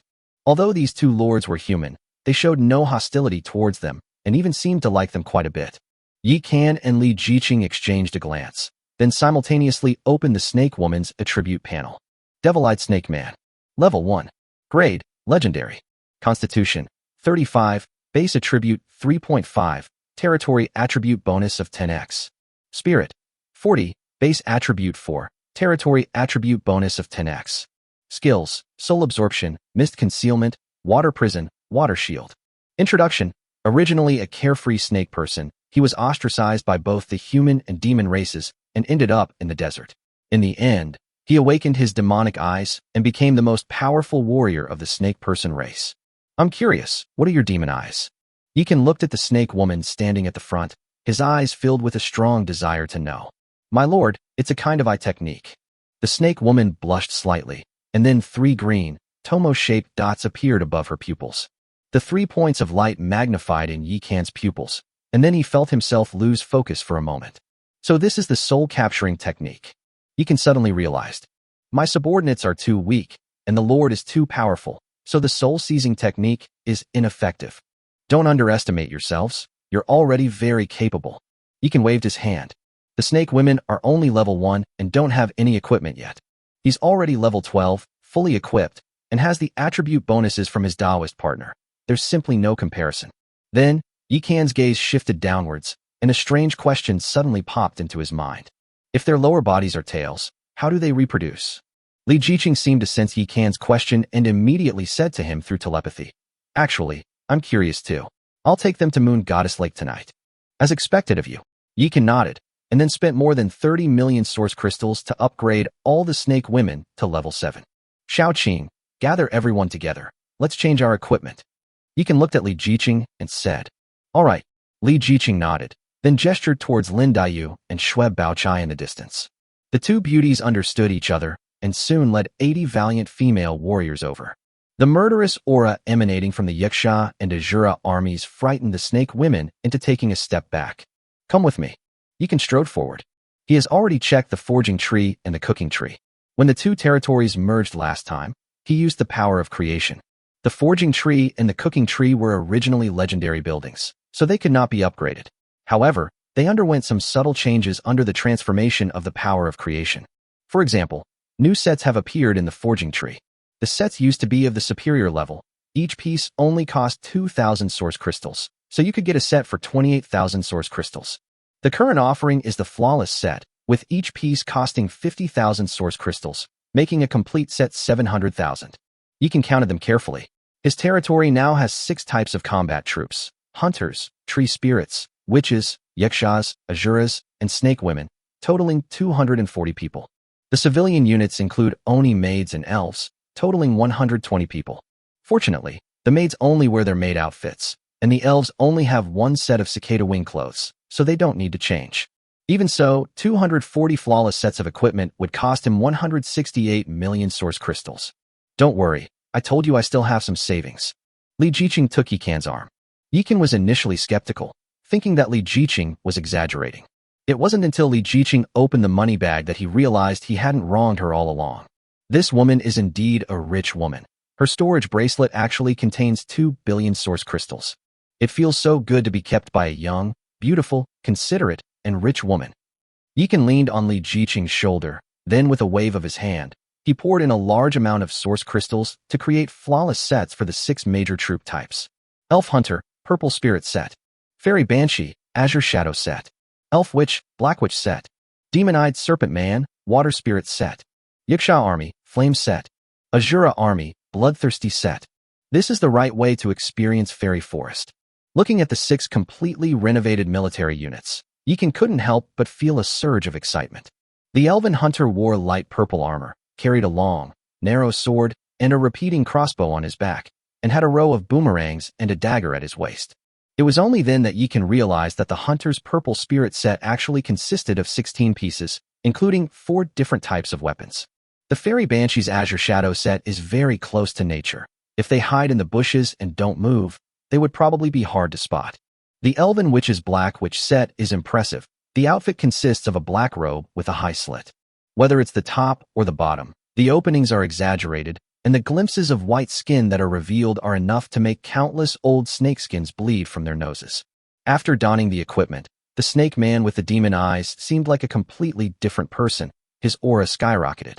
Words like aloof, alluring, and seductive are insufficient to describe their captivating charm. The Yaksha army and the Azura army are more in line with the temperament of soldiers. Whether it is the Flame set or the Bloodthirsty set, they can hide their perfect bodies. Those exposed eyes were filled with a bloodthirsty aura, as if they could devour someone at any moment. That's about it. Li Jiqing nodded, then waved her hand. Buzz. She actually burned 1.68 billion source crystals to upgrade the 56 guardian trees to level 12. Thank you, Your Majesty. Thank you, Queen. The leaves of the guardian tree tumbled and quickly transformed into 56 enormous tree men, each tens of meters tall, who knelt down before Yi Kan and Li Jiqing. The fairy forest is about to descend upon the endless void. You have the responsibility to protect your territory. Please be sure to keep the enemy out of your territory. Yes, sir. After the tree people rose, they transformed back into giant trees, guarding the territory. You go about your business. I'll take the snake women to take a bath first. Li Jiqing winked at Yi Kan, then left with the beauties. Yi Kan gave her a thumbs up and then walked towards the heavenly demon Nirvana pool. Jade Peepa Spirit, you've been hiding for so long. It's time for you to come out. Chapter 88 Master. Thieves have broken into our territory. Buzzing. Yi Kan arrived at the heavenly demon Nirvana pool and performed a series of swift and fierce actions, but the little elves ended up cleaning up the trash all afternoon. Damn it, they didn't come again. After cursing, Yi Kan walked towards the dreamy Rouge pavilion next door. The little elves waiting nearby didn't waste any time and flew over to start sorting the trash. Only after they finished their work and left did a few small bubbles emerge from the heavenly demon Nirvana pool. Then the fifth stone platform by the pool began to light up, gradually coalescing into a lively and charming girl. Then, the girl emerged from the pool. Her big, bright eyes were full of intelligence. Lord, could it be that old geezer Jiangxia? I don't want to get smashed again and then be burned back to my original form. After muttering a few words to herself, the pretty girl shrank into a corner and cautiously observed the outside world. Yi Kan never dreamed that the hero he had painstakingly summoned would turn out to be a coward. Even though it has been reborn from the ashes, it is still hiding in the pool, afraid to come out. At this moment, he was sitting in the center of the dreamy Rouge pavilion, surrounded by Su Daji, Nuba, Hushime, and Princess Longji. Young master, you're being unfair. I'm the only one who didn't get a chance to participate in this mock exam. Princess Longji looked at Yi Kan with a resentful expression. Nonsense. When I defeated Wang Ding, I used your template, didn't I? We've always been together, okay? Yi Kan pulled her into his arms, then took a sip of wine and fed it to her. Su Daji and her companions were already used to this. They're all like family, so they naturally wouldn't be jealous or anything, but teasing is inevitable. Oh my, when did our fairy from Yaoqi learn to act cute? Before Su Daji could speak, Hushime spoke first. You're allowed to moan and groan all night long, but I'm not allowed to be cute and affectionate even once in a while. After Princess Longji became familiar with them, she gradually opened up and was no longer so shy. Have any heroes appeared at the Rouge Pavilion these past few days? Yi Kan pulled Princess Longji back into his arms before looking at Su Daji. After the Oni maids brewed the dew, they also developed a new wine called Spirit Nectar. This Rouge Pavilion has quite a few of them stored. It should be enough to attract heroes. A few did come, and their attributes weren't bad either, but knowing that the young master definitely wouldn't like them, we just sent them away. Su Daji seemed to have thought of something, and suddenly smiled. Is he ugly? Upon hearing this, Yi Kan immediately became interested. They're not ugly, but one of them has 8 legs, another's face is always wet, and the last one has 3 heads. Oh, never mind then. Yi Kan was immediately speechless. Damn it. Are they octopuses and spider demons coming? 3 heads. A 3-headed hellhound? Forget it. I can't afford to mess with them. Master, something terrible has happened. Thieves have broken into our territory. Just then, the little elf sisters rushed in from outside. Thief! Yi Kan and the 4 beauties were immediately startled and looked at the 2 sisters in confusion. Area E of the Divine Moon Academy is full of this year's new lords. Yi Kan is undoubtedly number 1. Who would dare to run wild in his territory? Moreover, there are 56 enormous guardian trees outside the territory. With such tight protection, it would be difficult for even a fly to fly in, let alone a person. Seriously, Xiaofei and I prepared snacks to meet the snake woman at Moon Goddess Lake, but we were only halfway through preparing them when they disappeared. Xiaoyu looked at Yi Kan, whose serious expression didn't seem like he was lying. How could that be? Su Daji and Nuba exchanged a glance, both seeing disbelief in each other's eyes. Let's go out and take a look. Yi Kan suddenly remembered the Li family and immediately became nervous. If the Li family can really sneak into the immortal forest without anyone noticing, then he and Li Jiqing will be in danger. After Yi Kan left the territory, he heard the voice of the eternal tree. Your Majesty need not worry. It is not an external enemy.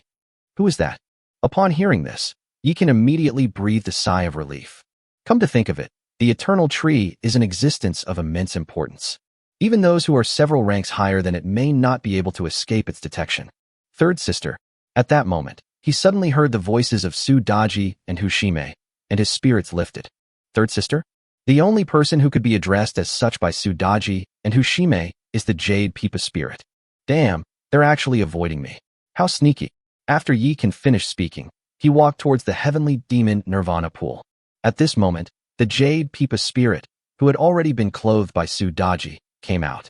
Yuqing greets you, young master. When Yuqing saw that Yikin was not Jiangxia, she immediately revealed 2 adorable dimples. Now that you've been reborn, why are you avoiding me? Yikin looked at the pretty and cute girl with a puzzled expression. Upon hearing this, Sudaji covered her mouth and chuckled. She ruffled her younger sister's hair and asked, young master has to go to the Nirvana pool thousands of times every day to allow you to be reborn? If you keep avoiding him like this, he'll be heartbroken. Huh? I was just scared. Yuqing rubbed the hem of her clothes, lowered her head a little embarrassed, but couldn't help but steal a glance at Yikan. Afraid. Sudaji, Hushime, and Yikan looked at each other in bewilderment. Back in Chaoga, this kid caused quite a bit of trouble. She even dared to tease Jiangxia, a disciple of the Chan sect, and was eventually smashed on the head until he bled profusely and was burned in the fire. Yes, I was knocked unconscious by Jiangxia, then my true essence was sealed, and I was burned back to my original form. When I woke up, I was here. Yuqing touched her forehead, and as she recalled the situation, her body trembled. Huh? You came from that time. Sudaji and Hushime were both shocked upon hearing this. Yikan was also dumbfounded. The timing of this child's rebirth seemed a bit off. Chapter 89 3 Demons Gather, the Jade Pipa Spirit. Yeah, what's wrong?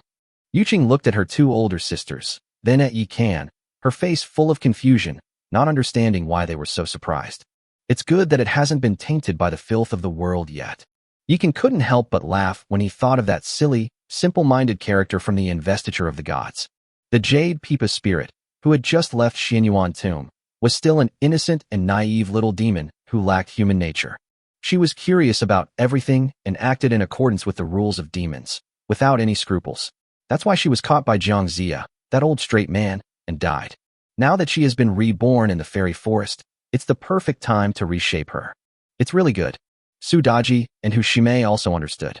In their past lives, they were all beheaded beneath the conferred god platform. Since Yuqing has not yet experienced all of that, then let her retain her childlike innocence. Here, this is what the young master has always kept for you. As she spoke, Sudaji took out the illusionary sound pipa that she had obtained during the trial. Thank you, big sister. Yuqing's true form is a Jade Pipa spirit, skilled in magic such as light and sound, and the pipa is the most suitable instrument for her. At this moment, Yikan also opened her attribute panel. Jade Chime. Race, human. Rank, legendary. Level 1. Constitution, 30. Base attribute 3. Territory attribute bonus of 10x. Spirit, 50. Base attribute 5. Territory attribute bonus 10x. Bloodline, Holy Spirit. Talent, music, holy light protection, immune to negative effects, resists the erosion of evil energy.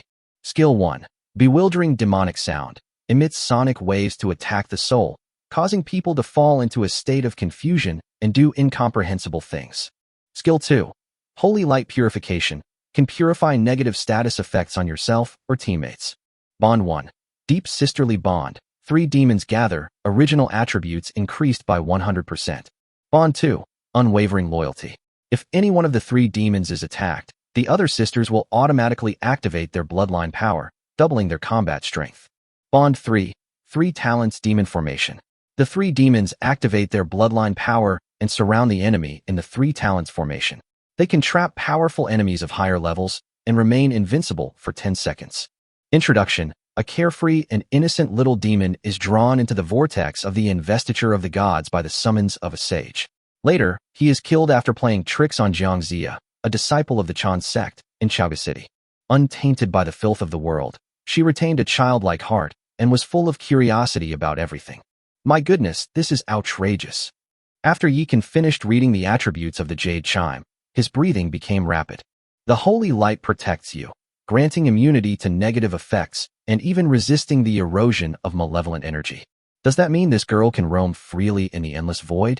Of course, unbridled, only means that she doesn't have to worry about being corrupted by evil energy and turning into a void monster, but she still has to face the dangers of the void.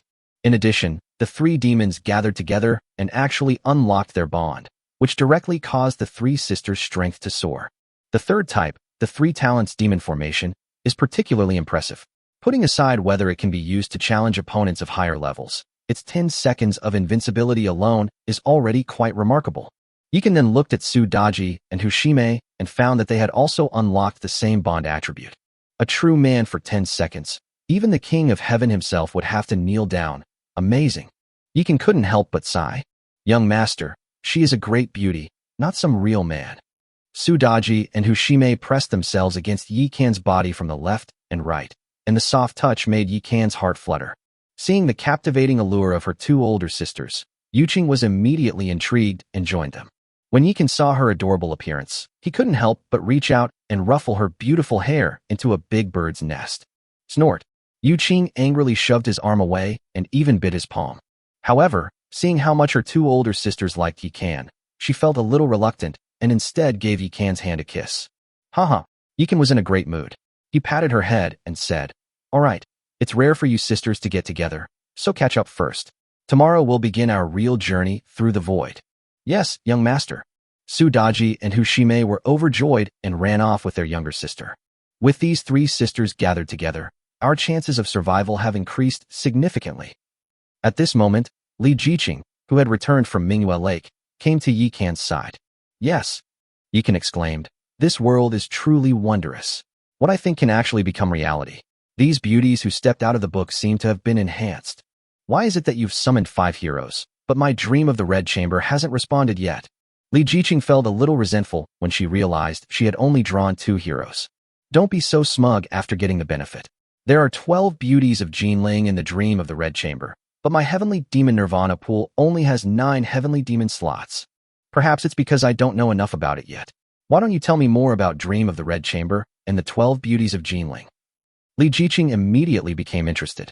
"All right, that's exactly what I wanted to ask about the snake women. You'd better tell me all about it. I knew you'd have to ask. Let's go." And so, the two walked hand in hand toward the treehouse. Chapter 90, Descending into the Endless Void. "Young master, others also want to hear Dream of the Red Chamber. What should we do?" Just as Yikan and Li Jiqing arrived in front of the treehouse, Nuba and Princess Longji appeared.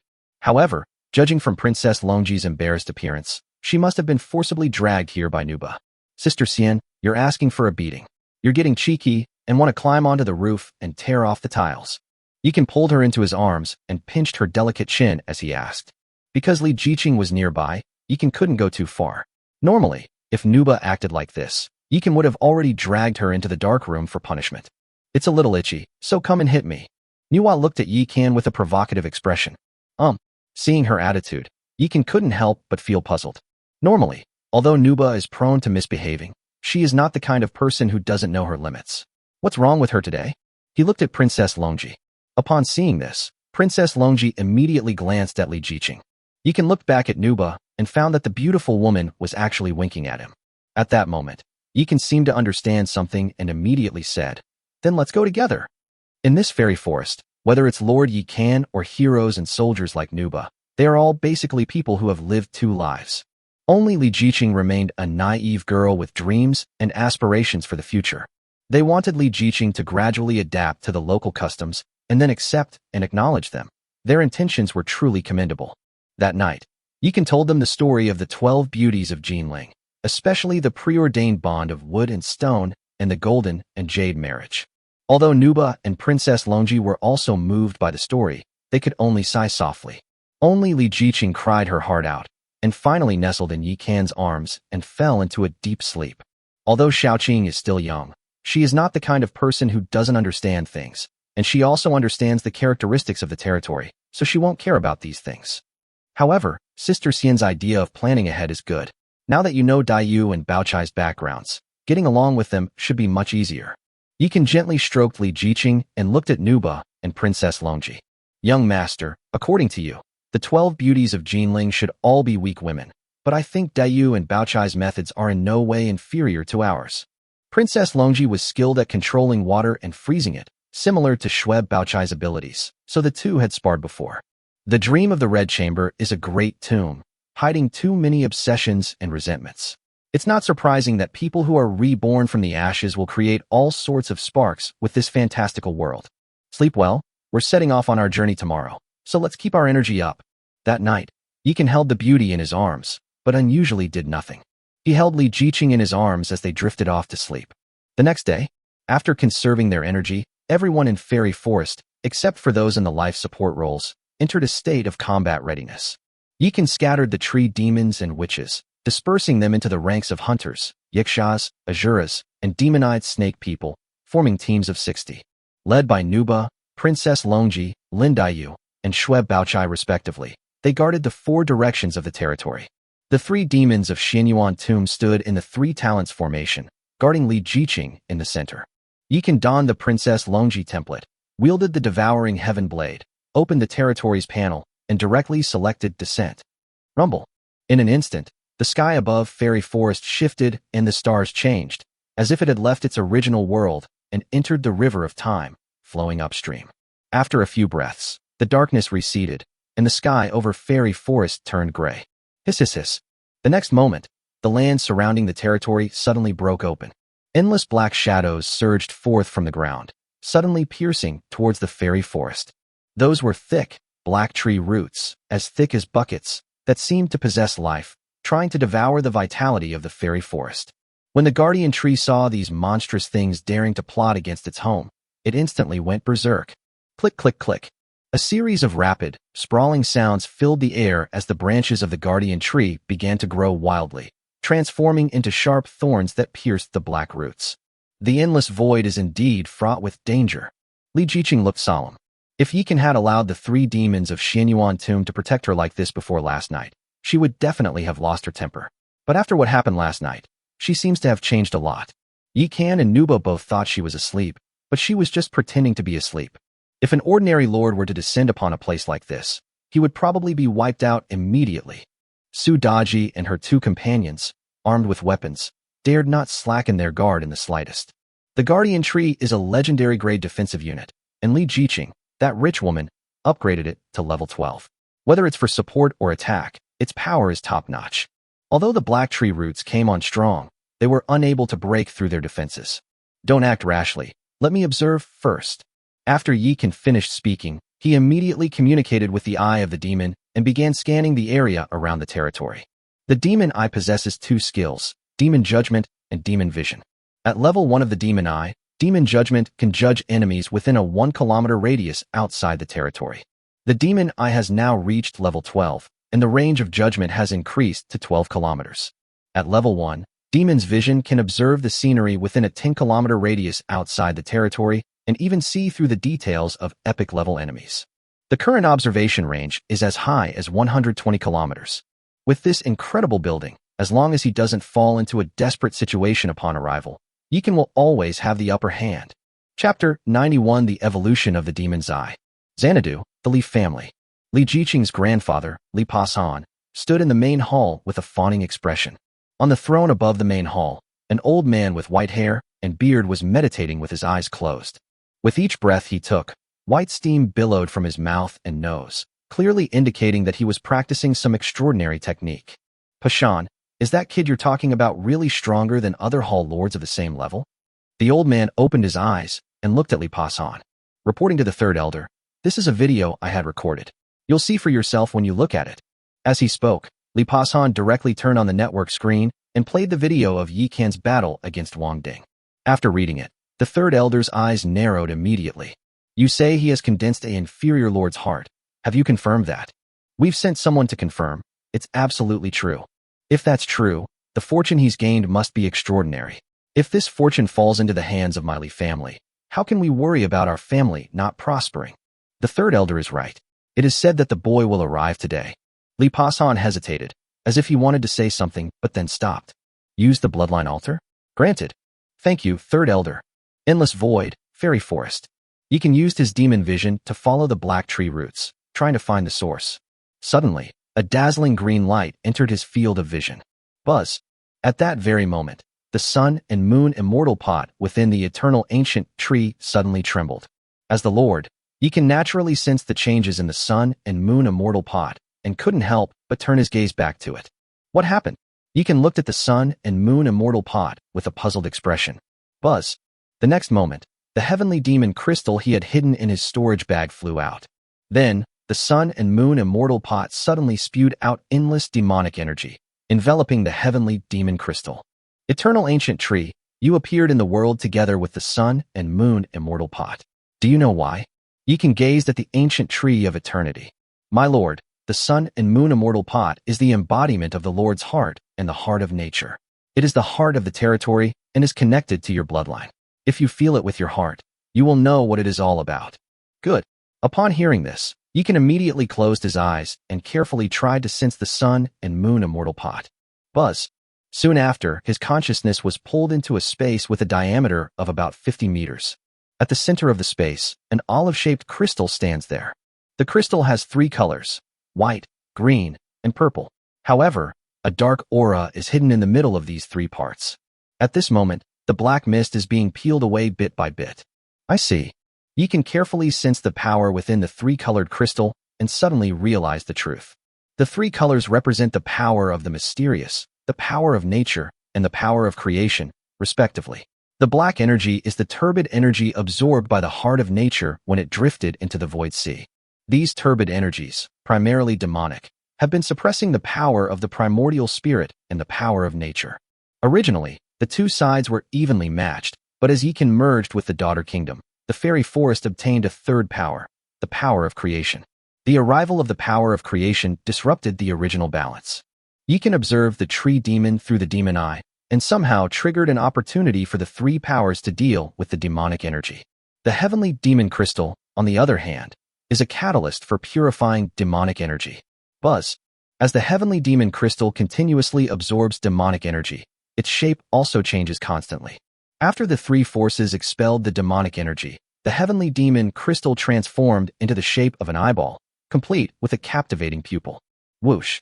The next moment, a beam of white, green, and purple light suddenly shot out from the sun and moon immortal pot, grabbed the black eyeball, and rushed towards the demon eye. Buzz. After the demon's eye devoured the black eyeball, it began to twist and distort. Roar. The black and red dragons that were originally the pillars of the tower suddenly came to life. They soared into the sky, letting out bursts of dragon roars, and chased after the demon eye. Finally, the demon eye transformed into a giant black sphere with 2 dragon patterns, 1 black and 1 red, and a slit in the middle. As the crack opened, the blood-red pupils inside were revealed. This bizarre scene left Li Jiqing and the others dumbfounded. Yeekin remained relatively calm and immediately opened the panel of the new eyeball. The Eye of the Demon God. Level 12. Grade Epic. Durability 999,999. Skill 1. Demon God's Judgment. Emits black and red light from its eyes, judging enemies within 120 kilometers of the user, 10-minute cooldown. Skill 2. Demon God's Vision. Can observe the scene within a 600-kilometer radius of the user's territory and see through the details of enemies below the mythical level. Skill 3. Demon God Space. Can store things, including life, into the Demon God Space. Taking life is voluntary. Introduction. The Tower of Judgment, having absorbed the power of the Demon God, has since become the Eye of the Demon God for the Lord's use. Can life be taken away? Yeekin's eyes lit up when he saw this. Then, as if he had thought of something, he immediately communicated with the Eye of the Demon God. Buzz. Sure enough, the Eye of the Demon God heard his summons and flew right in front of him. How terrifying. Whether it was Li Jiqing, the secondary lord, or Su Daji and the other heroes, they all felt a chill run down their spines and couldn't help but take a few steps back. Because this eyeball is over 10 meters in size. It's alright when it's closed, but when it opens its eyes, it can be truly terrifying. Yeekin seemed to realize what was happening, and with a thought, the huge eyeball quickly shrank to the size of a fist. It was originally a fixed high-end defensive tower in the territory, but now it has become a mobile treasure. It's unbelievable. Yeekin gently stroked the Eye of the Demon God, overjoyed. This Demon God's Eye will become one of his trump cards. Chapter 92, Finding the Ant Nest. Brother, can I use this Demon God's Eye? Li Jiqing was initially a little scared, but after understanding the function of the Demon God's Eye, she became eager to try it out. Give it a try. Yeekin pushed the Eye of the Demon God to Li Jiqing. Since he, as the Great Lord, can use it, Li Jiqing, as the secondary lord of the territory, should logically be able to use it as well. It really works. I can see it. Li Jiqing focused her mind into the eye of the demon god, and indeed saw the scene outside. She immediately jumped up excitedly. What did you see? Ants. Each one is as big as an adult. There are so many of them, and they are rushing towards our territory. Prepare for battle. Upon hearing this, Yikan immediately waved his hand. Boom, boom, boom. The 4 military formations immediately merged into one, activating the blood-burning killing formation. The 3 Su sisters rushed to the east gate immediately, while Lin Daiyu went to the south gate to assist Shui Baochai. Princess Longji met up with Nuba at the west gate, while Yikan and Li Jiqing went to the north gate. This was a strategy they had planned long ago. If they encountered a monster siege upon their arrival, they would meet the enemy in this way. If you encounter an extremely powerful boss, send the 3 demons first to test its strength before discussing countermeasures. They were lucky and didn't encounter an extremely powerful boss. However, this ant siege was no small feat, because there were simply too many of them, densely packed, like a vast ocean. Have we stumbled upon an anthill? Who cares if it's an anthill or not? Our skills are perfect for gang fights. After Yikan finished speaking, he immediately put on the template of Nuba and rushed out. After the women's kingdom was merged into the fairy forest, Li Jiqing's rank became the same as Yikan's, and she also received a 10-fold attribute boost. Yikan is finding it increasingly difficult to deal with her. He must leverage the soul-devouring advantage of the devouring blade to maximize his attributes. Otherwise, if Li Jiqing is led astray by Nuba and the others, he will definitely be the one to suffer. Hiss hiss hiss. Driven by an immense sense of crisis, Yikan transformed into a killing machine and charged into the ant colony. Boom. With a single, raging fire, a large number of ants were instantly scorched. However, those ants have hard shells, so although the fire can hurt them, it cannot burn them to death immediately.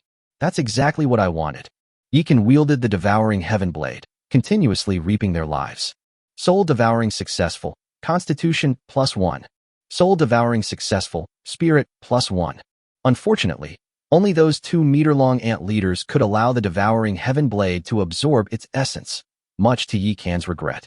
So he handed the other ants over to Li Jiqing and the elf hunter behind her, and focused on hunting down the ant leaders. Xiaoqing, I found the entrance to the anthill. You stay and guard the territory. I'll go take a look with Daji and the others. But Li Jiqing was clearly a little unhappy. Obedient, Yikan stretched out his palm and shook the ring of eternity on his hand. All right. Li Jiqing understood what Yikan meant. 2 lords cannot leave their territories at the same time, or at least not go to the same place. Because they are each other's lifeline, they can communicate at any time through telepathic understanding. If danger arises, they can promptly lead a team to provide support to the other side. Even if one of them is in a life or death crisis, they can teleport to each other's side using another skill of the Ring of Eternity, Inseparable. If they act together and encounter any insurmountable danger, they will all be wiped out. Young master, these ants don't seem to be very intelligent. Is there really treasure in their nest? On their journey, Su Daji couldn't help but ask a question. Just now, through the eye of the demon god, I looked along those black tree roots and discovered that the green light source was in this anthill. The light source contained a rich life force, completely out of place in this lifeless world. Just one glance from it, and ants attacked the city. Do you think there's any treasure inside? Yikan said with a burning gaze. There must be some incredible treasure inside, but in that case, there must be powerful monsters guarding it. Young master, please follow behind us. Upon hearing this, Hushime's eyes lit up. Yuqing chuckled and said, Treasure hunting. How exciting. Third sister, this concerns the young master's life and death. It cannot be treated lightly. Seeing her younger sister's curious expression, Su Daji's expression became more serious. Big sister, you told me this 800 times last night, and I've remembered it all. Don't worry. Seeing Su Daji's serious expression, Yuqing dared not laugh and joke anymore. At that moment, they came to a huge tree stump with a hole about 10 feet wide in it. Young master, stay close to us. Su Daji glanced back at Yikan, then led her 2 younger sisters inside. Chapter 93 Bloodthirsty Ant Queen, the adversary appears. As Yikan and his group entered the anthill, a group of people appeared 1,000 miles away. These people are incredibly powerful. The ant swarm simply cannot stop their advance. Is this a ruined realm or a lost territory? Why are there so many ants? Descending into the void is entirely a matter of luck. Since there are living beings here, it means that a civilization once existed, and there might even be fragments of its origin. Should we search for the good fortune here first, or go find that kid Yikan first? That kid was able to easily defeat Wang Ding, who was wearing the Divine Wind suit. His strength should not be underestimated. Let's search him first. If we could obtain the bounty of this place, we would be even more confident in dealing with him. Good. Meanwhile, in another direction from this group, another group was heading towards the anthill. Although Li Jiqing is not as powerful as Yi Can, she is still a hall-level lord. Everyone, be careful. I heard that Fu Xin and his gang were sent to deal with Yi Can this time. We can't lose to those bastards. So what if they're a few levels higher than us? As long as they haven't broken through to the stellar level, what's the difference between them and us? Hee. If only we could arrive in the same place as Fu Xin, we could take advantage of the moment when he and that brat Yi Can are both exhausted and kill him. These two groups were none other than the wolf cubs who were using the Li family bloodline altar to specifically pursue Yi Can and Li Jiqing. They did not act alone, but arrived collectively and then acted in unison. However, they were unaware that Yi Can and Li Jiqing's territories had merged, so they were also unaware that they were in the same place as their archenemy. Meanwhile, the ant swarm was still launching a frenzied attack on Fairy Forest. However, because they did not deploy high-end combat forces, they were unable to even break through the Guardian Tree's defenses. Moreover, Li Jiqing discovered something interesting. After the black tree roots that attacked the territory were torn apart, black ants actually fell out. No wonder these tree roots looked so lifeless. They were being controlled by an ant colony. After figuring out what had happened, Li Jiqing immediately contacted Yi Can through the telepathic connection. Brother, the tree roots are inanimate objects. They're controlled by the ant colony. Understood. We've entered the anthill and are inside the tree roots. Don't be impulsive. The ant soldiers and leaders are already level 10. The ant generals are definitely even stronger, not to mention the queen ant. Upon hearing this, Li Jiqing immediately became anxious. Don't worry, I know what I'm doing. Besides, with Daji and the others around, nothing will happen. Just wait for me. After Yi Can cut off the contact, he made Su Daji and the others stop. Young master, what's wrong? Su Daji and the other two surrounded Yi Can in the center.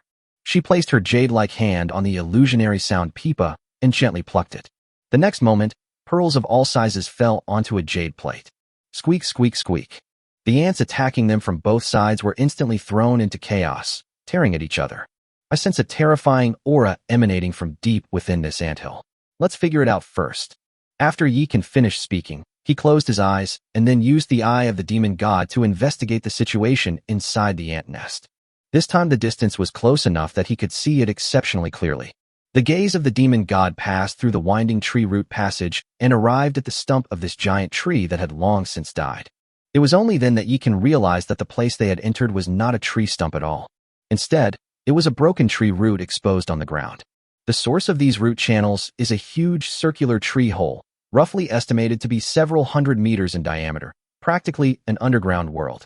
Countless strong and robust ants stood there. Although they still retained the appearance of ants, they stood like humans, holding weapons in their hands. Yi Can activated the eye of the demon god once again, breaking through the layer of green light in the center of the tree hole and seeing the scene inside. The green light was emanating from a bright green crystal. The crystal is 3 meters tall and is covered by a layer of green woody skin, with only a small part of its true form visible. Even so, it still exudes a rich life force. The essence of plants and trees. Description: the essence left behind after a tree that has grown to a certain stage and then perishes, containing the essence and life origin of the tree. When the time is right, the essence of plants will regain its vitality and be reborn. Although Yi Can didn't know the specific effects of this plant essence, since it was something left behind by the life of plants, it must be of great use to the ancient tree. We must take this. Yi Can fell silent as soon as the thought crossed his mind, because dozens of large ants were swarming beneath the crystal. These ants exuded a much stronger aura than the ant generals outside, especially the giant termite in the middle, which was clearly the leader of the ants. Bloodthirsty demon ant, queen ant. Race, demon. Gender, female. Grade, legendary. Level, 20. Physical fitness, 17,000. Spirit, 19,000. Skills: Ant King Roar, Deadly Poison, Ant Swarm Control, Sacrifice. Introduction: once a powerful queen of the Ant Kingdom, she was not defeated by the erosion of the Void's evil energy, but instead was reborn from the ashes.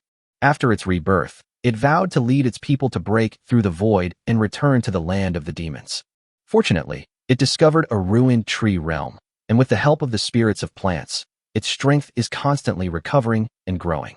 Damn it, a level 20 legendary weapon. This is going to be tough.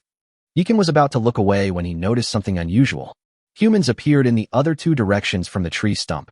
Judging from their appearance, they should also be lords. There's a competitor? This is interesting.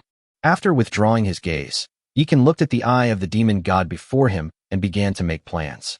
Chapter 94 The Poor Wolf Cub of the Leaf Family. Daji, you three wait for me at the entrance of the anthill. After looking at the eye of the demon god for a while, Yikan suddenly had an idea. No, it's too dangerous for the young master to go alone. Upon hearing this, Daji shook her head vigorously, like a rattle drum. In the past, she would have unconditionally obeyed Yikan, because Yikan was better than these heroes no matter which template he was given. But things are different now. The three sisters unlocked their bond, making them more than twice as strong as before. Moreover, they also have their trump card, the Three Talents Demon Formation, which makes them invincible for 10 seconds. With this amazing skill, even if Yikan is in dire straits, they can protect him for 10 seconds, giving him a chance to escape. Don't worry, I'm not going to fight this time. Just wait and see the show. Yikan put his arm around Daji's slender waist and revealed an evil smile. Oh, then be careful, young master. We'll wait for you outside. When Daji and Hushime saw Yikan's appearance, their pretty faces flushed slightly. After exchanging a glance, they pulled Yuqing away. Having spent so much time with Yikan, they naturally have a thorough understanding of him. When he flashes that signature wicked grin, it means he's about to do something bad. Of course, the bad things he's going to do now are definitely different from what he did before. It's all for the sake of making a living. I'm sorry. After watching the three demons leave, Yikan changed into the Nuba template and then cast a soul control spell. Buzz. A soul suddenly crawled up from the ant corpse in front of him, and the soul transformed into an energy cloak, which he put on his body. Then, he controlled the eye of the demon god to rush towards the ant's nest. Boom. Soon after, a black and red beam of light tore through several tree root channels and blasted into the ant's nest. Dozens of the ant generals wielding weapons were wiped out, and even the green light shield was blasted open.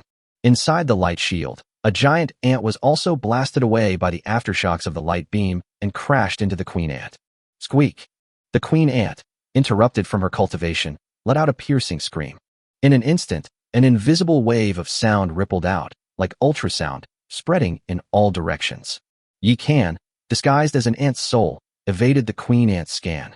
The eye of the demon god, which was rushing towards Fu Xin and his group, was caught by the invisible sound waves. Also captured were Fu Xin and his gang of wolf cubs. You wretched humans, it's you again. Upon seeing Fu Xin and the others, the queen ant surprisingly began to speak human language. Whoosh whoosh whoosh. The next moment, hundreds of ant generals rushed out, and even half of the giant ants inside the light shield rushed out. What's going on? Why are the ants causing such a disturbance? Fu Xin was completely bewildered. They only killed some small ants. They didn't do anything. So why did they get so angry? However, the ant general and the giant ants wouldn't listen to their explanations. Their orders were to kill these humans. Could it be that bastard Yikan discovered us, and he's the one controlling these ants? One of the clever ones suddenly spoke up. Yikan still felt a little guilty towards these people. After all, it was he who shifted the blame, causing the ant tribe to launch the attack. However, after hearing those words, the guilt he felt vanished, and a series of questions arose in his mind. Targeting him? The Leaf family? But this is the endless void. How did they follow us here? Forget it. Let's get our hands on the stuff first. Yikan controlled the eye of the demon god, hiding it within some decaying tree roots. After the group of ant generals and giant ants had passed, he controlled the eye of the demon god to fly out and change direction to the direction of another group of people. Boom. After the cooldown of demon god's judgment was over, there was another loud bang. The black and red beam of light, like the light of destruction, slammed into the green light shield. This time, Yikan controlled the direction well, avoiding the ant general and the giant ant, and directly hit the ant queen. Squeak! The queen ant was provoked twice and finally got angry. Despicable humans, you deserve to die. Without any hesitation, it spread its wings and rushed out. The group also took most of the giant ants with them, leaving only 4 or 5 to guard the crystal. Done. Yikan once again controlled the eye of the demon god, closing its eyes and hiding within the decaying tree roots. After the queen ant and the others passed by, They immediately controlled the eye of the demon god to rush towards the green light shield. At the same time, he was also moving closer to the light shield. The cooldown period of the demon god's judgment is 10 minutes, and Fu Xian's team can hold off the ant general and the giant ant for 10 minutes. The other team might not be able to hold off the queen ant for that long. Since the demon god's judgment cannot be used for a short time, he will have to personally break through the light barrier. This time, he can use the Princess Longji template. Roar. With the dragon's roar, a huge water dragon appeared out of thin air and crashed into the green light shield. The moment the light shield was blasted open, ye can unleash the eye of the demon god. Then, the third skill of the demon god's eye was activated, Demon God Space. Buzz. A flash of dark light appeared, and the eye of the demon god instantly transformed into a small black hole. Before the giant ants could even react, the 3-meter-tall crystal was stolen by the eye of the demon god. Squeak. Squeak. The giant ant emitted a sharp chirp and charged towards the eye of the demon and Yi Kan, brandishing its black stinger. Thank you for your hospitality. Yi Kan grabbed the eye of the demon god and instantly switched to the Succubi template. Whoosh. With the help of the demonic wind, he sped out of the anthill like a wisp of smoke. Chapter 95 The Development Plan of the Demon Yi Kan. Young Master. Succubi and the others finally breathed a sigh of relief when they saw Yi Kan come out. Let's go, let's leave first. Without saying a word, Yi Kan led the three of them away from the entrance of the ant nest. Instead of returning to his territory immediately, he circled around to another direction, positioning himself in a spot where he could see the locations of Fu Xian and Fu Fei's 2 groups of men. They actually sent 2 teams of lords close to the star level and 10 legendary heroes. They really think highly of me. You can observe the battle between the 2 groups through the eye of the demon god and couldn't help but be a little astonished. Young master, what's going on? Succubi sensed something was wrong and immediately became alert. So Yi Kan told them what she had just seen. That's not right. This is a remnant realm within the Void Sea. No matter how strong the Li family is, they can't be stronger than the rules of the Void, right? You're right. So I'm also curious how they caught up with us. As he spoke, Yi Kan had a sudden thought and directly opened the network screen. It really works. Upon seeing this, Yi Kan was immediately overjoyed. He had specifically researched that the Dragon Kingdom network base stations distributed by the Divine Moon Academy were only applicable to Earth and would become ineffective once they entered the Void. He had never had the chance to verify whether the All Heavens network, created by the Sun and Moon Immortal Pot, was useful in the Void. He had only tried it out of curiosity, but he never expected it to actually succeed. So he began searching for ways to enter the endless void to pursue his opponent, and ended up finding the bloodline altar and soul tracking. Xiaoqing, do you know about bloodline altars and soul tracking? After reading the introduction, Yi Kan immediately communicated with Li Jiqing through telepathy. I've heard of the bloodline altar. It seems to be an altar that uses blood essence as a guide to descend into the endless void. What's wrong with it?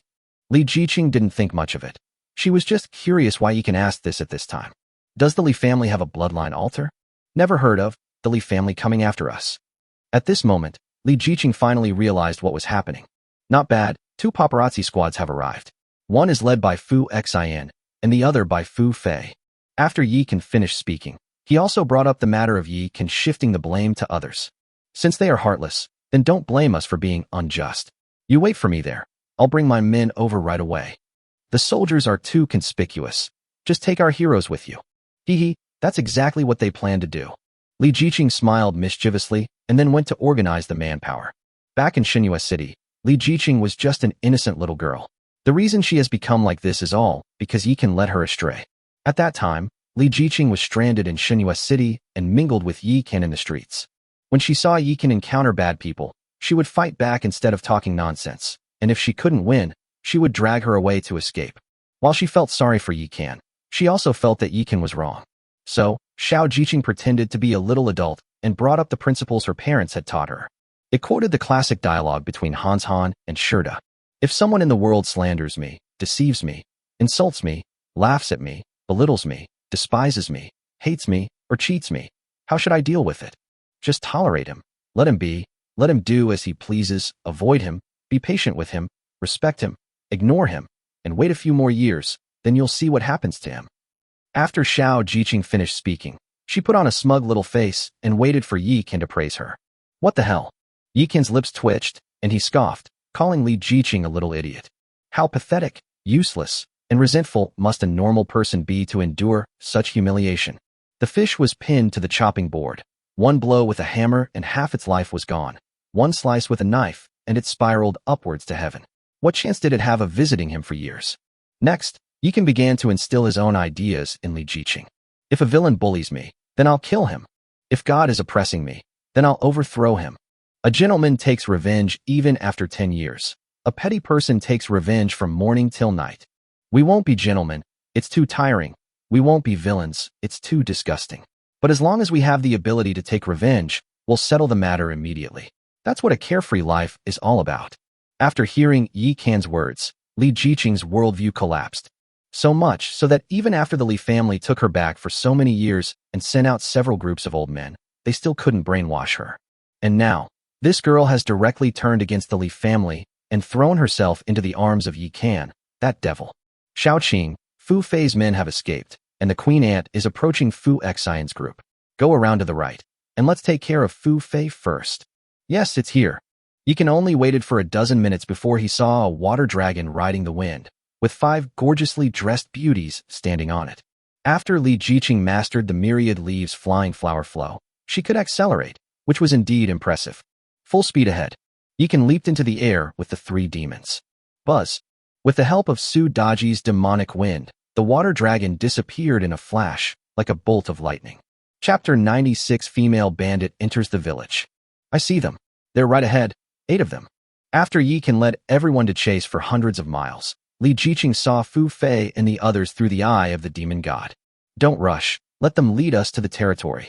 This is great, I like it. Li Jiqing immediately realized what was going on. Compared to killing a few people, it's much more satisfying to raid their base and dismantle their territory. Brother, they broke up. Not long after, Li Jiqing spoke out again. Their territories must be in different places. Remember the directions, and kill them one by one. After Yi Kan finished speaking, Princess Longji controlled the water dragon to rush towards the direction in which one of them had left. Soon after, a territory surrounded by a stone wall more than 3 meters high came into view. Get the hell out of here. Without saying a word, Yi Kan leaped up. Wildfire spreads across the land. Heavenly fire descends upon the world. With a roar, a spinning fireball suddenly descended from the sky and slammed directly into the gate of the territory. Boom. Sparks flew as the stone gate was blasted open, and the 2 defensive towers next to it were also damaged. Boom. Then, the second wave of the Nubo arrived. It blasted open a nearby wall, along with 3 defensive towers. Then came Su Daji's whirlwind attack, Pushime's thunderous attack, Yuqing's bewitching magic, and Princess Longji's water dragon technique.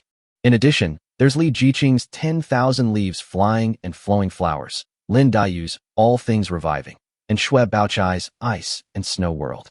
Like bandits entering a village, this group swept through everything in their path and reached the core building of the Li family's wolf cubs. What kind of demon has the Li family provoked? The wolf cub looked at its territory, now completely destroyed, with a look of utter despair on its face. Both were lords, but he was 4 levels higher than the other, so why was he completely powerless to fight back? Wait, how did you all end up here at the same time? The wolf cub looked as if it had seen a ghost when it saw Yi Kan and Li Jiqing appear at the same time. Before breaking through to the realm lord level, a lord cannot bring other lords to the endless void. Even those who descended through the bloodline altar would not appear in the same place. At most, they would be in the same remnant realm, or several remnant realms connected together. But there is clearly no bloodline altar in Shinhua City, so how did these 2 people manage to do it? The wolf cub seemed to have thought of something, but before he could say it, a cold black knife had already pierced his heart. You talk too much nonsense. Yi Kan drew his devouring heaven blade, reaping 20 points of physique, and then winked at the women. Whoosh whoosh whoosh. Li Jiqing immediately led everyone to disperse and begin plundering the resources in the territory. After looting, Yi Kan dismantled the territory, gaining a flawless lord's heart, 2 elemental towers, and a field to cultivate. How stingy. Next stop. Damn it, it's a level 20 demon ant queen. Why did it suddenly attack us? Has Li Jiqing already discovered us? After returning to his territory, Fu Fei immediately resurrected the dead heroes. But he still couldn't figure out where the problem lay. Given their rank and methods, it was impossible for Li Jiqing to have discovered them first. You guessed right.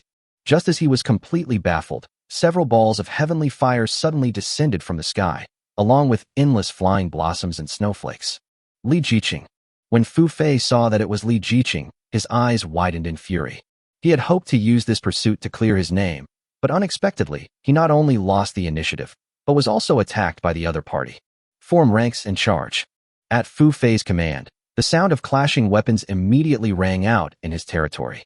Then, for teams of muscular men clad in silver armor and wielding shields and broadswords charged out.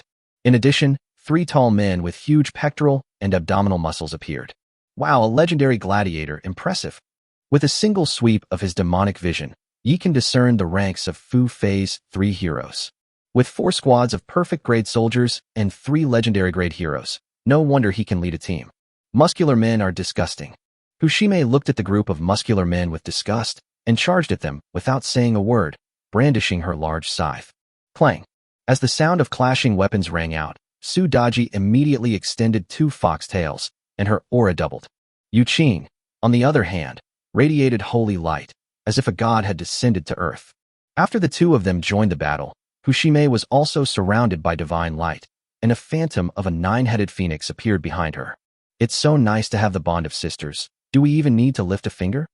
Nuba looked at the 3 demons of Xianyuan Tomb, displaying their divine power with envy in her eyes. Sister Xian, you still have me. Princess Longji hugged her arm and said with a caring expression, Longji is still closer to me.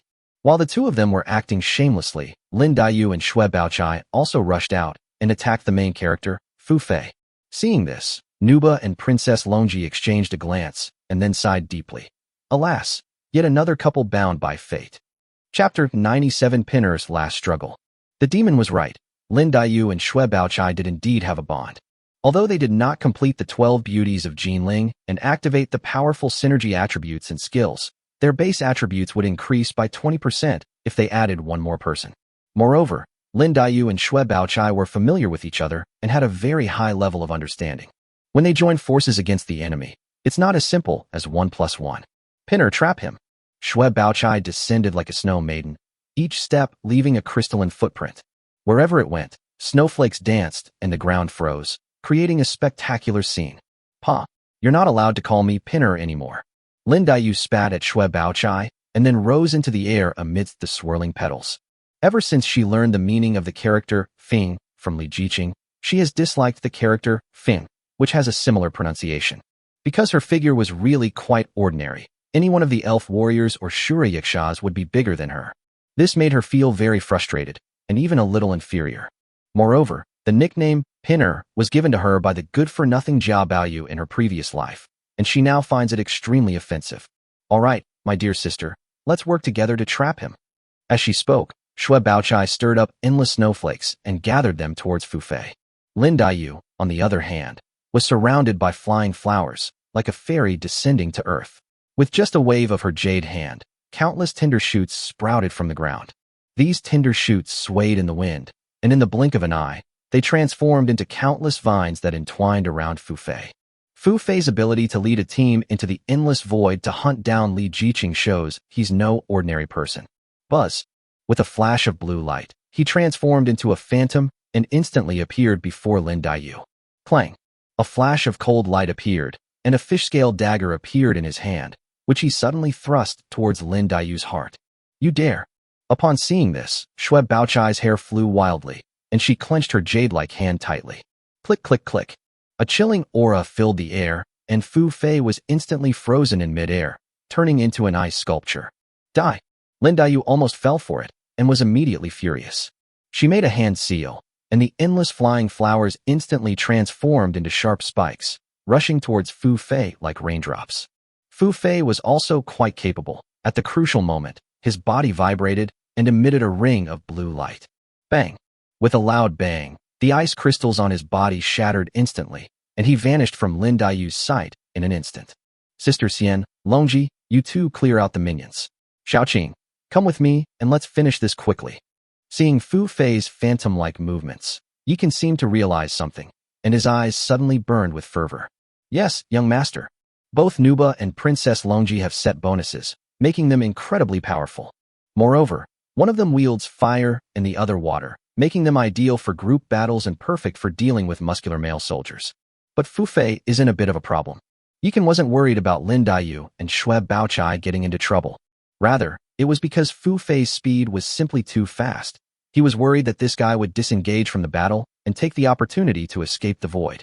If he brings this news back, the Li family will surely be able to deduce that he and Li Jiqing have merged their territories. They are still weak and don't want to reveal their hand. Brother, since they're after me, I'll handle it.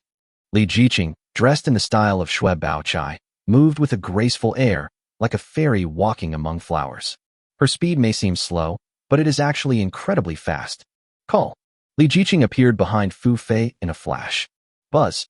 The myriad leaves flying flower stream was activated instantly, and endless flowers and leaves transformed into a tornado, twisting and blasting towards Fu Fei. Fu Fei sensed the danger behind him. His body suddenly felt a chill, and he instantly conjured up a phantom image while his real body took the opportunity to retreat. At this moment, all he wanted was to escape the battle and then retreat from the void to save his life. But since Li Jiqing had chosen to take action, how could she possibly let him go? Boom.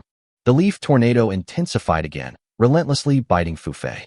Although Fu Fei was very fast, so fast that Li Jiqing and Lin Daiyu couldn't keep up, unfortunately, these three beauties were all skilled in ranged attacks. They can unleash magical attacks wherever their gaze falls. Especially Li Jiqing, whose attributes are powerful. The flower leaf tornado she controls is practically a living dragon. Every time Fu Fei seized an opportunity to launch a sneak attack on Lin Daiyu and Shui Baochai, he was interrupted by the flower leaf tornado. If that were all, Fu Fei would be anxious, but he wouldn't break down because of it. What made him most desperate was that there was a man standing next to him holding a black knife, his face full of murderous intent. Although Yikan hadn't made a move yet, the powerful killing intent and oppressive feeling had already increased the pressure on him. Too slow. Yikan suddenly swung the devouring heaven blade in his hand and plunged it into the center of the territory. Buzz. In an instant, a chilling aura of extreme Yin spread wildly from the center of the devouring heaven blade. Shui Baochai's icy and snowy world was enhanced, its power directly doubling. The three gladiator heroes and the soldiers who had been beaten to a pulp froze for a moment due to the sudden drop in temperature. Hiss. Sudaji and Nuba seized the opportunity and attacked wildly, directly reaping the lives of their opponents. On the other side, Li Jiqing's myriad leaves flying flowers also transformed into a long whip, piercing through Fu Fei's brow. Even the phantom suit couldn't withstand it. What kind of power is this? Before he died, Fu Fei stared wide-eyed at Yi Kan in disbelief. Unfortunately, he will never get the answer in his lifetime. Brother, this is good stuff. Li Jiqing stripped 5 pieces of equipment from Fu Fei's corpse, her eyes sparkling. Phantom suit, legendary grade. No wonder he's so fast. Yikan glanced at the equipment information and nodded in satisfaction. Even if I only get these 5 pieces of the set from this descent into the endless void, I've already made a huge profit. He currently has 2 sets of equipment, the Xianbing set with 7 pieces and the Zhuke set with 5 pieces. Unexpectedly, a 3rd set has appeared.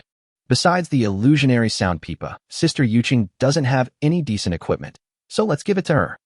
Li Jiqing thought for a moment and then said, I'm mainly a support player right now, and you're giving me something this good? Yuqing looked at her 2 older sisters, feeling somewhat at a loss. Although she is usually quirky and mischievous, she is not completely ignorant. Give it to Daiyu. She follows the natural path, capable of both support and attack, but as you just saw, speed is her weakness. But Li Jiqing was a little embarrassed. No buts.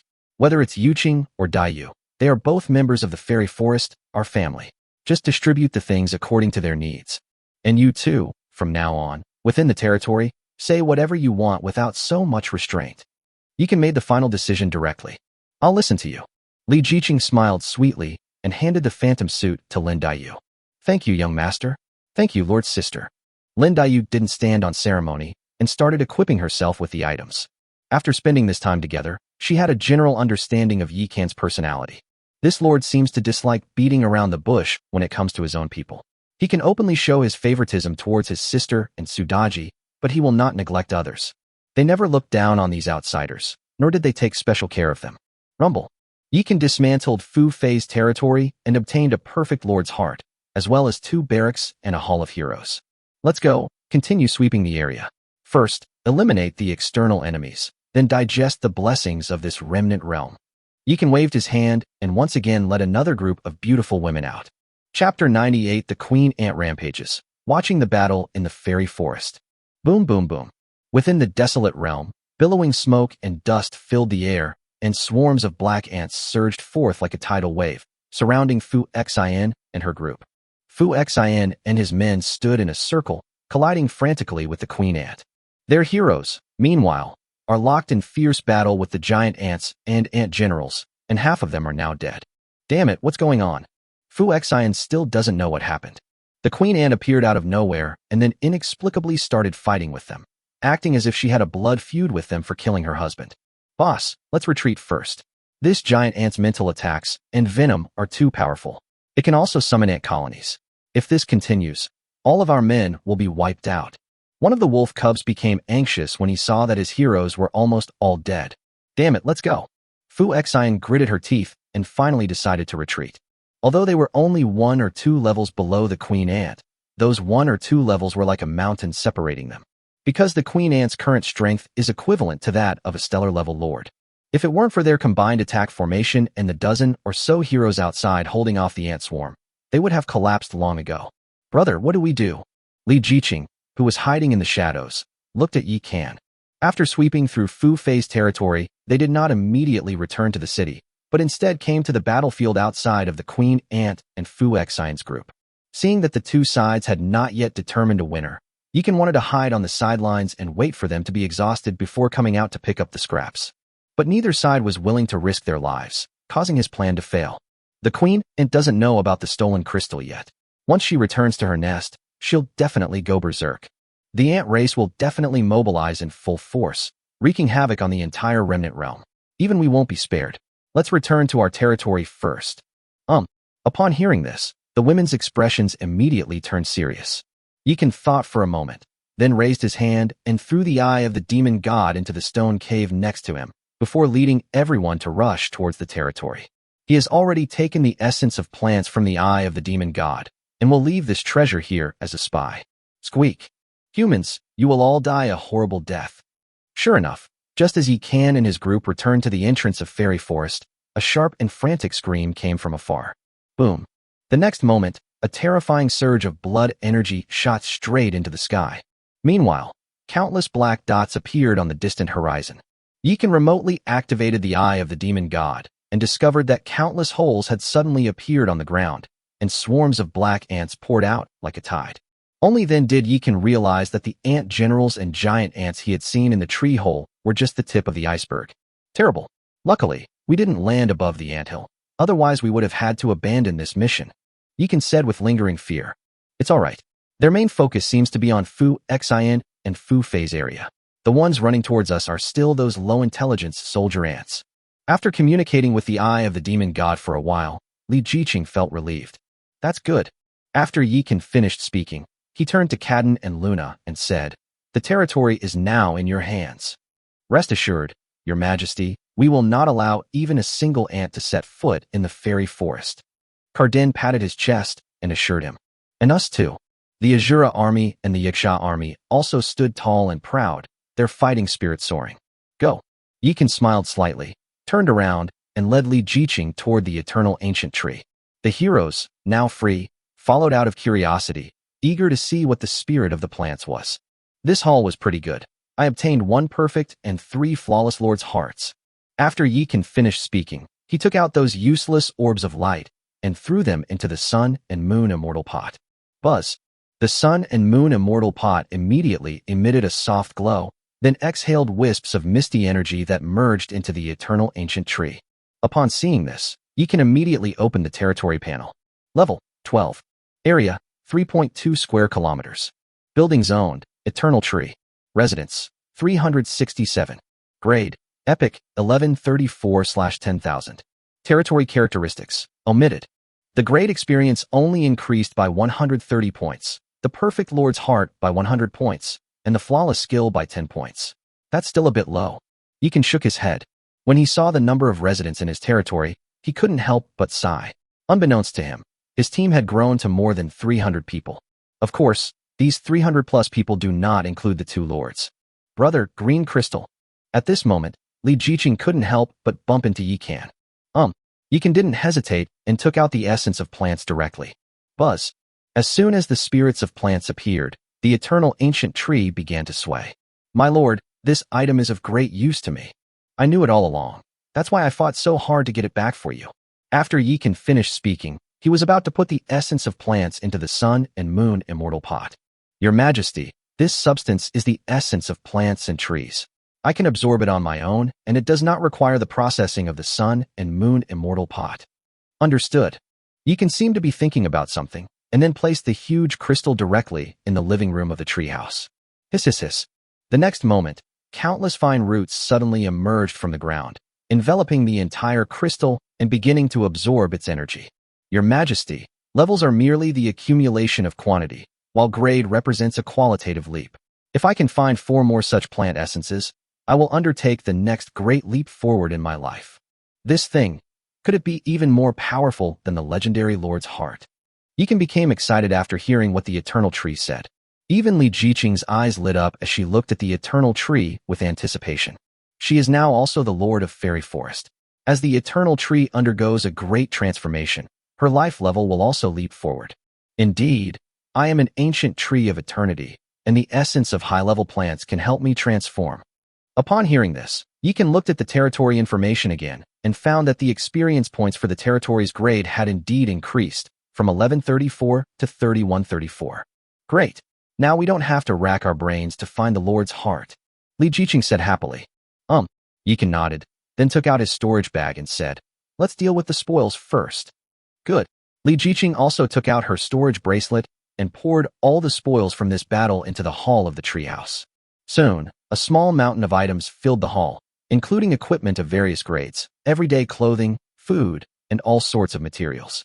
In addition, there are a lot of bronze and silver treasure chests, all obtained by killing ants. Everyone, take a look and see if there's anything you need, then help yourselves. Yikan waved his hand, and the girls surrounded him. Xiao Yu and Xiao Fei had already been waiting on the side with a group of girlfriends, flapping their little wings. The little guys love to clean up all sorts of treasures and then sort them into categories and put them in the storeroom. Whatever Yikan needs, as long as he says it, the little ones can always find it for him in no time. Alas, ever since the young master obtained the Ring of Eternity, he no longer needs anyone. When Su Daji saw Yikan about to open the treasure chest, she couldn't help but look resentful. Who said that? Yikan pulled her into his arms, put on her template, and started opening the treasure chest together with her hand. Su Daji felt Yikan's warmth and immediately smiled broadly. What she cared about wasn't actually opening any treasure chests, but rather the feeling of snuggling in Yikan's arms and opening treasure chests with him. Chapter 99. My wife has really gone to great lengths. While war rages outside the ravaged realm, the immortal forest remains peaceful. Yikan and his beautiful female heroes were enjoying themselves in Moon Goddess Lake. Beside them, the little elves jumped and hopped about. Some of them were playing in the water, some were combing the hair of Su Daji and the others, and some were bringing various foods and drinks from the tables on the shore and feeding them to everyone. The Oni maids were also very attentive, bringing various delicacies from time to time. Their combat strength was low, and they rarely had the opportunity to show their abilities, so they always put a lot of effort into preparing food, trying their best to do it perfectly. Yikan treated them no differently than combat soldiers, telling them not to be so busy and to come in and soak together, but they just wouldn't listen.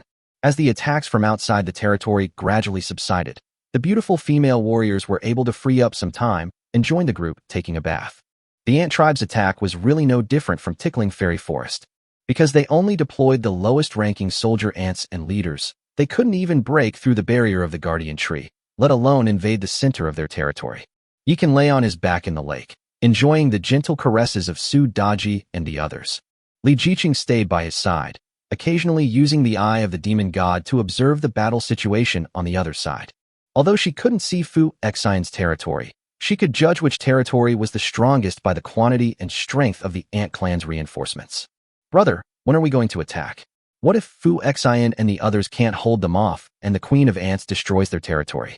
That would be a huge loss for us. After experiencing the thrill of demolishing a house, Li Jiqing's restless heart could no longer find peace. In her view, the territory of Fu Xian and his gang was already the property of Fairy Forest. Qing Mimi, Fu Xian is quite skilled to have fought the Ant Queen for so long. Now that the Ant Queen has entered his territory, she might just be the one to lose. Su Daji expressed a different opinion.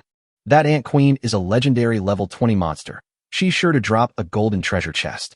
If it falls into Fu Xian's hands, It'll be a complete waste. The demon Nuba also joined in the commotion. Although we obtained 500 million source crystals and 50 million boundary stones by dismantling Fu Fei's territory, we are still 50 million short of upgrading to a level 13 territory. The golden treasure chest must not fall into Fu Xian's hands. Upon hearing Nuba's words, Yikan immediately became motivated. You all stay in the territory, I'll go scout ahead. Yikan leaped up, and Xiao Yu and Xiao Fei immediately rushed over with the clothes in their arms. Regular clothes are different from equipment. They can't be put directly into the inventory slots, so they still need to be worn normally. Brother, I'm worried about you going alone. Let's find someone to go with you. No need. I'm just going to scout ahead, not to fight. Bringing people along would only be a burden. Yikan shook his head. No. This time, Li Jiqing was very determined. She looked at Lin Daiyu, who was chatting with Shui Baochai, and said, Daiyu, you have 5 pieces of the Phantom set, and you're the fastest. Go. Oh. Lin Daiyu was taken aback when she heard Li Jiqing's words. Because whether based on combat strength or personal relationships, it seems that it's not her turn. But Li Jiqing brought up speed, and she really couldn't refute it, because each additional piece of the Phantom set increases speed by 20%. Furthermore, the set also includes a Phantom movement technique. Although there are only the first 3 layers, when unleashed, the user will turn into a phantom, making them difficult to capture. Fu Fei used this movement technique to entangle with them. However, she still had a strange feeling, because when she and Shui Baochai were summoned, the women's kingdom had not yet been incorporated into the fairy forest. Therefore, unlike the heroes of fairy forest, the two of them do not have that innate sense of closeness to Yikan. However, they are not entirely unrelated to Yikan. Li Jiqing was able to create the novel Dream of the Red Chamber, entirely because of the stories Yikan told her about it when she was a child. In truth, they envied Su Daji and the others for being able to enjoy the benefits of the 3 lives marriage tree, but they still couldn't bring themselves to offer themselves as concubines. Sister Bao. Lin Daiyu looked at Shui Baochai with a questioning look in her eyes. Both of them were extremely intelligent women. They could understand each other's meaning with just a glance. Go. Shui Baochai smiled slightly and patted Lin Daiyu's small hand. At the same time, Li Jiqing's voice echoed in Yikan's mind. Brother, seize the opportunity. My wife has really put a lot of thought into this. Yikan couldn't help but sigh. Remember to hand in your homework when you get back tonight. 2 copies. No, 3 copies. Yes, sir. After Yikan finished speaking, he directly adopted the template of Su Daji, then stirred up a gust of demonic wind, swept Lin Daiyu up, and rushed out of the fairy forest. Lin Daiyu was still a little unaccustomed to it, and her body swayed as if a willow branch was fluttering in the breeze. Are you all right? Upon seeing this, Yikan immediately put his arm around her waist. Lin Daiyu was slender, and Yikan could barely feel her weight when he held her in his arms, which made him feel a little sorry for the child. No, it's nothing. Lin Daiyu's pretty face flushed slightly, but she did not struggle. On the contrary, she felt a sense of security she had never experienced before in Yikan's arms. Eat more from now on. Oh. Yikan's words were so abrupt that Lin Daiyu couldn't process them at first. You're too thin, that's not good. I had no choice. Lin Daiyu looked at her chest and couldn't help but feel ashamed and annoyed. So, young master really cares about this. What do you mean? There's nothing I can do. When we get back, I'll have Yufei prepare a nutritious feast for you. If you don't gain some weight, how can your body handle it? Yikan said seriously. Upon hearing this, Lin Daiyu looked up at him with a puzzled expression. Only then did she realize that Yikan's eyes were clear and he had no other thoughts at all. In other words, he was really talking about being thin and eating. Thank you. Thank you for your concern, young master. Lin Daiyu was immediately embarrassed. It turned out she had been overthinking things. That's right. When you come to our fairy forest, you must eat well, drink well, and have fun. I will also do my best to protect you. Especially you absolutely mustn't be sad again. When I saw you die in my past life, I, a grown man, cried my eyes out. It was so heartbreaking. Yikan couldn't help but say, in a past life? Lin Daiyu raised an eyebrow and looked at Yikan in disbelief. Chapter 100 The Demolition Brigade is established. How should I put it? Xiaoqing should have told you about your background, right? Yikan didn't know how much Lin Daiyu knew about her background, so she didn't give an answer immediately. Sister Qing said that we come from a world in a book, but that book does not exist in this world, but in the young master's mind. Lin Daiyu blinked her big eyes and looked at Yikan curiously. Although she didn't have that innate sense of closeness to Yikan. However, because of the connection to the Dream of the Red Chamber, She and Shue Baochai always wanted to find an opportunity to get close to Yi Can in order to learn more about the matter. You can think of it this way. I come from the same world as the person who wrote Dream of the Red Chamber, which is why I've read that book. Yi Can thought for a moment and then said, the author of Dream of the Red Chamber? Isn't that the creator? Young master, you come from the same world as the creator. Could you be a legendary deity? Although Yi Can's words could not be verified, Lin Daiyu believed them without a doubt. As for why this happened, she herself didn't know. A god? Not yet, but who knows what the future holds, huh? Yi Can was in a great mood, and with his arm around Lin Daiyu's waist, they sped away in a flash. At that moment, he couldn't help but think of the high and mighty moon goddess.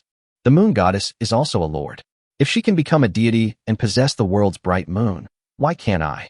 Yi Can led Lin Daiyu through the mountains and ruins, avoiding the sight of the ant general and the giant ant, and landed on a cliff. Below the cliff lies Fu Xian's territory. Boom, boom, boom. Below, blades flashed and gleamed. The queen ant wielded a black spear, as if possessed by a war god. Each thrust of the spear left a black line in the air. The thick wall of Fu Xian's territory was blasted away by the black spear with just one touch, and dozens of meters of it were blown away immediately. You stinking ant, don't push your luck. Fu Xian had blood at the corner of her mouth and her face was contorted in a ferocious expression. He was also furious. He had just arrived in this ruined world and hadn't found any good fortune yet when he was attacked by a bunch of ants. As soon as they finished killing one wave, another legendary big boss appeared. Moreover, the other party started fighting without even asking any questions. Judging from their fierce and relentless fighting, anyone who didn't know better would think they had a blood feud that wiped out their entire clan. Humans, hand over the essence of plants and trees, and I will spare your lives. This time, the queen ant finally broke her silence and revealed her purpose. The essence of plants and trees. What the hell is that? Fu Xian was furious and started cursing. I haven't even entered your anthill, so where would I get this bullshit spirit of plants and trees? Hand it over or die. The queen ant was surrounded by blood energy. With a flap of its wings, it raised its spear and charged towards Fu Xian and his group of 5 with the speed of a bolt of lightning. Bloodthirsty ants are no ordinary ants. Their queen ants are not the kind of bloated reproductive machines that lie deep in the nest until they die. Its body is covered with black scales, its forelimbs are like human hands, and the 2 tentacles on its head are as hard as iron whips. If an ordinary person were to be hit by this, their body would probably be split in 2. Young master, are the people around Fu Xian also lords? Lin Daiyu peeked out and looked curiously at Fu Xian and the others who had formed a battle formation. That's right, the queen ant is powerful, and Fu Xian alone can't handle her. If they're all here, then their territory is completely empty. As expected of the clever Lin Duijui, he thought of the same thing as me. The battle here is unlikely to end anytime soon. Let's split up and scout out the area. Whether we find their territory or not, we'll rendezvous here in half an hour. Lin Daiyu nodded, but didn't leave. Instead, she looked at Yi Can and asked, Young master, what does Lin Duijui mean? After hearing this, Yi Can almost stumbled and fell to the ground. I'll tell you next time. Before Lin Daiyu could ask any further questions, Yi Can vanished from the cliff in a flash. If you won't tell me, do you think I won't ask my sister? After Lin Daiyu finished speaking, she turned into a phantom and disappeared, her speed no slower than Yi Can's. Brother, what's going on? Li Jiqing, having received no news of Yi Can for a long time, began to worry. Fu Xian and his group are still fighting the Ant Queen, so their other territories must be vulnerable. Lin Mimi and I are scouting the area. Now that the elite ant tribe has been mobilized in full force, the danger level in Fairy Forest is very low. You can leave a portion of your people to guard the base, and bring the rest out for a forced demolition. Alright, Li Jiqing had been waiting for Yi Can to say those words. This time, she left only the elven tree spirit and the demon-eyed snake man to guard the territory, and brought everyone else with her. Before half an hour had passed, Yi Can met up with Lin Daiyu. Let's go find Xiaoqing and the others. Guided by the eye of the demon god, they quickly rejoined the main force. The Lord is not dead, so the territory cannot be demolished with one click. We can only forcibly destroy the core buildings. You will split into 4 teams, and I will stay here to keep an eye on Fu Xian and the Queen Ant. Yi Can glanced at everyone, his expression serious. But both Li Jiqing and Su Daji were a little worried. No buts. Even the Queen Ant and Fu Xian at their peak couldn't kill me instantly, let alone now that they're severely weakened. Go now. Yi Can waved his hand. The Queen Ant's golden treasure chest must be his. Fu Xian's territory, along with his equipment, killing formations, and wealth, must also be his. Click. While Yi Kan, Fu Xian, and the Ant clan each harbored their own ulterior motives, a void gate suddenly opened in the northern part of this remnant realm. Then, a withered hand emerged from it, accompanied by a chilling voice. We've finally waited for this day. Chapter 101. The mantis stalks the cicada, unaware of the oriole behind. Luckily we arrived in time. Otherwise we wouldn't even have had a chance to drink the soup. Li Jiqing and Su Daji, leading 40 Yaksha soldiers, quickly located one of Fu Xian's group's territories. This lord was very unlucky, as he was besieged by dozens of giant ants and hundreds of ant generals. At this point, the territory's walls had been demolished, and half of the buildings had collapsed. The two remaining heroes, along with a few remaining soldiers, huddled behind the core building, their faces filled with despair. Even if Li Jiqing and the others didn't come, this territory wouldn't last long. Let's finish this quickly so we can go help the others. Li Jiqing used her 10,000 leaves flying flowers technique, walking through the air as she rushed towards the two terrified heroes. Su Daji then waved her jade hand, leading 40 Yaksha soldiers to attack the giant ants. Meanwhile, Nuba, Hushime, and Lin Dayu also found their targets and began their respective battles. However, they were not as lucky as Li Jiqing. The defenses there were very strong, and the attacking ant army did not have as many elite troops. So far, those territories are all safe and sound. On the other side, Yi Kan suddenly grabbed the eye of the demon god, his expression shifting unpredictably. The red dragon pattern on the eye of the demon suddenly lit up, as if it were trying to tell him something. What do you mean? Yi Kan gently stroked the dragon pattern, trying to find a clue, but he had no idea. At this moment, the battlefield below also changed. You stinking ant, since you're courting death, then I'll grant your wish. Fu Xian, repeatedly provoked by the queen ant, finally couldn't hold back any longer. 5 Hearts Profound Thunder, activate. He roared, and a white light suddenly shone from the location of his heart. The white light surged wildly along his meridians, converging towards his right hand. Click, click, click. A flash of lightning appeared, and a sharp, thin lightning spear suddenly materialized in his hand. Boss, this is meant to deal with Yi Kan. If that guy shows up now. His 4 companions' expressions changed drastically when they saw him unleash his trump card ahead of time. The Li family has given them a death order to keep Yi Kan in the endless void at all costs. As long as they complete the mission, they will all be able to enter the Li family's sanctuary, where they will live a worry-free life and receive generous rewards. If the mission fails, their territory will be forcibly demolished, and their lord's heart will be used as nourishment for others. Therefore, they took this mission very seriously. Stop talking nonsense. If we don't get rid of this ant, we'll all be wasting our lives here today. Can't you see that our territory is about to collapse? Fu Xian roared.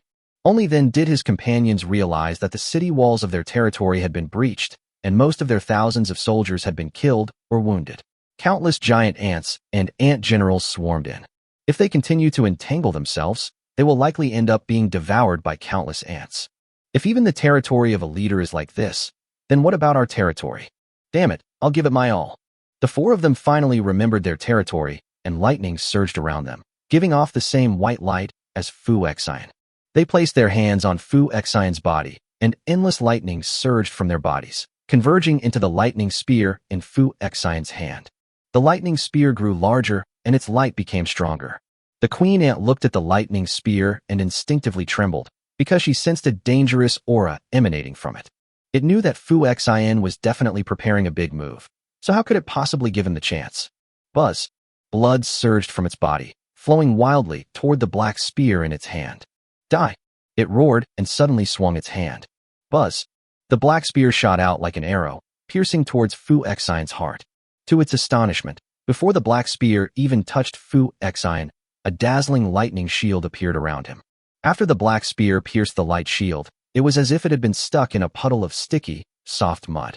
It can't be pierced, and it can't be pulled out. 5 Hearts Thunder, slaying gods and annihilating immortals. Just then, Fu Xian suddenly roared and hurled the thunder spear in his hand. Buzz. Sensing danger, the queen ant immediately flapped her wings and flew away, trying to escape the attack of the thunder spear. But under Fu Xian's control, the lightning spear seemed to possess a consciousness, and it followed him like a shadow. No matter how the queen ant changed its flight path, the lightning spear with its long, lightning-streaked tail always followed it, and its speed increased. Laugh. Finally, the lightning spear pierced through the queen ant's body and pinned her to a nearby boulder. Sizzle. Fu Xian and his group frantically activated the Xian Lei, a type of lightning bolt, using the lightning spear to construct a lightning cage, trapping the queen ant inside, intending to end her life. However, at that moment, a figure suddenly appeared in the sky. Wildfire spreads, great flame ring. Boom. Suddenly, a huge ring of fire descended from the sky, crashing down on Fu Xian and the others, then spinning wildly and enveloping them. Sizzle. Fu Xian and his group of 5 had already expended a considerable amount of their magical power in order to deal with the Ant Queen. The Xianlei protective shield was already on the verge of collapse, so how could it possibly withstand Yi Can's fire-type ultimate move? The Great Flame Ring only needed a few spins to completely destroy the layer of Xianlei protective shield. Yi Can. Puff. Fu Xian finally saw the person's face clearly, and was so angry that she spat out a mouthful of blood. Only then did he realize that Yi Can must have discovered them long ago, which was why he had made arrangements in advance to instigate a conflict between them and the ant tribe, so that he could reap the benefits. Unfortunately, he found out too late. In order to deal with the queen ant, they almost exhausted their magic power and even took out their trump card, the 5 Hearts Thunder Formation. Now, they no longer have the strength to deal with Yi Can at his peak. Fu Xian, don't be someone else's dog in your next life. Yi Can appeared behind Fu Xian like a ghost, piercing his heart with a single blow. The other 4 were struggling to make a move when 2 of them suddenly coughed up blood and collapsed to the ground. Impossible, this is my territory. Clearly, their territory had been forcibly dismantled, causing them to suffer the consequences. Yi Can swiftly beheaded them with a few quick strokes, seized their storage items, and then headed towards the center of the territory. Fu Xinling's remaining heroes and soldiers were all badly wounded and held back by the ant tribe, making them unable to resist Yi Can. The giant ants, seeing that Yi Can had killed their enemy, were momentarily stunned and did not attack him. Unclaimed land detected. Demolish. Tear down. Rumble. With the sound of buildings collapsing, Fu Xian's level 19 territory came to an end. He's actually a legendary lord, haha. Yi Can burst into laughter when he saw that Fu Xian's lord's heart was silver. The ancient tree is undergoing a great transformation, and there's more and more hope for it. Fu Xian's territory's grade was clearly acquired through hard work and didn't reach the legendary level. Otherwise, the Li family would definitely not have been willing to give it up. Obtain the building, Hero Altar. Obtain the apartment. Obtain the troop talisman, Shadow Assassin. Obtain 400 million source crystals, and obtain 50 million boundary stones. TSK. No wonder so many bad people like to kill and commit arson. Looking at his spoils, Yi Can couldn't help but feel a surge of emotion. Buzz. Just then, a dark figure suddenly appeared in the distance. It was moving extremely fast, heading directly towards the dying queen ant in the distance. Damn it, that's my golden treasure chest. Upon seeing this, Yi Can's eyes widened in fury, and he hurled the heaven-devouring blade from his hand. Chapter 102 The Perverted Man in the Endless Void. Clang. With a crisp sound, the devouring blade flew back. Yi Can switched to the Su Daji template, and with the help of the demonic wind, he vanished in a flash, grabbing the devouring heaven blade and slashing at the dark figure. Laugh. With a crisp sound, the dark figure was instantly cleaved in two, one half falling to the ground, while the other half continued its charge towards the queen ant. Shedding its skin like a cicada? Yi Can was startled. Only then did he realize that what he had ripped open was just a cloak. The dark figure had already rushed to the front of the queen ant. Bite. At this critical moment, the sound of jade beads rolling on a plate was heard, and the figure in the dark suddenly froze. Only then did Yi Can see clearly that it was actually a gaunt old man whose body was wrapped in bandages. At the same time, a huge, rapidly spinning scythe flew through the air. Laugh. The sickle was incredibly sharp, and with a single stroke, it severed the dying queen ant's head, sending a burst of golden light across the ground. At this moment, the old man with bandages broke free from the bewitching magic of the jade chime and regained his freedom. He ignored the golden light on the ground, picked up the queen ant's corpse, and ran away with a whoosh. Yi Can was dumbfounded by his lewd appearance. Young master, are you all right? Hu Shimei and Yu Qin came to Yi Can's side, looking at him anxiously. Fine. Yi Can's gaze shifted to the eye of the demon god in his hand, where the red dragon pattern had already dimmed. The one with the red dragon pattern who gave the warning was actually this old man? What kind of creature is he? Young master, isn't that the hero of Fu Xian's territory? Could there be living humans in the void, and thieves at that? This shocked both Hushime and Yuqing. This remnant world is quite large, and the ant race may only be one of its groups. We need to be careful. After Yikan finished speaking, he put away the 5 golden treasure chests that the queen ant had dropped. After a while, Li Jiqing returned with everyone. The task of dismantling territory is something only the Lord can handle. Since Yikan is not here, this task naturally falls to her. Did you find anything? Yikan looked at Li Jiqing. Look, Li Jiqing immediately took out 4 lords' hearts, all of perfect quality. In addition, there are 4 arrow towers, 3 farmland plots, as well as 800 million source crystals and 80 million boundary stones. As expected of a lord of a higher rank than us. Yikan nodded, then took out the storage items for Fu Xian and the others.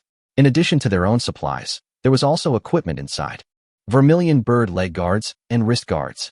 When Nuba saw the 2 pieces of equipment that were as red as blood, she immediately snatched them away. She already had 5 items, and now with 2 more, her strength has immediately increased significantly.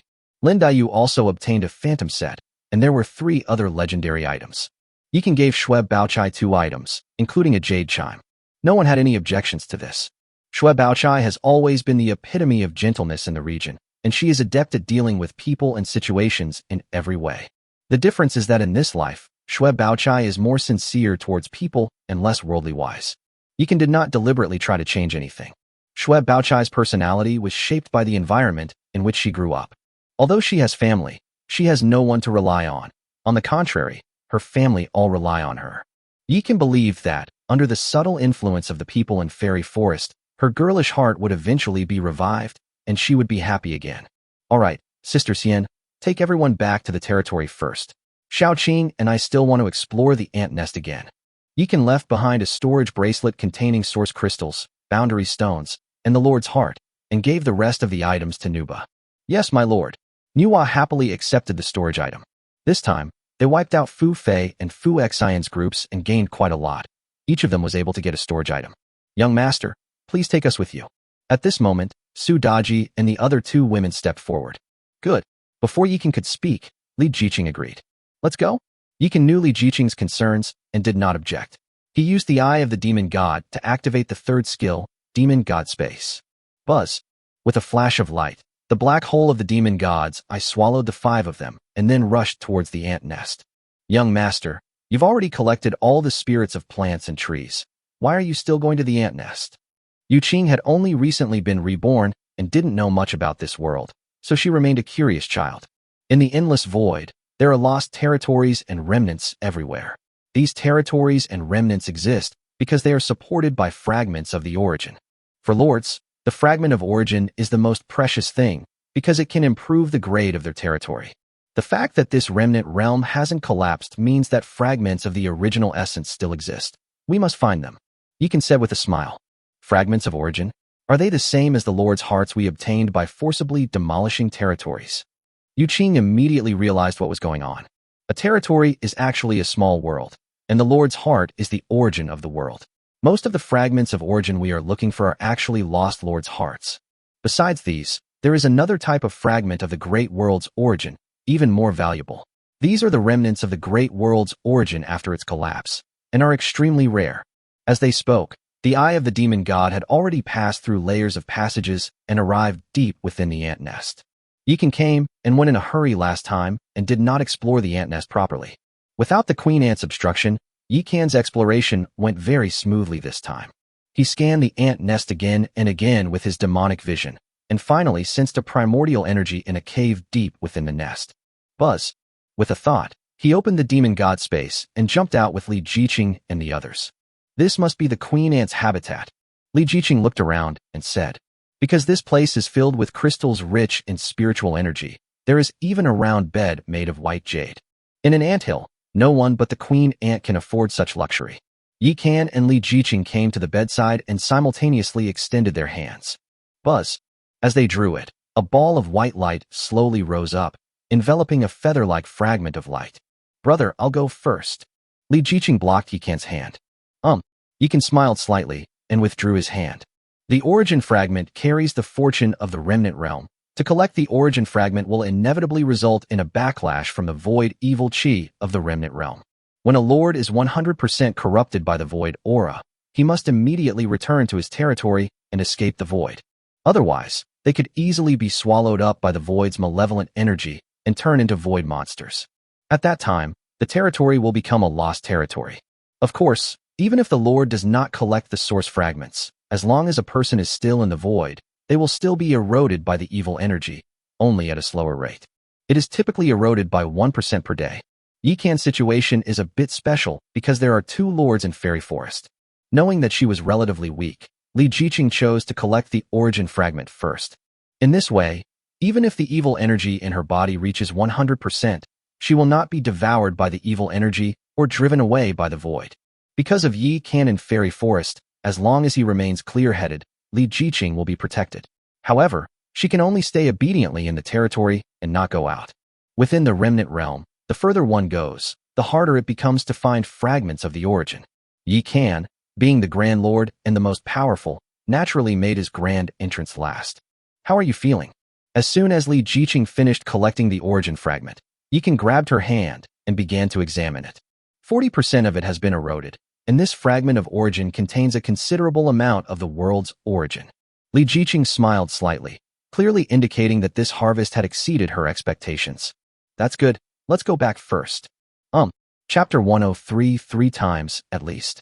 Xanadu, the Leaf family. Wolf King Zhao Wuji was meditating in his territory when he was interrupted by the notification sound of a network video. A territory can connect to the network only if there is a network base station within it. Furthermore, lords can also shop online, enter virtual battlefields, receive online information and express deliveries, and set information levels for filtering, etc. As long as the lord grants the corresponding level of permissions, the lord will receive a notification whenever a message arrives. Didn't I tell you not to bother me unless it's important? Zhao Wuji opened the video and looked at the Wolf Den manager kneeling on the ground in the video with a sinister expression. My lord, Fu Xian and Fu Fei's life crystals are shattered. The steward said, his body trembling. What? It's all broken. Zhao Wuji suddenly stood up, no longer in the mood to act like the Wolf King. The order to send wolf cubs to chase Li Jiqing and Yikan through the bloodline altar was personally given by the third elder. If this matter is messed up, even if he is the Wolf King who has raised countless wolves, he will not fare well. They're all broken, not a single one is left. The steward lowered his head, not daring to look Zhao Wuji in the eye. Understood. Don't make a fuss about this for now. I'll go see the third elder first. Zhao Wuji was immediately covered in cold sweat. Yes, sir. On the other side, Yikan had a great harvest, and upon returning to Fairy Forest, he immediately went to the treehouse. Buzzing. He took out 5 lords' hearts that he had just harvested and threw them one by one into the sun and moon immortal pot. Buzz. A surge of misty energy engulfed the sun and moon immortal pot, causing the patterns on its surface to light up. Upon seeing this, Yikan immediately immersed his mind into the sun and moon immortal pot. At this moment, the 3-colored crystal inside the pot was shining brightly, frantically absorbing the primordial energy of the 5 lords' hearts. As the primordial energy continued to flow in, they became increasingly pure and radiant. As the tricolor crystal continued to grow stronger, Yikan was also undergoing some subtle changes. He found himself becoming more alert and perceptive, and his mind was becoming clearer. Of course, Li Jiqing also received the same benefits as him. The girl placed her delicate hand on the sun and moon immortal pot, her eyes filled with disbelief and excitement. Now she is very grateful for her choice that brought the 2 territories together, and also grateful for her good fortune in meeting a good man like Yikan. Although it's a bit too benevolent, even I would find it hard not to be tempted by such incredible territorial characteristics and treasure attributes. At this moment, the resentment that Li Jiqing had hidden deep in her heart also dissipated by more than half. He must be exhausted dealing with so many beauties. Li Jiqing murmured to herself. Yikan had no idea what the girl was thinking. After regaining his composure, he looked at Li Jiqing and said, Shaoqing, strike while the iron is hot. Li Jiqing understood and immediately took out the fragment of origin she had obtained and threw it into the sun and moon immortal pot. Buzz. A burst of light flashed, and the misty fog from the sun and moon immortal pot surged out once more. After about a dozen breaths, the fog dissipated and everything settled down. Yikan glanced at his money pouch and waved his hand dismissively. Buzz. In an instant, a large number of boundary stones surged out, rushing towards the sun and moon immortal pot like a long river. The sun and moon immortal pod resembled a ferocious beast with its jaws wide open, frantically devouring the boundary stone and then releasing endless energy. After absorbing this energy, the eternal tree seemed to have taken a tonic, and it immediately began to sway and grow much taller. Meanwhile, the area of fairy forest continued to expand, and soon it more than doubled in size. Upon seeing this situation, Yikan immediately opened the territory interface. Level 13. Area 8 square kilometers. Buildings owned, Eternal Tree. Residents 367. Grade Epic 5534/10,000. Territory characteristics omitted. Wow, my grade experience has increased by 2,400. Li Jiqing looked at the incredible data on the panel and could hardly believe her eyes. 5 Lord's Hearts, 1 Legendary and 4 Perfect, add 1,400 experience points, which means that the original fragment directly gained 1,000 experience points. Don't be fooled by the seemingly small amount of 1,000. It's just that the fairy forest requires a lot of resources to upgrade. Moreover, Yikan was lucky this time, encountering Fu Fei and Fu Xian's groups and reaping a batch of Lord Hearts. Without these people, even with that fragment of origin, the progress would only be 4,004.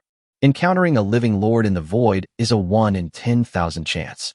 If the Li family hadn't acted recklessly by sending a wolf cub squad to hunt down Yikan through the bloodline altar, the territory wouldn't have received such a great fortune. Moreover, lords who descend upon the same place are generally not too different in strength. Killing the other party is extremely difficult. One wrong move, and you could be the one who dies. Yikan didn't believe that the Li family would be so generous as to send people to deliver vegetables to him after suffering such a setback. Of course, it would be a different story if he broke through to the stellar level. Because by then, he might arrive at a star-level location, and the Li family would send out star-level experts of levels 20 to 29 to hunt him down. The task is arduous and the road ahead is long. Yikan sighed. Indeed, many people have descended into the endless void several times without finding a single fragment of the origin. Some have even lost their lives. We're lucky. As the darling daughter of the Li family, Li Jiqing was aware of this information. Now that the queen ant is dead and the ant colony has returned to the nest, there's no immediate danger. You should rest well, and we'll continue tomorrow. Although the void is full of opportunities, humans are not machines and cannot explore endlessly. Okay, I'll be waiting for you in the treehouse. After Li Jiqing finished speaking, she walked towards Moon Goddess Lake. Good. Yikan nodded. Brother, don't forget what you promised me today, 3 times at least. Well, Yikan was immediately speechless. Only then did he realize that he had indeed promised Lin Mimi this when he took her out. But that's no problem. I could easily call 3 more, let alone 3. However, with Li Jiqing now in charge, Yikan can no longer do whatever he wants, at least not in the endless void. After sending Li Jiqing away, Yikan threw out 2 elemental towers and 4 arrow towers. Buzz. Under the transformation of the sun and moon immortal pot, these 2 architectural elements unsurprisingly became the guardian tree. The elemental tower transformed into a guardian tree, skilled in elemental attacks, belonging to the magic type. The guardian tree that the arrow tower transformed into excels at throwing and is a physical attack, but it's better than before. Because they are alive, they can not only move, but also have their own thoughts, and they can dodge. Everything's all set, let's rest for a bit. Just as Yikan was preparing to relax at Moon Goddess Lake, he saw Kadin leading a large group of beautiful women to greet him. These people are all captains of their respective combat units. King.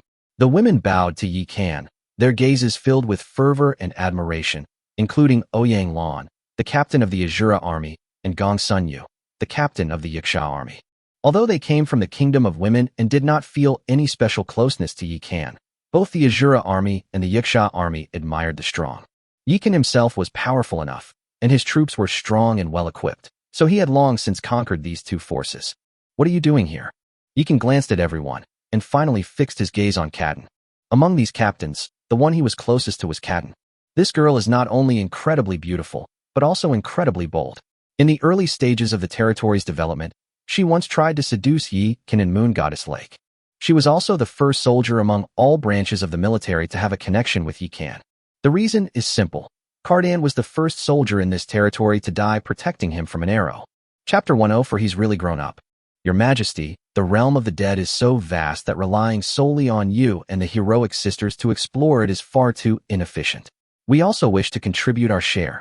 Cardan looked solemn and serious. Granted. Yikan agreed after a moment's thought. Cardan is right. Relying solely on their own exploration is indeed somewhat inefficient. Now that the queen ant is dead, the only threats they can face are the giant ants. However, Cardan and her group would definitely not travel alone. Moreover, even if something really happens to them, Yikan can revive them through the Nirvana Temple. Thank you, Your Majesty. The women immediately beamed with joy. Yikan descended into the void, but only brought heroes to fight. This made them feel very frustrated, as if they were worthless, so they wanted to prove their worth. Yikan had no idea what they were thinking. After arriving at Moon Goddess Lake, he took off his clothes and jumped in. Young master. Without Yikan saying a word, the three Su sisters surrounded him, rubbing his back and shoulders, being incredibly attentive. I can only spend time with you tomorrow. Today, I must serve our queen well. Yikan pinched Su Daji's cheek, looking apologetic. Since Li Jiqing arrived, Su Daji's position as the first mistress of the territory has been replaced. Su Daji didn't have many complaints about this, but Yikan felt guilty. It's nothing between her and the second sister. It's mainly the third sister. Su Daji pointed to the Jade Pipa player massaging Yikan's legs in front of her, a hint of heartache on her face. It's all right, we'll arrange it tomorrow. Yikan nodded. After Yuqing's rebirth, he indeed hadn't had a chance to choose a card yet. In any case, Yuqing, as a hero, cannot be left behind for too long. After all, every day you spend less time meditating under the Three Lives marriage tree means you lose another opportunity to advance in rank. Everyone's level is restricted by the territory level, but their rank is not. If you accidentally create an epic hero, that would be incredibly awesome. About half an hour later, Yikan returned to the treehouse. They discovered that the lighting in the room had been adjusted to an ambiguous level, and there were small bottles of wine and dishes on the table, while Li Jiqing had changed into a thin veil. Such a charming young lady. Yikan smiled slightly, walked over, and pulled Li Jiqing into his arms. The two met when they were both struggling, and their memories were filled with chasing chickens and fighting dogs, and surviving in the wild. They rarely had such heartwarming moments. It was only at this moment that Yikan realized that the little girl from back then had really grown up. They've already grown up, okay. As she spoke, Li Jiqing deliberately puffed out her large breasts. He's definitely grown up. Yikan touched his nose, a rare hint of shyness appearing on his face. Seeing his appearance, Li Jiqing couldn't help but smile charmingly, feeling a sense of accomplishment. Because Yikan never acted like this in front of other beauties in the territory. So the two picked up their glasses and drank the nuptial wine. Soon, their eyes glazed over. The two walked toward the bed amidst the swaying light and shadow. Soon after, the temperature in the room rose sharply, and a series of soft, seductive sounds emanated from the room and continued for a long time. Outside the fairy forest, under the leadership of captains like Cadden, the 6 combat-type units, in teams of 5, explored outwards in all directions of the territory. Now that all the ants have returned to their nest, and the outside world is desolate, they face no obstacles and advance very quickly. Meanwhile, in the northern part of the remnant realm, the void gate stirred once again. An old man, whose body was wrapped in bandages and whose only features were his mouth and eyes, came out. However, what grew in the old man's eye sockets were not eyeballs, but 2 emerald green will-o'-the-wisps. This person was none other than the old man who had fought with Yikan for the Queen Ant's corpse. However, at this moment, his emotions seemed to have stabilized considerably. Whoosh! He took a step forward, instantly transforming into a black shadow and disappearing in a flash. Along the way, he saw Cadden and the others searching in the ruins, but he did not attack them. Instead, he traveled even faster, as if he was in a hurry. And the direction he was heading was precisely where Fairy Forest was located. Inside the treehouse in Fairy Forest, Li Jiqing, who had fought Yikan for more than 3 hours, finally lost and fell into a deep sleep in Yikan's arms like a lazy little cat. After the arduous training of Su Daji and other demonic talents, coupled with the dedicated nutritional support from the ghost maids, Yikan is now full of energy and vigor. He was bored, so he turned on the webcam. It was only then that he realized Jiang Daily had added him to the class group chat. The group chat was in full swing at that moment. Jiang Daily. Sigh, my brotherkin has been here for so long without saying a word. I wonder what he's been up to. Li Xiaoyu, are you stupid? A player of Brother Can's caliber would definitely be descending into the void to make a fortune. Jiang Daily. That's right. Oh dear, I forgot to ask Brotherkin to get me some awesome seeds. Fatty, what kind of seed do you want? Yikan smiled knowingly upon seeing the 2 familiar faces and sent a message. Holy crap, my brother Chan is alive. What Brotherkin? That's my Yishin, okay? Yishun, Take me with you. I can be both cool and sweet, and I can pull off both black and white stockings. Yishun, do you need a girlfriend? The kind that'll have monkey babies. Get lost. You might be even fatter than me, and you might even have baby monkeys. When Jiang Daily saw someone trying to steal the deal, he immediately panicked. That's right. I, Xiaoyu, am the most handsome guy in Brother Can's eyes. If you can't compare to me, you'd better stay out of the way. At this moment, even the little girl Li Xiaoyu came out to join in the fun. Who said I'm fat? As they were talking, a photo of beautiful legs suddenly appeared in the class group chat. Holy crap. This immediately caused an uproar in the group, with countless veterans flocking to the chat. After glancing at it a few times, Yikan found it uninteresting, told Jiang Daily that he would keep an eye out for seeds, and then closed the chat window. Just as he was about to snuggle up to his sweetheart and have a good sleep, his brow suddenly furrowed, and he looked out of the territory. Although he was in the treehouse, he could see everything in the territory at any time if he wanted to. Just now, he sensed that the red dragon pattern on the eye of the demon god had lit up again. What's wrong? Li Jiqing opened her drowsy eyes and snuggled closer to Yikan. It's okay, you go to sleep first. I'm going out for a walk. Yikan kissed her on the forehead. Then come back soon. Li Jiqing was really tired, so she didn't pay attention and continued to sleep while hugging her pillow. Yikan rolled up his clothes and left the treehouse in a flash. Chapter 105 Special Event. Triggers a hidden mission. Boom boom boom. In the northern part of Fairy Forest, a dozen guardian trees transformed into tree people, frantically hurling various fireballs, ice arrows, and stones. Anyone who trespasses into the fairy forest shall die. The guardian trees attacked, while simultaneously rebuking the invading enemies.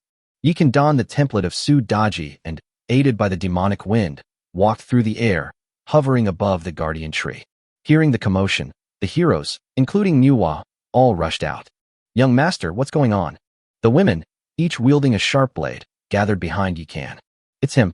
Hu Shimei and Yu Qing immediately recognized the lewd old man, and their eyebrows furrowed as they gripped their weapons tightly. What is that? Manhwa and Lindayu looked at Hu Shimei.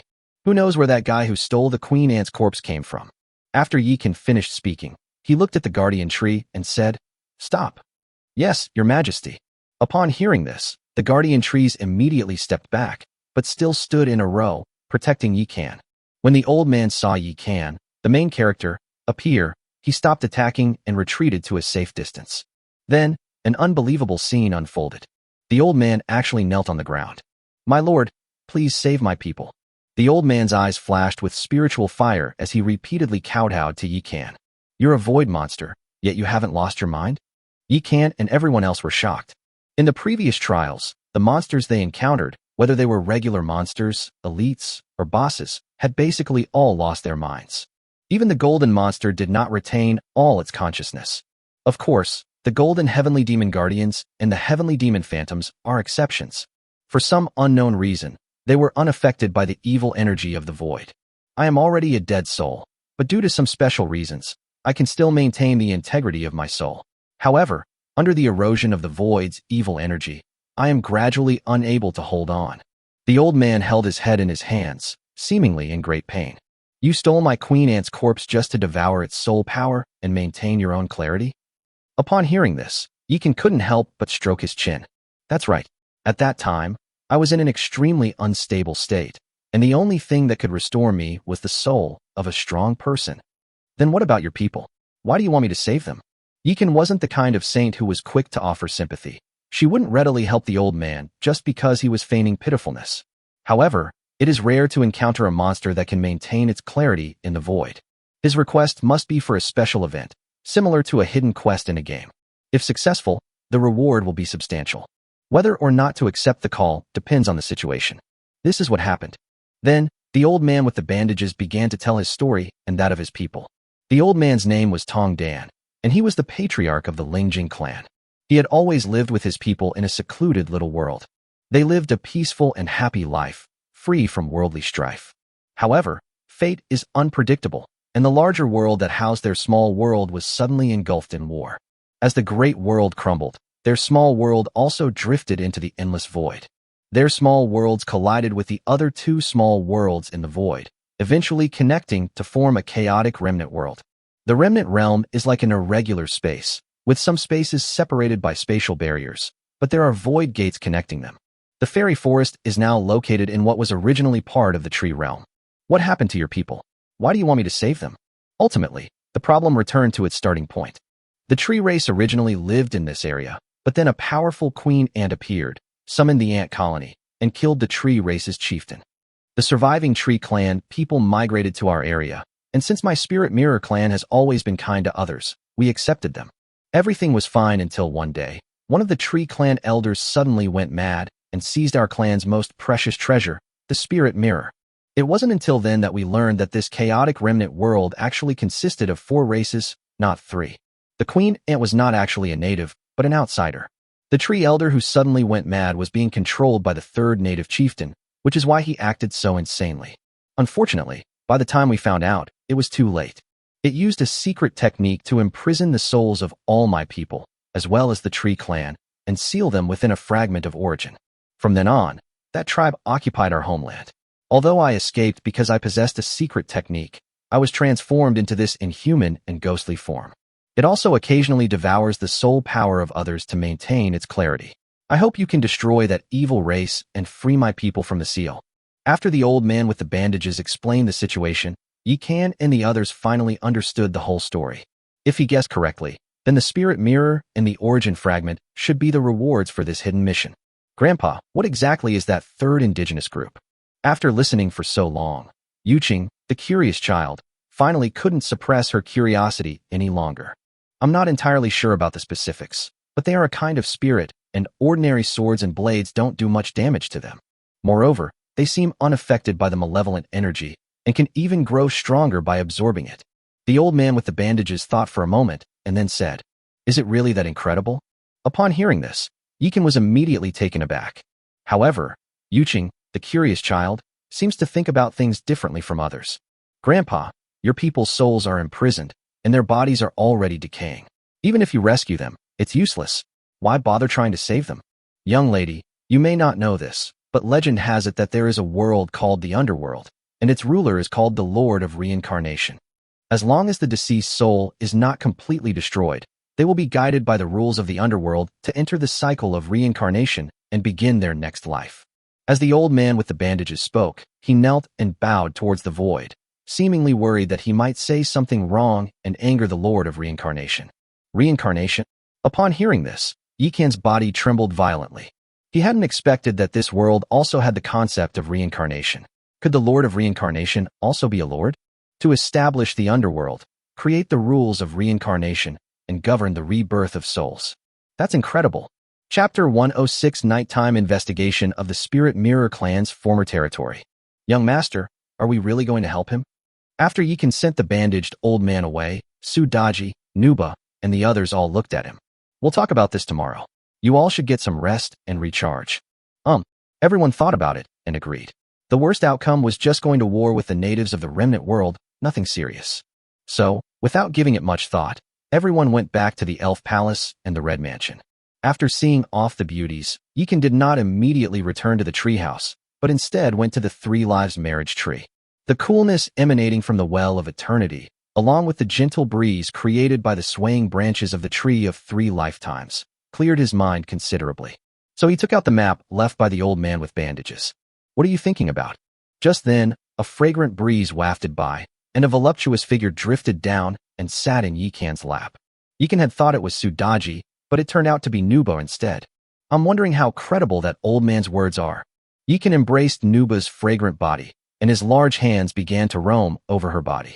Having been deprived of sustenance for some time, Nuba was already incredibly thirsty. Taking advantage of the situation, she embraced Yikan and kissed his lips. The two remained entangled for more than 10 minutes before finally stopping. Sister Xian, calm down, this isn't a suitable place. Seeing that Nuba was having trouble controlling herself, Yikan immediately pressed her down. How long has it been since you last visited us? Have you forgotten about your sisters now that you have a queen? The demon glared at Yikan with a resentful look in her eyes, and the allure in them made Yikan almost lose control. Now that there are more people, Sister Xian, please bear with us. Yikan pulled her into his arms to stop her from causing any more trouble, then asked, what do you think of what that bandaged old man said?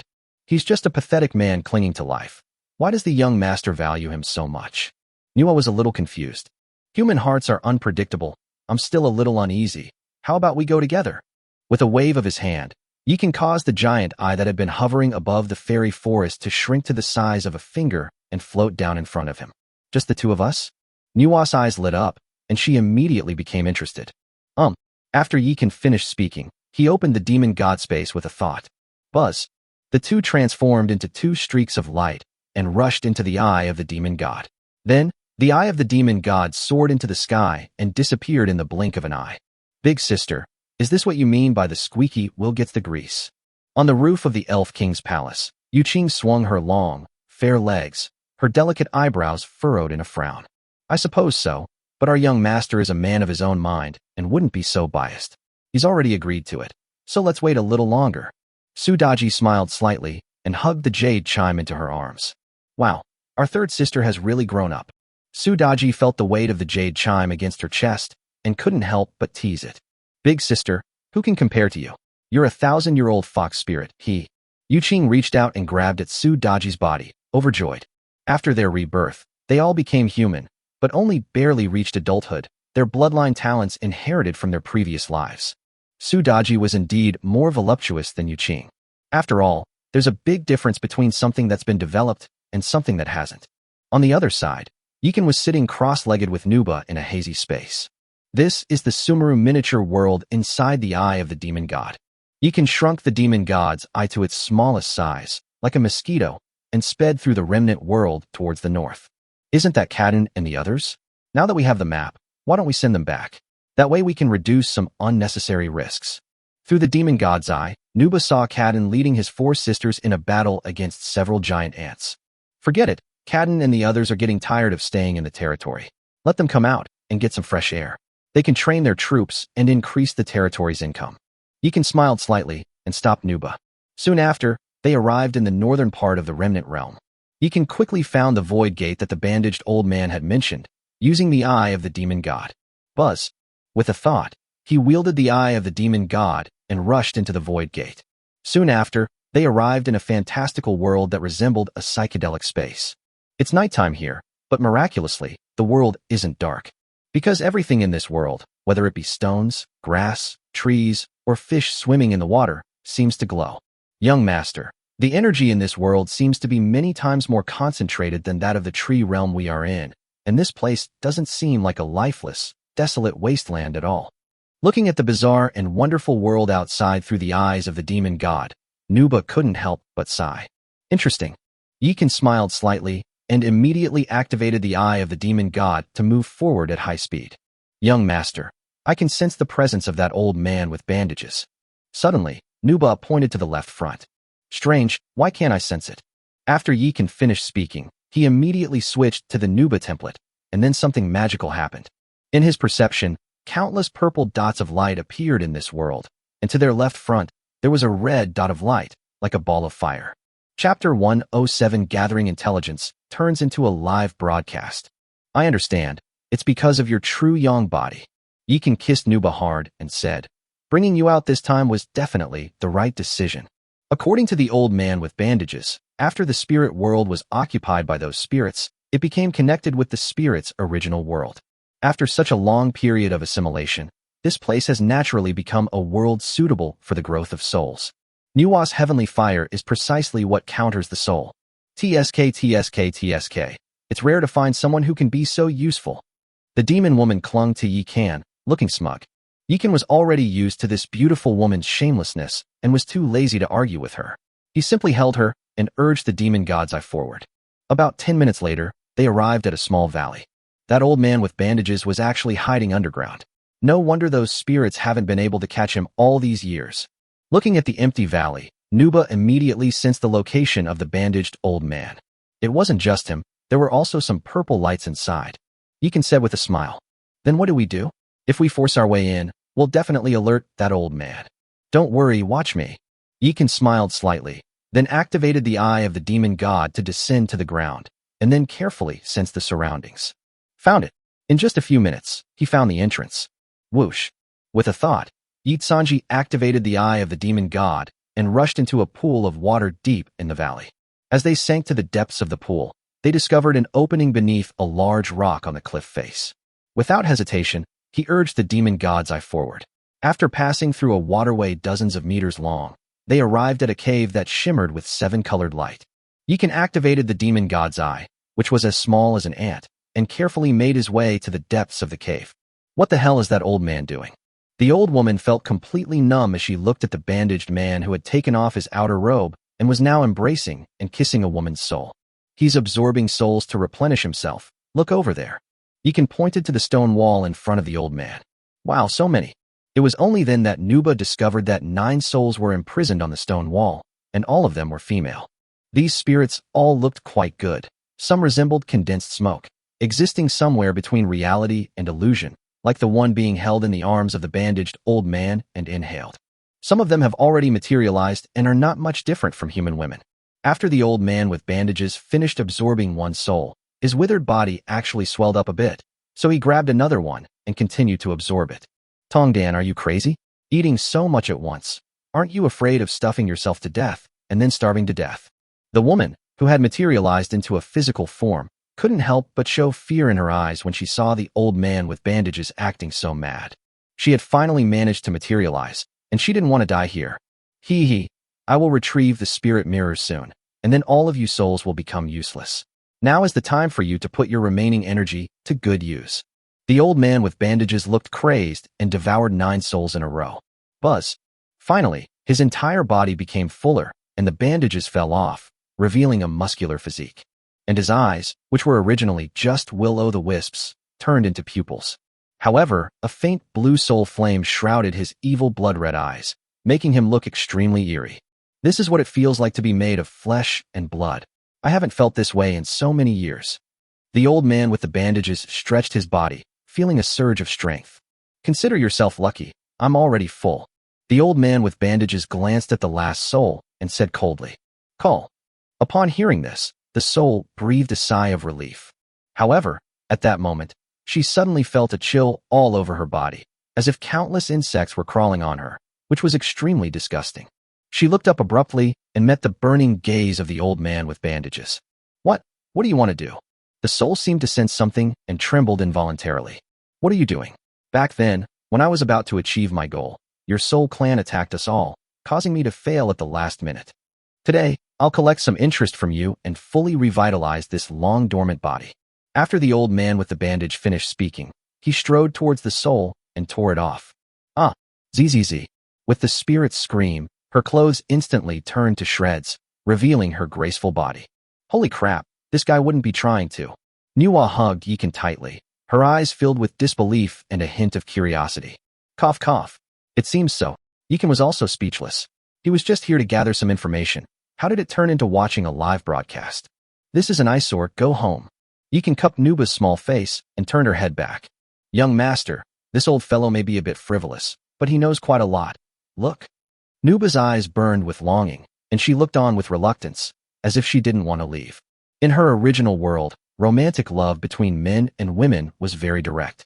Regardless of gender, if someone takes a liking to another, they can simply knock them down with a stick and take them home. Of course, the children of these tribal chiefs wouldn't be so rude, but they wouldn't hide it either. If they took a fancy to someone, they would say it to their face. If you agree, take it home. If you don't, forget it. This was the first time she had ever watched someone do something intimate in broad daylight. Chapter 108 Strange and Wonderful Knowledge. Looks like I was too conservative after all. Looking at Nuba's eyes, which seemed to have discovered a new continent, Yikan couldn't help but sigh. Looks like we can try some new tricks. But at that moment, he suddenly felt a pair of soft, warm hands slip into his robe. He looked up and saw that Nuba was looking at him with seductive eyes. What are you doing? Yikan's body trembled. Young master, don't you think it's exciting here? The demon woman brought her face close to Yikan's and kissed him directly. Sister Xian, this is Tongdan's territory. We don't know if he has any other plans. Let's leave first. Yikan grabbed Nuba's mischievous jade hands, activated the eye of the demon god, and left the cave. Along the way, the great demon Nuba kept pestering and teasing him. Although Yikan had good self-control after so long of training, he eventually gave in. As soon as the eye of the demon god passed through the void gate, his clothes were torn off by the Nuba. The female tyrant learned Daji's gentle touch, which makes her both lovable and hateful. Helpless, Yikan could only hide the eye of the demon god in a secret place and decided to serve this troublesome demon first. That night, Yikan taught Nuba many strange and wonderful techniques, knowledge. These were all things he learned from action movies in his previous life, precious inheritances that transcended time and space, with a karmic consequence so great that ordinary people could not bear them. It must be said that Nuba's comprehension ability is indeed very strong. Yikan only gave her a slight hint, and this alluring vixen understood everything. Although he was a little clumsy at first, he quickly got into the swing of things, allowing Yikan to experience what it meant to enjoy a royal experience. The two engaged in a thrilling battle within the eye of the demon god, which lasted for more than 3 hours. When Yikan returned to the immortal forest with Nuba and hurriedly washed off the sweat before returning to the treehouse, Li Jiqing had already woken up. "Where have you been for so long?" Li Jiqing opened her small mouth, stretched, and fully revealed her delicate body, as beautiful as mutton-fat jade. "The little thief who stole the queen ant's corpse has appeared. I was worried, so I went out with Sister Xian to investigate."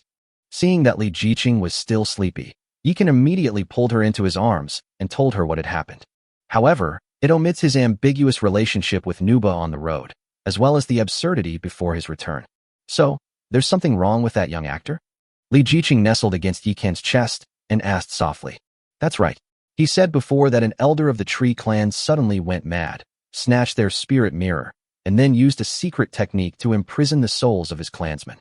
But while he was consuming the Soul Clan, he said that as long as he retrieved the spirit mirror, the Soul Clan would lose their power. He also said that he was about to achieve great success when the Soul Clan attacked him in full force, causing him to fail at the last minute. So what exactly was this great success he was talking about? Is his relationship with the Tree Clan and the Soul Clan really that simple?" Although Yikan still didn't understand the meaning behind the old man's words, his intuition told him that the old man was no pushover. "Brother, whether that old man really needs help or wants to use us, do we still have to go to the Spirit Mirror clan? Since that's the case, why think so much? Let's go to sleep." After Li Jiqing finished speaking, she lay down on the bed and pulled Yikan into the quilt, where she snuggled into his arms. Although she had slept for several hours, she was still sleepy. Because during her battle with Yikan, she didn't use the hero template at all, nor did she allow Yikan to use it. After Yikan pressed for details, he finally learned the reason. The girl had a grudge and felt that their intimate time should not be shared by others. Even hero templates won't work, because that wouldn't be the real them. It was at this moment that Yikan realized Niz's little secret, and he agreed to her request. The next day, all the soldiers of Fairy Forest returned, bringing back a large number of bronze and silver treasure chests. In addition, Kaden also found the Void Gate in the north. Yikan had naturally anticipated this. To allow everyone to get into the best possible condition, Yikan did not immediately organize the operation, but instead gave everyone another day to rest. Meanwhile, he secretly used the Eye of the Demon God to go to Tongdan's lair to investigate, and also took the opportunity to visit the old territory of the Spirit Mirror clan, so that he had a clear understanding of the situation. That night, he kept his promise and stayed at the Elf King's palace. The one who served him in bed was none other than Yuqing, the youngest sister of the 3 demons of Xinyuan Tomb. This adorable, bubbly girl is innocent and full of curiosity about everything. Therefore, she is willing to do whatever Yikan asks, showing great versatility. It even made Yikan feel guilty, wondering if it was wrong to teach the little sister like this. But Yuqing found it very interesting and had a great time playing with it. In the middle of the night, Sudaji and Hushime also joined in the fun, allowing Yikan to enjoy the blessing of having 2 women. For the sake of their future happiness, Yikan also tried to impart some strange knowledge to them. The 3 prodigies' comprehension is beyond question, especially Sudaji and Hushime, who were reborn from the ashes with work experience. The 3rd day, after much urging from the old man with bandages, the army of Fairy Forest finally set off. This time, Yikan left only Nuba and 40 tree spirits to guard the house. To the astonishment of Sudaji and the other heroes, the usually domineering and mischievous Xian Jia actually agreed. Before parting, she gave Yikan a big, sweet kiss, which dazzled everyone. Has Sister Xian changed her personality? Princess Longji looked at Nuba with disbelief. She didn't change her nature. She was persuaded by our young master. Just to clarify, the word said is a polyphonic character. Sudaji said in a serious tone. Oh. After Princess Longji thought for a while, the light bulb above her head suddenly popped out, and she immediately looked on with envy, jealousy, and hatred. At this moment, Yikan had already activated the Eye of the Demon God. Family, let's go. With a wave of his hand, he directly collected all the heroes and soldiers into the Demon God space. then transformed into a streak of black light and disappeared into midair. Chapter 109. Where did this thief come from, daring to trespass into my immortal forest? Why aren't they here yet? Tong Dan paced back and forth outside the void gate, looking anxious. He's no longer the sleazy, bandaged old man he once was. He's now a muscular man with flowing long hair. What he didn't know was that Yikin had already driven the eye of the demon god into the void gate and arrived outside the Soul Clan's territory. Brother, is it really okay if we leave Sister Xian alone at home? Li Jiqing was still worried about Xianzong Forest, because that was their base of operations. If something happens to Fairy Forest, they're finished. Don't worry, there aren't many things in this broken realm that can pose a threat to our territory. Even Tong Dan can't break through the Fairy Forest guarded by Sister Xian in a short time. Even if something were to happen, the Eternal Tree isn't something anyone can destroy, and I'll sense if anyone attacks it. Yikin stared ahead, his face full of confidence. At this moment, through the eye of the demon god, they could already see the cluster of buildings in the distance. This layout is like the Bagua, 8 trigrams, formation. Princess Longji gazed at the distant architectural layout, her expression immediately turning solemn. Indeed, the Spirit Mirror clan has something special. Unfortunately, these later members of the Soul Clan seemed to misunderstand the mysteries of the 8 trigrams and didn't fully activate them. Otherwise, we would have really had to go through a lot of trouble. After Yikin finished speaking, he looked at the 3 demons of Xianyuan Tomb and the 2 sisters of Honglu and asked, "Are you all ready?" "Don't worry, young master. The power we unleash is definitely stronger than that of Fu Xin and his group of half-baked individuals." Su Daji and the others had burning eyes and were full of confidence. Yikin received not only equipment from Fu Xin, but also the array diagram of the 5 Hearts Profound Thunder Array. After this period of contemplation, everyone has basically mastered it, especially the 3 demons of Xianyuan Tomb and the 2 sisters of Honglu. After Yikin returned from his scouting trip yesterday, he had them practice for an entire afternoon, and the results were quite impressive. I already inquired about it yesterday. This Bagua city is currently abandoned. Only the Yinyang Temple in the center has been activated. If nothing unexpected happens, the Origin Fragment and the Spirit Mirror should both be hidden inside. According to the Soul Clan members I captured, the clan leader and the 2 elders usually secluded themselves in the Yinyang Temple to cultivate, almost completely detached from worldly affairs, except when faced with external enemies. Yikin activated the demon god's eye, which was as small as an insect, and passed through layers of mountain and stone buildings, heading towards the Yinyang Temple in the distance. On the other side, Tong Dan finally lost patience and took to the air, flying towards the fairy forest. "Anyone who trespasses into the fairy forest shall die." Boom, boom, boom. Without a word, the guardian trees launched another barrage of attacks. Same lines, same formula. "Don't hit me, it's me, Tong Dan." Tong Dan left the fairy forest and pointed to his own nose to explain. Unfortunately, after he abandoned the bandages, the loyal and honest guardian trees didn't buy it at all and continued to relentlessly attack him. Hateful. Just as Tong Dan was about to lose his temper and force his way into the fairy forest, Nuba and the tree spirits finally arrived late. "Where did this thief come from, daring to trespass into my fairy forest? Are you tired of living?" The female demon switched to the majestic and domineering vermilion bird outfit, wielding a blood-red umbrella and riding on fire. Her domineering aura filled the screen, seemingly capable of engulfing the young actress. "Fairy, please don't misunderstand. I am Tong Dan, the patriarch of the Spirit Mirror clan, who visited the day before yesterday to pay my respects to your lord." Tong Dan was truly stunned by the cool look of Nuba. Ever since he was betrayed by the Soul Clan chief, he has become something that is neither human nor ghost, living by devouring souls. Over time, he also developed some characteristics of the Soul Clan, such as a fear of fire. He was naturally suppressed in the face of Nuba's true young body. "Tong Dan is a sleazy old man covered in bandages, and you're all muscle. How can you call yourself Tong Dan?" As she spoke, Nuba suddenly stomped her foot. Boom. A sea of fire suddenly appeared in the air, and the intense heat startled Tong Dan, causing him to retreat several steps. In fact, his strength was even greater than Nuba's, especially after he regained his physical body, but he didn't think about it carefully because of Nuba's preemptive strike. "Fairy, I really am Tong Dan. For this great battle, I didn't hesitate to devour all the imprisoned Soul Clan members, all to restore my flesh and blood body." Tong Dan patiently explained. Finally, he even repeated what he had said during his last visit to Fairy Forest. Instead of being impatient, Nuba listened patiently to what he had to say. This was the task Yikin had given her, to try her best to stall this lecherous and despicable old man. Chapter 110: Attacking the Soul Clan. The Inyang Temple is located in the center of the Spirit Mirror Clan's territory. It was a small hill about 100 meters high, with two intertwined semicircular buildings on the top. Looking down from the sky, you'll see that the two buildings are actually two Inyang fish. Yikan donned Hushime's template, activated the Eye of the Demon God to observe for a while, and then rode the Eye of the Demon God towards the hill. Although the entire Bagua terrain was not activated, the energy on the Inyang Temple was still more concentrated than in other places. Especially the 2 points, Taiyin and Taiyang. You can guess that the fragments of the origin were very likely hidden there. My beloved concubines, I will use the Demon God's judgment to clear the way, and you will activate the 5 Hearts Thunder formation to follow up, striving to kill the soul in one shot and blast this Inyang shield apart. The Soul Clan chief is in my hands, Shaoqing and I. The left and right protectors are up to you. Yes. Sudaji, Hushime, and Yuqing were all excited upon hearing this. After last night's madness, the 3 sisters are now of one mind and have no grudges against each other. After Lindayu realized what was happening, she couldn't help but roll her eyes, though it looked more like she was secretly pleased.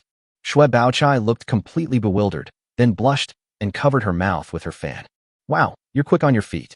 When did you manage to steal away our Baojie too? Li Jiqing spoke with Yikan via telepathy, then reached out and pinched him hard. If you pinch me again, I'll punish you according to family rules when we get home. Humph, who's afraid of who? You're just being stubborn. Yikan stopped arguing with Li Jiqing and instead hovered the Eye of the Demon God directly above the Inyang Temple before suddenly activating the Demon God's judgment. Boom. A black and red beam of light descended from the sky and struck the light shield of the Inyang Temple. In an instant, dazzling light and a terrifying energy storm swept in all directions. Its earth-shattering power surpassed even divine punishment and could be clearly seen even from dozens of miles away. Rumble. Then, another terrifying bolt of lightning struck down. Click. With a crisp sound, the protective barrier of the Inyang Temple shattered instantly. What is that? This terrifying roar, like a heavy hammer blow, struck the hearts of all the Soul Clan members. Could it be that old codger from the Spirit Mirror Clan has come again? Impossible. With his current strength, he can only hide in the shadows and do some small things. He can't possibly make such a commotion. The Soul Clan members shuddered at the thought of this possibility. That old fellow is no pushover.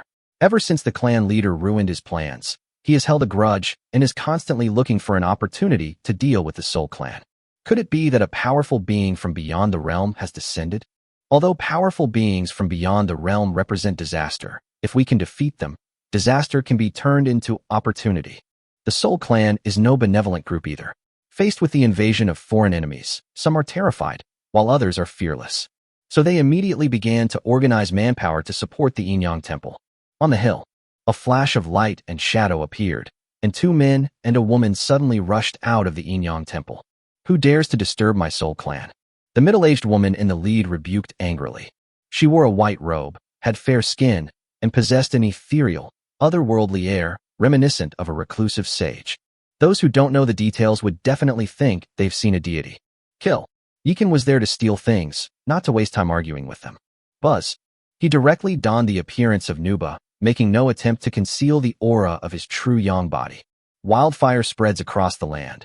Heavenly fire descends upon the world. Yikan pointed his devouring heaven blade, and a sea of fire appeared in the sky, condensing into countless fire dragons that surrounded the Soul Clan chief and the 2 elders. Spread. The Soul Clan chief flashed and instantly rushed out of the area shrouded by the heavenly fire. Before she could even catch her breath, the endless falling petals transformed into a blue dragon and swept towards her. Soul fire scorches the world. In the rush, she could only activate her original soul power to transform into soul fire and meet Li Jiqing's myriad petals flying. Just then, Yikan suddenly appeared, and the devouring blade covered in heavenly fire was suddenly thrust out, piercing into the back of the Soul Clan chief. The Soul Clan chief let out a shrill scream as his body exploded, then reformed in the distance. It seems the heart isn't the Achilles heel. Yikan once again brandished the devouring heaven blade, and together with Li Jiqing, they besieged the Soul Clan chief. Meanwhile, the 3 demons from Xinyuan Tomb coordinated perfectly, overwhelming Elder Zhua of the Soul Clan. Once Hushime unleashed her 9 Phoenix Battle Soul, the combat power of all her allies, including Yikan, was increased by 30%. Under her all-seeing gaze, Elderswa was like a man without clothes, his weaknesses impossible to hide. Sudaji's bewitching spell, combined with the bewitching and enchanting sound of the jade chime, made Elderswa flustered, and he fell into her trap without realizing it. Moreover, his soul skills were completely useless in the face of the holy light purification of the jade chime. With the added bond between the three demons, Elderswa was utterly helpless. The other team consisted of Lin Daiyu, Shui Baochai, and Princess Longji. Lin Daiyu is extremely fast, everything is reviving, and she can attack, control, and defend. Shui Baochai's domain is such that, under the icy and snowy conditions, the opponent's strength and speed will be reduced to a certain extent. In addition, Princess Longji's celestial body, which allows her to control water and freeze ice, directly enhances Shui Baochai's abilities. Moreover, the Xianbing sword in her hand is extremely ruthless. Once pierced, one's blood will be frozen, making it incredibly terrifying. Protect the clan leader. At this moment, the powerful members of the Soul Clan finally arrived. Rumble. Before they could even charge into the battlefield, 200 stunningly beautiful and valiant women suddenly descended from the sky. Call. Suddenly, the 40 snake women opened their mouths and spat out something. Buzz. Under the fog concealment technique, the small mountain was instantly shrouded in smoke and became a blur. Soul poison. The elven witches waved their staffs, and a burst of 7-colored light appeared out of thin air, rushing into the mist. Ah! Ah! Soon, a shrill scream echoed from within the mist. Whoosh whoosh whoosh. Without a word, the elven hunters unleashed a volley of crossbow bolts. It's our turn. The Azura army and the Yiksha army were not to be outdone. They drew their spears, formed a battle formation, and charged into the mist. Having already been shrouded in mist, the elven witches were unaffected by the fog and could see everything clearly. The surging Soul Clan powerhouses had no idea what was happening, and a large number of their clansmen died. On the other side, Fairy Forest. After talking for a long time, Tongdan finally convinced Nuba that he was the lewd old man from a couple of days ago. So it really is Chief Lingjing. I'm so sorry. Nuwa pretended to suddenly realize something, then put away the vermilion bird set and heavenly fire. Could you please inquire for me when your lord will send troops to attack the Soul Clan? Although Tong Dan had cursed Nuba hundreds of times in his heart, he could only force a smile because he needed her help. You mean my lord? He's eager to avenge your Spirit Mirror clan, and he's already set off. Didn't you see? Nuba feigned surprise as she looked at Tong Dan, as if she were looking at a fool. Impossible. I've been guarding the Void Gate the whole time. How could I not know if your lord had passed by? As the clan leader, Tong Dan was quite confident in his own strength. In his view, no matter how powerful Yikin was, it would be impossible for him to enter the Void Gate silently while leading a large force. Anyway, I've already told you what to do. Whether you believe it or not is up to you. After speaking, Nuba led everyone back to her territory. Tong Dan looked at the fairy forest shrouded in celestial mist, his expression shifting, as if he was considering whether to venture in and take a look. Not good. A few minutes later, as if he had thought of something, his expression changed drastically, and he vanished in a streak of light. Sisters, with Tong Dan gone, the territory is no longer threatened. I'm going to assist the young master. You all guard the territory. Yes, Sister Nuba. Nuwa nodded, opened the vermilion bird umbrella, and floated away. Chapter 111. The true colors are revealed. Chief, save me. Under the combined attack of Su Daji and her two demon foes, Elderswa of the Soul Clan finally could not withstand the onslaught. Laugh. Just as he cried for help, Su Daji arrived in an instant, and her blazing sunblade pierced into his skull. Buzz. The terrifying power of the sun poured down upon him, and Elderswa was instantly, as if his soul had been ripped away. His body decayed at a visible speed and then turned to ashes. Call. With a gentle stroke of her jade-like hand, Su Daji instantly obliterated one of the three most powerful members of the Soul Clan. Go help the young master. Su Daji winked at her two younger sisters and rushed towards Yikan. Daji is in your hands now. Yikan and Li Jiqing had already conducted a simulation of this battle. Everything that is happening now is proceeding exactly as they predicted, without any omissions. Rest assured, young master, I guarantee the mission will be accomplished.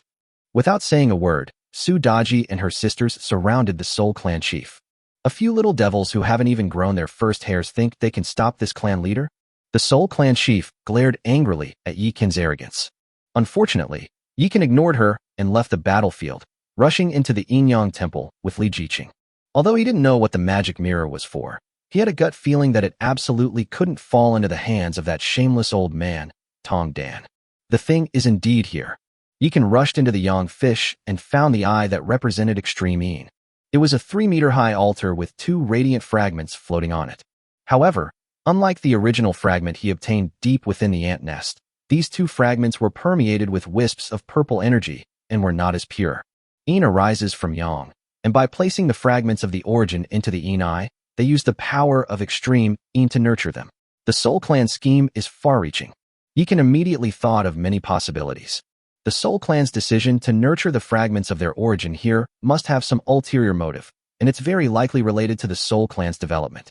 However, the Soul Clan's idea was ultimately wishful thinking, because from now on, the fragment belonged to him. Yikan simply reached out and collected the 2 fragments. Buzz. The next moment, he felt a chill run through his body, as if a cold, malevolent energy had invaded his body. The level of malevolent energy corrosion has increased by 90%, bringing the total corrosion level to 93%. At this moment, a thought appeared in Yikan's mind. The primordial fragments nurtured by the Soul Clan are indeed different. It seems I can't stay in this void for long. Yikan sighed. At that moment, Li Jiqing's voice echoed in his heart. Brother, the spirit mirror is indeed here. Come quickly. Okay, you can put it away now. I'll be right there. After Yikan finished speaking, he rushed towards Li Jiqing without any hesitation. At this moment, Tong Dan, belatedly realizing the situation, finally arrived at the ancestral land of their Lingjing clan. Upon sensing the aura of the spirit mirror, he immediately went berserk, unleashing his full power as he charged towards the Yin-Yang temple. His target was very clear, the extreme Yang altar where Li Jiqing was located. With the magic mirror as his guide, the mist spewed by the snake women could not stop him at all. Su Daji and the others were tied up by the Soul Clan chief and the Right Elder, and could not free up their hands to stop him. They could only watch helplessly as he rushed into the temple. Put down the magic mirror. When Tong Dan saw Li Jiqing collecting the spirit mirror, his eyes widened in fury, and he suddenly swung his palm at Li Jiqing. Tong Dan, how dare you? Yikan, who had just arrived, was furious when he saw the scene. However, he was too far away to rescue Li Jiqing in time. He could only throw out a large fire ring, which wrapped around Tong Dan. This is a treasure of my spirit mirror clan. How dare you lay a finger on it? With the treasure before him, Tong Dan finally dropped his disguise, revealing his long-hidden fangs. Boom. A burst of energy erupted from his body, tearing open the great flame ring. Li Jiqing, having taken the spirit mirror, suffered a backlash from its power and was temporarily unable to move or retaliate. Inseparable. At this critical moment, Yikan suddenly activated the first skill on the Eternal Ring, Inseparable, and teleported directly to Li Jiqing's side. Whoosh! The devouring heaven blade, carrying endless heavenly fire, suddenly slashed towards Tong Dan's face. Clang! Tong Dan didn't dodge or evade. Instead, he stretched out both hands and grabbed Yikan's blade, producing a metallic tremor. I have toiled for this day for countless years, and today no one can stop me. Tong Dan was like a completely different person, with a ferocious face and eyes full of murderous intent. At this moment, as if sensing something, the spirit mirror emitted a dazzling blood-red light, which was a resentful aura formed from endless malevolent energy. Unlike the malevolent energy of the void, this malevolent energy arises from the resentment of the deceased who were murdered. Suddenly, countless wronged souls condensed from the malevolent aura. Tong Dan, you beast, how dare you come back? Chief, why are you killing us? Tong Dan, you are unworthy of being the clan leader. To save your own life, you actually sacrificed the entire clan. Tong Dan, you son of a bitch. These wronged souls were covered in blood, their faces contorted in a grotesque manner, as if they wanted to devour Tong Dan alive. You will all die sooner or later if you stay in this endless void. Since that's the case, why not grant my wish? This way, the bloodline and heritage of my spirit mirror clan can be preserved. Tong Dan suddenly pushed Yikan away with all his might, stepped aside, and roared angrily at the wronged souls. So that's how it is. The spirit mirror clan wasn't wiped out by the Soul Clan at all. It was you old bastard, who sacrificed your own people. After listening to the words of those wronged souls, Yikan finally understood what had happened. It turns out that back then, in order to survive, Tong Dan used the Bagua terrain of the Lingjing clan to sacrifice the Lingjing clan members, and even his allied Tree clan was not spared. However, Before he could refine the wronged souls in the mirror and achieve his goal, the Soul Clan, having sensed his presence, descended upon him. They ambushed Tong Dan and seized the spirit mirror and his home. Every man for himself, or the world will perish. Young brother, if you just return the spirit mirror to me, all the wonders of this world are yours. I don't want anything else. When Tong Dan saw the spirit mirror fall into Yi Can's hands, his expression immediately became uncertain. In a one-on-two situation, he went all out and might have a slight chance to reclaim the spirit realm, but now there's another ruthless person outside who can control heavenly fire, and he can't withstand it. His intuition was correct. The relentless Nuba finally arrived. You little Soul Clan member, how dare you bully my sisters? As soon as Nuba appeared, she used her soul control technique to pull up a bunch of souls. Kill. She controlled the dead souls to rush towards the right elder, and while the right elder was devouring the wronged souls, she directly used the wildfire technique to burn him to ashes. Sister Xian is mighty. Princess Longji, Lin Daiyu, and Shui Baochai surrounded them, their faces full of excitement. You guys have beaten this guy half to death. If I can't finish him off, I'll really be a complete waste. Nuwa waved her hand, looking completely indifferent. To the Soul Clan, she was a bug in the system, because she not only countered the Soul Clan's true Yang body, but could also control heavenly fire. The worst part is that she can control souls. Chapter 112 The Frustrated Tong Dan, the desperate chief of the Soul Clan. Go and help Daji and the others. Nuba glanced at the battle situation on Su Daji's side and frowned. However, upon remembering that these three prodigies had already activated their bonds and mastered the 3 talents Demon Array and the 5 Hearts Profound Thunder Array, he immediately felt relieved. My lord, what are you doing? Holding the vermilion bird umbrella, Nuba walked into the temple as if no one else was there and stood naturally next to Yi Can. When Tong Dan saw her, his eyes practically spit fire. It was because of this woman's delay that he missed the best opportunity to reclaim the magic mirror. Otherwise, Yi Can, that little thief, wouldn't have a say in anything now. Sister Xian, look at this mirror. Yi Can handed the spirit mirror to Nuba and confronted Tong Dan together with Li Jiqing. Once this guy stopped hiding his strength, his abilities were truly undeniable. Conservatively speaking, he is at least a star-level being, and not just one that has just reached level 20. Such a heavy aura of resentment. The demon woman made a hand seal and suddenly pointed. Buzz. The mirror suddenly shone brightly, as if the gates of hell had been opened, and countless wronged souls poured out, rushing towards Tong Dan. Damn it, you actually released these guys. Upon seeing this, Tong Dan's expression changed drastically. Unfortunately, before he could escape, the endless vengeful spirits pounced on him and overwhelmed him. This is none of our business. Let's go. Yi Can had Li Jiqing and Nuba walk ahead, while he kept an eye on Tong Dan and slowly withdrew from the Yin Yang Temple. Brother, that actress seems a bit off. At that moment, Li Jiqing's voice rang in Yi Can's heart. He thought he was hiding it well, but little did he know that we had already seen right through him. Then what do we do? What do we do now? We've already got what we wanted. Why bother playing games with him anymore? As long as we leave the void, no matter how powerful he is, it'll be useless. As he spoke, Yi Can winked at Nuba, and then charged toward the beautiful female warriors together with Li Jiqing. Get out of here when the wind gets strong. As soon as he gave the signal, Cardan and the others immediately relaxed. Buzzing. A flash of light appeared, and all 200 beauties were taken away by the eye of the demon god. Walk. Yi Can and Li Jiqing joined hands and soared into the sky. Having already received a warning from Nuba, the female heroes suddenly unleashed their power and withdrew from the battle. Buzzing. Another flash of light, and they vanished instantly.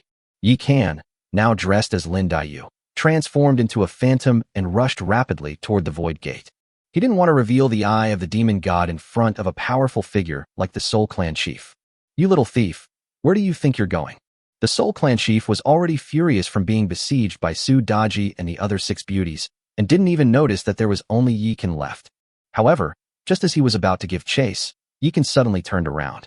Old woman, have you ever heard of the Kamehameha? Yi Can wanted to make a crooked smile, but unfortunately he didn't have the talent of the crooked mouth war god, so he could only obediently open his arms. Buzz. The demon god's eye, which he held in his palm, suddenly opened and shot out a beam of light that was both black and red. What is this thing? The Soul Clan chief was immediately startled and tried to dodge to the side, because it was this thing that blasted the light shield of the Yin Yang Temple. What she didn't know was that the attack that shattered the Yin Yang Temple's protective shield was actually a double attack. In addition to the demon god's judgment, there was also the 5 hearts profound thunder array. Moreover, the demon god's judgment can lock onto a target. You little beast, give me back my magic mirror. Just then, Tong Dan, who was pretending to be devoured by vengeful spirits, but was actually devouring the vengeful spirits of his own kind to improve himself and break free from his shackles, rushed out. At that moment, the Soul Clan chief, who was trying to escape the demon god's judgment, was hit by a beam of light and crashed into him. This pair of sworn enemies, who had hated each other for countless years, finally embraced each other at this moment. Enraged, Tong Dan embraced the soft, fragrant woman in his arms, and his beastly nature was unleashed. He suddenly punched the Soul Clan chief in the chest. Throughout these endless years, he has been thinking about how to take revenge on the Soul Clan chief. He has even imagined countless ways to torture and kill this wicked woman. The opportunity is now right in front of us. But if he seeks revenge now, he will lose the chance to reclaim the spirit mirror. After much deliberation, he decided to retrieve the spirit mirror first. With the clan's most precious treasure, he could leave this hellish place. Then we can torment that wicked woman however we want. Thinking of this, Tong Dan no longer hesitated and directly activated his secret technique to seal the power of the Soul Clan chief. Tong Dan, what are you doing? The Soul Clan chief was filled with fear. She knew all too well what fate awaited her if she fell into this guy's hands. You wait. Once we get the spirit mirror back, we'll treat you well, huh? Seeing the fear on the Soul Clan chief's face, Tong Dan was immediately in high spirits. He grabbed her by the neck and rushed toward the void gate. After getting away from them, Yikan rushed into the eye of the demon god and led everyone away. Young master, with that move of yours, that lecherous old man Tong Dan will probably be furious. Nuba sat cross-legged on the ground in the demon god's space, her face full of schadenfreude. These mere void monsters dared to try and use us. Their crimes are heinous, they deserve to die. Yu Qing waved her fist, looking both cute and fierce. Don't underestimate that guy. His original intention in sacrificing his people was probably to devour the souls of his own kind to strengthen his own origin and break the shackles. Although we successfully stopped him, we inadvertently helped him achieve his goal. He's probably already broken through to a higher level. We need to leave as soon as possible. Yikan said with a solemn expression. He is not afraid of dealing with players of the stellar level. However, if they were to face a domain lord level opponent, even if they outnumbered and outmatched, they would only be able to flee. You little thief, give me back my spirit mirror. Just then, Tong Dan's angry voice could be faintly heard in the distance. Oh no, I have such a bad mouth. Yikan immediately unleashed his full power, frantically activating the eye of the demon god, and charged into the immortal forest. At this moment, Tong Dan, who had already broken through to level 30, was walking through the air at lightning speed. Exit the void. At this moment, Yikan smiled slightly and gave the order. Buzz. The fairy forest was suddenly enveloped in a soft light, as if it had suddenly broken free from this ruined realm. However, people inside and people outside can still look at each other across the distance. Come on, let's say goodbye to our Mr. Tong Dan. Yikan released everyone, then waved to Tong Dan, who was roaring helplessly outside the fairy forest, revealing a harmless and friendly smile. Farewell, Mr. Tong Dan. The beautiful women also got a mischievous streak and, together with Yikan, smiled and waved to the outside. This beautiful scene, like 100 flowers in bloom, was deeply etched in the young actress's mind. You despicable thief, you'll die a horrible death. Amidst Tong Dan's resentment, which even the waters of the 4 seas and 8 wastelands could not wash away, and the Soul Clan chief's utter despair, the immortal forest gradually turned into white light and disappeared from the spot. Chapter 113, The Heaven-Defying Spirit Mirror. I'm finally back. After Fairy Forest returned to Zone E of the Academy, Yikan finally breathed a sigh of relief. After his breakthrough, Tong Dan possessed an incredibly powerful aura, giving people a sense of dread from afar. Yikan had only ever experienced that feeling with Li Jiqing's uncle. If they had entered the immortal forest a step later, they might have been enveloped by Tong Dan's domain, and it would have been hard to say what the outcome would have been. However, it is certain that the original fragments are no longer present in the remnant realm. With Tong Dan having lost the spirit mirror, his death was inevitable. As for the fate of the Soul Clan chief, it's easy to imagine. He'll definitely become the target of Tong Dan's venting. Young master, this spirit mirror is indeed a treasure. It seems to be able to enhance the power of nature. Nuwa withdrew the heavenly fire and handed the newly renovated spirit mirror to Yikan. You've worked hard. Go relax at Luna Lake. Nuwa nodded. then waved her hand and said, "Sisters, let's go take a bath." And so, more than 200 beautiful women marched in a grand procession toward Moon Goddess Lake. When the Oni maids and elves saw everyone return, they busied themselves preparing all sorts of food and supplies for everyone. Now that Lindayu already has the Phantom set, this spirit mirror is perfect for replacing your Thunderfire spear. As they spoke, you can open the attribute panel of the spirit mirror and handed it to Li Jiqing. Spirit mirror. Type, magic item. Grade, legendary, upgradable. Attributes, Constitution plus 200, Spirit plus 500. Skill 1, Spirit of all things. Passive, increases the power of nature spells by 100%. Skill 2, Spirit Mirror World, can capture people into a spirit mirror and create an image of them, allowing enemies to fight against you. It can also nurture their souls within the mirror, otherwise their souls will be scattered. Description, a spiritual stone that existed since the beginning of heaven and earth, later polished into a mirror by a powerful being. The mirror has two sides and can reflect the good and evil in people's hearts. After looking at the attribute panel of the spirit mirror, Li Jiqing's mouth immediately formed an O shape. These attributes are heaven-defying. With this spirit mirror, who can withstand my myriad leaves flying flowers? And it even has a mirror function. It's simply amazing. The Spirit Mirror Clan's heirloom treasure is naturally a good thing. Most importantly, like my devouring heaven blade, it is a treasure that can be upgraded. Yikan was also very happy. Li Jiqing possesses a perfect face and figure that surpasses even Xiao Siming's.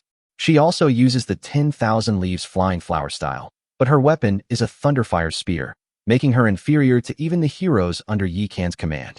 As the mistress of Fairy Forest, this is simply unacceptable. Now, the problem has finally been solved. Brother, but how does this spirit mirror grow? It doesn't say on the panel. Li Jiqing gently stroked the spirit mirror, which resembled blue crystal, her joy evident in her expression. I don't know either, but we have plenty of time. Let's figure it out slowly. Yikan gently ruffled her hair, his eyes filled with doting affection. Li Jiqing suddenly remembered the description of the magic mirror, which could reflect the good and evil in people's hearts, and couldn't help but have the idea of playing a prank. Buzz. So she activated the spirit mirror and shone it towards Yikan. She stared in disbelief at the scene in the spiritual realm. Soon after, her big eyes filled with tears, and she threw herself into Yikan's arms. What did you see? Yikan, with his arm around Li Jiqing, asked in confusion. Nothing. Li Jiqing hugged Yikan tightly, tears streaming down her face, but she didn't say anything. It took her a while to calm down. Brother, this time our arrival was exceptionally difficult, wasn't it?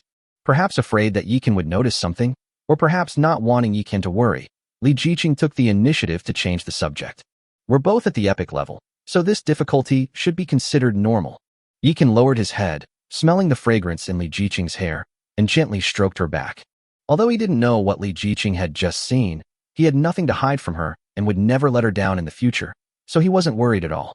As for the evil in his heart, Li Jiqing knew what kind of person he was from a young age, so there was even less to worry about. You can guess that Li Jiqing must have accidentally seen some unpleasant things about him and felt sorry for him. He was right. Li Jiqing had indeed seen some things about him. But it wasn't from this life, but from a previous life. Brother, your malevolent energy corruption level is almost at its maximum. We won't be able to descend for a long time. What are we planning to do during this time? The erosion of the void's malevolent energy requires the world rules of Earth to wear it down. Although Yi can have the holy light of the jade chime, a great treasure, to purify him, the rate of attenuation was only slightly faster than others. What else can we do but develop our territory and make ourselves stronger? That's inevitable, but now that the territory has reached level 13, upgrading other buildings is imperative. Do we have enough funds?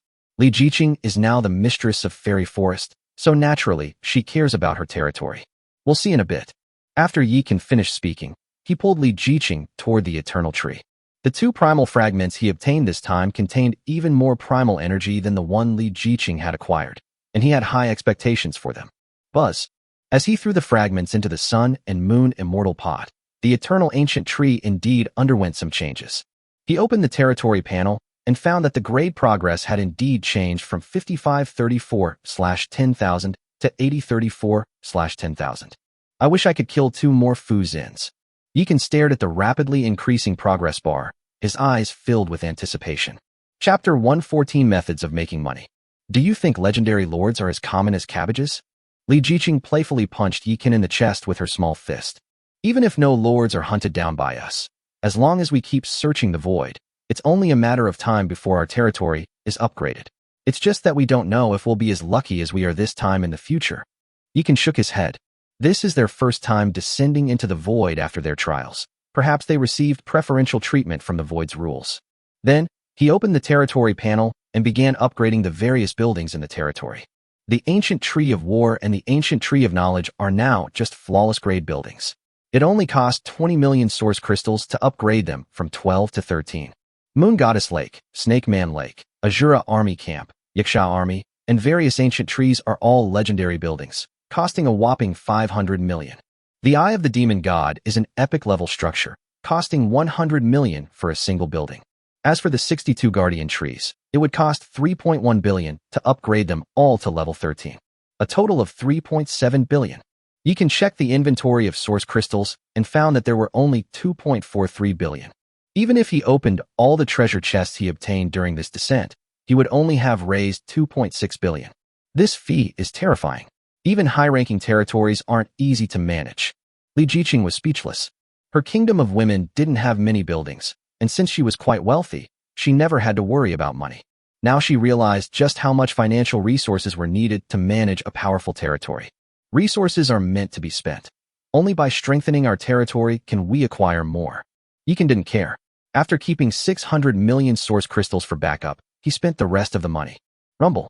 As the territory's buildings trembled, the territory's overall strength immediately increased significantly. Especially the barracks. Once they are upgraded, their attributes will be directly added to the warriors. I've become stronger again. Me too. Kadin and the others felt a surge of primordial power within them, and they excitedly started a water fight in the Moon Goddess Lake. If conditions allowed, they would have loved to immediately challenge Yi Qin to a 300-round battle.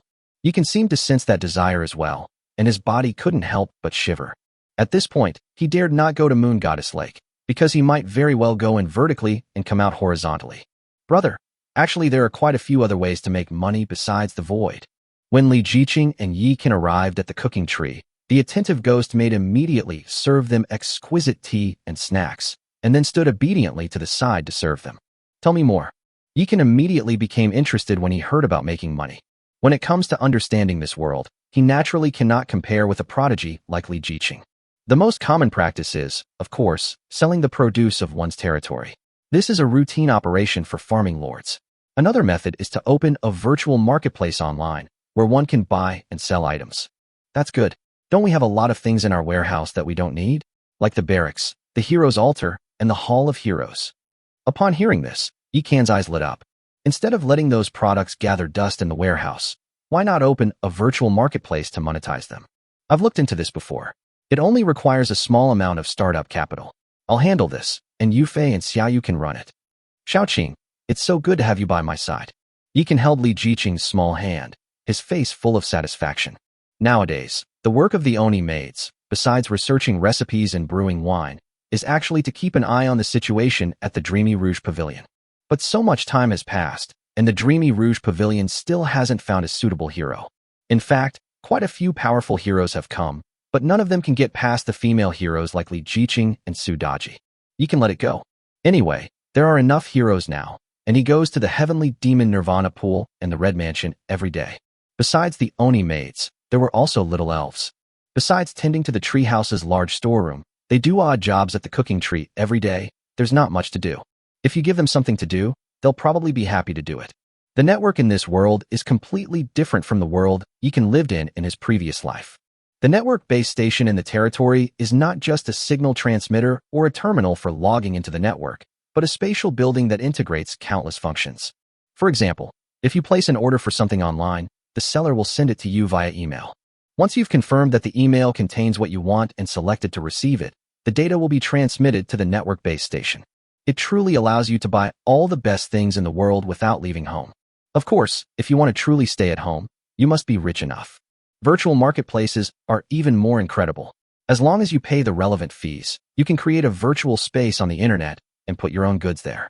Buyers can directly access the online store through network-based stations and experience the fun of on-site shopping.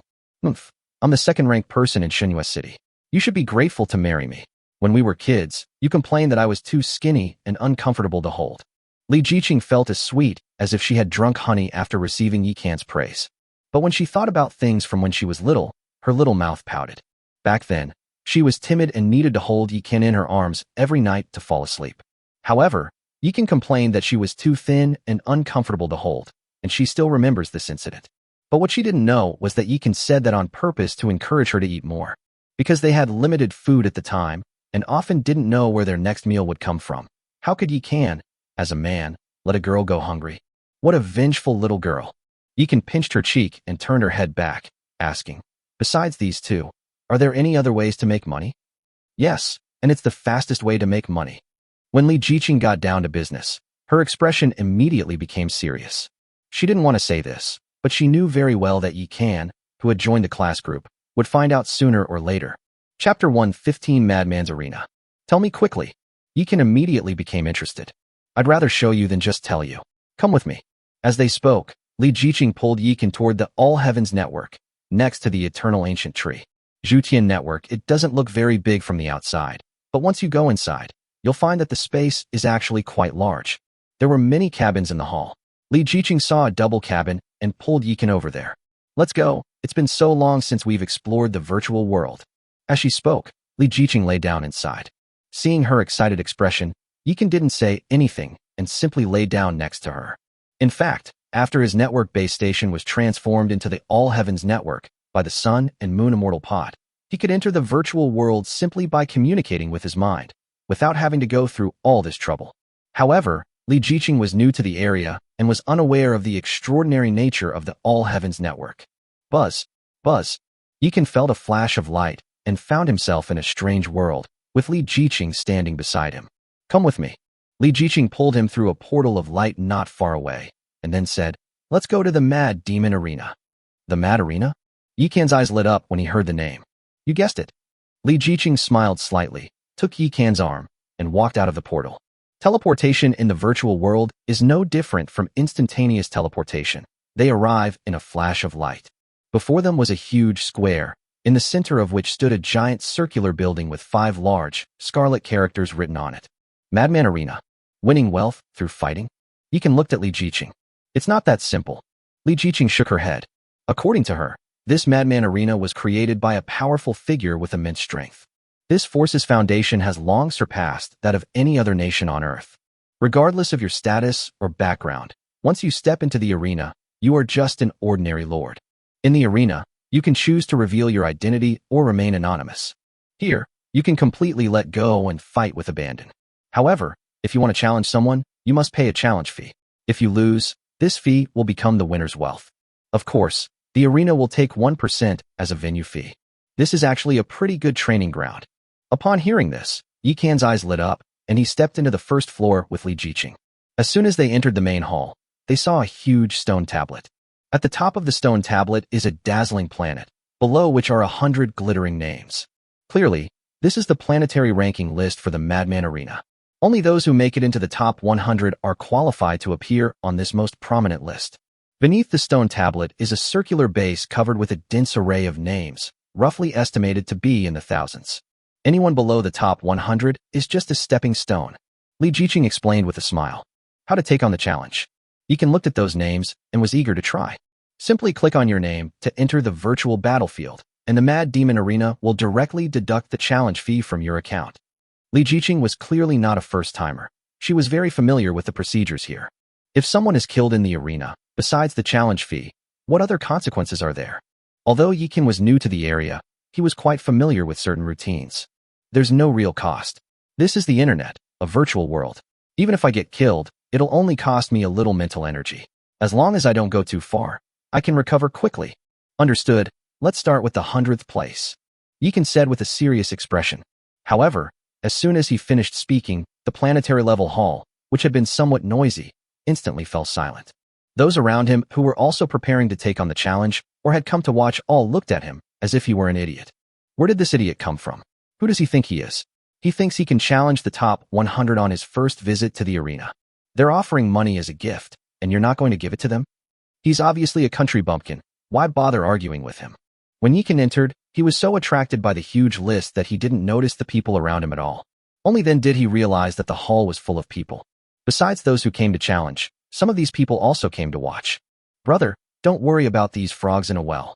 Li Jiqing continued. This arena is just a branch of the Mad Demon Arena established in our Dragon Kingdom. It's not the most prestigious one yet. Since there are branches, there must be a headquarters. I guess the Blue Star headquarters is a world-class ranking. Yikan continued her words. That's right. Only major powers recognized by the Mad Demon Arena are qualified to have a branch.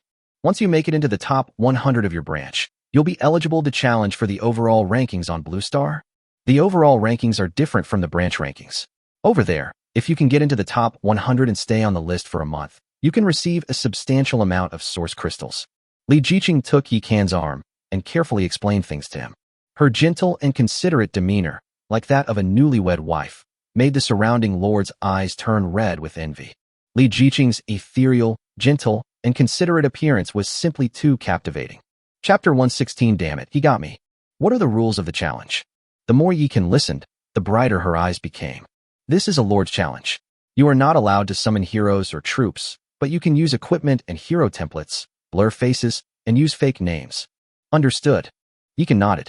Since the Mad Demon Arena has surpassed all the nations of Blue Star, it means that its founder has already transcended worldly affairs, and perhaps his influence has already extended beyond Blue Star. For someone with such strength, replicating hero templates and equipment is a piece of cake. Xiaoqing, I'm going now you. Hehe, since I've come with you, I naturally need to warm up too. But let's play a few rounds, and then head back. There's plenty of time in the future.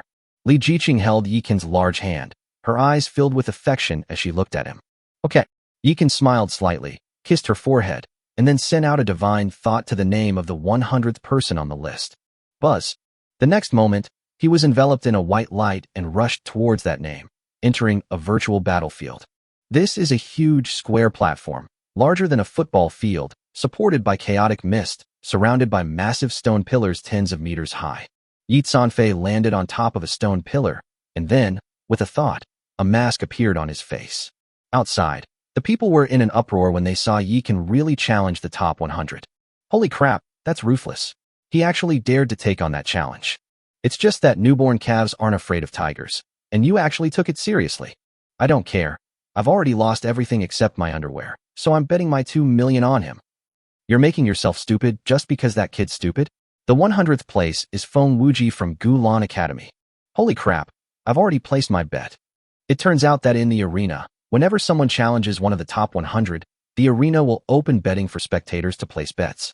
The specific odds are determined by the head of the fighting arena branch. The current odds are 1-1 for Feng Wuji and 3-1 for Yikan. Because the branch manager of the martial arts arena had already seen Yikan's basic information, a student of Xinyue Academy, not the one who entered the Hall of Legends. Hey, someone's offering money. Might as well take it. After Li Jiqing finished speaking, she immediately gave Yikan 100 million source crystals. It wasn't that she didn't want to bet bigger, but Yikan only deposited 100 million into each of their accounts, and the rest was in their territory. Moreover, it seems inappropriate for them to be too high profile since they are new to the area. Because Yikan taught her from a young age to be humble in her personal life, but ambitious in her work. As the most beautiful, obedient, gentle, considerate, and thrifty mistress of Fairy Forest, she naturally couldn't let her brotherkin down. Then, she clicked directly on the 99th person on the leaderboard. My goodness, that little beauty is even more ruthless. She's so good-looking. Why is she so brainless? Look at those odds, what the heck are they? At this point, some observant people finally noticed Li Jiqing's odds. Her odds were only 2, while her opponent's odds were 1.5. Who exactly is this pretty girl? Does she have that kind of power? They were quite familiar with the fighting arena. They will assess the strength of each challenger and then set appropriate odds. But the battlefield is ever-changing, containing too many variables, such as willpower, endurance, and unexpected events. A higher level or stronger overall strength does not guarantee victory. In the virtual battlefield, Yikan suddenly opened his eyes. Because his rival has appeared. Meanwhile, the gamblers who had placed their bets on them also entered the virtual battlefield and sat in the suspended positions outside the battlefield. He's just a newcomer, yet he's trying to stay anonymous? Feng Wuji wore a bamboo hat and a black robe, looking extremely cold and aloof. He didn't draw his sword, but coldly looked at Yikan and said, "Killing you is enough with one move." There's no need to draw my sword. Whoosh. As he spoke, Feng Wuji transformed into a black whirlwind and crashed into Yi Ken with lightning speed. When a lion hunts a rabbit, it uses its full strength. Yi Ken was new to the area and dared not look down on anyone. So he didn't hold back at all, directly adopting the fastest Lin Daiyu template, then transforming into a phantom and ramming into Feng Wuji in a savage manner. Laugh. A second later, the two passed each other and then stood still. The scene was like a duel between martial arts masters in a TV series, very vivid. Who are you? Feng Wuji asked in a trembling voice. Yi Ken, with a solemn expression, gracefully sheathed his sword and said calmly, "A lone figure on a cold river, an old friend from the martial world. Why should we need to have known each other before we meet?" Damn it, he got me. Feng Wuji collapsed onto the battle platform, his face contorted in pain, before turning into ashes and disappearing without a trace. Chapter 117. Still so presumptuous? Does she really think she's a fairy? Congratulations, Lord, on defeating your opponent and ascending to the 100th place on the planetary ranking of the Dragon Kingdom branch of the Mad Demon Arena. Please name your character.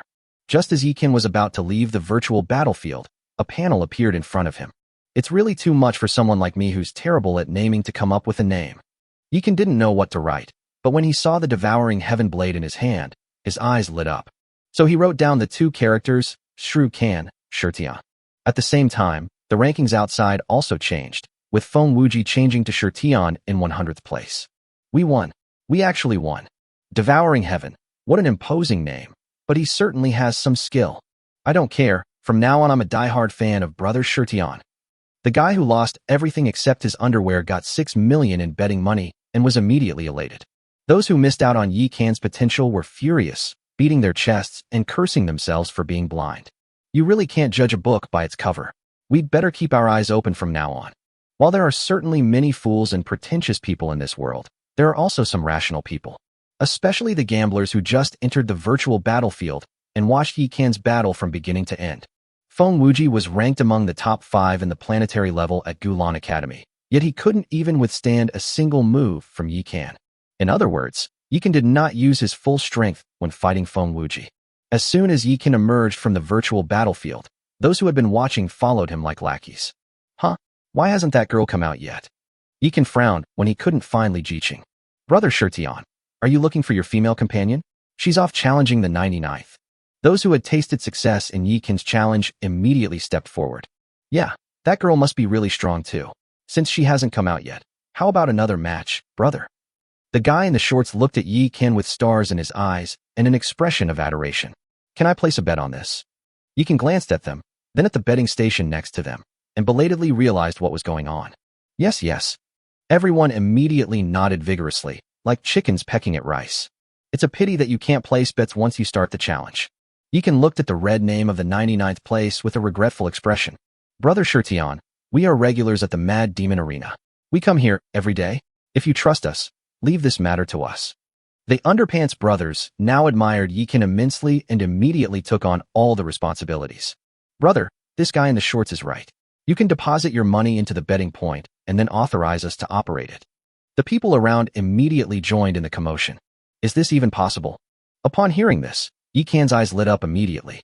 He immediately went to the betting point and deposited the 100 million yuan he had on him. When my partner comes out later, no matter who she challenges, throw them all in. Holy crap, this guy is awesome. Big brother is awesome. As soon as Yi Ken finished speaking, the gamblers shouted. Gamblers love high-stakes betting. Even if they don't bet themselves, they get excited when they see others making big bets. You flatter me. After Yi Ken finished speaking, he turned into a beam of white light and disappeared. This time, he chose the 90th place. Holy crap, this. Everyone was stunned when they saw Yi Ken jump so fast. It's important to understand that the top 100 names on the list are not the same as the thousands of names on that stepping stone below. Those who are qualified to be listed on the planetary rankings all have a certain level of expertise. Although they may not all be top-tier experts, most of them have encountered some fortuitous opportunities, which have upgraded their territories, and some have even obtained some heaven-defying attributes. Even the most confident person would take a gradual approach when challenging the top-ranked players. This way, not only is it safe, but you can also collect challenge fees one at a time. Yi Ken's jump of 10 places really startled them. I don't care, Brother Shirtian is my provider. I'll still bet on him. The Underpants brothers didn't care about all that. Whoever let him win money was their boss. Since he entered the Mad Demon Arena, he had lost almost every bet. Yi Kan's appearance reversed his luck, so he decided to fight Yi Kan to the bitter end. Buzz. Yi Kan entered the Four Directions platform as usual and sat cross-legged on a stone pillar. This time, he didn't have to wait long before his opponent appeared. She was a glamorous woman wearing a bright red cheongsam and short socks. She had fair skin, a large bust, and long legs. Unfortunately, like Yi Kan, she covered half her face, revealing only a delicate snow-white forehead and a pair of bright, watery eyes. Devouring Heaven? What an arrogant name. Can someone so young bear it? Shui Ling, wearing a pair of black gauntlets, hovered steadily above the square platform. That haughty, overlooking posture has the air of an ice queen. Her skin is as white as jade, and her eyes are as clear as water. She truly lives up to her name. It's a pity we can't see her face. Could it be that she has some kind of blemish? Fairy Forest is full of beautiful women, and Yi Kan has seen real ice queens like Lu Mingli before, so even with beautiful women in front of him, he remains calm and doesn't even blink. His disdainful, even slightly provocative gaze infuriated Shui Ling. Normally, when those stinky men see her, which one doesn't drool and fawn over her? This guy is something else. He's just a newbie. Where does he get the confidence to look down on her like that? Presumptuous. Shui Ling shouted angrily, and a faint blood aura immediately rose from her body, her terrifying aura shaking out and taking the initiative. Wow. Could this be Shui Ling, the super rookie from Iceberg Academy? At this point, the gamblers in the stands started to get restless. Because of his victory in the first round, Yi Kan gained a lot more supporters in this round, including some people who came to test the waters in order to climb the rankings. In addition, there are spies from some powerful forces. Iceberg Academy? Is that the weird academy that only admits girls? That's right. I heard that Iceberg Academy has produced a top-tier student this year who crushed everyone in the mock exam. That's not right. If she's a top-tier player, how could she still be ranked 90? Who knows? Anyway, Brother Shirtian is in big trouble this time. Despite the commotion outside, the two inside remained oblivious. Still being presumptuous? Do you really think you're a fairy?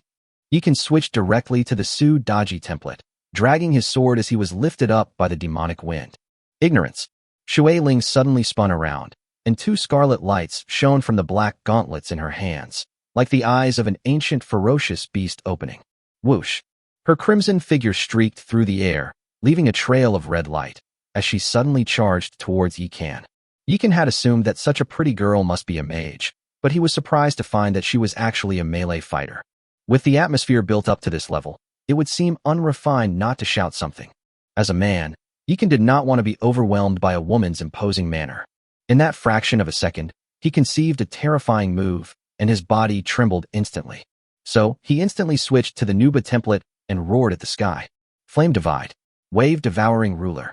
Whoosh. The devouring blade, enveloped in crimson heavenly fire, slashed upwards. Meanwhile, Shui Ling's terrifying gauntlets, as if awakening from a deep slumber, tore through the sky and slammed into Yi Kan with a powerful punch. With a terrifying tremor that reverberated for 3,000 miles, the two terrifying forces collided. Chapter 118: A shocking appearance on the battle stage, gentle steps, and double-line fists. Boom boom boom. The collision between Yi Kan and Shui Ling created waves of air. If this weren't a virtual battlefield, the surrounding environment would probably have been completely destroyed. How is that possible? Shui Ling felt Yi Kan's overwhelming force, and her beautiful eyes widened instantly. Her territory follows the path of martial arts, and with the support of her family's wealth, she collected a complete legendary set in a very short time. Within the planetary level, most people simply cannot withstand a single blow from her. The reason she is still ranked 90th on the planetary list is not because she is not strong enough, but because she has been busy with her arrival and has not had time to challenge. However, what she didn't know was that Yi Kan was even more surprised than she was. Yi Kan possesses an epic level territory, and with each level he gains, his base attributes increase exponentially. The higher the level, the more upgrades and enhancements you get. Moreover, this improvement will increase as the grade of Fairy Forest increases. With the addition of the mystical power of the Immortal Forest, his base attributes will increase by 1% for each new Taoist partner he acquires. The standard for determining whether someone is a Taoist couple is whether the woman spends a pleasant night with him. Today, he has 120 elven hunters, tree spirits, and witches, all of whom are his companions. The 20 maids of the Ghost Clan, 5 heroes including Nuba and Su Daji, and Li Jiqing, the queen of the fairy forest. Yikan now has 146 Taoist partners, and his basic attributes have been increased to 2.46 times the original level. Both his physique and spirit are close to 7,000. With the addition of the Nuba template, his dual attributes now both exceed 15,000. With such incredible attributes, even if he can't be invincible among his peers, he's certainly unlikely to have any rivals. He was astonished to find that a girl he randomly picked at the Mad Arena could actually fight him to a standstill. You're a body cultivator? Yikan, disregarding martial ethics, suddenly unleashed a raging inferno. Boom. Boundless flames surged forth, coiling around the water spirit like a tornado. Are you a mage? The water spirit sensed the terrifying temperature of the heavenly fire, and its expression changed drastically. It abruptly retreated to the side. Although her territory follows the path of martial arts, their family bloodline follows the water-based route, and she has even evolved to have ice attributes. It's just that very few people can force her to use this power. I can do whatever you need. Yikan twirled his sword and glanced provocatively at Shui Ling's long legs, which were revealed as her Chong Sam was blown up by the wind. You scoundrel, prepare to die. Shui Ling's face instantly turned bright red with anger, as if she had just thought of something. Graceful steps and double-lined fists. She suddenly assumed a boxing stance, and boundless blood energy instantly enveloped her gauntlets, which then transformed into the shapes of two raging lions.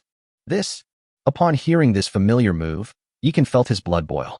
Wait a minute, bangs, a red Chong Sam, long legs, a chubby bunny, plus that familiar soft step double lion fist. If you add a pair of big, rolling eyes, wouldn't that be? Don't you also have a nickname, Chu?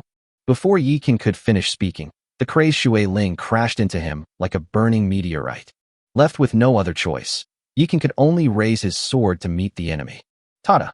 The sound of metal clashing echoed across the four-sided platform, making the spectators' blood boil.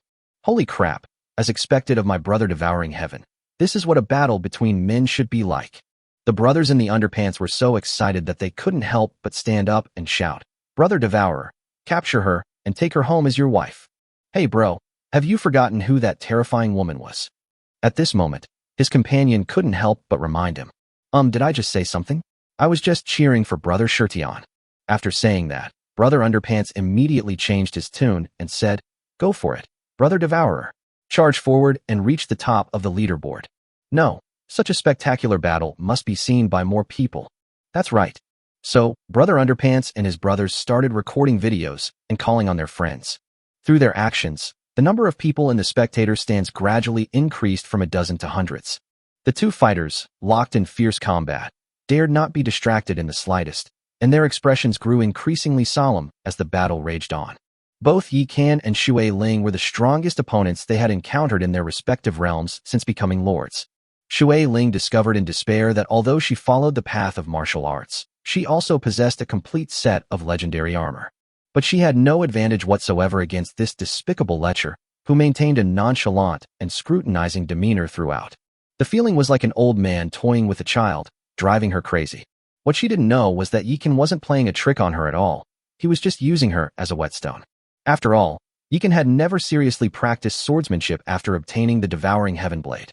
In every battle, I either rely on brute force or apply a hero template.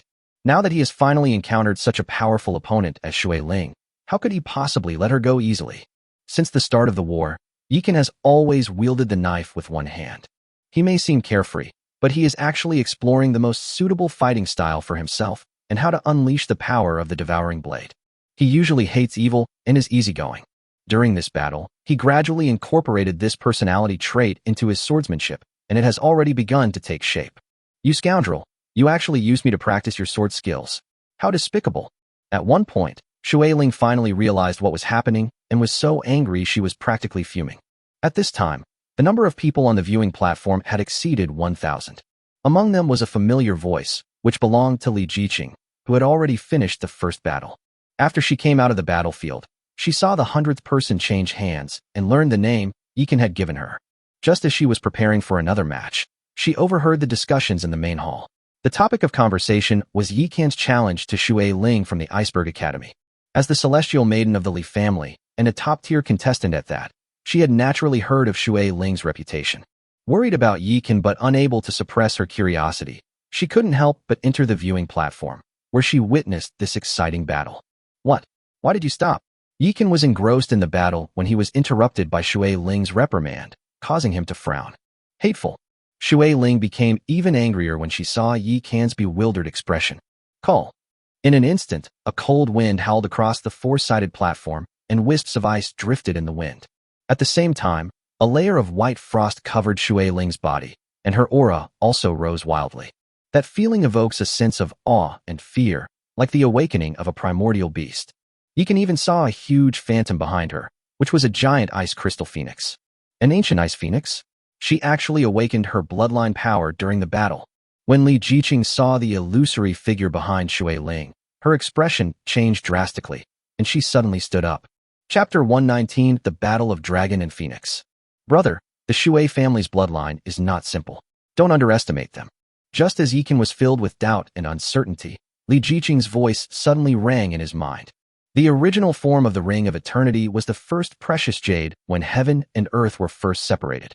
Bao Yu absorbed the yin and yang energies, which transformed him into a pair of eternal rings. Its inherent telepathic ability allows it to transcend time and space, enabling normal communication even in the virtual world. Don't worry, I know what I'm doing. Yikan smiled slightly and switched directly to the template of Princess Longji. Meanwhile, Shui Ling was also surprised by her own changes. She was so angered by this lecherous playboy that she awakened the bloodline that her family had been longing for. At that moment, she didn't know whether to be happy or helpless.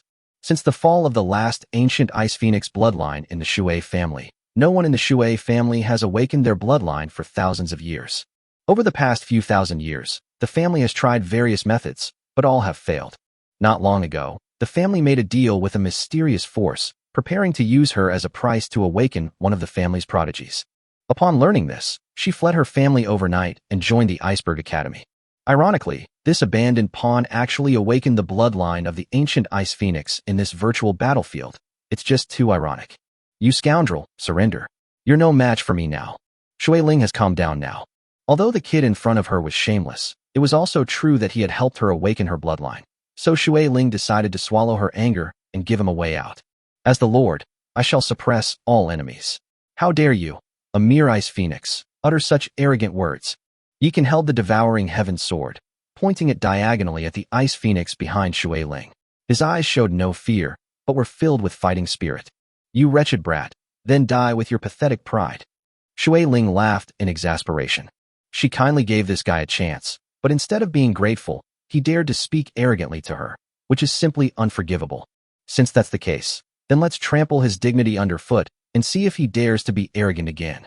Click, click, click. As Shui Ling angrily rebuked, the Ice Phoenix behind her began to solidify, transforming into a physical ice crystal phoenix. TSK, TSK, TSK. I never thought I'd live to witness such a spectacular moment of showing off. Yikan smiled slightly, and a water dragon immediately appeared behind him. Its enormous size was no less than that of the water spirit Ice Phoenix. You mere water dragon dares to compete with my Ice Phoenix? Who gave you that confidence?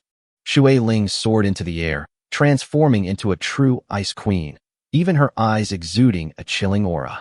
However, as soon as she finished speaking, the water dragon behind Yikan immediately transformed into a terrifying ice crystal dragon.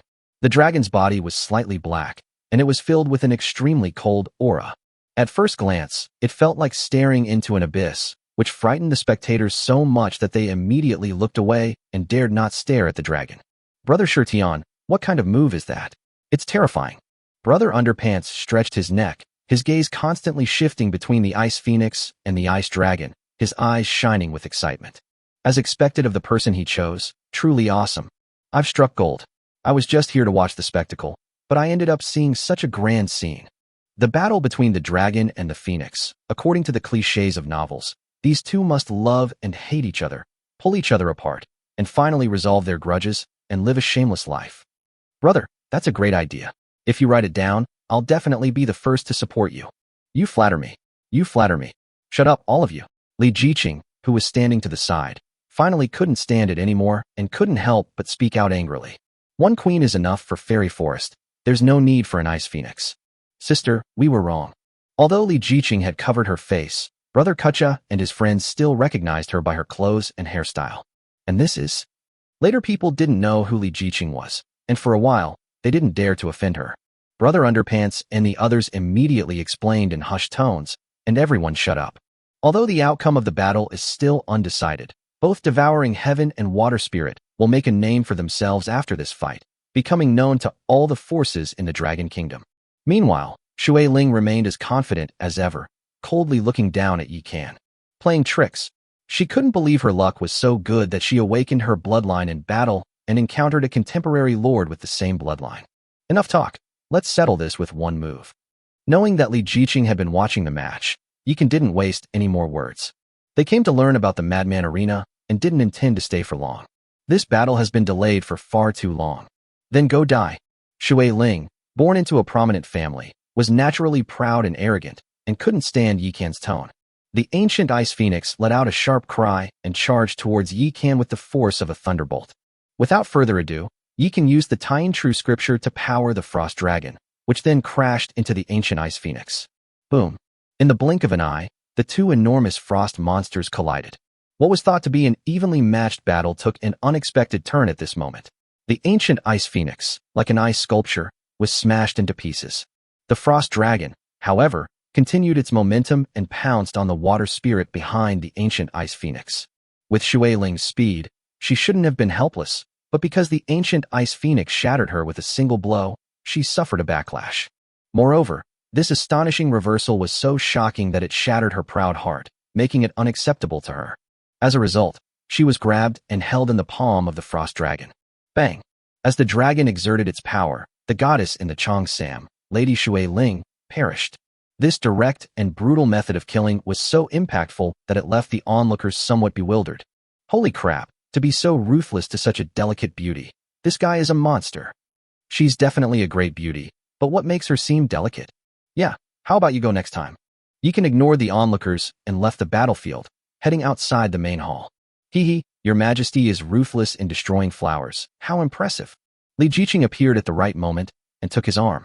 I have to be ruthless, my wife is watching. I have to make my stance clear. Yi Kan said in a very serious tone. You're smart to know what's good for you. Here's a sweet kiss for you. As she spoke, Li Jiqing leaned her face closer, only to find that the two of them were wearing masks, so she had to give up. I'll finish it when I get back. Yi Kan didn't mind and pulled Li Jiqing to the betting point. What a pity. I was hoping that Brother Underpants would vote for you to win, but you slacked off and went to watch me fight. Yi Kan gently pinched Li Jiqing's nose, his eyes filled with nothing but doting affection. Hee, it's okay. I bet on you to win. I'll make a small profit of 200 million. This matter has great potential. Next time, let's bring Daji and the others along and have them operate using our accounts. Li Jiqing nodded. Lords below the level of Realm Lord cannot summon heroes and troops to the mortal world without protection. However, there are no such restrictions in the virtual world of the internet. With a lord to lead them, heroes and troops can roam freely in the virtual world. Even without a lord's guidance, they can freely move around in the virtual space created by the lord, helping to sell live animals, and so on. As for actions in the real world, as long as your mind is strong enough, you can manage to attend to both worlds simultaneously. To achieve this level of capability, one would typically need to be at least stellar scale. Chapter 120 The Startled Moon Goddess. Huh? What's going on? As soon as Yi Kan and Li Jiqing stepped out of the network base station, they felt a tremor in their territory. Then, the sky suddenly turned red. When Nuba and the others, who were cultivating under the Three Lives marriage tree, saw this strange phenomenon, their expressions changed drastically, and they flew down to Yi Kan's side. Young master. They surrounded Yi Kan and Li Jiqing, adopting a defensive posture, their faces tense. Upon seeing this, Yi Kan was taken aback, but upon recalling the historical context of their previous life, she immediately understood. Needless to say, Nuba, Princess Longji, and the three demons of Xianyuan Tomb all originated in the mythological era. Lin Daiyu and Xue Baochai, on the other hand, were born in a feudal era that revered deities, so they were particularly anxious about such celestial phenomena. Don't worry, it's all right. Yi Kan patted Nuba and Su Daji's hands, signaling them to put their weapons away. Li Jiqing then pulled up a light screen, which was the area chat of Zone E of Shunyue Academy. Yi Kan was stunned for a moment when he saw this. He usually doesn't even bother to open the class group chat, let alone the regional chat. He only just realized that regional chat exists. Shun Ergu. What's going on with the weather? Does any big shot know? Shernanchi. I don't know. Maybe the day has its own plans. Qian Nanjing, ahem. I just heard some rumors. Does anyone want to hear them? Go Bewley. Stop talking so much nonsense. If you have something to say, just say it. Chen Ergu. Brother Zheng, ignore that bastard and hurry up and speak. We're all ears. Qian Nanjing. I once read a statement in Chronicle of Major Events in the Past and Present of Blue Star that the heavens and earth trembled and the sky turned blood red, which was an invasion by foreign enemies. Chronicles of Major Events in the History of Earth? Yeekin frowned and immediately opened the light screen to search, but only found a basic introduction to the book, without any detailed information.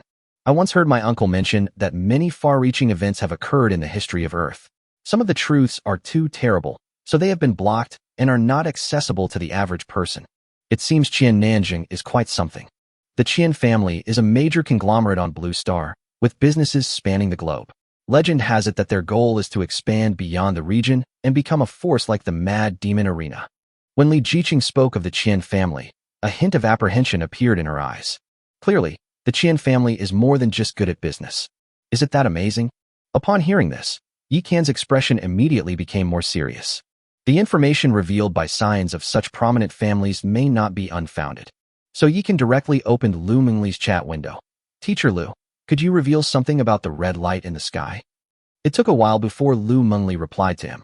This isn't something you should be concerned about right now, but you have enormous potential, so I can give you a heads up. Chaos is coming, a nightmare for Earth, but also an opportunity. Li Jiqing also sent a private message to the Grand Elder, and the reply she received was roughly the same. After reading it, the two couldn't help but look at each other.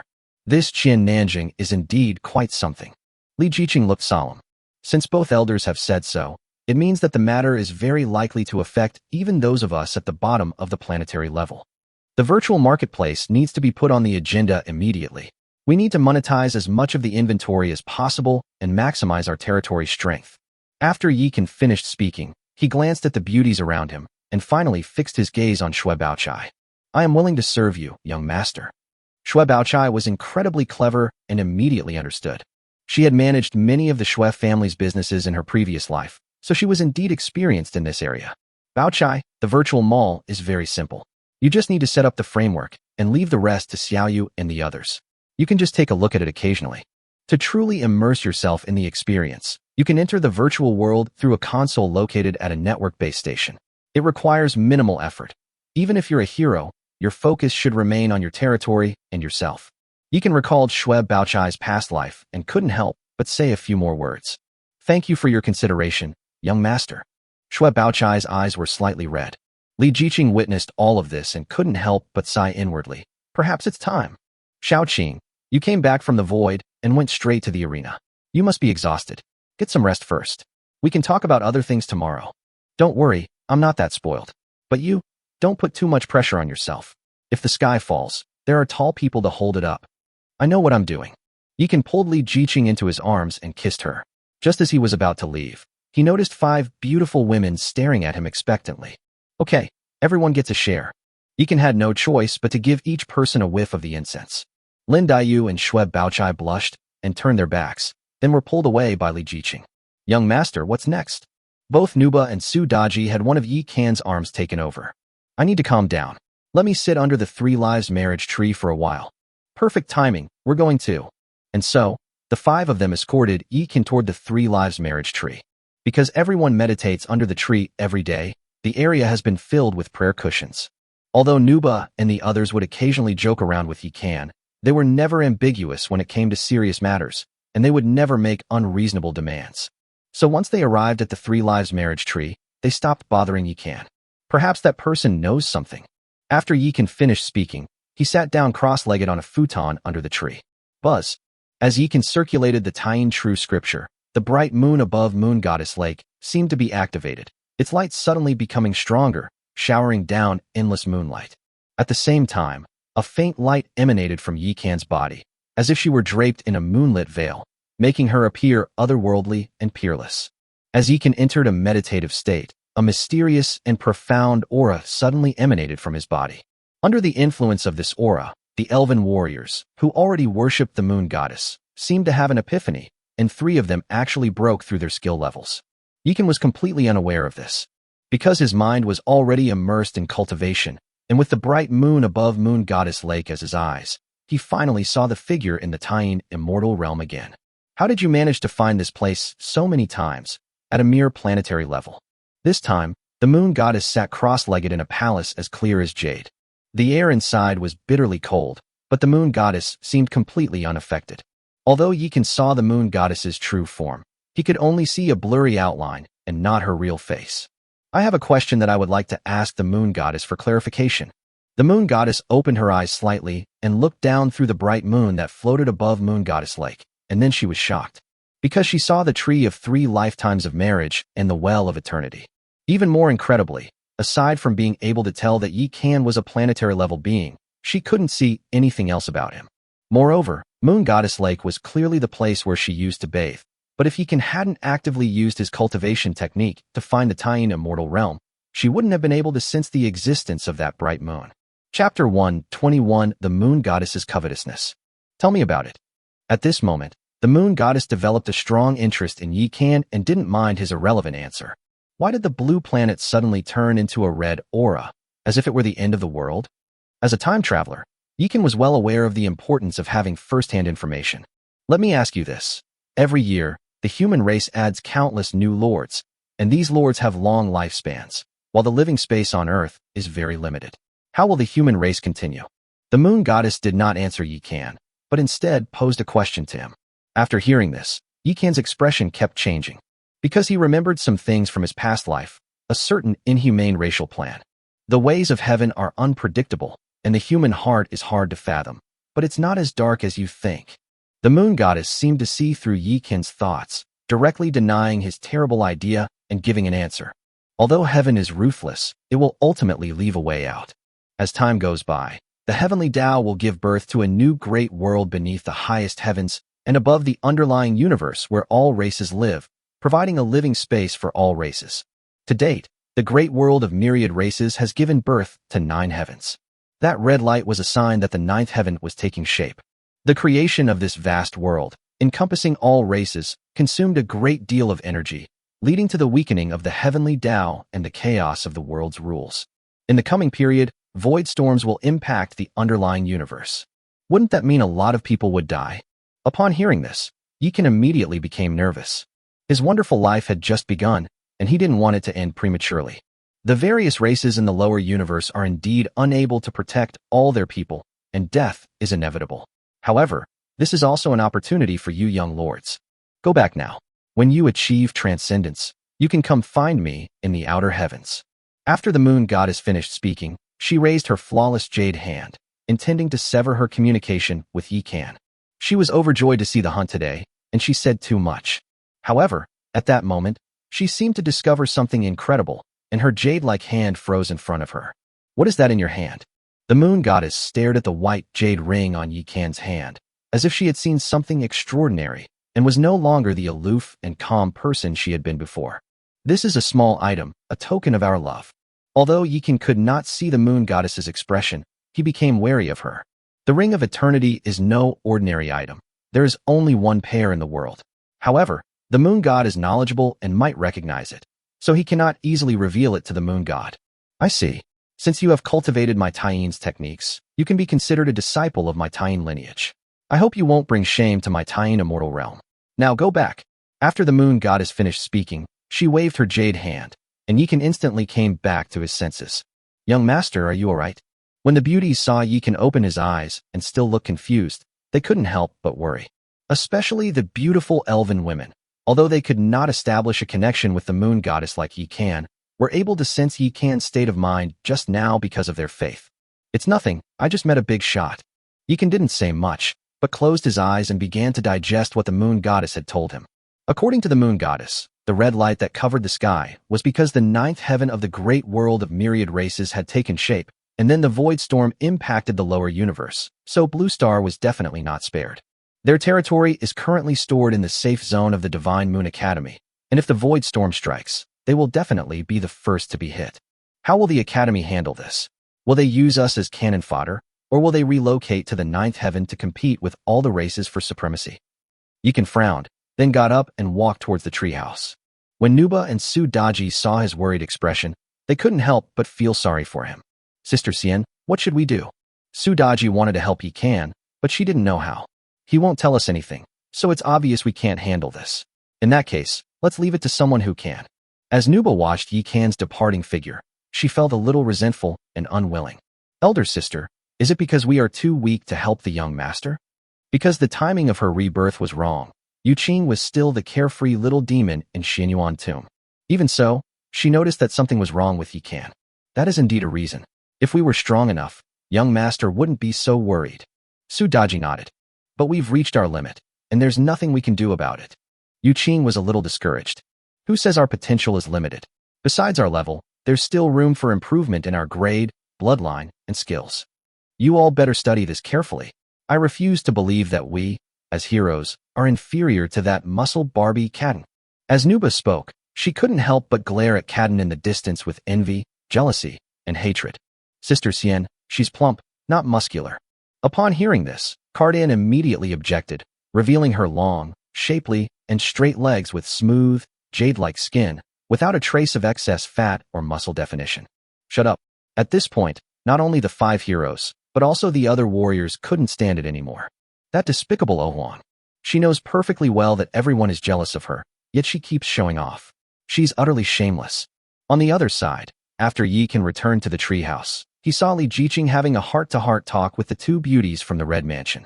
When Lin Daiyu and Bao Chai saw him, they both left in embarrassment. What's wrong?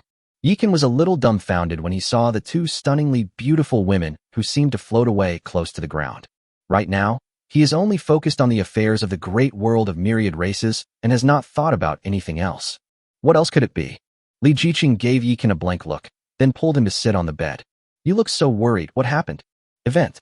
Then, Yi Kan told Li Jiqing everything he had learned from the moon goddess. The great world of myriad races? After hearing this, Li Jiqing immediately stood up and said incredulously, I thought it was just a legend, but I didn't expect it to be true. What happened? Yi Kan was overjoyed to see that Li Jiqing actually knew. The birth of the 9th heaven signifies the arrival of a struggle for supremacy among all races, and in the early stages of this newly conceived great world, only lords at the planetary level and below are qualified to enter. I see. Now you can finally understand what loomingly meant. Hurry up, take advantage of these next few days to clear out everything in the warehouse. After Yi Kan finished speaking, as if remembering something, he immediately said to Li Jiqing, from now on, the ring of eternity must be hidden. This is a symbol of our love. Why are you hiding it? Li Jiqing covered her small hands and looked at Yi Kan with a puzzled expression. Because someone has their eye on your ring, and it's the kind of ring that could kill you with a single hair. Who? Could it be the moon goddess? Li Jiqing had barely finished speaking when she immediately hid the ring. The ring of eternity, the first precious jade born when heaven and earth were divided into yin and yang, will bring blessings from heaven and earth to any couple who obtains it. The ring on Li Jiqing's hand contains the first wisp of yin energy born from the creation of heaven and earth. This thing is an invaluable treasure to anyone. For the moon goddess, it would further enhance her inner strength, align with her destiny and fortune, and make her more deserving of the title of Lord of the Moon. If she had known this was the ring of eternity, she probably would have lowered herself to snatch it, even if it meant tearing the heavens apart. Now you know fear. Yi Kan flicked her nose. Brother, what if one day the moon goddess says she's willing to be your Taoist partner, on the condition that you give her the ring of eternity? What will you do then? Li Jiqing clutched the ring of eternity to her chest, looking at Yi Kan with a hint of insecurity. Fool, how could a mere moon goddess possibly destroy our relationship? Yi Kan pulled her into his arms and gently patted her back to comfort her. Even if Li Jiqing hadn't appeared, let alone now that she's back, Yi Kan would never have agreed to the moon goddess's request. The reason is simple. He is still too weak. But entrusting his fate to others is not in his nature. Chapter 122 What's Wrong? Are you addicted to being tortured? Taiyin Wonderland, Guanghan Palace. The moon goddess lay on her side on the jade couch, looking at the image of Yi Kan floating in front of her, lost in thought. The call of my destiny is exactly what I need. There's no doubt about it. The moon goddess suddenly sat up, and the illusory image of Yi Kan that had been floating in front of the bed disappeared. Immortal Venerable, has something happened? At that moment, a stunningly beautiful woman dressed in palace attire drifted in from outside the palace. Her hands were as soft as tender shoots, her skin as smooth as cream, her waist slender and her neck delicate, and she possessed an aura of cool elegance, like a celestial maiden. In fact, she was also a fairy, because she was the first priestess under the moon goddess, Chang'e. Chang'e, let me ask you, if a believer has something I need, do you think I should take it? Although the moon goddess is high above, she seems to have quite a few principles. Since he's a believer, how dare he disobey the decree issued by the immortal venerable? At worst, we'll just give him a bigger reward. Chang'e was somewhat unconvinced. But that person seems unwilling, and he's in the lower universe, so it probably won't be long before he enters the ninth heaven. Oh. Chang'e thought she had misheard and was a little stunned. What do you mean, huh? He's a planetary-level minor lord on Earth. When the moon goddess saw Chang'e's dazed expression, she couldn't help but nudge her. But how could the lower universe contain what a celestial venerable needs? That doesn't make sense. Chang'e covered her forehead, looking somewhat innocent. The ways of heaven are unpredictable. Who can say for sure what will happen? All of this might be related to the appearance of the ninth heaven. If I were to force my way in, it would surely attract the attention of other immortals and gods, and I might end up doing all the work for someone else. In the outer heavens, there are many immortals and gods, and the moon goddess is not the most powerful, so she has many concerns. Does the immortal venerable mean to have that person deliver themselves? It seems that this is the only way now. Meanwhile, Yikan was unaware that he had already been targeted by the moon goddess. He lay in Moon Goddess Lake with his eyes closed, enjoying the tenderness of Yufei and several ghost maids. During the days he descended into the void, he was on edge the whole time. After returning, he didn't even get a rest before rushing off to the Mad Demon Arena.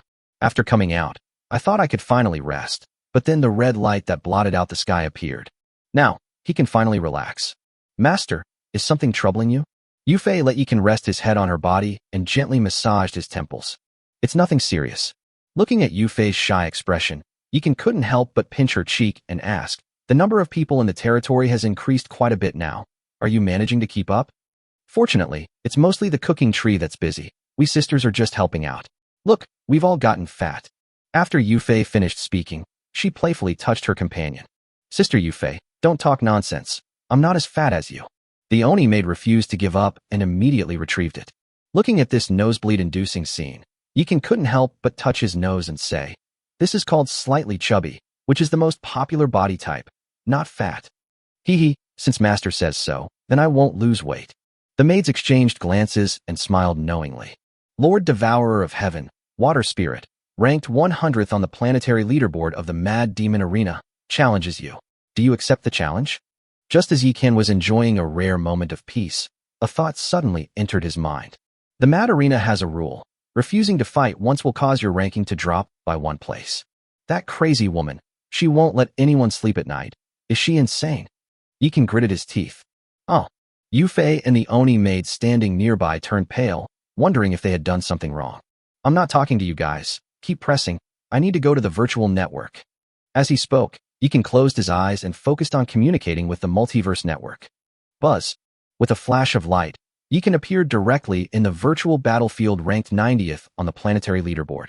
As soon as he opened his eyes, he saw Shui Ling, with her long flowing hair and voluptuous figure, floating opposite him, staring at him with gritted teeth.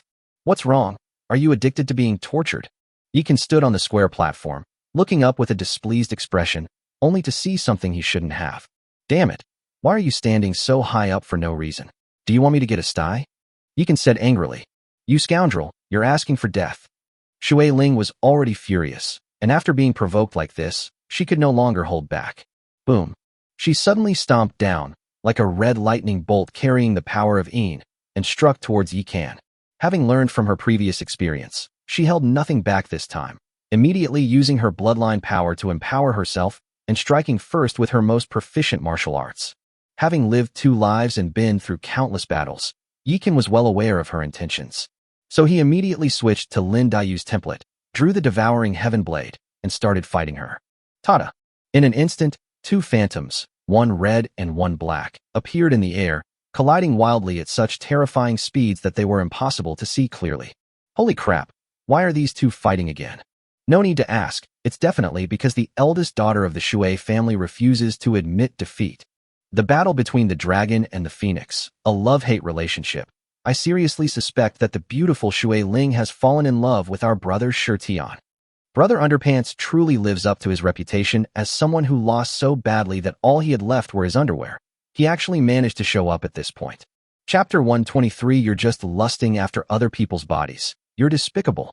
When, suddenly, a loud bang rang out in the arena, and Yi Kan and Shui Ling suddenly separated. You despicable little thief, unleash the power you used last time, or you're dead.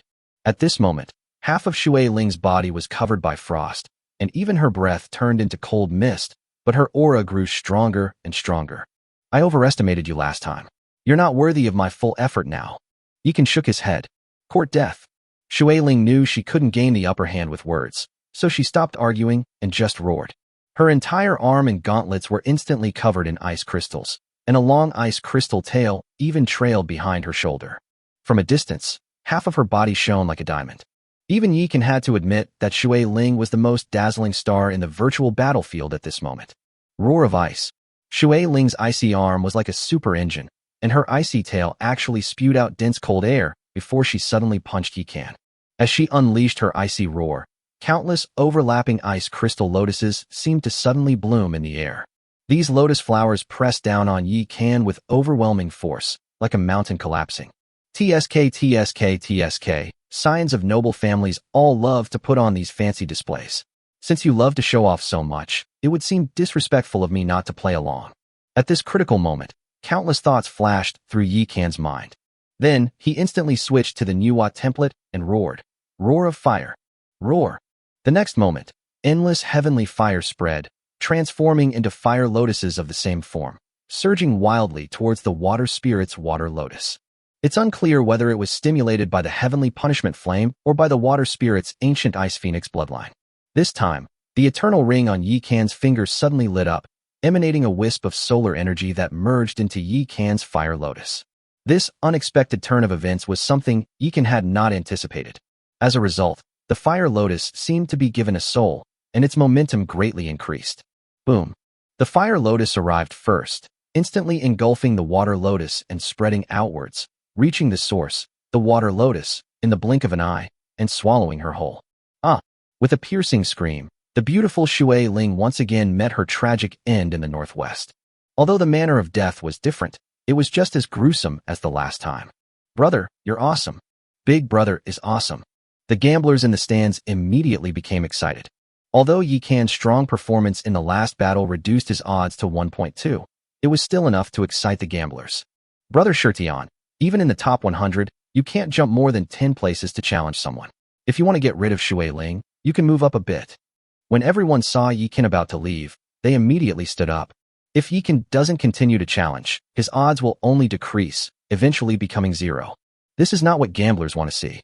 Alright, it won't take much effort anyway. Yi Kan thought about it for a moment, and then agreed. He put 100 million yuan from his account into a betting point and asked Brother Underpants to help him operate it, betting on himself to win. This time, he directly selected the 80th person. Although the opponent was quite strong, he was actually a bit weaker than Shui Ling, so Yi Kan easily won and made a small profit of 100 million. Considering that even the strongest among the 80 people is not as good as Shui Ling, this girl will definitely cause trouble for me again if she attacks. So Yi Kan decided to go up and pick the 70th and 60th place finishers.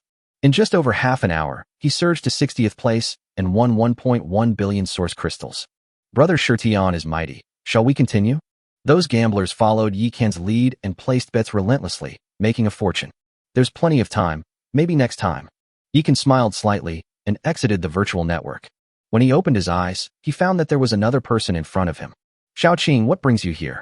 I thought you were asleep at Moon Goddess Lake, so I came to check on you. I didn't expect you to have run off to the arena again. There's no other way. That crazy woman Shui Ling won't let go, so I have to deal with her and maybe win some money in the process. After Yi Kan finished speaking, he pulled out a light screen and opened his online account. The original fund of 100 million has now grown to 1.2 billion. Then watch me. After Li Jiqing finished speaking, she also opened her online account, where the original 300 million yuan had actually become 3.2 billion yuan. Holy crap, could it be that you? That's right. Although I missed the match between you and Shui Ling, I placed bets on the next 3 matches at double, triple, and double the amount respectively. However, the arena has definitely noticed you, so your odds probably won't be very high anymore, making it harder to make money. Whatever, I won't be able to play for much longer anyway. Yi Kan remembered the events of the 9th heaven and shook his head before walking out of Moon Goddess Lake with Li Jiqing.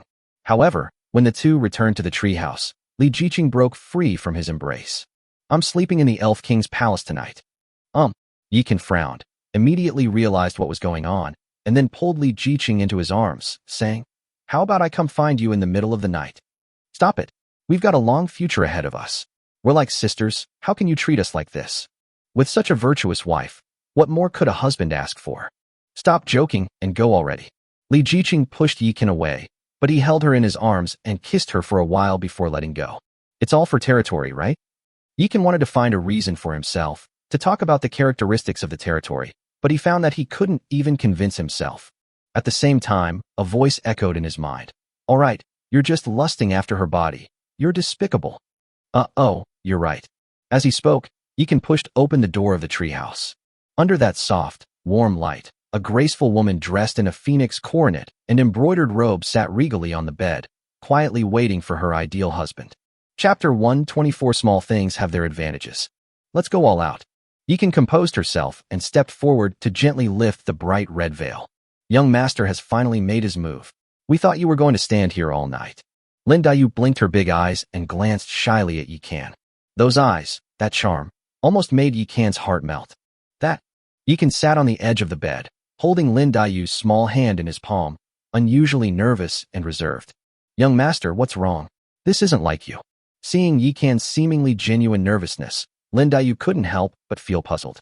Back in the void, this guy didn't act like this when he put his arm around her waist. Could it be that he, who has been with countless women, is actually shy?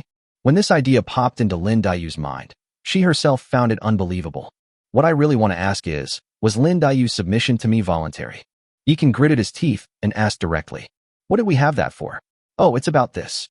Lin Dayu chuckled, then stretched out her other small hand and covered Yikan's large hand, looking at him earnestly. "Being able to live a second life is already an immense blessing, and to be able to become your Taoist partner is to have used up all the luck I have in this life. Although the young master is heartless and has countless young ladies in his heart, at least he is honest and knows how to care for others. Besides, even emperors have 3 palaces and 6 courtyards. How could you, young master, be the master of such a blessed land as a mortal forest, possibly only have one Taoist companion?" Lin Dayu was actually right. Although the attributes of territories vary, it is rare to find one as extraordinary as Fairy Forest. Moreover, Yikan also possesses extraordinary structures such as the Moon Goddess Lake, the Well of Eternity, and the 3 Lives Marriage Tree. If he were to leak these things even slightly, I doubt any woman could resist the temptation. Even the female lords were willing to give up their territories and join Fairy Forest. I'm relieved that Lin Dayu thinks this way. Although I loved you in my past life and even dreamed of you a few times, you know I have no shortage of partners. If you are not willing, I will never force you." Yikan embraced Lin Dayu and gently stroked her hair. The way he handled her so carefully was as if he were caressing a rare treasure, as if he was worried that he would hurt her if he used too much force. Lin Dayu pressed herself against Yikan, sensing his emotions and pity, feeling both touched and filled with curiosity. "Young master, this is the second time I've heard you mention your past life, and the second time I've heard you say you like me. Could you tell me more about it? I really want to know." Lin Dayu raised her small face, her gaze towards Yikan filled with longing. In fact, her curiosity played a big role in her gradually developing feelings for Yikan and her willingness to dedicate herself to him today. "All right, I haven't even told Xiaoqing any of this. Now that I've met you in this life, I'll tell you everything." Yikan put his arm around Lin Dayu and told her about some things from his past life, his experience reading Dream of the Red Chamber, and his understanding of the characters in the book. Finally, he even revealed his secret of being a time traveler. "We are both fellow sufferers in this world. No wonder I felt you were different from others when I first saw you." Lin Dayu snuggled into Yikan's arms and hugged him tightly. Looking into her dreamy eyes and her alluring cherry lips, Yikan couldn't resist kissing her. "Young master, are you really not disgusted by her?" "Disdain? What makes you say that?" "This is it. Ahem. Being small has its advantages. Besides, you still have room to grow." "Really, Although it was late at night, there was no longer any distance between the two, and everything fell into place naturally. On this day, Yikan's basic attributes increased by 1%. Lin Dayu also gained the qualification to meditate under the 3 Lives Marriage Tree. The next day, feeling refreshed, Yikan returned to Xunyue Academy with Li Jiqing. They had all received a message from their teacher that there was an important announcement today, and everyone had to be present. Brother Kan, Shinue Academy has never changed its curriculum at the last minute. Do you know what's going on today? Jiang Daily saw Yi Kan and immediately approached him.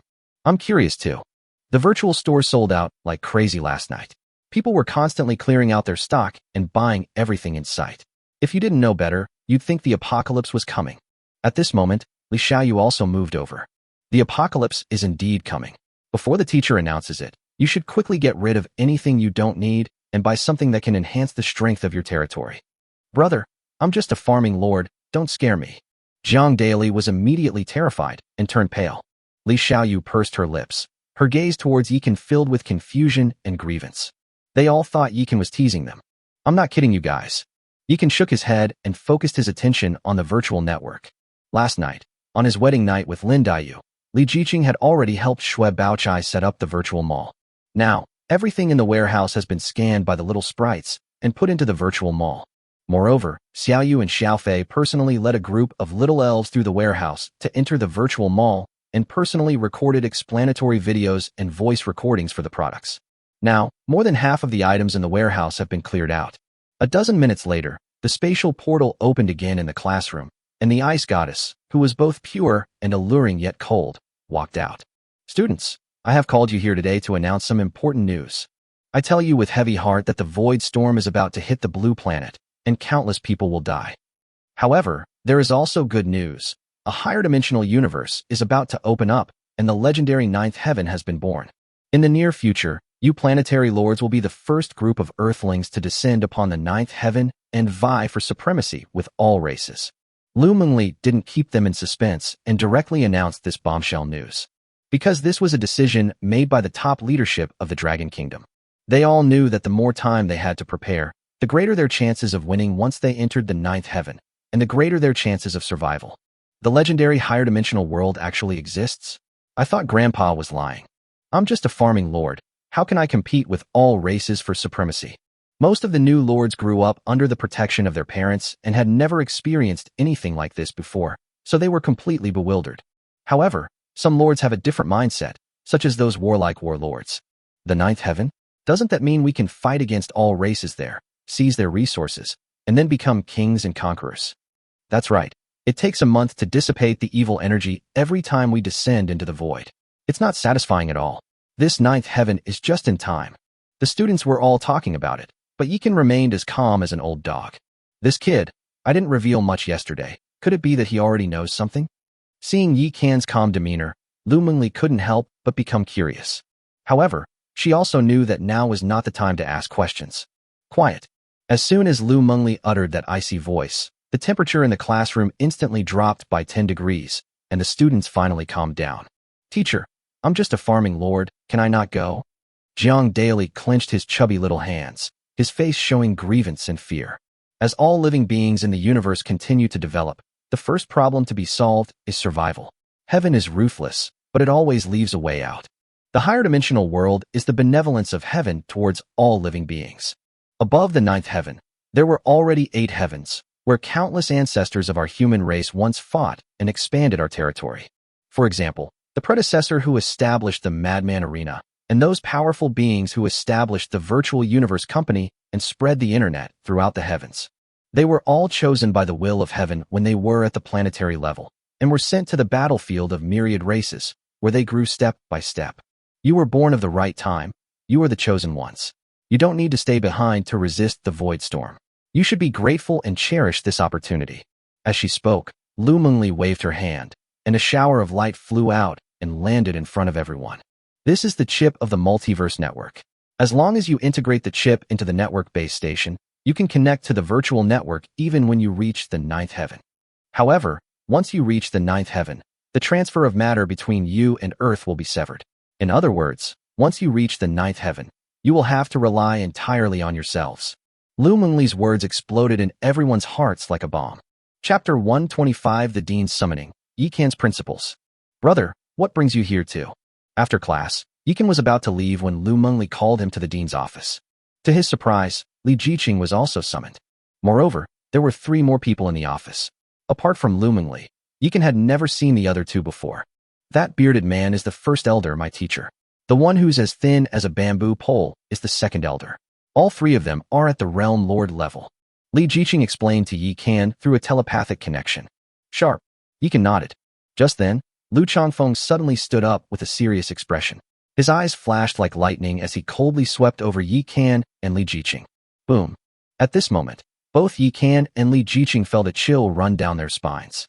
The feeling was as if everything in the world had suddenly vanished, leaving only the two of them standing in the void. But in front of them lay a colossal, ferocious beast. The beast's two eyes, like blazing suns, hung high in the sky, mercilessly gazing down upon them. Fortunately, neither Yi Kan nor Li Jiqing were cowards, and their childhood experiences made them more determined than the average person. With the protection of the Eternal Ring, even the slightest pressure released by Lu Changfeng, a being of cosmic level, failed to break down their mental defenses. As expected of a prodigy who has entered the Hall of Legends and the Hall of Epics. Very good. Excellent. Lu Changfeng nodded with satisfaction. The three elders, including Lu Mengli, also had shining eyes and were very happy. The first elder, in particular, had thought that Li Jiqing would be weaker than Yi Kan, but he did not expect that the two were evenly matched. What they didn't know was that the two of them had already become one, inseparable. Yi Kan, Li Jiqing, do you know why I summoned you here? Lu Changfeng looked at the two of them. Is it about the ninth heaven? Is there something you need to tell me? Yi Kan thought for a moment and asked. That's right. Whether it's the place where humans on Earth live, or the place where all the races of the heavens live, they all belong to the lower universe. Resources are limited here, making it extremely difficult to break through to the cosmic level and become that legendary immortal. Only by entering a higher dimensional world can one break through. However, higher dimensional worlds are not always open, nor can everyone enter them. Every time a new world opens, the will of heaven will give a hint, allowing all races to prepare, such as the red light you saw yesterday. Only lords below level 20, namely planetary lords and novice lords, are qualified to enter the new world. However, most of the students in your year have already broken through to the planetary level, and there are almost no novice lords left. So this arrival depends on you all. Lu Changfeng patted Yi Kan on the shoulder, his eyes filled with great expectation. Then what? Yi Kan frowned, a vague sense of foreboding creeping into his heart. Of course, this does not mean that he has any opinions about Lu Changfeng or the three elders. Instead, he sensed that Lu Changfeng was about to place some heavy burden on his shoulders. Whether in his past life or this one, he was not a saint. He is not used to owing people, nor does he care if people he approves of owe him. But he does not want to become the kind of great hero who sacrifices himself for others. He respected and admired those people, but he didn't want to become one of them. The great world of myriad races is a grand stage, no longer dominated by our human race alone. There are all kinds of ferocious and evil races, as well as incredibly powerful natives. In that place, no matter how powerful an individual is, it is difficult to achieve anything. I hope that once you get there, you will be able to unite the human race and carve out a world that belongs to us. How many of our human race, and our divine moon city, can relocate to the new world depends entirely on you. After hearing Lu Changfeng's words, Yi Kan finally realized what Lu Changfeng meant. The number of people that the myriad races of the heavens can migrate to the new world is estimated to be based on the size of the territory they occupy. The Dragon Kingdom has 36 academies, and it is estimated that the people who relocated were also organized by academy. Then it's not hard to understand Lu Changfeng's expectations of him. Dean, I can only guarantee that I will not attack my own kind, and that I will take care of the students of my Divine Moon Academy to the best of my ability. I can't guarantee anything else. In addition, I am a vengeful person, but I am also grateful. I will always remember everything the Academy has done for me and Xiaoqing. I will do my utmost to expand our territory and contribute to the relocation of Divine Moon City. Yi Kan stared directly at Lu Changfeng, his gaze unwavering. Me too. As soon as Yi Kan finished speaking, Li Jiqing stood up and echoed him. That's enough. Lu Changfeng and the three elders exchanged a smile. They knew about the two little ones' childhood experiences and their conflicts with the Li family. They withstood the pressure exerted on Xinhua Academy by the Li family using their connections in various fields. This is actually nothing special at Xinhua Academy. Just look at how Lu Mengli wiped out an entire family for the sake of a student, and you'll see what I mean. However, for Yi Kan, who had suffered all kinds of hardships and been despised by others since childhood, this was an immense favor. Therefore, he has always been grateful to Xinhua Academy, especially to the father and daughter Lu Changfeng and Lu Mengli. Although he wasn't a great person, his principle was to repay kindness and avenge wrongs. Dean, we'll head back now. Now that everything has been discussed and resolved, there's no need for them to stay any longer. They have their own things to do, etc. Just as they were about to step out of the office, Lu Changfeng suddenly called them back. Dean, is there anything else? Yikan looked at Lu Changfeng with a puzzled expression. Have you been acquiring suits lately? That's right, the Mystic Ice set, the Vermilion Bird set, and the Phantom set. I knew it was you. Upon hearing this, Lu Mingli immediately burst into laughter. Lu Changfeng then reached out and stroked it. Buzz. Suddenly, a pile of equipment appeared on the table in front of him, all of them legendary. Chapter 126 United as One, Strengthening the Dragon Soul. Xiaoqing, we've incurred a huge favor again. On the way back, Yikan played with Li Jiqing's small hand, feeling a mix of emotions. It's just a matter of mutual benefit. This is the Academy's investment in us. There's no need to overthink it.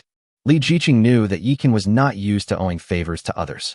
Just now, Lu Changfeng spared no effort in using the Academy's resources to assemble the Phantom set for them. In addition, they also gave 3 pieces of the Vermilion Bird set and 6 pieces of the Mystic Ice set. Legendary sets are not cheap. They've already been sold for over 2 billion each, and demand still exceeds supply. Even a powerful institution like the Divine Moon Academy, one of the 36 academies in the Dragon Kingdom, doesn't have many complete sets.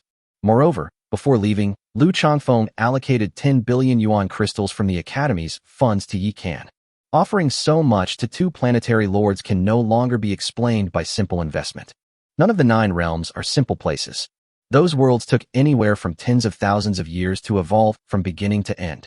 Life had already been conceived within it, and a civilization no less advanced than that of the lower universe had even been born there.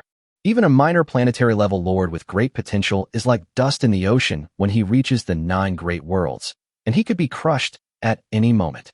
Although the Dean didn't make any further demands based on this, we can't pretend nothing happened. Brother, whatever you do, I'll support you. Li Jiqing covered her mouth and chuckled. She had been Yikan's shadow since childhood and knew him very well. Although Yikan usually appears indifferent to everything, when things come to a head, he often can't suppress his passion and ends up getting hurt. Li Jiqing was very curious about this, so she often pestered him to get to the bottom of it. So Yikan taught her many principles for surviving in this world. For example, society is simple, it's people who are complicated. Forget about the unpredictability of the world and the treacherous nature of the martial arts world. If things don't work out, just retreat. But at the same time, he also told Li Jiqing that when the nest is overturned, no egg remains intact. Internal strife within the tribe is acceptable, even to the point of life and death. But if an external enemy emerges, it is essential to unite against it.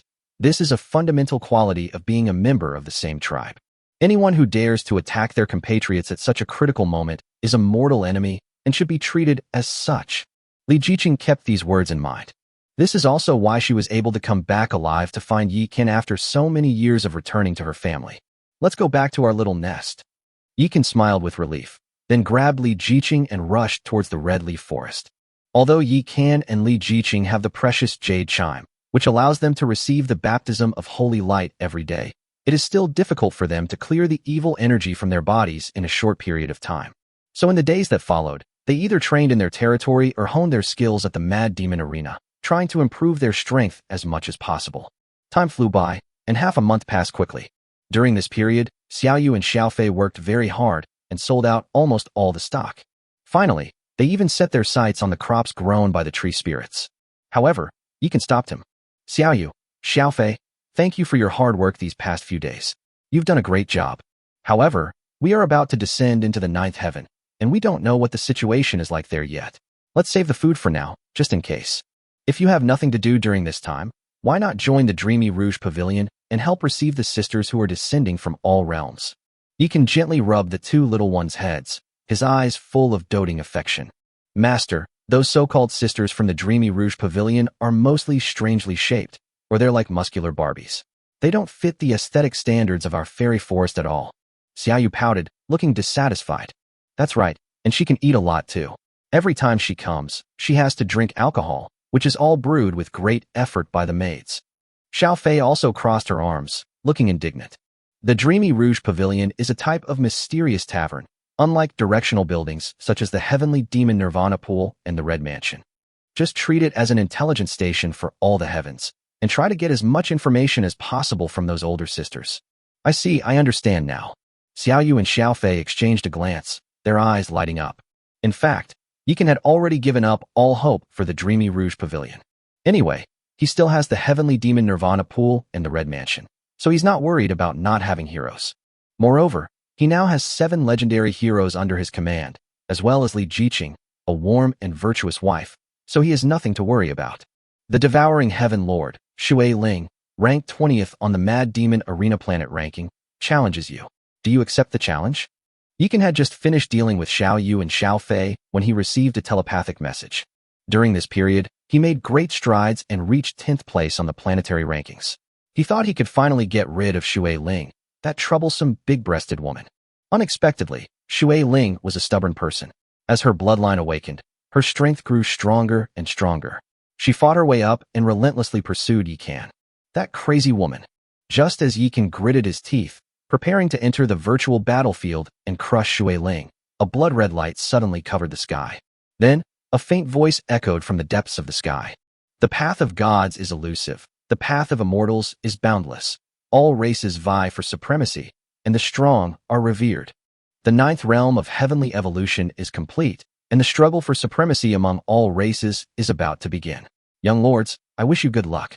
As the ethereal voice faded away, a massive portal of light suddenly appeared deep within the sky. Blazing beams of light descended from the sky, crashing down on every corner of the lower universe. The moment Yikan and Li Jiqing were struck by the light, the immortal forest instantly transformed into a golden light that impacted Yikan's body, and then they slowly rose up, enveloped in the light. Buzzing. At this moment, the high-ranking officials of the Dragon Kingdom, the deans and elders of the 36 academies, and the city lord of the 72nd level city all took to the air to witness this exciting moment. Young lords, we will do everything in our power to protect your families. We hope you will never forget the blood of the Yellow Emperor, unite as one, and strengthen our dragon spirit. The Dragon Kingdom's ruler summoned a colossal Dharma image, his voice echoing throughout the entire Dragon Kingdom. Never forget the blood of the Yellow Emperor, unite as one, and strengthen the spirit of the dragon. The deans of the 36 academies and the city lord of the 72nd level city also released their Dharma forms, standing behind the king and shouting loudly. Never forget the blood of the Yellow Emperor, unite as one, and strengthen the spirit of the dragon.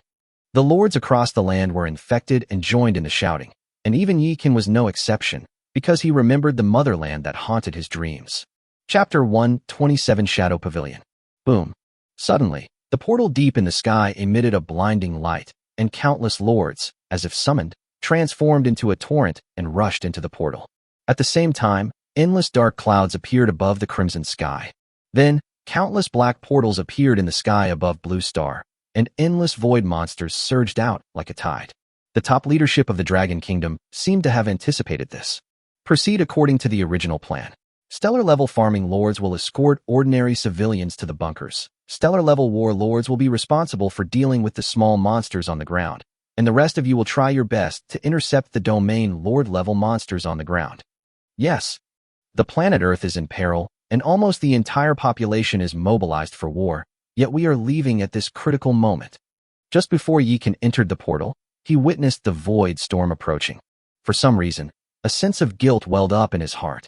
Just like when we were making a living in the city back then, in the vast universe, isn't Blue Star, which is at the bottom of the universe, just another kind of city? Moreover, we are merely planetary-level lords. In a war of this scale, we are utterly insignificant. Li Jiqing gripped Yikan's hand tightly as they entered the portal of light. Buzz. As soon as they landed, boundless light emanated from Yikan's body. The fairy forest then appeared on the land. Welcome to the 9th heaven of the celestial evolution, the 17th district of the Heavenly Gang, village number 520. Multiverse network detected. Local area network activated. As two mechanical voices sounded, Yikan noticed that the All Heavens network in his territory flickered. Brother, this must be the world will of the 9th heaven, Li Jiqing said with reverence. That's great. Even the village number is shaped like a heart. Yikan pulled Li Jiqing into his arms, completely disregarding the will of the world. Have we arrived in a new world? Nuwa and Su Daji, leading 6 armies, arrived behind Yikan and Li Jiqing. They all heard the voice of the world's will just now. Lin Daiyu, you stay here. You few, each of you take a team of people and 3 little elves and explore outwards from the territory as the center. When encountering enemies, adapt to the situation, kill if you can, and if you're no match, have the sprite bring back the information. Yikan waved his hand and immediately made arrangements. Yes. The 6 Nuba looked at Lin Daiyu curiously, then led their respective groups and rushed out. Among the heroes of Fairy Forest, apart from Yuqing, who is still a bit inexperienced, the others are all quite steady and capable of shouldering great responsibilities. Yikan was still at ease with them. Young master, why did you leave me behind alone? Lin Daiyu looked at Yikan with a puzzled expression. Although she was happy to receive Yikan's favor, it would be a loss if it caused the other sisters to become suspicious. Don't overthink it. After Yikan finished speaking, he took out a barracks and a card. This is the legendary unit he's always been reluctant to use, the Shadow Assassin. In the Fairy Forest today, the scout force consists of elf hunters, the farming and support force consists of elf treants, and the magic damage dealer and support force consists of elf witches. Facing the enemy head-on, charging into battle are the Blood Warriors, including the Azura army and the Yiksha army. Now that everything is in place, it's natural that organizations skilled in assassination and intelligence gathering are needed. Buzz. Yikan tossed it gently, and the barracks and the card instantly merged together. Buzz. The next moment, a misty aura burst forth from the sun and moon immortal pot, enveloping the building. As the smoke dissipated, an ancient building shrouded in mist revealed its true form, with 3 modeled characters written on it. Shadow Pavilion. Train 40 Shadow Assassins. At Yikan's command, the Shadow Pavilion was instantly illuminated by a dazzling dark light. Shortly afterward, 40 graceful women dressed in black, with black masks covering the lower half of their faces, emerged. They were all tall and had cold eyes. Your subordinate greets your lordship. 40 people knelt on one knee, their movements synchronized and swift. Buzz. Yikan spent over 700 million source crystals to upgrade all the Shadow Assassins to level 10, then looked at Lin Daiyu and said, "From now on, the Shadow Pavilion is under your command." Yes, young master. It was only then that Lin Daiyu realized what was happening. It turns out that Yikan did assign her a task, but had other plans for her. Greetings, Pavilion Master. Like the Elven Warriors, the Shadow Assassins were born in the Fairy Forest and were inherently 100% loyal to Yikan. They would carry out Yikan's orders unconditionally. Get up, everyone. Gathering intelligence should be one of the Shadow Pavilion's strengths. The sisters from our territory have already set off, and we can't hold them back. Lin Daiyu was in high spirits and was about to set off when Yikan stuffed something into her hand. Bring a few little sprites with you. Also, assassins aren't good at head-on confrontations, so be careful. Don't worry, young master, I understand. Lin Daiyu did not refuse. She took the items and led the shadow beauties out. They used to dote on Daji, but now they've switched to Lin Daiyu? Li Jiqing took Yikan's arm and looked at him with feigned bitterness. Others may not understand, but don't you know me? Lin Daiyu is different to me after all. Yikan tapped Li Jiqing's nose and said, "Since you're new here, I'll allow you to be a little presumptuous this time. Go on." Hee, I've been waiting for you to say that. After Li Jiqing finished speaking, she immediately said to Xiaoyu, "Xiaoyu, come with me." All right. Amid Xiao Fei's envious gaze, Li Jiqing and Xiaoyu disappeared into the jungle outside the territory. Yikan then went to the Three Lives marriage tree and lay down on the recliner that Xiaoyu had prepared half a month ago. As a lord, how can one sit on a meditation cushion every day? Buzz.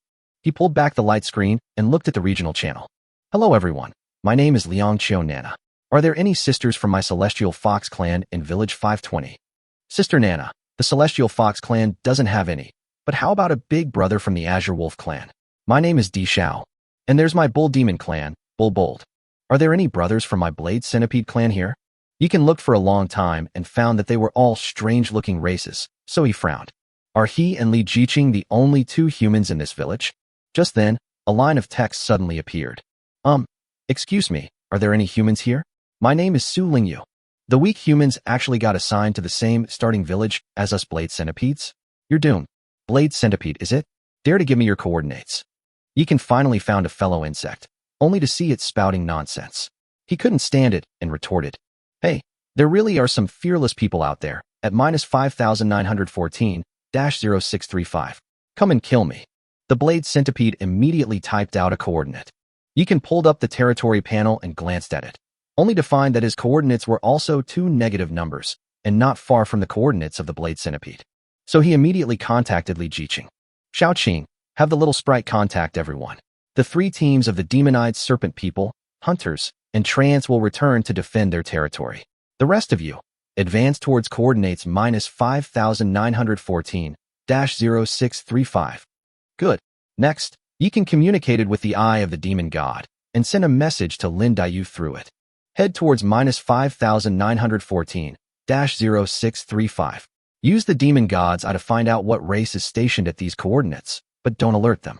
Xiaoqing, you're coming right away. Receive. After Yikan distributed the tasks, he discovered that the Blade Centipede was still taunting in the regional channel. Bite. Just as Yikan was about to say something back, he suddenly received a friend request. He clicked on it and found that it was from the human named Su Lingyu. Chapter 128. Didn't you tell me to come and kill you? Here I come. Hello, my name is Su Lingyu. I come from the Phantom Spirit Star. It's nice to meet you. After Yikan accepted the friend request, Su Lingyu immediately sent him a message. My name is Yikan, and I come from Earth. Yikan was greatly surprised when he saw Su Lingyu's words, because he now realizes that in this world, the human race is not limited to the Blue Star. The ancestors of the Blade Centipede were defeated by our human ancestors from the 8th heaven, so they regard us humans as mortal enemies. You don't need to pay any attention to them. Are these web crawlers very powerful? The Blade Centipedes are armored and covered in weapons, and they are also adept at venomous attacks. At the planetary level, we humans are indeed no match for them. Understood, thank you. Please don't act rashly. I've finally met someone like you, and I don't want anything to happen to you. Su Lingyu was clearly a kind girl, worried that Yikan wouldn't take it seriously. Don't worry, I know what I'm doing. Besides, there are definitely more than just the 2 of us in this village.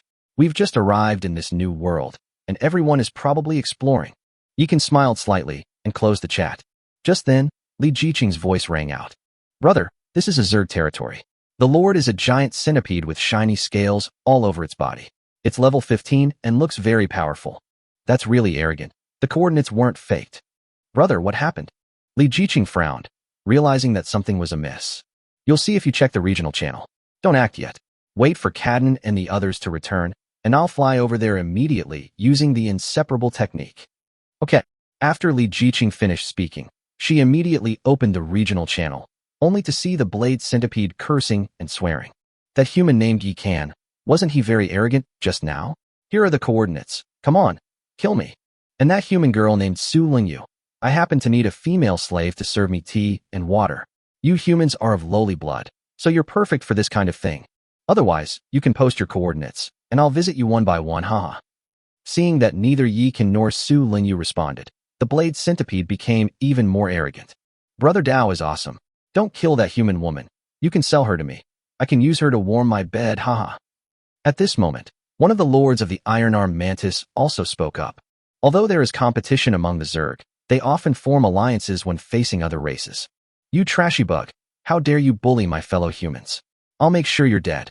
Seeing the Blade Centipede and the Iron-Armed Demon Mantis so arrogant and insulting a human girl, Li Jiqing was so angry that she gritted her teeth. Sister Qing, don't get agitated. Seeing that this young lady was about to lose her temper, Lin Dayu immediately grabbed her arm. Don't worry, I won't make a move until Brother Chan arrives. At this moment, Su Daji, Hushime, and Yu Qing returned with the main force. Young master, we've only explored less than 100 miles and haven't made any major discoveries yet. Why are you calling us back? Seeing that Li Jiqing was not there, Su Daji immediately threw herself into Yi Kan's arms, enjoying this rare embrace. Someone has provoked my fellow humans. I've already sent Xiaoqing and the others over there.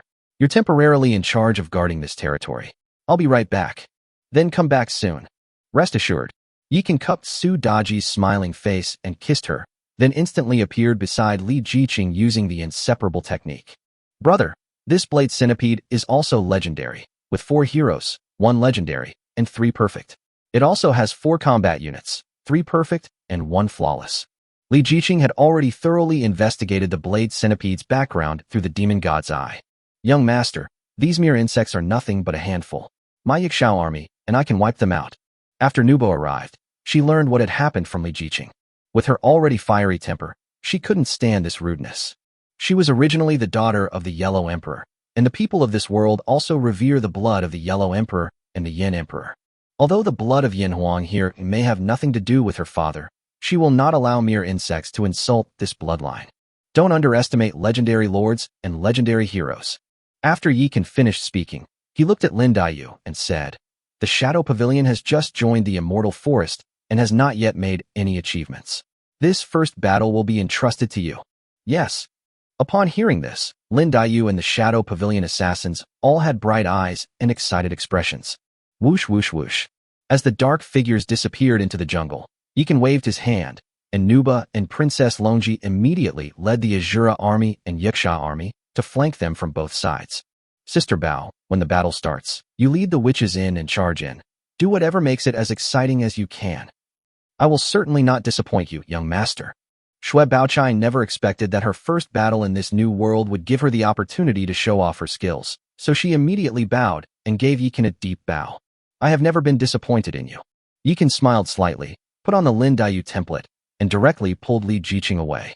Now Lin Daiyu has collected all 14 pieces of the Phantom set and obtained the complete version of the Phantom movement technique.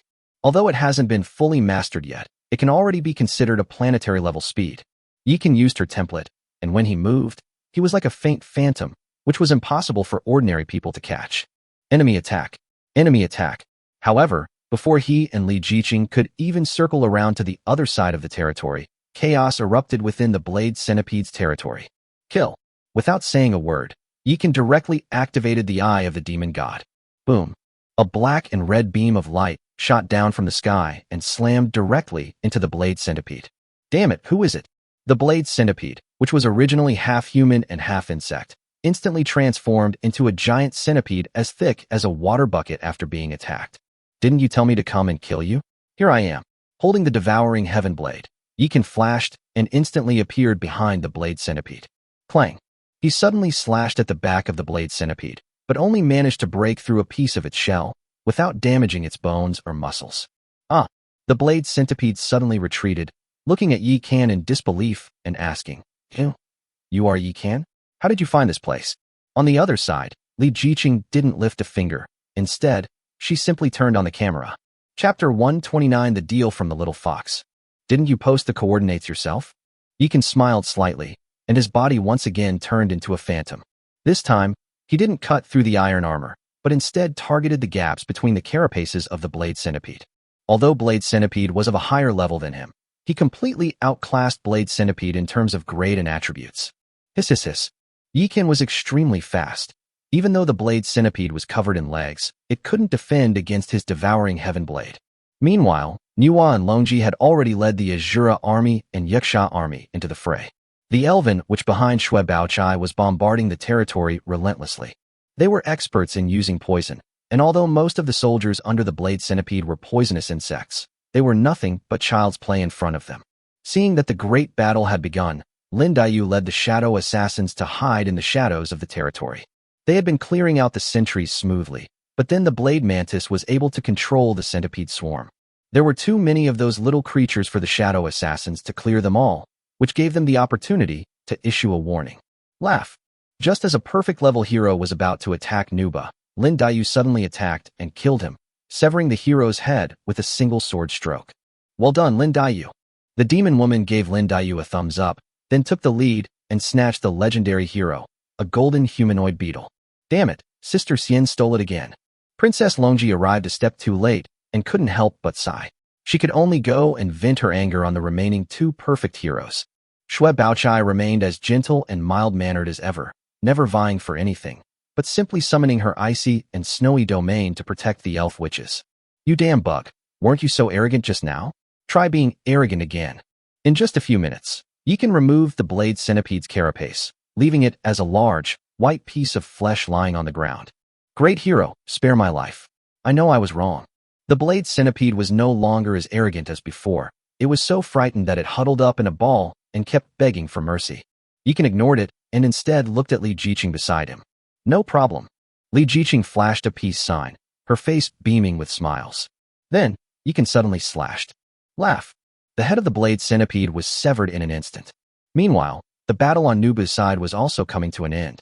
Two epic-level lords, leading a group of legendary heroes and troops, attacking a legendary territory is like using a sledgehammer to crack a nut.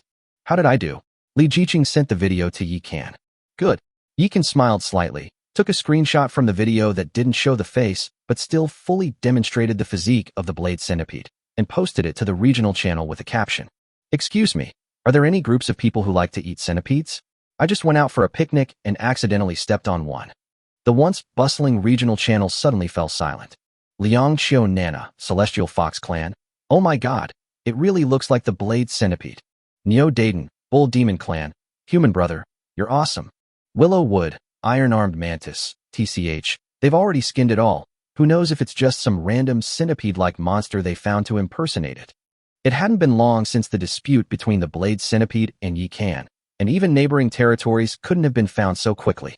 Not to mention the idea of killing the opponent, so Iron-Armed Mantis simply didn't believe it. Just then, a golden light suddenly shone in the sky. World announcement. Human Lord Yikan has successfully killed Blade Centipede Clan Lord Gugang, becoming the first Lord in the 9th Heaven to kill an outsider. He is rewarded with 100 reputation points, and the 9th Heaven reputation exchange system is unlocked. Whoosh. This caused an uproar throughout the entire village of 520, with many diverse surfacing. Zhu Huifei, Human Brother Yikan, how valiant. Manbei, Troll Clan, they've only been here a short time. How could such weak humans really accomplish such a feat? Bone Rock, Blade Centipede, how could I, Blade Centipede, possibly lose to a weak human? That despicable fellow must have used some underhanded methods. Hong Sanqian, Human, get lost, you mere reptile, nothing more than food for our clan's senior Hong Chi. Liang Qiu Nana, Celestial Fox Clan, Brother Yikan, could you accept my friend request? Nongying, Moonshadow Cat Clan, me too. Jiang Daily, Human, Big Brother, I finally met you. Just as Yikan was about to dismantle the Blade Centipede's territory, he received friend requests from Liang Qiu Nana, Nongying, and Jiang Daily. I never expected that this fat guy would be assigned to the same newbie village as me. Yikan's mood immediately improved upon seeing familiar faces, and he accepted all 3 friends' requests. Is anyone actually going to buy this? Li Jiqing glanced at Yikan's panel and frowned when she saw a girl's name. Big Brother, I've missed you so much. I never thought that after descending to the 9th Heaven, we would be assigned to the same village. You must look after me from now on. As soon as Jiang Daily added his friend, he tearfully recounted his tragic experiences. He still holed up in his territory, afraid to go out, worried that he might be snatched away by a monster if he's not careful. You're a planetary lord now. What are you afraid of? Let your troops explore slowly. There might be some surprises. Also, remember to leave your coordinates. I'll come visit you when I have time. After replying to Jiang Daily, you can open the chat window between Liang Qiu Nana and Nongying. Liang Qiu Nana, Brother Yikan, how much is the Blade Centipede? Nongying, Brother Yikan, what grade is your Blade Centipede? The legendary Blade Centipede. You can decide the price yourselves. If you don't have enough money, that's okay. We can barter. In fact, Yikan posted the Blade Centipede on the regional channel just to annoy those who looked down on humans. He never intended to sell it for money. Because legendary monsters are extremely rare on Earth, there is no flesh and blood of that level available for sale on the market. Most of the void monsters were corrupted by evil energy and could not be eaten, so Yikan had no idea about this. Wow, legendary level. Then Brother Yikan's strength must be legendary level? Are you sure? This startled both the little fox and the Moonshadow Cat. Putting aside the value of this legendary flesh and blood, the fact that Yikan found and killed a legendary lord in such a short time was enough to shock them. Yikan didn't speak, but instead opened the panel of the Blade Centipede's corpse, took a screenshot, and sent it over. Blade Centipede, corpse. Grade, legendary. Level, 15. Description, the recently deceased Blade Centipede contains a rich life essence and can be broken down into food. Brother Yikan, I probably can't afford the legendary flesh and blood, but I have 2 dragon tooth rice grains. Can I exchange them for some? As they were talking, Liang Qiu Nana sent over a photo of Longya rice. Yikan opened it and immediately swallowed hard. Dragon tooth rice.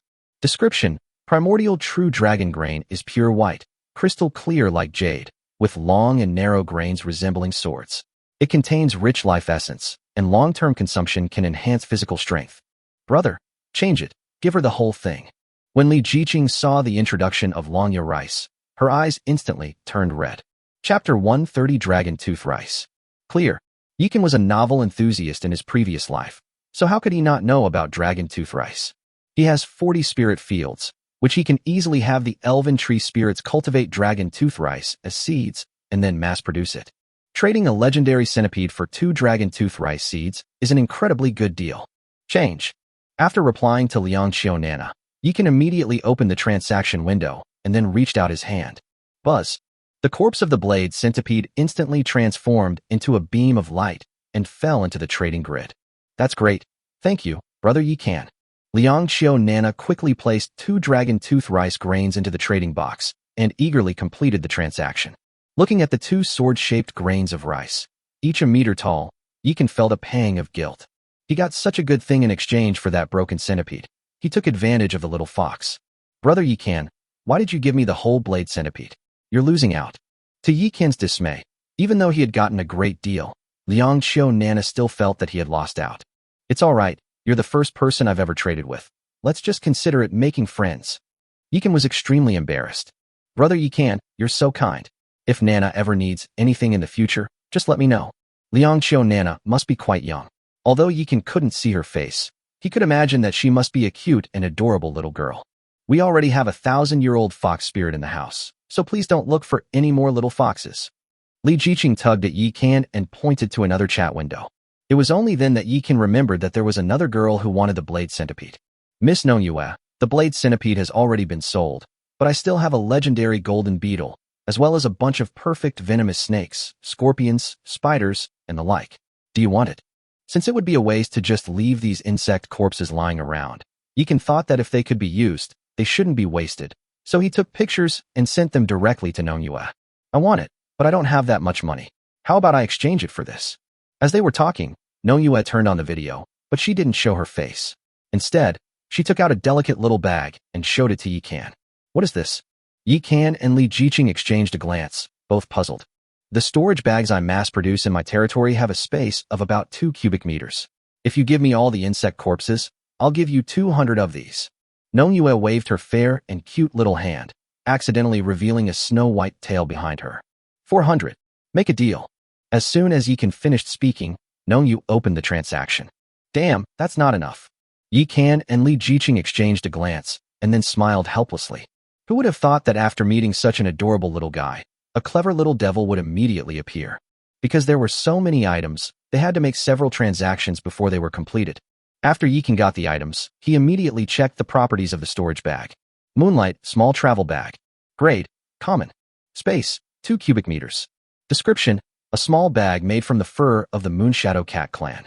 It is impervious to water and fire and is durable, but the space is too small. 2 cubic meters is enough. Yikan was worried about what to do when he went out to fight, but now that he had this small bag, everything was solved. Young master.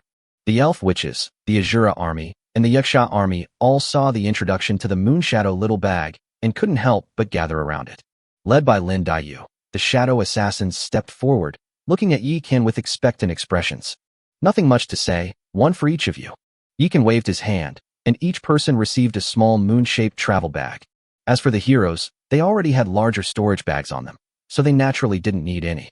Thank you, young master. The crowd immediately bowed in gratitude. Yikan waved his hand, put on the template, and walked towards the core building of the Blade Centipede, which was a low stone castle covered with sharp stone nails. Unclaimed territory detected. Demolish. Yes. Rumble. As the territory's buildings continued to collapse, a gleaming silver lord's heart suddenly appeared before Yikan. Congratulations, Lord, on obtaining the legendary Lord's Heart, Blood Scorpion Nest, Arrow Tower, for 100 million source crystals and 50 million world stones. How stingy. At least I got a few gold treasure chests, so it's not too bad. After Yikan packed everything up, he waved his hand and said, Go back to the territory. If you see any monsters on the way, don't be shy.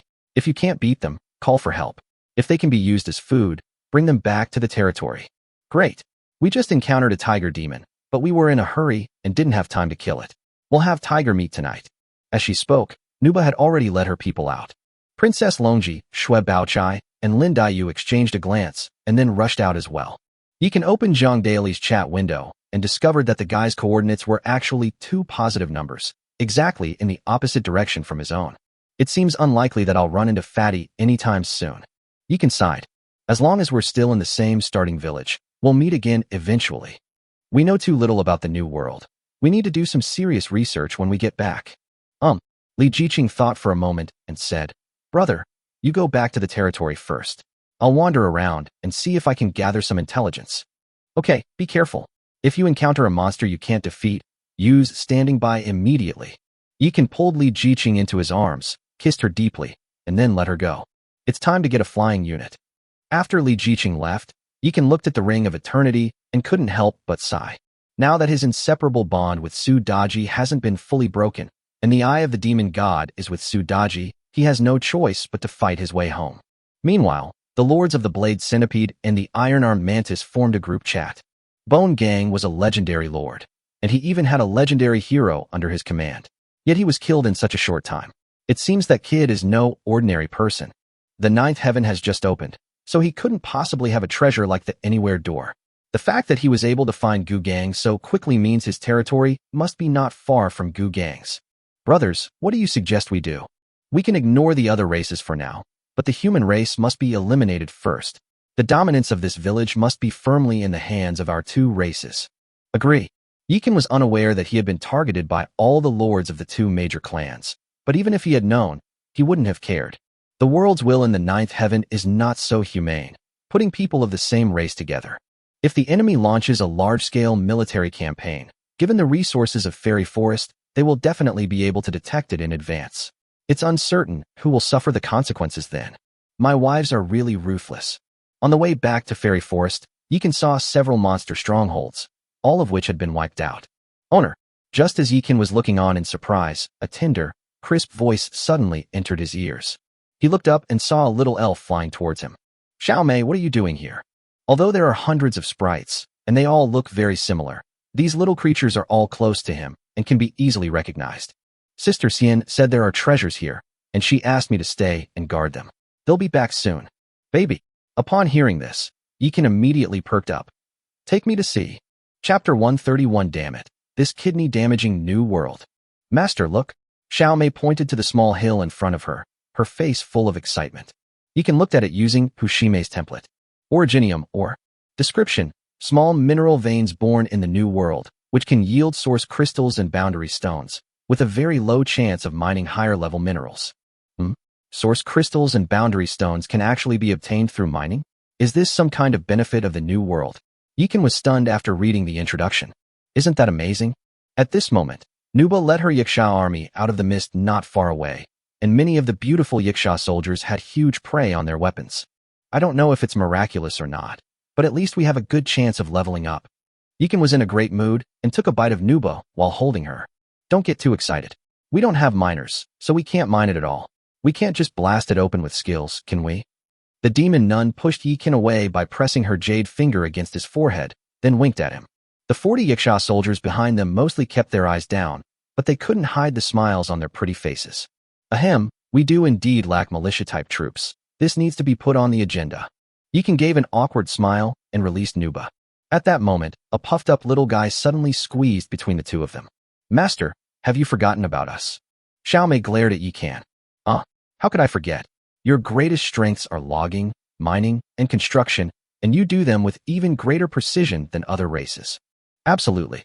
Xiaomei was so happy to receive Yikan's praise that she kept flapping her little wings. Next, Yikan left 10 Yiksha soldiers to guard the Originium mine, while he and Nuba took Xiaomei back to their territory. At this time, Xue Baochai had already returned with the elf witches. Everyone reaped a good harvest, all of which were flawless or higher-grade prey, as well as a considerable number of black iron and silver treasure chests. Pauline, take your 4 sisters, pack enough dry food and water, and escort Xiaomei and the others to mine Originium and set up camp there. Yes, young master. Pauline immediately selected 4 of her sisters and told them to prepare. Now that you have storage bags, remember to bring some eternal spring water, just in case. Clear. After Yikan had arranged everything, he was about to walk toward the eternal tree when 2 beams of light suddenly appeared from the 3 lives marriage tree, 1 purple and 1 silver. I've been promoted. Xiao Fei was enveloped in a purple light, and her tiny cicada wings were instantly tinged with a beautiful pale purple. I got promoted too. Looking at her fair and delicate hands, Yufei could hardly believe that she, a domestic service-type soldier, had actually been promoted to a legendary maid. What happened? Yikan stopped and walked towards the 3 lives marriage tree. Heroes like Nuba and Sudaji, along with many soldiers, also gathered around. What big tree did the peanut grow on? Lin Daiyu and Princess Longji, who had just returned, were a little confused, but when they saw the silvery light still lingering around Yufei, they immediately understood. Damn it, I didn't expect that besides Cat and the cow, there would be two Ohuang. Lin Daiyu's gaze swept over Kaden's chest, then looked at Yufei, and finally at Xiaofei, before her bloodshot eyes slowly returned to normal. Don't be envious. I reckon their situations are a bit different from Cardan's. Yikan pulled Lin Daiyu to his side at the opportune moment. How so? When it comes to matters of promotion, both heroes and troop types take it very seriously. Because they all understand that rank is just the accumulation of quantity, while grade is a qualitative leap, which represents their level. Especially heroes like Nuba. They are currently only at the legendary level, while Yikan already has several units under his command that are at the same level as them. If they don't make a breakthrough soon, their status will only decline, and eventually they may have to be on par with military units, like the Ohuang and Katen. Everyone envied, resented, and hated her, yet they couldn't do anything about it. The 9 realms of heavenly evolution are a vast world below the highest outer heavens and above the lowest level of the universe. In my understanding, the new world will produce countless rare treasures and blessed lands during its gestation and evolution. In addition, there is the most precious primordial energy of the world. Anyone who obtains even a trace of it may change their entire life. Our territory possesses the eternal ancient tree, which evolved from the ancient tree of life. The eternal ancient tree's evolutionary path is towards the world tree, or even the primordial ancestor tree, and it is naturally favored by the origin of the world. Add to that the heaven-defying 3 lives marriage tree, and you can imagine. Just as Yikan finished speaking, Li Jiqing arrived, stepping on a flurry of flying flowers. In that case, everyone except those working on the Originium mine should stay put. Li Jiqing understood this perfectly well. Since the territory possesses such great fortune, it is natural to seize it. Moreover, this benefit certainly won't last forever. It might gradually fade away as the 9th heaven opens. Xiaoqing makes a good point, but I'll make a change. The task of guarding the Originium mine will be entirely entrusted to the Guardian Tree. You will all stay in the territory to study and comprehend it. The Guardian Tree is a building-type life form, and the 3 lives marriage tree is useless to it. Moreover, they can move and transform into large trees to conceal Originium mines. If an enemy attacks, they can catch them off guard, making them much stronger than regular troops. After Yikan finished doing all this, he seemed to be leading Li Jiqing to the eternal ancient tree. However, halfway there, Li Jiqing stopped him. He turned around and saw Xue Baochai leading the Azura army, the Yiksha army, and a group of snake women towards him. Oh no, how could I forget about that? Yikan felt the intense gazes of these 100-plus beauties and immediately shivered. Damn it, this kidney-damaging new world. Chapter 132 Extreme Soldiers, Shadow Assassins. I'll take care of this. Go and get back to your work. Seeing this commotion, Li Jiqing quickly nudged Yikan. When she first arrived at Fairy Forest, she felt a little jealous seeing Yikan surrounded by beautiful women, but now she feels no jealousy at all. For the sake of developing his territory, Yikan has to deal with the demands of so many beautiful women. Is this really a kind of enjoyment? However, there was one thing she was very certain of. Next, she will be spending some more time alone in her empty room. Yikan, however, had a different opinion. Although his attributes would increase by 1% for each new Taoist partner he acquired, he didn't actually insist on it. After all, matters of love between men and women require genuine emotional investment. If it weren't for the territory's troops requesting it, he would have let everything take its natural course. However, now that his attributes are strong and the Oni maid has put a lot of effort into his diet, his body can still handle it. Buzz. You can put the legendary Lord's heart from the Blade Centipede into the Sun and Moon Immortal Pot, and the territory's grade progress immediately changed from 8034/10,000 to 9034/10,000. Another step forward beyond epic proportions. He focused his mind on the pot and discovered that the proportions of the 3 colors in the tricolor crystal were now completely balanced. Previously, the power of creation could only create buildings of the highest legendary grade. Now, the power of creation is on par with the power of mystic elements and the power of nature. Does this mean that the limit of creation has caught up with the limit of the territory? Thinking of this, Yikan couldn't help but look towards the Snake Man Lake and the Shadow Pavilion in the distance. Buzz. Without saying a word, he directly invoked the power of creation, enveloping the Snake Man Lake. Buzz. Buzz.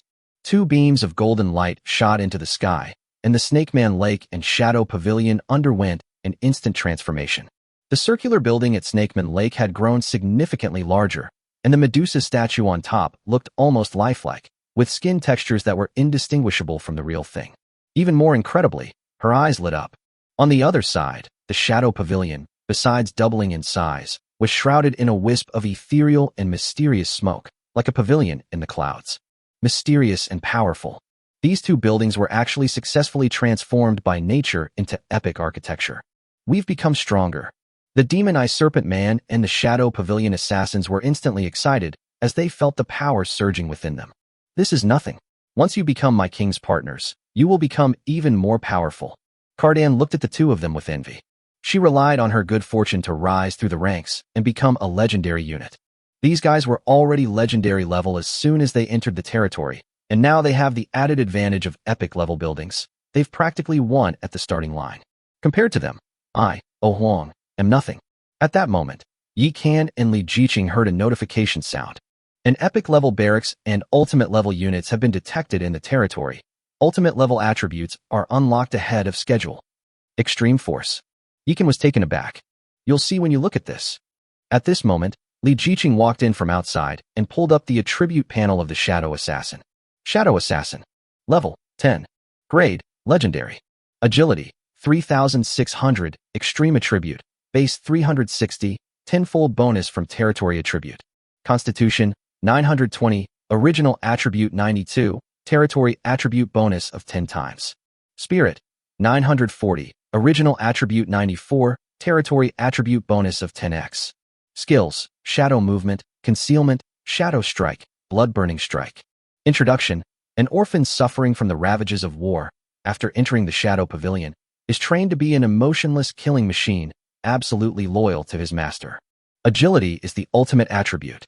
Yi Kan stared at the line of red text in the attribute panel, looking completely puzzled. That's not true. Li Jiqing shook her head and said, You didn't undergo systematic training before becoming a lord, so it's normal that you didn't have access to a lot of information and didn't know anything about it. As she spoke, she opened the light screen and searched for a while, then pushed a page in front of Yi Kan. That's an explanation of attributes. Whether it's a lord, a hero, a unit, or a monster, all attributes are developed based on the foundation of physique and soul. Therefore, the Lord's heart usually only analyzes two basic attributes, constitution and spirit. This rule generally continues up to the stellar level. When a lord breaks through to the stellar level, if there are extreme rank troops within their territory, the extreme rank attribute will be activated. Ultimate attributes are derived from physical constitution and spirit and are not reflected in equipment, but are hidden within the body. The so-called Yakuza means sacrificing some abilities and taking an extreme path. I see. You can understood now. The Shadow Assassin excels at assassination and has honed his movement skills to move through the darkness at incredible speed. Their accuracy, evasion, and critical hit rate are the highest, but their damage and defense will be weakened accordingly. To put it simply, it's a fragile character who relies on speed, evasion, accuracy, and critical hits. Besides Sister Bao, prioritize assigning Shadow Assassins. After Yi Kan understood, his heart couldn't help but burn with excitement. Assassinate intelligence agencies, and here it is. Chapter 133, A Simple Life, An Eternal Secret. Brother, hold back this time. I don't want to live like a widow. Li Jiqing rolled her eyes at Yi Kan and went to call a meeting with the beauties. Yi Kan then walked towards the Three Lives marriage tree and greeted the lively and adorable tree spirits. Your Majesty, is there something good for us? Qingyao hugged Yi Kan's arm, skipping and jumping, extremely happy. As the territory continued to expand, Yi Kan had less and less time to spend alone with them. While the tree spirits held expectations for promotions, they weren't as enthusiastic about them as heroes like Nuba or other combat-type units. Because from beginning to end, all they wanted was to be carefree little tree spirits in the forest. Of course, they can transform into powerful warriors at any time and willingly give their lives whenever the king summons them. Especially now that they have developed a close relationship with Wang. That's right, we're tired of eating ordinary spirit rice and spirit beans. This time, I'm going to give everyone a change of pace. Look, what's this? As he spoke, Yi Kan took out 2 dragon tooth rice grains that he had exchanged with Liang Xiaonana. Wow, it's the legendary dragon tooth rice. The tree spirits gently stroked the 2 1-meter-tall dragon tooth rice stalks in front of them, as if they had seen some rare treasure and couldn't bear to part with them. Your Majesty, although these 2 dragon tooth rice grains are almost devoid of vitality, We have the moon essence well, so we can definitely restore their vitality. After carefully examining the case, Qing Yao gave a definite answer. Great. Then the arduous task of cultivating dragon tooth rice is entrusted to you. However, the most important thing now is to comprehend and advance your cultivation level. You can't neglect one thing for the other, understand? Yi Qian gently ruffled Qing Yao's hair, his eyes filled with doting affection. Yes, sir. Suddenly, Qing Yao tiptoed and kissed Yi Qian on the cheek, then picked up Longya rice and ran. Upon seeing this, the other tree spirits immediately gave chase. That's great. Yi Qian watched the girls running on the ridges of the field, and a knowing smile appeared on his face. He really liked these lovely girls who were simple, kind, and always kept a childlike heart. When he has nothing to do, he likes to take walks in the fields, smell the fragrance of the grass, and feel the breath of life coming back to life. That night, under Li Jiqing's arrangement, the last beautiful heroine of Fairy Forest fell for her. Shui Baochai, dressed in a phoenix coronet and embroidered robe, appeared in the treehouse, just like Lin Dayu before, waiting for Yi Qian's arrival. Sister Bao, what's past can't be undone, but what's to come can still be pursued. The past is gone like smoke. We should cherish the present and look to the future. It's time to untie the knot in your heart. Yi Qian lifted the veil and was captivated by the stunning beauty of Shui Baochai. My dear sister Lin has told me everything about you, young master. I have no other thoughts. As long as you don't abandon me, I will stay with you through life and death. Don't worry, Sister Bao. I will prove it with my actions. Then, Yi Qian indeed began to take action. In the days to come, Yi Qian resumed his simple and unpretentious life, surrounded by 7, 8, or 9 women a day. Li Jiqing kept her word and indeed told Yi Qian to be more careful, resulting in one less person than before. His guess was correct. With the blessing of the Eternal Tree and the 3 Lives Marriage Tree, the troops in the territory were all upgraded. Especially the lowest ranking sprites, they all broke through in just a few days, some even rising several ranks. For example, Xiaofei is now a flawless grade elf. Master, Xiaoyu and I discussed it, and decided that while upgrading our rank is important, the development of our territory should not be neglected. So I've decided to take some of the sisters to mine originium first, and then Xiaoyu will bring people to relieve us in 3 days. This intermittent practice might be more effective. That day, Yi Qian had just surveyed the area around his territory through the eye of the demon god, when Xiaofei approached him with 10 little elves. Granted, remember to bring enough food and the well of eternity. Thank you, master. Xiaofei leaped forward, hugged Yi Qian's cheek, kissed her, and then left with her girlfriends. The little fairies are just as innocent as the tree spirits.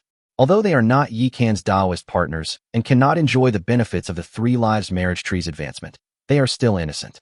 But they were born from the Eternal Tree and are most compatible with the origin of Fairy Forest, so they are the biggest beneficiaries of this wave of benefits from the New World.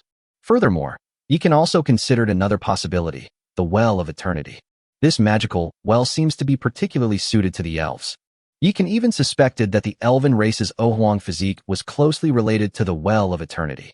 The advancement of the little elves may be due to the connection with the Well of Eternity and also to some kind of intertwining with the Tree of 3 Lifetimes. The ancient Tree of Eternity, the Well of Eternity, the Ring of Eternity, 3 eternal things. Is there any connection between them? Yi Qian frowned, but couldn't figure it out.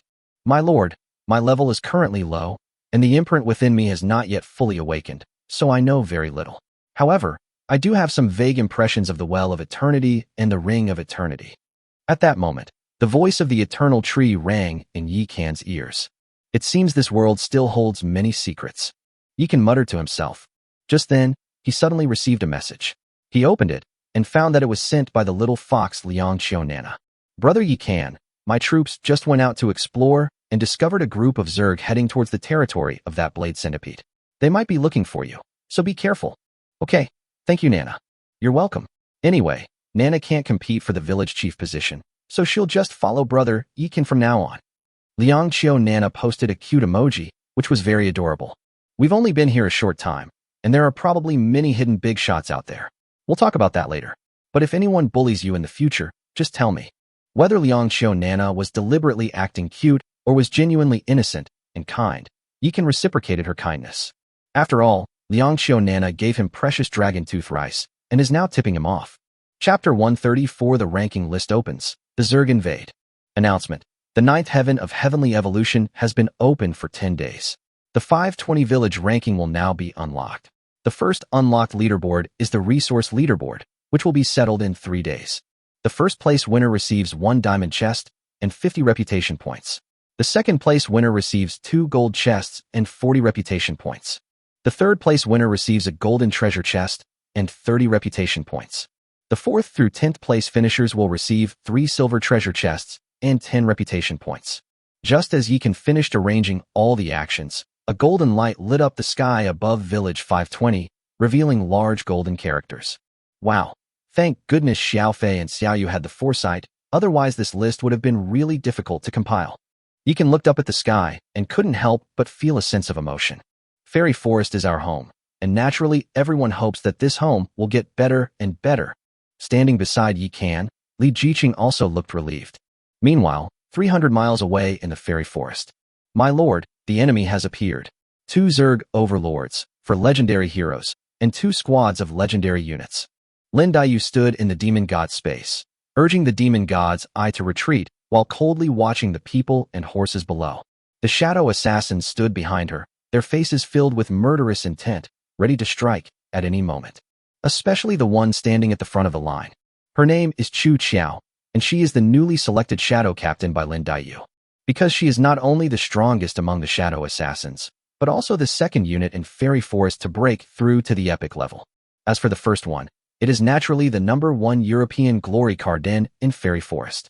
Carden had also strongly advocated for this operation. Because she was always the first to be promoted, it caused extreme dissatisfaction among her sisters. She needed to earn merit through battle to ease her sister's hatred towards her. Otherwise, she was truly worried that she would drown there the next time she went to Moon Goddess Lake. However, just when she thought the position of Vanguard General was a sure thing, Chu Qiao stepped forward. Carden was naturally dissatisfied. Thus, the 2 stunningly beautiful women with exceptional luck in Europe went to war. Needless to say, under Chu Qiao's ghostly movements, even though Carden's attack was quite powerful, he still fell to his opponent's sword. In the end, Lin Daiyu led the entire Shadow Pavilion to set out. Niuhua led the Yaksha army, Shui Baochai led the Azura army, and Princess Longji led the demon-eyed snake people to provide support, while the 3 major forces of the elf race could only watch helplessly. Young master, we have entered within 100 kilometers of the territory. Lin Daiyu reported again. You lead the shadow assassins to their rear and begin the hunt. The rest of the troops surround them and make sure none are left alive. Yes. The 4 heroes and the 4 types of troops were mobilized instantly, with lightning speed. In particular, the shadow assassins and snake women were no less fast in their movements through the jungle than the elves. The shadow assassins of today are no longer the same as when they attacked Blade Centipede. They donned the shadow armor, custom-made for them by the forging tree, which not only increased their speed several times over, but also greatly enhanced their lethality. Hiss hiss hiss. With a flicker of shadows, the Zerg warriors who had fallen behind died silently, one by one. Because the noise generated by moving at high speed through the jungle is quite loud, and because the Zerg advance in single file and formation in order to move quickly, they do so. They didn't realize what was happening until 1/5 of their men and horses had died. Damn it, what's going on?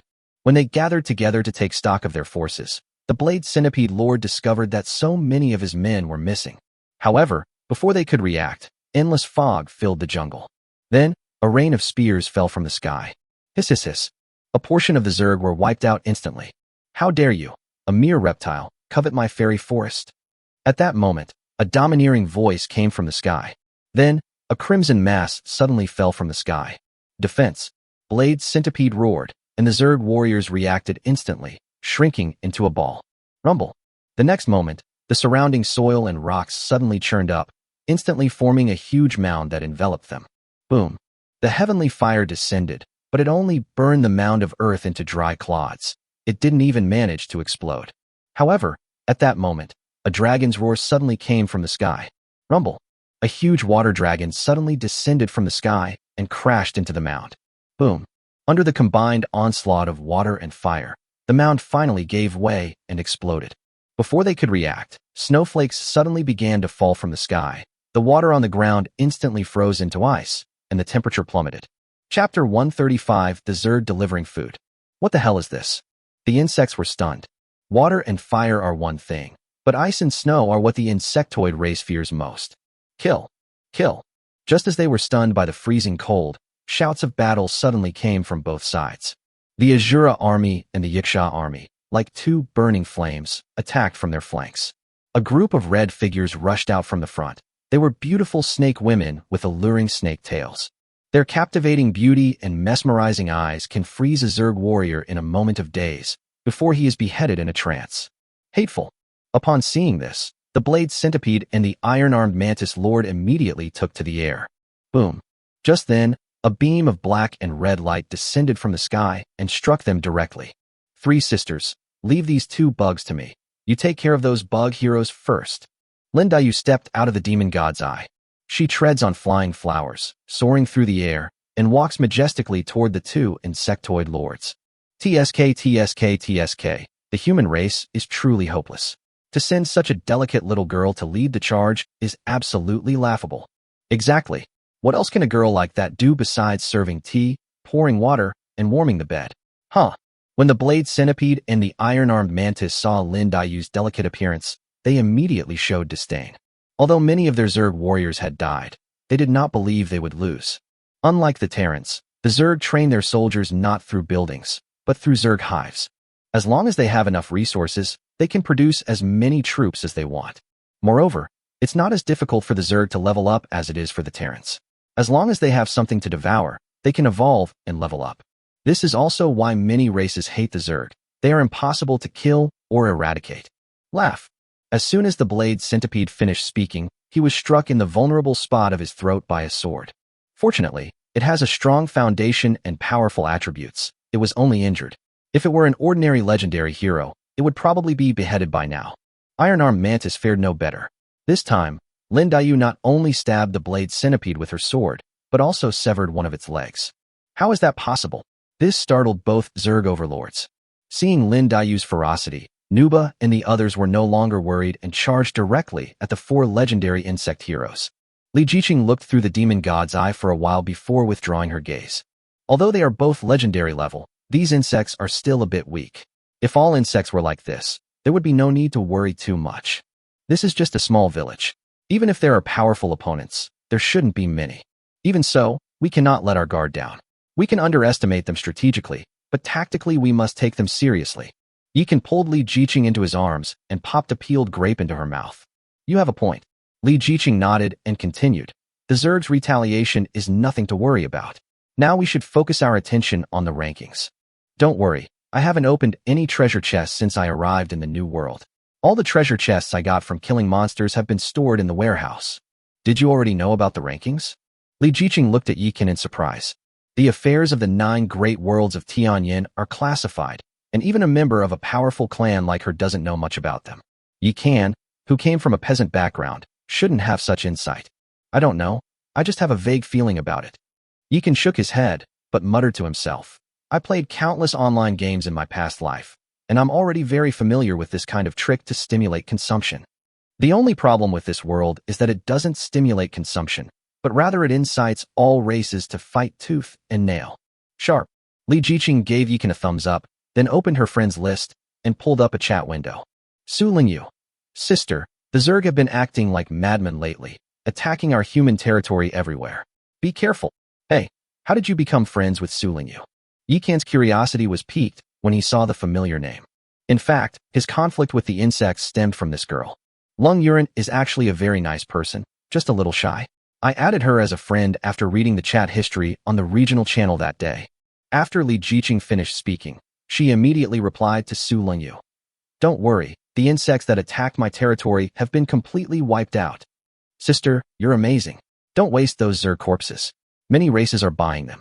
You can also list them for sale in the marketplace. I heard that little fox traded the blade centipede's corpse for Yikan's. I don't know what price she paid, but it must have been something valuable. Oh. After reading it, Yikan was speechless. Alright, I'll send a legendary Zerg over to the little fox later. We can't bully a little girl, can we?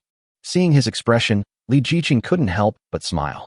Chapter 136, Jiang Daili's Discovery. That's about enough, you should get going. Yikan glanced at the battle situation 100 miles away through the eye of the demon god, then patted Li Jiqing's shapely buttocks. Give me a kiss first. Li Jiqing turned around and hugged Yikan, bringing her face close to his. You little brat, hurry up and come back. Yikan gave her a big kiss on the cheek, and only then did the girl release him, satisfied. Stay home and wait for me to come back. Don't go anywhere.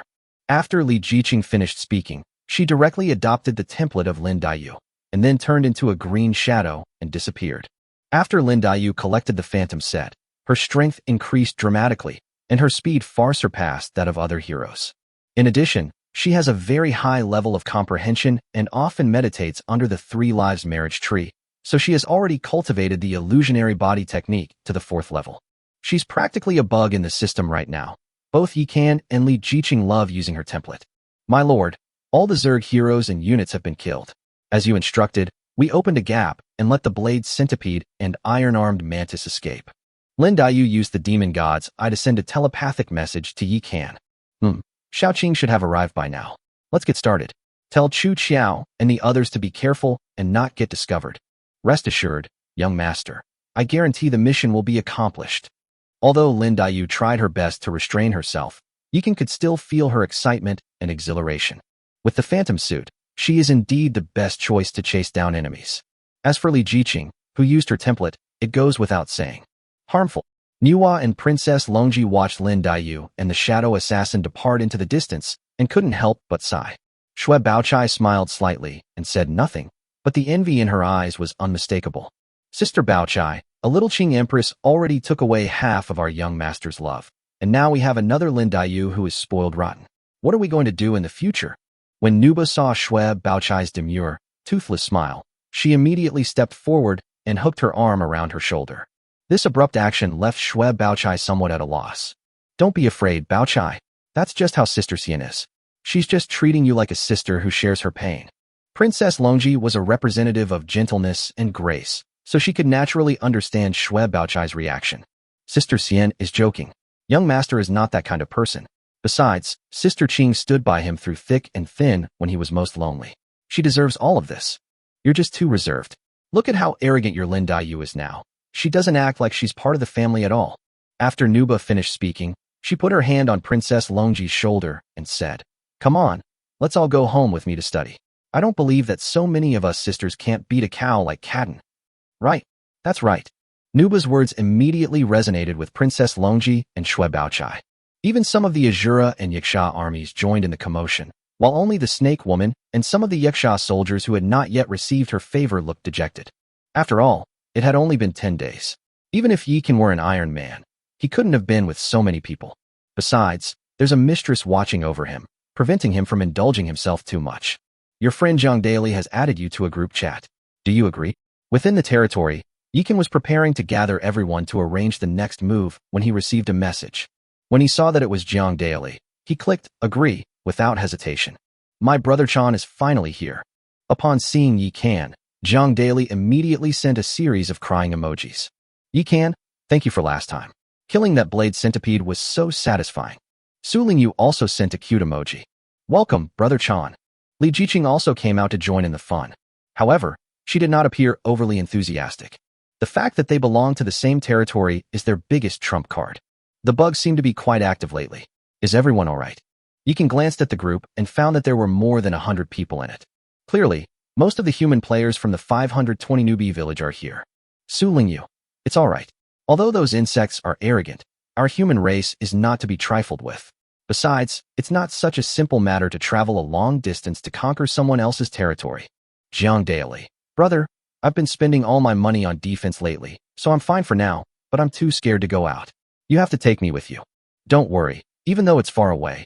If the Zerg attack you, I'll definitely help. Everyone else, if you find the Zerg's coordinates, you can also tell me, and I'll handle it. Although Yikan used to prefer to protect himself, now that it's not an internal conflict within the clan, they must unite against a common enemy. Furthermore, the world has now unlocked the resource ranking system, meaning that resources gained from farming, killing monsters, or conquering other people's territories are all included in the settlement. Alright, my brotherkin is still the best. Zhang Daily immediately became excited. Wang Ao. Humph, if he hadn't provoked the blade centipede for no reason, why would the Zerg be targeting us? He caused this mess, but we all have to bear the consequences. Wu Ma Xiong, exactly. Wang Go, Wu Go Xiong.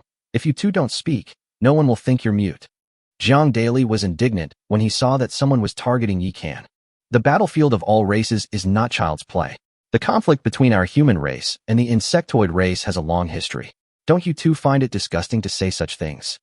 When it came to issues of ethnicity and political stance, even the shy Su Lingyu couldn't hold back.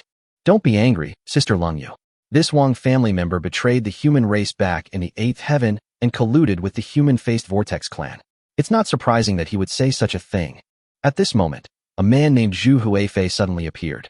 Your Zhu family is indeed powerful. So why did your 16th patriarch choose to commit suicide? Wang Ao hates it most when people bring up the dark history of his Wang family ancestors, so he immediately hit Zhu Huifei's sore spot. The emperor guards the nation's gates, and the monarch dies for the state. We, the Zhu family, would rather die standing than live on our knees like those spineless bastards. What's wrong with that? Zhu Huifei's words were firm and resounding. Hong Sanqian, Brother Zhu is awesome. A person lives for their reputation, just as a tree lives for its bark. Some people just have no shame at all. I don't want to waste any more words. The battlefield of all races is a matter of life and death. I will not attack my own kind on my own initiative, but if anyone colludes with other races to harm my own kind, I will not hesitate to take action. Yikan didn't want to argue with idiots, so he made his stance clear. Is the blade centipede very powerful? At this moment, Li Jiqing appeared at the opportune time and posted 2 pictures. One of the photos shows her standing on a razor-sharp centipede, and the other shows her dismantling the other party's territory. Wow, Qingjie is awesome. This blade centipede looks familiar. I think it crossed outside my territory not long ago.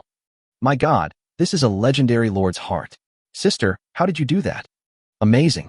With brother Yi Kan and sister Li Jiqing in our 520 newbie village, what can't we accomplish? The people in the group were instantly excited when they saw the photo.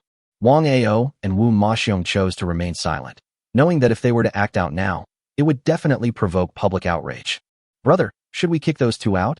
They're traitors by blood. They might become traitors themselves in the future. Zhang Daily suddenly messaged Yikan privately.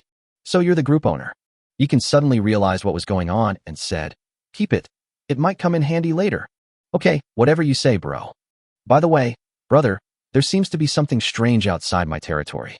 A Zerg lord once came to cause me trouble, and then mysteriously disappeared. Did another lord make a move? No. Zhang Daily said with certainty. I have an eagle-eye watchtower that can see 30 kilometers outside the territory and see through the fog of war. I'm sure no lord has made a move. Then how did they disappear? I don't know. There's a grove of giant trees there that's blocking the view. Okay, send me the exact coordinates. I'll go check it out after the leaderboard results are settled. Yikan stroked his chin and fell into deep thought. Buzz. Just then, a flash of light appeared beside him, and Li Jiqing returned through the inseparable technique. Chapter 137 Su Daji unleashes her power, an epic hero. Did you miss me? Li Jiqing threw herself into Yi Kan's arms. I didn't even have time to think about you before you came back. Yi Kan gently pinched her nose and asked, was it all right? Of course. With me in charge, there's nothing I can't handle. As she spoke, Li Jiqing took out 2 lords' hearts from her storage bag, but unfortunately, both were perfect. Strange, how can a perfect Zerg overlord have so many legendary heroes? Yi Kan threw 2 lords' hearts into the Sun and Moon Immortal pot, and the territory's great experience immediately increased to 9234/10,000. If just one more legendary lord is killed, the Eternal Tree will undergo its second great transformation, and all the buildings and creatures of the elven race will be upgraded accordingly. I don't know. There are so many Zerg. Maybe they can devour each other and evolve. That makes sense. They are such an unreasonable race. Yi Kan deeply agreed. By the way, the blade centipede I killed was already level 14, which is higher than our level. This won't do. What if the level ranking comes out in a few days? At this moment, Li Jiqing raised a crucial question.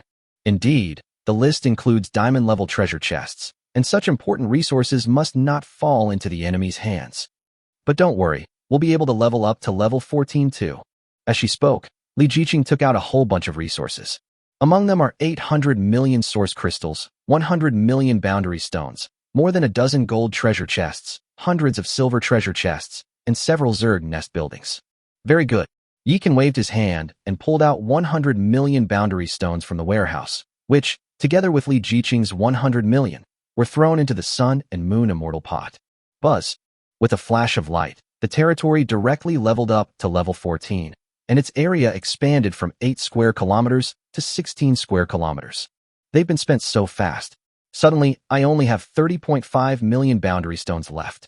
Yi Kan sighed. However, Our source crystals are about to exceed the limit, reaching 15.45 billion. Li Jiqing looked at the resources inside the treehouse and said, "No matter how much of this stuff we have, it's never enough." As he spoke, Yikan took out an arrow tower and transformed it into a legendary guardian tree using the power of nature. Then he used the power of creation to try again, but unfortunately his luck wasn't as good as he had imagined, and the guardian tree was still only of legendary quality. Buzz. With a wave of his hand, 188.88 million source crystals disappeared, and the guardian tree became level 14. Subsequently, he spent another 8 billion to upgrade the remaining 12 or 13 level guardian trees to level 14. More than 8 billion yuan disappeared all at once. Do you think that money can last? Yikan looked at Li Jiqing. Li Jiqing's face fell immediately, but she quickly cheered up. It's okay. The Zerg have so much territory, we can just take over a few more. I love your indomitable spirit. It's because you were taught well when you were young. Absolutely. A wife is definitely someone you raise yourself. Cough, cough. Yikan gave an awkward smile, quickly changed the subject, and pulled Li Jiqing toward the Three Lives marriage tree. Li Jiqing looked at him with a strange expression. Young master. When the heroes and soldiers saw Yikan and Li Jiqing move out at the same time, they knew that something important must be announced, so they all stood up. Let's put the matter of comprehension aside for now and focus all our efforts on breaking through the resource rankings. Apart from the Jade Chime and the Tree Demon, everyone else went out to sweep the area, radiating outwards for 600 kilometers from their territory. Kill everyone who isn't human. How you allocate the manpower is up to you. Yes. The beauties sensed Yikan's murderous aura and immediately became serious. Buzz. Just then, as if stimulated by something, Su Daji suddenly trembled. Buzz. Endless golden light burst forth from her body, forming a dazzling pillar of light that shot straight into the sky. Behind her, 4 large, snow-white tails emerged, a sign that her bloodline had broken through to level 4. With the breakthrough in her bloodline, her innate charm also rose to level 4, increasing her charm bonus to 60. With the added benefit of the territory's special properties, that's 600.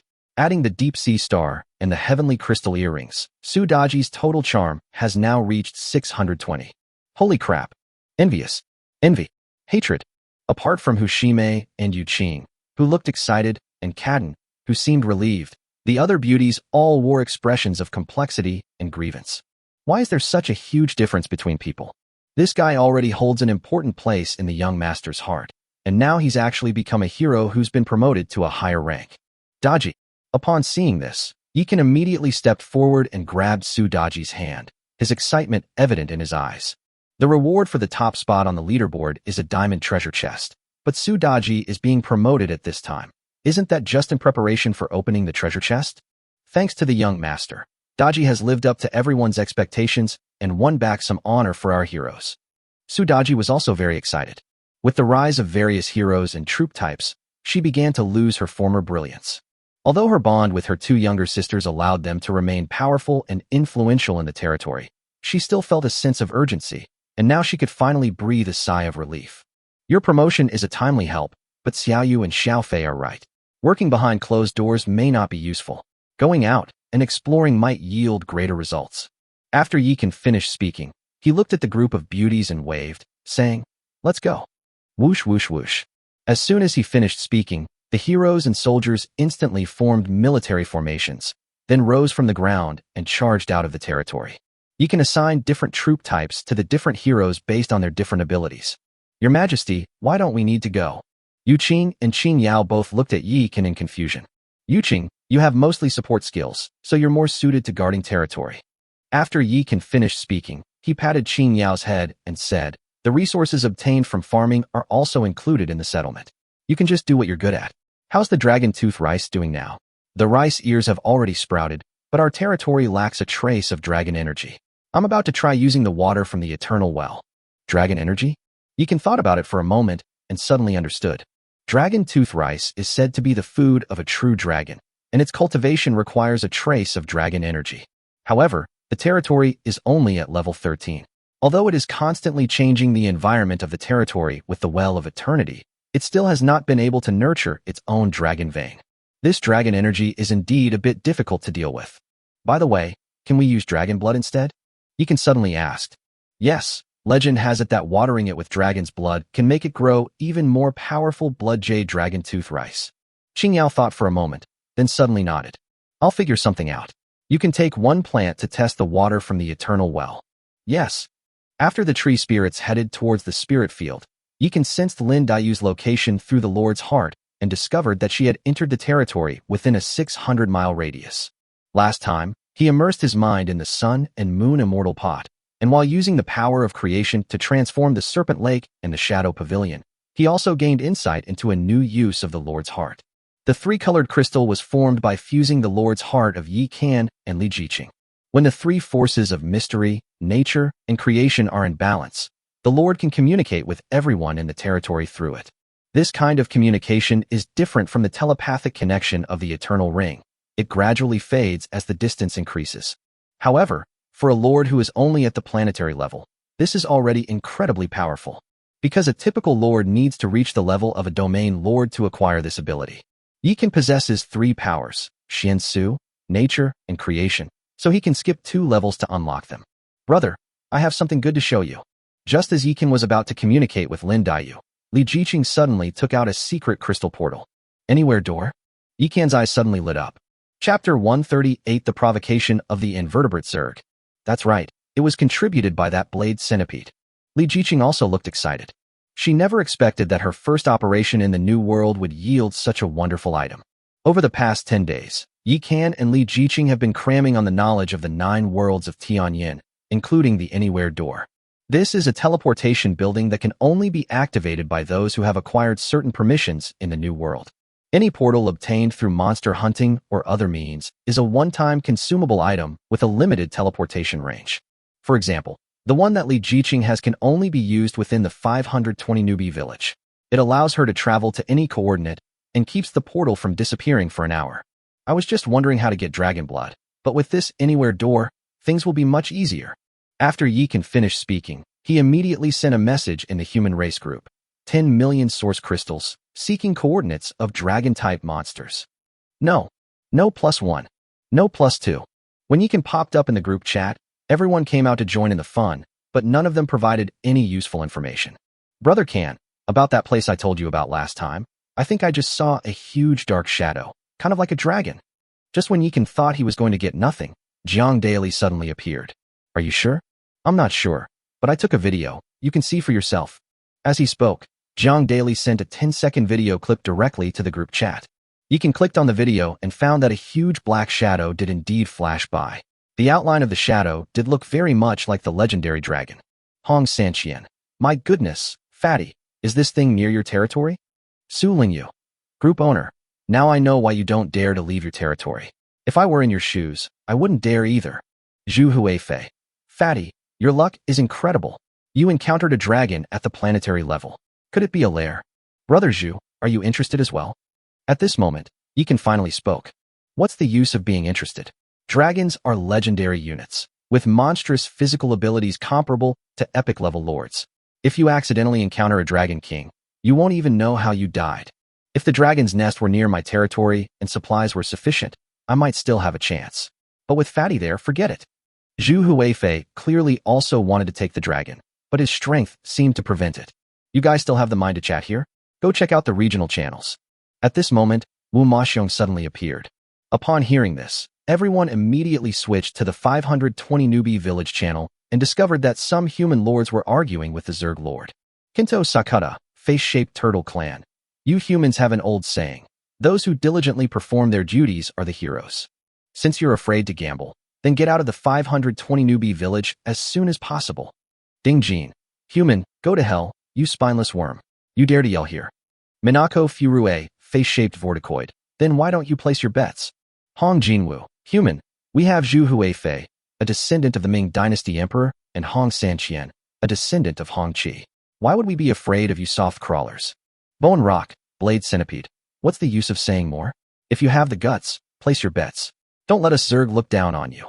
Liang Qiu Nana, Celestial Fox Clan. Brother Yikan is already in 5th place. He won't lose to you. Nongying, Moon Shadow Cat. I also think Brother Yikan has a chance. He gave us so many last time. Nongyue, Moon Shadow Cat. My sister is talking nonsense. You guys continue. Clearly, The kitten named Nomying also wanted to support Yi Kan, but was interrupted by her sister. Only then did everyone realize what was happening. It turns out that the Face Vortex clan had started a betting game over the resource rankings, hoping to use it to undermine the humans. Strange, I didn't see any Vortex Zerglings up ahead. How did they suddenly appear? In the human group, Zhu Huifei sent a puzzled emoji. Hong Sanqian, Wang Ao, your family seems to be quite familiar with the human-faced Vortex clan. Do you know why? Wang Ao, Hong Sanqian, don't you dare make false accusations. This has nothing to do with me. Hong Sanqian, I don't think I said it had anything to do with you, did I? Zhu Huifei, oh, Su Lingyu, this. Hong Sanqian, holy crap. Wang Ao, damn it, don't jump to conclusions. It has nothing to do with me. I don't know anything about it. Seeing everyone's reactions, Wang Ao couldn't help but feel a little flustered. Li Jiqing quietly opened the resource ranking list. First place, Kinto Sakata, points 506324. Second place, Minako Furue, points 485560. Third place, Zhu Huifei, points 368825. Fourth place, Hong Sanqian, points 325583. Fifth place, Yi Kan, points 289690. This doesn't make sense. We wiped out 2 Zerg territories, how come we only have a little over 200,000 points? Li Jiqing was a little annoyed. These points are partly from the 2 territories you captured, partly from the originium mines that Xiaoyu and the others mined, and partly from the farming that Xin Yao and the others earned. But don't forget, we haven't opened a whole warehouse of treasure chests yet. Yi Kan looked at the list and revealed a strange smile. Brother, who are you? As if she had just thought of something, Li Jiqing immediately snuggled into Yi Kan's arms, looking at him expectantly. This betting game was initiated by the will of the world, and once it's open, it must be fair and just. They are betting on who will be the first to win. Whoever bets correctly will share the entire betting pool according to the proportion of their bet amount to the winning amount. Let's not rush to climb the rankings. We'll open all the treasure chests when we're ready to settle the results. Yi Kan revealed a sly smile. As expected of my man, he's amazing. Li Jiqing immediately felt relieved. However, just in case, we still have one more thing to do. Yi Kan's expression immediately turned serious as he spoke.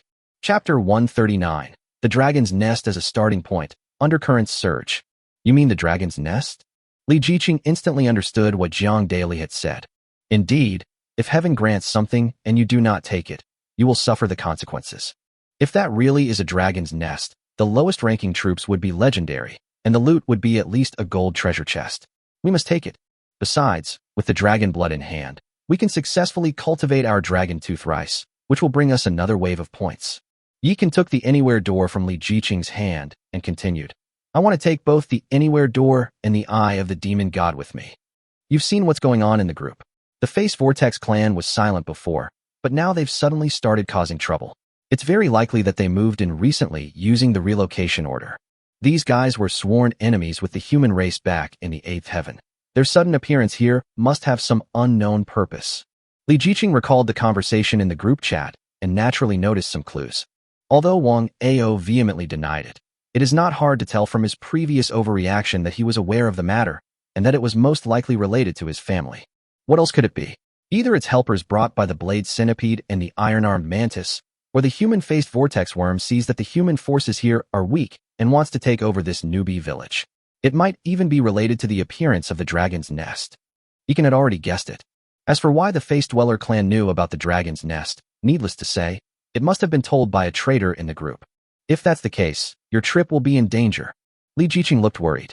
Don't worry, with Lin Daiyu's template here, the only way to win me over is with a stellar-level epic lord. And don't forget, we're inseparable. As long as you live, I won't die. Yi Kan smoothed her hair and kissed her forehead. Whoosh. Just then, a flash of light appeared outside the territory, and a shadow appeared in an instant. Buzz. As the eye of the demon god hovered, a portal of light slowly opened. Lin Daiyu emerged from the crowd, accompanied by 40 graceful, capable, and dashing beauties. Young master, the mission has been successfully completed. Lin Daiyu landed on the ground, and 40 beautiful women behind her immediately knelt on one knee, creating a very pleasing scene. Get up, all of you. From now on, all these formalities in Fairy Forest will be abolished, and all will be replaced with the fist and palm salute. Yi Kan waved his hand, and then accepted the eye of the demon god. Buzz. As he activated it, a mountain of corpses fell from inside, all of them insectoids. Xiaoqing, you're in charge of disposing of these Zerg corpses. After Yi Can finished speaking, he immediately opened the chat window of the little fox Liang Xiao Nana, then clicked on the trade and placed the corpse of the iron-armed demon mantis on it. Brother Yi Can, what are you doing?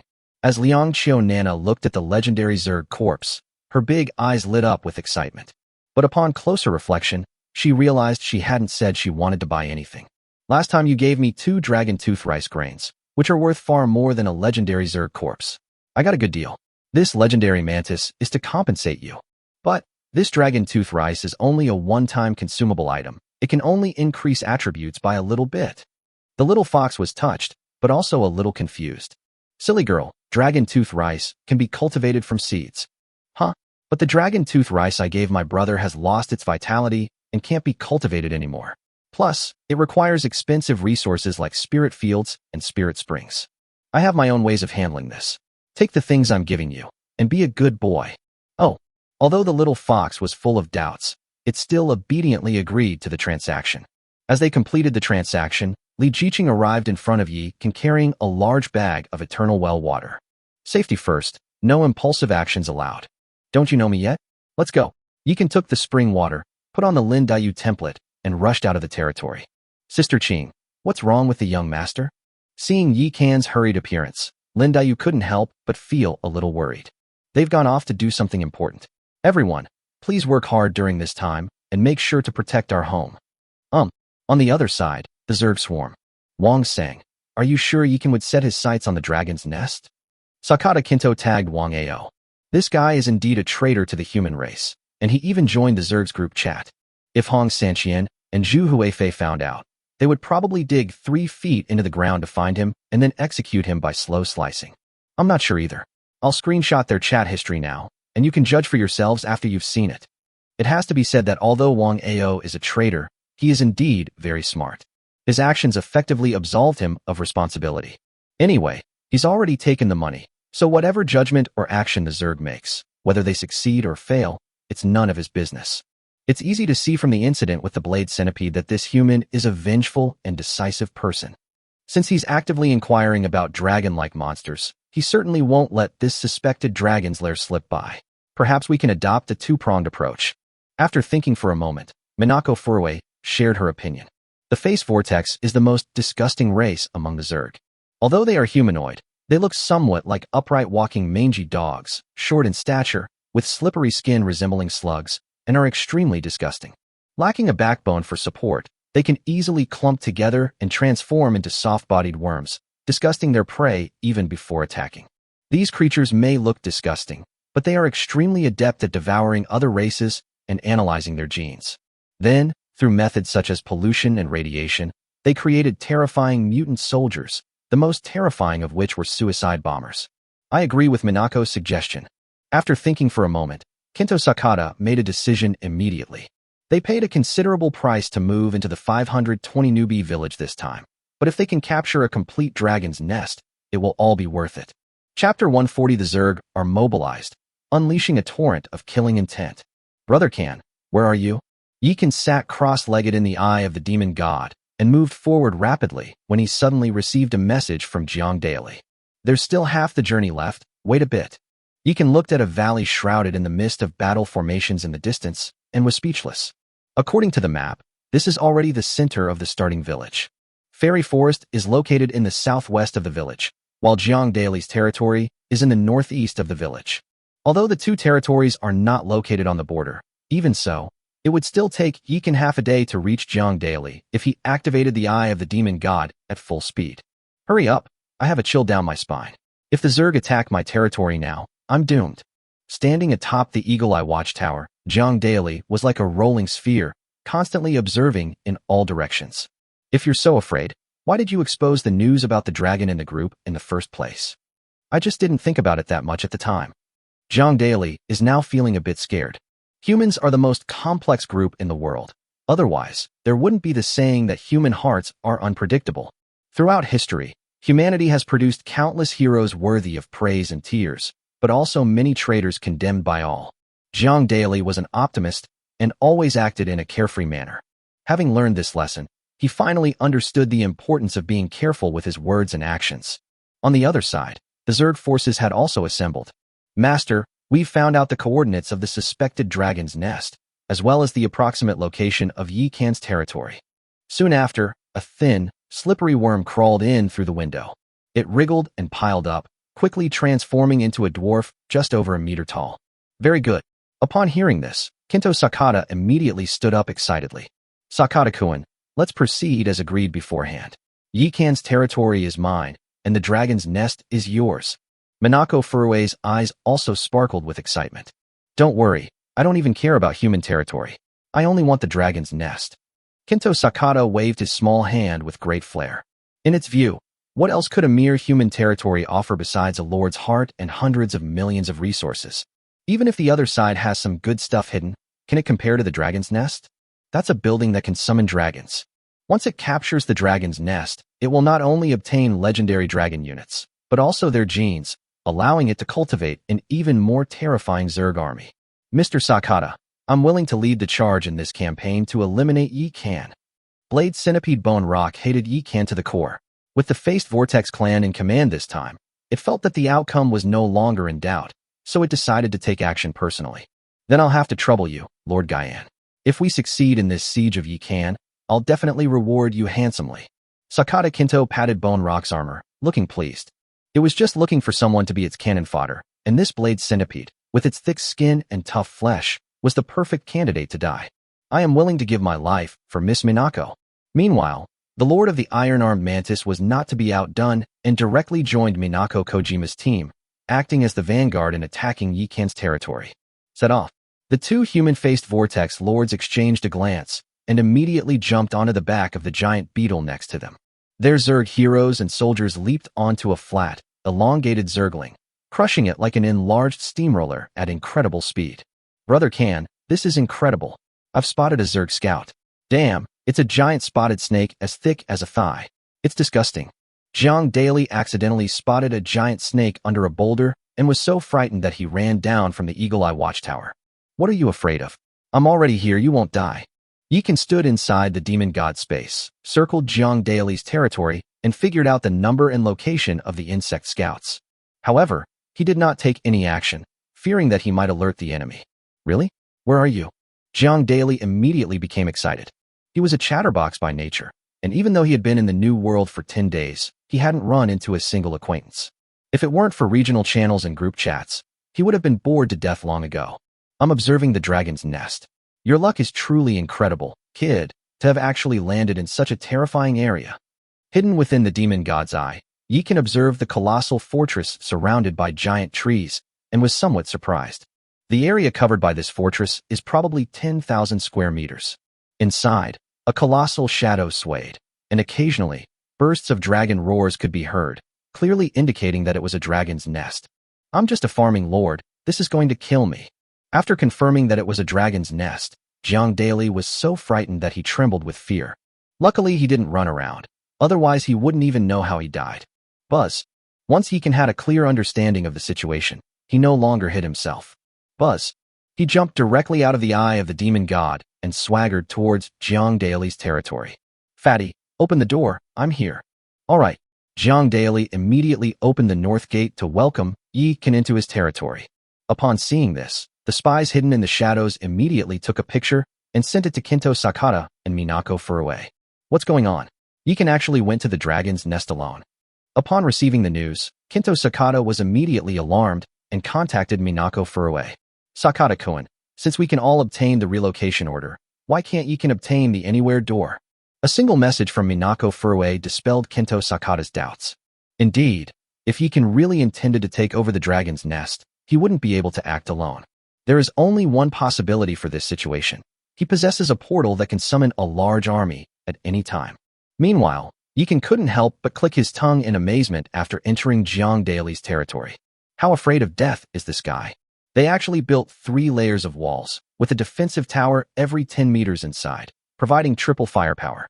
In this situation, even legendary level units would suffer heavy losses. Fatty, are you really planning to farm for the rest of your life? Looking at the increasingly obese Jiang Daily in front of him, Yi Kan found it hard to believe that this guy was a farming lord. What else can I do? I don't know how to fight. Jiang Daili led Yi Kan to the center of his territory, which was a small wooden building surrounded by a wooden frame. Now the small wooden house is covered with lush vines, laden with heavy grapes and passion fruit. Doesn't this look a bit like my elf flavor house? Looking at the familiar art style, Yi Kan couldn't help but feel a surge of emotion. The elf flavor house. That's an amazing building. It's a pity I haven't been able to find it yet. You're such a good brother. Jiang Daili immediately gave a thumbs up, but Yi Kan's next words almost choked him to death. During the trial, I was slapped to pieces by the big boss. Oh my god, my condolences to Brother Kan. Jiang Daili jogged over to Yi Kan and introduced, Look, these are the fruits of my labor over this period of time. Half of them are spirit fields. Isn't that amazing? As a farming lord, that's quite good. Jiang Daili's territory contains 60 farmlands, 30 of which are spirit fields, planted with spirit seeds. A group of orcs with deer antlers were busy in the field. Clearly, this is a special unit with planting expertise, somewhat similar to the tree spirits of Fairy Forest.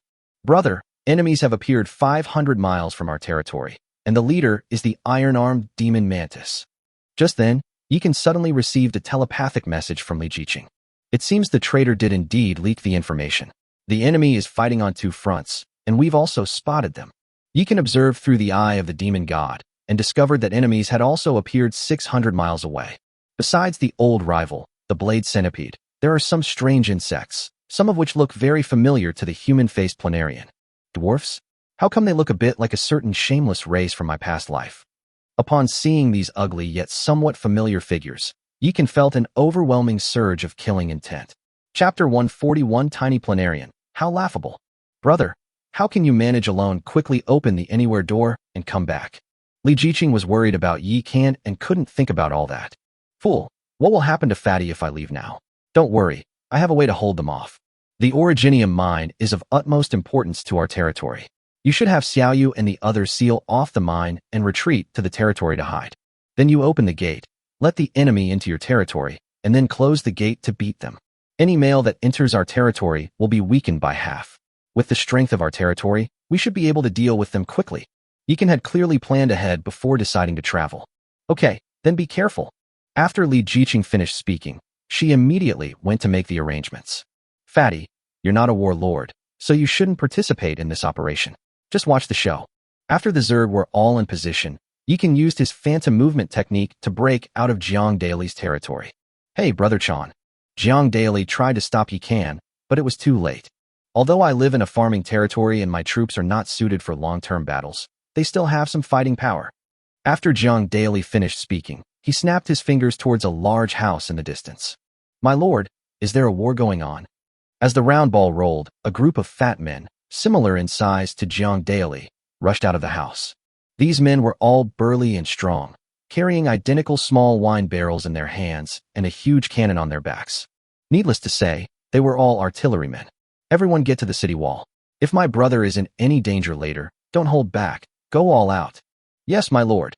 Upon hearing this, the fat gunners immediately perked up, gulped down the wine in their small barrels, and rushed up the city wall at the north gate. After throwing out the demon god's eye, which was as small as a mosquito, Yi Kan slowly walked towards the dragon's nest. Looks like this guy's about to open a portal. The blade centipede bone rock actually transformed into 6 arms, wielding 2 sharp knives, 2 axes, and 2 hammers. Don't rush. Let's wait until they and the dragon are both severely weakened before we make our move. Kento Sakata did not dismount, but remained seated on the horse to act as commander. Yes, Sakata-kun. The Zerg were staring intently at Yi Kan, unaware that Yi Kan was carefully observing their troop composition through the eye of the demon god.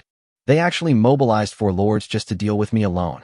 Yi Kan opened the attribute panel of the human-faced Vortex clan member, his eyes bloodshot, as if they were about to burst into flames. Sakata Takedo. Race, Planarian. Sex, male. Grade, Epic. Level, 14. Physical condition, 6533. Spirit, 5433. Cultivation technique, blood refining scripture. Skills, regeneration, devour, toxin contamination, split. Introduction, a scion of the Planarian family, a bloodthirsty lord who would even turn on his own kind for superior genes, and who enjoys torturing and killing humans to collect their skins. You bastard, it's not just about looking alike. Yi Kan first switched to Hushime template, gave himself the 9 Phoenix Battle Soul, and then switched back to Lin Daiyu template. Then, he vanished in a flash. At the same time, the eye of the demon god, which was hanging above the Zerg army, suddenly opened. Buzz! In an instant, a beam of black and red light tore through the sky and struck the dragon's nest. Roar! Roar! The next moment, endless dragon roars resounded through the sky, and one after another, huge figures more than 20 meters long took off and sped towards the direction of the eye of the demon god. Holy crap, what's going on? Who did this? Step forward. This time, not only the blade centipede, but even the self-proclaimed wise Sakata Kinto lost his composure. Damn it, they didn't do anything. At this moment, Yikan calmly appeared on top of a giant tree, spying on the attributes of these dragons through the eye of the demon god. Amethyst Dragon. Level, 20. Grade, Legendary. Physical Fitness, 10,000. Spirit, 10,000. Skills, Tear, Gale, Dragon Breath.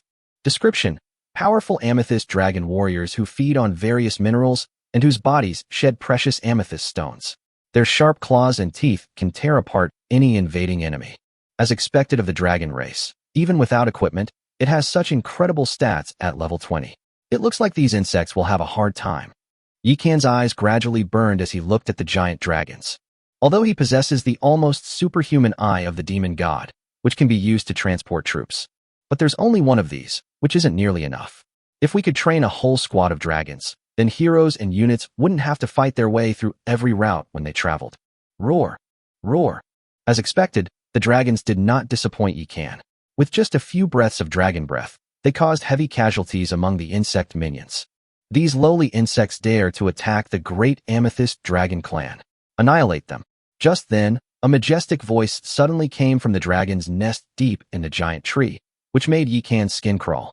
Holy crap, no way, there really is a dragon king? Yikan was now a little unsettled. If an ordinary amethyst dragon is considered legendary, then the dragon king must be at least epic level. As if to verify Yikan's words, a huge figure suddenly rushed out of the dragon's nest. It was a 50-meter-long dragon. Its eyes are like lanterns, and its body is covered with purple crystals that are dazzling in the sunlight. Amethyst Dragon King. Level, 22. Grade, Epic. Physical Fitness, 22,500. Spirit, 20,500. Skills, Domination, Intimidation, Tear, Gale, Dragon Breath. Introduction: the powerful Amethyst Dragon King, whose bloodline power alone can intimidate all races, can also command dragons and sweep across the world. Fortunately, although it's strong, it's not invincible. After reading the attributes of the Amethyst Dragon King, Yikan breathed a sigh of relief. Despicable humans, I, the Planarian, will never let you get away with this. At this moment, the flustered Kinto Sakata finally stabilized the situation and used a swarm tactic to divide the dragons into smaller groups, preparing to defeat them one by one. At that moment, it also discovered Yikan hiding at the top of the tree, and was immediately furious, its face contorted with rage. A tiny Planarian, how laughable. Yikan stood with his arms crossed, facing the wind, looking down at Sakata Kinto with disdain. Whoosh!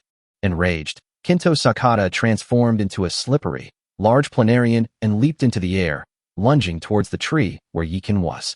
Damn it, bitches are disgusting, cough, so disgusting. Yikan spat out in disgust, immediately switched to the Nuwa template, and smashed down with a large fire ring. Zzz. Ah! As a wisp of smoke rose, Kinto Sakata let out a piercing scream. Chapter 142. What is that? It's so thick and long. Hiss hiss hiss. Just as Yikan was about to finish off the worm, its body suddenly exploded. Self-destruction? No, it's a split. By the time Yikan realized what was happening, it was too late. Sakata Kinto had already transformed into countless tiny insects and burrowed underground. Meanwhile, the Zerg army also changed its tactics. Several transport jellyfish opened their huge mouths, and a group of dead bats covered in bulges flew out. These guys are a type of Zerg suicide bomber. Individually, they are not very lethal, but when a group of them explodes, their power should not be underestimated. Taking advantage of the moment when the amethyst dragon finished exhaling its breath, they suddenly crashed into its eyes. Thump thump thump. With a series of loud bangs, the death bats exploded one after another. The terrible impact, along with the venom, instantly injured the amethyst dragons, causing them to lose their sight. Roar! The amethyst dragon is blind and can only instinctively breathe dragon breath to protect itself, but it accidentally injures many of its own kind. At the same time, the Zerg's Hydralisk units were deployed. This is a type of unit that injures enemies by spitting poisonous stingers and venom. They surround the dragons that have temporarily lost their sight and unleash a barrage of venom. Under the swarm tactic, several amethyst dragons were slowly worn down to death. We can't go on like this. The dragon's nest is here, and we can find it any time, but if the Zerg escape, things will get complicated. Thinking of this, Yikan no longer hesitated and transformed into a phantom, rushing into the battlefield. Now, with the attributes from his equipment, the soul-devouring blade, and the attribute bonuses from over 200 Taoist companions, his physique and spirit are nearly 8,000. After Lin Daiyu collected the entire phantom set, her dual attributes reached nearly 13,000. Yikan used her template, and his attributes were already comparable to those of the Amethyst Dragon King. With the advantage of his phantom movement technique, he is now not afraid to fight the Amethyst Dragon King one-on-one, and killing ordinary insectoids is naturally a piece of cake. Hiss hiss hiss. He moved like a ghost among the Zerg, his devouring blade like a blade of death, reaping the lives of the Zerg. Soul devouring successful, Constitution +2. Soul devouring successful, Spirit +3. Under Yikan's terrifying strength, the insectoids surrendered one after another, and the devouring blade was also frantically increasing his attributes. How can this despicable human be so powerful? Sakata Kinto reassembled himself in the distance, his gaze towards Yikan filled with hatred and resentment. The devourers and death bats swarm him, trapping him in the swarm of insects at all costs. Sakata Kinto gritted his teeth and gave the order. Although the dragons are powerful, if the insectoids are given time, they can slowly wear them down one by one. But Yikan is different. As long as he lives, the Zerg could be attacked at any time. This place is too far from our territory, and supplies can't keep up. We must prepare for a protracted war. Sakata Kinto suddenly turned around and looked at Jiang Daili's territory and instantly had an idea. Bone Rock Lord, the Amethyst Dragon has suffered heavy casualties. You hold them off for a while. I'm going to take over that human territory as a base. Mr. Sakata, with our numerical advantage, the dragons can hold out for a while, but Yikan is just too terrifying. I'm afraid we won't be able to hold them off for long. When Bone Rock saw yet another heroic Zerg fall to Yikan's blade, his eyes widened in fury. Don't worry, he's just a farming lord, he'll be gone soon. Good. Gu Yin gritted his teeth, put on the template of the golden armored giant insect, and instantly transformed into a giant flying centipede, charging towards Yikan with the other three lords. Without further ado, Sakata Kinto led a group of planarians towards Jiang Daili's territory. Besides its regenerative abilities, the planarian is also notorious for its ability to cause pollution. When they go into battle, they usually bring a bug nest with them. Once they conquer another's territory, they release their hives to erode the territory and devour its resources. Meanwhile, the contaminant worms in the insect hive will also burrow into the opponent's buildings and contaminate them. If the building pollution is successful, they can devour the territory's resources and train humanoid suicide bombers. This fighting style allows one to sustain oneself through warfare, making it virtually invincible. These bastards really did have their eyes on me, fatty. Jiang Daili climbed Eagle Eye Watchtower at the start of the war. When he saw the planarian running towards the territory, he shouted, "Brothers, get them." Yes, my lord. The energy artillerymen had been on high alert, accumulating energy for their energy cannons. Buzzing. All that could be heard was a series of energy booms from the wall, and countless dazzling energy projectiles, each over 3 feet long, shot into the sky and hurtled towards Sakata Kinto. What is that? It's so thick and long. Many Zerg were somewhat bewildered when they saw the energy projectile that resembled a giant light tube. Oh no, get out of the way. Sakata Kinto seemed to have thought of something, and his expression suddenly changed drastically. Boom boom boom. After a deafening roar, 20 small mushroom clouds rose from the ground. Apart from Kinto Sakata, who miraculously escaped death, most of the remaining face-shaped planarian units were instantly killed, and the rest were rendered incapable of fighting. Boom boom boom. Just then, the second wave of elemental energy projectiles arrived. Wang Ao, you son of a bitch. Wasn't Jiang Daili supposed to be a farming lord? How come he has such a freakish military unit? Sakata Kinto was so angry that he spat out a mouthful of blood. Ignoring everything else, he immediately used his disintegration skill, turning into countless clones and burrowing underground. However, its heroes and units were not so lucky, and were directly blasted into dust by the second wave of energy shells. That fat guy's got some skills. I was worried for nothing. Yikan, who was in the midst of the fierce battle, saw Sakata Kinto's actions and originally planned to provide support, but Jiang Daily gave him a huge surprise. The 40 energy artillerymen were divided into 2 teams and attacked alternately. This fat guy is actually quite something. Chapter 143. 2 fronts achieve victory. The Dragon King makes his move. Fairy Forest. Li Jiqing withdrew all troops, allowing the Guardian Tree to clear the way. Led by Iron Fist Mantis, the Zerg swarmed into Fairy Forest without encountering any obstacles. The spiritual energy is so rich, but why is there no one here? The Iron-Armed Mantis sensed something and immediately raised its hand to stop the swarm of insects behind it. Splash! Suddenly, the trees surrounding Fairy Forest surged and churned. In the blink of an eye, those towering trees twisted into giant treemen, each tens of meters tall. Without saying a word, they unleashed a barrage of attacks on the Zerg army. Rumble. Hiss hiss hiss. In an instant, endless boulders, flying needles, tree spears, ice arrows, and fireballs rained down from the sky.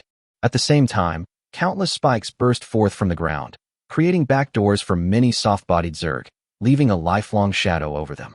What is this? Have we come to the wrong place and stumbled into the territory of a Treant Lord? No, this isn't a tree spirit. It's a living structure. My god, they're all legendary. Iron-Armed Mantis opened the Guardian Tree panel and was immediately terrified, his lips turning white. This is a building with 63 life forms. Just then, Li Jiqing led the beautiful heroines and warriors of Fairy Forest out. Kill. With a wave of her hand, the Guardian Tree immediately extended its large hand and roots, sealing off all of the Zerg's escape routes. Meanwhile, Nuba, Princess Longji, the 3 demons of Xianyuan Tomb, and Xue Baochai led their respective troops directly into the sea of insects. Lin Daiyu was even more formidable, single-handedly holding back 2 iron-armed demon mantis lords. The shadow assassins hide on the Guardian Tree, and if any escapees fall out of the battle, they will appear like ghosts and reap their lives. However, the Guardian Tree is worried about accidentally injuring people, so it gets in the way and can't attack freely. Guardian Tree, transform into tree form and cooperate with the shadow assassin to kill enemies. Yes, Your Majesty. Under Li Jiqing's command, all the Guardian Trees transformed into giant trees, forming a cage of branches. They extended sharp branches, piercing the bodies of the insectoids and devouring their life essence. At the same time, it releases endless roots to pull the Zerg out of the battle, making them available for the shadow assassins to hunt. Minako Furue, who was hiding outside the Fairy Forest, was terrified by the scene. What happened? Isn't this Yi Kan's territory? How come she's a female lord, and she has so many legendary heroes and units? Is this really something a lord at this stage can possess? Minako Furue's lips turned pale as she fell into deep self-doubt. At that moment, Li Jiqing seemed to have thought of something. Suddenly, she took a step forward and smashed the head of an iron-armed demon mantis with her spirit mirror. Lin Daiyu, take the shadow assassins to scan the outer perimeter and see if there are any tails. Good. Without any hesitation, Lin Daiyu flashed away from the battlefield. Under her leadership, the shadow assassins surged out like an undercurrent. Hateful. Minako Kui sensed the approaching danger and dared not linger. She patted the giant beetle beneath her and tried to flee the place. Target spotted. The shadow assassin closest to Minako Kui spotted her target and immediately unleashed a blade of light. Lin Daiyu and the other shadow assassins sensed the fluctuations and reacted instantly, rushing towards her. That terrifying speed was like endless darkness gathering. Lin Daiyu recently meditated under the 3 lives marriage tree. Although she failed to advance in rank, she successfully comprehended the flow of 10,000 leaves and flying flowers. With her phantom movement technique, her speed surpasses even that of Minako Kui's giant beetle. Whoosh! She took the lead and caught up with Minako Furue in just a few minutes. Brush! With a flash of blue light, one of the giant beetle's wings was severed, and it collapsed head first into the forest. Whoosh! Without hesitation, Minako Furue transformed into her human-faced planarian form, a flat, slippery, soft-bodied creature with a human face. After it transformed into its true form, its speed was even faster than that of a giant beetle. Moreover, it is very clever and deliberately flees to damp places because that can speed up its movement. Unfortunately, its wishful thinking failed. Because the second luckiest woman in Fairy Forest, the top assassin of Shadow Pavilion, the beautiful Chu Qiao, has arrived. Clang!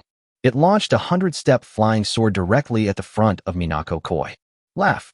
Minako Furue was moving too fast and didn't have time to break. Her flat head was instantly sliced open. but it simply retracted its neck, and the severed head healed. Roar! Just then, a flower-shaped tornado descended from the sky, blasting a large hole in the spot where Minako Furue had been lying. It is precisely Lin Daiyu's 10,000 leaves flying and flowing. Although Minako Koi dodged in time, she was still surrounded by more than 30 shadow assassins who caught up with her. Epic level lord, be careful. Lin Daiyu looked at Chu Qiao and said, Sect Master, don't forget, I'm also an epic level character. Chu Qiao raised her hand and grabbed the long sword, instantly transforming into a phantom as she charged towards Gu Jing Minako. Dragon's Nest.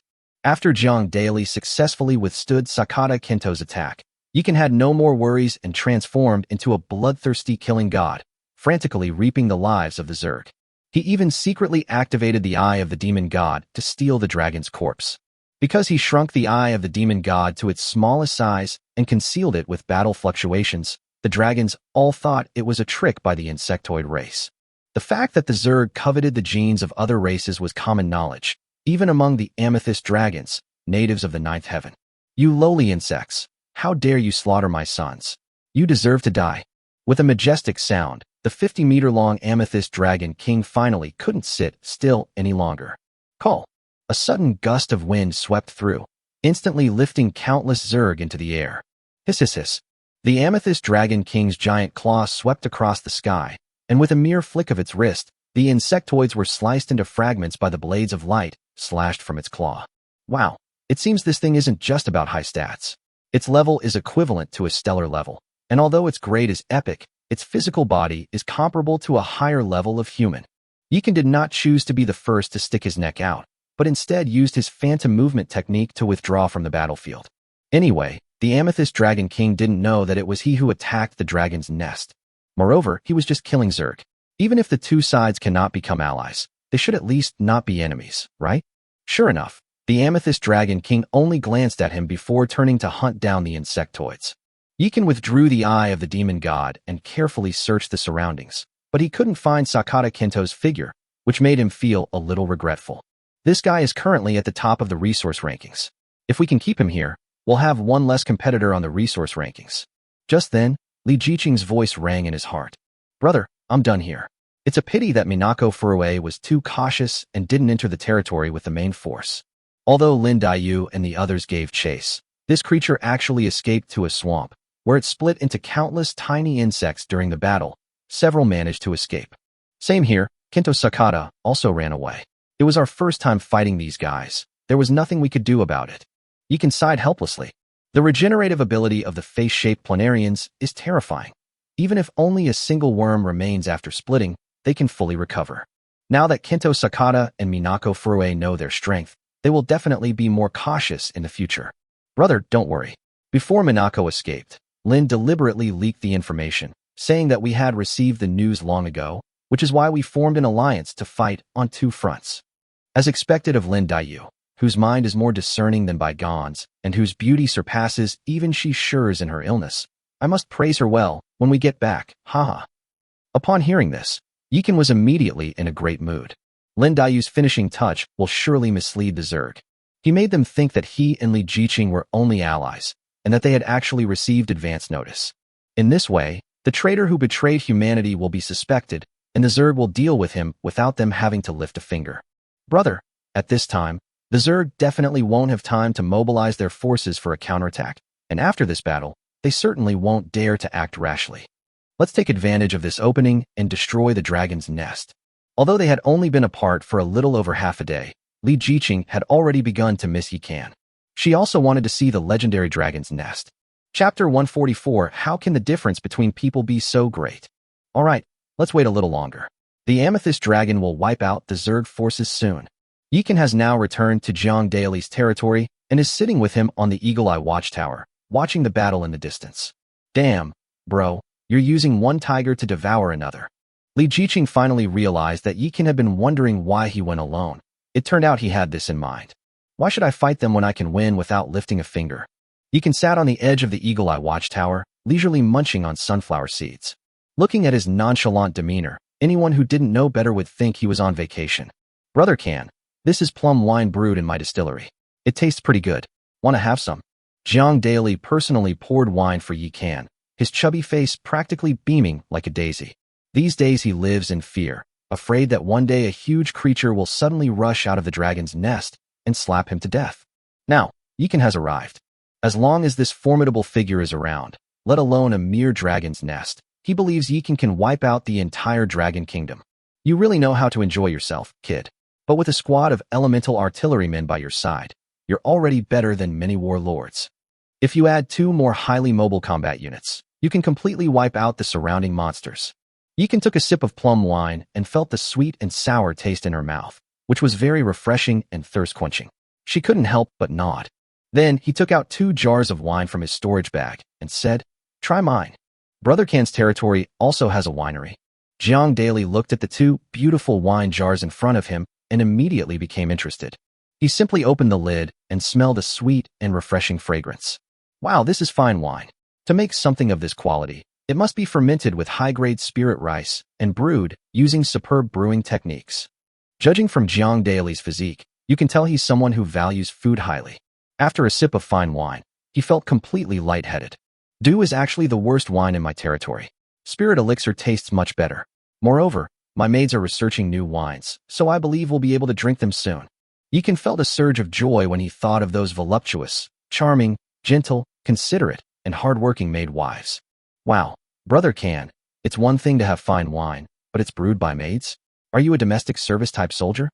Jiang Daily's eyes widened when he heard this. My deer is very beautiful, but it has 4 legs and 2 arms. I can't bring myself to hurt it. Jiang Daily looked at the beautiful young women from Lushu who were busy in the spirit fields and couldn't help but feel a pang of sadness. This is indeed a problem, but where is your hero? I haven't seen one since I entered your territory. Yikan looked at Jiang Daily with a puzzled expression. Look, it's over there. Jiang Daily pointed to the south gate of the territory. Yikan followed his gaze and saw 2 burly men, each at least 2 meters tall, walk in. The 2 men each carried a 3-meter-long tiger and a 4-meter-long fire rhinoceros. Wow, these 2 brothers are really fierce-looking, definitely tough guys. Yikan gave Jiang Daily a thumbs up. Then he looked down along the thick chest hair of the 2 heroes. His eyes widened instantly, and he spat out a mouthful of liquor. I grabbed a maggot. That bulging thing doesn't look like a man's pectoral muscles at all. Yikan looked at Jiang Daily in disbelief.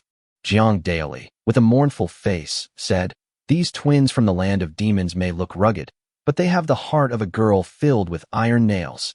Oh, my condolences. Yikan patted Jiang Daily on the shoulder, unsure how to comfort him. Meanwhile, the battle outside the dragon's nest was finally coming to an end. Without the experienced commander Kento Sakata, the Zerg lost their previous rhythm and quickly descended into chaos. With the forceful intervention of the Amethyst Dragon King, the Zerg were immediately overwhelmed and utterly annihilated.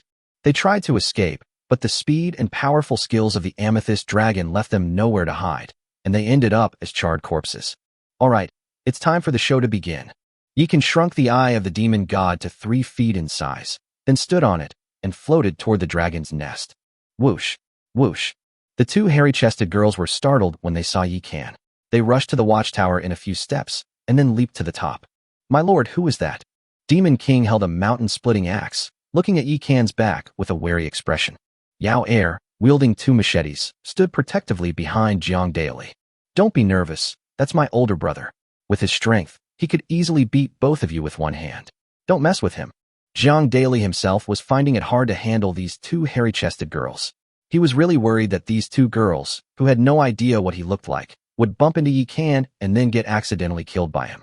It may be a bit ugly, but at least it can ward off evil spirits and protect the house, right? Meanwhile, Yikan stopped a kilometer away from the dragon's nest, and with a thought, threw out the anywhere door. Buzz! The space surged, and the anywhere door instantly expanded in the wind, transforming into a gigantic portal. On the other side, Li Jiqing was ready and waiting quietly in her territory when she suddenly saw the space in front of her crack open and turn into a huge portal. Through the portal, they saw Yikan waving at them. My husband. This time, Li Jiqing stopped calling him brother and called him husband instead. She then rushed through the portal and threw herself into Yikan's arms. Nuba and the others also had smiles on their faces and stepped through the anywhere door with ease. Only when they saw that Yikan was truly safe and sound did they finally relax, because their worry for Yikan was no less than Li Jiqing's. Meanwhile, on the distant Eagle Eye watchtower, Jiang Daily stared wide-eyed at the endless stream of beautiful women. How can the difference between people be so great? Looking at Yi Kan, who was surrounded by hundreds of beautiful women, Jiang Daily couldn't help but shed 2 lines of tears. My lord, you still have us. Yaoda and Yao Er immediately stepped forward and took Jiang Daily's arms. While, instead of comforting him, they made Jiang Daily cry even harder. Chapter 145. Dragons have scales that cannot be touched. Touching them will surely result in death. This is the dragon's nest. Li Jiqing looked at the huge fortress surrounded by giant trees in the center through the demon god's eye, her eyes filled with amazement. The dragon's nest is nearly 1,000 meters high and has a very rugged and bold design. It's like a mountain formed by the fusion and stacking of countless giant trees and crystals. The dragon's nest is so huge, who knows how many amethyst dragons are hidden inside. Everyone be careful. Yi Kan turned to Li Jiqing and said, let's work together to deal with the Amethyst Dragon King and end the battle as quickly as possible. Li Jiqing nodded immediately. The anywhere door can only be maintained for 1 hour. How you fight is up to you. This battle can be summed up in 1 word. Speed. Don't worry, young master. We might be done for before you even kill your Dragon King. Nuwa floated in the air carrying the vermilion bird umbrella, her soaring fighting spirit making her look like a bloodthirsty and warlike female demon. I'll be watching. Yi Kan changed into the Lin Dayu template, stepping on flying flowers and soaring into the air. Li Jiqing is exactly the same as him, but she cultivates the way of nature. If you combine her with the Lin Dayu template, it's a powerful alliance. With the addition of the spirit mirror, which can amplify the power of nature by 100%, Li Jiqing is now practically an elf queen reborn. Buzz. Yi Kan threw out the eye of the demon god, enlarging it to a size of 100 meters and hanging it above the dragon's nest. The terrifying pressure instantly alarmed the dragons. Roar. You lowly insects, you deserve to die. With roars, one after another, amethyst dragons burst out of the dragon's nest, their numbers even greater than during the last war with the Zerg. From a distance, it looks like a hornet's nest has exploded. Those who speak disrespectfully deserve to be executed. Yi Kan shouted angrily, and the huge sphere floating above the dragon's nest opened its eyelids, revealing an eyeball that looked like a small sun. Boom.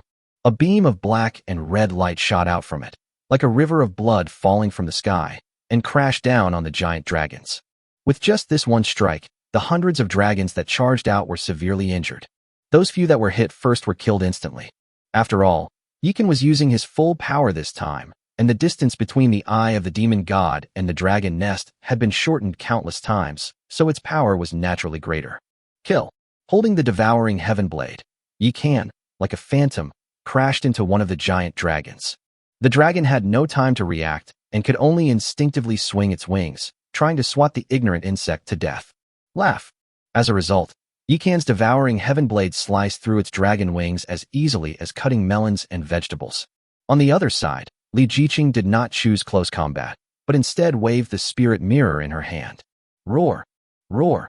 With a series of roars, several ferocious insectoid spirits burst out of the mirror. Among them were giant golden-armored insects, colorful giant snakes, and giant bulls that looked like mammoths and wielded 2 bone blades. Its size and imposing presence clearly transcend the category of insects. These were all collected by Li Jiqing after she killed a legendary Zerg hero. These Zerg souls were like they were possessed, charging fearlessly towards the amethyst dragon. Sisters, don't hold back, go all out. At this moment, Nuba also reacted. She stood on celestial fire, and with a sudden spin of her vermilion bird umbrella, she unleashed a massive vortex of celestial fire. Boom. The amethyst dragon's breath was annihilated before it could even make a ripple in the vortex of heavenly fire. The female demon, Nuba, was like a celestial maiden descending to earth. Her vermilion bird umbrella would sometimes transform into a staff and a spear, wreaking havoc in all directions, and at other times into a wheel of fire and wind, cutting everything in its path. Ordinary amethyst dragons were simply doomed in her presence. Although she failed to advance her rank during this period of seclusion and comprehension, her skills made a breakthrough, and her combat power surged. Princess Longji next to her was equally impressive. Her water dragon technique was incredibly skillful. With the help of the Xianbing sword's ability to freeze everything in its path, the giant dragon was thoroughly ravaged by her. Both of them are like this, not to mention Lin Dayu, who has collected the entire Phantom set, and Su Daji, who has been upgraded to an epic hero. With the 9 Phoenix Battle Soul and the 9 Heavens Divine Eye, coupled with her 5 Thunderbolts and Death Scythe, Kushime became a life harvester. Her brutal fighting style was nothing like that of a mage. As for Yuqing and Xue Baochai, these two don't need to be on the front lines at all. One casts a bewitching, enchanting sound, confusing all living beings. One of them unleashed an icy, snowy domain to restrain the opponent, and its effect was no less than that of Nuba and the others. The other female soldiers did not disappoint either. Although their individual combat strength was not as good as the heroes, a squad of 10 of them could suppress the dragon. Damn humans, it turns out you were the ones who orchestrated all of this. At this moment, the Amethyst Dragon King also recognized Yi Kan and immediately soared into the sky, attacking him. Yi Kan and Li Jiqing had been waiting for this moment. Kill. One of them wielded a jet-black devouring blade, while the other held a crystal-clear spirit mirror. Like two phantoms, they charged towards the Amethyst Dragon King in a staggered manner. Roar. The Amethyst Dragon King, a level 22 epic boss, is naturally not so easy to deal with. It roared and unleashed its intimidation skill. In an instant, a terrifying pressure emanated from it, shaking the surrounding area. Logically speaking, an epic high-level monster using its Intimidate skill should be impossible for newbies like Yi Kan and his group, who are only a dozen or so levels high to withstand. After all, Jiang Daily and the transvestite duo, who were watching from the Eagle Eye Watchtower, were so frightened that they knelt down. To the Amethyst Dragon's astonishment, Yi Kan and Li Jiqing merely frowned slightly and continued charging towards it without even pausing for a moment. Of the heroes and soldiers of Fairy Forest, only the slightly lower-ranking elf hunter paused for a moment before being swatted away by the dragon. The others were completely unharmed. Impossible. The Amethyst Dragon King seemed to have witnessed something unbelievable, and his entire body was filled with rage. Clang, clang, clang. At this moment, Yi Kan's devouring heaven blade had already struck its dragon claw, sparking a series of fireballs.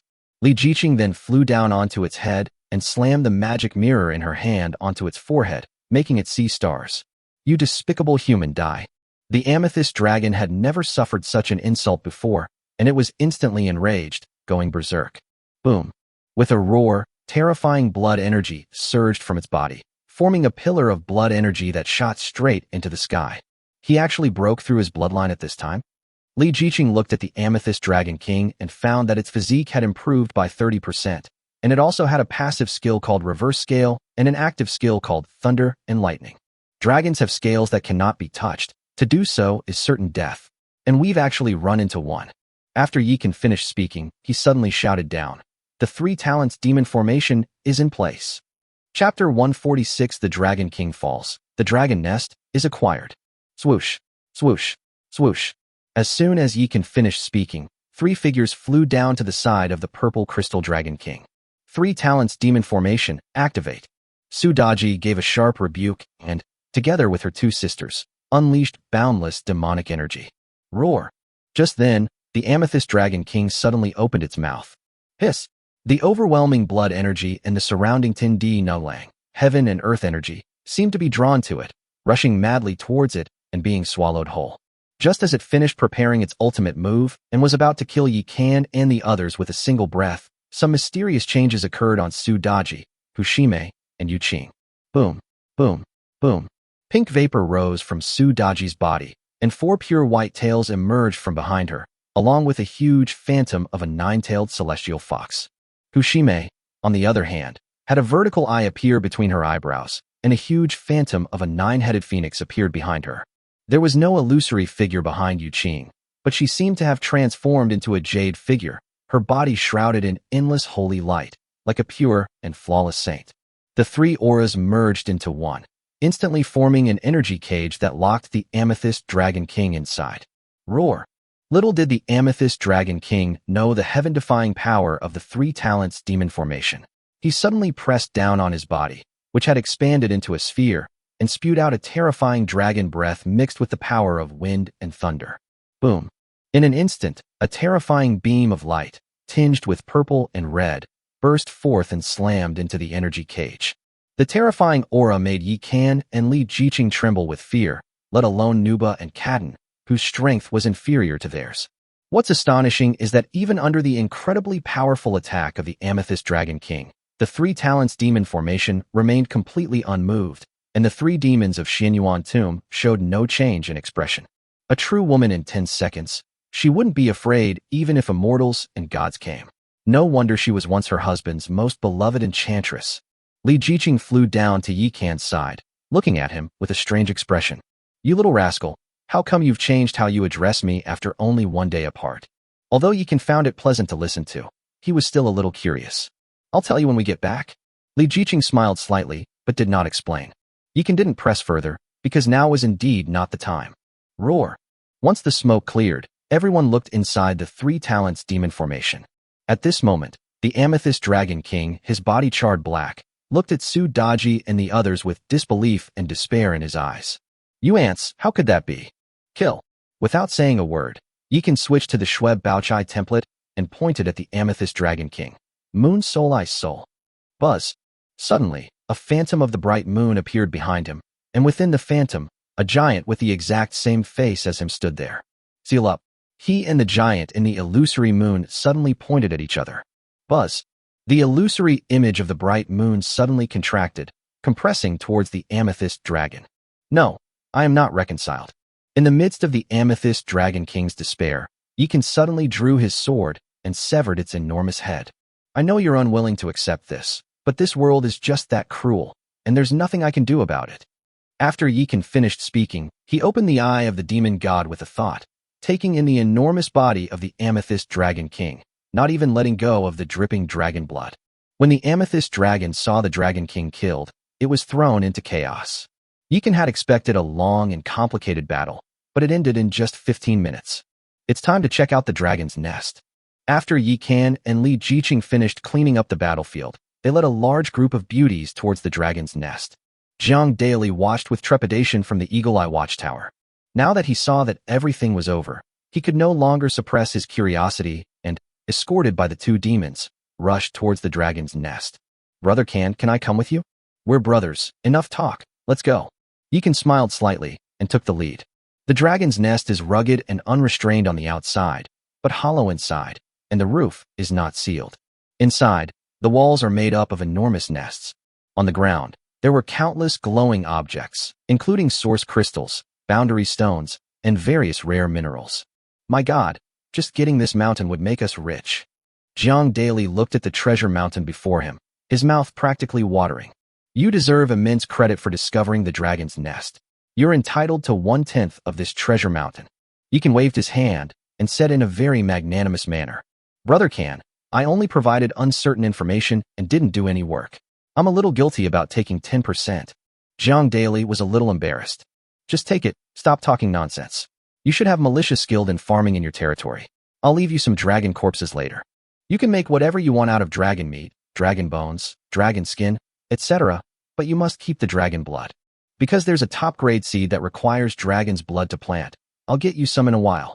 Yi Can said in a profound and enigmatic way. Now that he has obtained the dragon's blood, obtaining the dragon tooth rice seed is no longer a problem. As a good friend, he wouldn't mind helping Chang Taoli if there were enough seeds available. This guy is passionate about farming and has a rare unit like the deer-like tree spirit, so he's perfectly suited to grow dragon tooth rice. I'll listen to Chanji. Jiang Daily took a deep breath and said with emotion. He knew very well that something even Yi Can called top-notch couldn't be wrong. In fact, he and Yi Can were just casual acquaintances and could hardly be called good brothers, yet Yi Can took such good care of him. At that moment, he secretly vowed that he would do everything in his power to help Yi Can in the future, no matter what. After Yi Can finished cleaning up Baoshan, he then touched the dragon's nest. Dragon's nest detected, can be removed, remove now. Yes. As the notification sound rang, Yi Can's mind raced.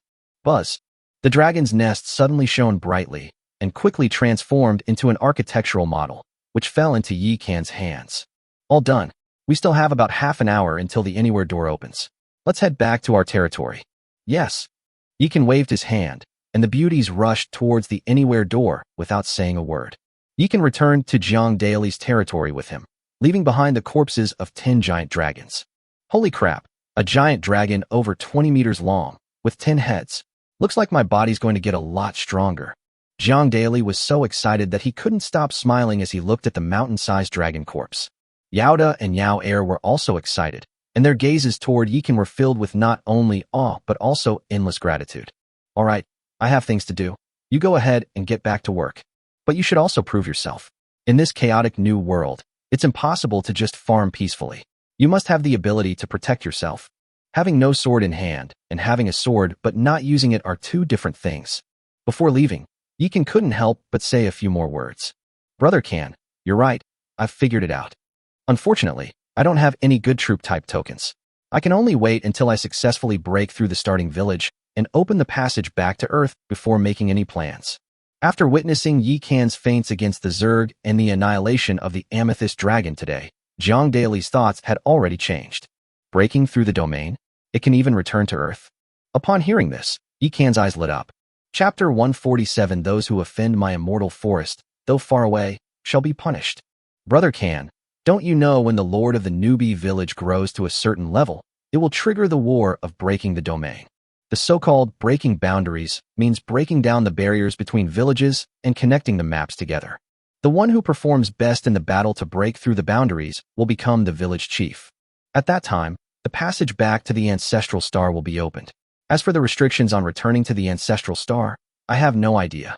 Jiang Daily's ability to know everything was indeed impressive. Even after arriving at the ninth heaven, he still managed to get along very well. As expected of you, you even know about things like this. Yikan gave Jiang Daily a thumbs up. Fake news. I'm also the group leader of the 520 newbie village, okay? Asking about things is a piece of cake for me, isn't it?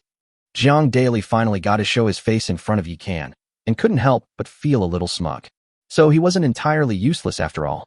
Well then, group leader, keep up the good work. I'm heading back now. After Yikan finished speaking, he transformed into a phantom and rushed towards the anywhere door in the distance. My husband. When the women saw him return, they immediately surrounded him. Even the usually gentle and charming Oni maids came out, but each of them had their sleeves rolled up and was carrying a sharp knife.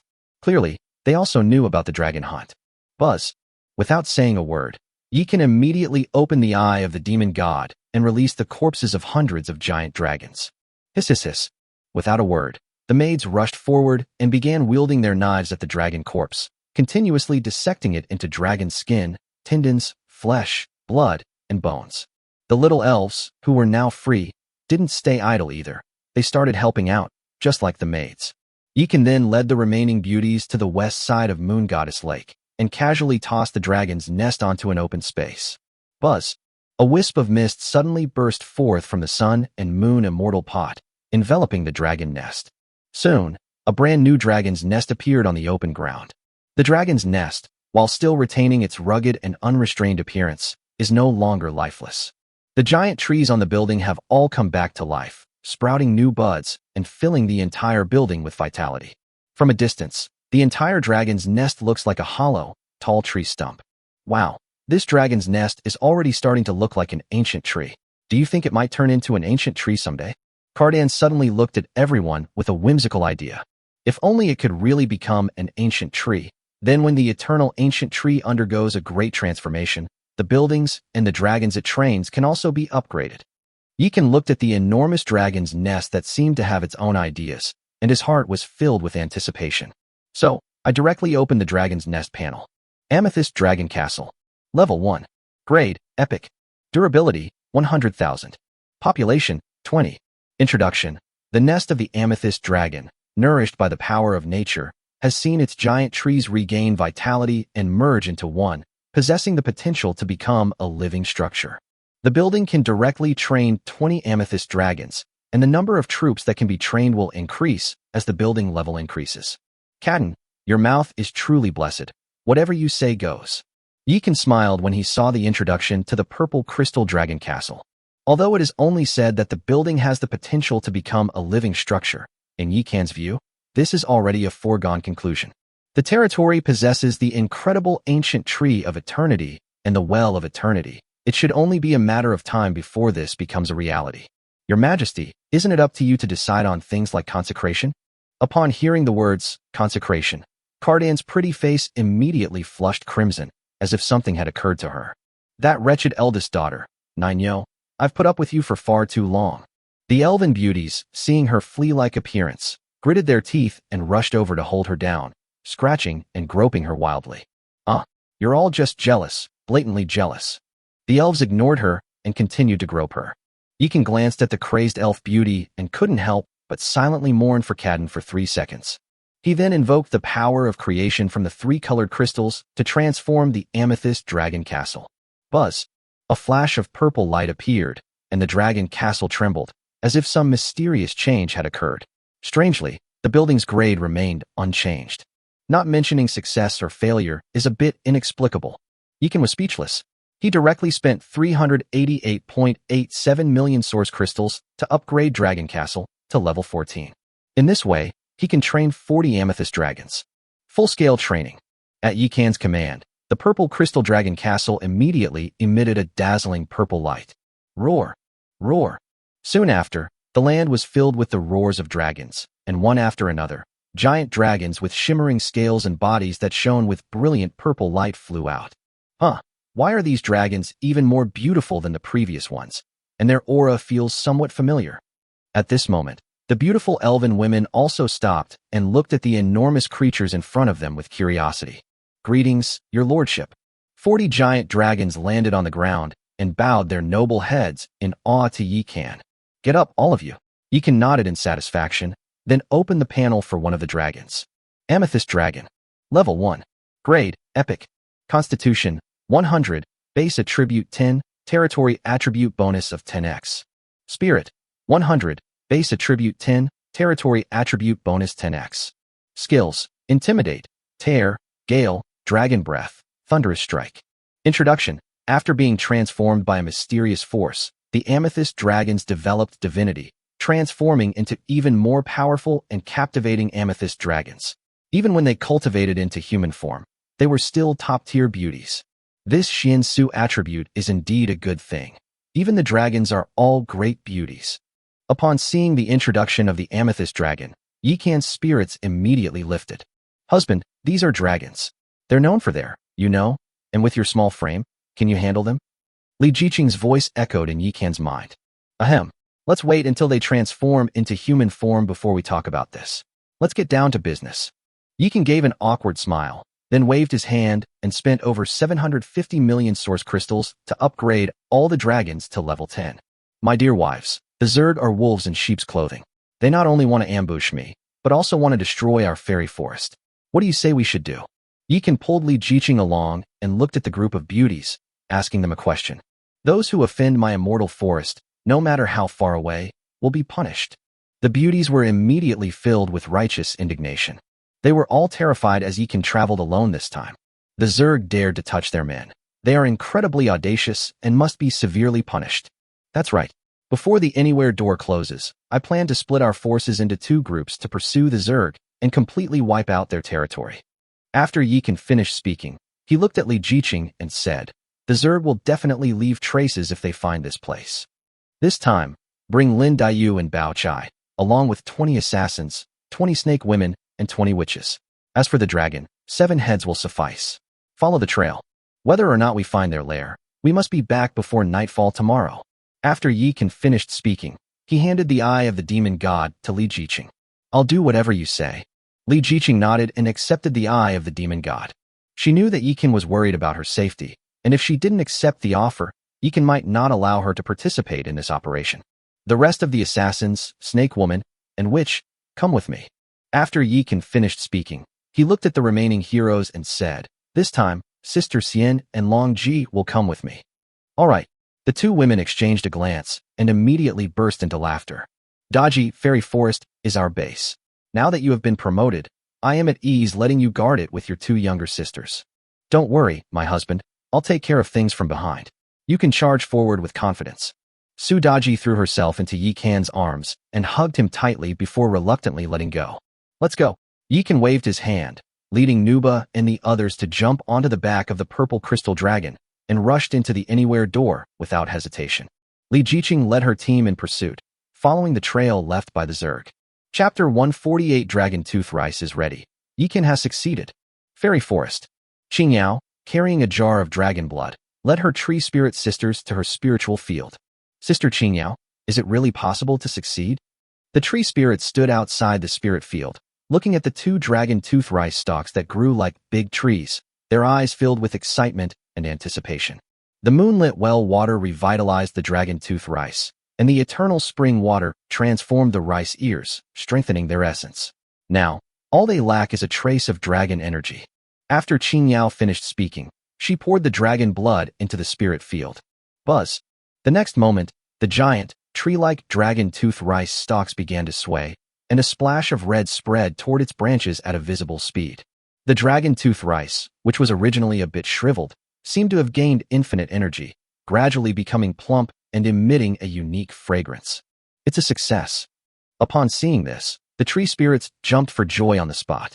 The unique aroma of Longya rice attracted the three Succubi sisters, the ghost maids, and the elves. Is this the legendary dragon tooth rice? Succubi stared at the plump rice grains, which were over 3 feet long, her eyes filled with astonishment. It smells so good even before it's ripe. Imagine how amazing it will be when it's ripe. The maids surrounded Ling Tian, also very excited. Judging from their eyes, they seemed to already be considering how to use the dragon tooth rice to brew new wine. Such big grains of rice.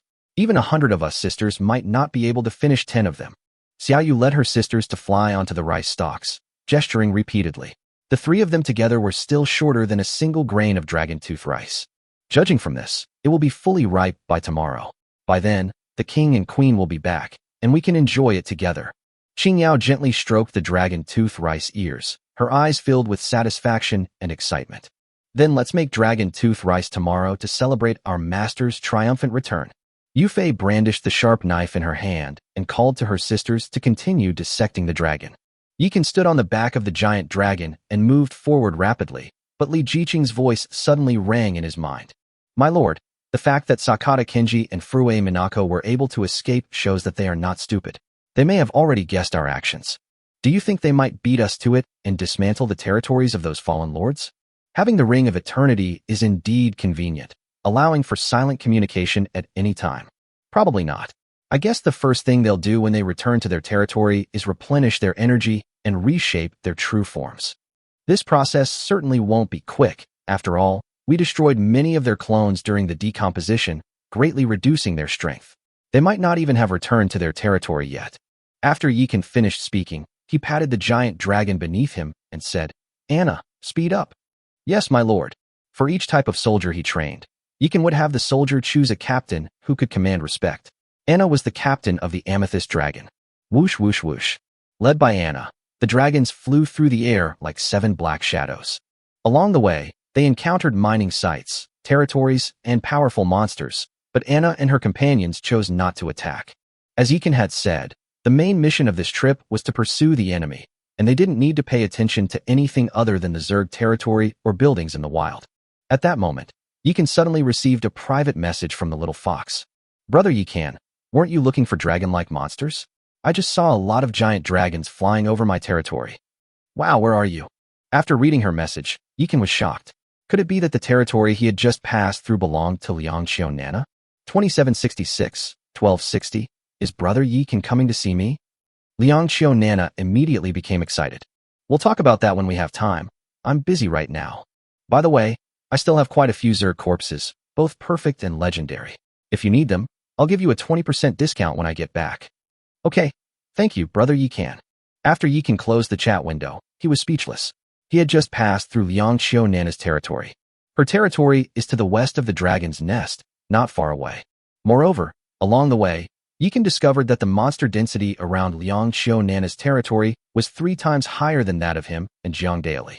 In addition, he discovered 3 mines, and keep in mind that he traveled in a straight line. There are lucky players among the troop types. I didn't expect there to be one among the lords too. Yikan shook his head, not thinking much of it, and continued on his way at breakneck speed. After many hardships, Kinto Sakata and Minako Furue finally returned to their territory. Just as Yikan had predicted, they rushed straight into the blood pool of the insect nest after returning, frantically devouring the blood energy to reshape their bodies. They only stopped moving slightly once their bodies had gradually stabilized. The blade centipedes that came with me are dead. Immediately bring back everything from their territory. Also, have Matsushita and the others come to my territory to protect me. Kinto Sakata transmitted his voice throughout the entire territory through the bloodline connection between the Zerg buildings. Yes, Your Majesty. Upon receiving the order, the Zerg units immediately split into several teams and left the territory. On the other hand, Minako Furue took the same action as Kinto Sakata, but she was much more cautious. It divided its loyalists into 3 groups and had them lie in ambush in the south of its territory. Then all the Zerg life structures went into hiding underground, and the creep was disguised as a swamp. If there were pursuers, they would never have imagined that it was hidden underground. Moreover, even if the opponent eventually sees through its disguise, its strength will have almost recovered, and it will be able to defeat the opponent by taking advantage of the terrain.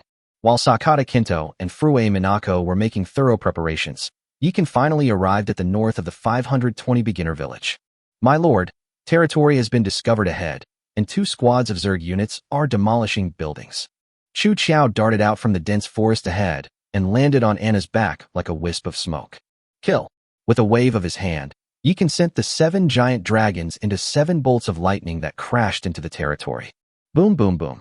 Before Anna even landed, she led her dragon companions, spewing out streams of dragon breath, sweeping across the land like a plow. Damn it, they arrived so quickly. The Zerg are led by 2 legendary heroes, a flying hydra and a long-tailed scorpion. Buzz, buzz. These 2 were quick-witted, managing to dodge the dragon's breath while carrying their Zerg units. Unfortunately, they were cleaved away by Nuba and Princess Longji in the next moment.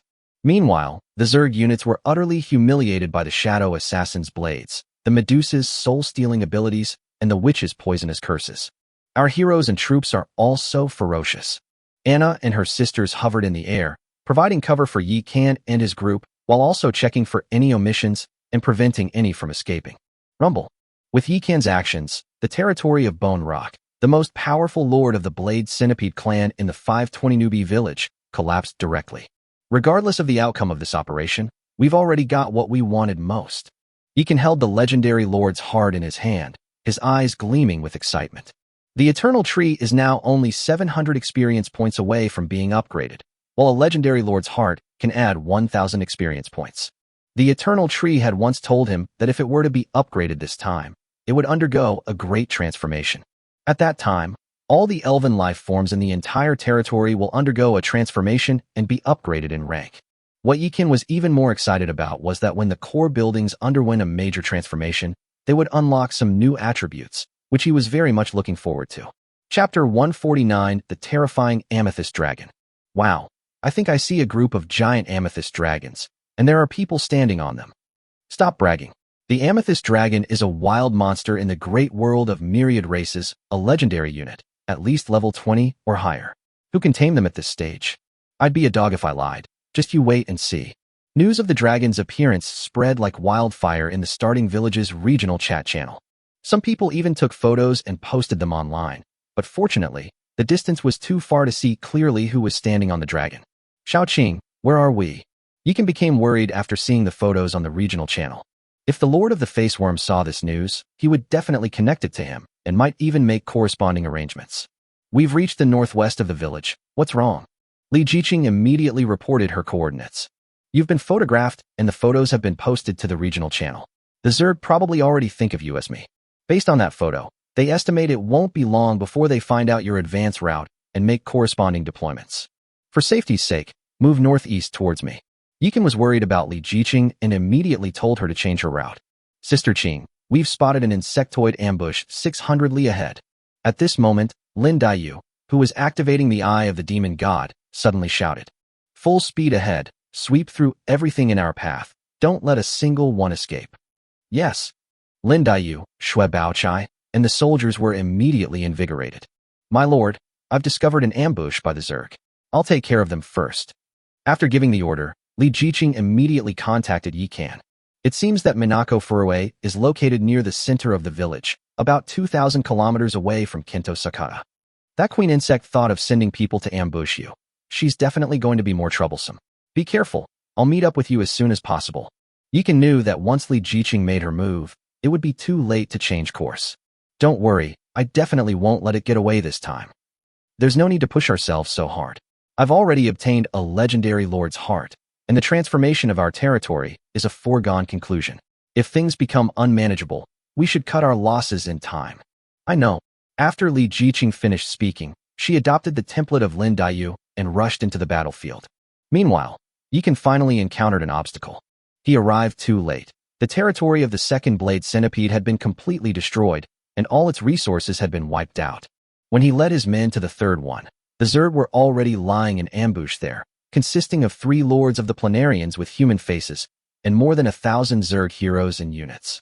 The Zerg units are indeed not to be judged by conventional standards. Kill them. With a wave of his hand, Yikan directly spent 2.59 billion source crystals to upgrade the 7 amethyst dragons from level 10 to level 14. Their attributes also soared to 8550. Roar. Anna felt a surge of immense power within her, and her chest swelled up. Hiss. It took a deep breath and then unleashed a fierce dragon roar. Rumble. With a terrifying roar, it unleashed a devastating attack. Seeing their leader unleash his power, the other dragons naturally refused to be outdone and also unleashed their own powerful attacks. Boom, boom, boom. In an instant, 7 terrifying energy storms swept across the Zerg territory one by one. Although its power is not as terrifying as the ultimate move of the Amethyst Dragon King, it is not far off, not to mention that it is a superposition of 7 storms. As a result, that Zerg territory was destroyed. The Zerg army lying in ambush was also decimated, and even the powerful face-shaped Planarian Lord and heroes could not withstand the 7-fold Amethyst Dragon's ultimate attack. Keep searching, find that bitch Sakata for me. Yes. Manhwa and Princess Longi exchanged a glance, then led their troops out. Yikan landed in the territory and took away the Lord's heart that had fallen out when the dragon forcibly demolished the building. It must be said that although the Amethyst Dragon is a balanced unit, its inherent advantages are simply too strong. With 7 layers of fierce wind and thunder, it is estimated that not many territories can withstand it at this stage. Hateful. On the other side, when Kento Sakata saw his subordinates' avatars suddenly turn gray, he knew that they had all been killed, and he dared not stay on the ground with peace of mind. However, at this stage, without using the relocation order, it can only take away the newly cultivated insect hives, but cannot take away the core mother hive, which puts it in a very difficult position. It paid a huge price to move into the 520 beginner village. With the resource rankings set to close tomorrow, leaving now would not only result in a huge loss, but also leave it with nothing. Looks like we have no choice but to go all in. After a fierce internal struggle, Kento Sakata decided to stay and fight Yikan to the death. Sakata, didn't you say Yikan appeared on your side? Then what's with the giant dragon on my side? At this moment, Minako Furue suddenly contacted Kento Sakata. How the hell am I supposed to know what's going on? My 3 trusted confidants were killed, and my more than 1,000 men were wiped out. If it weren't for Yikan, who would have had this ability? Stop talking nonsense and get rid of those people over there to help me. Takedo Sakata said angrily. At this moment, Minako Furue also noticed something strange. Not long ago, it led the Zerg to attack Yikan's territory, only to find it full of female soldiers, and the one in charge was a female lord. Now, 2 groups of people with giant dragons have appeared. What's going on? Perhaps we are all wrong. That Yikan is not a person at all. As if she had thought of something, Minako Kojima immediately dispatched her subordinates, the 7-colored Kuin insects, who were specifically responsible for gathering intelligence.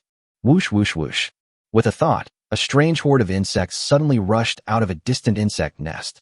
These insectoids have chicken heads, but fish bodies, with black upper bodies and gray lower bodies, and they look very slippery. The strangest thing is that they have a patch of fine silver tentacles on their heads, which, from a distance, look like a middle part hairstyle. Go, find out the identity of the person who commands the dragon. Yes. Upon hearing this, the 7-colored Kuin insects immediately plunged into the ground and quickly disappeared. Chapter 150 The Empress Descends, a sea of flowers appears. What is this? Lin Dayu unleashed her myriad leaves flying flowers technique, frantically slicing through a group of chicken-headed, fish-bodied monsters with middle-parted hair. Strangely, these monsters' bodies were like ethereal entities, and no attack could harm them. Xue Baochai used her ice and snow technique, only to discover that these black fish could move freely between the ice and snow, and could even attack while carrying a spherical energy object. Any soldier hit by them would feel dizzy and nauseous. Such a tiny reptile dares to cause trouble. Li Jiqing raised an eyebrow and suddenly activated the spirit mirror in her hand, shining it sharply. Buzz. The blinding speed of light instantly enveloped the blackfish. What are you doing? The blackfish were instantly as if they had been doused with hot oil, their skin festering, and they rolled and writhed wildly on the ice. Unfortunately, the snakehead fish were too scattered to be caught in one net, and some of them escaped. Buzz. Li Jiqing retracted her spiritual mirror, instantly capturing the soul of a black fish, and she also saw through the true nature of this disgusting thing. Human-faced planarian intelligence officer, 7-colored Kuan worm. It's so ugly, and it only has 3 colors, yet it has such a nice-sounding name. What a piece of trash. Li Jiqing shook her spiritual mirror, and the soul instantly turned into a wisp of green smoke and disappeared. Sister Qing, there are more and more Zerg. This place is flooded everywhere, and there is no cover. It's not good for us. Lin Daiyu said somewhat anxiously. We have a limited number of people, and the timing and location are not on our side. After the 7-colored Kuan worm takes the information back, Minako Kojima will definitely do everything she can to keep me here. Then we absolutely cannot stay any longer. Let's leave immediately. Even Xue Baochai couldn't sit still anymore. They could be resurrected after they died, but Li Jiqing's death would truly be the end of it all. What they didn't know was that Li Jiqing was wearing the Ring of Eternity, which meant that even if she died, Yiken could revive her by consuming half of his own life essence. Don't worry, we won't die. Li Jiqing gritted her teeth and suddenly looked at Aya in the distance, saying, Aya, use the shadow mist technique. Yes.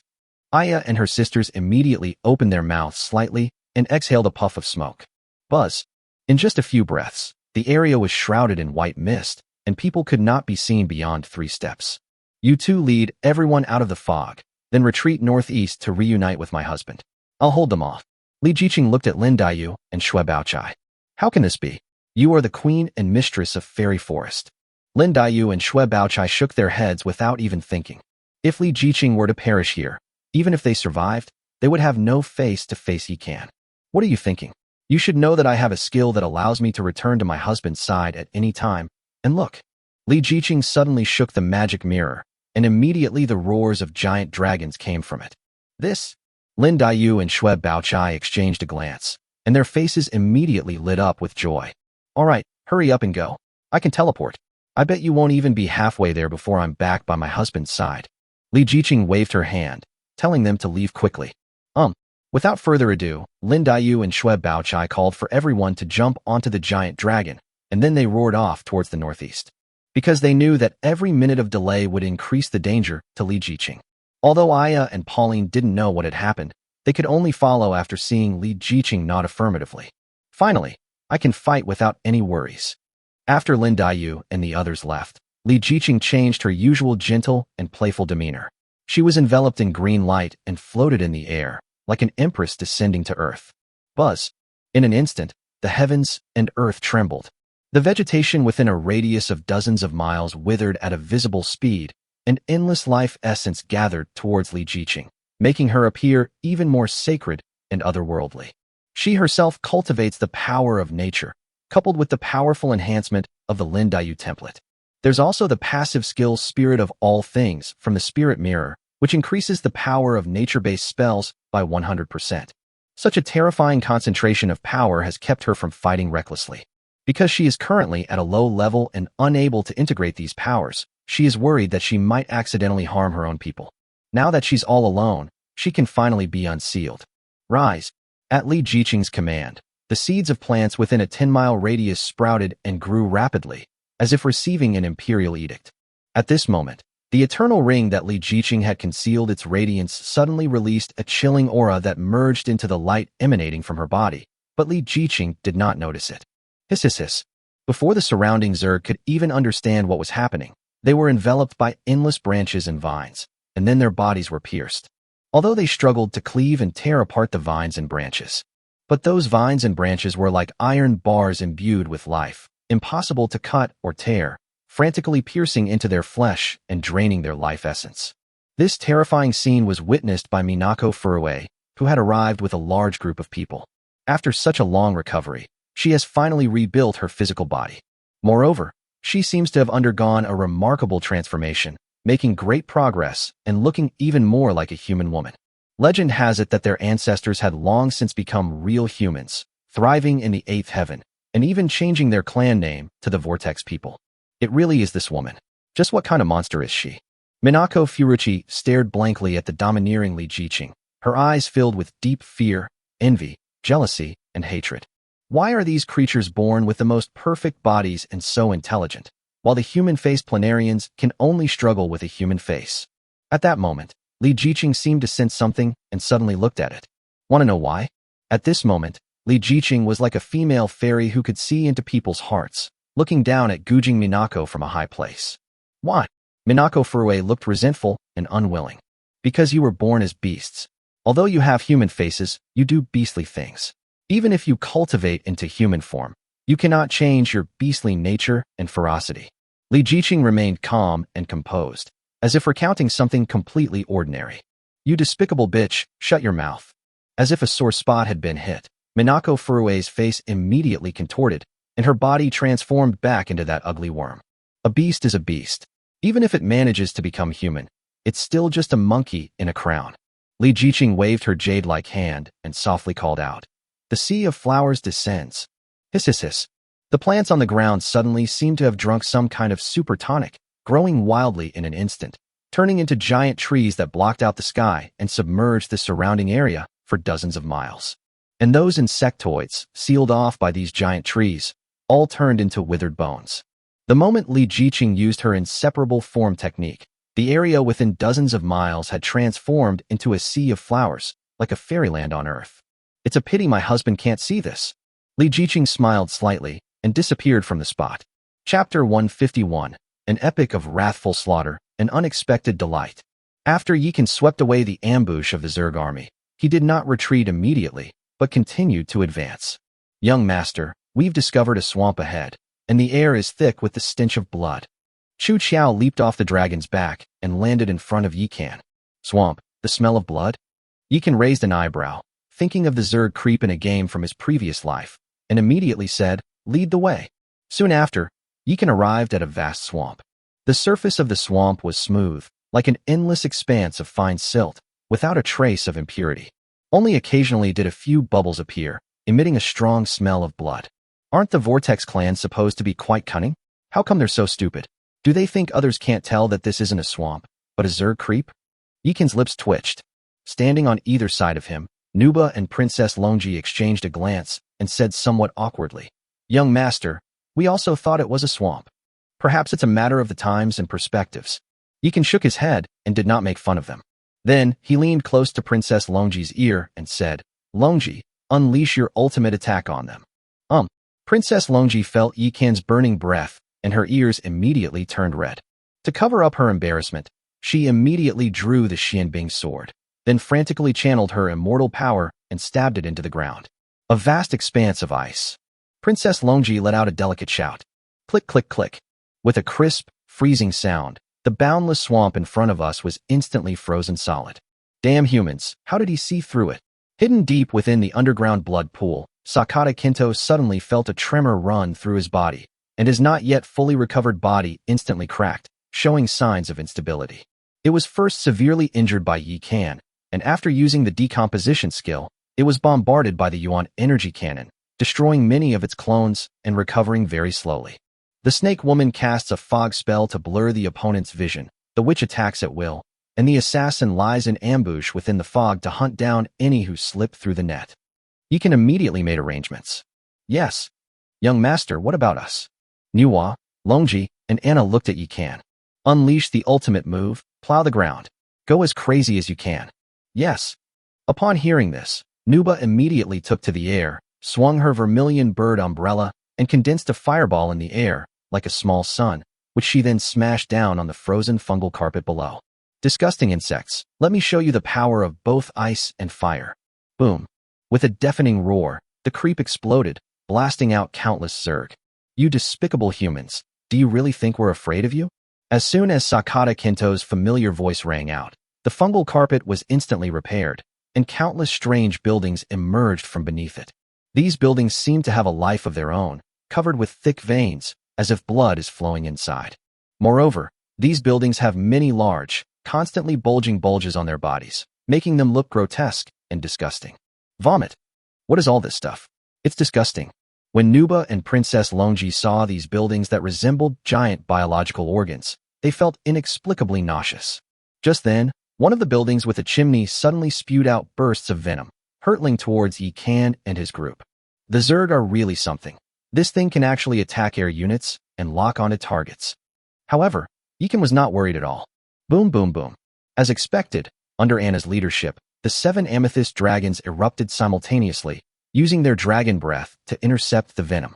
Meanwhile, Nuba and Princess Longi began to unleash their fury, their fire and water attacks working in perfect harmony, making the Zerg feel incredibly satisfied. Seeing that the situation was hopeless, some of the Zerg tried to escape in the chaos, but were intercepted and killed one by Chu Qiao and her assassin beauties, not even spared Sakata Kinto's clone. However, at that moment, Yikan suddenly felt uneasy. Then, a surge of light inexplicably appeared around him, and a slender figure fell from it. Yikan was startled and immediately hugged her. Xiaoqing. Yikan's expression changed drastically the moment he saw Li Jiqing's face. At the same time, boundless killing intent emanated from his body. If anything were to happen to Li Jiqing, he would absolutely do everything in his power to wipe out all the insectoids in the beginner village. He would not hesitate to reduce the overall strength of Fairy Forest by several levels. Fortunately, Li Jiqing's breathing was steady, and it seemed that she had only fainted. What happened? Nuwa and Princess Longi were startled by Yikan's overwhelming killing intent and immediately flew over. It's probably just from overexertion, nothing serious. You guys continue. Don't let that strong man get away. Yes. Knowing the importance and urgency of the matter, Nuba once again took to the air and continued the bombing. Princess Longi stayed behind. She poured out a bottle of eternal well water, then released warm steam, guiding the water to envelop Li Jiqing and slowly repair the damage caused by overexertion. Young Master, Lin Daiyu, and the others wouldn't have already. Princess Longi, seeing Li Jiqing like this, couldn't help but worry about Lin Daiyu and the others. They're all right, they're on their way. Sure enough, as soon as Yikan finished speaking, he heard Lin Daiyu's voice. Young Master, we are surrounded by the enemy. Sister Qing stayed behind to cover our retreat. Has she returned yet? Lin Daiyu's tone was full of urgency and worry. Clearly, they have entered Yikan's 600-kilometer range and can communicate with him through the eye of the demon god. She's back. Speed up. This time, we absolutely cannot let Sakata Kinto escape again. Yes. This time, there were indeed no surprises. With epic mounts like the Amethyst Dragon, Lin Daiyu and her companions quickly arrived at the battlefield. They imposed a second blockade on Kinto Sakata's territory. Lin Daiyu's 10,000 leaves flying flowers kills without a trace, while Shweb Baochai's ice and snow directly transforms the entire fungal carpet into her domain, greatly weakening the Zerg's mobility. After all those defensive structures were destroyed, the Zerg were powerless to resist. Human, you dare to kill me. My race will not let you get away with this. Even on his deathbed, Kinto Sakata tried to use his identity to threaten Yikan. What it didn't know was that its identity was the greatest sin for humanity. Moreover, because of Li Jiqing's serious injury, Yikan was in a state of extreme displeasure and on the verge of exploding. You talk too much, you bitch. Yikan put on the Nuba template, turned the heavenly fire into ropes, and hoisted Sakata Kinto up. Then it conjured a cage of flames and relentlessly scorched him. Kinto Sakata had never experienced such torture before, and he immediately let out a series of heart-wrenching screams. The Zerg are disgusting, but they are undeniably very troublesome. Yikan led everyone toward the center of the territory, looking at the buildings that were completely destroyed and still oozing blood, and felt a strange sensation. Its vitality is indeed powerful. It can replenish itself by devouring other races, and it can also absorb the bloodline power of others and even break down its own body to escape. Nuba nodded in deep agreement.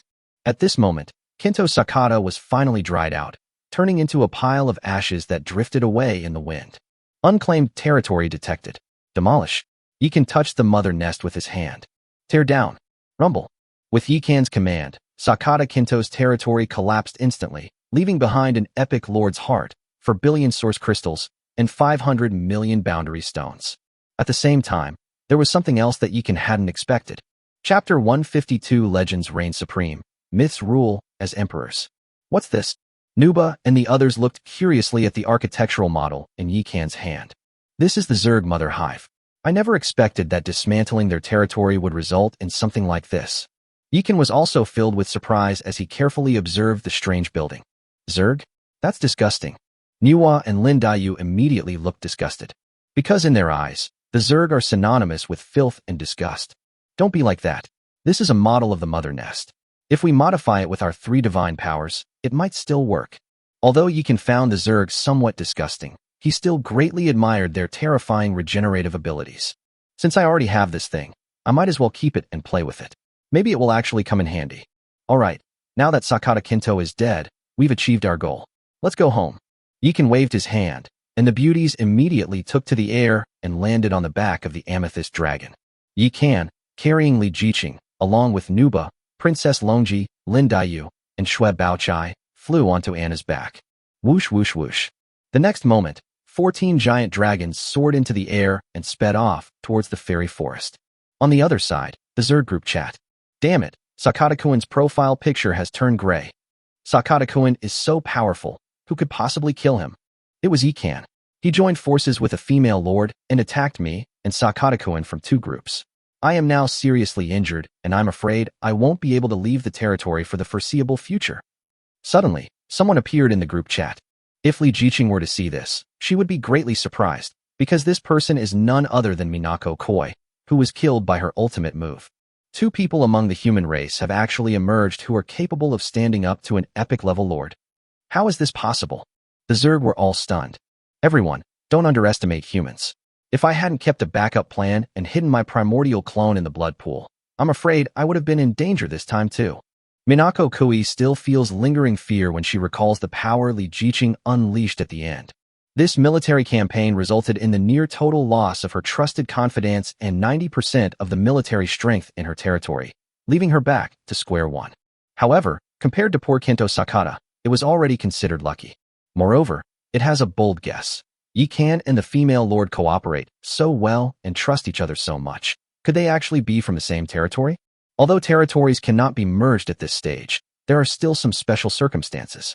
For example, the Moonshadow Cat clan sisters, Moonlit and Shadowless, share a territory and are both lords.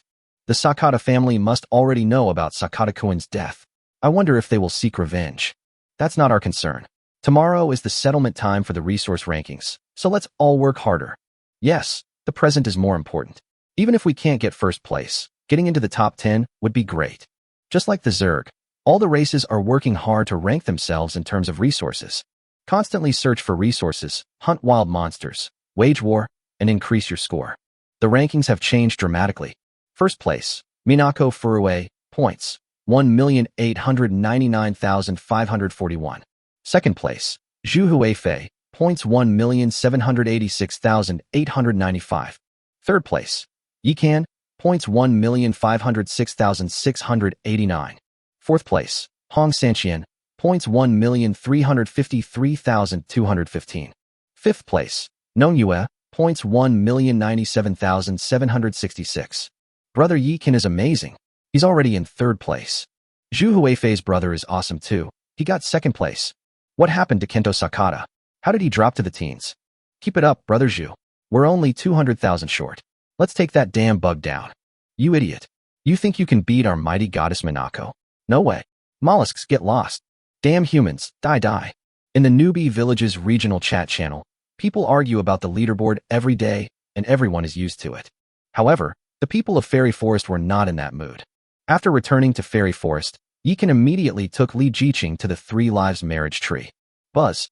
The crystal railing of the Well of Eternity suddenly emitted bursts of white light, enveloping Li Jiqing entirely. The Tree of Eternity and the Tree of 3 Lifetimes of Marriage also extended their branches and gently caressed Li Jiqing. Buzz. Nourished by the 3 streams of primordial energy, Li Jiqing slowly opened her eyes. My husband. The first thing Li Jiqing saw was Yikan, and she was overjoyed. She rushed into Yikan's arms. Phew, finally awake. If he doesn't wake up soon, our young master will go mad. When Nuba and the others saw this, they all breathed a sigh of relief. Although they knew that Li Jiqing had a skill that allowed her to instantly teleport to Yikan's side, they were unaware of another skill called Shared Life and Death, which allowed her to revive.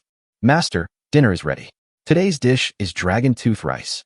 At this moment, Xiaoyu and Xiaofei flew down onto Yikan's shoulders and rubbed their faces against his cheeks. Is the dragon tooth rice really a success? Yikan immediately perked up. Hee, not only did it succeed, but we also grew even higher quality blood jade dragon tooth rice.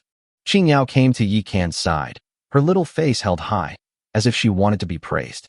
Seeing this, Yikan immediately pulled her to his side and kissed her, then rubbed her little head and praised. As expected of you, you're amazing. Then he stood up and said, we can talk about dinner later. We have something important to do now. Um. Upon hearing this, Li Jiqing immediately crawled out of Yi Can's arms. The two exchanged a glance, then intertwined their fingers and slowly walked toward the eternal tree. Nuwa and Su Daji also realized what was happening and followed behind them. The elven female soldiers were even more excited, and they came to the foot of the tree of eternity as if on a pilgrimage, and all of them knelt down devoutly. Even the 6 ancient trees in the southern part of the territory swayed their branches, revealing their aged faces. Let's begin. Li Jiqing looked at Yi Can. Yi Can nodded and took out a legendary lord's heart. Buzz.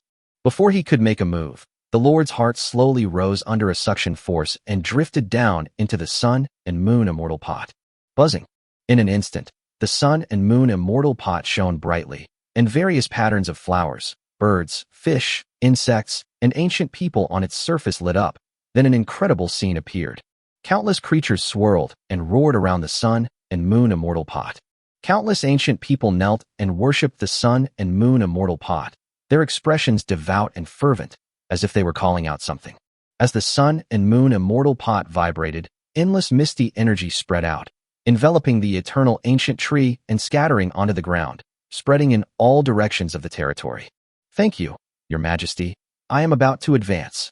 The ancient tree, usually ethereal and serene, now seemed to be filled with excitement and joy. What surprised everyone in the territory was that this time, the eternal ancient tree did not call Yi Can king again, but instead called him emperor. This abrupt change left not only Yi Can bewildered, but also the elves looking puzzled. The progenitor of the elves decreed that those who gain the recognition of the elven origin shall become kings in legends and emperors in myths. This transformation of the eternal tree will turn it into an ancient divine tree, a mythical tree. At this moment, the ancient tree of knowledge stretched out a branch, stroked its large beard, and explained the reason. Chapter 153 Territory Upgrade, Ancient Divine Tree. Buzz. The branches of the ancient tree sway and continue to grow. The main trunks continued to grow larger and thicker, then extended outwards, covering all parts of the territory. As the main branches extend, sunlight streams in, making the area more open and airy, like a paradise. Influenced by the ancient tree, the elf hunter, elf dryad, and elf witch underwent a great transformation, becoming completely reborn. The most terrifying one is Carden, this lucky guy. She ascended directly to the heavens, becoming the first mythical warrior in the territory. As for the other elf hunters, apart from Luna who was promoted to epic, the others all went from perfect to legendary. All the elf witches have advanced to epic level. The tree spirits have recently been meditating under the 3 lives marriage tree, and many of them have already been promoted to legendary status. This collective advancement resulted in half of them becoming epics, and the other half becoming legends. The ancient trees in the territory were also upgraded, and they all turned into epic buildings.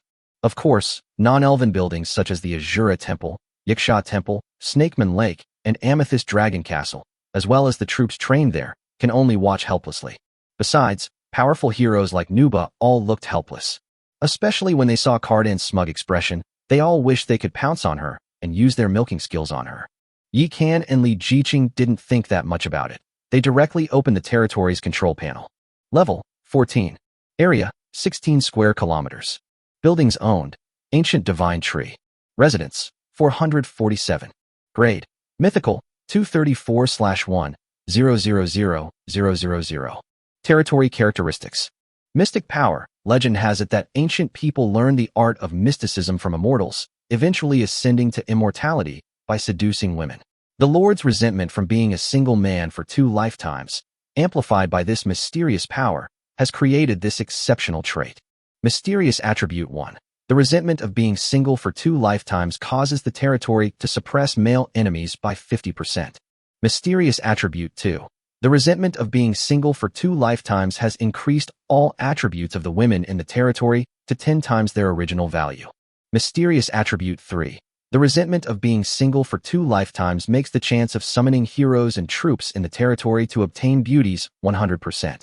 Mystic Attribute 4. For each additional Taoist companion a lord gains, their own attributes increase by 1%. Mystic Attribute 5. For each additional offspring, the Lord's attributes increase by 1%, unlocked at the stellar level. The power of nature. After the collapse of the elf world, a world core was left behind, which contained the last power of the elf world and the seed of the ancient tree of life. After being watered by the Lord, the ancient tree of life revived, and the power of nature awakened. Natural Attribute 1. Can train sprites to contribute to the construction of the territory, with a maximum of 200. Natural Attribute 2. Every time the ancient tree of life undergoes a major transformation, all ancient trees and elf people will be baptized and promoted to a higher grade. Natural Attribute 3. Using the power of nature as a guide, it blends the power of mystery and creation to baptize buildings and units, reversing their origins, turning buildings into life and units into spirits. The power of creation. The immortal emperor of creation once left a drop of his essence blood in the void. In the end, the essence blood absorbed endless power and evolved into a heart of creation. By integrating the heart of creation into a territory, one can modify all buildings in the territory once. If the creation is successful, the building will be upgraded. If the creation fails, it will not be downgraded. There is a very small chance of triggering a special event. As expected, it has advanced into an ancient divine tree, and there are even higher grades above it. Yikan's eyes lit up when he saw the experience bar progress. We were exhausted from working ourselves to the bone to get the previous 10,000 experience points. Who knows when we'll ever get this million? Li Jiqing was also very happy, but when she saw that long string of zeros, her head buzzed, and she gave up immediately. Xiaoqing, look at these 3 characteristics. At this moment, Yikan tugged at Li Jiqing. Offspring. When Li Jiqing saw the newly unlocked attributes of the Xiansu power, her pretty face immediately turned red. On Earth, 16 years old is considered adulthood. In other words, she is old enough to be a mother, but Yikan says she is too young. So every time after their passionate encounter, Yikan would make Li Jiqing use her own strength to digest the essence he left behind, so that she wouldn't get pregnant.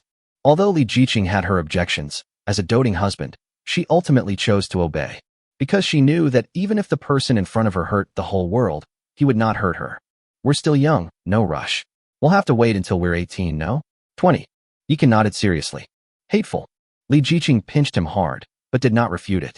Listen to me. This is all for your own good. Yikan pressed down her mischievous little hand, then pulled her to face all the beauties in the fairy forest. My dear heroes and soldiers, I have some wonderful news to tell you. Yikan cleared his throat and looked at everyone with a serious expression. What good news? Seeing Yikan's serious expression, everyone couldn't help but become serious as well. It's like this. Yikan did not continue speaking, but instead revealed the 3rd natural attribute of the territory. Using the power of nature as a guide, the mysterious elements and the power of creation are used to cleanse buildings and troops, reversing their origins, turning buildings into life and troops into spirits. After seeing this newly unlocked natural attribute, all the women were stunned. Very good. From now on, we can also transform along with the mother tree. From now on, we're really sisters. After a few breaths, everyone in the room went crazy. Especially the female heroes like Nuba, as well as the Azura army, Yiksha army, demon-eyed snake people, shadow assassins, amethyst dragons, and Oni maids. Although Yikan treated them all equally, the elves also regarded them as sisters. Even the ancient trees in their territory treated them differently, but they always felt a sense of distance from them. Because the core structure of Fairy Forest is the original mother tree of the elves. In other words, this is still the territory of the elves, and they are all outsiders. Although they have integrated into the community, there is still something missing. And now, that little bit of meaning has been resolved. After the frenzy subsided, the beauties suddenly stopped and stared intently at Yikan. What happened?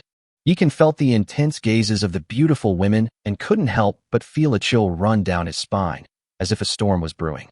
My husband. Suddenly, all the beauties shouted in unison. What the heck? What's going on? Yikan looked completely bewildered and couldn't help but glance at Li Jiqing beside him. Before Li Jiqing could speak, Nuba had already led the 6 heroes to rush over, squeezing him in the center, and then each of them kissed him on the cheek. Chapter 154 Heaven-Defying Dragon Tooth Rice. Xiaoyu presents her treasure. All right, there's plenty of time. Stop fooling around. We have important business to attend to.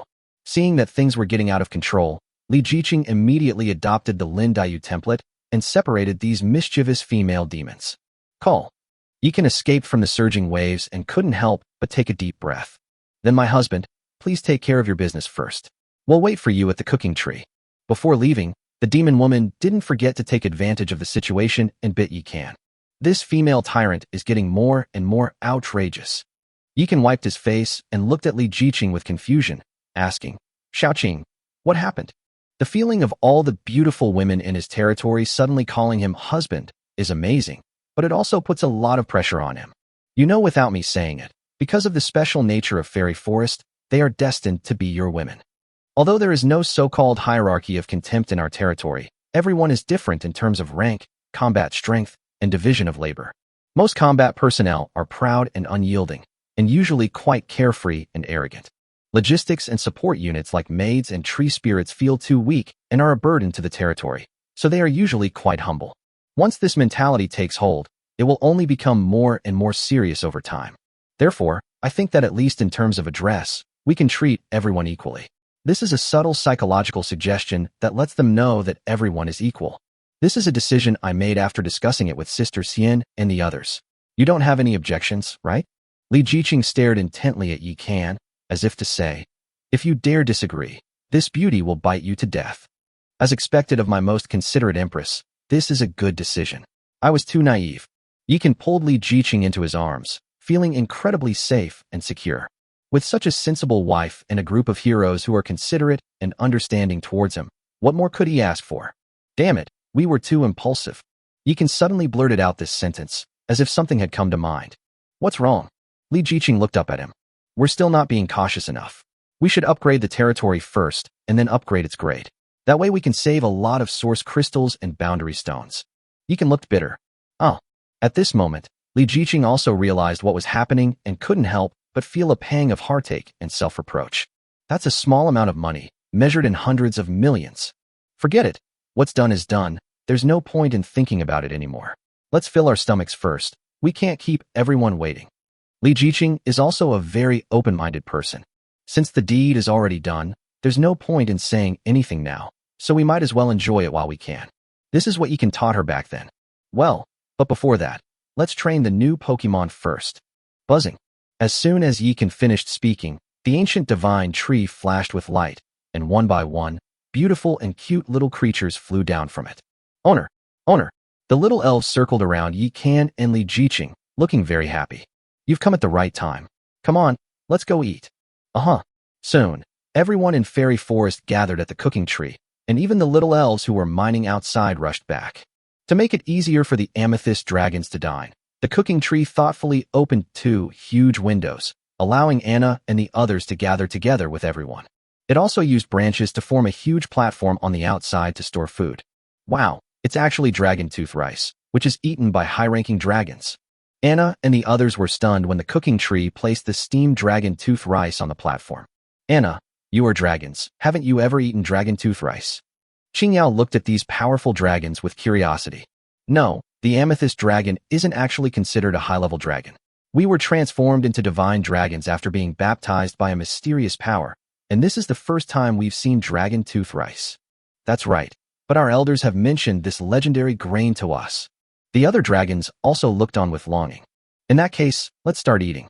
But we only have a limited supply of dragon tooth rice right now, so let's have a taste today. We'll make sure there's plenty for later. Although Yi Kan said it was just a taste, everyone in the territory actually got one. The little elves are too small to withstand a high amount of energy, so 1 elf is enough for all 10 of them. Because the dragons were too large, Yi Kan gave each of them 3. This time, the territory cultivated 2 dragon tooth rice ears, both of which produced high-grade blood jade dragon tooth rice. Although the size of blood jade dragon tooth rice is the same as that of ordinary dragon tooth rice, it is fuller and contains more energy, making it easier to absorb. In addition to dragon tooth rice, Yufei and her friends also prepared many exquisite foods, including the legendary roasted dragon meat and dragon bone soup. Yi Kan originally thought Anna and the others would be reluctant to eat, but these guys ate with great relish. According to them, they were summoned by Yi Kan from the dragon realm and are not related to these amethyst dragons at all. Moreover, they have evolved into dragons and are not the same species as these guys. Apart from humans, other races are indeed all about the survival of the fittest, and the word eat here means it literally. Yi Kan couldn't help but sigh. Consuming blood jade dragon tooth rice increases physical fitness by 80. Once cooked, blood jade dragon tooth rice is incredibly fragrant and full of vitality. It is easily absorbed as energy once consumed. Yi Kan's constitution increased by 80 points the first time he ate it. 80 points in base attributes. That's amazing. The beauties felt the power surging within them and cheered. For Yikan, 80 attribute points were no big deal, but for them, it was a stroke of good fortune. Although the effects of dragon tooth rice will gradually decrease with each consumption and may eventually disappear completely, it is added to your base attributes. With the added benefit of territory-specific attributes, 80 will become 800. This attribute surpasses the attributes added by a legendary level equipment. There are gains and losses. Although the upgrade requirements have increased significantly due to the improved quality of our territory, the strength of our territory has also improved by a level. Yikan looked at the excited faces of everyone and nodded in satisfaction. Master, is it because we don't have enough boundary stones for the upgrade? Upon hearing this, Xiaoyu and Xiaofei, who had been serving Yikan, immediately flew onto his shoulder, their clear eyes filled with questions. That's right. After a territory is upgraded, the multiplier of the boundary stones required for the upgrade is reduced, but the base number is still huge. Level 11 requires 100 million, level 12 requires 200 million, and now we're going to upgrade to level 15, which would require 500 million boundary stones. Our current inventory is only enough for one upgrade. If the rankings are released in a few days, it will be very difficult for us to reach the top. Yikan felt a pang of heartache at the thought of that diamond-grade treasure chest falling into someone else's hands. Master, perhaps you don't need to worry. Xiaoyu and Xiaofei exchanged a glance and couldn't help but laugh. Seeing their expressions, Yikan immediately thought of the originium mine and turned his attention to the warehouse. Only then did he realize that there were 3 billion source crystals and 400 million boundary stones piled up inside. So much. Yikan was taken aback when he saw this unexpected windfall. Although this wealth is not enough to upgrade the territory to level 16, the originium mine has not yet been exhausted, and it might actually be able to support the upgrade to level 16. Of course, Xiaofei and I had already reached the perfect grade before you came back. During the Mother Tree's great metamorphosis, I broke through again and became legendary, and then, as Xiaoyu finished speaking, she suddenly produced a small wooden box as if by magic and handed it to Yikan as if presenting a treasure. This is a gift to celebrate the master's triumphant return. Wow, Xiaoyu has grown up. She's even learned how to give gifts. Yikan became excited when he saw Xiaoyu's serious expression. These little guys are different from ordinary soldiers. They are nurtured by the Mother Tree and are always happy and carefree. Moreover, they are very stubborn. In their hearts, Yikan will always be supreme. The beautiful women were also intrigued and gathered around. Su Daji pressed herself against Yikan's body without any hesitation, with Li Jiqing on one side, making everyone envious. Chapter 155. You scheming woman, you're so wicked. Buzz. As soon as Yikan opened the small wooden box, a faint light shone from inside, and a sacred aura wafted out. What's this? Su Daji and Nuba gathered around.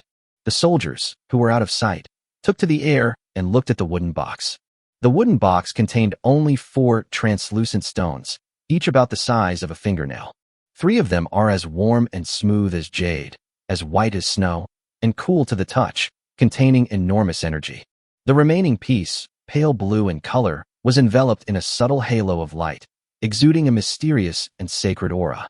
These are higher-level source jade and divine stones. 1 unit of source jade is equal to 100 million source crystals, and 1 unit of divine stone is equal to 100 million boundary stones. Source jade is a necessary resource for breaking through major hurdles after level 29, while divine stones are a necessary resource for a lord to advance from the stellar level to the domain lord level. Li Jiqing gently stroked the 4 stones, her eyes filled with surprise.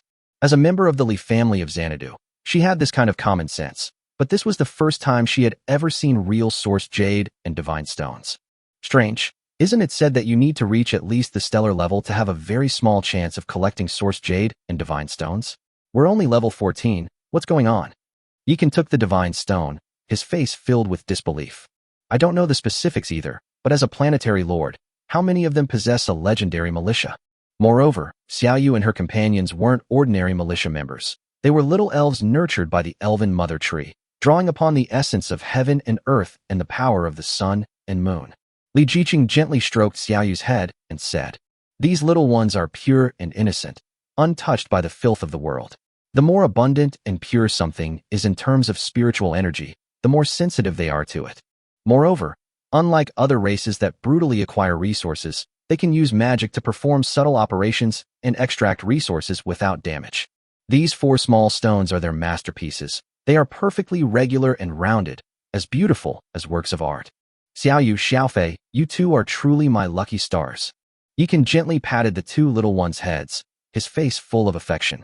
Meeting our owner is our greatest fortune. That's right, there are still many source crystals and boundary stones in the mine that haven't been brought back yet. If they are all brought back, the master should have enough boundary stones. The two little ones squinted their eyes, thoroughly enjoying Yikan's caresses. That's easy. With a thought, Yikan's eye of the demon god, which he had placed near the originium mine, rushed towards the mine and began collecting the originium crystals and boundary stones that had been mined. The originium reserves are only 1/3 left. It seems we need to find new sources. At this moment, Yikan couldn't help but think of the little fox Liang Xiaonana. There are 3 mining sites around that girl's territory. Judging from the situation, she doesn't seem to have discovered them yet. Perhaps we can try to take advantage of that. Since resources in the wild are all unclaimed, they only become yours once you have them in your hands. After everyone had eaten and drunk their fill, Yikan didn't assign any combat tasks. Instead, he told everyone to rest and relax, and to plan what to do next after the resource ranking results were released. So, apart from the 10 little elves who were still diligently mining, the rest of them went to bathe in Moon Goddess Lake. Yikan and Li Jiqing held hands as they arrived at the treehouse. Now that the territory is being upgraded, the resources needed to upgrade the troops are too great. Let's invest our resources in the buildings. Anyway, they can upgrade by studying under the 3 lives marriage tree. That's exactly what I meant. Yikan smiled slightly, recalled the eye of the demon god, and poured out 3 billion source crystals and 400 million boundary stones. Including those in the warehouse, this already represents 2/3 of the originium or reserves. Buzz. With a thought, he instantly transformed 1.1 billion boundary stones into a torrent that rushed into the sun and moon immortal pot. Buzzing. As the immortal pot vibrated, ripples of energy surged out like a tidal wave, making the spiritual energy of the territory even more abundant. As the ancient divine tree advanced 2 levels, it began to sway continuously, growing even taller. The territory's area continued to expand, from the original 16 square kilometers to 32, and finally stopped when it reached 80 square kilometers. This level of influence is equivalent to that of an entire town. Li Jiqing closed her eyes, feeling the transformed fairy forest, a happy smile spreading across her face. Because this is her and Yikan's private territory, their own exclusive world. The territory's grade has been upgraded, but the required resource multiplier has actually decreased. What's the principle behind this? Yikan looked at the level 16 territory with a hint of incomprehension in his eyes. Your Majesty, go and examine the Well of Eternity. Perhaps you will find the answer. At this moment, the ethereal voice of the primordial divine tree suddenly rang out. The Well of Eternity? Is this divine artifact finally about to play its role? Upon hearing this, Yikan's eyes suddenly lit up. However, he did not leave immediately. Instead, he took out the remaining 2 lords' hearts and put them into the sun and moon immortal pot, 1 legendary and 1 epic. Buzz. The territory grade experience progress suddenly changed from 234/1000000 to 11334/1000000. Huh? Why is it increasing by 11,100? Yikan looked at the experience bar, somewhat confused. However, he quickly realized a possibility. When he was chasing Sakata Kinto, he was a step too late, and one of his territories had been destroyed. Kinto Sakata should have already integrated that legendary lord's heart into his territory. But if that's the case, shouldn't the experience be 12,000? Why is it only 11,100? My husband, there's something you might not know. Li Jiqing suddenly grabbed Yikan's hand and looked at him with a mischievous smile. What are you doing? Yikan looked at the strange Li Jiqing, wondering why she suddenly had an expression that seemed to suggest she had taken a huge advantage of someone. Do you know why I agreed to merge our territories with you so readily back then? Li Jiqing didn't answer Yikan, but instead asked him a question that wasn't really a question. We've slept in the same bed since we were kids, and you still take advantage of me every day. Do you have any other choice but to marry me and take responsibility for me? Yikan said it as a matter of course. Go away, I'm being serious. Actually, besides our relationship, there's something else I value. Your territory can completely absorb the hearts of other lords. What do you mean by that? Yikan immediately became interested. Other lords, no matter how powerful they are, can only absorb 0.1% to 10% of the energy when they devour the hearts of other lords, but yours is 100%. Oh, so you're after me because I'm a promising prospect, not because you love me? You scheming woman, you're really wicked. Get lost, those are two different things. Without saying a word, Li Jiqing grabbed Yi Can and ran towards the Well of Eternity. Chapter 156: The Unpredictable Changes of the Well of Eternity. Can roots grow in ancient wells? Yi Can and Li Jiqing stared in awe at the Well of Eternity, which had completely merged with the territory. This ancient well was a special structure that Yi Can obtained in the demon race's territory after completing the novice trial. Back then, the Well of Eternity was just a magic well. It was transformed into its current form by the Sun and Moon Immortal Pot, which drew mysterious power from the void. The three-live stone, nourished by the power of nature, was reborn and seemed to be influenced by that mysterious force, growing in the Well of Eternity. The extraordinary power of the Three Lives marriage tree has already been demonstrated in Yi Can's wives. The Well of Eternity, however, has only been slowly transforming its territory and replenishing energy for everyone, without ever demonstrating any extraordinary abilities. However, Yi can never look down on it. The reason is simple. The Well of Eternity is a mythical structure, and like the Ring of Eternity, it carries the word eternal. Your Majesty, I know a little about the Well of Eternity. Just then, the voice of the ancient tree of knowledge suddenly reached Yi Can's ears. As the territory broke through to the mythical level, the ancient trees were also baptized and broke through to the epic level. Today, they have become more weathered and ancient, but their life force has not declined at all. On the contrary, it has become even more vigorous. In addition, Yi can guess that they must have activated the ancient imprints within their bodies and awakened their memories. The Tree of Knowledge, in particular, is the most learned old tree among the elves. Tell me in detail. Yi Can was overjoyed. The origin of the Well of Eternity is unknown, but what is certain is that it is the source of a great world, even larger than the elven world we knew before. With it, our emperor possesses the foundation to build a great world.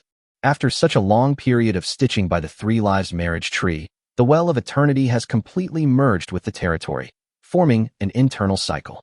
Moreover, it can continuously draw energy from the void to nourish the territory. Although it is not enough to make the territory upgrade on its own, it can greatly reduce the pressure on our emperor. As the internal circulation within the territory gradually improves, this power will slowly manifest itself in the emperor, and the name of this power is domain. The Tree of Knowledge truly lives up to its reputation as a living ancient book. It certainly knows a great deal. Field. Upon hearing this, Yi Can was immediately taken aback. The domain of a lord is different from Xue Baochai's innate domain. It can only be felt by those who have reached the domain lord level. Now the Tree of Knowledge is telling him that he, the worst planetary level lord, is about to gain the power of a domain. Who would believe that? Then wouldn't I also gain this power? Li Jiqing's hand holding Yi Can trembled. Stay calm. We need to be cautious and not get carried away. Yi Can squeezed her small hand and reminded her. Yes, I understand. No, I'm too excited. I need to go back and cool off. Want to cool off? Li Jiqing frowned slightly, looking at Yi Can with a puzzled expression. The territory is mild in winter and cool in summer, so it's cool no matter where you go. You'll find out soon enough, elbow. Without saying a word, Yi Can pulled Li Jiqing towards the treehouse. Hey, you rascal, is this what you meant by cool? Otherwise what? Soon, the treehouse was filled with breathtaking moans and gasps. The next morning, Yi Can got up very early and felt refreshed and full of energy. My dear wife, get up and have breakfast. No, let me sleep a little longer. Li Jiqing hid under the covers and refused to come out. Her lazy and adorable appearance made people feel hot all over. You're bad at games, but love to play. Let's see if you dare to be arrogant again. Yi Can lowered his head and kissed her on the cheek. Just as he was about to leave, Li Jiqing stopped him. You beast, you have too much energy. Get everything done in the next few days, or the Yiksha army and the Snake People sisters will be heartbroken. I'll do whatever you say. Get some rest, and I'll have someone bring you breakfast later. After Yi Can finished speaking, he went to the cooking tree. After spending some sweet time with Yufei, the sun was already high in the sky. My husband. Just then, Su Daji appeared beside him. I knew you'd come. Let's go. Upon hearing this, Su Daji was overjoyed. Her chance to shine had come again. Today is the day for the resource rankings to be settled. The results will be announced promptly at noon. The rankings have now been updated again, with Yi Can dropping from 3rd to 5th. First place, Minako Furue, points, 3,096,828. Second place, Zhu Huifei, points, 3,015,598. Third place, Hong Sanqian, points 2,886,627. Fourth place, Nongyue, points 2,483,395. Fifth place, Yikan, points 2,095,861. These guys are real beasts. They must be grinding day and night, attacking other people's territories, otherwise they couldn't possibly run so fast. Yikan was speechless. If it weren't for the mountain of treasure chests stored in his warehouse, he might have truly been surpassed by these guys. My lord, Minako Koi is indeed not dead. Sudaji found the name at the top of the list extremely offensive. Don't worry, as long as she stays in the 520 newbie village, she definitely won't escape. In fact, keeping her around is better for us. Why? Sudaji nestled against Yikan, enjoying this rare moment of peace and quiet for the two of them. Look, Yikan opened another panel, which was the betting platform that Sakata Kinto had set up back then. Although he is dead, the betting pool remains. First place, Minako Furue, bet on Yuan Jing, 1263 560 0000. Second place, Zhu Huifei, bet on Yuan Jing, 213 885 0000. Third place, Hong Sanqian, bet on Yuan Jing, 225 million. Fourth place, Nongyue, bet on Yuan Jing, 500,000. Fifth place, Yikan, bet on Yuan Jing, 500,000. Wow, over 10 billion. That's more than the entire output of our Originium mine. Sudaji's mouth instantly formed a circle when she saw the enormous number. The majority of the bets are on Minako Furichi. Most of the bettors are probably the lords from the Zerg side. If she's not alive, how are we going to profit from her? Yikan wrapped his arm around Sudaji's slender waist, looking completely pleased. Only the person who bets on the number one spot in the betting pool is eligible to share the source crystals. He's currently being held back by 500,000 source crystals, which Yikan suspects is the work of Liang Xiao Nana and Jiang Daily. Jiang Daily was one of their own, and the little fox treated him well, so Yikan decided to go easy on them later and let them have a taste of the sweetness. My husband was right to have foresight. Sudaji pressed herself against Yikan's body, and the two walked towards the warehouse. Chapter 157, The Fusion of Three Secret Powers, Reversing the Origin. Husband, what's wrong? Sudaji was puzzled when she saw Yikan stop in front of the Sun and Moon Immortal pot. There's still some time before the leaderboard results are finalized, so I'll do something first. After Yikan finished speaking, he suddenly placed his hand on the Sun and Moon Immortal pot and then closed his eyes. Buzz. As he communicated, the white crystal in the pot suddenly lit up. Under its influence, the green and purple crystals also emitted a dazzling light, and then the three lights merged together. Buzz. With a buzzing sound, Yikan seemed to have opened Pandora's box. Endless, hazy gas surged out of the Sun and Moon Immortal pot like a raging flood, rushing out of its territory and spreading in all directions. In the blink of an eye, Fairy Forest transformed into a chaotic world. The ground was completely covered by a chaotic mist, and only the buildings floating above the mist could be seen. The scene resembled a primordial fairyland. Like a dream, enveloped in the chaotic mist, inanimate structures such as the Serpent Lake, the Shadow Pavilion, and the Azura Temple began to undergo strange changes. The wood and stone in the building are integrated together, forming a unified whole. Although they are not yet as intelligent as the Tree of Knowledge and the Tree of War, they are full of vitality and possess the aura of living structures. Especially the Amethyst Dragon Castle. Last time, under the transformation of the power of creation, it had already become a half-baked living structure, and now it has naturally completed its transformation. Moreover, it has a very high growth rate and has already developed a nascent consciousness. Non-elven units such as the Amethyst Dragon, Shadow Assassin, and Demon-Eyed Serpent also underwent subtle transformations after coming into contact with the mist. Of course, heroes like Nuba, Sudaji, and Lindayu also experienced the same thing. This transformation is not in appearance, but in its origin. The fusion of the three secret powers of Fairy Forest reversed their origins, making them completely compatible with Fairy Forest. Although they did not develop pointed ears, their five senses became much clearer. My lord, I seem to have turned into an elf. Sudaji touched her ears and found no change, which puzzled her. The three-colored crystal changes your very essence, bringing you into harmony with the territory. From now on, your fortunes will be intertwined with the territories. You will share in its glory and its loss. As the instigator, Yikan was naturally aware of this change. This is because it's a new ability unlocked in the territory, the third attribute of the force of nature. Through his actions, The tricolor crystal's ability has been fully activated.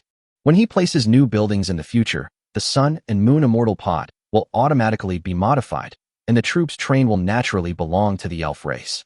I feel like I've merged into the fairy forest, and I can hear the sounds of the plants and trees. Me too. I feel like I can see things much more clearly now. Her figure seems to have improved a bit. With this change, the beauties of fairy forest could no longer sit still and came out of their residences one after another. After some experimentation, they discovered something amazing. Having reversed their origins, their chances of receiving blessings have increased, whether they are bathing in the moon goddess lake or meditating under the 3 lives marriage tree. I can say that I've finally accomplished something I've been thinking about. Hearing his beautiful wives talking, Yikan immediately smiled knowingly. Husband, let's go open the treasure chest. Sudaji was in a great mood and wanted to take advantage of the excitement to open the treasure chest. Yikan nodded and pulled Sudaji into the storeroom. Buzz. With a wave of his hand, the treasure chests on the shelves rushed over like a mountain collapsing, piling up into several small mountains in front of them. There are 412 gold treasure chests, 3,378 silver treasure chests, and 765 bronze treasure chests. Husband, Minako Kui has 1,000,000 more points than us. Can we really beat her? Sudaji was still a little worried, because she didn't know how many points she could get from opening the treasure chest. The ways to get points are nothing more than farming, gathering, plundering, hunting in the wild, and opening treasure chests. Apart from these, there's cheating. Their points have increased so quickly. They've probably been grinding monsters and defeating others day and night. But the majority of their points are still from treasure chests. Yikan could deduce this from the increase in his own points. What is a cheater? Sudaji felt that the word was a bit strange, so she couldn't help but ask about it. Well, it's like the Lord possesses some extraordinary abilities, such as 100 times the drop rate, 100 times the enhancement, 100 times the critical hit rate, etc. It's like they're using cheat codes. Is it the same as the tenfold attribute bonus in our territory? Then isn't my husband cheating? 10 times is not too outrageous. Other lords may have similar territorial characteristics. Yikan touched his nose a little awkwardly and changed the subject, saying, let's begin. Open 10 gold chests at a time, 100 silver chests at a time, and bronze chests are open as you like. Sudaji's jade hands had been itching for a long time, and she immediately got to work. Yikan wasn't idle either. After putting on the template of Sudaji, he began his unboxing journey.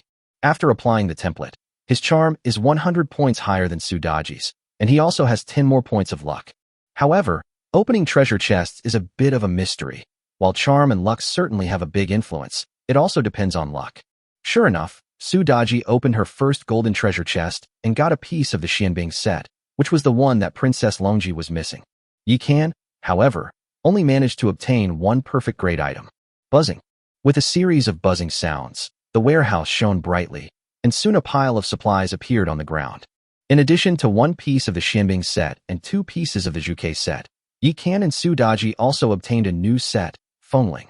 My lord, this is a wind elemental set of armor, and it contains a cultivation technique called the Wind God Technique. Sudaji was overjoyed as she held the 6-piece set, because it contained the first 3 levels of the Wind God Technique. Needless to say, the Wind Spirit set is yours. Yikan gently stroked her pretty face, his eyes full of doting and tenderness. Thank you, my husband. Sudaji immediately leaned forward and gave Yikan a sweet kiss. Yikan has been busy favoring new concubines in order to develop his territory, neglecting Sudaji. Now that she had ignited his passion, he could no longer restrain himself. He immediately pulled her into his arms and kissed her passionately until Sudaji's eyes were glazed over and her body went limp before he released her. Daji, I'm sorry, I've neglected you these past few days. Yikan held the soft, boneless Sudaji in his arms, wishing he could meld her into his own body. My husband, there's no need to apologize. You've worked so hard for the future of our territory. Sudaji sensed Yikan's burning heart and naturally knew what he was thinking. She immediately reached out her jade hand and took the initiative to undress Yikan. Chapter 158. Stop calling her Minako. Change her name to Brainless. My lord, what are you doing in the warehouse in broad daylight? As Yikan and Sudaji were entangled in passionate embrace, transforming into white streaks in the waves, Li Jiqing's voice suddenly rang in his heart. Please wait a moment, my dear wife. It will be ready shortly. Yikan responded awkwardly. Honestly, isn't it comfortable in bed? Why do you have to come to the storeroom and make a fuss? Li Jiqing was speechless. Li Jiqing could guess who Yikan was with and what they were doing from this situation. I couldn't help myself. Please forgive me, my wife. Yikan is a great lord, and the place he sealed off is so secure that even Li Jiqing, a secondary lord, cannot open it, unless he voluntarily releases the permissions. Therefore, even if Li Jiqing wanted to interrupt his good deed, she couldn't. However, Li Jiqing was too lazy to be jealous. Because her back is still hurting, she's not in the mood. I'm going to eat something first. Call me when you're ready. Don't forget about the bed, or I'll make you regret it. After uttering two harmless but ruthless words, Li Jiqing turned and went back to her room. She still feels the pinch from yesterday's decision to upgrade her item without prior upgrade. You don't know the value of firewood and rice until you're in charge of the household. Now she understands that money is a good thing. My husband, the Empress, is so considerate. That's because I submitted my homework on time. The two of them struggled for another half hour before finally stopping. As he can unlock the warehouse, Li Jiqing also walked in. How much are you planning to bet? Li Jiqing came to Yi Kan's side and sat down next to him. Let's take a look first. After Yi Kan finished speaking, he opened the regional channel in the newbie village. Jiang Daily, human, why does this leaderboard only refresh every half hour? It's so frustrating. Taiga Miyamoto, face-type Vortex Clan, refreshing now won't change reality. Victory will ultimately belong to our goddess, Minako Furue. Hong Jinwoo, human, I bought a watch last year. Damn it, you bugs. Liang Qiu Nana, Celestial Fox Clan, I believe in brother Yi Kan. He will definitely be able to surpass you all. Nongying, Moon Shadow Cat, but brother Yi Kan is a million points behind Sister Bug. It's too hard to catch up. Nongying, Moon Shadow Cat, you guys continue. My sisters had too much to drink. Yi Kan, human. Minako Furue, human-faced turtle clan. Yi Kan, you shameless human. Weren't you so arrogant before? Hurry up and place your bets. Li Jiqing, human, mom said, don't talk to useless guys. Su Lingyu, human sister, 666. Minako Furue, human-faced vorticoid baka. You're still alive. Neo Daden, bull demon clan, everyone, stop arguing. We're closing the trading. At this moment, Yikan had already turned off the regional channel and was intently staring at the countdown and betting panel. Countdown to closing, 10, 9, 8, 7. Yikan watched the numbers flashing, and only when there were 3 seconds left did he bet his 2 billion source crystals. At the same time, the amounts on other lords' accounts also changed. By the time the betting pool was closed, the total amount in the pool had reached 28 billion, of which Yikan's share was 2.212 billion. Holy crap, who placed a bet of 11.5 million in the last 3 seconds? Yikan was dumbfounded. This amount is negligible. Su Daji was overjoyed as she looked at the enormous sum of money in the gambling pool. Li Jiqing breathed a sigh of relief and murmured, who on earth has such sharp eyes? It's either the fat guy or the little fox. Yikan stroked his chin and said, Buzz. As soon as he finished speaking, a golden light appeared in the sky above the 520 newbie village. Now announcing the top 10 resource rankings for the newbie village on May 20th. 10th place, Jiang Daily. 9th place, Liang Qiu Nana. Holy crap, I actually made it into the top 10, haha. Jiang Daily was overjoyed when he saw his name. Liang Qiu Nana, Celestial Fox Clan, brother Jiang Daily, you're amazing. Nana is only 9th place, that's terrible. Jiang Daily, human little fox, you're 9th and I'm 10th. You're humiliating me. Liang Qiu Nana, Celestial Fox Clan, brother Jiang Daily, that's a bit unreasonable of you. Nana is very well behaved, so don't talk nonsense. Di Xiao, Blue Wolf Clan, that's right, Nana is the best. Amidst the chaos on the regional channel, the top 3 were finally announced. 3rd place, Zhu Huifei. 2nd place, Minako Furue. 1st place goes to Yi Kan. After the leaderboard was announced, a golden leaderboard appeared in the sky, with each leaderboard showing their respective scores. 1st place, Yi Kan, points 10,492,295. 2nd place, Minako Furue, points 6,501,129. 3rd place, Zhu Huifei, points 5,683,221. 4th place, Hong Sanqian, points 5,226,638. 5th place, Nongyue, points 3,685,580. Liang Qiu Nana, Celestial Fox Clan. Wow, no wonder Nana has her eye on the man. Brother Yi Kan is so awesome. Jiang Daily, human brother Kan, my eternal god. Nongying, Moon Shadow Cat. I knew Yi Kan would definitely do it, but unfortunately my sister didn't believe me. Luckily, I secretly bet 1,000,000. Liang Qiu Nana, Celestial Fox Clan, Nongying, great minds think alike. Let's add each other as friends and chat privately. Nongying, Moon Shadow Cat. Minako Furue, human-faced vorticoid, impossible. How could this despicable human accumulate over 8 million points in half a day? This must be cheating.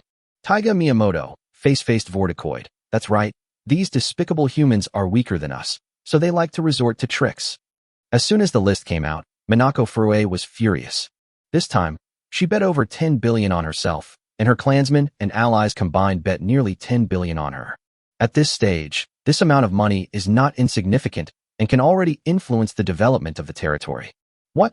Are you questioning the fairness of the world's will? Who gave you the audacity?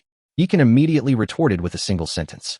As soon as he finished speaking, the sky, which had been clear and sunny, suddenly darkened. That's not what we meant, don't talk nonsense. This terrible turn of events instantly terrified Minako Kuji and Taiga Miyamoto. No matter how powerful they are, they wouldn't dare to go against the will of the world. Sure enough, the sky immediately brightened up again after they backed down. Little reptile, I think you should stop calling yourself Minako and just change your name to Brainless. Just then, Li Jiqing, the fiercely protective husband, made her dazzling appearance.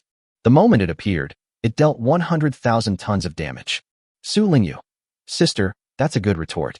Some people just don't know their own limitations. They dare to come out and make a fuss over something as trivial as want little bonds. They're just asking for trouble. You despicable humans. Just you wait. You will pay the price for your arrogance. In the end, the two face-shaped vortex worms left behind a few weak but threatening words and slunk away.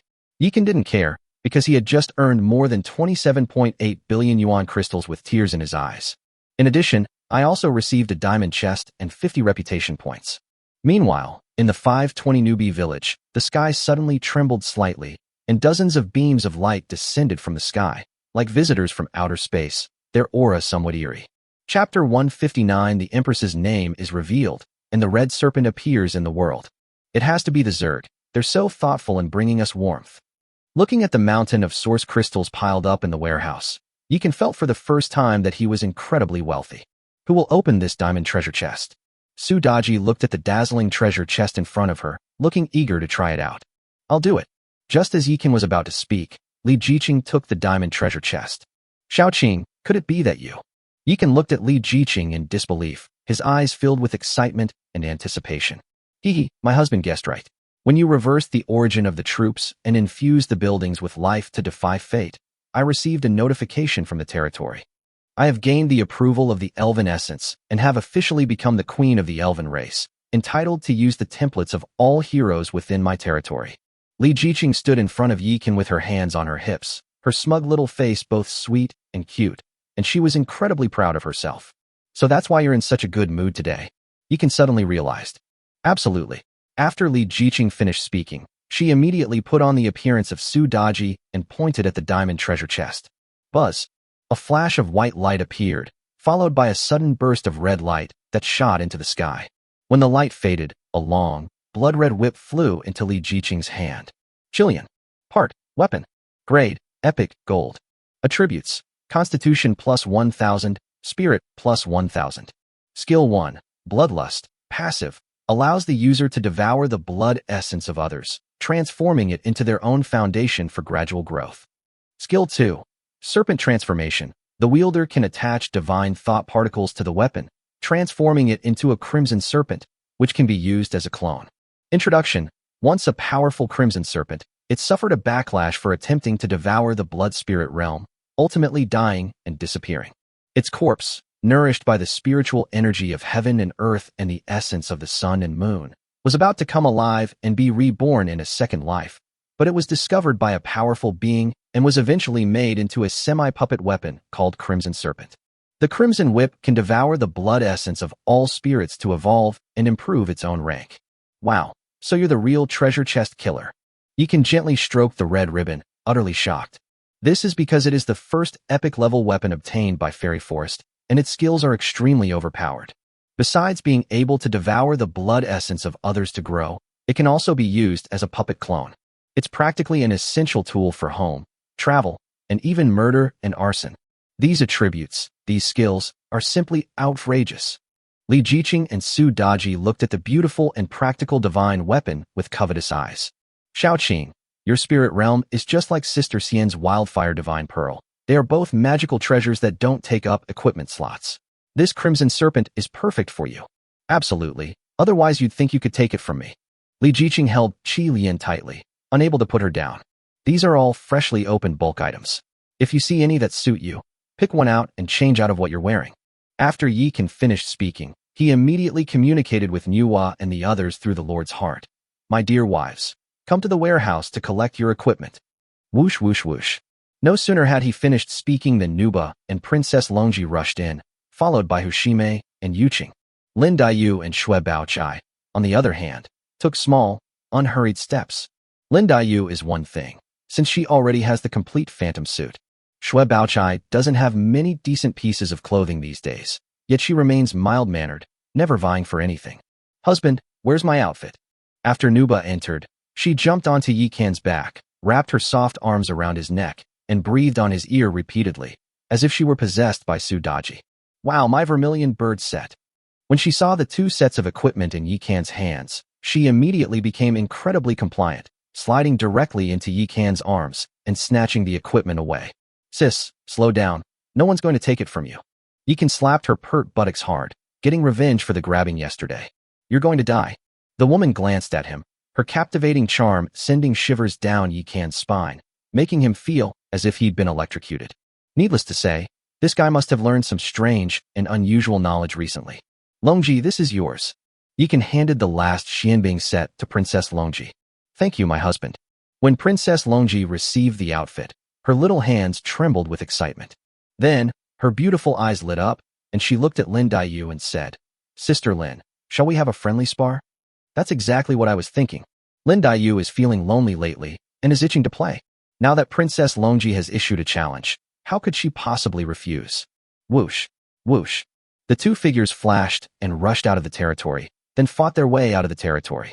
TSK, TSK, TSK. They're all delicate beauties. How did they become warmongers? Yi Kan looked out the window at the two figures walking away and couldn't help but gasp in amazement. Wasn't he taught by you? My wife is innocent. The skills I taught them weren't for hacking and slashing. What's that for? What do you think? Yi Kan pinched her waist. Hate. When Li Jiqing saw Yi Kan's ambiguous gaze, she immediately realized what was going on, and her pretty face turned bright red. All right, I have other things to do. These are the skill books we got this time. You can discuss with Sister Xian and the others about which ones to learn. The rest can be sold in the shop. Why don't you learn a few skills to help yourself? Li Jiqing looked at the thick stack of skill books and then looked at Yi Kan with some confusion. We can use the template, and it's not much different for the heroes to learn from us. The most important thing is that I have this. After Yi Kan finished speaking, he suddenly felt a chill and then walked towards the door. Damn it. It must be because of the tying true scripture. Otherwise, how could I have lost him? As soon as Yi Kan left, Li Jiqing pouted, her eyes filled with resentment. Now she's on par with Yi Kan, both at the epic level. Moreover, because she is a woman, she also receives 10 times the attribute bonus of the territory. Now, with the addition of the Crimson Serpent, the Eternal Ring of the Spirit Mirror, and a full set of legendary loose gear, her attributes have exceeded 20,000, twice that of Yi Kan.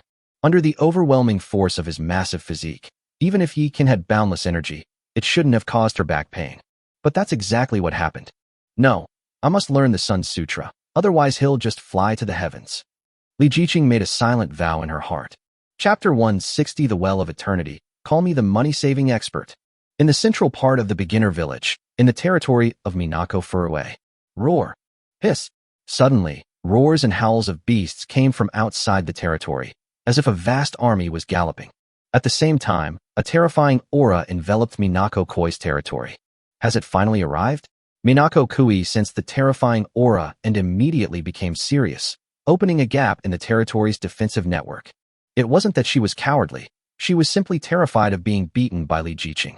She is now almost certain that Li Jiqing and Yi Kan are in cahoots. It's illogical that Li Jiqing's strength far surpasses hers, yet her name isn't on the resource ranking list.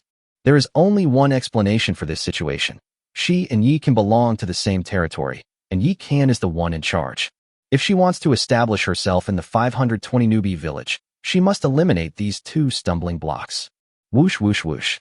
A black shadow flashed, and several monsters of varying sizes landed outside of Minako Koi's territory. These monsters included half-humans, ghost warriors, vicious dogs, and giant snakes, all strange creatures exuding an eerie aura. Minako, you must give us an explanation for Sakata Kinto's death. Several grotesque-looking dwarfs stepped off the monsters. Although the tallest of them is only 1.5 meters, they strut around with an air of arrogance, as if they were 2.8 meters tall. Lord Sakata, let's talk inside. I will definitely give you a satisfactory explanation. Snort. The group didn't make things difficult for Minako Koi, and walked into the territory with cold expressions. Soon after, the angry voices of the dwarves echoed from the territory's reception hall. Baka, are you all brainless idiots? How could you be manipulated by a despicable human like this? Lord Sakata, the Wang family once cooperated with our clan in the 8th heaven. I never expected that he would betray us. But please rest assured, my lord, I have already selected the next inside man from the Wu family of the 8th heaven. His family has been ostracized by humans and has long wanted to join us. I love you, said Minako Furue with a confident expression. The family of Wu Sangue, the one who invited foreign tribes into the pass and ultimately forced the 16th generation of the Ming dynasty to hang themselves? That's right. I've heard of the Wu family. You have the nest of the 7-colored Kuan insect. From now on, the intelligence work will be entrusted to you. You can't afford to make any mistakes this time. Hi. With Lord Sakata's on my OG team, this 520 newbie village is definitely our human-faced vortex clans for the taking. At this moment, the human group chat became lively again. Jiang Daily. Hey, that bastard Wang Ao's profile picture is gone. Hong Jinwoo. He was a traitor to begin with. Now that Sakata Kinto has fallen and Furue Minako is severely weakened, isn't it normal for those bastards to take their anger out on him? Su Lingyu. Serves you right. Zhu Huifei. Traitors deserve to die. Li Jiqing. Brothers, the resource rankings have been finalized. I estimate a new ranking will be released tomorrow. Let's all try to improve our territory's strength. Ding Jin. What do you think will be the next list? Liang Qiu Nana. Is Brother Yikin there? Just then, an unfamiliar name suddenly appeared. Hong Sanqian. Hey, Nana, what are you doing here? Liang Qiu Nana. Hee, I begged Sister Su to bring me in. Our Heavenly Fox clan has been on good terms with the human clan for generations. You won't look down on me, will you? Jiang Daily. No. Welcome Nana to my human family. Su Lingyu. The Heavenly Fox clan is rare. Nana is probably the only one in this village. Please take good care of her in the future. Liang Qiu Nana. Hee, just treat me as a human. By the way, where's my brother Yikan? Everyone fell silent instantly. This kid seems to only have eyes for Yikan. While everyone in the group was discussing Yikan, he arrived at the center of the territory. Now that we have enough funds, it's time to upgrade the buildings. Looking at his territory, which had transformed from a small mountain village into a large city, Yikan couldn't help but feel a surge of emotions. Fortunately, he did not give up when he was trying to gather the hearts of inferior lords. Otherwise, he would not have the wealth he has today. Buzz. With a thought, Yikan summoned the eye of the demon god before him. This strange building was originally a tower of judgment, but after absorbing the eerie energy from the heavenly demon crystal and the 3-colored crystal, it became what it is now. Now, it's less of a building and more of a magical artifact. Previously, when Yikan activated the 3-colored crystal to cleanse and refine the essence of the territory's buildings and troops, the eye of the demon god was also cleansed. Now, it is incredibly intelligent, like a pet. It seems to have its own consciousness, yet it absolutely obeys Yikan's commands, which is very strange. Buzz. With a thought, Yikan activated the eye of the demon god to upgrade. To his surprise, the demon god's eye only cost 220 million source crystals to upgrade from level 14 to level 16. Ancient divine tree, do you know what's going on here? Yikan looked at the giant tree behind him. Your Majesty, both the Well of Eternity and the Ring of Eternity have long since transcended the constraints of time and space. Even the 9th level of the Heavenly Evolution realm cannot restrain it. The energy it absorbs alters the entire immortal forest, not just me, its core structure. After its transformation, the ancient divine tree became increasingly ethereal, but its attitude towards Yikan remained unchanged, always answering his questions. And you, have you transcended it? Yikan asked curiously. Because the ancient divine tree was previously called the eternal tree. I am different from the other two, because I am a living being, capable of growth and transformation. As for whether I can transcend, That depends on the extent of your majesty's growth. So, it seems I'm the one who's dragged you down. Yi Qian quickly realized what was happening. The primordial divine tree is an existence of immense power. If it were free, it could not be bound by ordinary rules. However, because it had become part of his territory and the core building of Fairy Forest, its fate was intertwined with his, and its fortunes were interdependent. It was bound to this place. Your Majesty is mistaken. Every drink and every bite is preordained, and every cause and effect has its reason. If I hadn't encountered the Emperor in the vast void, I would probably have already turned to dust, or even if I were alive, I would be nothing more than a walking corpse in the endless void. You're right. Yi Qian nodded. If he hadn't obtained the heart of nature, everything might have been different. Next, Yi Qian spent another 16.39 billion source crystals to upgrade all the buildings in his territory that could be upgraded to level 16. The Well of Eternity is indeed a wonderful thing. It has saved me at least tens of billions of source crystals. Whoosh, whoosh. Just as Yi Qian finished his reflection, 2 streaks of rainbow light flew in from afar, which were Lin Daiyu and Princess Longji returning from their sparring trip. However, both of them looked solemn at this moment, not as if a winner had been decided. What's wrong? Yi Qian frowned when he saw their strange expressions. Chapter 161 The Elf Queen's Expedition. The Snake Woman seizes the opportunity. My lord, a new territory has suddenly appeared 1,000 miles to the east of our own territory. Princess Longji said nervously. Territory? Could it have been recently relocated here? Yi Qian raised an eyebrow and immediately thought of this possibility. Since descending to the 9th heaven, battles between clans and lords have been ongoing, inevitably resulting in casualties. This is also something that the worlds will is happy to see. With people dying, many spots in the starting village naturally become empty. Those lucky ones who received the relocation order began to move to villages where they knew people, hoping to stick together and support each other. And those scions of powerful clans, especially those from clans that have territory in the first 8 heavens, needless to say, they must have received advance notice of the opening of the 9th heaven. It will also certainly bring the resources from the upper levels back to the ancestral lands of the lower levels, like Blue Star, and hand them over to their descendants in the mortal world, so that they can expand their territory in the 9th heaven. In this way, not only can the family's power be developed, but the family can also have another way out. For example, Zhu Huifei, a descendant of the Ming Emperor, and Hong Sanqian, a descendant of Hong Qi, are both such prodigies. My lord, that territory is shrouded in the fog of battle, so we can't see clearly, but we can vaguely make out the shapes of the transport jellyfish. Lin Daiyu thought for a moment, and then said, Transporting jellyfish? The Zerg, huh? Looks like they're after me. Yi Qian stroked his chin and thought for a while, then reached out and wrapped his arms around Princess Longji and Lin Daiyu's slender waists, enjoying the softness of their bodies. You all don't need to worry about this. While the territory has just undergone a major transformation, go and study the 3 lives marriage tree carefully. We can't let Kaden get too arrogant. As they spoke, Yi Qian kissed each of them. Yes, I'll do whatever my husband says. The 2 blushed slightly and shyly returned Yi Qian's kiss before leaving. What happened? Li Jiqing suddenly appeared beside Yi Qian. It's nothing serious. A Zergling just moved into the village and became our neighbor. I'm planning to go check it out. I'll go with you. So the 2 entered the demon god space, and soon arrived 1,000 miles away from the fairy forest. It really is a Zerg, and this Queen Zerg seems to be even stronger than Kinto Sakata and Minako Furue.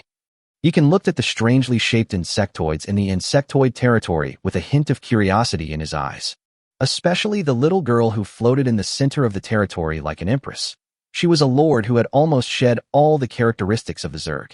Normally, other lords cannot see territories shrouded in the fog of war, but Yi Qian possesses the heaven-defying demon god's eye, making all of this seem insignificant to him. No matter how strong it is, it can't be stronger than us. If the entire fairy forest army is mobilized, we'll crush it in no time. Why do you, a girl, only know how to fight and kill all day long? Well then, I have an important task for you. Yi Qian suddenly had a thought and remembered something interesting. However, before doing this, he decided to send his wives away first, because they didn't seem to like that thing. You say? Upon hearing this, Li Jiqing immediately became interested. She's always been a restless person, and it's good that Yi Qian is with her all the time. Otherwise, she would be bored to death. When I went to chase after Kinto Sakata last time, I passed through the little fox's territory. Yi Qian immediately recounted how he had discovered 3 mines and countless monster lairs when he passed through the little fox's territory last time. So many mining sites and monster lairs. Something's not right. Li Jiqing wasn't stupid. She immediately realized that things weren't simple. Perhaps she was lucky and happened to arrive in a resource-rich area, or perhaps there were other reasons. This time, you'll go investigate on my behalf. You can subtly reveal our relationship and explain that you'll be clearing monsters and mining there. See how she reacts.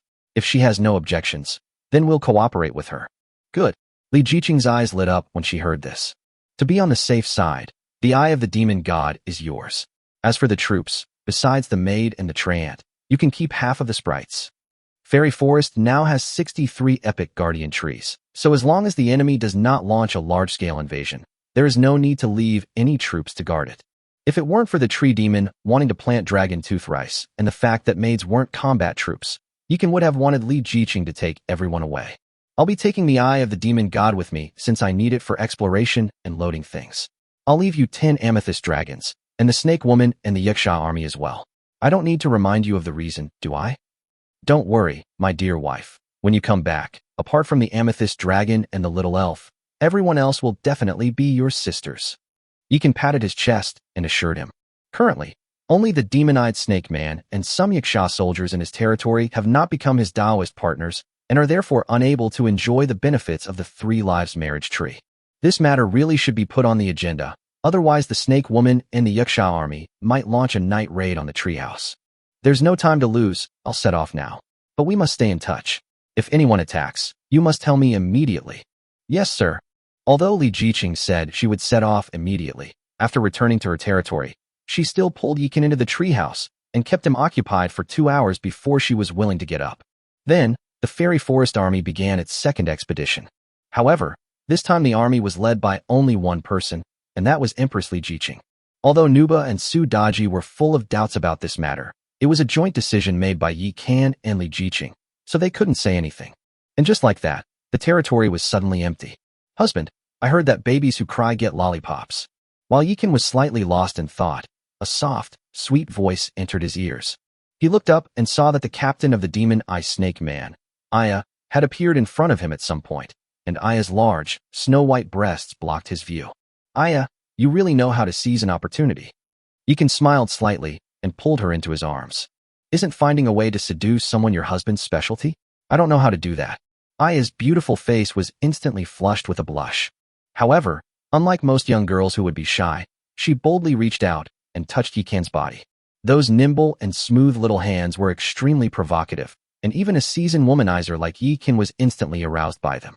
Aya, I've always been curious about how you snake people, with your unique physical structure, manage to be intimate with your partners and have children. Yikan couldn't resist Aya's teasing and couldn't help but hold down her small hand and ask, since you want to know, why don't you try it yourself? Aya's eyes were alluring, and her lips were moist like a ripe peach. If you ignored her snake tail, her seductive power was not much less than that of Sudaji. Then let me unravel this age-old mystery. Yikan smiled slightly, and amidst the envious gazes of the many snake people in the distance, he pulled Aya into the treehouse. Chapter 162 The Killing Ranking is opened. Yikan sets up the mother nest. Does my husband know now? Inside the treehouse, Aya, drenched in sweat, nestled lazily in Yikan's arms. Then, a gentle breeze blew through the treehouse, and the sweat on their bodies instantly disappeared, leaving them feeling refreshed. As the master of the territory, his abilities are simply extraordinary. It's incredible that when a snake woman is aroused, she can temporarily transform into human legs. Yikan gently stroked Aya's fair, slender legs, which shimmered with a faint glow, and couldn't bear to let go of them. It's a pity that it can only last for an hour. If I can't win my husband's love again, I will turn back into a snake tail. Aya looked at her beautiful legs, her eyes filled with longing. She thought that Yikan was reluctant to favor them because he disliked that they didn't have the alluring legs of human women. However, after their passionate encounter, she had already sensed Yikan's heart. Yikan not only did not despise her, but was also full of affection for her. Is there any way to make you completely human? Yikan looked at the beauty in his arms, his eyes filled with pity. Husband, don't worry. Evolution is nothing more than the accumulation of quantity and the leap in quality. Now our origin has been tempered to the epic level. What we lack is only the accumulation of quantity. Once you reach level 20, you will complete your final transformation and become a true human. As Aya spoke, her beautiful eyes lit up. In that case, I'll let you stay like that for another hour. As he spoke, Yikan flipped himself up again. The following day at noon, The will of the world descended once more. Announcement. The second leaderboard of the 9th heaven of heavenly evolution, the killing ranking, has been unlocked and will be settled in 3 days. The first place winner will receive a diamond treasure chest and 50 reputation points. The second place winner receives 2 golden treasure chests and 40 reputation points. The third place winner receives a golden treasure chest and 30 reputation points. The 4th through 10th place finishers will receive 3 silver treasure chests and 10 reputation points. Note: killing a superior monster earns 100 points, a rare monster 500, an excellent monster 2,000, a flawless monster 10,000, a perfect monster 20,000, a legendary monster 100,000, and an epic monster 500,000. Kill monsters or lords in other players' territories to earn 10 times the points. The release of this list caused an uproar in the regional channels. Ding Jin. Human. Holy crap, the Worlds will is laying its cards on the table with us this time. Neo Dayton, Bull Demon Clan. Alas, the world is going to be in turmoil again. If everyone could be as diligent and peaceful as I, Old Bull, would that be wonderful? Hong Sanqian. Human. You daring bully. When you're out in the world, you're bound to get hurt. You'd better not be so honest, or you might get killed one day and not even know how you died. Nongying, Moon Shadow Cat. Brothers and sisters, you can fight all you want, but remember to contact me if you have any high-quality Zerg or monster corpses. Nongyue, Moon Shadow Cat. Excuse me, my sister is drunk. Liang Qiu Nana, Celestial Fox Clan. Sister Nongyue, I want a drink too. Yumi Hata, Face-Shaped Vorticoid. Hunting time. Taichi Akaya, Face-Faced Vorticoid. This list came just in time. Yi Kan. Human. The 2 upstairs are idiots. Li Jiqing. Human. +1. Liang Qiu Nana, Sky Fox Clan. +2. Zhu Huifei. Human. +3. You bastards, you humans. All of you die. The face-shaped Vortex tribe members were so enraged by the screen full of plus signs that they started spewing all sorts of profanities. Unfortunately, when it comes to insults, humans are second to none. As a result, the regional channel became a battlefield exclusively for the Terran and Zerg, where they began to take stock of their respective ancestors. However, at this moment, Yi Kan, who had started the war, had already closed the regional channel and gone to chat privately with his little darling, Li Jiqing. My lord, the Worlds will has activated the kill ranking to further incite slaughter. The Zerg are very likely to attack us. Hold on, I'm going back now. Li Jiqing contacted Yi Kan through telepathy. Bullshit. The territory is peaceful and nothing has happened. Although conquering other people's territories will earn you 10 times the points, it's too unreliable, and finding enemies is also very time-consuming. You just lead everyone to continue grinding monsters near the little fox. That's the most stable way to score points, understand? Yikan hasn't even started doing anything big yet, so why would he let Li Jiqing and the others come back to sabotage him? But you're all alone. Don't worry, the demon-eyed snake people, the Yaksha army, and Anna are no pushovers, and we also have 63 guardian trees, so what are you afraid of? By the way, how's the mine going? Is the little fox willing to cooperate? Yikan didn't want to say any more about this issue and directly changed the subject. That little fox is so heartless, he's obsessed with alchemy and doesn't care about resources at all. As for the monster lairs surrounding her territory, she was already fed up with them, but she was simply not strong enough to clear them all out. Our arrival was like sending charcoal in snowy weather. She's overjoyed. Why would she be unwilling? Before meeting the little fox, Li Jiqing had wondered if the little fox was a scheming girl who wanted to seduce her husband. After meeting her in person, all her doubts disappeared. She's a naive and innocent girl, and the kind that's cute, sweet, and gentle. Aside from alchemy, she cared about nothing else. All her actions, even her explorations, revolved around alchemy. However, her strength is not bad either. Once she unleashes that terrifying poison, even legendary monsters cannot withstand it. Honey, since she's so generous, we can't be stingy. When we're grinding monsters, we can bring her along so she can also increase her points. She can do whatever she wants with the monster's corpse. In addition, she will also receive 10% of the resources we mine. Tell her this is my decision, and if she doesn't want it, we're not friends anymore. Yikan said seriously. My husband is right. He has thought things through perfectly. I know what to do now. For the next 2 days, Yikan resumed his simple and unpretentious life. He was either talking to the beautiful Yaksha soldiers about human nature or discussing ideals with the beautiful snake woman with demon eyes, which made the beauties of both legions much more radiant. Apart from this matter, Yikan's entire focus was on a trophy. That was the Zerg hive obtained from Kento Sakata. He bought a large vat from the virtual store, filled it with the water of the Well of Eternity, then soaked the mother nest in it, and used the energy of the 3-colored crystals to continuously wash over the mother nest. It doesn't seem to be of much use. Yikan looked at the mother nest, which had faded in color, and was a little disappointed, so he abandoned it and ran off to play games with the snake woman. Holy crap, what is this? The next day, when he returned to the water tank, his eyes were wide open. Chapter 163 Mutated Void Mother Nest. Husband, what's wrong? Several sleepy-eyed female Yaksha warriors emerged from the treehouse. Judging from their slightly awkward walking posture, they haven't fully recovered from the injuries they sustained last night. It's all right. You guys go have your meal first, then go to Moon Goddess Lake to receive a baptism, and after you recover, continue patrolling and hunting. Yikan smiled slightly at them, but didn't say anything more. The Yaksha army naturally follows a sweeping, unconventional route, and is usually quite easygoing, so they wouldn't feign shyness. Before leaving, they boldly stepped forward and kissed Yikan, then departed satisfied. Is this still an insect hive? After the beauties left, Yikan began to admire the completely transformed insect nest. The insect hive is now crystal clear, like a flower bud carved from pure glass, as beautiful as a work of art. Even more incredibly, a wisp of energy lingered above the insect nest, making Yikan feel a sense of familiarity. So he opened the insect hive panel directly. Mutated Void Hive. Level 1. Grade, Epic. Durability, 999,999. Skill 1, Decomposition. The glass creep can decompose everything to obtain life energy and genes. Life energy can be used to upgrade troops, and genes can be used to create things. Skill 2, Creation, which can fuse various genes from the gene pool to create units. Skill 3, Evolution. Units can devour each other to evolve. Description, originally a nest of void worms, it was scattered into the endless void after the fall of the Zerg Overmind and was acquired by the Vortex Zerg. Unfortunately, the human-faced Vortex Zerg was too low-level to recognize the Void Hive and was unable to utilize its power, using it merely as an ordinary backup hive. Under the cleansing power of a mysterious force, the Void Hive was cleansed of its filth and underwent a terrible transformation. Wow, so this insect nest was picked up by Kinto Sakata. Now Yikan finally understood why he was able to obtain this insect nest.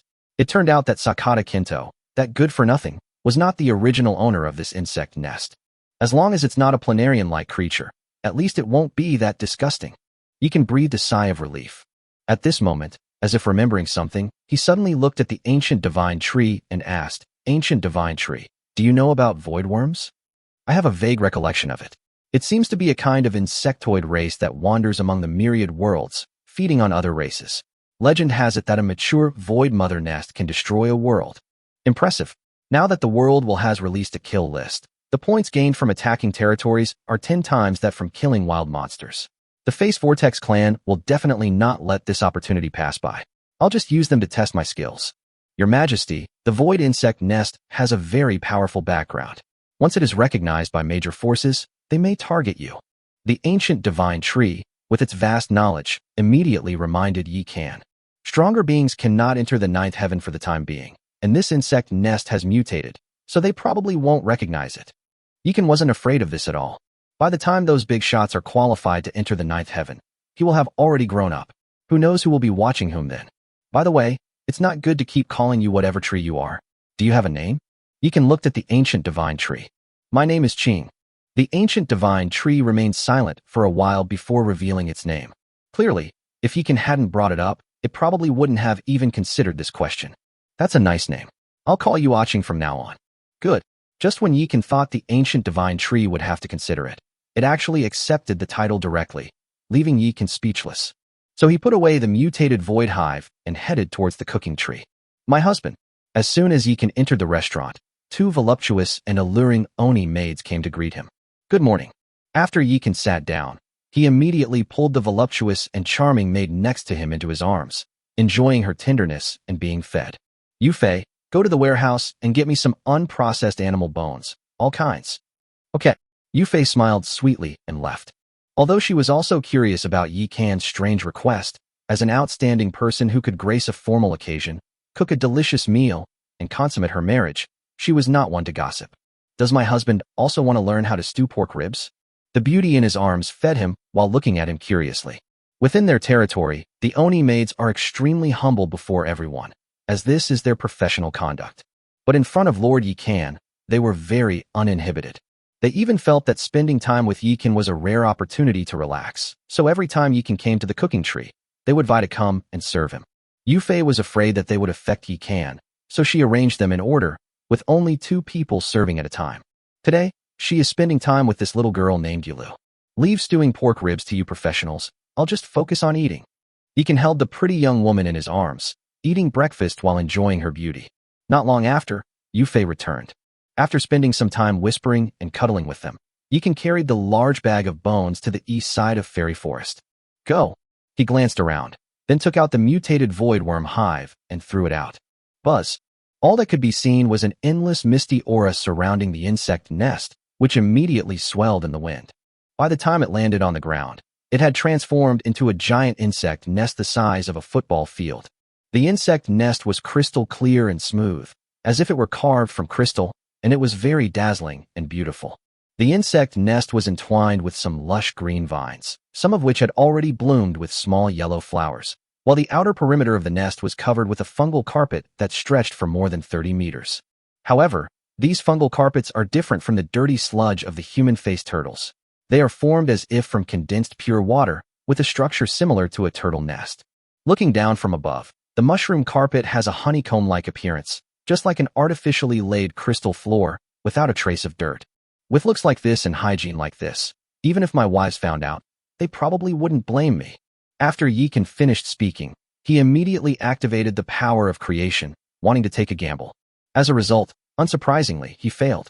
An epic building, and if we go any further, it becomes a myth. It's truly not easy. Try your dismantling skills. As he spoke, Yikan threw all the bones he had brought onto the ground. Buzz! As a result, a faint light immediately appeared on the smooth honeycomb floor, enveloping all the bones. In no time, the bones disappeared without a trace. Well enough. Yikan nodded in satisfaction, then walked into the insect hive with his hands behind his back. Click, click. As soon as he stepped through the door, he heard a crisp sound, like some creature munching on potato chips. Chapter 164 Void Queen Fowl. Yikan followed the sound into the depths of the insect nest, and then saw a graceful figure from behind. She was a young woman who was at least 1.7 meters tall. Her white hair cascaded down her back, her skin was as white as snow, her waist was slender, and her legs were long. Most striking of all, she also had an alluring peach-shaped bottom and a bust size of at least 36D, which left Yikan somewhat stunned. So he opened the profile panel of this beautiful woman. Queen of the Zerg, Far. Race, Void Insect. Rank, Epic. Level 1. Constitution, 200. Base Attribute 20. Territory Attribute Bonus of 10x. Spirit, 150. Base Attribute 15. Territory Attribute Bonus of 10x. Bloodline, Void Worm. Talent, Space. Skill 1, Spatial Power. This skill allows the user to unleash spatial blades to attack enemies. The power will grow as the queen matures, eventually becoming so strong that it can tear through the void. Skill 2, Poison Mist. Releases poison mist to paralyze enemies and weaken their combat power. Skill 3, Parasite. Allows void larvae to parasitize enemies, gaining vision of them. Synopsis. The Void Zerg, wandering in the desolate universe, encountered a powerful enemy and were ultimately wiped out. Queen Fowl of the Void used her last strength to tear through the void and escape, but was ultimately severely weakened and had no choice but to undergo a rebirth as an egg, awaiting a chance to be reborn. However, it fell into the hands of the filthy, human-faced vortex worms and was almost corrupted. Fortunately, it was rescued by a powerful human lord and baptized by a mysterious power, thus being reborn from the ashes. Fowl. Yikan called out tentatively. Oh. The Void Queen turned around, and the moment she saw Yikan, her scalp tingled.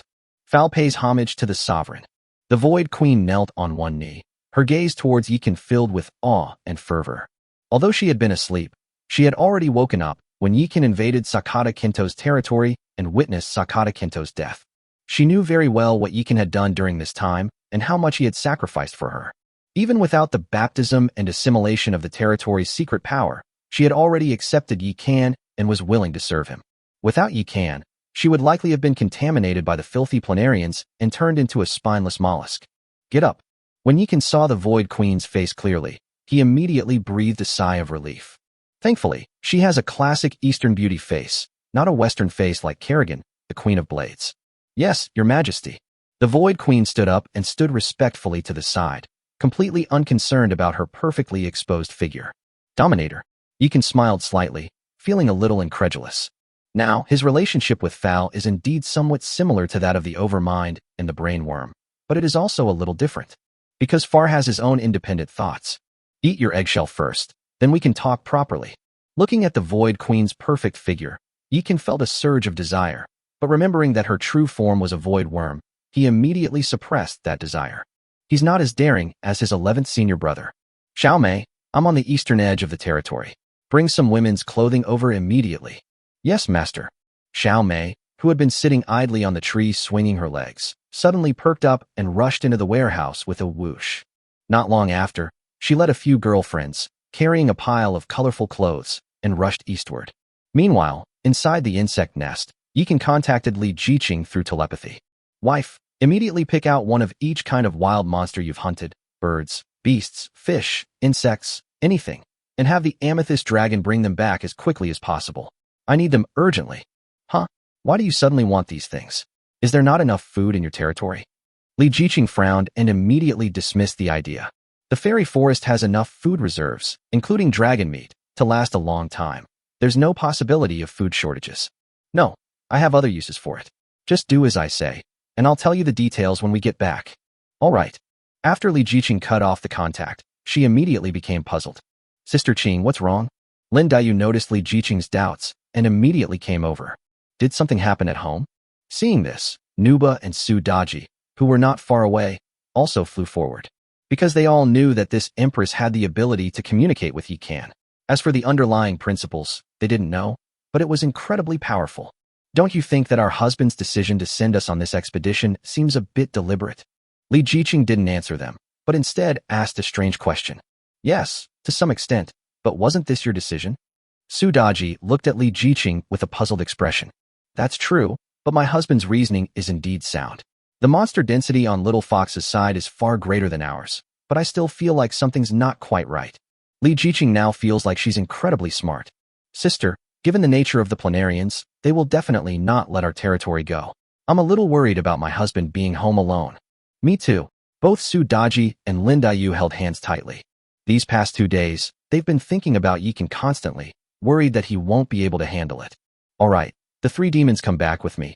You guys stay here and keep grinding monsters. Our score absolutely cannot drop out of the top 3. After thinking for a moment, Li Jiqing made a decision directly. Good. Although Nuba and Lin Daiyu were a little disappointed, they did not complain. Because they all knew the strength of the 3 demons. The synergy between these 3 is a game changer, and the 3 talents demon formation is a life-saving skill in crucial moments. With the 3 of them around, no matter what happens, Yikan's life can be guaranteed. On the other side, with Xiao Mei's help, the Void Queen had changed into a jade-colored, diamond-encrusted bodysuit. This outfit perfectly showcased the contours and beauty of her body, exuding an ethereal and otherworldly aura, making her look like a celestial goddess, noble and aloof. Master, who is this lady? She's so beautiful. Xiao Mei circled the Void Queen a few times, her eyes filled with envy. My name is Far. I am the queen of the Voidlings, and also the servant of the Overmind. Far said with a serious expression. Hee, I don't know what it is, but it sounds really amazing. Xiao Mei covered her mouth and giggled, then left with her girlfriends. Fal, I just replenished the gene pool. Try creating something, and see if you can create any useful units. Yikan sat on the throne of the insect hive, calmly looking at the Void Queen. Just now, he had almost digested all the information from the insect hive. However, having never done it in practice, he wanted to see how the Void Queen, as a professional, would do it. Master, the level of the hive and I is too low. At present, we can only produce worker bees. Far lowered his head, clearly somewhat embarrassed. I almost forgot about that. After Yikan finished speaking, he immediately opened the insect hive panel and spent more than 400 million source crystals to upgrade the insect hive to level 16. Thanks to the Well of Eternity drawing energy from the void, the cost of upgrading buildings and units has been greatly reduced. Subsequently, he spent source crystals to upgrade the Void Queen to level 10. The upgrades to the Zerg Hive are a bit different from those of other buildings in the territory. While buildings also require source crystals for upgrades, units have 2 different upgrade methods, one using source crystals and the other using life energy. Is everything all right now? No problem. Fal felt the surging power within his body and the insect hive that had expanded even further, and he was overjoyed. Buzz. With her thought, the enormous insect hive immediately began to operate, then split into many spaces, transforming into hatching pools and evolution chambers, among others. Chapter 165. The Empress inspects her post. Yikan is caught in the act? Buzzing. Under Far's jade-like fingers, which moved like butterflies flitting among flowers, endless points of light burst forth from the gene pool and then merged together. Then, the merged points of light rushed into the incubation pool. Soon after, worker bees, their bodies radiating cold air, crawled out of the hatching pool. They are somewhat different from the worker bees that Yikan understands. Although it has a pair of large claws and a bunch of compound eyes, it doesn't have that messy, disgusting color on its body. They are as if sculpted from ice. Very simple. Good. Yikan nodded, then mentally linked with Fal. This is a fundamental ability of a ruler. Moreover, with his strong mental support, Far's work will be much easier, and the mental link will also allow him to understand Far's work more thoroughly. Fal, try creating combat units. Yikan looked at Fal with burning eyes, making Fal feel a surge of blood rush to his head. Because of the mental link and Yikan's lack of vigilance, she was able to see through some of Yikan's thoughts, which deepened her understanding of humanity. My lord, do you have any requests? After a brief encounter, Far had already gained a basic understanding of Yikan. This guy must be a sucker for good looks. He likes beautiful things. I don't know much about you voidlings, but I have some knowledge about them before. I'll share that with you now, and you can decide what to do with it. After Yikan finished speaking, he immediately recalled his understanding of the Zerg in his mind, like watching a movie. Is that clear? Yikan opened his eyes and asked. Overlord, you might have some misunderstandings about us voidlings. We're different from those other insectoids. Far's little hands were twisted together, and she looked at Yikan with a bit of disappointment and grievance. Now that you mention it, I'm all excited. Tell me about it. Yikan immediately became interested. This is what I looked like before. Far extended her jade-like finger and pointed. Buzz. A white light suddenly appeared before her eyes, which then solidified into the shape of a little girl with wings. Apart from having 2 legs, for arms, a pair of tentacles, and 2 pairs of ice crystal wings, her appearance is almost identical to that of a human. Then, Fal reconstructed the form of a normal void worm. It looked a bit like a small dragon with wings. Wow, these are practically 2 different civilizations. No wonder you're called void worms. Your appearance is undeniably stunning. That's good. You can learn from each other's strengths and make up for your weaknesses. Let's work together. Yikan knew that now was not the time to waste time. Good. Buzz. However, as soon as Far finished speaking, a white light appeared around Yikan. Then, a graceful figure appeared. Oh my god, why are you back? Yikan felt a little guilty when he saw Li Jiqing return. TSK, so that's why you sent us away. Turns out, a few hundred wives aren't enough. You're planning to expand your harem. After Li Jiqing opened the eye of the demon god and released the 3 Su sisters, she stroked her chin and circled around Fair. Indeed ethereal and otherworldly, like a rare and exquisite jade carving. No wonder you were moved. But there's no need to avoid me. There are already hundreds. Why would I care about one more? Li Jiqing looked at Yikan with a question in her eyes. Meanwhile, the 3 Su sisters stared intently at Fair, constantly comparing themselves to him and trying to see where they fell short. What are you thinking about? Yikan grabbed Li Jiqing's hand, pulled her into his arms, and showered her with caresses and kisses, making Li Jiqing's breathing quicken before she said, Actually, I was mainly afraid you would find it disgusting and stop me. Disdain? And yet you try to stop me? Li Jiqing's brows furrowed even more deeply. Look what this is. After Yikan finished speaking, he immediately opened the panel of the insect hive. Holy crap, is this an insect nest? Li Jiqing trembled with fright. If Yikan hadn't been holding her, she would have jumped up. How could that be? Aren't insect nests supposed to be dirty and sticky? The 3 Su sisters looked around at the insect nest crystal walls, which were like works of art, and could hardly believe what they had just heard. Fal greets the queen. At this moment, after receiving Yikan's prompting, Far suddenly knelt on one knee and bowed deeply to Li Jiqing. Are you the Zerg queen? After looking at Fal's panel, Li Jiqing's mouth immediately turned into a circle. So that's why you made me bring the monster corpse back. After some investigation, Li Jiqing finally understood the cause and effect and breathed a sigh of relief. What else did you think it was? But can a single hive truly withstand the attack of the planarians? Regarding this issue, not only Li Jiqing, but also Su Daji and the other 2 were filled with doubts. Don't worry, if I say it's okay, then it's okay. Now that the people have been brought back, the three sisters Daji can stay here. You can go back and continue to take charge of the overall situation. Are you sure there's no problem? Li Jiqing was still a little worried. When have I ever lied to you? Besides, don't you still have the Yiksha army and the snake woman? Go back. Finally, after Yi Can coaxed and tricked her, Li Jiqing agreed to leave. With so many troops on Little Fox's side, they definitely need a lord who can communicate with everyone to oversee things and make it easy to mobilize their forces at any time. However, she left behind the 3 demons of Xianyuan tomb, as well as the corpse of a monster as large as a mountain. Without Yi Can and Fa giving any orders, the worker bees swarmed out. They rapidly decomposed the mountain-sized monster corpse, storing its genes in the gene bank and obtaining a massive amount of life energy. Let's begin. Yi Can nodded to Fowl, and then the two linked their minds and began to create. At Yi Can's suggestion, Far abandoned the unit's attractive appearance and focused on improving its lethality. Soon she hatched a kind of ice leaper that was covered in cold air, had thick hind legs, sharp claws and teeth, and carried 2 pairs of sides and acceleration wings on its back. This springtail is crystal clear all over, as if it were carved from ice crystals. Although they lacked the ferocity of the Zerg, they possessed a ruthless and cold-blooded quality.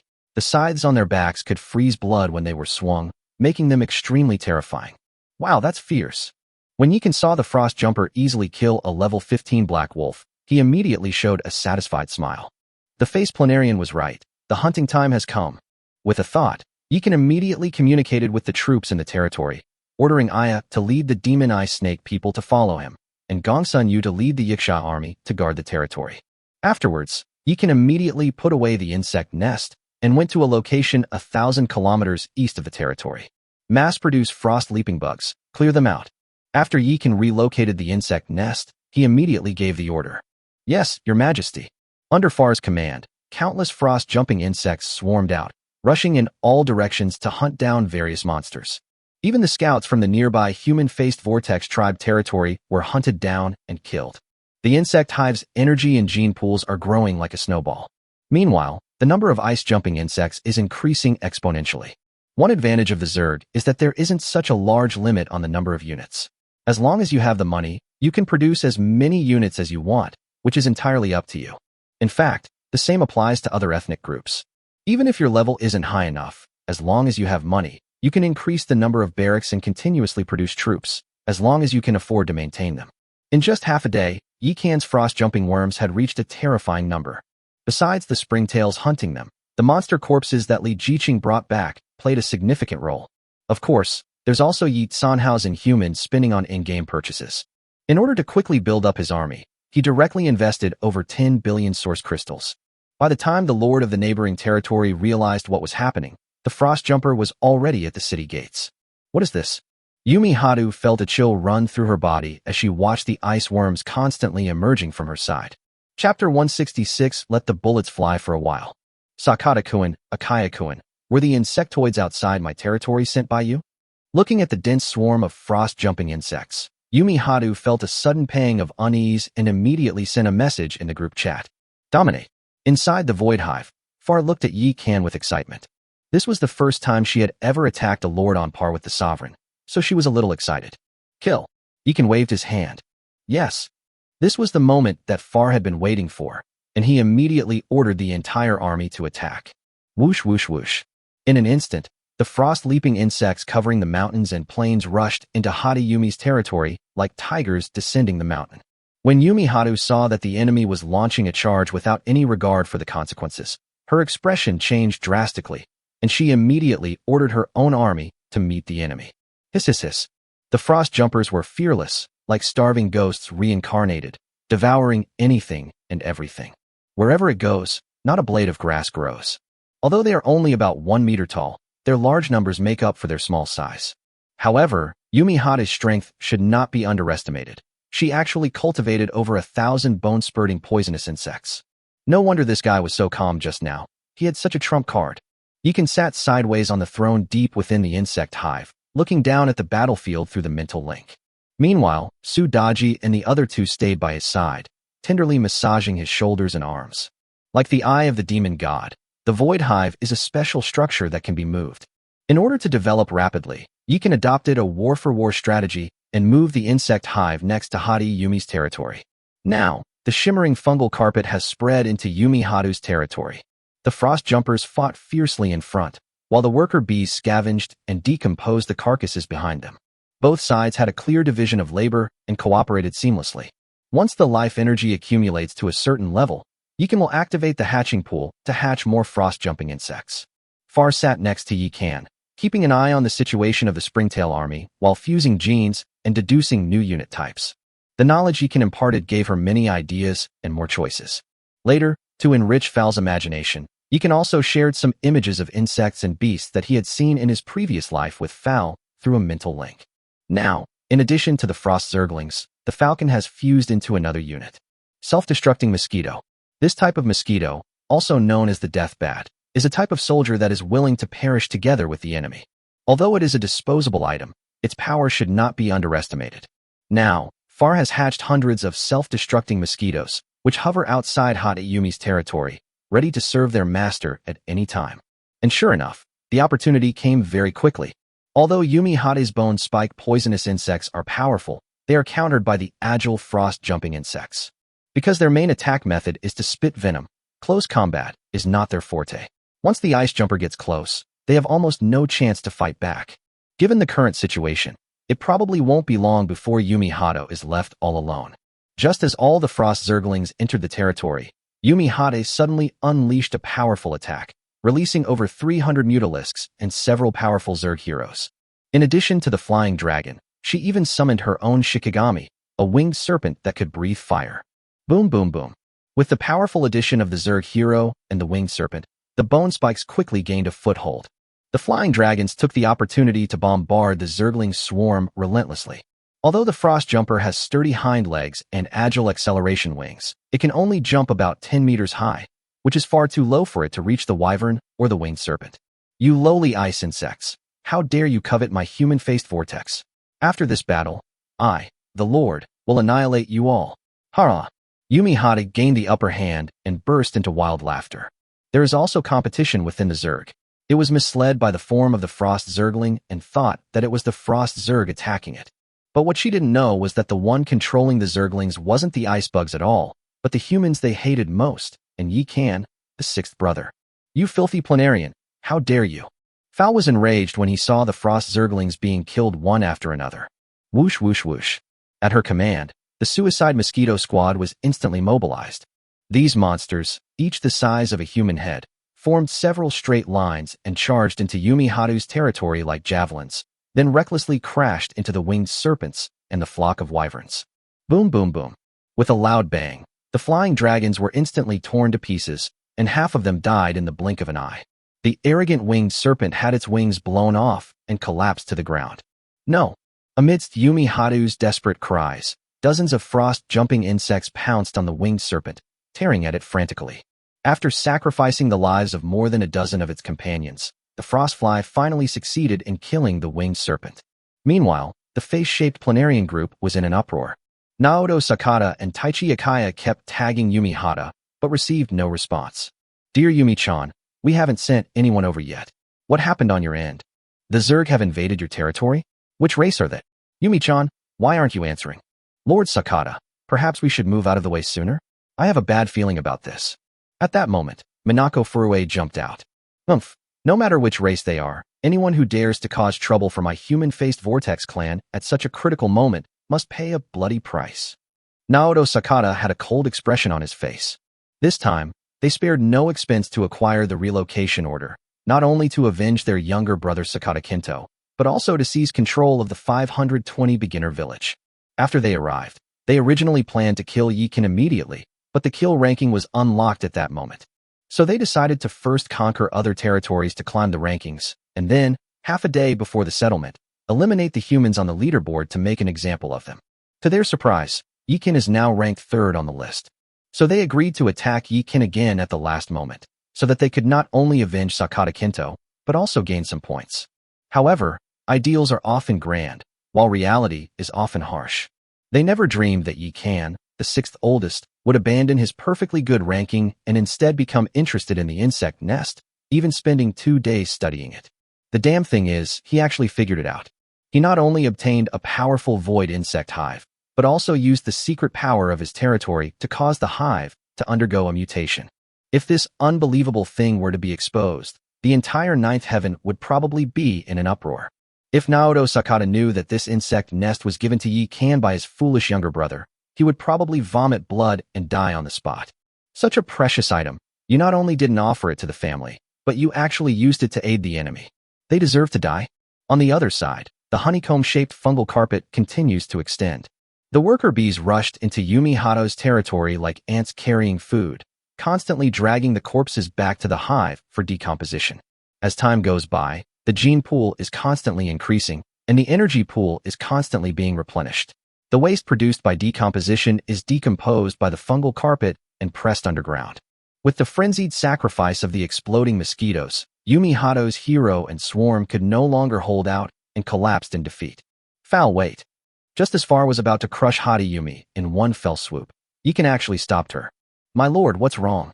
Far looked at Yi Kan with a puzzled expression. Strike while the iron is hot and kill it. Isn't that what the sovereign says? Let the bullets fly for a while. Give her time to call for backup. Yi Kan smiled slightly and immediately contacted Li Jiqing through telepathy. Wife, I've changed my mind. Chapter 167 Conspiracy, Frost Dragon Emerges. Hee, you still can't live without me after all, can you? After communicating with Yi Kan, Li Jiqing immediately beamed with joy. Oh, my esteemed queen, what has happened to make you so happy? Suddenly, Nuba appeared behind Li Jiqing, mischievously wrapped her arms around her waist, and even reached up and grabbed her twice. My sister is indeed exceptionally talented. She's almost as good as me. Sister Xian, you have no martial ethics. You resort to sneak attacks. After Li Jiqing finished speaking, she suddenly reached out and forced Nuba back instantly. What kind of ultimate move is this? It's terrifying. The demon woman used her jade arms to block and defend against attacks from above and below, looking at Li Jiqing as if facing a formidable enemy. Sister, stop fooling around. My husband has important business to attend to. Go and inform Nana that I have something important to announce. Good. Seeing that Li Jiqing was not joking, Nuba immediately flashed and rushed towards the little fox's territory. Li Jiqing then contacted all the heroes and soldiers fighting abroad, enabling them to assemble as quickly as possible. On the other side, Yi Kan had already ordered Far to stop his attack. At the same time, he also opened the kill leaderboard. First place, Naoto Sakata, with 28.655 million points. Second place, Zhu Huifei, with 22.367 million points. Third place, Yi Kan, with 21.589 million points. Fourth place, Taichi Akaya, 21.202 million points. Fifth place, Hong Sanqian, with 18,898,000 points. Sixth place, Minako Furue, 15,002,000 points. 10th place, Liang Xiao Nana, with 5.555 million points. I didn't expect the little fox to be on the list. It seems she's been putting in a lot of effort these past few days. Yi Kan looked at the points on the leaderboard and wasn't surprised. In the past 2 days, apart from attacking Yumi Hata, whom he is currently targeting, he has not attacked any other territories. To rank in the top 3 in points is already incredibly impressive. After all, attacking lords, along with their heroes and troops, yields 10 times the points of attacking wild monsters. The name Naoto Sakata immediately suggests a close relationship with Keno Sakata, and he must have been attacking other lords quite a bit these past few days. As a descendant of the Ming emperors, Zhu Huifei naturally had a strong sense of national honor and would not stand idly by while his fellow clansmen were killed. During this period, he must have killed quite a few of those monstrous insects. Yi Kan thought for a moment and then opened the group chat. Brothers, a few days ago our newbie village suddenly started flashing with light, and now a few unfamiliar insect names have appeared on the leaderboard. They must have just moved in. The leaderboard will be finalized at noon tomorrow. There's still 1 day left. The insectoids will definitely launch a massive attack on human territory, so everyone be careful to defend. Brother Yi Kan, you're only just realizing this? We've been going on a killing spree here. Zhu Huifei appeared right after Yi Kan sent the message. I've been in seclusion for the past 2 days and haven't been paying attention to outside news. I hope everyone is alright. Zhu Huifei. Holy crap, the kill list is for us warlords, and you're in seclusion? What were you thinking? Wait, you're in seclusion and you're still third? Holy crap. Ding Jin, Brother Yi is awesome. He was in the top 3 even in seclusion. Now that he's out, what business is there for us? Hong Sanqian. Brother Ding, You're talking like it's none of your business if Yikan doesn't leave seclusion. And brother Zhu, watch out for your chrysanthemum. Zhu Huifei. Holy crap, I suddenly feel a chill down my spine. Liang Qiu Nana. Brother Yikan is out. Thank you for taking care of me these past 2 days. Nana is so amazing now. Suling you, huh? 2 days? Take care of? Nana, you guys. Holy crap. Oh my god, what am I seeing? My eyes. Yikan, what exactly did you do to our lovely Nana? She's so cute. How could you do that? As soon as the little fox spoke, the rough men in the group immediately erupted in chaos. What nonsense are you talking about? Nana has been with me these past 2 days. You can just send out some troops to help Nana clear out the monsters. Li Jiqing couldn't stand it anymore as everyone's talk became increasingly outrageous. What nonsense are you talking about? I'm attacking a bug territory called Hadayumi's, and I'm almost done with it. After I take it down, if any of you are in trouble, I'll come to your aid. Zhu Huifei. Brother Yi, you're not going to try to get the top spot again, are you? Yi can, Has someone started a new sale again? Hong Sanqian. That's right, those insects are still up to no good and want to win back what they lost last time. Su Lingyu. Everyone, don't underestimate him. This Sakata Naoto is no ordinary person. Legend has it that he is a powerful onmyoji who can unleash power surpassing even epic levels. Zhu Huifei. Sister Su, is the information reliable? Su Lingyu. Absolutely reliable. Husband, what do you think? After reading the chat in the group, Li Jiqing immediately contacted Yikan. That guy is indeed impressive to have racked up nearly 30 million points in 2 days, but there's no need to worry too much. We're not pushovers either. Just stick to the plan. Yes, we've already set off and expect to arrive at the designated location by tonight when the rankings are updated. Okay, I'll make some arrangements on my end too. After Yikan finished speaking, he cut off the contact. He then used a mental link to command hundreds of frost flies to spread outwards from Yumi Haru's territory, stopping them only when they reached a distance of 100 kilometers. With the frost jumper as a base, he could use the mental link to see what was happening around him. The frost zerglings can warn of approaching enemies. Foul, with the transition from the wyvern gene, the void larva should be able to fuse with the amethyst dragon gene, right? After Yikan had made all the arrangements, he looked at the void queen sitting not far away, who seemed like a creator. My lord, the fusion has been successful. That's the finished product. As he spoke, Far immediately activated the energy reservoir. Buzz. A flash of light appeared, and an ice crystal sphere in the incubation pool suddenly grew larger at a speed visible to the naked eye. Bang! As the ice crystal sphere shattered, a dragon-shaped void worm shrouded in icy energy flew out. Its body shape resembles that of an eastern dragon, but it has a pair of ice crystal wings, only 2 legs, and 4 pairs of cold eyes. Let me see what you're made of. With a wave of his hand, Yikan sent the dragon-shaped void insect rushing out of its nest. Call. With its breath, the flowers, grass, and trees outside its territory were instantly frozen, turning into crystal-clear ice crystals.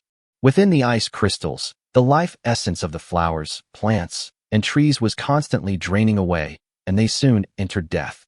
As they died, the dragon-shaped void worms seemed to have taken a tonic, and their bodies actually grew a little larger. Frozen damage is one thing, but it can even steal the opponent's life essence for its own use. Excellent. Upon seeing this incredible unit, Yikan was overjoyed and immediately said, "Let's name it Frost Dragon, and start mass production right away." Yes, your majesty. Far's spirit is still connected with Yikan, so she can feel Yikan's joys and sorrows. Although she is the queen of the voidlings, she is also Yikan's brainworm. For the brainworm, the master is God. Everything about the cerebrate is controlled by the overlord. If the overlord commands the cerebrate to die, it will carry it out without hesitation. The greatest happiness for a brainworm is to gain the approval and need of its master. Of course, Far is lucky and also special, because Yikan did not manipulate her thoughts or suppress her nature, but allowed her to grow freely. As members of the fairy forest, everyone, regardless of who they are, is absolutely loyal to Yikan. This is also Yikan's biggest advantage, allowing him to do anything without restraint or worry. And below, within the territory surrounded by frost-jumping insects, Yumi Haru was taken aback. It was even prepared to use forbidden techniques to perish together with these vile insects, but the insects stopped attacking, leaving it somewhat puzzled. However, it quickly realized what was happening and immediately opened the group chat to contact its partners. Sakata-kun, Akaya-kun, come quickly and save me. These insectoids have surrounded my territory, and they could launch a full-scale attack at any moment. Which ethnic group exactly? Naoto Sakata perked up immediately after receiving a response from Yumi Hata. They look like ice insects, but there's something strange about them. I'll turn on the video, you can judge for yourselves. As she spoke, Yumi Hata immediately turned on the video recording function. However, at that moment, an ethereal and otherworldly figure floated out from the huge ice crystal insect nest in the distance. She was a breathtakingly beautiful young woman with a full head of snow-white hair and a pair of thin, gossamer-like ice crystal wings on her back, looking exactly like a celestial maiden descended to Earth. At this moment, she was coldly looking down at Yumi Hata. So beautiful. As Yumi Hata looked up at the pure, ethereal woman, she couldn't help but feel a pang of inferiority. Chapter 168, The Clever One and the Traitor. My God, what kind of race is this? Are they human? Humans don't have wings, and this kind of ethereal, godlike aura is not something that despicable humans could possess. This is simply a work of art. Yumi-chan, is she a monster or a lord? The appearance of Far was a stunning surprise to the entire starting village's planarian race. Even Wu Maxiong, a human trader who had only recently joined the group, was captivated by Fal's stunning beauty and developed fantasies about her. Aren't the Zerg all a despicable and filthy race? When did such an anomaly emerge? Looking at the beauty in the video, Wu Maxiong couldn't help but feel a surge of disapproval. Because of their ancestor Wu Sangui's act of leading foreign tribes into the pass and harming their own dynasty, the entire human race now dislikes them. Moreover, he had been instructed to come into contact with the face planarian. In addition, Zhu Huifei has been targeting him recently. Otherwise, he would not be willing to cooperate with these dirty and sleazy guys. However, if the object of his affections is the Zerg queen in the picture, he might be willing to make a sacrifice. Stop talking nonsense and get here now, or I'm dead. This Zerg lord is epic level, and the Zerg hive behind her is clearly no ordinary object. If we can obtain it, we can establish a second territory, a guaranteed profit. Yumi Hata knew that the arrival of reinforcements meant she was no longer destined for this incredible stroke of luck. But for her own life, she couldn't care less about anything else. Since that's the case, enough with the nonsense. I want that insect hive. As a member of a prominent family, Naoto Sakata naturally knew what was of greatest value. By acquiring the insect hive, one gains access to the insect's gene pool. As long as we can analyze it and make it our own, we can create powerful units. As for beautiful women, as long as you are strong enough, why worry about not having beautiful women? Then I want the Zerg Lord. Knowing he couldn't compete with Naoto Sakata, Taichi Akaya had to settle for second best. Don't forget, Yikan's territory is right next to mine. He hasn't made a move yet, and he may be preparing to sit back and watch the two tigers fight. Be careful. As one of the parties involved, Yumi Hata has been paying close attention to the developments at Fairy Forest during this period. Although it could only uncover a limited number of secrets, it still managed to obtain some intelligence. Yikan recently sent some troops to help Liang Xiao Nana of the Tianhu clan clear monsters, so perhaps there aren't that many troops in the territory. Despite being a double agent, Wu Maxiong still played a crucial role at the critical moment. To gain the trust of the face-shaped planarian, he even released screenshots of conversations within the human group. His words immediately caught Naoto Sakata's attention. Is that so? Yumi-chan, has Yikan made any big moves these past few days? Naoto Sakata was extremely intelligent. He deduced a great deal of useful information from just a few words. No, he has only sent out 2 troop types these days, 1 human troop and 1 snake people, both of which were clearing monsters within 1,000 miles. However, he has 10 giant dragons, so his combat power should not be underestimated. Yumi Hata replied. That makes sense. Even if his 2 teams are good at killing monsters, they couldn't possibly earn 20 million points in 2 days. Those points must have been earned by Little Fox. Doesn't that mean that most of his troops are now with the Little Fox? Naoto Sakata and Taichi Akaya's eyes immediately lit up when they heard this. Mr. Wu, do you know where that Little Fox's territory is located? Naoto Sakata seemed to have thought of something and immediately tagged Wu Maxiong. That Little Fox is so carefree. She once posted her location in the group chat, and I actually know it. As he spoke, Wu Maxiong directly sent out the Little Fox's coordinates. Heaven is on our side. Little Fox is in the northeast, and Yikan is in the southwest. Even if his army returns to defend now, it certainly won't be as fast as us. Gather our forces immediately and rescue Yumi-chan. However, what they didn't know was that the group chat screen they were discussing had already fallen into the eyes of the self-destructing mosquitoes perched on the roof of the nearby building. Being spied on by the Zerg naturally means being spied on by their cerebrates and overlords. Sakata Naoto is really a genius. We should thank Wu Maxiong, that traitor, for helping us out, otherwise the fish wouldn't have taken the bait. After reading the other party's chat history, Yikan was immediately in a great mood. Husband, Yumi Hato is right. With this insect hive, we've essentially opened up a second territory. From now on, this 520 newbie village is ours. Su Daji nestled in Yikan's arms, as languid as a kitten. Hu Shimei and Yu Qing sat on either side of Yikan, their bodies pressed against him. With the arrival of the Void Zerg, the three Su Daji sisters lost their purpose and became like the king's favorite concubines, a feeling they thoroughly enjoyed. Fortunately, the throne was large enough to be used as a bed, otherwise there really wouldn't have been enough room for all of them. Things are unpredictable, so let's be cautious and not underestimate the heroes of the world. Yikan smiled slightly and immediately contacted Li Jiqing.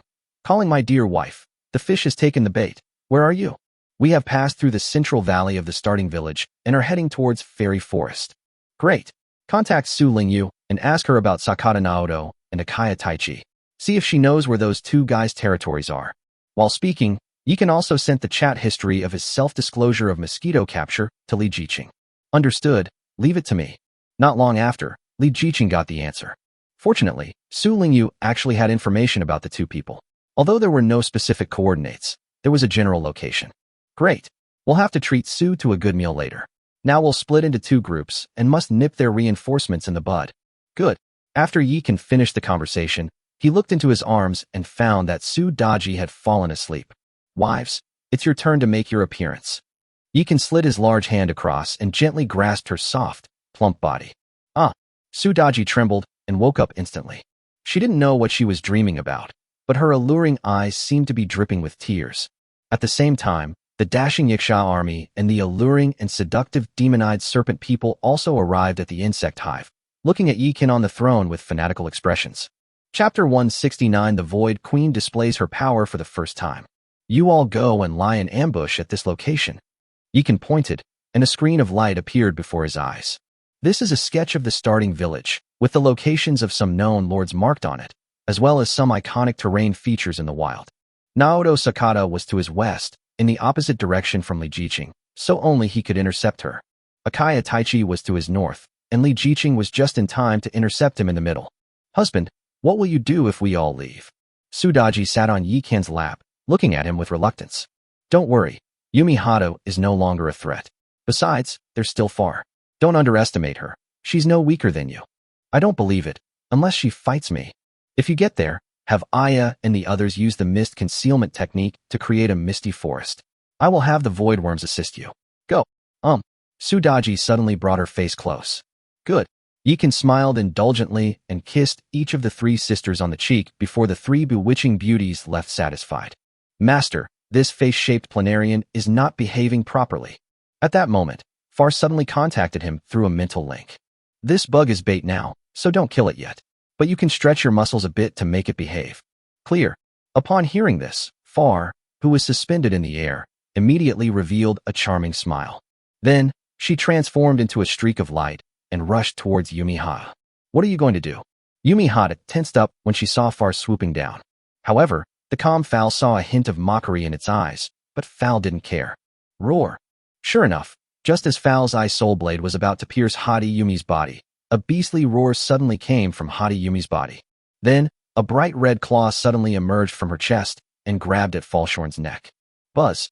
However, to Yumi Hato's surprise, just as the claws were about to touch Fowl, the Fowl suddenly turned into a streak of light and disappeared. When she reappeared, she was already behind Yumi Hata. Laugh. A flash of blood appeared, and a deep, bone-revealing gash was slashed across Yumi Hata's back. By the time it turned around, Far had already darted to another location. Laugh. With another slash, Yumi Hata's blood splattered once more. Damn it, what exactly are you? This time, Yumi Hata finally got scared. Because Fowl is like a ghost, he can truly teleport instantly. But how could it possibly know that this was actually a talent of the Voidlings? As the queen of the Voidlings, Fowl, although still at a low level, has already unlocked the ability to teleport using space. It seems there's no suspense at all. After watching for a while and confirming that Fowl would not have any problems, Yikan commanded the frost jumper bugs to attack and brutally destroy Hati Yumi's territory. People may not be killed, but territory can be forcibly demolished. It's a bit slow. Yikan glanced at the incubation pool and then poured 5 billion source crystals into the energy reservoir to accelerate the incubation of the frost dragon. Then, he opened the human chat group. Dingjin. Everyone be careful. A large army of face-shaped vortex worms just passed by outside my territory and wiped out a squad of my archers. Zhu Huifei. DM me. Give me your coordinates. Yikan. Brothers and sisters, if you find the coordinates of the Zerg territory, or if any Zerg pass through your territory, please report it to me. Dingjin. Alright, please wait a moment, brothers. Dingjin quickly sent out the coordinates. Yikan. Dingjin, they're probably after me. Don't worry, they're not going back. Zhu Huifei. Holy crap, brother, you got a bargain. Hong Jinwu. Big brother, if you're bored, you can come and support me. Damn it, the Zerg have gone mad. Thousands of Zerg are attacking my territory. Zhu Huifei. Send the coordinates. The embroidered uniform guard swords are itching for a fight. As the deadline for the kill list draws ever closer, the village lords are growing increasingly agitated. The 520 newbie village originally had the most humans and Zerg, and the two sides were evenly matched. However, with the rise of Yikan, Zhu Huifei and others, the Zerg's power began to decline. With the strong influx of Naoto Sakata and Taichi Ikaya, the Zerg's decline was immediately reversed. Although it has only been a few days, Naoto Sakata and his team have already integrated the Zerg and formed the Zerg Alliance. Even without the attack on Yumihata, Naoto Sakata and his group had already decided to take action against the various races. Because their real goal is to take over the 520 newbie village. The attack on Hong Jinwu and his companions by the Zerg was just the beginning. At this moment, Yikan had already marked the coordinates he had just received, as well as the marching routes of the Zerg, on the sketch. To his surprise, he discovered that the Zerg were marching in the direction of Yumihata's territory. Damn it, those two bastards, Naoto Sakata and Taichi Ikaya, are indeed cunning. They even knew to send cannon fodder to test the waters first. Since that's the case, then I'll make sure you don't leave alive. Yikan switched directly to Lin Dayu's template, and then took a step out, already outside the insect hive. At the same time, Yumihata's core nest was destroyed by the frost jumper. Puff. Yumihata, who had already been thoroughly humiliated by Foul, suffered a backlash and immediately spat out a mouthful of blood. Human, it's actually a human. You're Yikan. Yumihata stared in shock at Yikan as he slowly approached, her pupils contracting sharply, her eyes filled with disbelief and despair. Surprised? Yikan raised his hand and made a clenching motion, and Hatayumi's lord's heart flew towards him. Another epic. You're clearly human, so how can you command the Zerg? I don't believe it. Yumihata roared at Yikan as if she were going crazy. Unfortunately, its core nest has been destroyed, and the Lord's heart has fallen into Yikan's hands, making it impossible to contact its people anymore. Whether you believe it or not is none of my business. With a wave of his hand, Yikan directly took away Hatayumi's storage bag, as well as the resources that had been dropped from her territory. Demolishing an epic territory costs 4.8 billion source crystals and 600 million boundary stones. Yumihata seems to have a powerful background. Her money bag is beyond Yikan's imagination, containing a staggering 13 billion source crystals. Well, all the money spent on the Zerg hive has been recouped. Yikan gestured to Foul, then turned and walked into the insect hive. Foul understood and immediately stabbed Hatayumi 9 times, sealing her power. Then he froze her completely and dragged her into the insect hive. Foul, the enemy is too slow. Let's take the initiative. Yes, Your Majesty. Upon hearing this, Far became excited. With her will, the fungal carpet outside the insect hive contracted instantly, then transformed into countless giant ice crystal feet. These giant feet, like spider legs, carried the enormous insect nest as they scurried across the ground, looking from a distance like a moving iceberg. Chapter 170 Chaos begins. Hunting time. My lord, we've encountered the Zerg. When should we make our move? When Li Jiqing was still 3,000 kilometers away from the territory of Hatayumi, she encountered her first batch of enemies. Because they were hidden in the eyes of the demon god, the other party did not discover them. These are a batch of golden insects. Leading the way were a dozen or so enormous reptiles, which, from a distance, looked like a group of moving golden fortresses. The hard rocks are like tofu dregs in front of them, crumbling at the slightest touch. In the air, there were hundreds of dark golden, ferocious beetles. They have sharp claws and teeth, 8 pairs of compound eyes, and their vibrating wings emit a heart-stopping buzzing sound. Putting aside their actual strength, their appearance alone is quite impressive, giving people a sense of indestructibility. The kill leaderboard will be refreshed in a moment. Make your move immediately after it refreshes. Yikan responded immediately. Although Yumi Hata is not dead yet, all of her heroes and soldiers have perished. Yikan estimated that his current score must have reached a new high. If he were to reach number 1 at this stage, it would be very difficult for him to swindle money from those gamblers. Now he has an extra insect hive that's incredibly good at consuming money, and he'll never let any opportunity to make money slip by. Got it. Li Jiqing nodded. Time is passing by, minute by minute. The frost-jumping insects that Yikan released also issued warnings. My lord, 4 waves of enemies are approaching us, 2 of which are led by the faceless Vortex clan. Bang! As soon as Far finished speaking, the gene chain in front of her exploded. After her rebirth, she had basically forgotten her memories of her past life, leaving only some fragmented pieces and instincts imprinted in her blood. Now, she only has one person in her heart, and that is Yi Kan, her master. With a major battle imminent, she simply couldn't calm down. No.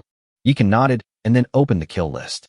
First place, Naoto Sakata, with 42.653 million points. Second place, Zhu Huifei, with 41.427 million points. Third place, Yi Kan, with 37.955 million points. Fourth place, Hong Sanqian, with 31.301 million points. Fifth place, Taichi Akaya, 29.103 million points. Thankfully, we're still third. This Naoto Sakata is a lucky charm, so we'll save him for last. Yikan breathed a sigh of relief when he saw that he had not surpassed the 2 people in front of him. If outsiders knew his attitude towards the kill leaderboard rankings, they would be stunned. While others are desperately rushing forward, he is worried about surpassing others. What's wrong with this? The time has come. All troops, launch an attack. Yes. That's exactly what Far and others were talking about. Whoosh whoosh whoosh. At her command, the frost jumpers surged out like a tidal wave. With their sharp claws and sickles, the vegetation in their path was cut into pieces. Soon, they encountered their first wave of enemies. The opposing team's leader was a human-faced Vortex Lord, legendary grade, level 15. He has 5 legendary heroes under his command and 800 different troop types, forming a perfect unit. They remained stationary, seemingly waiting for something. They were all stunned when they saw the ice jumper. Weren't these ice worms supposed to be stationed in Yumi-chan's territory? Why are they attacking on their own initiative? The human-faced Vortex Lord stared in disbelief at the frost jumper with its sharp claws and icy eyes. However, the frost bombers ignored all of this, leaping high into the air and charging towards the enemy's units like hungry tigers pouncing on their prey. Kill. Seeing that the enemy consisted of ordinary troops, the Lord felt emboldened and led his heroes to meet them. Hiss hiss hiss. The ice-jumping insects were indeed no match for them, bursting open and turning into ice shards scattered on the ground. But they couldn't withstand the sheer number of frost jumpers. They simply couldn't stop them all. And Far won't just stand by and watch. Whoosh. She conjured ice wings and, like a fairy descending to earth, burst forth from the territory. Buzz. With a gentle wave of her hand, the battlefield below was instantly enveloped in a white mist. Skill 2, Poison Mist. Damn it, get out of the poisonous fog. The Vortex Lord with the human face reacted instantly. It and the heroes were alert, but unfortunately, the Zerg's ordinary units didn't have such a high level of combat awareness. Before they could even react, they were killed by the sharp claws of the ice jumper. Hiss hiss hiss.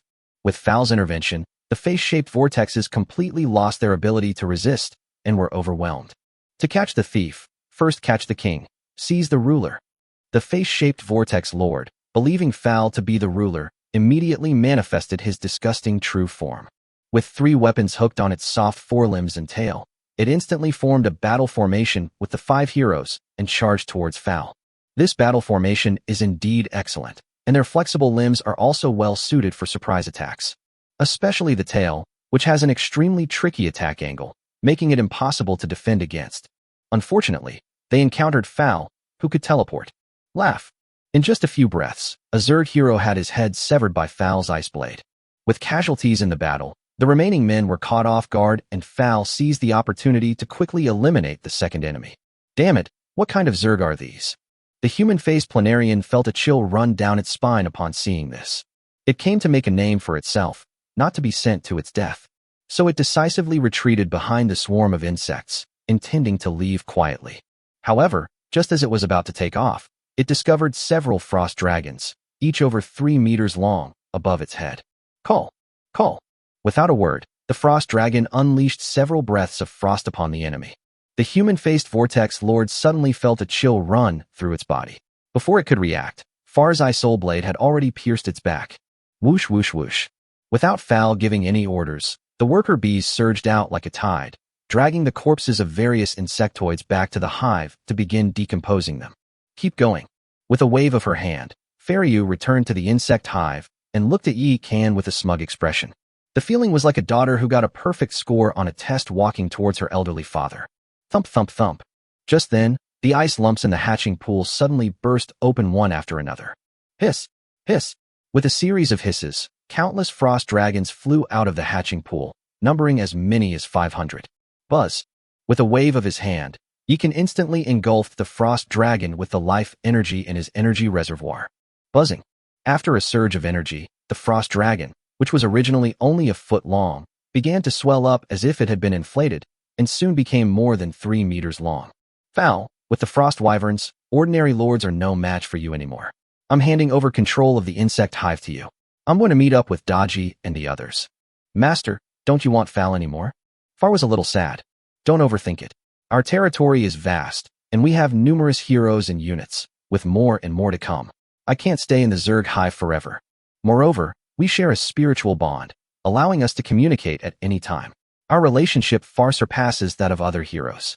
What more could you possibly want? Yikan stroked Far's silver hair, his eyes filled with affection. This girl, both in appearance and temperament, is as innocent as a blank sheet of paper. No, Fal absolutely cannot be handed over to Nuba. Yikan made a decision in secret. Such an innocent girl, if she falls into the hands of the demon, will probably be filthy and greasy within 3 days. He has to be careful. Fal sensed the warmth in Yi Kan's gaze, and his expression gradually relaxed. Rest assured, master, Far will not let you down. Far's eyes were clear, and his gaze toward Yi Kan was full of affection. All right, kill any Zerg you encounter. As for the rest, apart from humans, anyone who dares to attack you will be killed. As for humans, if they attack you first, you can identify yourself as an ally. If they still persist, then show no mercy. Understood. Far nodded. Chapter 171 The Battle of Fate erupts in full force. North of Fairy Forest. Roar. 20 amethyst dragons split into 2 teams, plowing the land in an alternating pattern. The ordinary Zerg units were immediately weakened, but before they could react, the elf witch unleashed a barrage of poisons and spells. Then, in the third wave, the elf hunters and shadow assassins moved out simultaneously, reaping lives with frenzy. As for the heroes and lords, they had already been stopped by Nuba, Princess Longji, Lin Daiyu, and Shui Baochai. Li Jiqing, meanwhile, hovered in the air, stepping on flying flowers and holding a crimson whip, with the eye of the demon god and the spirit mirror floating on either side of her. Her ethereal and otherworldly, yet domineering appearance was like that of an empress descending to earth. Snap! Any Zerg that attempted to leave the battlefield was lashed back by her crimson whip. This is outrageous. Upon seeing this, the Zerg Lord immediately communicated with the giant tank bug and fired several energy cannons at Li Jiqing. Buzzing. That dazzling energy ball was like a miniature sun. If it were to strike a legendary hero squarely, even a legendary hero might not be able to withstand more than a few hits. These giant tanks are not ordinary units, but rather similar to Jiang Daili's elemental artillerymen. They can charge up their power to unleash powerful attacks, capable of injuring enemies of higher ranks. However, they still underestimated Li Jiqing's background. She is an epic level lord, and as a woman, she possesses 10 times the attribute bonuses of the Fairy Forest. If we include the Lin Daiyu template, her dual attributes have already reached a terrifying 36,000 plus. Even if Yi Kan were to be given a hero template, he might not be her match. Moreover, Yi Kan's affection for her has reached the heavens. Now she not only possesses the only epic level weapon in the Immortal Forest, but also has 2 heaven-defying magic treasures by her side. The spirit mirror and the eye of the demon god alone are enough to give these insects a run for their money. Sure enough, the demon god's eye suddenly opened and launched the demon god's judgment. Boom. A loud bang was heard. Not to mention the energy spheres, even the dozen or so golden-armored giant insects were blasted into the sky. Their scales shattered, and they lay on the ground, barely alive. The demon eye is now at level 16, and its power is even greater than before. How so? The Zerg Lord was dumbfounded when he saw that his carefully trained troops had been almost completely wiped out. It thought that even if the opponent was powerful, with its own forces, it could at least hold them off until reinforcements arrived. As a result, in less than 15 minutes, it became a lone commander. Snap! While it was stunned, Li Jiqing's crimson whip suddenly came down and lashed out, sending it flying. Laugh! Before it could react, a slender figure silently appeared behind it and pierced its heart with a sword. The one who arrived was none other than Chu Qiao, the shadow assassin who had embarrassed all the heroes. Today, she is an epic-level unit, second only to Katten. A new enemy has appeared. We must finish this quickly. With a thought, Li Jiqing opened her demon god's eye and collected the insectoid corpses on the ground. This is Yi Can's confession. All the corpses were nutrients for the void worms. On the other side, a 2,000-strong Zerg army crossed the mountains and entered the misty forest where Su Daji and her comrades were located. Then, the three prodigies unleashed their full power. With Hushime's delicate shout, everyone was put into the 9 Phoenix Battle Soul state, increasing their combat power by 30%. Yu Qing's use of the confusing demonic sound technique threw many Zerg units into a state of chaos. Then, Su Daji swept up the lost Zerg in a whirlwind. Rumble! Hushime unleashed another thunderbolt, instantly wiping out a large group of rabble. You wretched humans, it really is you. The Zerg, with their overwhelming numbers, naturally wouldn't care about the deaths of those 100 or so grunts. The insectoid lord immediately led its insectoid horde, simultaneously flapping its wings and emitting a piercing sound. Squeak! Squeak!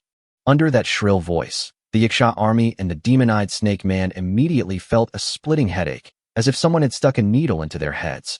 Zheng. However, the next moment, a beautiful pipa melody rang out. The group immediately broke free from the influence and charged towards the Zerg without fear of death. Needless to say, it was the holy light of the jade chime that played a crucial role at the critical moment. They can actually suppress our deadly cicada chirps? In that case, let's overwhelm you with a swarm of insects. My dear warriors, kill them all. With a roar from the insectoid lord, the insectoids surged towards Su Daji and her 2 sisters like a tidal wave.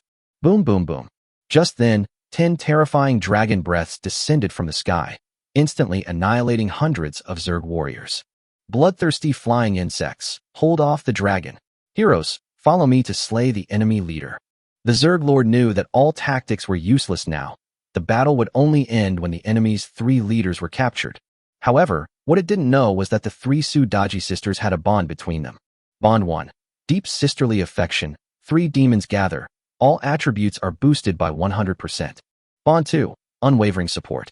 If any one of the 3 demons is attacked, the other sisters will automatically activate their bloodline power, doubling their combat strength. Not to mention the 3 talents demon formation of Bond 3, which grants invincibility for 10 seconds. Thus, a crushing defeat of 2,000 against a little over 100 was transformed into a close contest. What made the Zerg lord tremble was that one of the 3 leaders was actually of epic rank. The remaining leaders and soldiers were all legendary. Damn it, what is Lord Sakata up to? Didn't we agree that we would deal with the Ice Insect clan, and he would send people to stop Yikan? How come there are humans here, and their strength is so terrifying? Doihara Taiji watched his soldiers die one after another, and his heart bled. Fortunately, the Blood Shadow ninjas it carefully trained were not ordinary soldiers. Each one was legendary. Although there were only a few dozen of them, they were the most powerful assassins hidden on the battlefield. Sure enough, several legendary warriors have already fallen to their blades. Damn it! How dare you hurt us, sisters? Prepare to die. When Su Daji saw that some of the Yaksha army had fallen, she was instantly enraged. The 4 foxtails suddenly shot into the sky, like 4 pillars of heaven, and pierced towards the opponent with lightning speed. Screech! Screech! The 2 Zerg heroes couldn't dodge in time, and were instantly killed. This woman can actually become stronger. Upon seeing this, Doihara Taiji immediately considered retreating. It still has over 1,000 Zerg under its command, and as its commander, it has no need to take any risks. So he commanded the Blood Shadow ninjas to forcibly intervene and stop the 3 Su sisters, and then calmly withdrew from the battlefield. However, just as it was congratulating itself on its decision, it suddenly felt a chill down its back, and a black blade emerged from its chest. Soul devouring successful, Constitution plus 50. With a pleasant notification sound, Yikan drew the devouring heaven blade and kicked Doihara Taiji to the ground. My husband.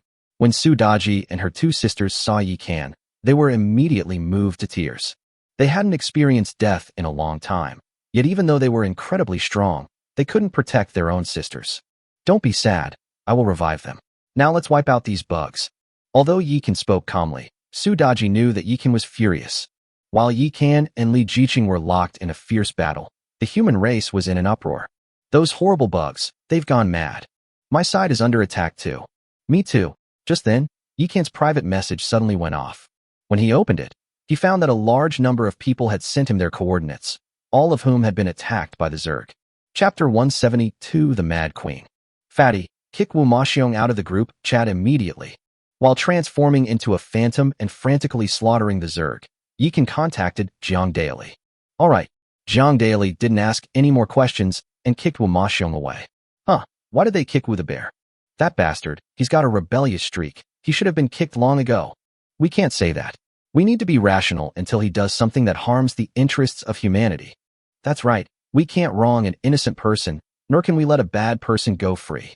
Well, Wu Maxiong is just a bit foul-mouthed, but he's not a bad person. Damn it, I look down on all of you rational and objective people. Upon seeing the notification that someone had been kicked, everyone immediately began discussing it animatedly. Then, Yikan directly posted screenshots of Wu Maxiong's conversation with Sakata Naoto and the others in the Zerg group chat. Holy crap, who just said Wu Maxiong wasn't a bad person? Stand up and say it again. The slap in the face came so quickly. After seeing the screenshots, those so-called rational people were too scared to utter a word. Because this is a third-person perspective photo, you can also see the back of Yumi Hata as they are having a conversation. With the Lord's current level of discernment, they can tell at a glance whether the screenshot is real or fake. Damn it, I knew something was off about this bastard a long time ago. A leopard can't change its spots, just like his ancestors. Zhu Huifei was furious when she saw the screenshot. Brother Zhu, Wu Maxiong's location seems to be not far from you. I'll leave this traitor to you. Now that the human and insect races are at war, I need to clear out the southwest region first so that I can free up my hands to support you. Yikan knew very well that if anyone hated the Wu family the most, it would be Zhu Huifei, a descendant of the Ming Emperor. Brother Yi, don't worry, that bastard will definitely not live past tonight. I have already joined forces with some people in the east, so you don't need to worry about this place. And also, I, Zhu Huifei, am determined to be #1 on the kill leaderboard tomorrow. Zhu Huifei looked confident. Clearly, he was worried that Yikan would come across to the east and steal his points. Brother Zhu, I'm afraid you're overthinking it. At this moment, Hong Sanqian suddenly appeared. Now that Su Lingyu and I are fighting the enemy together, the Northwest can hold on for the time being. But brother, you won't be having such an easy time. He simply doesn't have the time to deal with you. What happened? When Zhu Huifei heard him say that, her heart skipped a beat. I don't know the specifics, but I'm sure that brother Yi must have done something that is outrageous to both gods and men against the Zerg. Otherwise, why would my Zerg lords split their forces into a coalition army and charge menacingly southwest, neglecting even us? Haha. After Hong Sanqian finished speaking, he also posted a screenshot of the Zerg alliance. In the image, tens of thousands of Zerg heroes and units are gathered together, forming a dark, overwhelming mass that is truly awe-inspiring. Brother Yi, what exactly did you do? Brother Yi Kan, you didn't kidnap the Zerg princess, did you? TCH, with my brother Kan's looks and abilities, would he even look at those disgusting Zerg? Don't talk nonsense. I just destroyed the territory of a girl named Yumi Hata and then left her alive to fish. While Yikan was wielding the devouring heaven blade and frantically slaughtering the insectoids, he also sent out a pitiful picture of Hata Yumi being pinned to the ground by ice spikes. My god, you're incredibly reckless. Yumi Hata is Naoto Sakata's fiancée. Using her as bait, aren't you afraid of attracting a school of sharks? Su Lingyu suddenly appeared and sent an exaggerated emoji. Although the Sakata family is not the royal family of the Vortex people, their strength in the 8th heaven should not be underestimated. You kidnapped someone's fiancée and forcibly demolished her property. How is that any different from sexually assaulting someone's wife? Brother Yi, it has to be you again, huh? Upon seeing this, Zhu Huifei couldn't help but burst into laughter. As a seed candidate left behind by the Zhu family in the lower universe, ready to advance to the 9th heaven at any time, he naturally knew some things about the Vortex clan. So that's why Sakata Naoto and Akaya Taichi were so interested in this woman. It turns out there's something going on between them. Well then, let's just wipe them out in one fell swoop. When Yikan saw them say that, he was not afraid at all, but instead looked excited. Because he knew that the more powerful the Lord, the more valuable the things he possessed. Brother Yi, Naoto Sakata is currently number 1 on the kill list. If you take him down, number 1 will be mine. Then you'd better work hard and don't let me catch up with you. Yikan smiled slightly, closed the group chat, and then changed to the Nuba template. Boom boom boom. As bursts of heavenly fire rained down, countless Zerg were blasted away, then turned into charred remains and fell to the ground.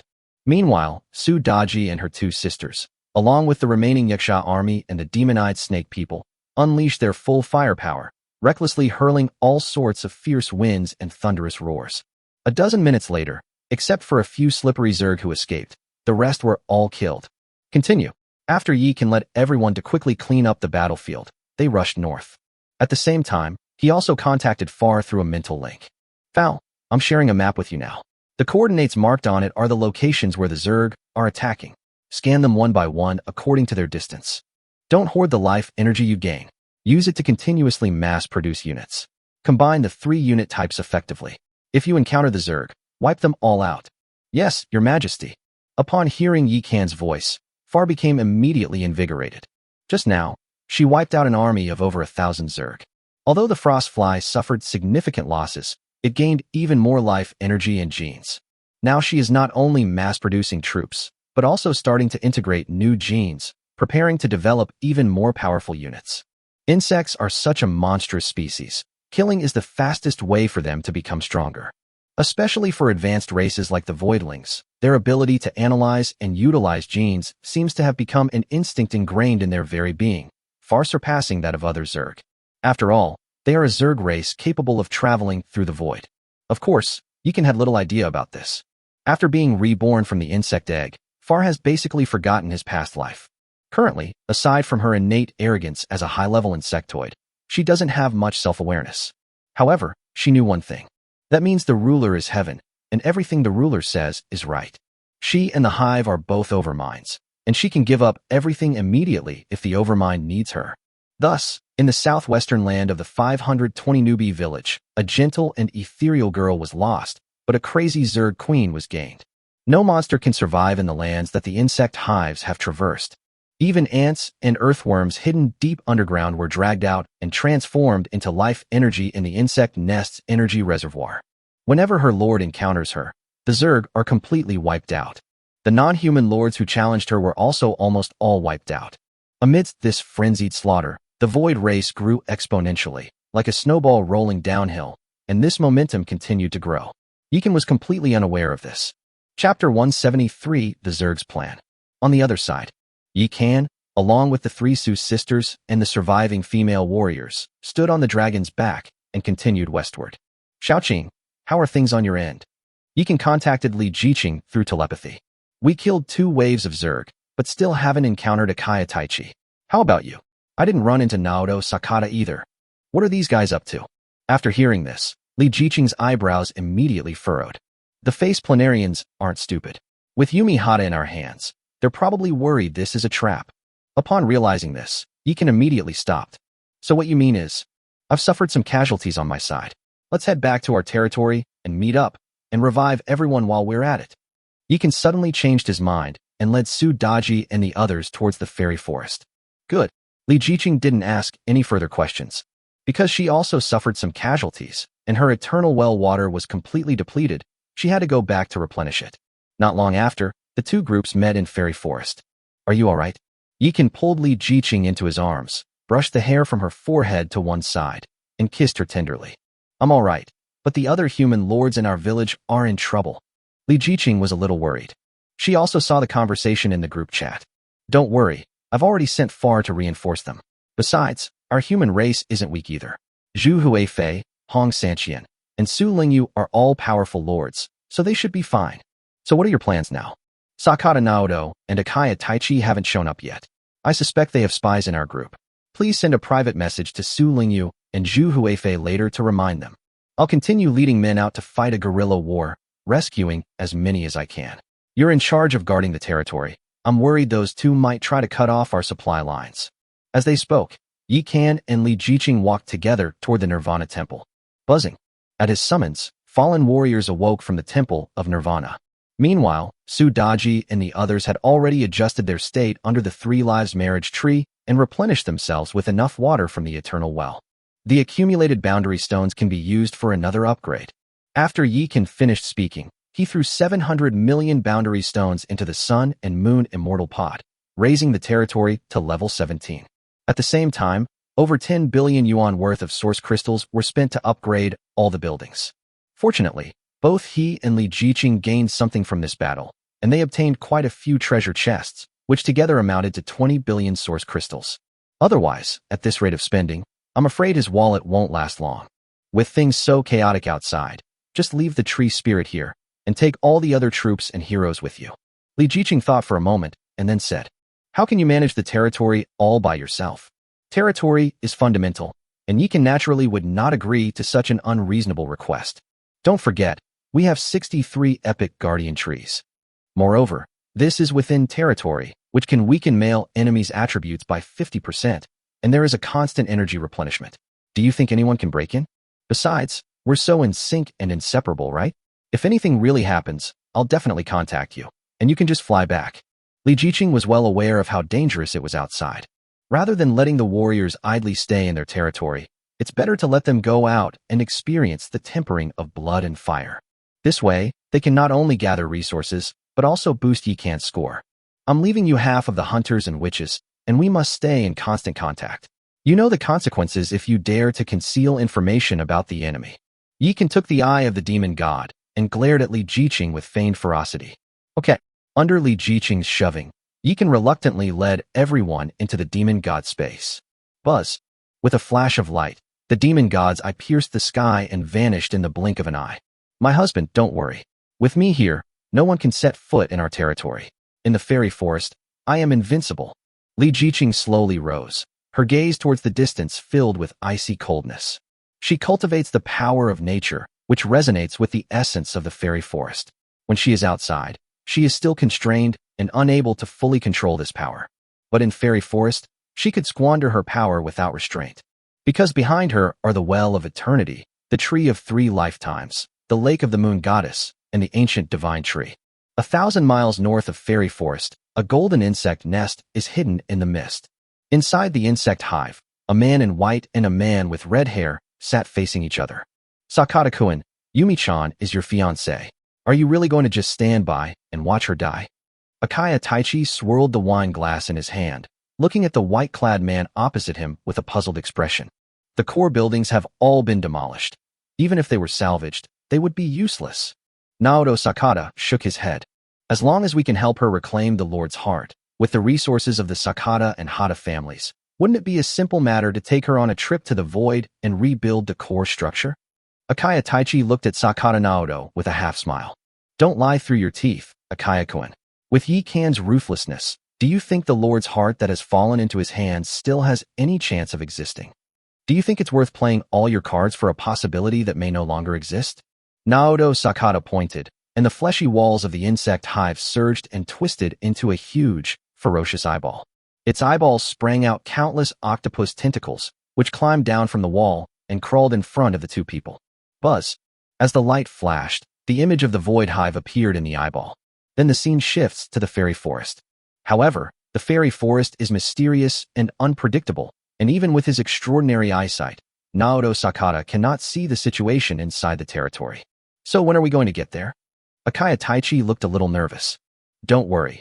Now that the Zerg and the humans are at war, Yikan, as a strong and responsible member of the human race, will definitely be morally blackmailed by those hypocritical humans. We'll begin our operation once we pinpoint his exact location, and we must ensure a swift and decisive victory. Naoto Sakata is indeed different from his foolish vomiting being. When faced with a problem, he doesn't rush forward mindlessly, but knows how to weigh the pros and cons and seek good fortune while avoiding misfortune. Beep beep. Just then, Naoto Sakata suddenly received a video call. As soon as I opened it, an image of Minako Furue appeared on the light screen in front of me. Minako, do you have any information? I asked Naoto Sakata. Lord Sakata, my 7-colored Kuin insect has brought back valuable intelligence. Yikan seems to possess a spatial artifact, a crimson eye, which can silently transport troops. What? Upon hearing this, Naoto Sakata and Taichi Akaya immediately stood up. Buzz. As he switched the view, the image of the void insect nest suddenly appeared in his ferocious eyes. At the same time, a streak of red light rushed in. Minako, your intelligence came just in time, haha. Naoto Sakata and Taichi Akaya exchanged a glance, both showing excitement. Execute Plan A. No matter what, keep Yikan occupied. Don't worry, Sakata-kun. I may not be as good at killing as you, but when it comes to being troublesome, you're no match for me, ha. Chapter 174 The Rogue Woman's Wicked Idea. Void Hive. Dominate. Upon seeing the eye of the demon god, Far stood up excitedly. Foul, well done. Yikan led everyone out of the demon god's space, and then with a wave of his hand, the eye of the demon god flew out. Rumble. A deafening roar was heard, and the corpses of countless monsters and insectoids fell down, transforming into a giant mountain. Without Yikan's command, the worker bees in the hive swarmed out and began the decomposition work. Great. With these corpses, we can increase our frost jumper worms by at least 1,000. Far's eyes lit up as he looked at the mountain of corpses outside the insect hive. However, at that moment, a tall and graceful figure suddenly appeared from behind Yikan and then ran to Far's side in a flash. Is this Sister Fal? Her ethereal aura surpasses even that of Arlongi. Is she truly a Zerg? Suddenly, Nuba made a move and wrapped her arms around Fal's waist.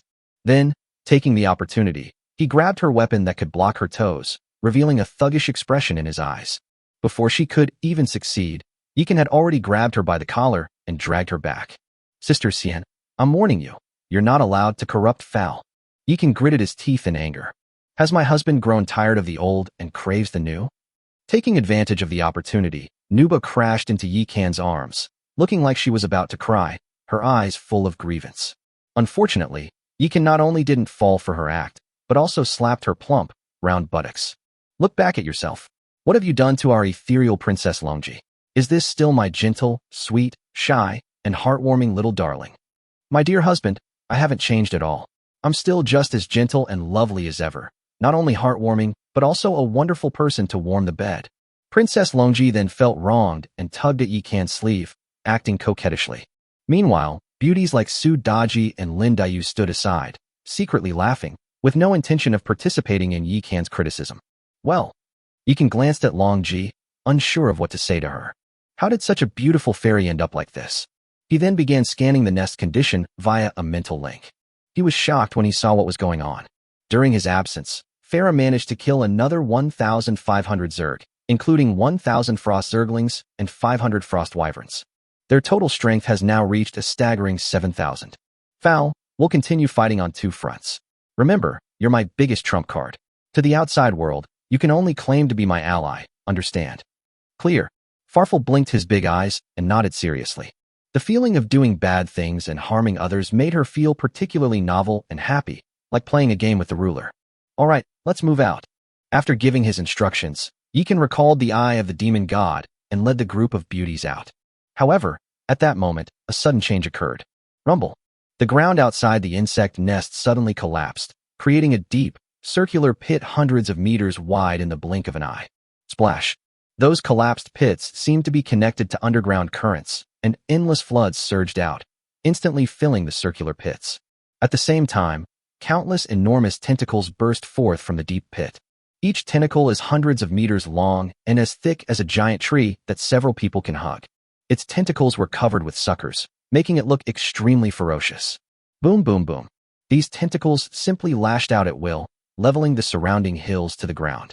The 3-meter-long frost dragon and the 1-meter-long ice jumper were like ants in front of them, unable to withstand even a single whip from the opponent. Snap, snap, snap. These rough hands seemed to possess consciousness, and upon seeing the void hive, they began to frantically pound on it. Boom, boom, boom. Since his rebirth from Nirvana, Far had never suffered such humiliation. He immediately commanded the self-destructing mosquitoes to frantically crash into the tentacles. But those tentacles were just too big. It took dozens of self-destructing mosquitoes to blast off one tentacle, and that tentacle grew back in just a few breaths. Buzz. Seeing this, Yikan returned to the insect nest on a whim. Foul. Send the Zerglings and Mutalisks back to their nests. You focus on strategizing the unit composition and see if you can create a unit with devastating damage. The rest is up to us. Yikan reached out and pressed down on Fal's shoulder, looking at her intently. My lord, they want to trap you here. There is a mental link between Far and Yikan. She can see through Yikan's thoughts and naturally knows the intentions of those people outside. Yikan could have left, but because he was worried about her and the insect nest, he chose to stay. She was moved, but also filled with self-reproach. Blaming yourself won't help. What you need to do is calm down and create a unit that can deal with those giant tentacles. That's the only way you can help me. Yikan gently stroked her hair to comfort her. The insectoids and monsters they hunted during this period provided a rich source of genes for the gene pool. If Fal can make full use of it, he will definitely be able to create new unit types. My lord, I understand. Far nodded seriously. Yikan then winked at Nuba and Su Daji before transforming into a streak of light and rushing away. On the other side, a colossal golden insect hive, carried by countless black tentacles, entered the fairy forest. The rich spiritual energy here has caused the creatures inside the insect nest to become restless. Buzz. Naoto Sakata, holding a white paper fan, slowly appeared on top of the insect nest. At the same time, the giant eyeball covered with octopus tentacles also came to its side. The eyeball twisted and became the size of a normal human eye, then crawled to Naoto Sakata's forehead and merged directly into his flesh. The process was extremely disgusting and irritating to the eyes. Miss Li Jiqing, I know you're inside.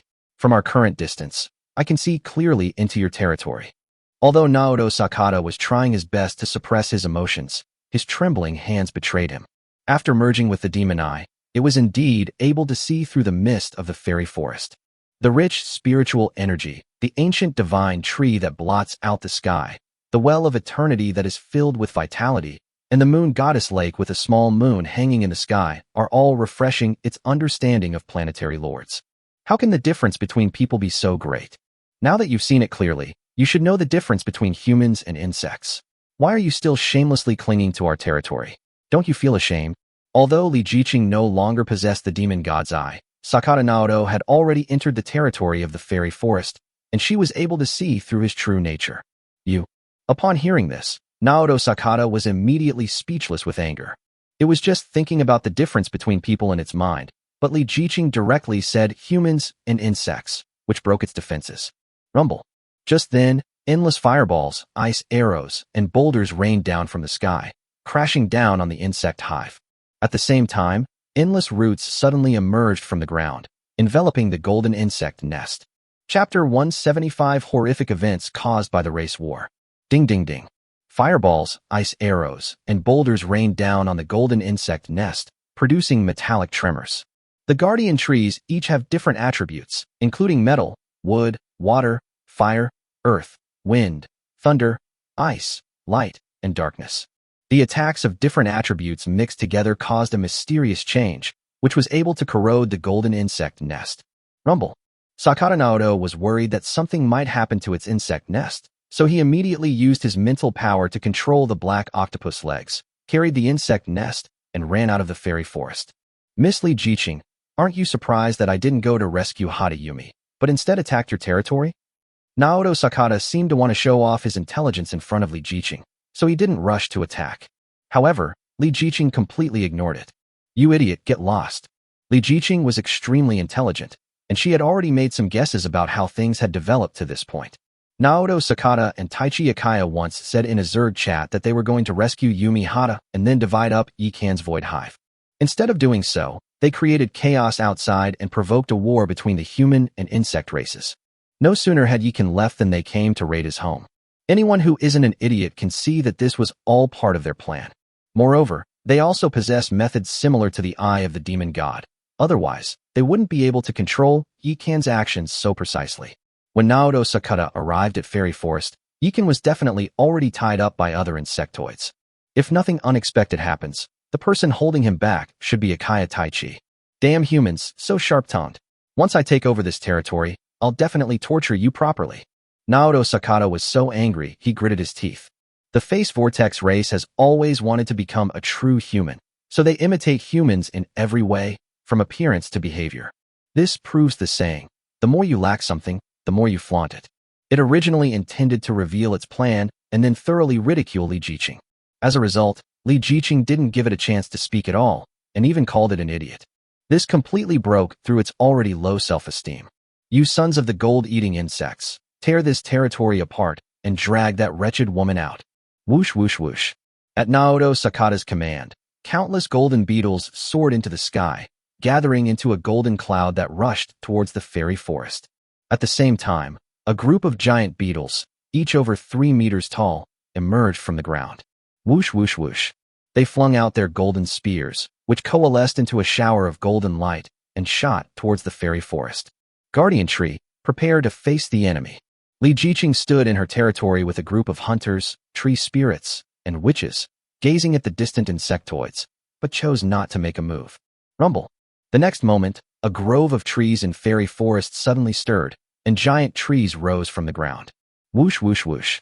The endless, thick branches began to grow wildly, soaring into the air. With a flick of their wrists, the raindrops of golden spears were knocked down. At the same time, the more than 30 giant trees that had transformed into tree men behind them also launched an attack, frantically hurling fireballs, ice arrows, boulders, and various sharp tree spears into the air. In addition to these, there are poison gas, wind blades, frost swords, and thunderclaps. Thump, thump, thump.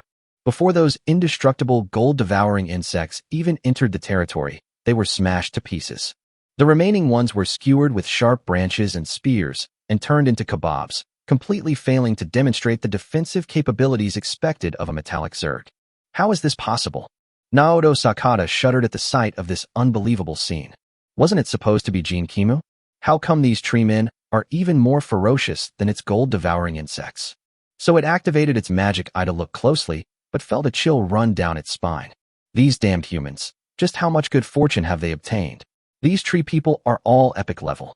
After a moment of stunned silence, it immediately opened the group chat. Akatani-kun, the opponent's strength is far beyond our expectations. We need reinforcements. Execute Plan B. Sakata-kun, even if you hadn't said anything, I would have already gathered my men. This Yikin is not human. He's even more ferocious than my siren. Akaya Taichi is right. It originally thought that its brain worm had fused with the bloodline of the siren, so even if it couldn't kill a freak like Yikan, it could still trap him in one place. However, after Yikan made his move, he realized how wrong he had been. This human being cannot be judged by common sense. Laugh. While it was talking to Naoto Sakata, Yikan struck again with the devouring heaven blade, severing another sea monster tentacle. What terrified Akaya Taichi the most was that Yikan's released Een energy could actually suppress the regeneration of the sea monster's tentacles. Meanwhile, Nuba and her group split into 3 camps. Sudaji and her 2 sisters form a group, while Nuba and Princess Longji combine their fire and water swords, and Lindayu and Xue Baochai combine their flowers and plants with ice and snow. Under their powerful attacks, the siren's tentacles broke off one by one. In order to maintain the siren's fighting strength, Akaya Taichi had to invest a large amount of source crystals to replenish energy. At the same time, it also dispatched siren heroes and endless sea worm troops. Unfortunately, these shrimp soldiers and crab generals not only failed to break through Kadin and her group's defenses, but also left behind thousands of sea worm corpses, replenishing the Void Hive's energy reserves with a considerable amount of energy. Far also extracted a number of usable genes from the bodies of those sea worm soldiers. Buzz. With her mental power fully unleashed, and after thousands upon thousands of fusions, she finally succeeded. In order to resolve the predicament as quickly as possible, she recklessly activated the energy reservoir to accelerate the gestation and incubation of new troops. At the same time, both in the fairy forest and in the Void Hive, large Zerg armies began to gather outside. Husband, it seems that Sakata Naoto is really determined to get rid of us. At that moment, Li Jiqing's voice suddenly rang in Yikan's heart. She had already told Yikan about Naoto Sakata's raid on her house. I'm afraid they don't have the ability. How's it going on your end? Yikan asked. With his current strength, breaking out wouldn't be too difficult, but that would mean the Zerg hive couldn't be saved. The insect hive has now become his trump card, and he cannot afford to give it up. The insect hive is still in its early stages, yet it has already displayed such incredible combat power. If it can grow stronger, he is confident that he can double the strength of the territory. Don't worry, most of the Zerg lords are male, and most of their units are also male. Once they enter their territory, they will be suppressed. The Guardian Tree alone will be enough to give them a hard time. Li Jiqing said this in a seemingly casual manner. Actually, she wasn't exaggerating. The Guardian Tree is indeed powerful, but it's already starting to struggle because there are just too many Zerg. However, it's true that she can handle it. With her current attributes and the advantage of terrain, ordinary Zerg units didn't even have time to get close to her territory before being skewered and roasted by her rejuvenation of all things. Moreover, she has trump cards up her sleeve, such as the more than 100 dragon souls sealed in the spirit mirror. That's good. Since they want to cause trouble, let's take this opportunity to wipe them out and break through to the stellar level as soon as possible. Since war is inevitable, Yikan naturally wants to gain enough benefits from it. Just as Yikan was brimming with confidence, a golden light suddenly shone above the 520 newbie village. World announcement. A large-scale racial war has been detected in the 520 newbie village of Tiangang District 17, triggering the village's self-protection mechanism and activating the realm-breaking war ahead of schedule. The start time is the early morning of the following day. As the first village in the 9th heaven of heavenly evolution to initiate the Battle of the Realm, each lord will receive an extra diamond treasure chest and 100 reputation points after successfully breaking through the realm. The winner of the Battle of Breaking Realms will receive an additional mystery gift pack. Holy crap! As soon as the world announcement was released, the 520 newbie village was in an uproar, and the 9th heaven was also in an uproar. Chapter 176. The bloodthirsty thunder beast is born, chasing the siren. My god, wasn't it said that the Battle of Breaking Domains could only be triggered when it reached the stellar level? That's not the case. The emergence of a stellar level lord is indeed the key to initiating the War of Breaking Domains, but there are two other special cases. Which two?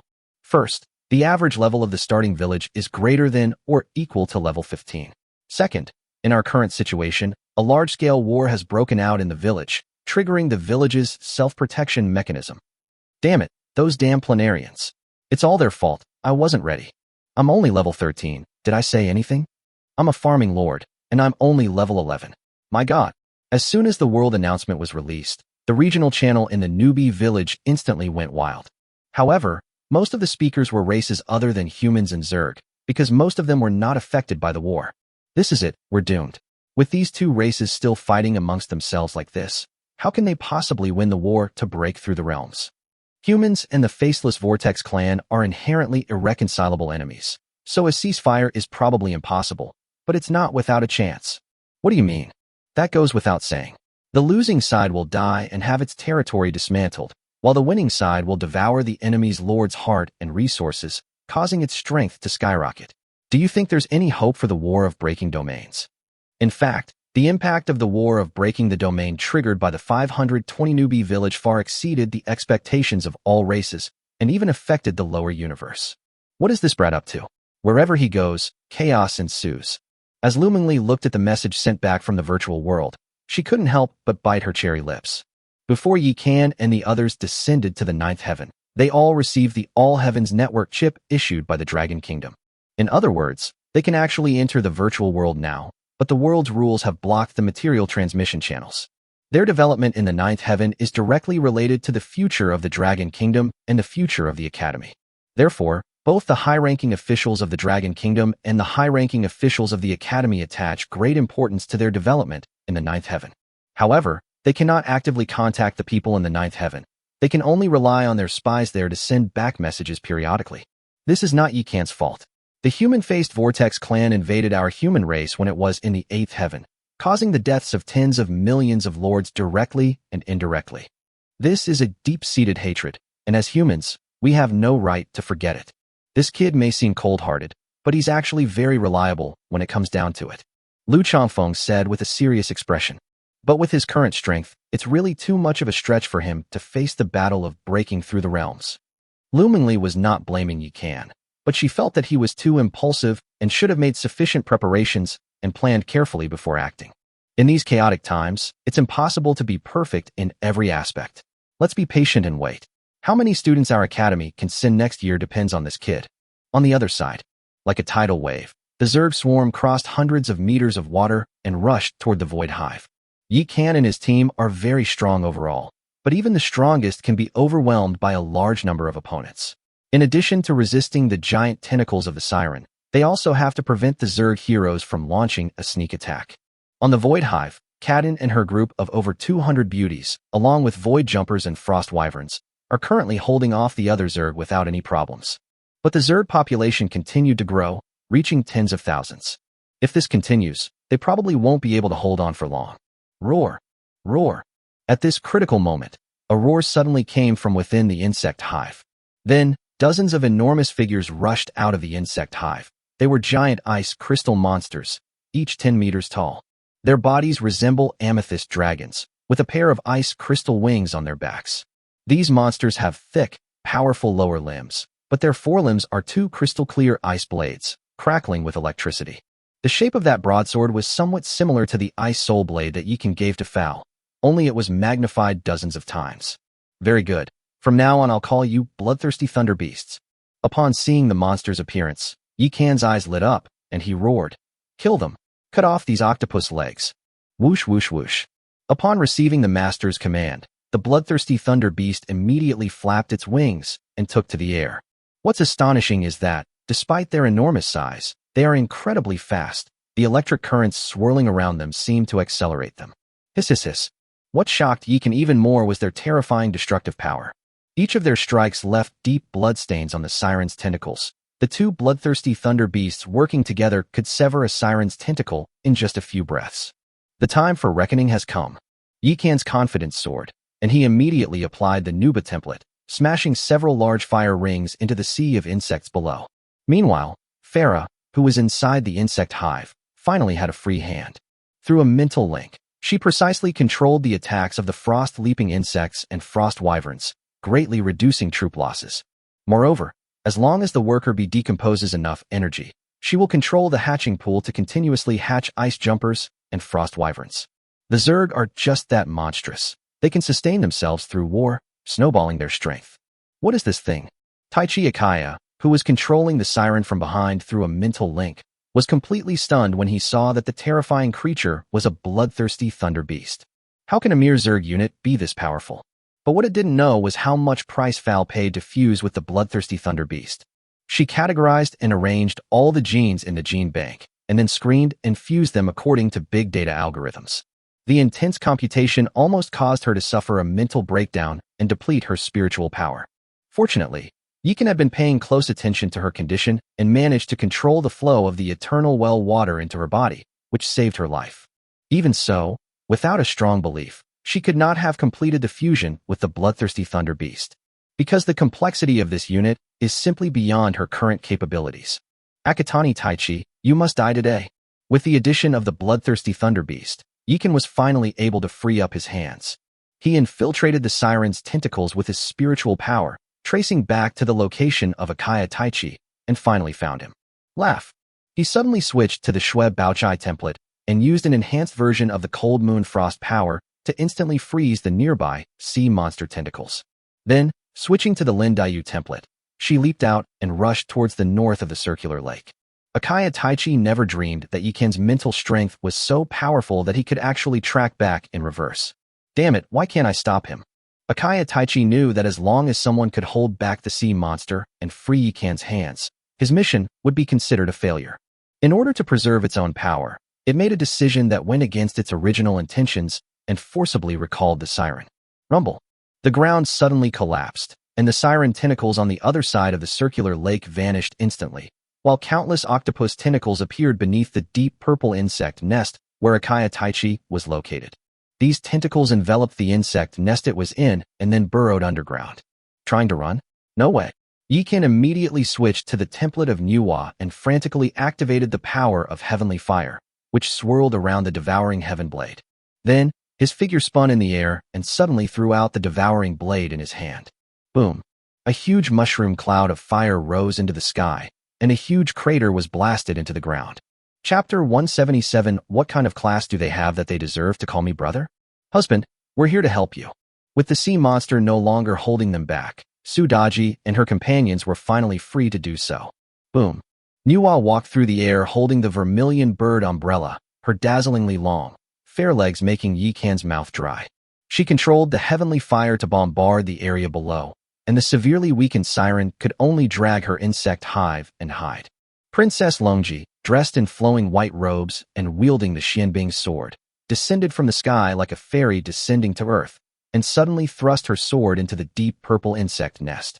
Although the insect hive escaped, the effect of freezing everything instantly covered the surrounding dozens of miles, turning the ground into solid soil and greatly affecting the siren's movements. It is, after all, the king of the sea. The underground is not its domain. All things are reviving. Lin Dayu then channeled the power of nature, using vines to entwine and restrict the sea monster's movements. Shui Baochai walked through the snow, using the power of her domain in conjunction with Princess Longji's icebound land to weaken the activity of the siren and the insect nest to the greatest extent. The three demons of Xianyuan Tomb interfered with the insect nest by using confusing demonic sounds, bombarding it with 5 thunderbolts, and dragging it with a powerful tornado, thus trapping Chigutai's insect nest in place. This giant octopus really can't survive out of water. Upon seeing this, Yikin was overjoyed. She looked at the 3 Su sisters and said, Daji, Shime, Xiaoyu, you 3 go back and help Feier and the others. Don't let a single insect escape. Leave this to us. Yes, my husband. Without the slightest hesitation, the 3 sisters rode the demonic wind and rushed towards the void insect nest. Yikin led Nuba, Princess Longji, Lin Daiyu, and Shui Baochai towards the giant bulge below, a water attribute insect nest. Brother Yi, as the saying goes, no fight, no friendship. If you're willing to let me go, I'm willing to give up all my resources. How about it? Just then, the portal to the insect hive suddenly opened, and a red-haired man holding a black stick walked out. Cough, ugh. What kind of class do you think you are, to call me brother? Yikin spat in disgust, switched to the Lin Daiyu template, and rushed towards Akaya Taichi with a rapid phantom movement technique. Akaya Taichi was terrified and turned to hide in the insect nest. However, at that moment, several jet black spheres suddenly burst out of the insect nest. Whoosh! Yikin suddenly slashed down with his sword. With a loud bang, the spherical object was instantly slashed away. At the same time, Nuba and the others also used their unique abilities to block the sudden attack of the black ball. Only then did they realize that they were actually giant sea urchins covered in sharp spines. If you want to harm the Overlord, you'll have to get past us first. With a shrill voice, the sea urchins suddenly opened up and transformed into sea urchin warriors that looked like hedgehogs. This attack method is quite interesting. We can let Faust study it. Yikin was immediately drawn to the sea urchin warrior's genes. Then, he looked at Nuba and said, Sister Xian, come with me to fight the enemy. You guys seal off the insect nest first. Your Majesty's order. The 3 women smiled charmingly and immediately rushed towards the insect hive. Yikin switched to the Princess Longji template, combining water and fire to slay the sea urchin warrior. Although the siren, now back in its hive, was still interfering with Yikan and his group, it had already lost half of its tentacles to the bloodthirsty thunder beast in the previous battle, and was later corrupted by Yikan's energy. Now, he is severely weakened and unable to exert his peak combat power. Under Lin Daiyu's revival of all things, Shui Baochai's icy world, and Princess Longji's frozen expanse, the water attribute insect nest was firmly trapped in place. Sakata-kun, I'm trapped here by Yikan. Please send someone to rescue me. In the previous battles, almost all of Akaya Taichi's troops and heroes had been killed. Those heroes are not Zerg units. They can only return to their territory and be resurrected through the Hall of Heroes. Hatching large numbers of Zerg requires energy and time. His siren nest was clearly not as powerful as Yikan's void nest, and it was impossible for him to hatch a large number of insectoids in a short period of time. Save my ass. The humans here have gone mad, attacking our Zerg territory like crazy. Those guys are worried about their territory being destroyed, so they've all gone home. Naoto Sakata also complained incessantly. It united dozens of Zerg lords and finally broke through the defenses of Fairy Forest. Then he dispatched his carefully trained personal guard, along with many Zerg heroes, and finally stormed into Fairy Forest. Who knew that Li Jiqing would suddenly go mad, unleashing the flower returns to descent technique once more, and releasing over 100 dragon souls from the spirit mirror. In just one wave, she took away most of the insectoid forces. Just as he was preparing to launch a second wave of attacks to capture Fairy Forest in one fell swoop, the insectoid lords received a warning that their territories were under attack. To maintain their status as lords, they had no choice but to abandon their continued attack on Fairy Forest. The same was true on the Void Hive side. The surviving Zerg lords, seeing that Akaya Taichi had abandoned them, had long harbored the intention to retreat. As a result, while they were hesitating, they also received a warning that their territory was under attack. As a result, the Zerg army scattered like birds and beasts, disappearing in the blink of an eye. However, the beauties of Fairy Forest, who had been suffering for so long, were not about to let them off easily. Led by captains like Kaden and Chu Qiao, the beauties began to fight back and beat the drowning dogs. Fao was worried about Yikan, so after ordering the Frost Jumper and Frost Wyvern to give chase, he rode the insect nest and brought the bloodthirsty Thunder Beast to Yikan's side. Master, since it refuses to come out, Let's just devour it. Far spread her icy wings and flew down to Yi Can's side. Her ethereal appearance was like a fairy descending from the heavens. Since it can't move now, you can have it. Yi Can gently rubbed her silver hair, his face full of encouragement. Far nodded deeply and returned to the hive. The next moment, the two insect nests were pressed together and endless ice crystals spread out, covering the entire siren insect nest. Laugh. As soon as the siren extended its tentacles, the bloodthirsty thunder beasts swarmed over and slashed them off. Meanwhile, the worker bees waiting nearby swarmed forward, dragging the enormous tentacles back into the hive to begin decomposing them. My lord, we can go in now. As the ice crystals covered the entire siren nest, Far tore a hole in it. Chapter 178 Racing Against Time, Beating a Dog When It's Drunk. Walk. Yi Can took the lead and went in first, followed closely by Faer and Nuba. The interior of the siren's nest is quite different from its exterior. The fleshy walls inside are a dreamy light blue. The siren had long lost its former arrogance. It had shrunk into a plump eggplant and was frozen in the center of the insect nest by endless ice crystals. The surrounding chambers, hatching pools, and other areas were all frozen by ice crystals, rendering them paralyzed. Hey, where did that red caterpillar go? Nuwa looked around but couldn't find that coward, Akaya Taichi. Sis, stop looking, look there. Princess Longji pointed to the bottom of the fat eggplant, where there was a bright red spot. Now the siren's nest is covered by a fungal carpet, and Yi Can and Far's spiritual power can see through everything here. Akaya Taichi curled up into a ball, enveloped by the sea monster. However, under the double blockade of the frozen land and the snow-covered wilderness, both the sea monster and Taichi Akaya had their physical activity reduced to the minimum. With the addition of the Een energy from the void insect nest, they have long since lost their ability to move. Go!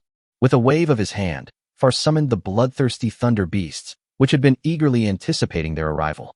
Hiss hiss hiss. A flash of cold light appeared, and 2 rows of enormous ice crystal blades pierced into the sea monster's body, penetrating through Akaya Taichi's form. As blood gushed out, worker bees appeared and efficiently disposed of the corpse. Yi Can then beckoned and snatched away Akaya Taichi's storage bracelet. Unfortunately, there were only a few legendary loose items and some useless junk inside. Not a single source crystal was left. It seems this guy has already thrown the source crystal into the insect hive, trying to buy time for the insect army to hatch so he can fight us to the death. So much money, what a waste. Princess Longji looked at the hatching pool and found it filled with purple bulges, numbering in the thousands. It's all right. These things will all become life energy for the void hive anyway. After Yi Can finished speaking, he turned to look at Fao, who was as beautiful as a jade statue. Deal with this insect nest as soon as possible, then pursue the enemy and plunder as many resources as possible. Yes, Your Majesty. Far knew the importance of the matter and immediately activated the insect hive to devour it. At this time, Li Jiqing also managed to contact Yi Can through telepathy. My lord, Naoto Sakata has suffered heavy losses. Seeing that all is lost, he has fled with the insect hive. As expected of the queen of my fairy forest, amazing. Yi Can praised him sincerely. Hee, we're just lucky. It's the same on my end. When the Zerg saw Akaya Taichi running away, they scattered. Now Daji and Kadin are chasing after them. Actually, it's not that they wanted to escape. It's that their territory was attacked by other human lords, forcing them to return. Li Jiqing's words were like a wake-up call. So that's why the Zerg are so pathetic. Do you know who's been helping us behind the scenes? It's Su Lingyu and Hong Sanqian. You'll see if you check the group chat. Alright, now is the perfect time to strike while the enemy is down. Go to the Nirvana Temple immediately to revive the fallen soldiers. I'll have Sister Xian and the others join you. Make sure you wipe out Sakata Naoto. When Yi Can communicated with Li Jiqing, he did not avoid mentioning Nuba and the others, but spoke directly about it. It's for resources and the hearts of lords, isn't it? I'm planning to do it, even without you telling me. Li Jiqing and Yi Can were of one mind and naturally knew what the other was thinking. Husband, are you going to act alone? Nuwa and Princess Longji looked at Yi Can with a mixture of reluctance and worry. What are you thinking? We still have Daji and the others. I'll go and meet up with them. As for Faer, she'll act alone. We'll split into 3 groups. Understood. Upon hearing this, the 4 members of the Nuba tribe were immediately relieved. They then flashed out of the insect nest and returned to the immortal forest. Yi Can, following the sensations of the Lord's heart, rushed towards the direction in which Su Daji and the others were pursuing. It's past midnight now, and the kill list will be released at noon. Now that Naoto Sakata and Taichi Akaya are no longer a threat, Yikan's competitors have become Huifei Zhu and Sanqian Hong. He must accumulate as many points as possible before noon. In addition, there is less than a day left before the start of the Battle of the Realms. He wants to acquire as many resources as possible to enhance the overall strength of his territory. In addition to diamond chests and reputation, the winner of the world's first battle to break through boundaries will also receive a mysterious gift package. Yikan was determined to have this reward. Minako Furue's territory. Damn it! What on earth are Sakata-kun and Akaya-kun up to? When Minako Kojima saw Su Lingyu and Hong Sanqian's army pressing in, she was so angry that her face twisted in anger. According to their plan, Naoto Sakata and Taichi Akaya will sweep through Yikan's territory with lightning speed. Then he led his army to sweep away the human race in the southeast, then returned to the northwest, and finally conquered the northeast region in one fell swoop. Even if Zhu Huifei from the southeast is incredibly capable, he will be powerless to act alone. Once they've taken over the 520 newbie village, they can use it as a base to seize control of the next town and take over as much territory as possible. But to its utter surprise, even the two scions of prestigious families, when they joined forces, were no match for Yikan and were even defeated. Didn't they possess a heaven-defying insect nest bestowed upon them by their family? How could they possibly lose? It's settled then. The Lord's heart is mine, and the rest of the supplies are yours. Hong Sanqian looked at the territory in the distance and couldn't help but lick his lips. He'd been coveting the epic Lord's heart for so long. No problem, but wouldn't it be a bit unfair to Yikan if we did this? Su Lingyu's expression was complicated, and she seemed to feel a little guilty. The way you're saying that makes it sound like we're having an affair. Hong Sanqian rolled his eyes. Don't talk nonsense. Yikan and I are completely innocent. Su Lingyu's pretty face immediately turned red, and she couldn't help but kick Hong Sanqian. Hee, just kidding, don't be angry, Miss Su. Hong Sanqian grinned and dodged her sneak attack by turning to the side. Don't worry, the southwest is such a large territory, it's enough for him to keep busy. If we don't take advantage of this opportunity to take over the northwest, it would be a disservice to his efforts. That's true. At that moment, Yikan tagged the two of them in the group chat. Yikan, Brother Hong, thank you so much, Miss Su. Hong Sanqian, Brother Yi, you're too kind. As fellow human beings, we should help each other out. Su Lingyu, Hong the scoundrel is right. Thanks to you this time, we have also gained a lot of benefits. Now we are preparing to eliminate the intelligence chief, Minako Kojima. Yikan, the intelligence chief? Su Lingyu. That's right, it has a type of soldier called the seven-colored Kuan insect, which is excellent at gathering intelligence. Yikan, I see. That thing is very slippery. You all have to be careful and don't let her clone escape. Hong Sanqian.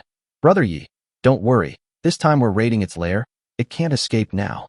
Chapter 179 Brother Yi, please introduce me to someone. I want to be your 11th senior brother. 520 Newbie Village. The Terrans and Zerg have gone on a killing spree. Most of the lords of other tribes hid in their own territories, with only a few restless lords trying to take advantage of the chaos. Whether you slack off or get sacked depends on your own fate. Yikan didn't stop, sweeping through everything in his path, and only after destroying 2 perfect territories did he catch up with Su Daji and Kaden. My husband. The beautiful women immediately surrounded Yikan when they saw him. Without saying a word, Yikan immediately activated the eye of the demon god. Su Daji and the others didn't need Yikan's instructions at all. They had already spontaneously rushed into the demon god space. Yikan, on the other hand, exerted all his strength to activate the eye of the demon god and rushed towards the northwest of the beginner village. They were already close to the central region as they pursued Akaya Taichi, and now they were even closer to Frue Minako's territory than to Fairy Forest. Of course, Yikan wouldn't compete with Su Lingyu and Hong Sanqian for food. He had his eye on Akaya Taichi. Naoto Sakata, Taichi Akaya, Yumi Hata, and Minako Furue are all epic-level lords. Of the 4, Minako Furue has the worst background. The Fairy Forest has now reached the mythical level, and to make another breakthrough, it needs 1 million experience points. The Perfect Lord's Heart only gives 100 experience points, Legendary gives 1,000, and Epic gives 5,000. 1 Akaya Taichi is equivalent to 5 Legendary Lords, so Yikan naturally wouldn't let him go. Meanwhile, the human chat group was also very lively. Ding Jin, holy crap, I see the Zerg fighting amongst themselves. What's going on? One of the Zerg lords is a stunningly beautiful woman. While speaking, Ding Jin also took a screenshot and sent it to the group. That's my friend. She's currently representing me and sweeping through the southwest. You absolutely mustn't mess with her. Even I'm afraid of her when she goes berserk. Yikan realized it was a photo of FAR and immediately alerted everyone in the group. Holy crap, Brother Yi actually has a friend like this. Aren't you going to introduce us? My god, she's prettier than a fairy. Are you sure she's a Zerg lord? I don't care. I'll still like her even if she's from the Zerg. Brother Yikan, please introduce me to her. I want to be her 11th senior brother. Yikan's words only made things worse. After revealing Fal's identity, a bunch of old perverts were immediately brought out. She just killed an epic level lord, and killing legendary level lords is like killing chickens for her. Are you sure you want me to introduce her? This. Forget it, I'm not worthy. Indeed, a man still needs to have ability. Otherwise he may have the courage of 11th senior brother and Su Xian, but he doesn't have the ability. Seeing that these guys had been humiliated, Yikan ignored them. Instead, it sped forward, heading towards the northwest of the beginner village. My lord, we lost half of our sisters in this siege. The loss is quite significant. It's all right, Xiaoqing will revive them. They should be chasing after Sakata Naoto right now. We need to take over Akaya Taichi's territory as soon as possible so we can go and support them. Su Daji nodded.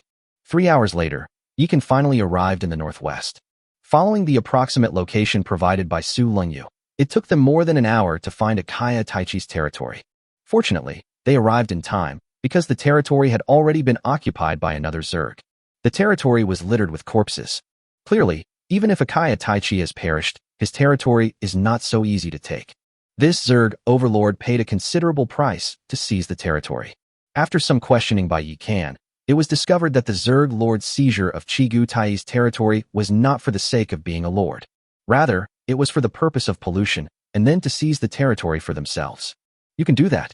Yikan was stunned after hearing this. The Zerg can establish a second territory once they obtain a hive outside of their core building, as seen with players like Taichi Akaya and Naoto Sakata. It is this extraordinary ability that makes the high-end Zerg stronger than ordinary overlords. Now there are even methods like polluting other people's territory and taking it for themselves. If this guy is given a bug nest, wouldn't he be able to fly to the sky? Thinking of this, Yikan looked at Su Daji and said, Daji, sacrifice yourself and interrogate her to find out everything about the polluted territory. Yes, my husband. Su Daji is now an epic level hero, and her charm skill has reached level 4. It would be quite easy for her to charm a legendary lord. It didn't take her long to extract all the secrets of the Zerg lord. So it's a lord's talent, and it can only corrupt one. Yikan immediately lost interest. Pack it up and take it with us. We'll have Far study it later. If we can extract this talent, our strength will increase by a level. This ability might be very useful in the future. Good. Therefore, Yikan sealed the insectoid lord. Then they swept away all of Akaya Taichi's territory, not even sparing the corpses on the ground. You go inside, we'll go support Xiaoqing immediately. Su Daji and the others knew that Yikan was about to use his teleportation skill, so they immediately rushed into the demon god space. Just then, 2 figures suddenly appeared in the distance, namely Su Lengyu and Hong Sanqian. Who is that guy? What is he doing? Hong Sanqian looked at Yikan with a puzzled expression. Although the two sides have known each other for some time, most people have never actually seen Yikan's true face. Of course, that most people does not include Su Lengyu. Because, like Minako Furue, she was also an intelligence chief. Yikan, what's he doing here? When Su Lengyu saw Yikan, her pretty face froze for a moment. Then a shy blush appeared on her fair face, because she remembered the joke Hong Sanqian had made earlier. My sisters are so lucky. Yikan is much more handsome in person than in the photos. However, just as the two were stunned, Yikan suddenly disappeared into thin air. Holy crap, what's going on? Hong Sanqian and Su Lengyu exchanged a glance and were both stunned. Both of them are quite powerful. Even a lord at the peak of the stellar level would not be able to disappear silently in front of them. Besides, Yikan, like them, is only at the planetary level. Even spatial magic shouldn't be completely without any fluctuations. Just what kind of monster is this? I want to know too. Su Lengyu's beautiful eyes flickered, then she clenched her fists, gradually becoming excited. At that time, Yikan was only focused on returning to Li Jiqing's side as soon as possible and did not pay attention to so much. Otherwise, with his strength, he would have been able to discover that someone was spying on him. Buzz.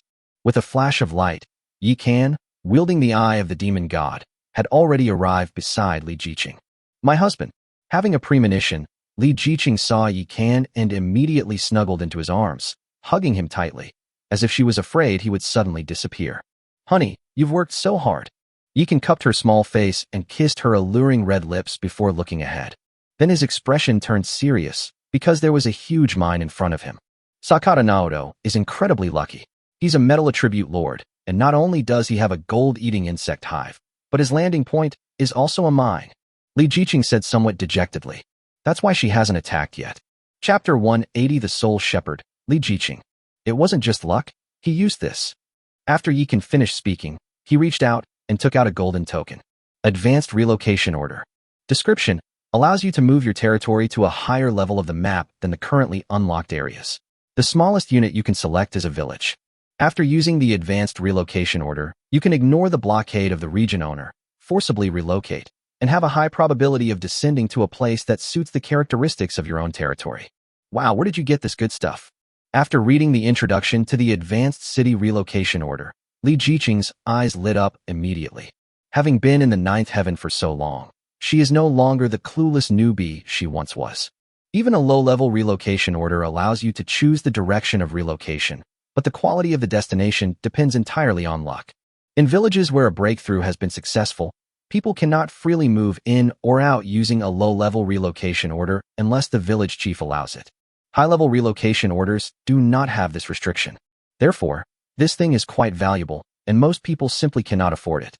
I got it when I demolished the territory of Akagaya Taichi. That guy moved in using a high-level relocation order. There's a certain chance of getting it when you demolish it. I was lucky. Yikan smiled slightly and put the items away. What should we do? This guy has the mines as a base, so he can keep producing troops. If we attack the mountains, won't we just be dragged down here and killed? Li Jiqing looked at the mine with a troubled expression. Because this mine is really big, a complete circuit would take at least 10 kilometers. Naoto Sakata possesses the gold-eating bug's hive, which allows him to obtain the massive energy needed to mass-produce troops simply by having worker bees decompose the mine. Isn't this great? Zhu Huifei and Hong Sanqian are definitely constantly sweeping through the Zerg to farm points. Now that we have a fixed farming spot, aren't we better than them? Yikan looked at the huge ore in front of him, and a satisfied smile appeared on his face. My husband is right. We don't have the ability to convert mines into energy, but our void hive can convert corpses into life energy. At this point, Lin Daiyu continued Yikan's words, explaining the advantages of fixed-point monster spawning. Wow, Lin Daiyu, you're so clever. How come I didn't think of that? Upon hearing this, the demon beside her trembled and couldn't help but reach out to hug Lin Daiyu, trying to take advantage of the situation. But Lin Daiyu wasn't buying it. Whoosh. She immediately used her illusionary movement technique to hide next to Yikan, and then said to Nuwa, Pa, Sister Xian is the truly clever one. Sister, just take this as a compliment. The evil spirit Nuba's scheme failed, and she could only sullenly put her arm around Princess Longji's shoulder for comfort. Princess Longji was already used to Nuba's temper and didn't take it to heart. Li Jiqing, however, noticed something amiss and immediately spoke to Yikan through telepathy. Husband, Sister Xian's internal heat seems a bit too strong lately. Aren't you going to help her cool down? You are the mistress of the harem. You have the final say. Yikan gently pinched her nose, then waved his hand and said, Attack the mountain. Yes. The beauties, who had been eagerly anticipating their arrival, immediately took to the air, landed on the back of the amethyst dragon, and rushed towards the mine. Humph, they actually tracked me down to my territory. They're simply courting death. Although Naoto Sakata suffered a great loss in the fairy forest, he had this mine as a backup, so he was not worried at all. Since returning to its territory, it has been frantically building up its troops, preparing to sweep through the remaining time to take the top spot on the kill leaderboard and, incidentally, win the battle of breaking domains tomorrow. When it becomes the village chief of the 520 newbie village, it can use its authority to suppress the human race and eventually wipe them out. However, ideals are often grand, while reality is often harsh. When it attacked Fairy Forest, besides Li Jiqing, there were only 40 tree spirits, 20 hunters, and 20 witches left to guard the territory. Although they are all strong, they are not the most ferocious fighters in the Fairy Forest. Now, apart from a small number of warriors remaining to guard the Fairy Forest, all of their elite forces have been deployed. In particular, the 7 powerful heroes frightened Naoto Sakata the moment they made their move. Boom. Nuba, holding the vermilion bird umbrella, appeared as if a witch had descended to earth. With each step, a sea of fire erupted, burning the gold-devouring insects to the point of near death. Then Princess Longji used her water dragon technique to blast away the gold-devouring insects that were burning hot all over. Before they even hit the ground, their bodies cracked open. Then, the woman used her soul-controlling technique to pull up a large number of insectoid souls and make them kill each other. Princess Longji unleashed the full power of the Xianbing set, adding a spell called Extreme Ice Blade to the already frozen landscape, which directly blasted countless Zerg daisies to pieces. The three demons of Xianyuan Tomb are just following standard procedure. The bewitching demonic sounds disturb the mind and soul. The wind sweeps away the clouds and sends the heavens flying, plus the 5 thunderbolts that send one straight to the underworld university. Even if a few survived by sheer luck, they could not escape Su Daji's twin blades and Ushime's scythe of death. Xue Baochai abandoned the main offensive and, together with Yuqing, transformed into support heroes, using the icy and snowy conditions to slow down enemies and occasionally scattering ice flowers to reap lives. Lin Daiyu was originally a mage who cultivated the way of nature, but at this moment she abandoned her advantages and joined the Shadow Assassins, shuttling through the battlefield and constantly reaping lives. Yikan wasn't idle either. Donning the Nuba template, he charged through the swarm of insects, wielding the Devouring Blade. Continuously activate the soul-devouring power of the Devouring Blade to change his attributes. Li Jiqing could understand his feelings. As her level increases, her attributes continue to grow. In terms of status and background, she, as a secondary lord, was originally no match for Yi Kan, the Great Lord. But she was a woman, and with the added benefit of the territory's special properties, her attributes increased tenfold. What's most infuriating is that she can also use the hero template. This irritating difference makes Yi Kan feel like he shot himself in the foot. Every time Li Jiqing thought of this, she couldn't help but chuckle to herself. The characteristics of Fairy Forest were practically tailor-made for her. Not only did it perfectly match her cultivation path, it also granted her the attribute of overwhelming her husband. If Yi Kan hadn't been blessed with the aura of a great lord and possessed the Taiyin True Scripture, ensuring he could always dominate her in bed, then the title of Great Lord would have to be replaced. I must have saved the entire universe in my past life.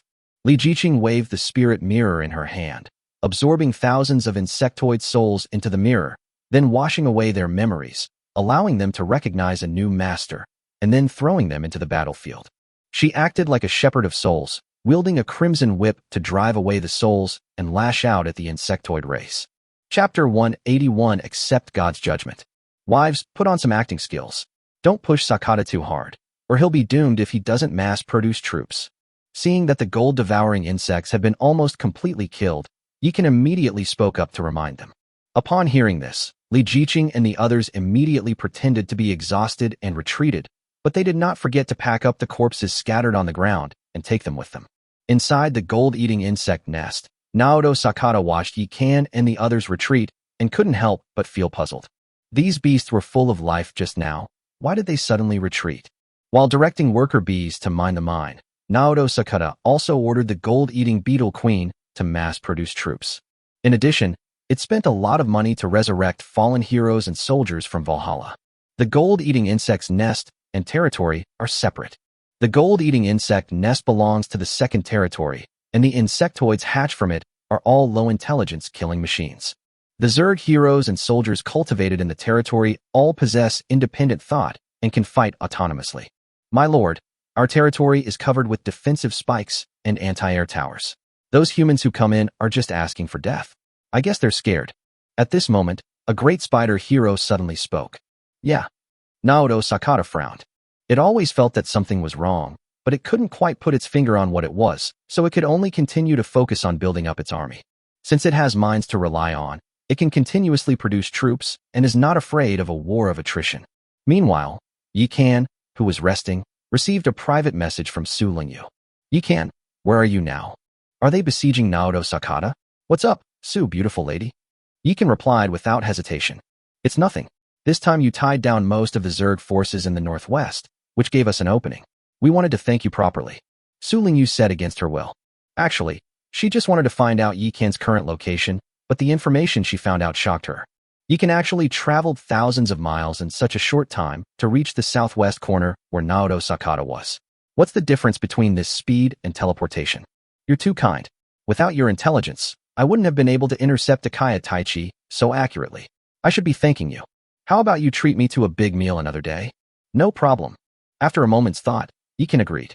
After the two ended their call, Naoto Sakata hatched over 1,000 more gold-eating insects. So, the second wave of the attack on the mountain began. Meanwhile, on the other side, the Void Queen, Farah, was frantically sweeping through the Zerg while carrying her hive. However, since she is not a lord, she cannot demolish a territory with a single click. She can only resort to the most brutal method, sweeping through the territory. Even so, she destroyed no fewer than 10 Zerg territories. On the way, she would see humans and insectoids fighting, and she would also get involved. However, instead of stealing the enemy's spoils, she wiped out the Zerg, dragged away the corpses, and left gracefully. This incident sparked another heated discussion among the human race. Jiabin. Holy crap, I almost got killed by the Zerg just now, but Yikan's beautiful girlfriend saved me. Li Dazue.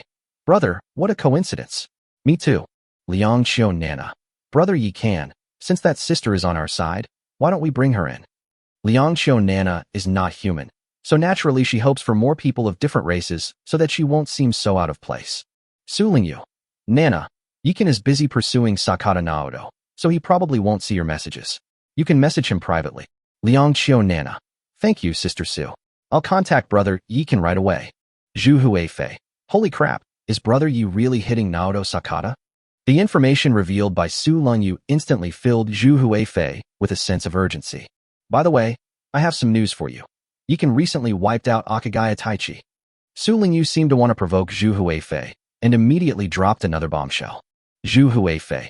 It seems I can't let my guard down. Meanwhile, Yikan frowned after receiving Liang Xiao Nana's private message. Far is not a lord at all, so how can he be persuaded to join forces? In order to avoid arousing suspicion, Yikan could only use the excuse that Faer preferred to be alone and did not like to have too much contact with people to send Liang Chunan away. Fortunately, Liang Xiao Nana is a carefree person and trusts Yikan very much, so she didn't think too much about it. Furthermore, Fao's aloof image and his refusal to speak up even when helping human lords are still valid arguments. My lord, there's not much time left before the kill rankings are finalized. Naoto Sakata has probably realized something's wrong. After defeating more than a dozen waves of monsters, Li Jiqing suddenly flew down to Yikan's side. This guy is probably about to unleash his real trump card. Everyone should be careful. The real trump card. Li Jiqing frowned. You'll find out soon enough. After Yikan finished speaking, he looked at the crowd behind him and said, for the next wave of attack, the troops will advance in a killing formation, the heroes will team up and cooperate, and the Amethyst Dragon will be ready to unleash its ultimate move at any time. Yes. Upon hearing this, everyone immediately perked up, because the time to decide the winner has come. Yikan guessed correctly. Naoto Sakata had indeed realized that Yikan was exploiting a bug and using him as a monster farming machine. Despicable human. How dare you humiliate me like this? Sakata Naoto was so angry that his face twisted in anger, and the human-like shape slowly changed, revealing a hideous half-human, half-insect head. Thump thump thump. Suddenly, the insectoids inside the gold-eating insect nest exploded, turning into clouds of blood mist that rushed into Naoto Sakata's body. And it transformed into a hideous, viscous humanoid insectoid. Then, it became enraged and began to slaughter its way through its territory. Whether heroes or soldiers, none can escape its clutches. Sir, what are you doing? The heroes were filled with despair and disbelief, but they were no match for the epic Naoto Sakata. One by one, they turned into blood mist in despair and were devoured by Naoto Sakata. Boom, boom, boom. After Naoto Sakata had absorbed enough blood mist, his body suddenly rippled with terrifying waves. Husband, what's wrong with this insect all of a sudden? Nuba's expression was unusually serious, her eyes filled with apprehension. At that moment, Naoto Sakata gave her a dangerous aura. The face-shaped planarians have stolen our human race's yin-yang techniques, and they can communicate with the spirit world and form contracts with Shikigami. However, summoning powerful Shikigami comes at a price, especially this kind of operation where a spirit of a higher level possesses another. It requires a blood sacrifice, and the more blood sacrificed, the greater the power gained. After Yikan finished speaking, he immediately switched to the Princess Longji template and took the lead, rushing towards Naoto Sakata. Li Jiqing also switched to the Lindayu template and followed suit. The heroes and soldiers immediately followed Yikan's instructions and surrounded him in teams. Despicable and shameless humans, accept God's judgment. At this point, Naoto Sakata had transformed into a 10-meter-tall, blood-red monster. Although it still retains its human form, its head has transformed into the shape of a vicious dog, wielding 2 long swords, somewhat resembling the legendary Tengu. Trial? You dare to presume to judge? With a thought, Yi can opened the eye of the demon god and directly struck the soul. Boom. With a loud bang, Naoto Sakata was sent flying. But to Yi Kan and Li Jiqing's astonishment, it landed completely unharmed. At this moment, I have transcended the epic realm. You lowly humans are nothing but insects in my eyes. Through the possession of a Shikigami, Naoto Sakata did indeed briefly reach the level of a myth. Fuck you. However, when it opened its demonic eyes and looked at Yi Kan and Li Jiqing, the large eyeballs on its forehead almost popped out. It possesses a demonic eye, but it can only see through the true nature of people at or below its own level, so it has never been able to see through Yi Kan and Li Jiqing. Now, after a brief boost, it finally saw things clearly and collapsed. You 2 old fools, you're clearly lords of mythical level, yet you've been playing me for fools. Is this something a human being could do? Chapter 182 Husband and Wife in Perfect Harmony, Invincible. Moon Soul Ice Soul. Yi Kan smiled coldly and, supported by the moonlight, stepped into the air. Buzz. The next moment, a huge bright moon suddenly rose behind him. In the bright moonlight, a man who looked exactly like him stood holding a knife. His clothes fluttered in the wind, and he was exceptionally handsome. Seeing her husband display such prowess, Li Jiqing's pretty face immediately lit up with pride. To promote Yi Kan, she drank a bottle of eternal well water and then soared into the air with the help of flying flowers. A sea of flowers has arrived. Following her decree, endless flower vines suddenly sprouted from the mine.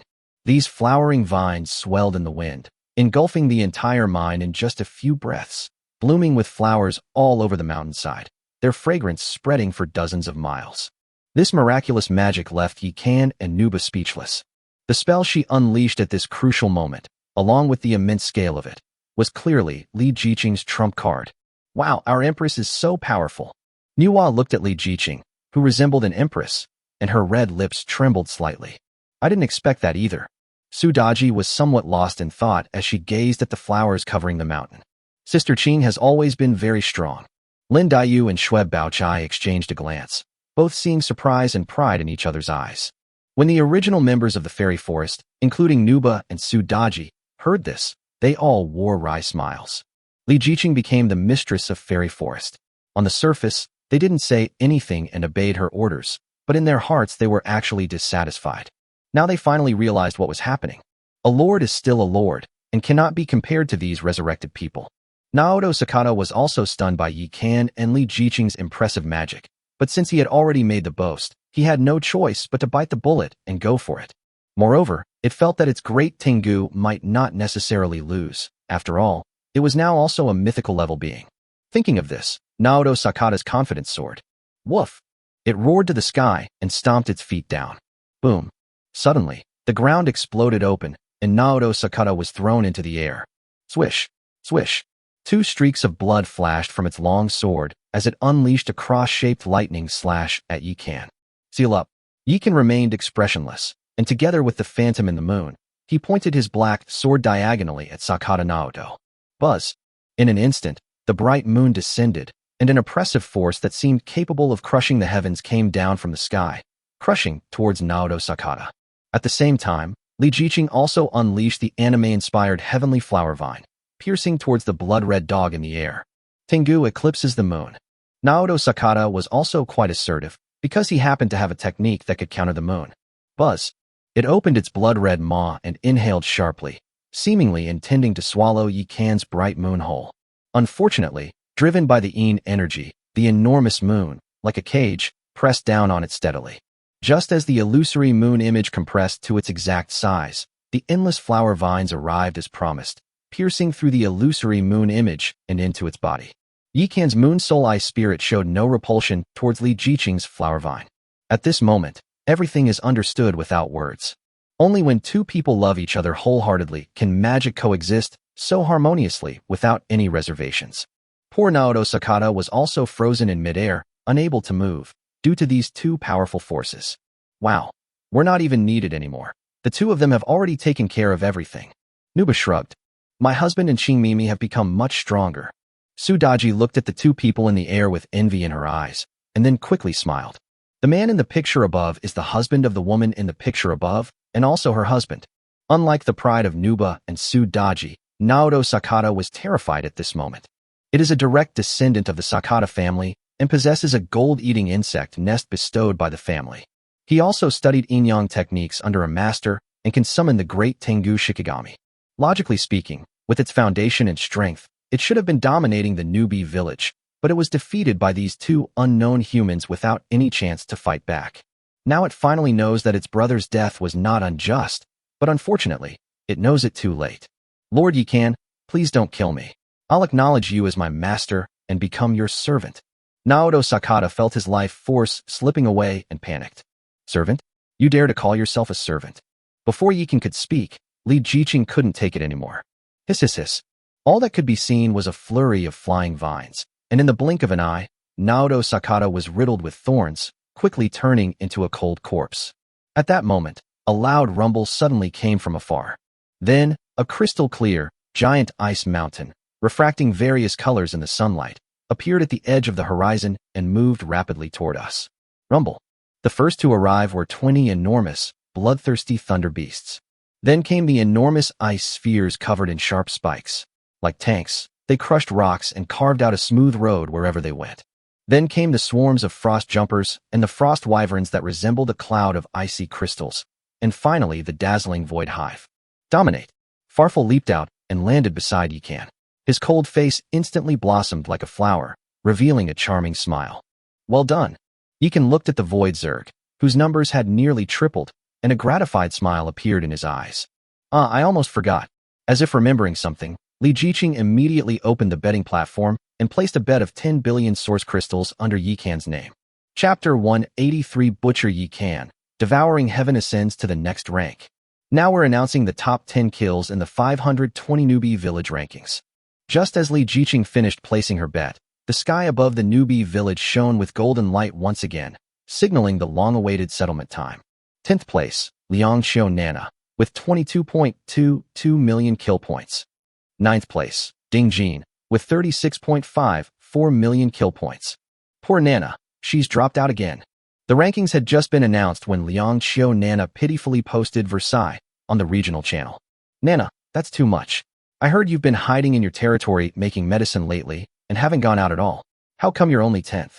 Jiang Daily was 10th last time, but he didn't make the cut this time, which made him a little unhappy. He had mustered all his courage and bravely lay on the city wall waiting for the Zerg to attack, but when they passed by, they didn't even glance at him. This hurt him deeply, but he didn't even consider how terrifying his triple city walls and triple defensive towers were. Who said that? I dispatched my adorable bunny special agents and fox beauty squad, along with my carefully crafted poison, and they turned 2 insectoid territories upside down. Nana is awesome. I didn't say anything. Upon hearing this, Jiang Daily immediately cowered. Because his territory was not far from Liang Xiao Nana's, he was worried that the little girl would hold a grudge and then one day, on a whim, come to his territory and poison him. He wasn't afraid of poison or anything like that, because the little fox couldn't possibly harm him. But what if she used laxatives or aphrodisiacs? Jiang Daily looked at the 2-meter-tall demons, Yao Da and Yao Air, and immediately felt a chill run down his spine. 8th place, Hong Jinwu, with 36.55 million kill points. 7th place, Akaya Taichi, with 38.66 million kill points. 6th place, Nongyue, with 48.68 million kill points. 5th place, Naoto Sakata, with 51.22 million kill points. 4th place, Su Lingyu, with 98.72 million kill points. As the rankings were announced, everyone's breathing quickened. The world's will seems to understand people's hearts, and instead of immediately announcing the top 3, it gave everyone time to digest and accept it. Nongyue, Moonshadow Cat Clan, damn it, only 6th place. Nongying, Moonshadow Cat Clan, that's right, my sister and I have already tried our best and destroyed at least 5 Zerg territories. Nongyue, Moonshadow Cat Clan, sorry, my sister just tripped and fell, and she's still a little dazed. Actually, last night we destroyed a monster camp, not an insectoid camp. Liang Xiao Nana, Celestial Fox Clan, Sister Nongyue, it's alright. We all believe in you, and we also believe in Sister Nongying. Shiro Takeda, Face Planarian, You bastards, Moonshadow Cat. You are all so wicked. I, the face-face planarian, will remember this karma. Ye can, human, high reward offered for the coordinates of the territory upstairs. Money will be sent immediately. Zhu Huifei, human +1. Hong Sanqian, human +2. Hojo Sachiko, human-faced vorticoid, humans, from the same village. How could you slaughter my fellow humans like this? Aren't you afraid of failing the war of breaking the domain? Li Jiqing, human, a high reward is offered for the coordinates of Xingzi's territory upstairs. Su Lingyu, human +1. Nongying, Moonshadow Cat Clan, +666. Liang Qiu Nana, Celestial Fox Clan, +10,086. Buzz. After some nonsense on the regional channel, golden light shone again in the sky, and this time the light was 10 times stronger than before. Third place, Hong Sanqian, with 125.69 million kill points. Second place, Zhu Huifei, with 237.54 million kill points. First place, Yi Can, with 568.88 million kill points. Zhu Huifei, human, damn it, Butcher Yi, tell me honestly, did you wipe out all the Zerg in the southwest and northwest? Yi Can, human, no, otherwise how would Brother Hong, the beautiful Su, and Brother Ding have made it onto the list? Zhu Huifei, human, put your hand on your heart and ask yourself, do the three of them combined have more than half of your points? Nongying, Moonshadow Cat, Brother Yi Can, something's definitely wrong with you. Flying Pig Brother is dominating our side, but his score isn't even half of yours. That's not right. Zhu Huifei, human little kitty, well said, don't say it again. Nongyue, Moonshadow Cat, Brother Flying Pig, I'm sorry, my sister is still sleepy. I'll teach her a lesson right away. Zhu Huifei, human. Liang Qiu Nana, Celestial Fox Clan, there's something I find strange. Sister Li Jiqing is clearly very powerful, so why isn't she on the resource ranking or the kill ranking? At this moment, the little fox suddenly asked a question that wasn't really a question. Nana, I'm just like you. My heart isn't in this. I just enjoy tending to flowers and plants. Upon seeing this, Li Jiqing couldn't help but frown. Although the little fox is a bit naive, she's reliable enough. Let's just tell her the truth. We'll be working with her to develop the resources over there in the future. That's what I think too. Li Jiqing nodded and went to chat with the little fox privately. Yikan dismantled Sakata Naoto's territory and released all the corpses from the eye of the demon god for the insect hive to digest. Finally, he arrived at the center of the mine and plunged the devouring blade into it. Buzz. The devouring blade flashed with dark light and began to frantically devour the golden essence energy from the mine. While the fairy forest does not possess the power to convert ores into energy, the devouring blade does have a weapon-devouring skill, capable of absorbing the essence of weapons and ores to grow stronger. A few minutes later, the huge mine was reduced to a pile of rubble. Meanwhile, the devouring heaven blade surged with dark light, and dragon scale-like patterns appeared on its surface, giving it a colder and sharper look. Heaven Devouring Blade. Part, Weapon. Grade, Epic, Gold. Attributes, Constitution +1000, Spirit +1000. Skill 1. Devour Weapons. Can absorb the essence of weapons and ores to grow. Skill 2. Soul Devouring. Can devour the souls of others to enhance the master's attributes. Introduction. It was once a dark magic stone born from heaven and earth. Later, it fell into the depths of the endless fire domain and was refined by the heavenly flame for countless years. Finally, it absorbed the heavenly flame and transformed into a devouring blade. It really has been upgraded. You can gently stroke the black blade, his eyes filled with surprise. As the second in command of the territory, Li Jiqing has an epic-level Crimson Serpent as her weapon. There's no reason for the Great Lord to be so pathetic. Mission accomplished, time to go home. After Yikan finished packing everything, he waved his hand and led everyone into the void insect nest, ready to take this free sightseeing bus home. The beautiful women surrounded Fowl, asking him all sorts of questions, eager to learn everything about the insect hive. In this great battle, Fowl swept across the southwest, his merits second only to Yi Can and Li Jiqing. Even the proud Nuba was very convinced of his achievements. The new tank unit she created was named Sea Urchin Tank by Yi Can. Chapter 184 The Mysterious Visitor to Rouge Pavilion. Go and rest, everyone. We still have a tough battle to fight tonight. After Yi Can returned to the fairy forest with his army of women, he immediately relaxed. After 3 busy days, I can finally take a nice bath. After Nuba finished speaking, she opened the vermilion bird umbrella and stepped into the air, arriving above the moon goddess lake in the blink of an eye. Whoosh, whoosh, whoosh. With a flick of her jade-like arm, her clothes fluttered wildly, and she quickly transformed into a snow-white and alluring little lamb. Whoosh. She plunged straight into the lake and instantly transformed into a mermaid. Seeing this, Sudaji and the others could no longer restrain themselves. They all used their supernatural abilities to rush into the lake and frolic happily with Nuba. Farser sat atop the void hive in the distance, gazing curiously at the beauties in the lake, a hint of doubt in his eyes. She seemed a little confused as to why these people were swimming around in the lake without wearing clothes. Sister Fowl, you should come too. Nuba sensed Fair's gaze and immediately broke out of the water, walking on the waves like a fairy. Whoosh. She whipped up some water droplets to wrap around her body, covering her vital parts, and then flew down to Far's side, pulling her along as they rushed towards Luna Lake. With a strong sister like Sister Xian in our territory, there's no need to worry about new sisters not being able to integrate. Seeing this, Li Jiqing couldn't help but smile knowingly.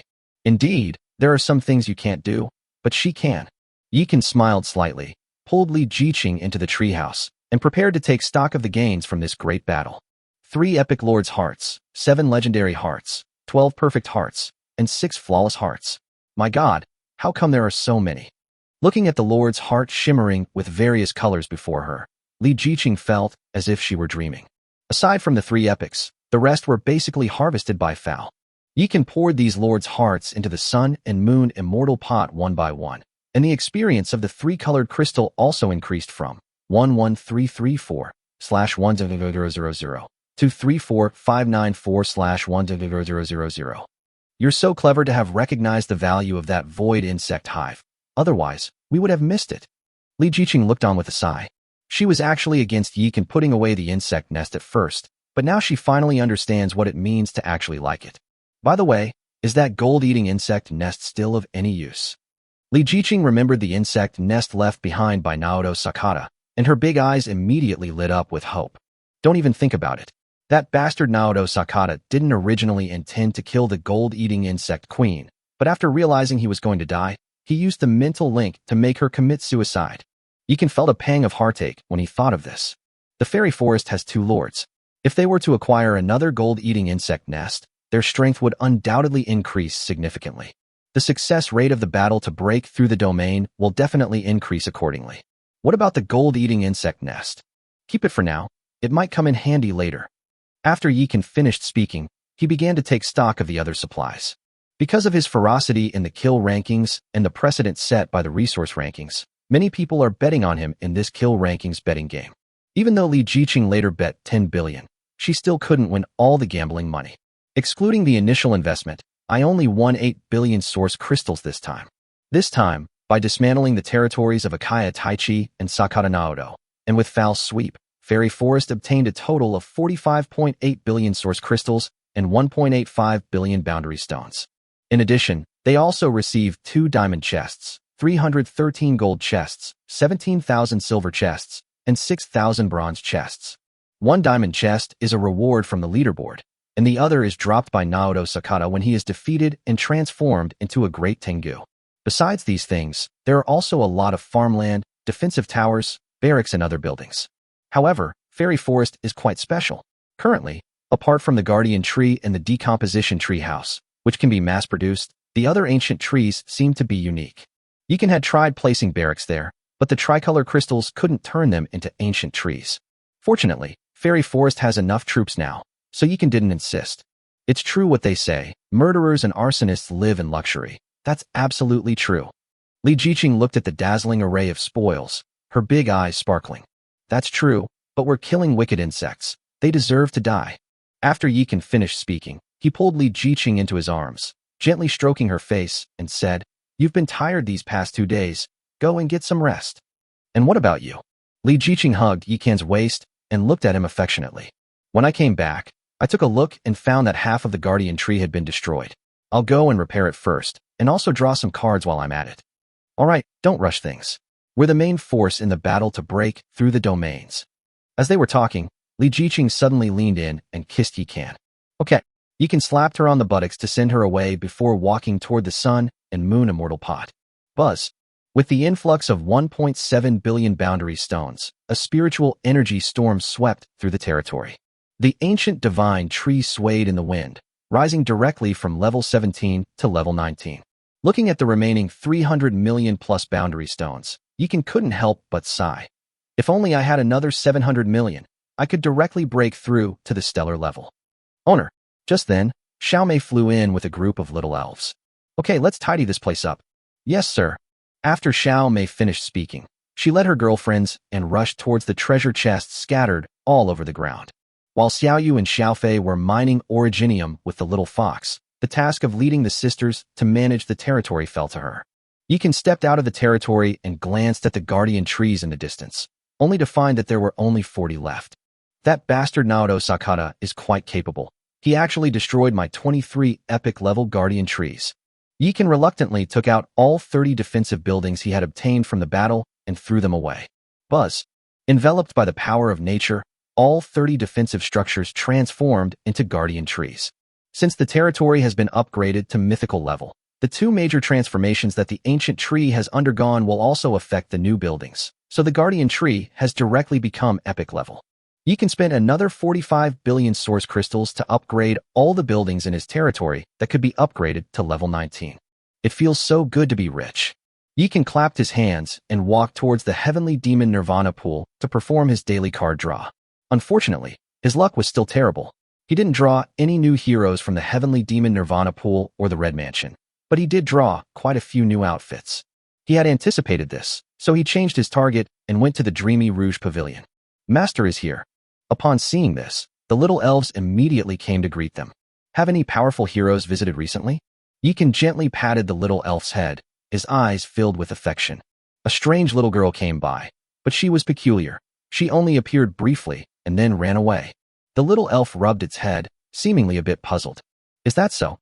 Upon hearing this, Yikan immediately went to the fourth stone tablet. Attic Directory. Buzz. Yikan reached out and gently stroked the stone tablet, which immediately shone brightly and revealed a row of characters. The name of the tricolor? When Yikan saw the name at the top of the list, his eyes suddenly flashed with intense light.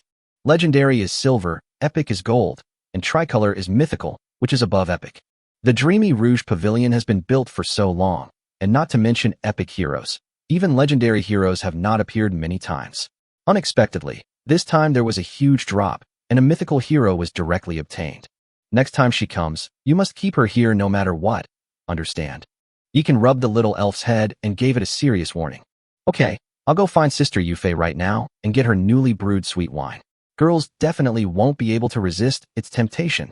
Okay, go ahead. After Yikan finished speaking, he turned around and walked out of the Dreamy Rouge Pavilion. But what he didn't know was that no sooner had he left than a small head peeked out from the mist of the Dreamy Rouge Pavilion. She was a little girl with bright, intelligent eyes and a face full of collagen. She looked to be about 5 or 6 years old, with jet black, shiny pigtails, a small cloth bag slung across her shoulder, and eyes that were both cautious and curious. Chapter 185. The air was trembling, as if the sky were on fire. After leaving the Dreamy Rouge Pavilion, Yikan arrived at Moon Goddess Lake. Although quite some time has passed, there are still many people in the lake, and they are all gathered in the area covered by the branches of the Three Lives marriage tree.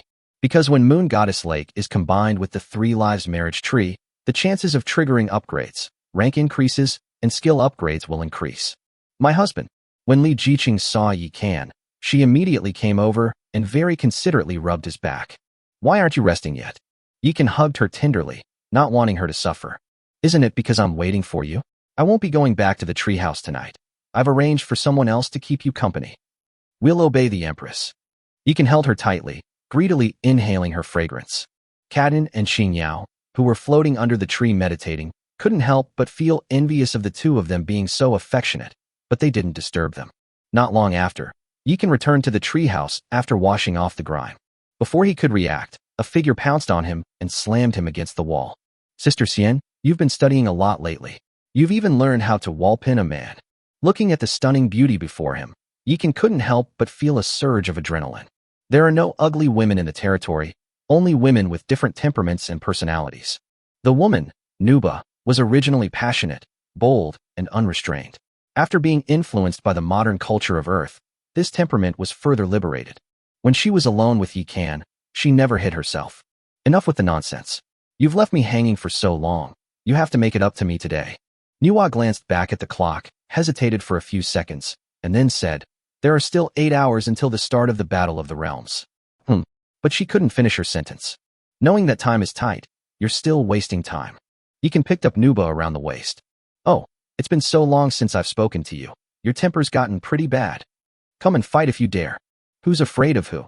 Nuba sensed the flame in Yikan's eyes and was also ignited with her competitive spirit. Yikan still find the peace of mind to relax during this tense moment. Unlike the other lords who weren't in such a good mood. They were all sleepless, thinking about the upcoming battle to break through the realm. If the attempt to break through the domain fails, the village will be occupied by monsters. At that time, the monster density will reach a terrifying level and many powerful monster leaders will emerge. In this situation, let alone developing territory, even survival would be a problem. The face-wielding Vortex race seized the opportunity and continuously taunted the Terran race in the regional channel. Shiro Takeda, human-faced Vortex clan. You humans are doomed this time. If you don't hand over the position of village chief, we will sabotage the war of breaking the realm and make your efforts fail. Hojo Sachiko, human-faced Vortex clan, that's right. No matter what form this battle of breaking through the boundaries takes, with your meager strength, you humans will absolutely not be able to win.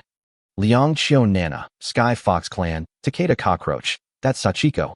Have you forgotten about us beastmen? Di Shao, Azure Wolf clan, that's right. The war of breaking the realm is everyone's business, and we orcs will not stand idly by. Sachiko Hojo, human-faced turtle clan, Shameless Fox, are you blind?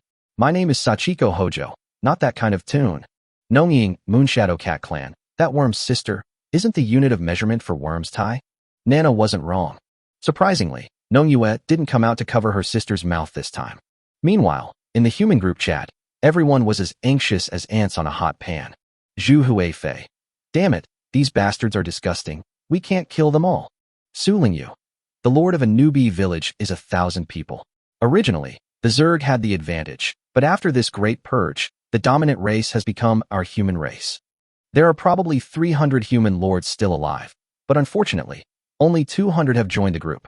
Hong Sanqian. Beautiful Su, how many Zerg are left? Su Lingyu. There are probably still more than 100 Zerg lords and about 200 orcs. All the lords combined are less than 700. At our current level, if we work together, the success rate of breaking through the domain is quite high. But judging from the Zerg's attitude, it seems they're going to throw caution to the wind and try to stop us. Hong Jinwu. Actually, it's not a big deal if the Zerg don't contribute, but I'm worried they'll stab me in the back. Liang Xiao Nana. How about we contact Brother Yikan? He's so powerful and has strong Zerg friends. He might have a solution. Li Jiqing. Yikan is resting, so don't disturb him. I checked, and it seems there's a 10-minute preparation time before the Battle of the Realms. Let's see what kind of battle mode it is before deciding on our strategy. Liang Xiao Nana. I'm relieved that Brother Yikan can actually sleep at such a crucial moment. Nongying, I'm relieved. Liang Xiao Nana. When did Nongying arrive? How come I didn't know? Time is slowly passing by. Although Nuba said she would squeeze every last drop out of Yikan, she couldn't hold on for more than 2 hours. After all, even Li Jiqing, whose single attribute is over 20,000, couldn't withstand Yikan now, let alone Nuba, who is a weakling with over 10,000 attributes. She's practically easy prey for her. So, Yikan held the beautiful woman, who had slumped into a limp heap, and slept soundly for 5 hours. When he woke up, it was already late at night. Why didn't you sleep a little longer? The woman who was secretly kissing Yikan's cheek saw him open his eyes and, unusually, revealed a touch of girlish shyness. Nourished by the rain and dew, her inner fire subsided, and she became as gentle as water.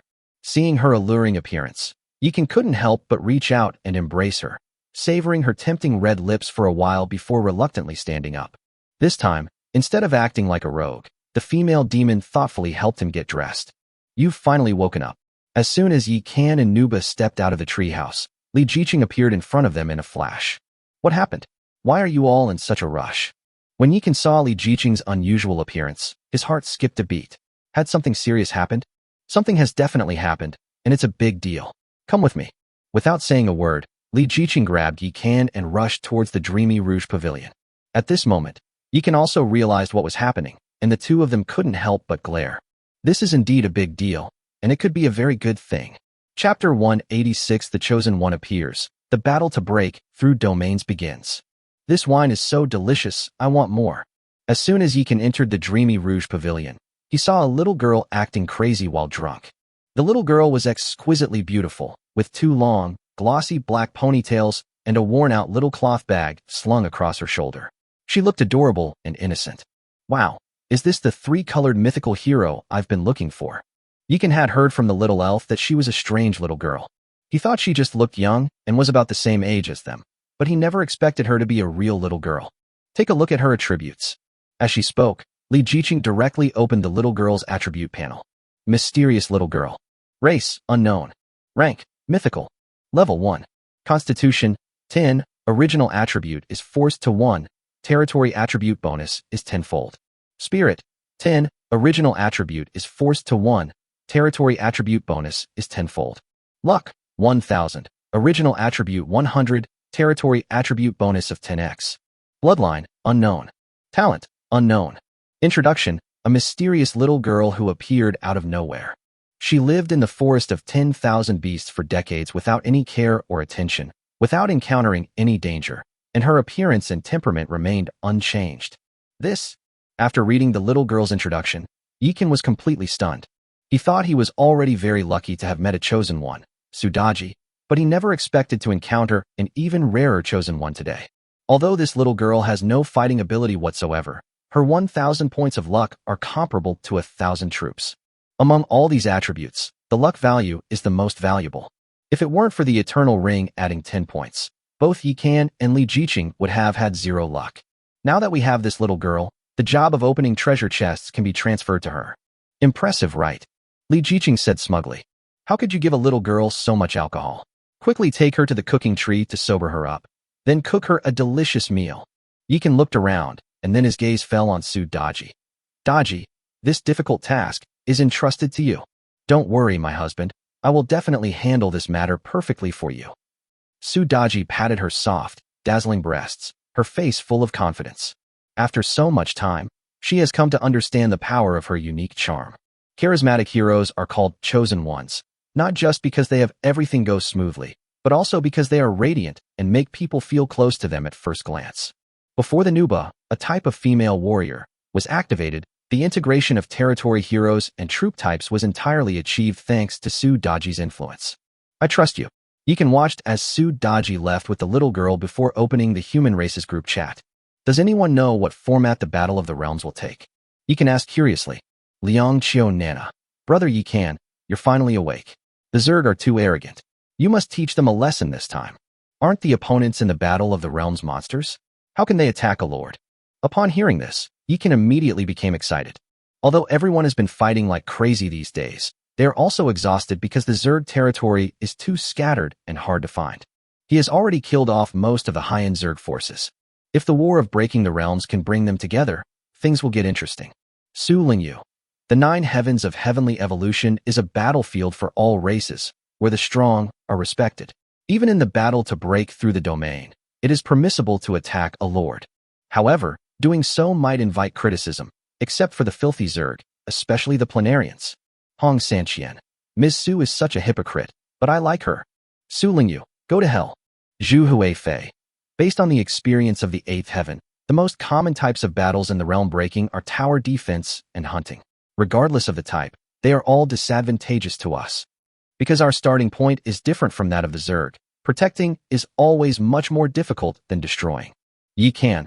Regardless of which one, our premise is to successfully overcome the battle to break through the domain. As for the position of village chief, let everyone rely on their own abilities. Zhu Huifei. That's what I think too. After much discussion, the long-awaited battle to break through the boundaries finally arrived. World Announcement 1. The battle of breaking the domain in the 520 newbie village of Tiangang District 17 has begun. Preparation time, 10 minutes. The type of battle in this realm-breaking event is tower defense. If you can protect the village crystal within 12 hours and prevent it from being destroyed by monsters, you will successfully break through the domain.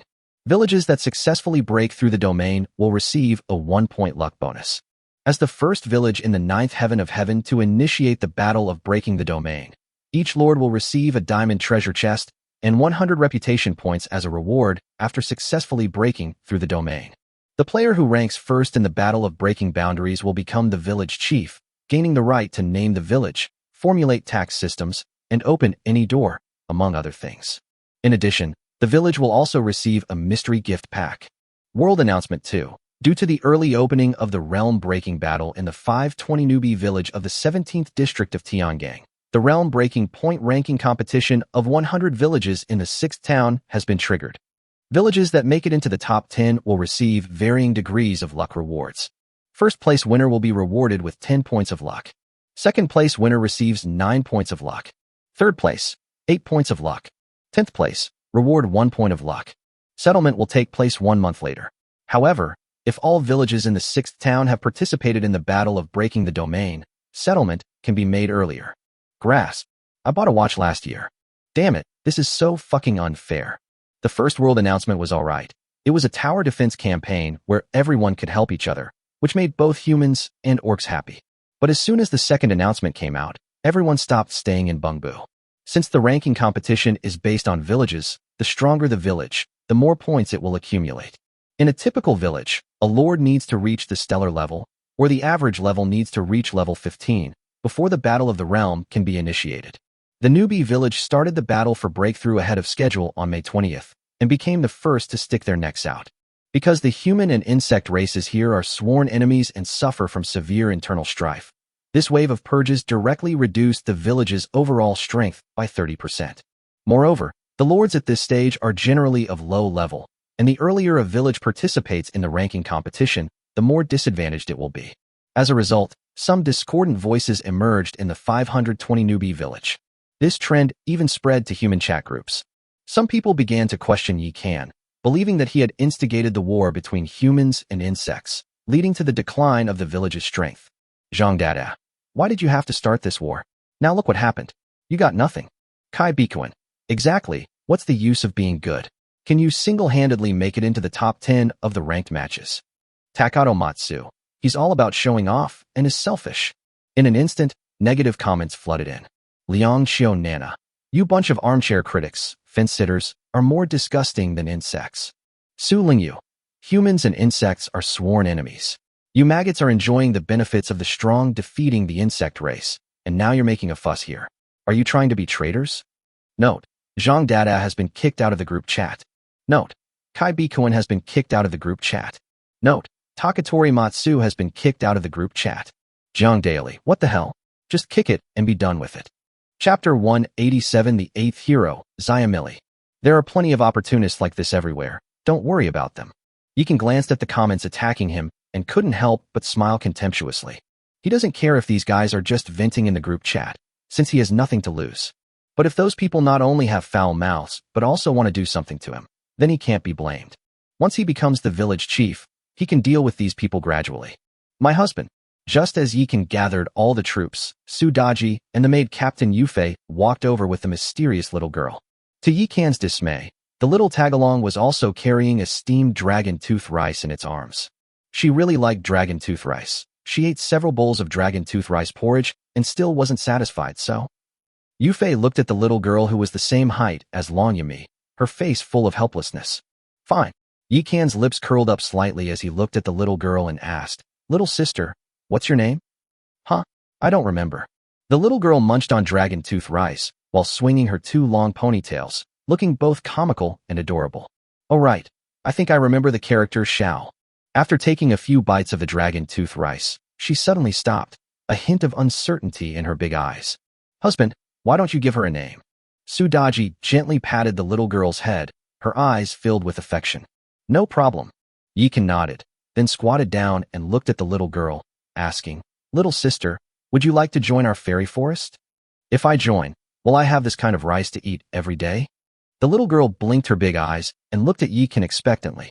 She had already inquired with these pretty women and learned that the guy in front of her, who was smiling like a big bad wolf, was the leader of this territory. Of course, our second batch of Longya rice will be ripe soon. One more mouth to feed won't make a difference. Yikan nodded with absolute certainty. Okay, then I'll join. The little girl looked at the dragon tooth rice in her arms and agreed without thinking. All right, since you like dragon tooth rice so much, and you're as tall as dragon tooth rice, then from now on we'll call you Xiao Mealy. Yikan rubbed his chin and thought for a moment. Suddenly, an image of a little girl in black carrying a golden carrying pole and a walking stick popped into his mind, and a smile appeared in his eyes. The girl in front of him, apart from not having a big enough mouth, not having dark enough skin, and having two big ponytails, was quite similar to the giant water monster he had imagined. They are equally innocent and possess a pure heart. Millet grains. The little girl looked at the dragon tooth rice in her hand, then smiled happily and said, "Okay, I like this name."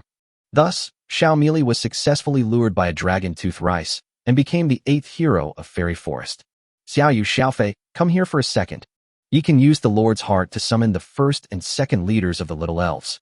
Before resting, Yekin had already recalled the troops stationed at Little Fox's place, including the mining sprites, through the Lord's heart since the war against the realm had begun.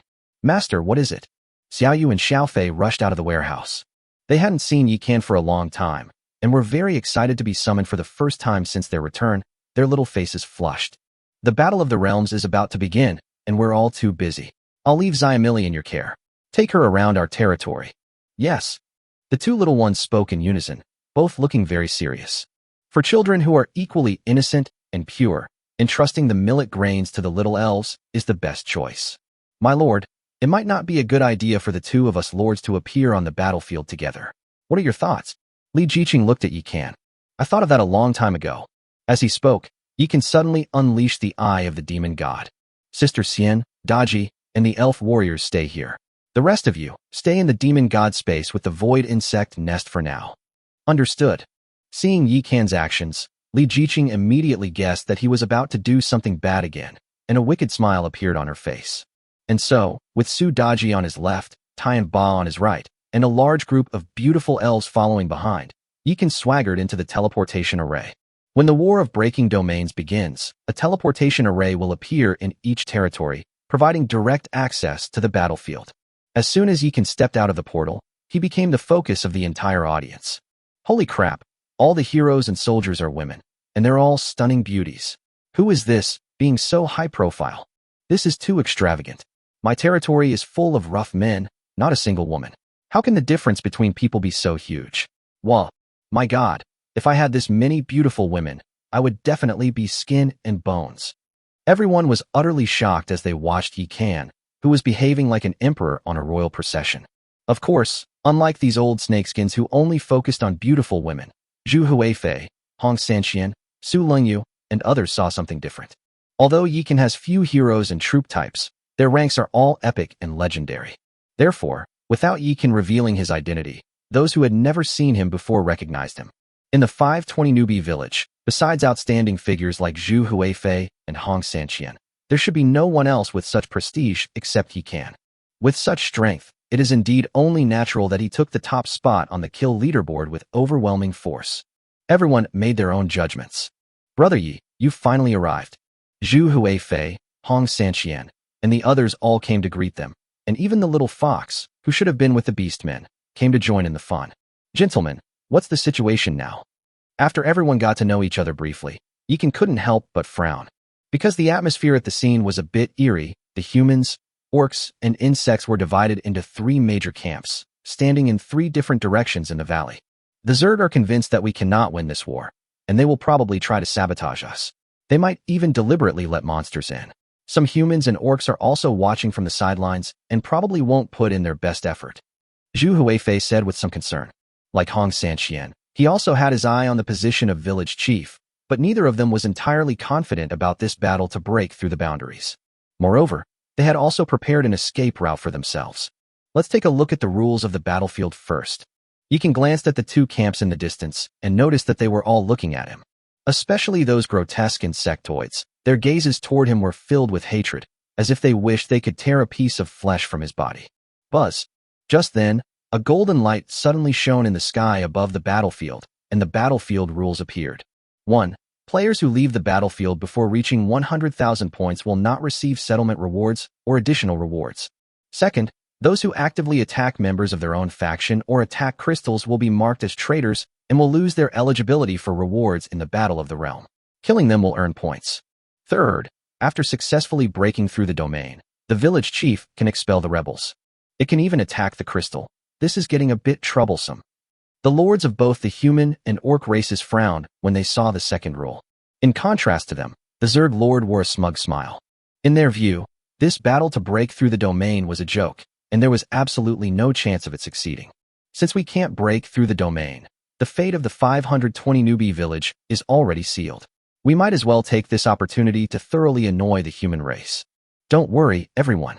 Even if we can attack the crystals, they'll have to kill enough enemies to reach 100,000 points to save themselves. Otherwise, they'll become rebels, and we'll just treat them like monsters to farm. Yikan waved his hand to reassure everyone. Yikan, even so, we still need to spare some manpower to protect the crystal. Otherwise, we'll be dragged along by the monsters once the battle starts. Su Lingyu didn't finish her sentence, but everyone understood what she meant. I'll take care of protecting the crystal, so everyone doesn't need to worry. Yikan accepted the task without hesitation. Oh. His move completely baffled Zhu Huifei and Hong Sanqian. Even the little fox who always idolized him was a little confused. But brother Yikan, if you do this, your points will drop, making it much harder for you to compete for the village chief position. Liang Qiu Nana bit her lip, clearly not supporting Yikan's decision. Indeed, this is a bit unfair to brother Yi. Zhu Huifei and Hong Sanqian exchanged a glance, both seeing surprise in each other's eyes. They couldn't understand Yikan's actions. My mind is made up. There's no need to persuade me anymore. Everyone, find your positions. The war is about to begin. Sure enough, as soon as Yikan finished speaking, the reminder from the world will arrive. The battle to break through the realms now begins. Countdown begins. 10, 9, 1, 0. Rumble. As the cold, ruthless voice of the world will fell, the ground outside the valley trembled violently. A dense mass of dark shadows appeared on the horizon, like a black torrent rushing madly toward the valley. Chapter 188. You're so naughty. I love it. Roar. Roar. As the black torrent drew near, the group could already smell the stench emanating from the horde of monsters. Those terrifying roars of beasts struck everyone's hearts like heavy hammer blows. How terrifying. With so many demonic beasts, can we really defeat them? Those lords who had never experienced a major war were instantly terrified, their faces turning pale, and they retreated in panic. Especially those farming lords, some of them have already started to have malaria. Don't be afraid, everyone. These are all low-level demonic beasts. They may look fierce, but they don't actually have much combat power. My Zhu Ming dynasty will set an example for you first. As they were speaking, Zhu Huifei suddenly took to the air. Buzz. The long sword in his hand trembled and shone with a blazing light. The rock spreads its wings. Zhu Huifei roared angrily and swung his longsword out. Sizzle. A tremendous tearing sound was heard, and a huge crack was instantly cleaved in the ground. Thump, thump, thump. Wherever the sword energy passed, the demonic beasts were instantly torn apart into piles of minced meat. Kill. Kill. Meanwhile, the soldiers of the Ming dynasty formed battle formations and charged towards the horde of beasts. Thump, thump, thump. Another series of explosions followed, and the low-level demonic beasts were blasted away, turning into corpses that fell to the ground. This absolute dominance instantly gave everyone a boost of confidence. They just look fierce. They're all paper tigers. Everyone, charge with me. Seeing this, the human lord's confidence soared, and they began to charge into battle with the beast horde. As Zhu Huifei said, the first batch of monsters in the challenge were indeed not strong. Most of them were only level 15, and their quality was only between excellent green and rare blue. Even a farming lord can handle it easily. As the humans began their war, the orcs and the insectoids also started fighting. As Yikan said, even if the Zerg wanted to cause trouble, they would have to accumulate 100,000 points to gain the qualification to withdraw from the battlefield at any time. Otherwise, they would not dare to make a move. After all, life is only once, and no one is unafraid of death. Especially the Zerg, who become arrogant when they gain power and surrender when they encounter someone they cannot defeat, have no courage to fight to the death. Husband, are we really just going to stand by and watch? Yeah, time is money. Can we really catch up? Nuwa and Su Daji each leaned against Yikan, casually munching on sunflower seeds. They looked so relaxed and carefree that you'd think they were watching a grand show. Points? That's no problem. Yikan smiled slightly, then looked at the beauties around him and said, if the Zerg cause trouble later, don't go all out. Try to give them the illusion that we are outnumbered and can't fight back. My dear husband, you're so naughty. I love it. Taking advantage of the opportunity, Nuba hugged Yikan and kept rubbing her soft breasts against his body. Sis, this is a battlefield. Everyone's watching. Can't you be a little more mindful of your image? Although Yikan enjoyed Nuba's unconventional massage, it seemed somewhat out of place on this bloody and tense battlefield. What are we afraid of? We're going to be this reckless and infuriate those disgusting bugs. Make them lose their temper. Nuba looked righteous and awe-inspiring. Sister Xian, you've not only angered those disgusting insects to death, but you've also brought endless hatred upon your husband. Don't believe me? Just look over there. Su Daji leaned to the side, her jade-like back resting on Yi Kan's arm, laughing so hard she was shaking. When Nuba turned around, she was dumbfounded. Whether human or orc, countless male lords glared at them with furious eyes. This is infuriating. We're fighting tooth and nail here, and they're just showing off their love behind our backs. They're utterly inhuman.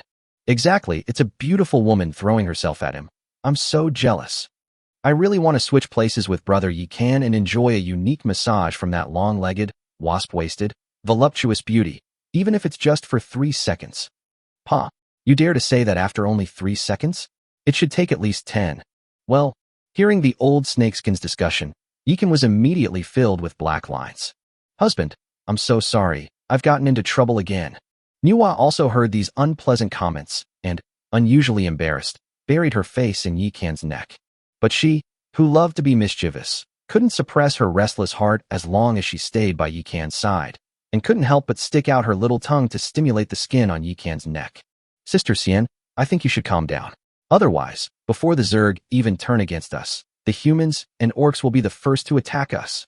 Su Daji looked at the resentment rising into the sky in the distance, which was almost condensing into a cloud, and couldn't help but remind her. Isn't this perfect? Let's just treat these guys like monsters and grind them out. Then we'll get the points. The demon Nuba remained unrestrained, seemingly eager to stir up trouble. Sis, let's stop making trouble. It's really not good to be hated by everyone. Yikan patted Nuba's shapely buttocks, then looked at Kaden and Luna. You two go and tell the lords of the human and orc races that no matter what happens here, they don't need to worry about it, and just hold their ground. Yes. Without any hesitation, Kaden and Luna headed straight for the two races' positions. After hearing their words, the lords of the two tribes immediately became strange. Looks like my brother Chan is finally going to make a move. Jiang Daily rubbed his hands together, seemingly even more excited than Yikan. That cunning fellow is definitely plotting something again, but no matter what, I'm determined to have this village chief. Zhu Huifei gritted her teeth. His Imperial Guards are also a legendary unit with explosive combat power. Although they are only among the first batch of monsters, he has already earned hundreds of thousands of points. The old snakeskin lords, however, were filled with endless fantasies after hearing what Kaden and Luna said. That son of a bitch, is he planning to broadcast this live? Holy crap, that's outrageous. Exactly. At least let us accumulate 100,000 points before we start streaming. Chapter 189, I dare not read it. I dare not read it. Amidst the various comments of praise, apprehension, and humor, there were also some sarcastic remarks. For example, Zhang Dada, Kai Bikuan, and Gao Nyasong, who were kicked out of the group chat by Jiang Daily, all looked at Yi Kan with jealousy and displeasure. In the war to stop the monsters, they were also careless and did not put in any effort. Humph, don't worry, even if he's devoured by the Zerg, we won't lift a finger. Zhang Dada glanced at the 40 bodyguards in black suits behind him and nodded in satisfaction. This is a legendary troop talisman that his father prepared in advance for his safety. With these tough bodyguards, even if he encounters a lot of crazy fans, he can escape unscathed without worrying about being beaten to death. Unfortunately, after arriving at the 9th heaven, he discovered that no one there recognized him. Even those he used to know pretended not to see him, which infuriated him. They actually chose women for heroes and troop types. What a waste of potential. These ordinary women aren't even as feminine as me. They probably couldn't even withstand one move of my basketball dance. Kai Bikuan tossed his middle-parted hair, then swayed his shoulders, making what he thought was a very cool gesture. The great way is ever-changing, the way of heaven is impartial, and the coexistence of all races is the right path. This guy, for his own selfish desires, actually slaughtered the lovely insectoid race in such a way. His crime is simply unforgivable. Gao Nyasong pushed up his glasses, his round face filled with righteous indignation. If someone didn't know him, their first impression of his honest and simple-minded round face would be that he was a truly righteous and good person. Go to hell with you. I've been putting up with you, you fat pig, for far too long. Ding Jin, who was standing next to Gao Nyasong, couldn't listen anymore and suddenly kicked Gao Niasong's fat, gourd-shaped buttocks. However, he regretted it after kicking it. According to the battlefield rules, anyone who actively attacks members of their own faction or crystals will be marked as a traitor and will lose their eligibility for rewards in the Battle of the Realm. Is everything alright? Ding Jin was completely bewildered to see that he had not been marked as a rebel. At this moment, Su Lingyu suddenly stood next to him. Based on the experience of the Eighth Heaven, if members of the same race do not use skills, weapons, or cause fatal damage, the world will judge it as a scuffle, not an attack. Su Lingyu's voice was very soft, and those who were not next to her could not hear it. Holy crap, I see, that solves it. Upon hearing this, Ding Jin's eyes lit up, and she pounced on Gao Xiaosong again. I can't believe there's such a setting. I can't hold back anymore. I've disliked these two vixens for a long time. Hong Jinwu and Jiang Daili were standing behind Ding Jin, so they naturally heard Su Lingyu's words. Then, the two men, driven by their animalistic instincts, pounced on Zhang Deda and Kai Bikuan, who were standing nearby. Anyway, this is only the first wave of monsters. There are troops in front to hold them off, and most of the lords are in the back to cover the rear, so it won't affect the overall situation. We might as well take this opportunity to teach these annoying guys a lesson. What are you doing? Kai Bikuan was startled when he saw Jiang Daili's enormous body. You fools, you're asking for death. Although Zhang Dada and his two companions are disgusting, they actually have some strength. If they really fought, it's hard to say who would win or lose. What the three of them didn't know was that their comments in the group that day, as well as what they had just said, had already aroused public outrage. Although the people around didn't intervene, they occasionally threw a punch or a kick. Even if Zhang Dada and his two companions were incredibly skilled, they couldn't withstand so many underhanded tactics. Sure enough, in just a few minutes, Zhang Dada's already ugly, fat face turned into a pig's head. Kai Bikuan's center-parted hair was completely ripped off, leaving her bald, and even her signature overalls were torn off, revealing the women's underwear underneath. Holy crap! This shocking scene completely shattered everyone's worldview. Meanwhile, Gao Niasong, the traitor who spoke up for the Zerg, was given special attention and was now lying on the ground, unable to get up. TSK, TSK, TSK. I can't look. I can't look. The demon shook her head and nestled on Yi Kan's shoulder. Sudaji, meanwhile, munched on melon seeds while watching the battle between the men with great interest. Zerg faction. Shiro Takeda and Sachiko Hojo then brought their two groups together. Miss Sachiko, how many people on your side have accumulated enough points? Shiro Takeda had a menacing look on his face. We take turns farming monsters.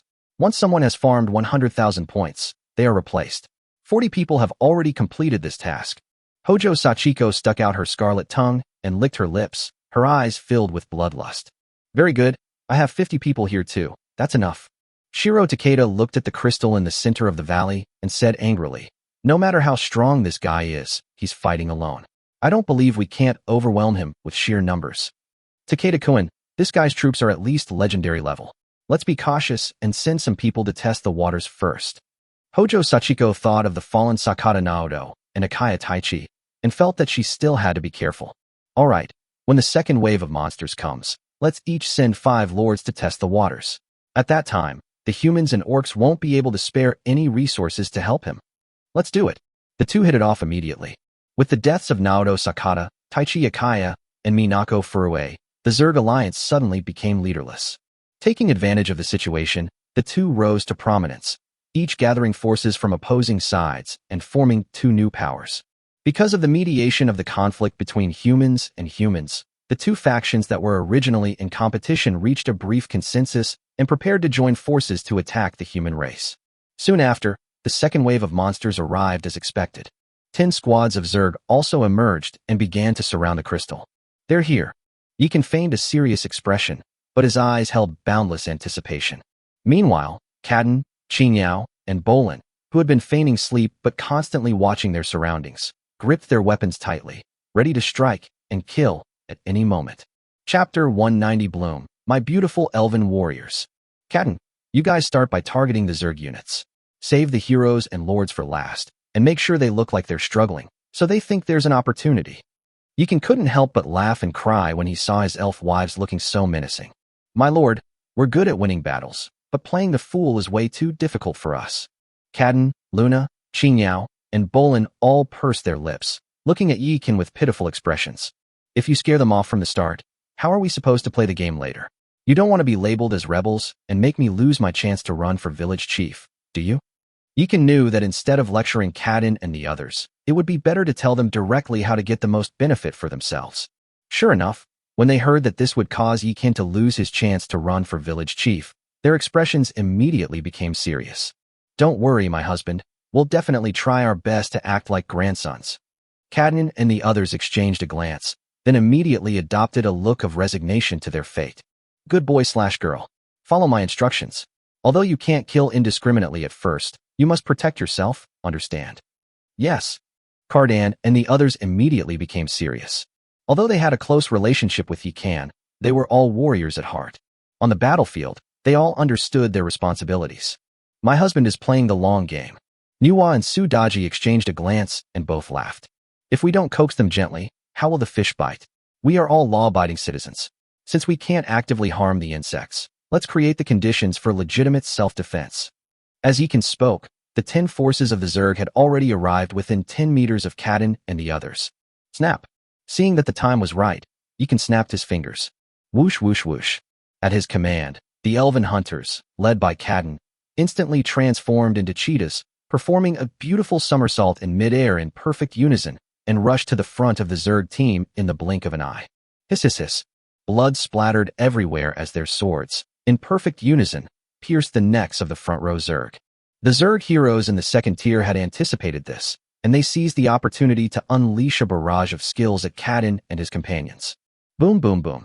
In an instant, thunderballs flew everywhere, and ice arrows rained down from the sky. The fireball hurtled in, and the venom poured down like a torrential downpour. At this moment, the second echelon of elven witches also began to take action. While they were casting various healing and buff spells on Kadin and the others, they were also constantly throwing out various poisons. In order to achieve the effect Yikan required, they did not use the powerful flesh-eating bone and soul-devouring poison from the beginning, but instead used the most basic blood poison. Meanwhile, the third echelon of tree spirits, led by Qing Yao, had already cast spell immunity on everyone while Kadin and the others were on their way. At this moment, he frantically hurled his javelins at the swarm of insects, inflicting poison and slowing effects on them. This small skill created countless opportunities for Kadin and his team.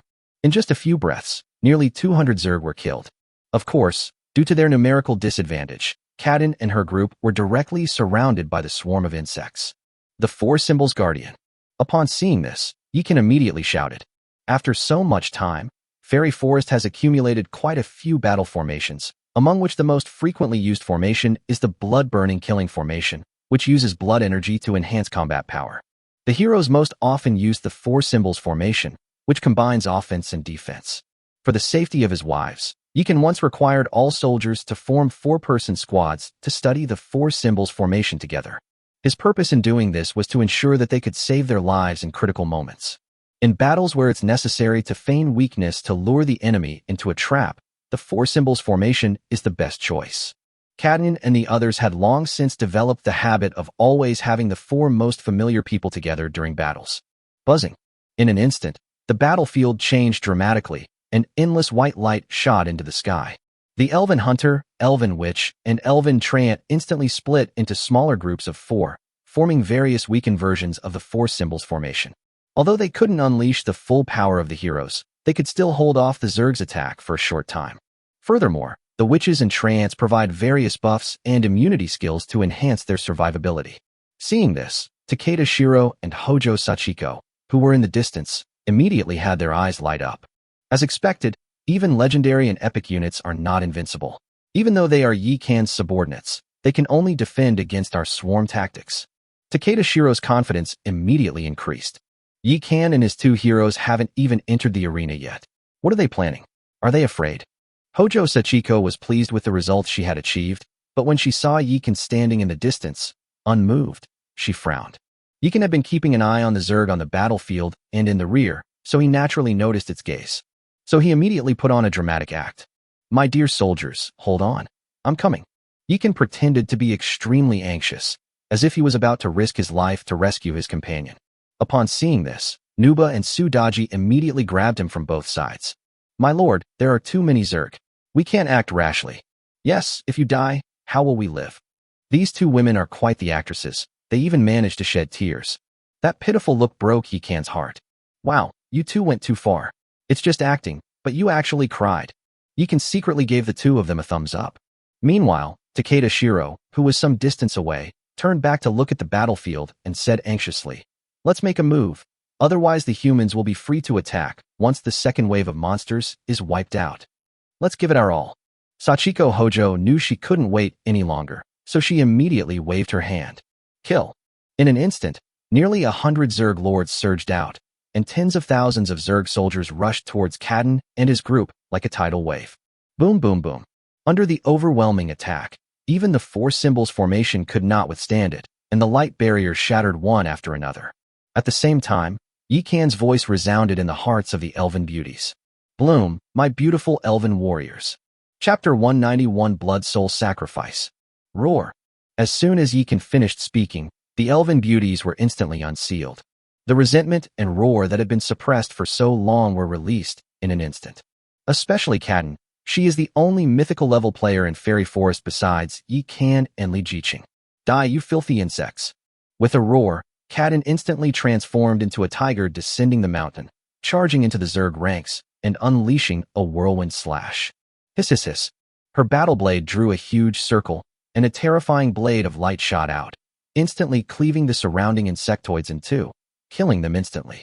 The remaining elf hunters, except for Luna who is epic level, are all legendary level. They all studied under the Three Lives marriage tree, which allowed them to break through their skills. Combined with their excellent sets of equipment, their combat power far exceeded that of their peers. Hiss, hiss, hiss. In just a short while, they cleared out the insectoids around them and fought their way through. The elven witches are even more terrifying in power. They are all of epic rank. Freed from their restraints, they unleashed terrifying soul poison and flesh-eating bone skills, inflicting a devastating blow on the Zerg. All that could be heard were screams of agony as the Zerg collapsed to the ground, clutching their heads, and died within a few breaths, bleeding from all 7 orifices. Pauline, the elven witch captain, is the most powerful witch in the team. Her skills are far more profound and terrifying than those of ordinary witches. Thousand Goo Transformation Soul. With her fierce shout, a Zerg hero instantly fell to the ground, howling incessantly as if devoured by a demon, before his head exploded and he died. What a pity. If I could comprehend the even more terrifying 10,000 evil poison curse, I could wipe out a whole bunch of you by myself. Pauline held her staff, her murderous aura soaring to the heavens. The tree spirits led by Qing Yao are support units. After everyone's combat power was unleashed, she led her sisters to retreat to the back, specifically to cast healing and dispel skills for their own troops. As support units, they possess exceptional talent in healing and buffing. After all, they were originally skilled in the power of nature and could restore plants. It's just that now the objects of their abilities have changed to living beings with flesh and blood. After receiving the healing skill books from Li Jiqing, they quickly mastered them. While helping their comrades, they also continuously throw poisonous stingers at the enemy. This skill may not seem very lethal, but it has caused the Zerg a great deal of trouble. Because on the battlefield, even a small oversight can cost you your life, not to mention being directly weakened by skills. Don't be afraid. We have tens of thousands of them against just over 100. I don't believe they can hold out. Seeing how fierce Kadin and her group were, Takeda Shiro was immediately enraged and roared at the many Zerg. The Zerg, being simple-minded, were indeed susceptible to this tactic and quickly regained their confidence.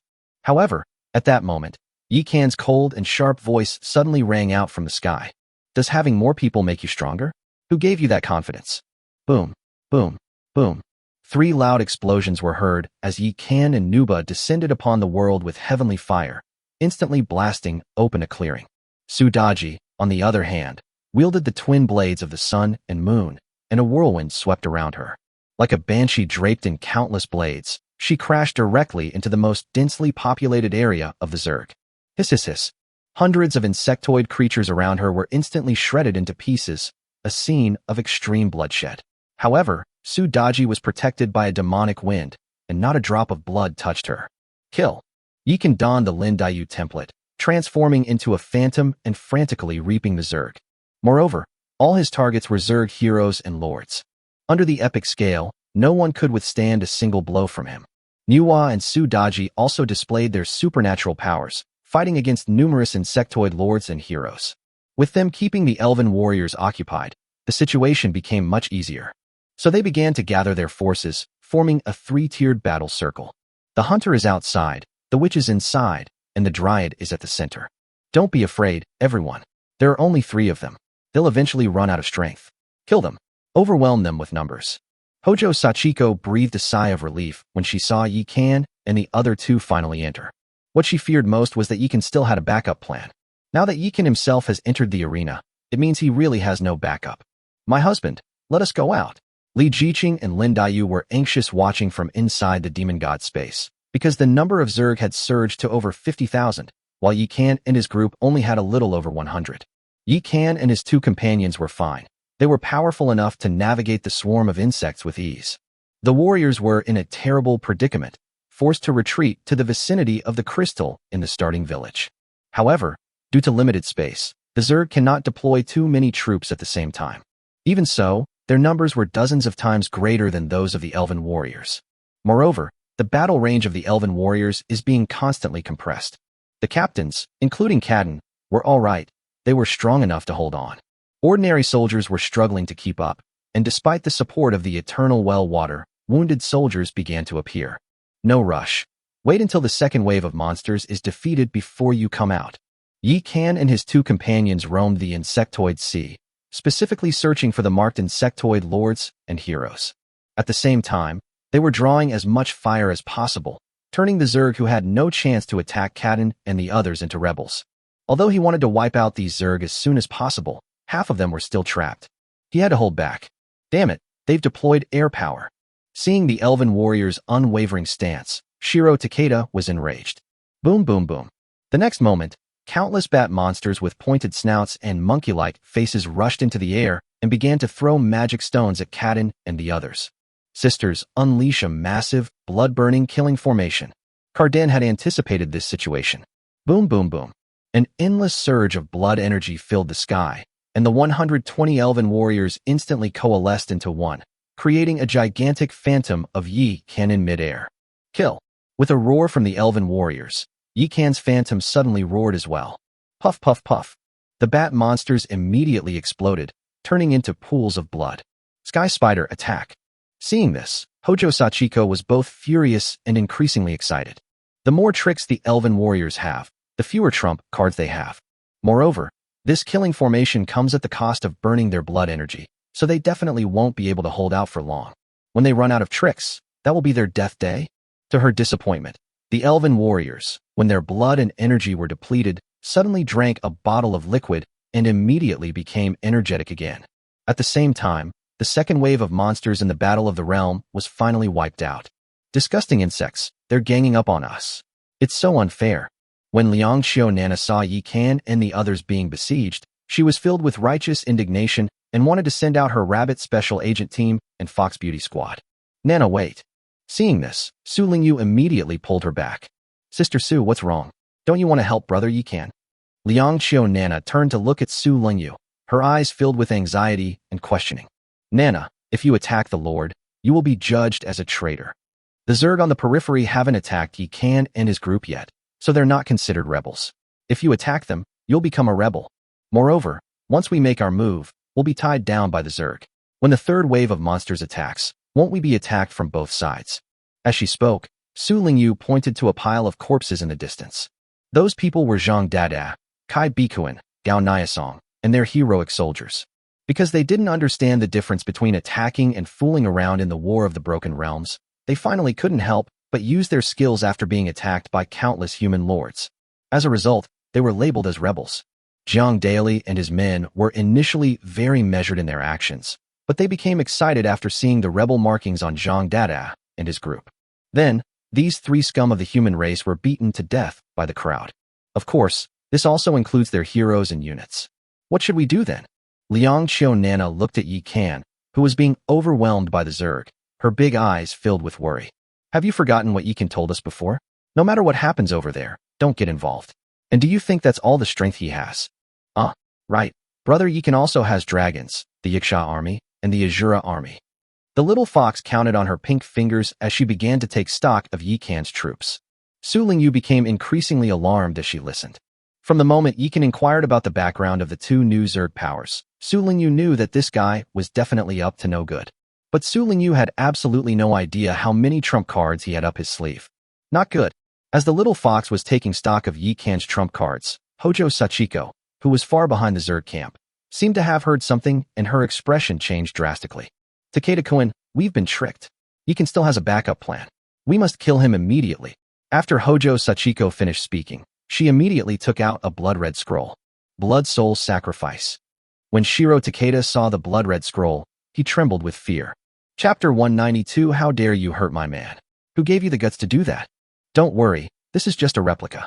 It only requires a little bit of essence and blood. It doesn't require sacrificing your life. Now all our lords have accumulated 100,000 points and can withdraw from the battlefield at any time.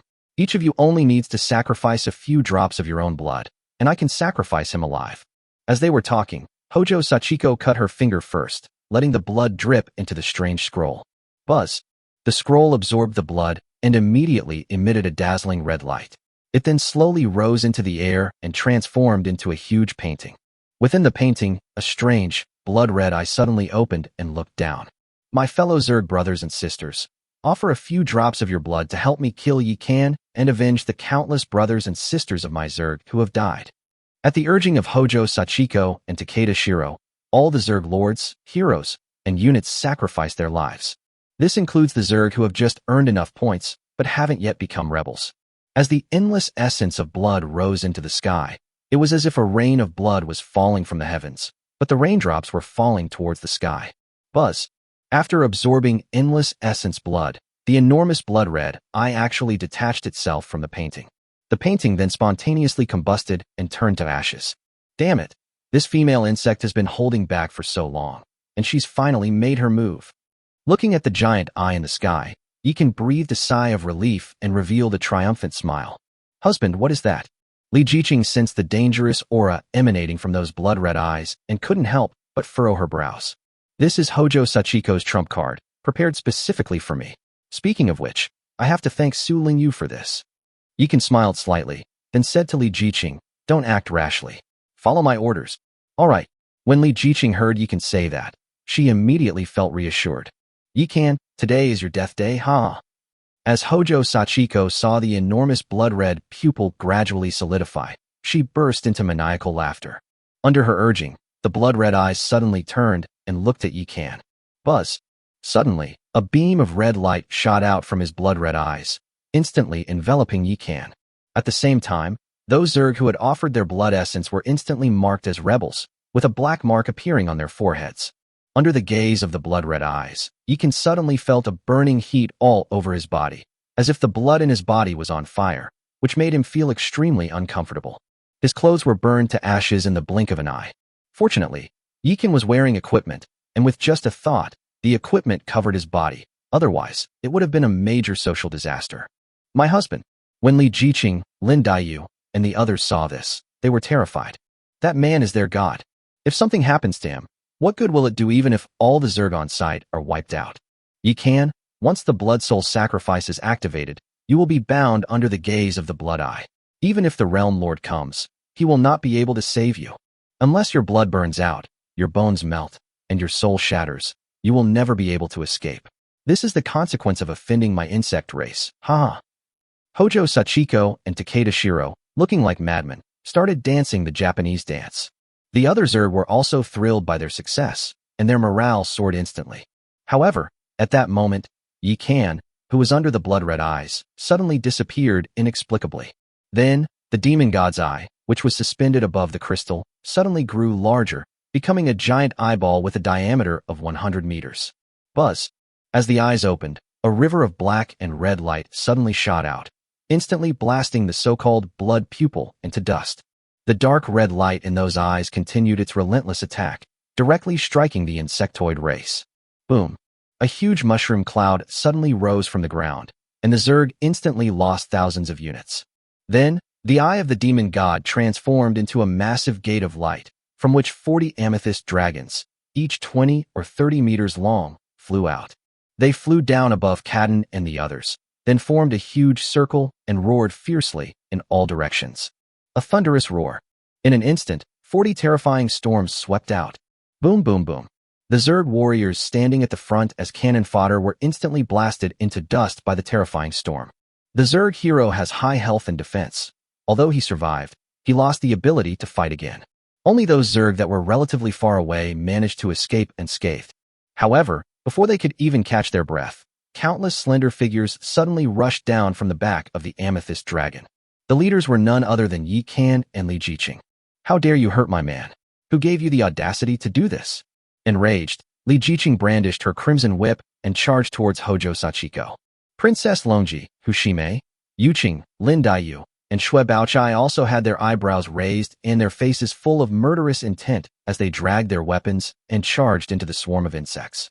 The four legions, the Azura army, the Yaksha army, the demon-eyed serpent people, and the shadow assassins, had long since formed a battle formation, tearing through the Zerg like a steamroller, charging back and forth in battle. "Damn it, you finally arrived." Kaden and the other elf captains wept with joy. "Thank you for your hard work. Leave the rest to us." Chu Qiao smiled slightly at Kaden and once again led her shadow assassins to continue digging into the formation. Chapter 193. The situation reverses, a frenzied slaughter. Boom boom boom. Led by Anna, the 40 amethyst dragons, like plowing machines, frantically spewed dragon breath at the sea of insects below. An epic-level dragon breath would severely injure even units of the same tier, let alone the Zerg, whose rank and level are inferior to the amethyst dragon. For a time, cries of agony filled the battlefield. At the same time, the beauties of Fairy Forest also went berserk. The thought of Yi Kan's suffering under those blood-red eyes made their hearts feel like they were being torn apart, and they immediately went all out. To prevent the Zerg from abandoning the battle and leaving the battlefield, they used their ultimate move from the very beginning. Roar! Li Jiqing used the 10,000 leaves flying flower stream to condense a giant dragon of flowers and leaves, which swept wildly towards the culprit who murdered Yi Kan, Hojo Sachiko. While the flower and leaf dragon was attacking, she also used the spirit mirror to collect the endless insectoid souls. Buzz! As the spirit mirror trembled slightly, the flow of time within it was instantly altered, and the insectoid souls were successfully cleansed by her. This is a wonderful use that she figured out on her own after obtaining the magic mirror. Buzz! When those insect souls were poured out, they had already forgotten the past, and only Li Jiqing's orders remained in their hearts. Squeak! They went berserk, emitting piercing cries, and pounced on their former companions until they died. Boom! At the same time, the flower and leaf dragon had caught up with Hojo Sachiko. As one of the leaders of the two new Zerg factions, Hojo Sachiko's strength should not be underestimated. Her eyes were icy cold as she suddenly drew her sword from her waist. Buzz! As she focused her energy on the blade, a whirlwind of blade energy instantly materialized, and then she slashed fiercely at the giant dragon with flowery leaves. Boom! With a deafening roar, the whirlwind and the giant flower and leaf dragon collided violently, creating a terrifying storm of flowers and leaves that swept in all directions. Squeak! Squeak! The surrounding Zerg were unable to withstand the storm and were instantly swept into the sky. Before they could even land, a sea of fire enveloped them, turning them into fiery projectiles that crashed into the swarm of insects. "You mere human, you think you can kill me with your meager strength?" Hojo Sachiko blocked Li Jiqing's attack and immediately looked smug. Call out. Just as it was feeling smug, a terrifying gust of wind suddenly swept towards it. Snap! Before it could react, a long, blood-red whip lashed across its face, leaving a deep, bone-revealing gash. "You filthy insect, how dare you scheme against my man?" Li Jiqing's clothes fluttered as she walked on the wind. At this moment, her rage caused her internal energy to surge, creating a hurricane. His murderous aura was awe-inspiring. "Human, you're asking for death." Sachiko Hojo was so angry that her face was contorted, and sticky liquid seeped out of her face. The face-shaped vortex tribe has a humble origin and hates nothing more than being called filthy worms. Li Jiqing's words were more lethal than the crimson whip in her hand. Snap, snap, snap. Li Jiqing didn't waste any more words with it and responded directly with her whip. To Hojo Sachiko's despair, the woman's long whip seemed to have eyes. She couldn't dodge it at all. In just a short while, it was covered in bloody welts and revealed its true form. "No, don't kill me." It was only then that Hojo Sachiko realized how powerful Li Jiqing was, but unfortunately, it was all too late. Meanwhile, the heroes of Fairy Forest also possessed explosive combat power. Manhwa seems to be born for this kind of large-scale battle. Boom boom boom. She summoned heavenly fire and unleashed a barrage of attacks on the battlefield. At the same time, she unleashed a devastating attack, drawing dozens of Zerg lords and their minions into the fray. Finally, she also used soul control magic to summon a group of insectoid souls to fight for her. Princess Longji, who was not far away, was not to be outdone.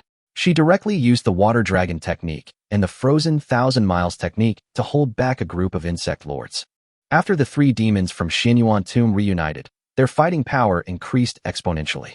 The bewitching demonic sound, accompanied by a whirlwind and thunderous roar, engulfed all the remaining Zerg lords, leaving corpses strewn across the land. Seeing how fierce her sisters were, Lin Daiyu and Xue Baochai could only look helpless. Then Lin Daiyu transformed into a battlefield ghost, traversing the battlefield and reaping the Zerg lords who were trying to escape in the chaos. Xue Baochai, on the other hand, did her best to activate the ice and snow, trying to cover the entire battlefield. At the same time, they also used the domain to perform group healing spells to restore their companions. This is a skill she learned from Li Jiqing some time ago, the pure heart and universal benevolence mantra, which can restore injuries and stamina. With her blessing, the people of Fairy Forest fought even more recklessly. Unlike heroes who are individually powerful, soldiers fight as a team. They advanced in battle formations, charging and killing everywhere, tearing the vast sea of insects into pieces so that they could not connect end to end. Then, it was the turn of the Voidlings led by Far to make their appearance. Rumble. With a series of roars, the sea urchin tanks rolled in, crushing the Zerg. Then, the Frost Wyvern attacked, its frost breath freezing the enemies. Finally, there's the swarm tactic of Frost Zerglings, unstoppable and invincible. Even if legendary heroes stood in their way, they would still crush them all. Because there were too many of them, the enemy couldn't kill them all and was quickly overwhelmed by the endless frost-jumping insects, being eaten away to the bone. Even if you encounter a tough opponent, there's no need to worry about the frost jumper bug, because there's still the most powerful bloodthirsty thunder beast. Their two terrifying ice soul blades were so powerful that even ordinary Zerg heroes couldn't withstand them. With these two working together, they can kill a legendary level opponent. Although Far also wanted to rush into the battlefield to avenge their master, just like her sisters, she couldn't do it. Because Yikan had given her a death order, to consume as many Zerg corpses as possible produced by the war, and to mass-produce as many units as possible. In addition, she also needs to deduce the gene chain and fuse it to create even more powerful units. Unlike the frenzy of the people in Fairy Forest, the humans and orcs watching from the sidelines were completely dumbfounded. Not long ago, Yikan and his group were being overwhelmed by the Zerg. How did the situation suddenly reverse after the style of the story changed? Moreover, it was a one-sided massacre. The Zerg lords couldn't even disengage from the battle or leave the battlefield. Everyone is now in a daze, with three questions flashing through their minds. Who I am? Where am I? What am I supposed to do? However, the situation did not allow them much time to think, because the third wave of monsters from the Battle of the Realm had already arrived. This time, it wasn't the same two weaklings from before, but a tough-skinned, two-headed fire rhinoceros, which had also reached level 17. As the battle to break through the boundaries progresses, the monsters will only grow stronger. Stop looking. With this monster around, no matter how many Zerg there are, they won't make a ripple. Zhu Huifei sighed, feeling utterly powerless. Now he finally understood why Yikan had remained so calm throughout. It turned out this guy actually had such a deep foundation. Wow, this guy was hiding it way too well. Hong Sanqian also had a bitter expression on his face. That so-called Zerg friend was actually his unit. This guy is such a con man. Although Su Linyu was also surprised, she was not as resentful as Zhu Huifei and Hong Sanqian. However, all three of them knew that the village chief of the 520 newbie village was out of their reach. Chapter 194, Are you worthy to be my dog? My lord, spare my life. I'm willing to be your dog and follow you for life. Please don't kill me. When Yikan's devouring blade was placed against Takeda Shiro's neck, it finally realized that it had messed with the wrong person and knelt on the ground in fear, begging for mercy. You think you're worthy to be my dog? Laugh. Yikan suddenly exerted his strength and severed Takeda Shiro's head. Soul devouring successful. Constitution plus 60. If the insectoid race obediently participates in the battle to break through the domain, Yikan really won't be able to use them as a scapegoat.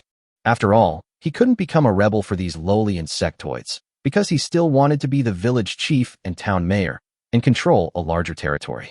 Now he understands. In this world, you can't get by alone, you need power and connections. He gave the Zerg the opportunity, But unfortunately those guys were useless. Whoosh. After killing Takeda Shiro, Yikan once again transformed into a phantom and rushed into the sea of insects. Like Lin Daiyu, he specifically targeted the lords of the insectoid race. Without their lords, the Zerg heroes and units lost 90% of their fighting spirit and had no will to fight. As a result, they all died at the hands of the people of Fairy Forest. By the time Zhu Huifei and his team had blocked the attack of the two-headed fire rhinoceros, Yikan's battle was also coming to an end. Under his orders, Anna had already led the amethyst dragon away from the battlefield and intercepted the two-headed fire rhinoceros, which should have been blocked by the Zerg. Their dragon breaths were wide-range attacks, causing the two-headed fire rhinoceros to suffer severe injuries. With more and more troops freed up, the defense work in the north was taken over entirely by Yikan's forces. What a maggot! He alone could be used as an entire clan. What's the point of fighting? When the humans and orcs came to their senses, they were all dumbfounded by what they saw. Although both races extended their forces after the Zerg betrayed them, taking over some of the territory that should have been guarded by the Zerg. Even so, there is still a large blank area. Without dozens of powerful lords, it would be impossible to defend it, yet Yikan took it on so easily. Even more incredibly, those monsters couldn't even get close to Yikan, let alone rush towards the crystal, before being intercepted by Far's void insects.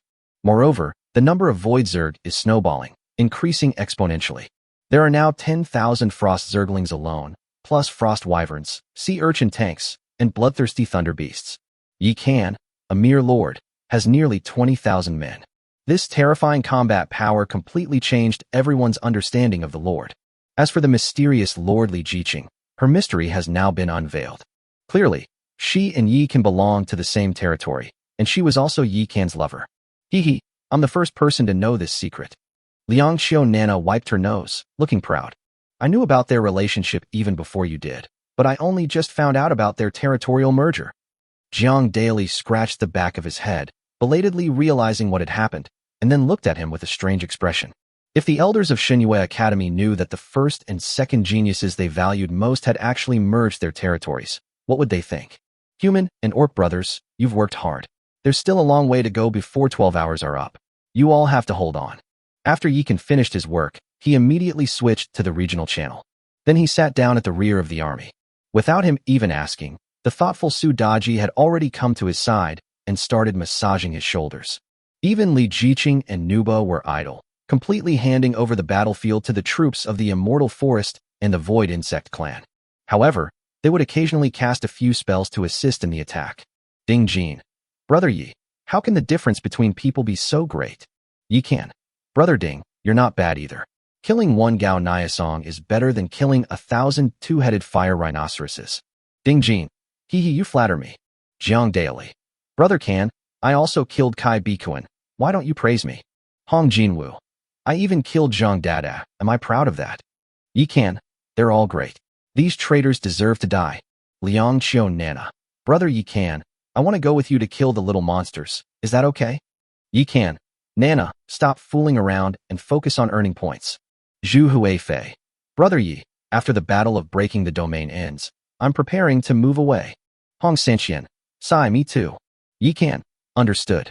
I wish you both the best for the future, and we'll help each other out from now on.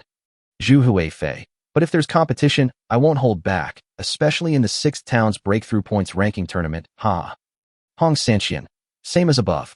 In the ranking competition for breaking through boundaries, the later you participate, the greater your advantage. As scions of prestigious families, Zhu Huifei and Hong Sanqian naturally understood this principle. Nongying, what are you talking about? I don't understand. While her sister wasn't looking, the silly girl, Nongying, slipped into the area chat again. Yikan finally saw the two sisters through the eye of the demon god. Apart from having fluffy cat ears and tails, they are no different from ordinary humans. They are two soft and cute little girls.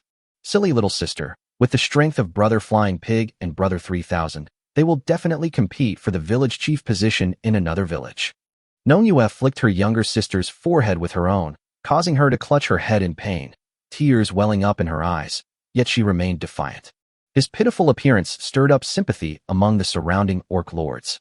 In fact, Nongyue was right. Zhu Huifei and Hong Sanqian were from prestigious families, so it was impossible for them to descend to the 9th heaven alone.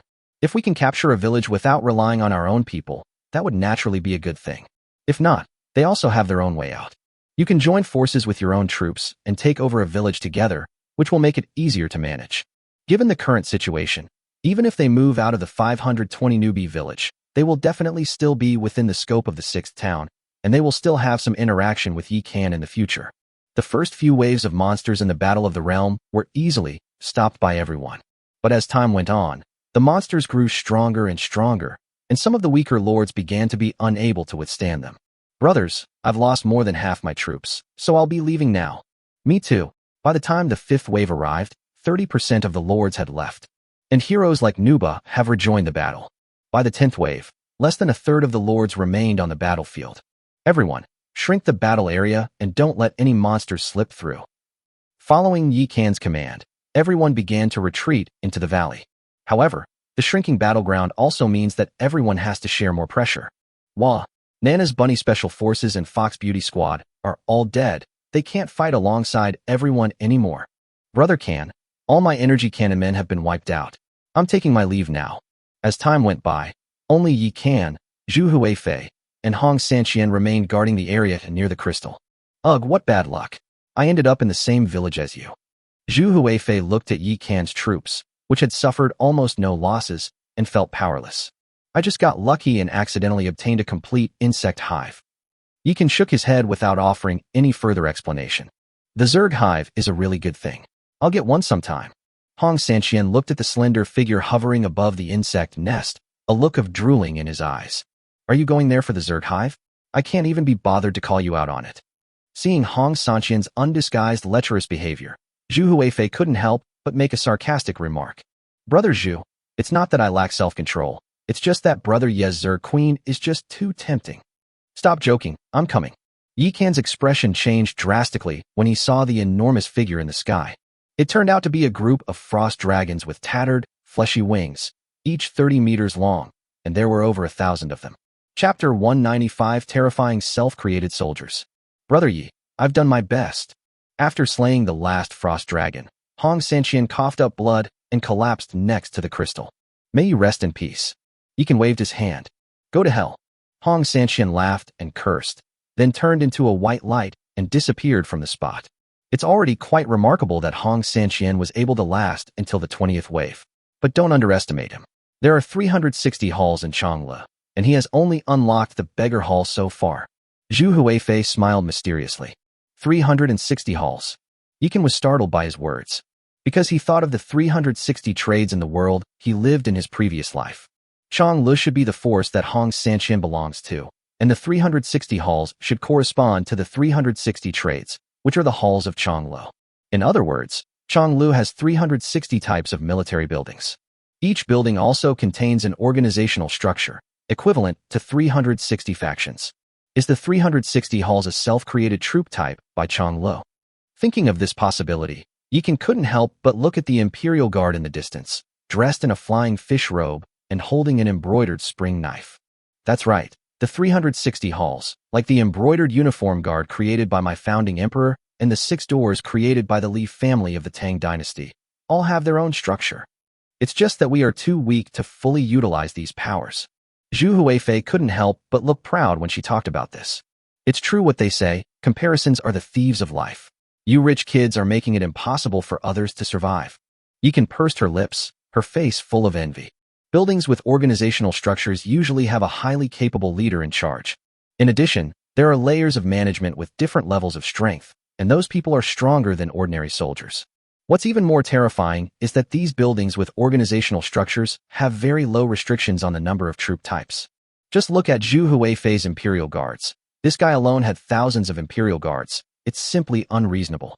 How dare you talk about others? Look behind you. The fight has gotten so bad, and you're still alive. You've humiliated me and Hong Sanqian. Rumble. Just as Zhu Huifei was preparing to launch a verbal attack on Yi Kan, a roar once again echoed on the distant horizon. Then, a group of monsters, each 10 feet tall and covered in stitched wounds, appeared. They were like tattered sacks stuffed with rotten flesh, not only obese and bloated, but also shrouded in a plague-like venomous fog. In the game of the previous life, this was a kind of undead called abomination, commonly known as fatty or butcher, because they have 3 thick arms, one dragging a thick iron chain, and the other two carrying two black pig slaughtering knives that are bigger than a door panel. Even the butcher is showing up? What the hell? Yikan was startled when he saw the monster's appearance. Sister Bao, that plague mist can cause continuous damage. Remember to use the pure heart and universal benevolence mantra to support everyone. Yes, young master. Shui Baochai nodded slightly. With outsiders present, the sensible woman did not directly address Yi Kan as her husband. Boom. Yi Kan immediately switched to the Nuwa template and used heavenly fire to refine her, minimizing the impact of the plague as much as possible. In this fierce battle, Yi Kan's side lost 1,000 frost jumpers, and other voidling units also suffered casualties. Fortunately, the beauties of Fairy Forest were unharmed. Brother Yi, there's only a little over an hour left. I can't hold on any longer. From now on, you'll have to rely on yourself. When Zhu Huifei successfully killed the last butcher, his imperial guards were reduced to fewer than a few dozen men. Brother Zhu, you are so kind and generous. You have done more than enough for me. Farewell. Screw you. I was just being stubborn, and you managed to pull it off again. Amidst a burst of angry curses, Zhu Huifei's figure transformed into a streak of white light and vanished from the spot. Ultimately, we still have to rely on ourselves. After Li Jiqing finished speaking, she directly opened the demon god space and took out countless items. Besides a large amount of eternal well water, there are all kinds of food, and even the dragon bone wine that Yufei recently researched. I wish there were more of them. Seeing these things, Li Jiqing couldn't help but feel regretful. These items are the fruits of the labor of the Oni maids and the cooking tree, and can temporarily grant status effects, increase attributes, or directly boost combat power. It's not scarcity we're worried about, but inequality. Since there's not enough to go around, we might as well use it ourselves. After all, no matter how reliable outsiders are, they're not as trustworthy as our own people, are they? Yikan poured a glass of dragon bone wine and drank it all in one gulp. Boom. The next moment, a fire ignited within his body, and his combat power surged by 20%. With the help of these buff-enhancing supplies, the group from Fairy Forest entered a berserk state and held out for 2 hours before the effects wore off. What puzzled everyone in the 520 newbie village was that even though the time had passed, they still couldn't contact Yikan. As a result, the regional channel became lively again. Jiang Daily, human, what's going on? The time has come, but I can't get in touch with Brother Kan, and I haven't received any news of the successful breakthrough. Zhu Huifei, human, it can't be that bad. I was already struggling during the 21st wave of monsters. Even if Yi Kan is strong, it's already amazing that he can hold out for 2 hours on his own. Why isn't he coming out yet? Hong Jinwu, human, do you think Brother Yi might? Liang Xiao Nana, Celestial Fox Clan, don't talk nonsense. It's impossible for Brother Yi Kan to be that strong, and his avatar didn't even darken. Su Lingyu, human, there's only one possibility for this situation. Yikan is trying to get ahead in the ranked matches, so he's still persisting. Hong Sanqian, human, the ranking matches rely on the overall strength of the village. No matter how strong an individual is, how can they compare to an entire village? Nongying, Moonshadow Cat Clan, sigh. I had already packed my things and was ready to go back to Huanling Star, but I didn't expect Brother Yikan to last so long. No wonder he's the man she set her sights on. Manbei, Troll Clan, my goodness, Sister Nongying, what kind of indecent words are these? Neo Daden, Bull Demon Clan, Sister Nongying, actually I can last a long time too. Nongyue, Moonshadow Cat Clan, you audacious bastard, daring to flirt with my sister. Believe me or not, I'll cut off your testicles. Neo Daden, Bull Demon Clan. They were right. Yikan was indeed persisting. Although the ranking matches rely on the overall strength of the village, the number of monsters in the Battle of the Realm is the same. The village that holds out the longest will have a greater chance of winning. Now, only Yikan's team remains in the battlefield in the center of the valley, so no one knows how many waves they can withstand. The world's will is very humane. The village's battle to break through the boundaries only produces rankings, not detailed scores. The purpose of doing this was to maintain the mystery surrounding the subsequent qualifying rounds. Time passed second by second, but the people in the 520 newbie village were all counting down the minutes. Because after successfully breaking through the domain, the boundary gate will attack, allowing them to return to their ancestral star once. But 20 hours had passed, and there was still no word from Yikan. What the hell? Is Yikan exploiting a bug? You think the will of the world is cough cough? Just as everyone was growing increasingly impatient, a movement finally appeared in the sky. Buzz. A golden light appeared in the sky, illuminating the entire night sky. World announcement. Congratulations to the 520 Novice Village in the 17th district of the 9th Heaven of Tianyin for successfully breaking through the domain. All lords who participate in the Battle of the Realm will receive a diamond chest and 100 reputation points in addition to the basic reward of doubled territory spiritual energy based on their ranking. Yi Kan, who ranked first in the breakthrough points, will receive an extra mystery gift pack. Chapter 196. Conquer the Dungeon, an Eternal Village is born. Holy crap, it actually worked. A diamond treasure chest? I've never even touched one in my entire life. Luckily, I was smart enough not to use the city relocation order, otherwise I would have missed it. Yi Kan is really amazing. He's carried the team all by himself for so long. Maybe we can actually get a piece of the pie in this ranking competition. Although everyone already knew the outcome, when Yi Kan had endured 12 hours, the lords still felt a bit unreal when they actually saw the world announcement. Because they contribute very little, the monsters after the 10th wave are killed by the elite players from the beginner village. Not to mention what happened 10 hours later. That was all thanks to Yi Kan alone. No one knows how Yi Kan spent the next 12 hours. However, no one would believe that he single-handedly fought his way through the entire battle of breaking through the realms. Even the Ming Taizu and Qin Shengzhu, who were in the 8th heaven back then, could not achieve such a feat. In addition to receiving varying degrees of spiritual energy boosts to their territories, the lords who participated in this battle to break through the boundaries also received a diamond treasure chest and 100 reputation points. Leaving aside the value of reputation for now, there is currently no way to use reputation. Diamond chests are different. Even super lords like Yi Kan and Zhu Huifei haven't managed to get many diamond chests, let alone ordinary lords with average strength. At this moment, the entire 520 newbie village was plunged into a frenzy of celebration. What they didn't know was that Yi Kan, on the other side, had already collapsed next to Crystal, completely exhausted. It's finally over. Yi Kan exhaled a deep breath, and the icy aura covering him began to slowly recede, revealing his body covered in cracks. Above the sky, Li Jiqing slowly descended. Then she went to Yi Kan's side, lay down next to him, and carefully poured a bottle of eternal well water into his mouth. Beside them, endless worker bees burst forth from the void hive, frantically carrying away the monster corpses and treasure chests scattered across the ground. Deep within the insect hive, Far lay quietly amidst thick ice crystals, his eyes closed, like a sleeping beauty who had slumbered for countless years. However, none of the beautiful heroines and warriors from Fairy Forest were present. These guys are going too far. Yikan closed his eyes, and the scenes from before flashed through his mind. Even though he knew everyone could be resurrected, his heart still couldn't help but feel a sharp pain. Everyone, from heroes like Nuba to troops like Kadin, knew about the Breaking Domain ranking tournament. Before the battle to break through the boundaries, they had done their homework and figured out the importance of luck to the village. Therefore, they developed a tacit understanding during the previous battles. That means fighting to the last man, never retreating. And Fao, the newly arrived Void Queen, was somehow bewitched by Ngba and disobeyed the Overlord's orders for the first time. Her excessive troop production and gene fusion caused damage to her soul, plunging her into a deep sleep. More than 300 beautiful female heroes and warriors sacrificed their lives to fight their way to the last batch of monsters in the Battle of the Realm, but they could not withstand the final boss. Their deaths also spurred Yi Kan and Li Jiqing on. At the last moment, Yi Kan's Tying True Scripture achieved a breakthrough on the spot. Li Jiqing seized the opportunity and used her last bit of strength to unleash the Flower Seed Ascent. The Ring of Eternity seemed to sense their intentions and lit up, merging its power into Yi Kan's devouring blade.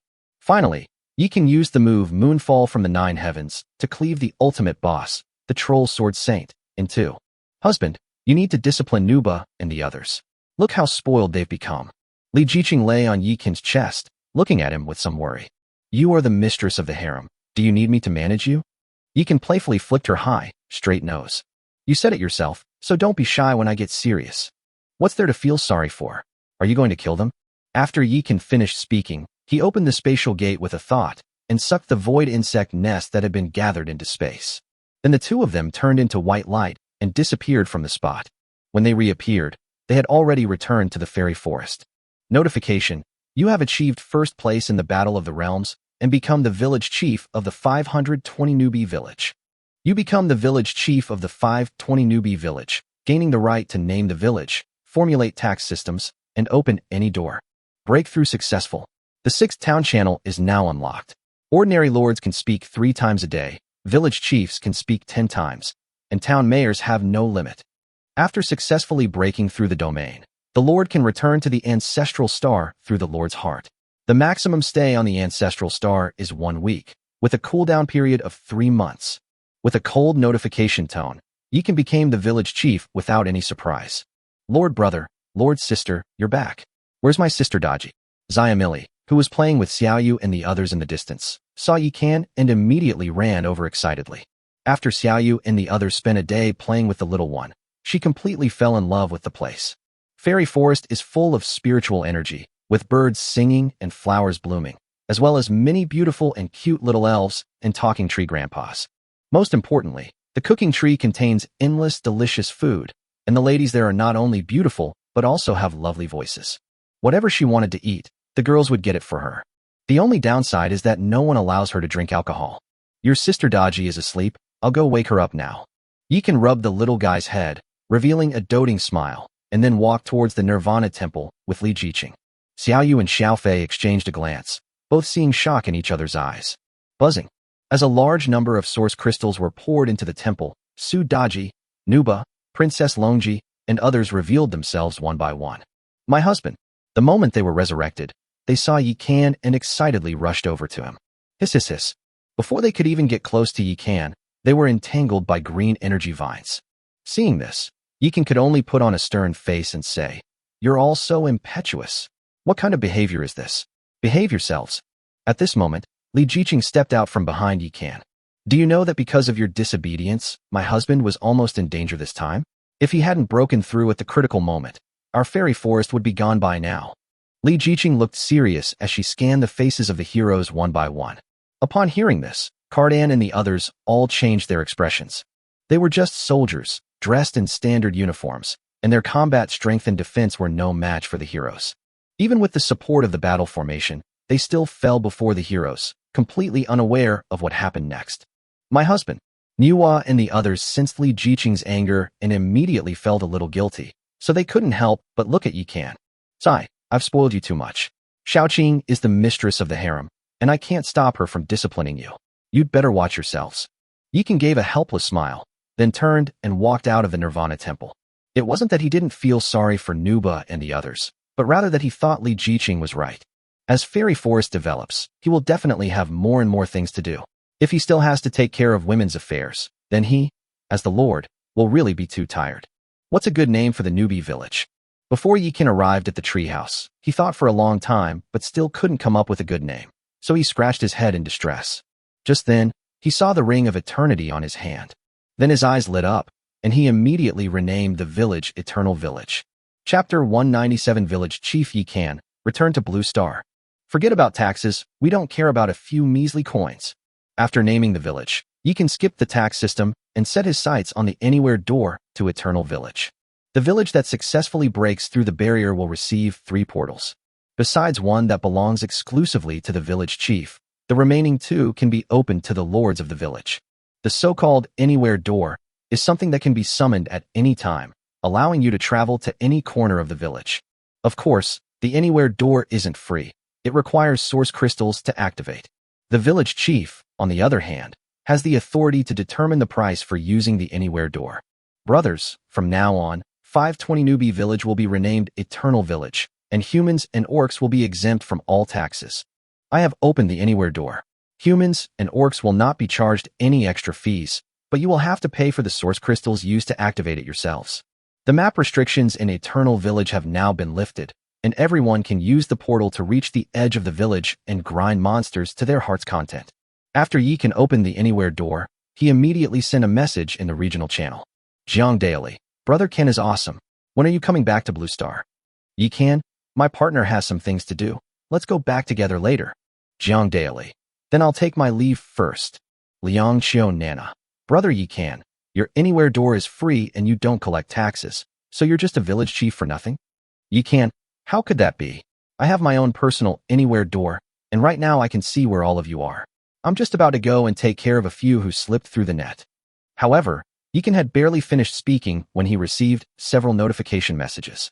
Hint, Inoue Mano has moved away from Eternal Village.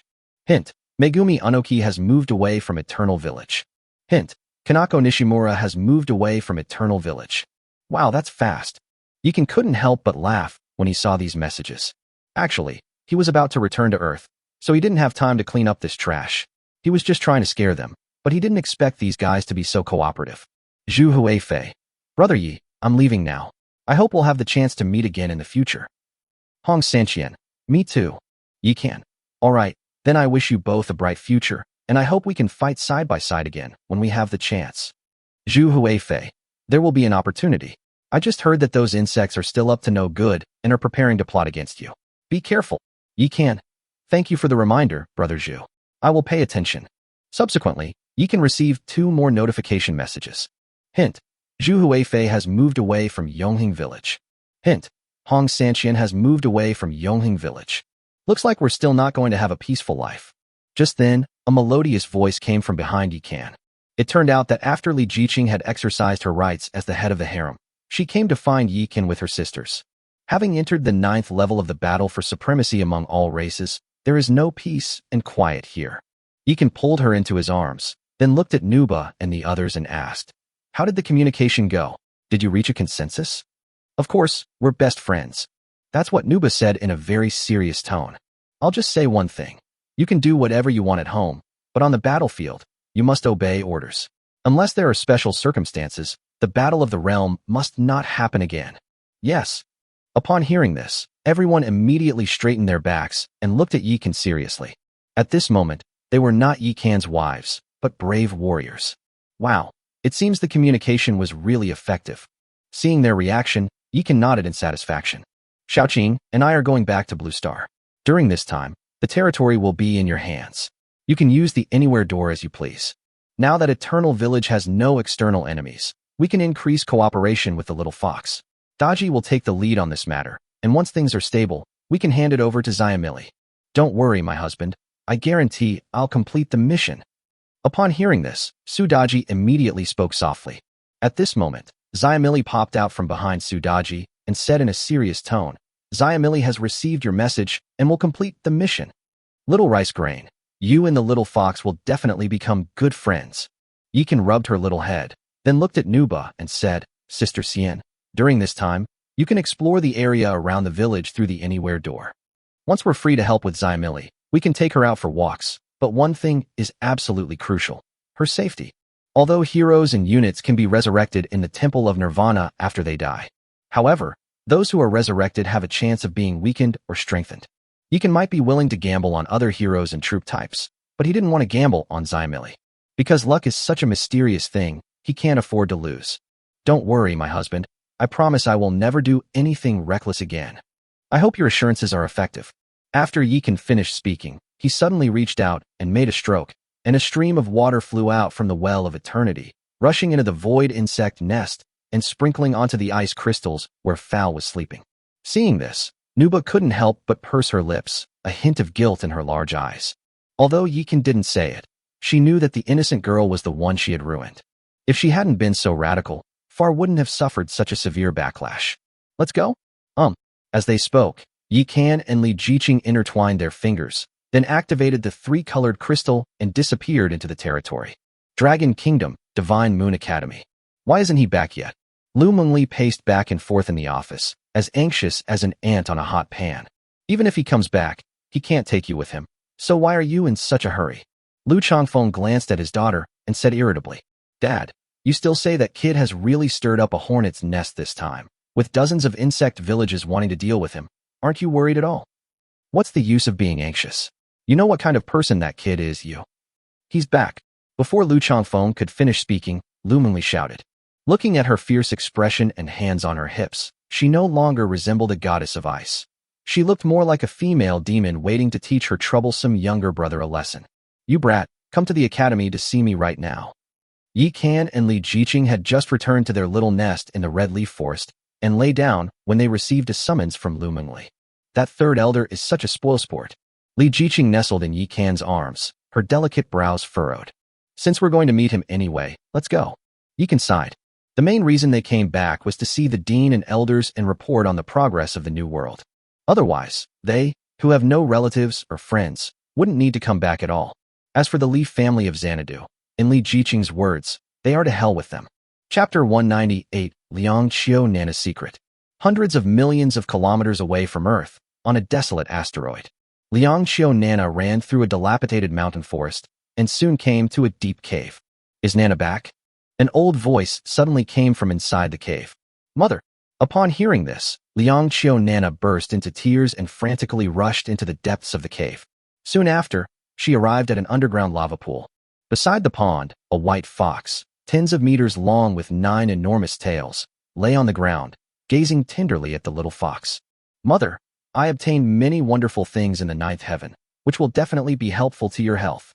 As she spoke, Liang Qiu Nana was already taking things out of the house. Besides the pills she concocted, there was also a large amount of food. My child, you've had a tough time. Are you doing well over there? The white fox laboriously poked its large head out and gently rubbed against Liang Qiu Nana, its eyes filled with guilt and doting affection. Great. I've met a lot of interesting people. They've been so kind to me, like brother Yi Kan and sister Li Jiqing. They gave me lots of things and even sent people to protect me. The little fox fed its mother while telling her about its experiences in the ninth heaven. When the white fox heard that there were monster spawn points and resource points near Liang Qiu Nana's territory that were much denser than in other places, it couldn't help but feel nervous. Luckily, I had brother Yi Kan, otherwise I wouldn't have been able to defeat those monsters, let alone mine those resource points. When Liang Qiu Nana thought of Yi Kan, a smile involuntarily crept onto her lips. She won a lot of money by following Yi Kan. With your abilities, you really can't mine those resources. He provided all the manpower, and he's even willing to share 1/10 with you. That's truly more than enough. After listening to everything Liang Qiu Nana had said, the white fox finally relaxed. Mother, don't worry. When I come back next time, I will definitely be able to cure you. Then I will take you to the ninth heaven, and you won't have to hide in this dark and sunless underground anymore. Liang Qiu Nana held the white fox's head, her face full of happiness. Child, according to what you've said, Yi Kan must be a lord with great fortune. From now on, you should follow him. Yeah, brother Yi Kan is such a good person.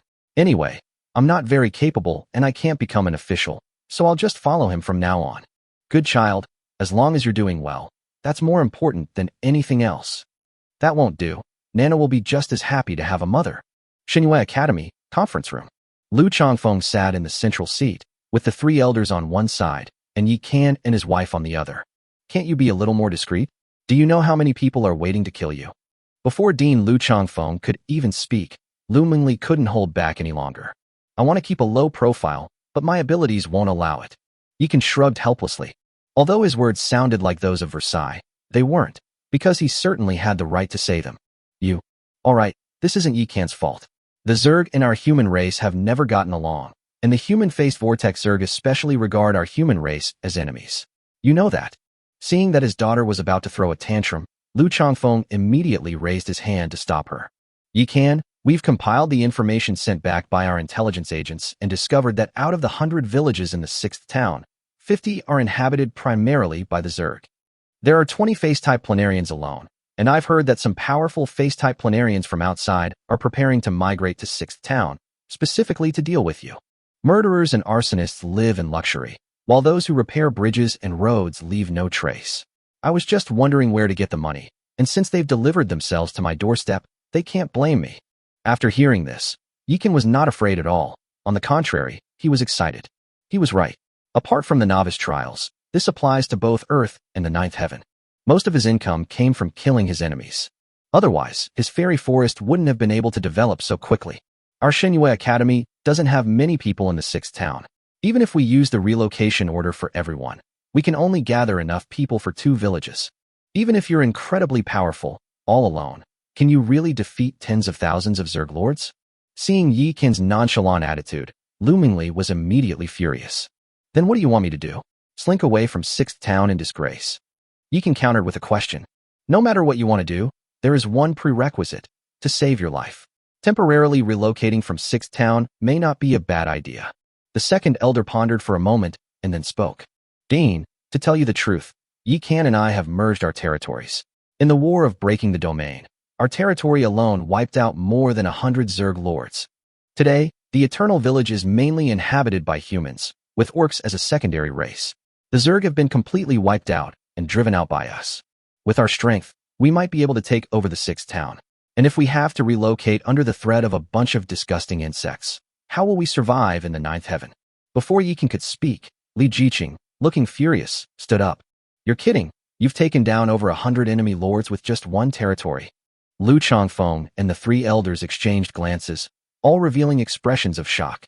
If Yikan had said this, they might not have believed it, but since it was Li Jiqing who spoke, they had to consider it seriously. Because this child never lies. It seems your intelligence agent isn't omnipotent after all. He didn't participate in the Battle of the Realm, did he? Yikan was speechless for a moment. You old geezer. I'm fighting tooth and nail in there, and your men are with me, yet you still won't join the battle. Ahem. Intelligence personnel aren't good at combat, and this was our request, so we can't blame him. Lu Changfeng coughed awkwardly. Dean, since we've come this far, let's be frank and open with each other. Xiaoqing and I have no relatives or friends here. The college is our common home. We built this place together, and the college should fill any gaps in it. Since that's the case, the academy can't just sit back and reap the benefits. You must provide us with some support. Seeing that the time was right, Yikan immediately made his request. You little brat, here you go again. Dad, if what he said is true, we should definitely support him wholeheartedly. Lu Mingli suddenly remembered Yikan's invitation to her, and she began to believe him more, completely reversing her attitude. Daughter, what's wrong with you? What's wrong with me? Lu Mingli immediately glared back. After hearing that Li Jiqing had chosen to merge into Yikan's territory, countless thoughts flashed through her mind. She even wondered if she had chosen to agree to merge into Yikan's territory back then. Would she be able to expand her territory in the ninth heaven now? Yikan and Li Jiqing, one had an epic start, and the other had a legendary start. If the two were to combine their powers, could they really become so powerful that one could take on 100 enemies? Chapter 199 The Ancestral Star of the Human Race, The Secret of Heaven and Man. Girls really are a case of once they grow up, they're gone. Lu Changfeng glanced at his daughter and couldn't help but sigh inwardly. A few days ago, the father and daughter had a fight about the future of the academy, which involved Yikan. Lu Mingli was so angry with her father that she accidentally revealed that Yikan had once invited her to join the territory. After hearing this, Lu Changfeng was stunned for a moment, and then he was heartbroken. He was very clear about how extraordinary Yikan's talent was. If that kid can survive in the ninth heaven, his future achievements will surely be extraordinary. Although his daughter is now a realm master, in terms of potential and prospects, she is definitely not as good as Yikan, the sixth son.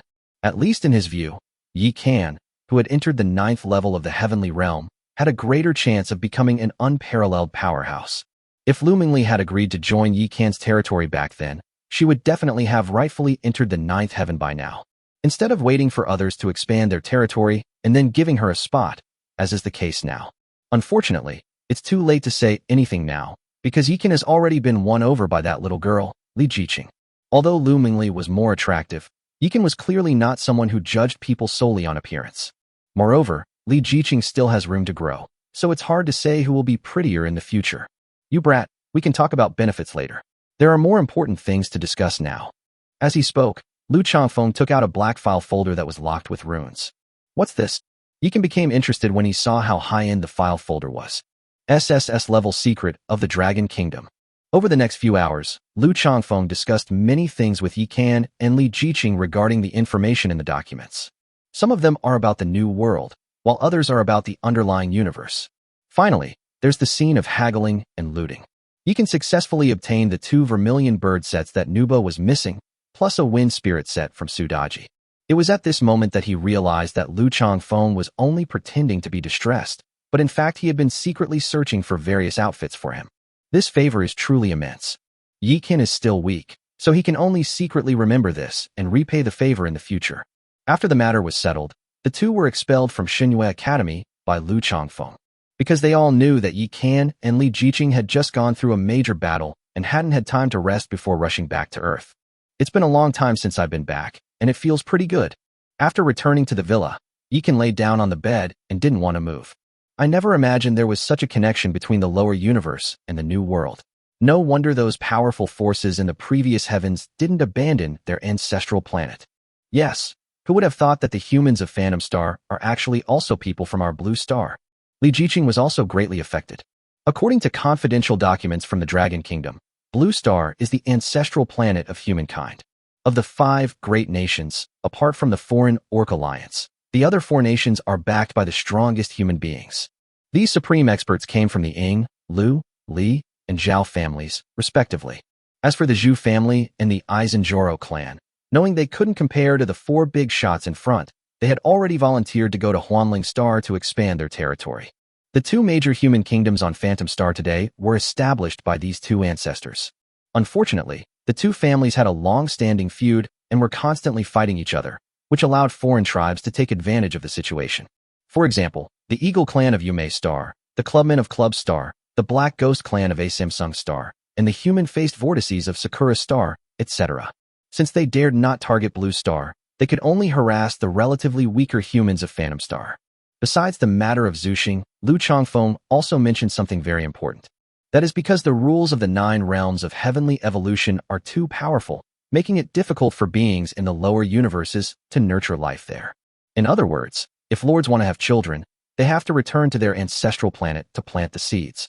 Of course, difficult does not mean impossible. If someone successfully sows the seed in the new world, the benefits will be immense.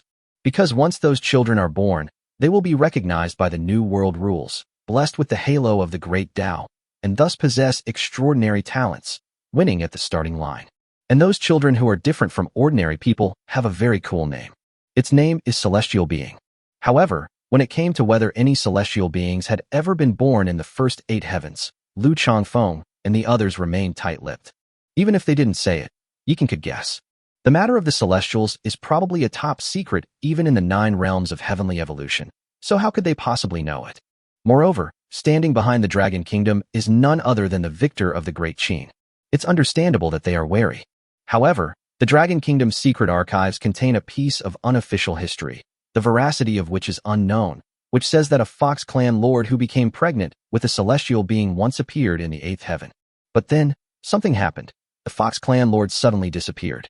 Husband, it seems that if we want to have children in the future, we'll have to come back here. Li Jiqing leaned against Yikin's chest, drawing circles on his chest repeatedly. Who said that? It's not that it's impossible to conceive a new life. It's that it's difficult. We're still young. We have plenty of opportunities. Yikin grabbed her mischievous little hand and bit it. Hee, does my husband want to have a celestial son?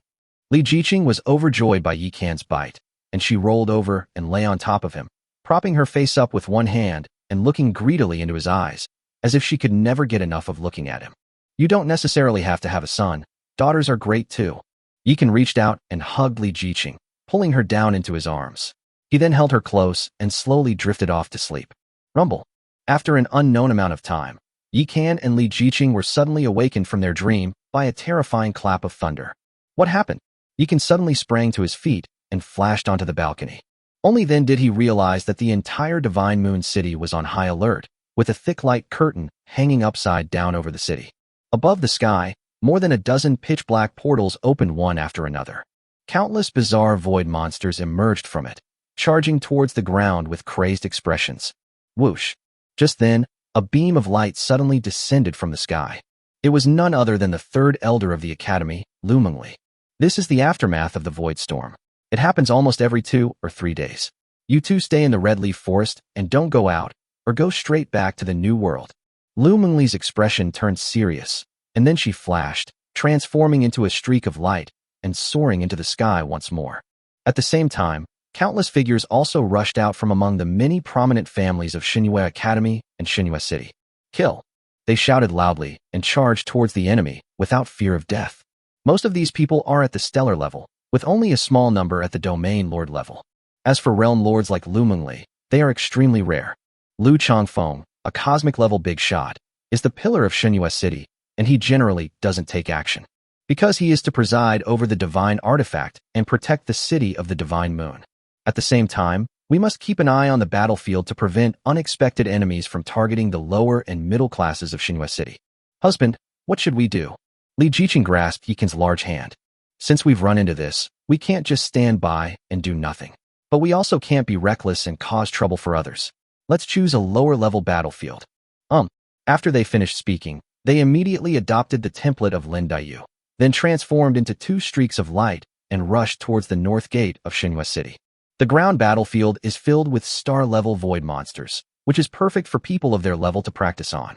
Although Yikan and Li Jiqing are planetary-level lords, Their attributes are stronger than those of ordinary stellar-level lords after applying the hero template. Ordinary level 20+ void monsters are no match for them. Hiss hiss hiss. They fought their way through the enemy lines and reached the main force of Sunyue City in just over 10 minutes. At that moment, several students from the Divine Moon Academy were surrounded and attacked by a group of void sword dragons and were in imminent danger. Help! Yikan shouted and flashed, directly using Cold Moon Frost to slow down the void sword dragon. Yin and Yang coexist, 10,000 leaves and flowers fly. Li Jiqing gave a sharp rebuke, and endless energy petals gathered into a whirlwind, sweeping towards the injured Sunyue City students and protecting them in the center. At the same time, the void sword dragons that attacked them were also swept up.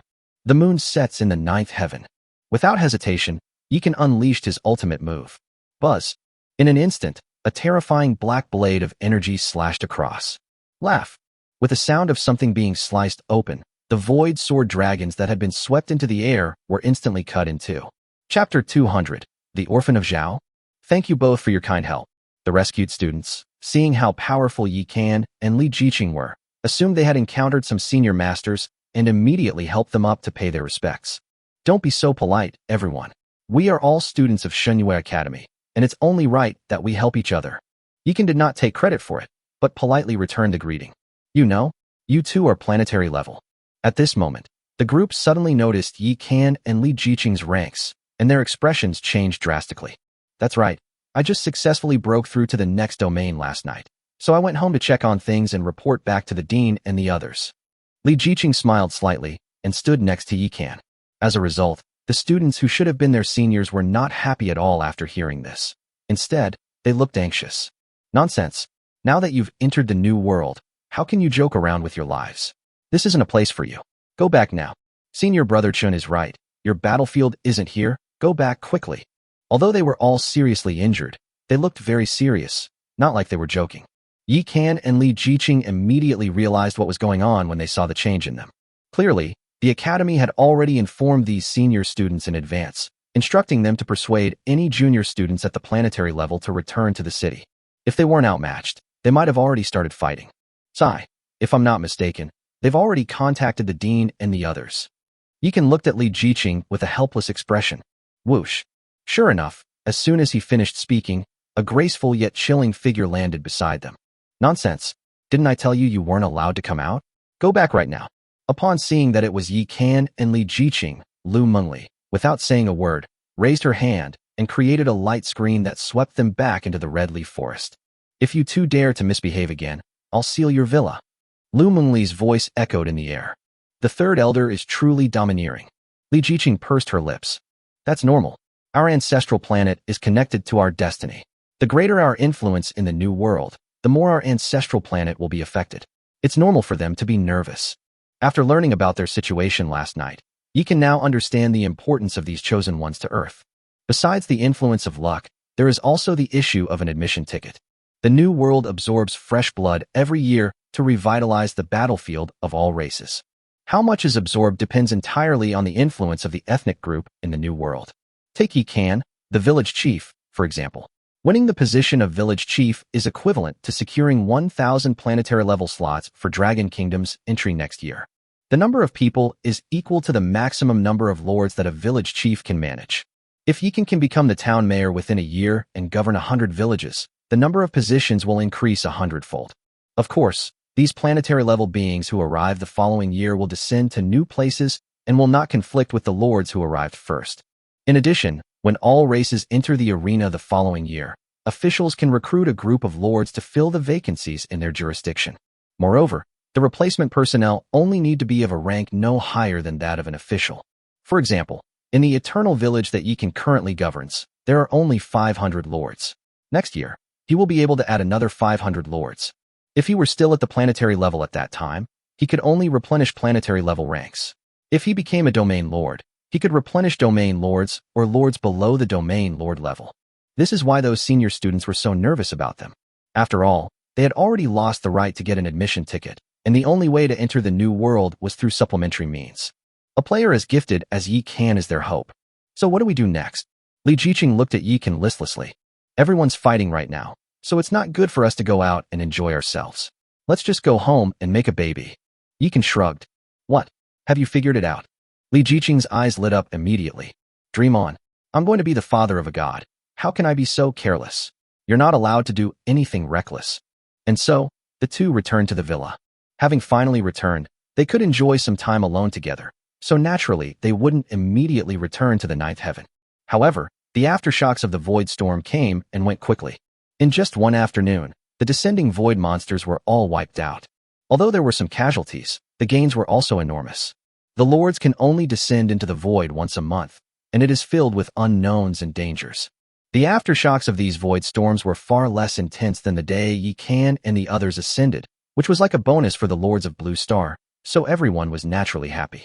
Just when Yikan and Li Jiqing thought they could hide on Zuxing and enjoy a few peaceful days, shameless people still came knocking on their door.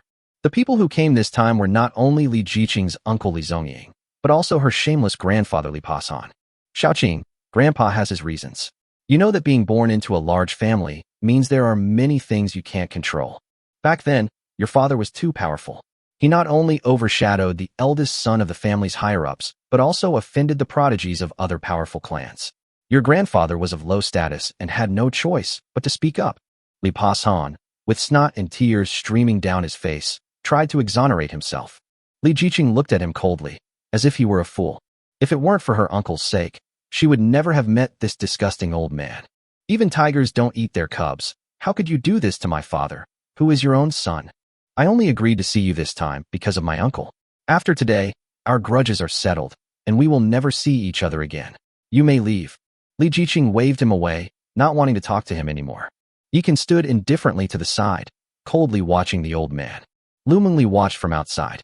With the Canghai Mingyue map protecting Xinyue City, he didn't believe the old man would dare to make a move. Li Jiqing, no matter what, I am still your grandfather. No one can erase the blood relationship between us. For that reason alone, shouldn't you do something for the family? Seeing that Li Jiqing was unyielding, Li Pasan became furious. However, before Li Jiqing could speak, Yikan had already stepped forward. Now you admit you're her grandfather? When you harmed her father and put her under house arrest, why didn't you remember that you were her grandfather? What else can we do for the family? What? Do you want us to go back and wipe out the Li family someday when we're powerful enough? Yikan looked at the repulsive old man with a mocking expression. You bastard who appeared out of nowhere. What right do you have to speak here? Get out of my way. Li Pasan looked at Yikan with disgust, his eyes filled with anger and resentment. If it weren't for this kid's appearance, how could Li Jiqing have developed such a rebellious nature? Is the Li family of Xanadu so powerful that they don't even respect the direct descendants of the Zhao family of my Song Kingdom? Just then, a cold, sharp voice suddenly came from outside the door. To Lu Mengli's shock, the arrival of this group of people had actually alerted her father.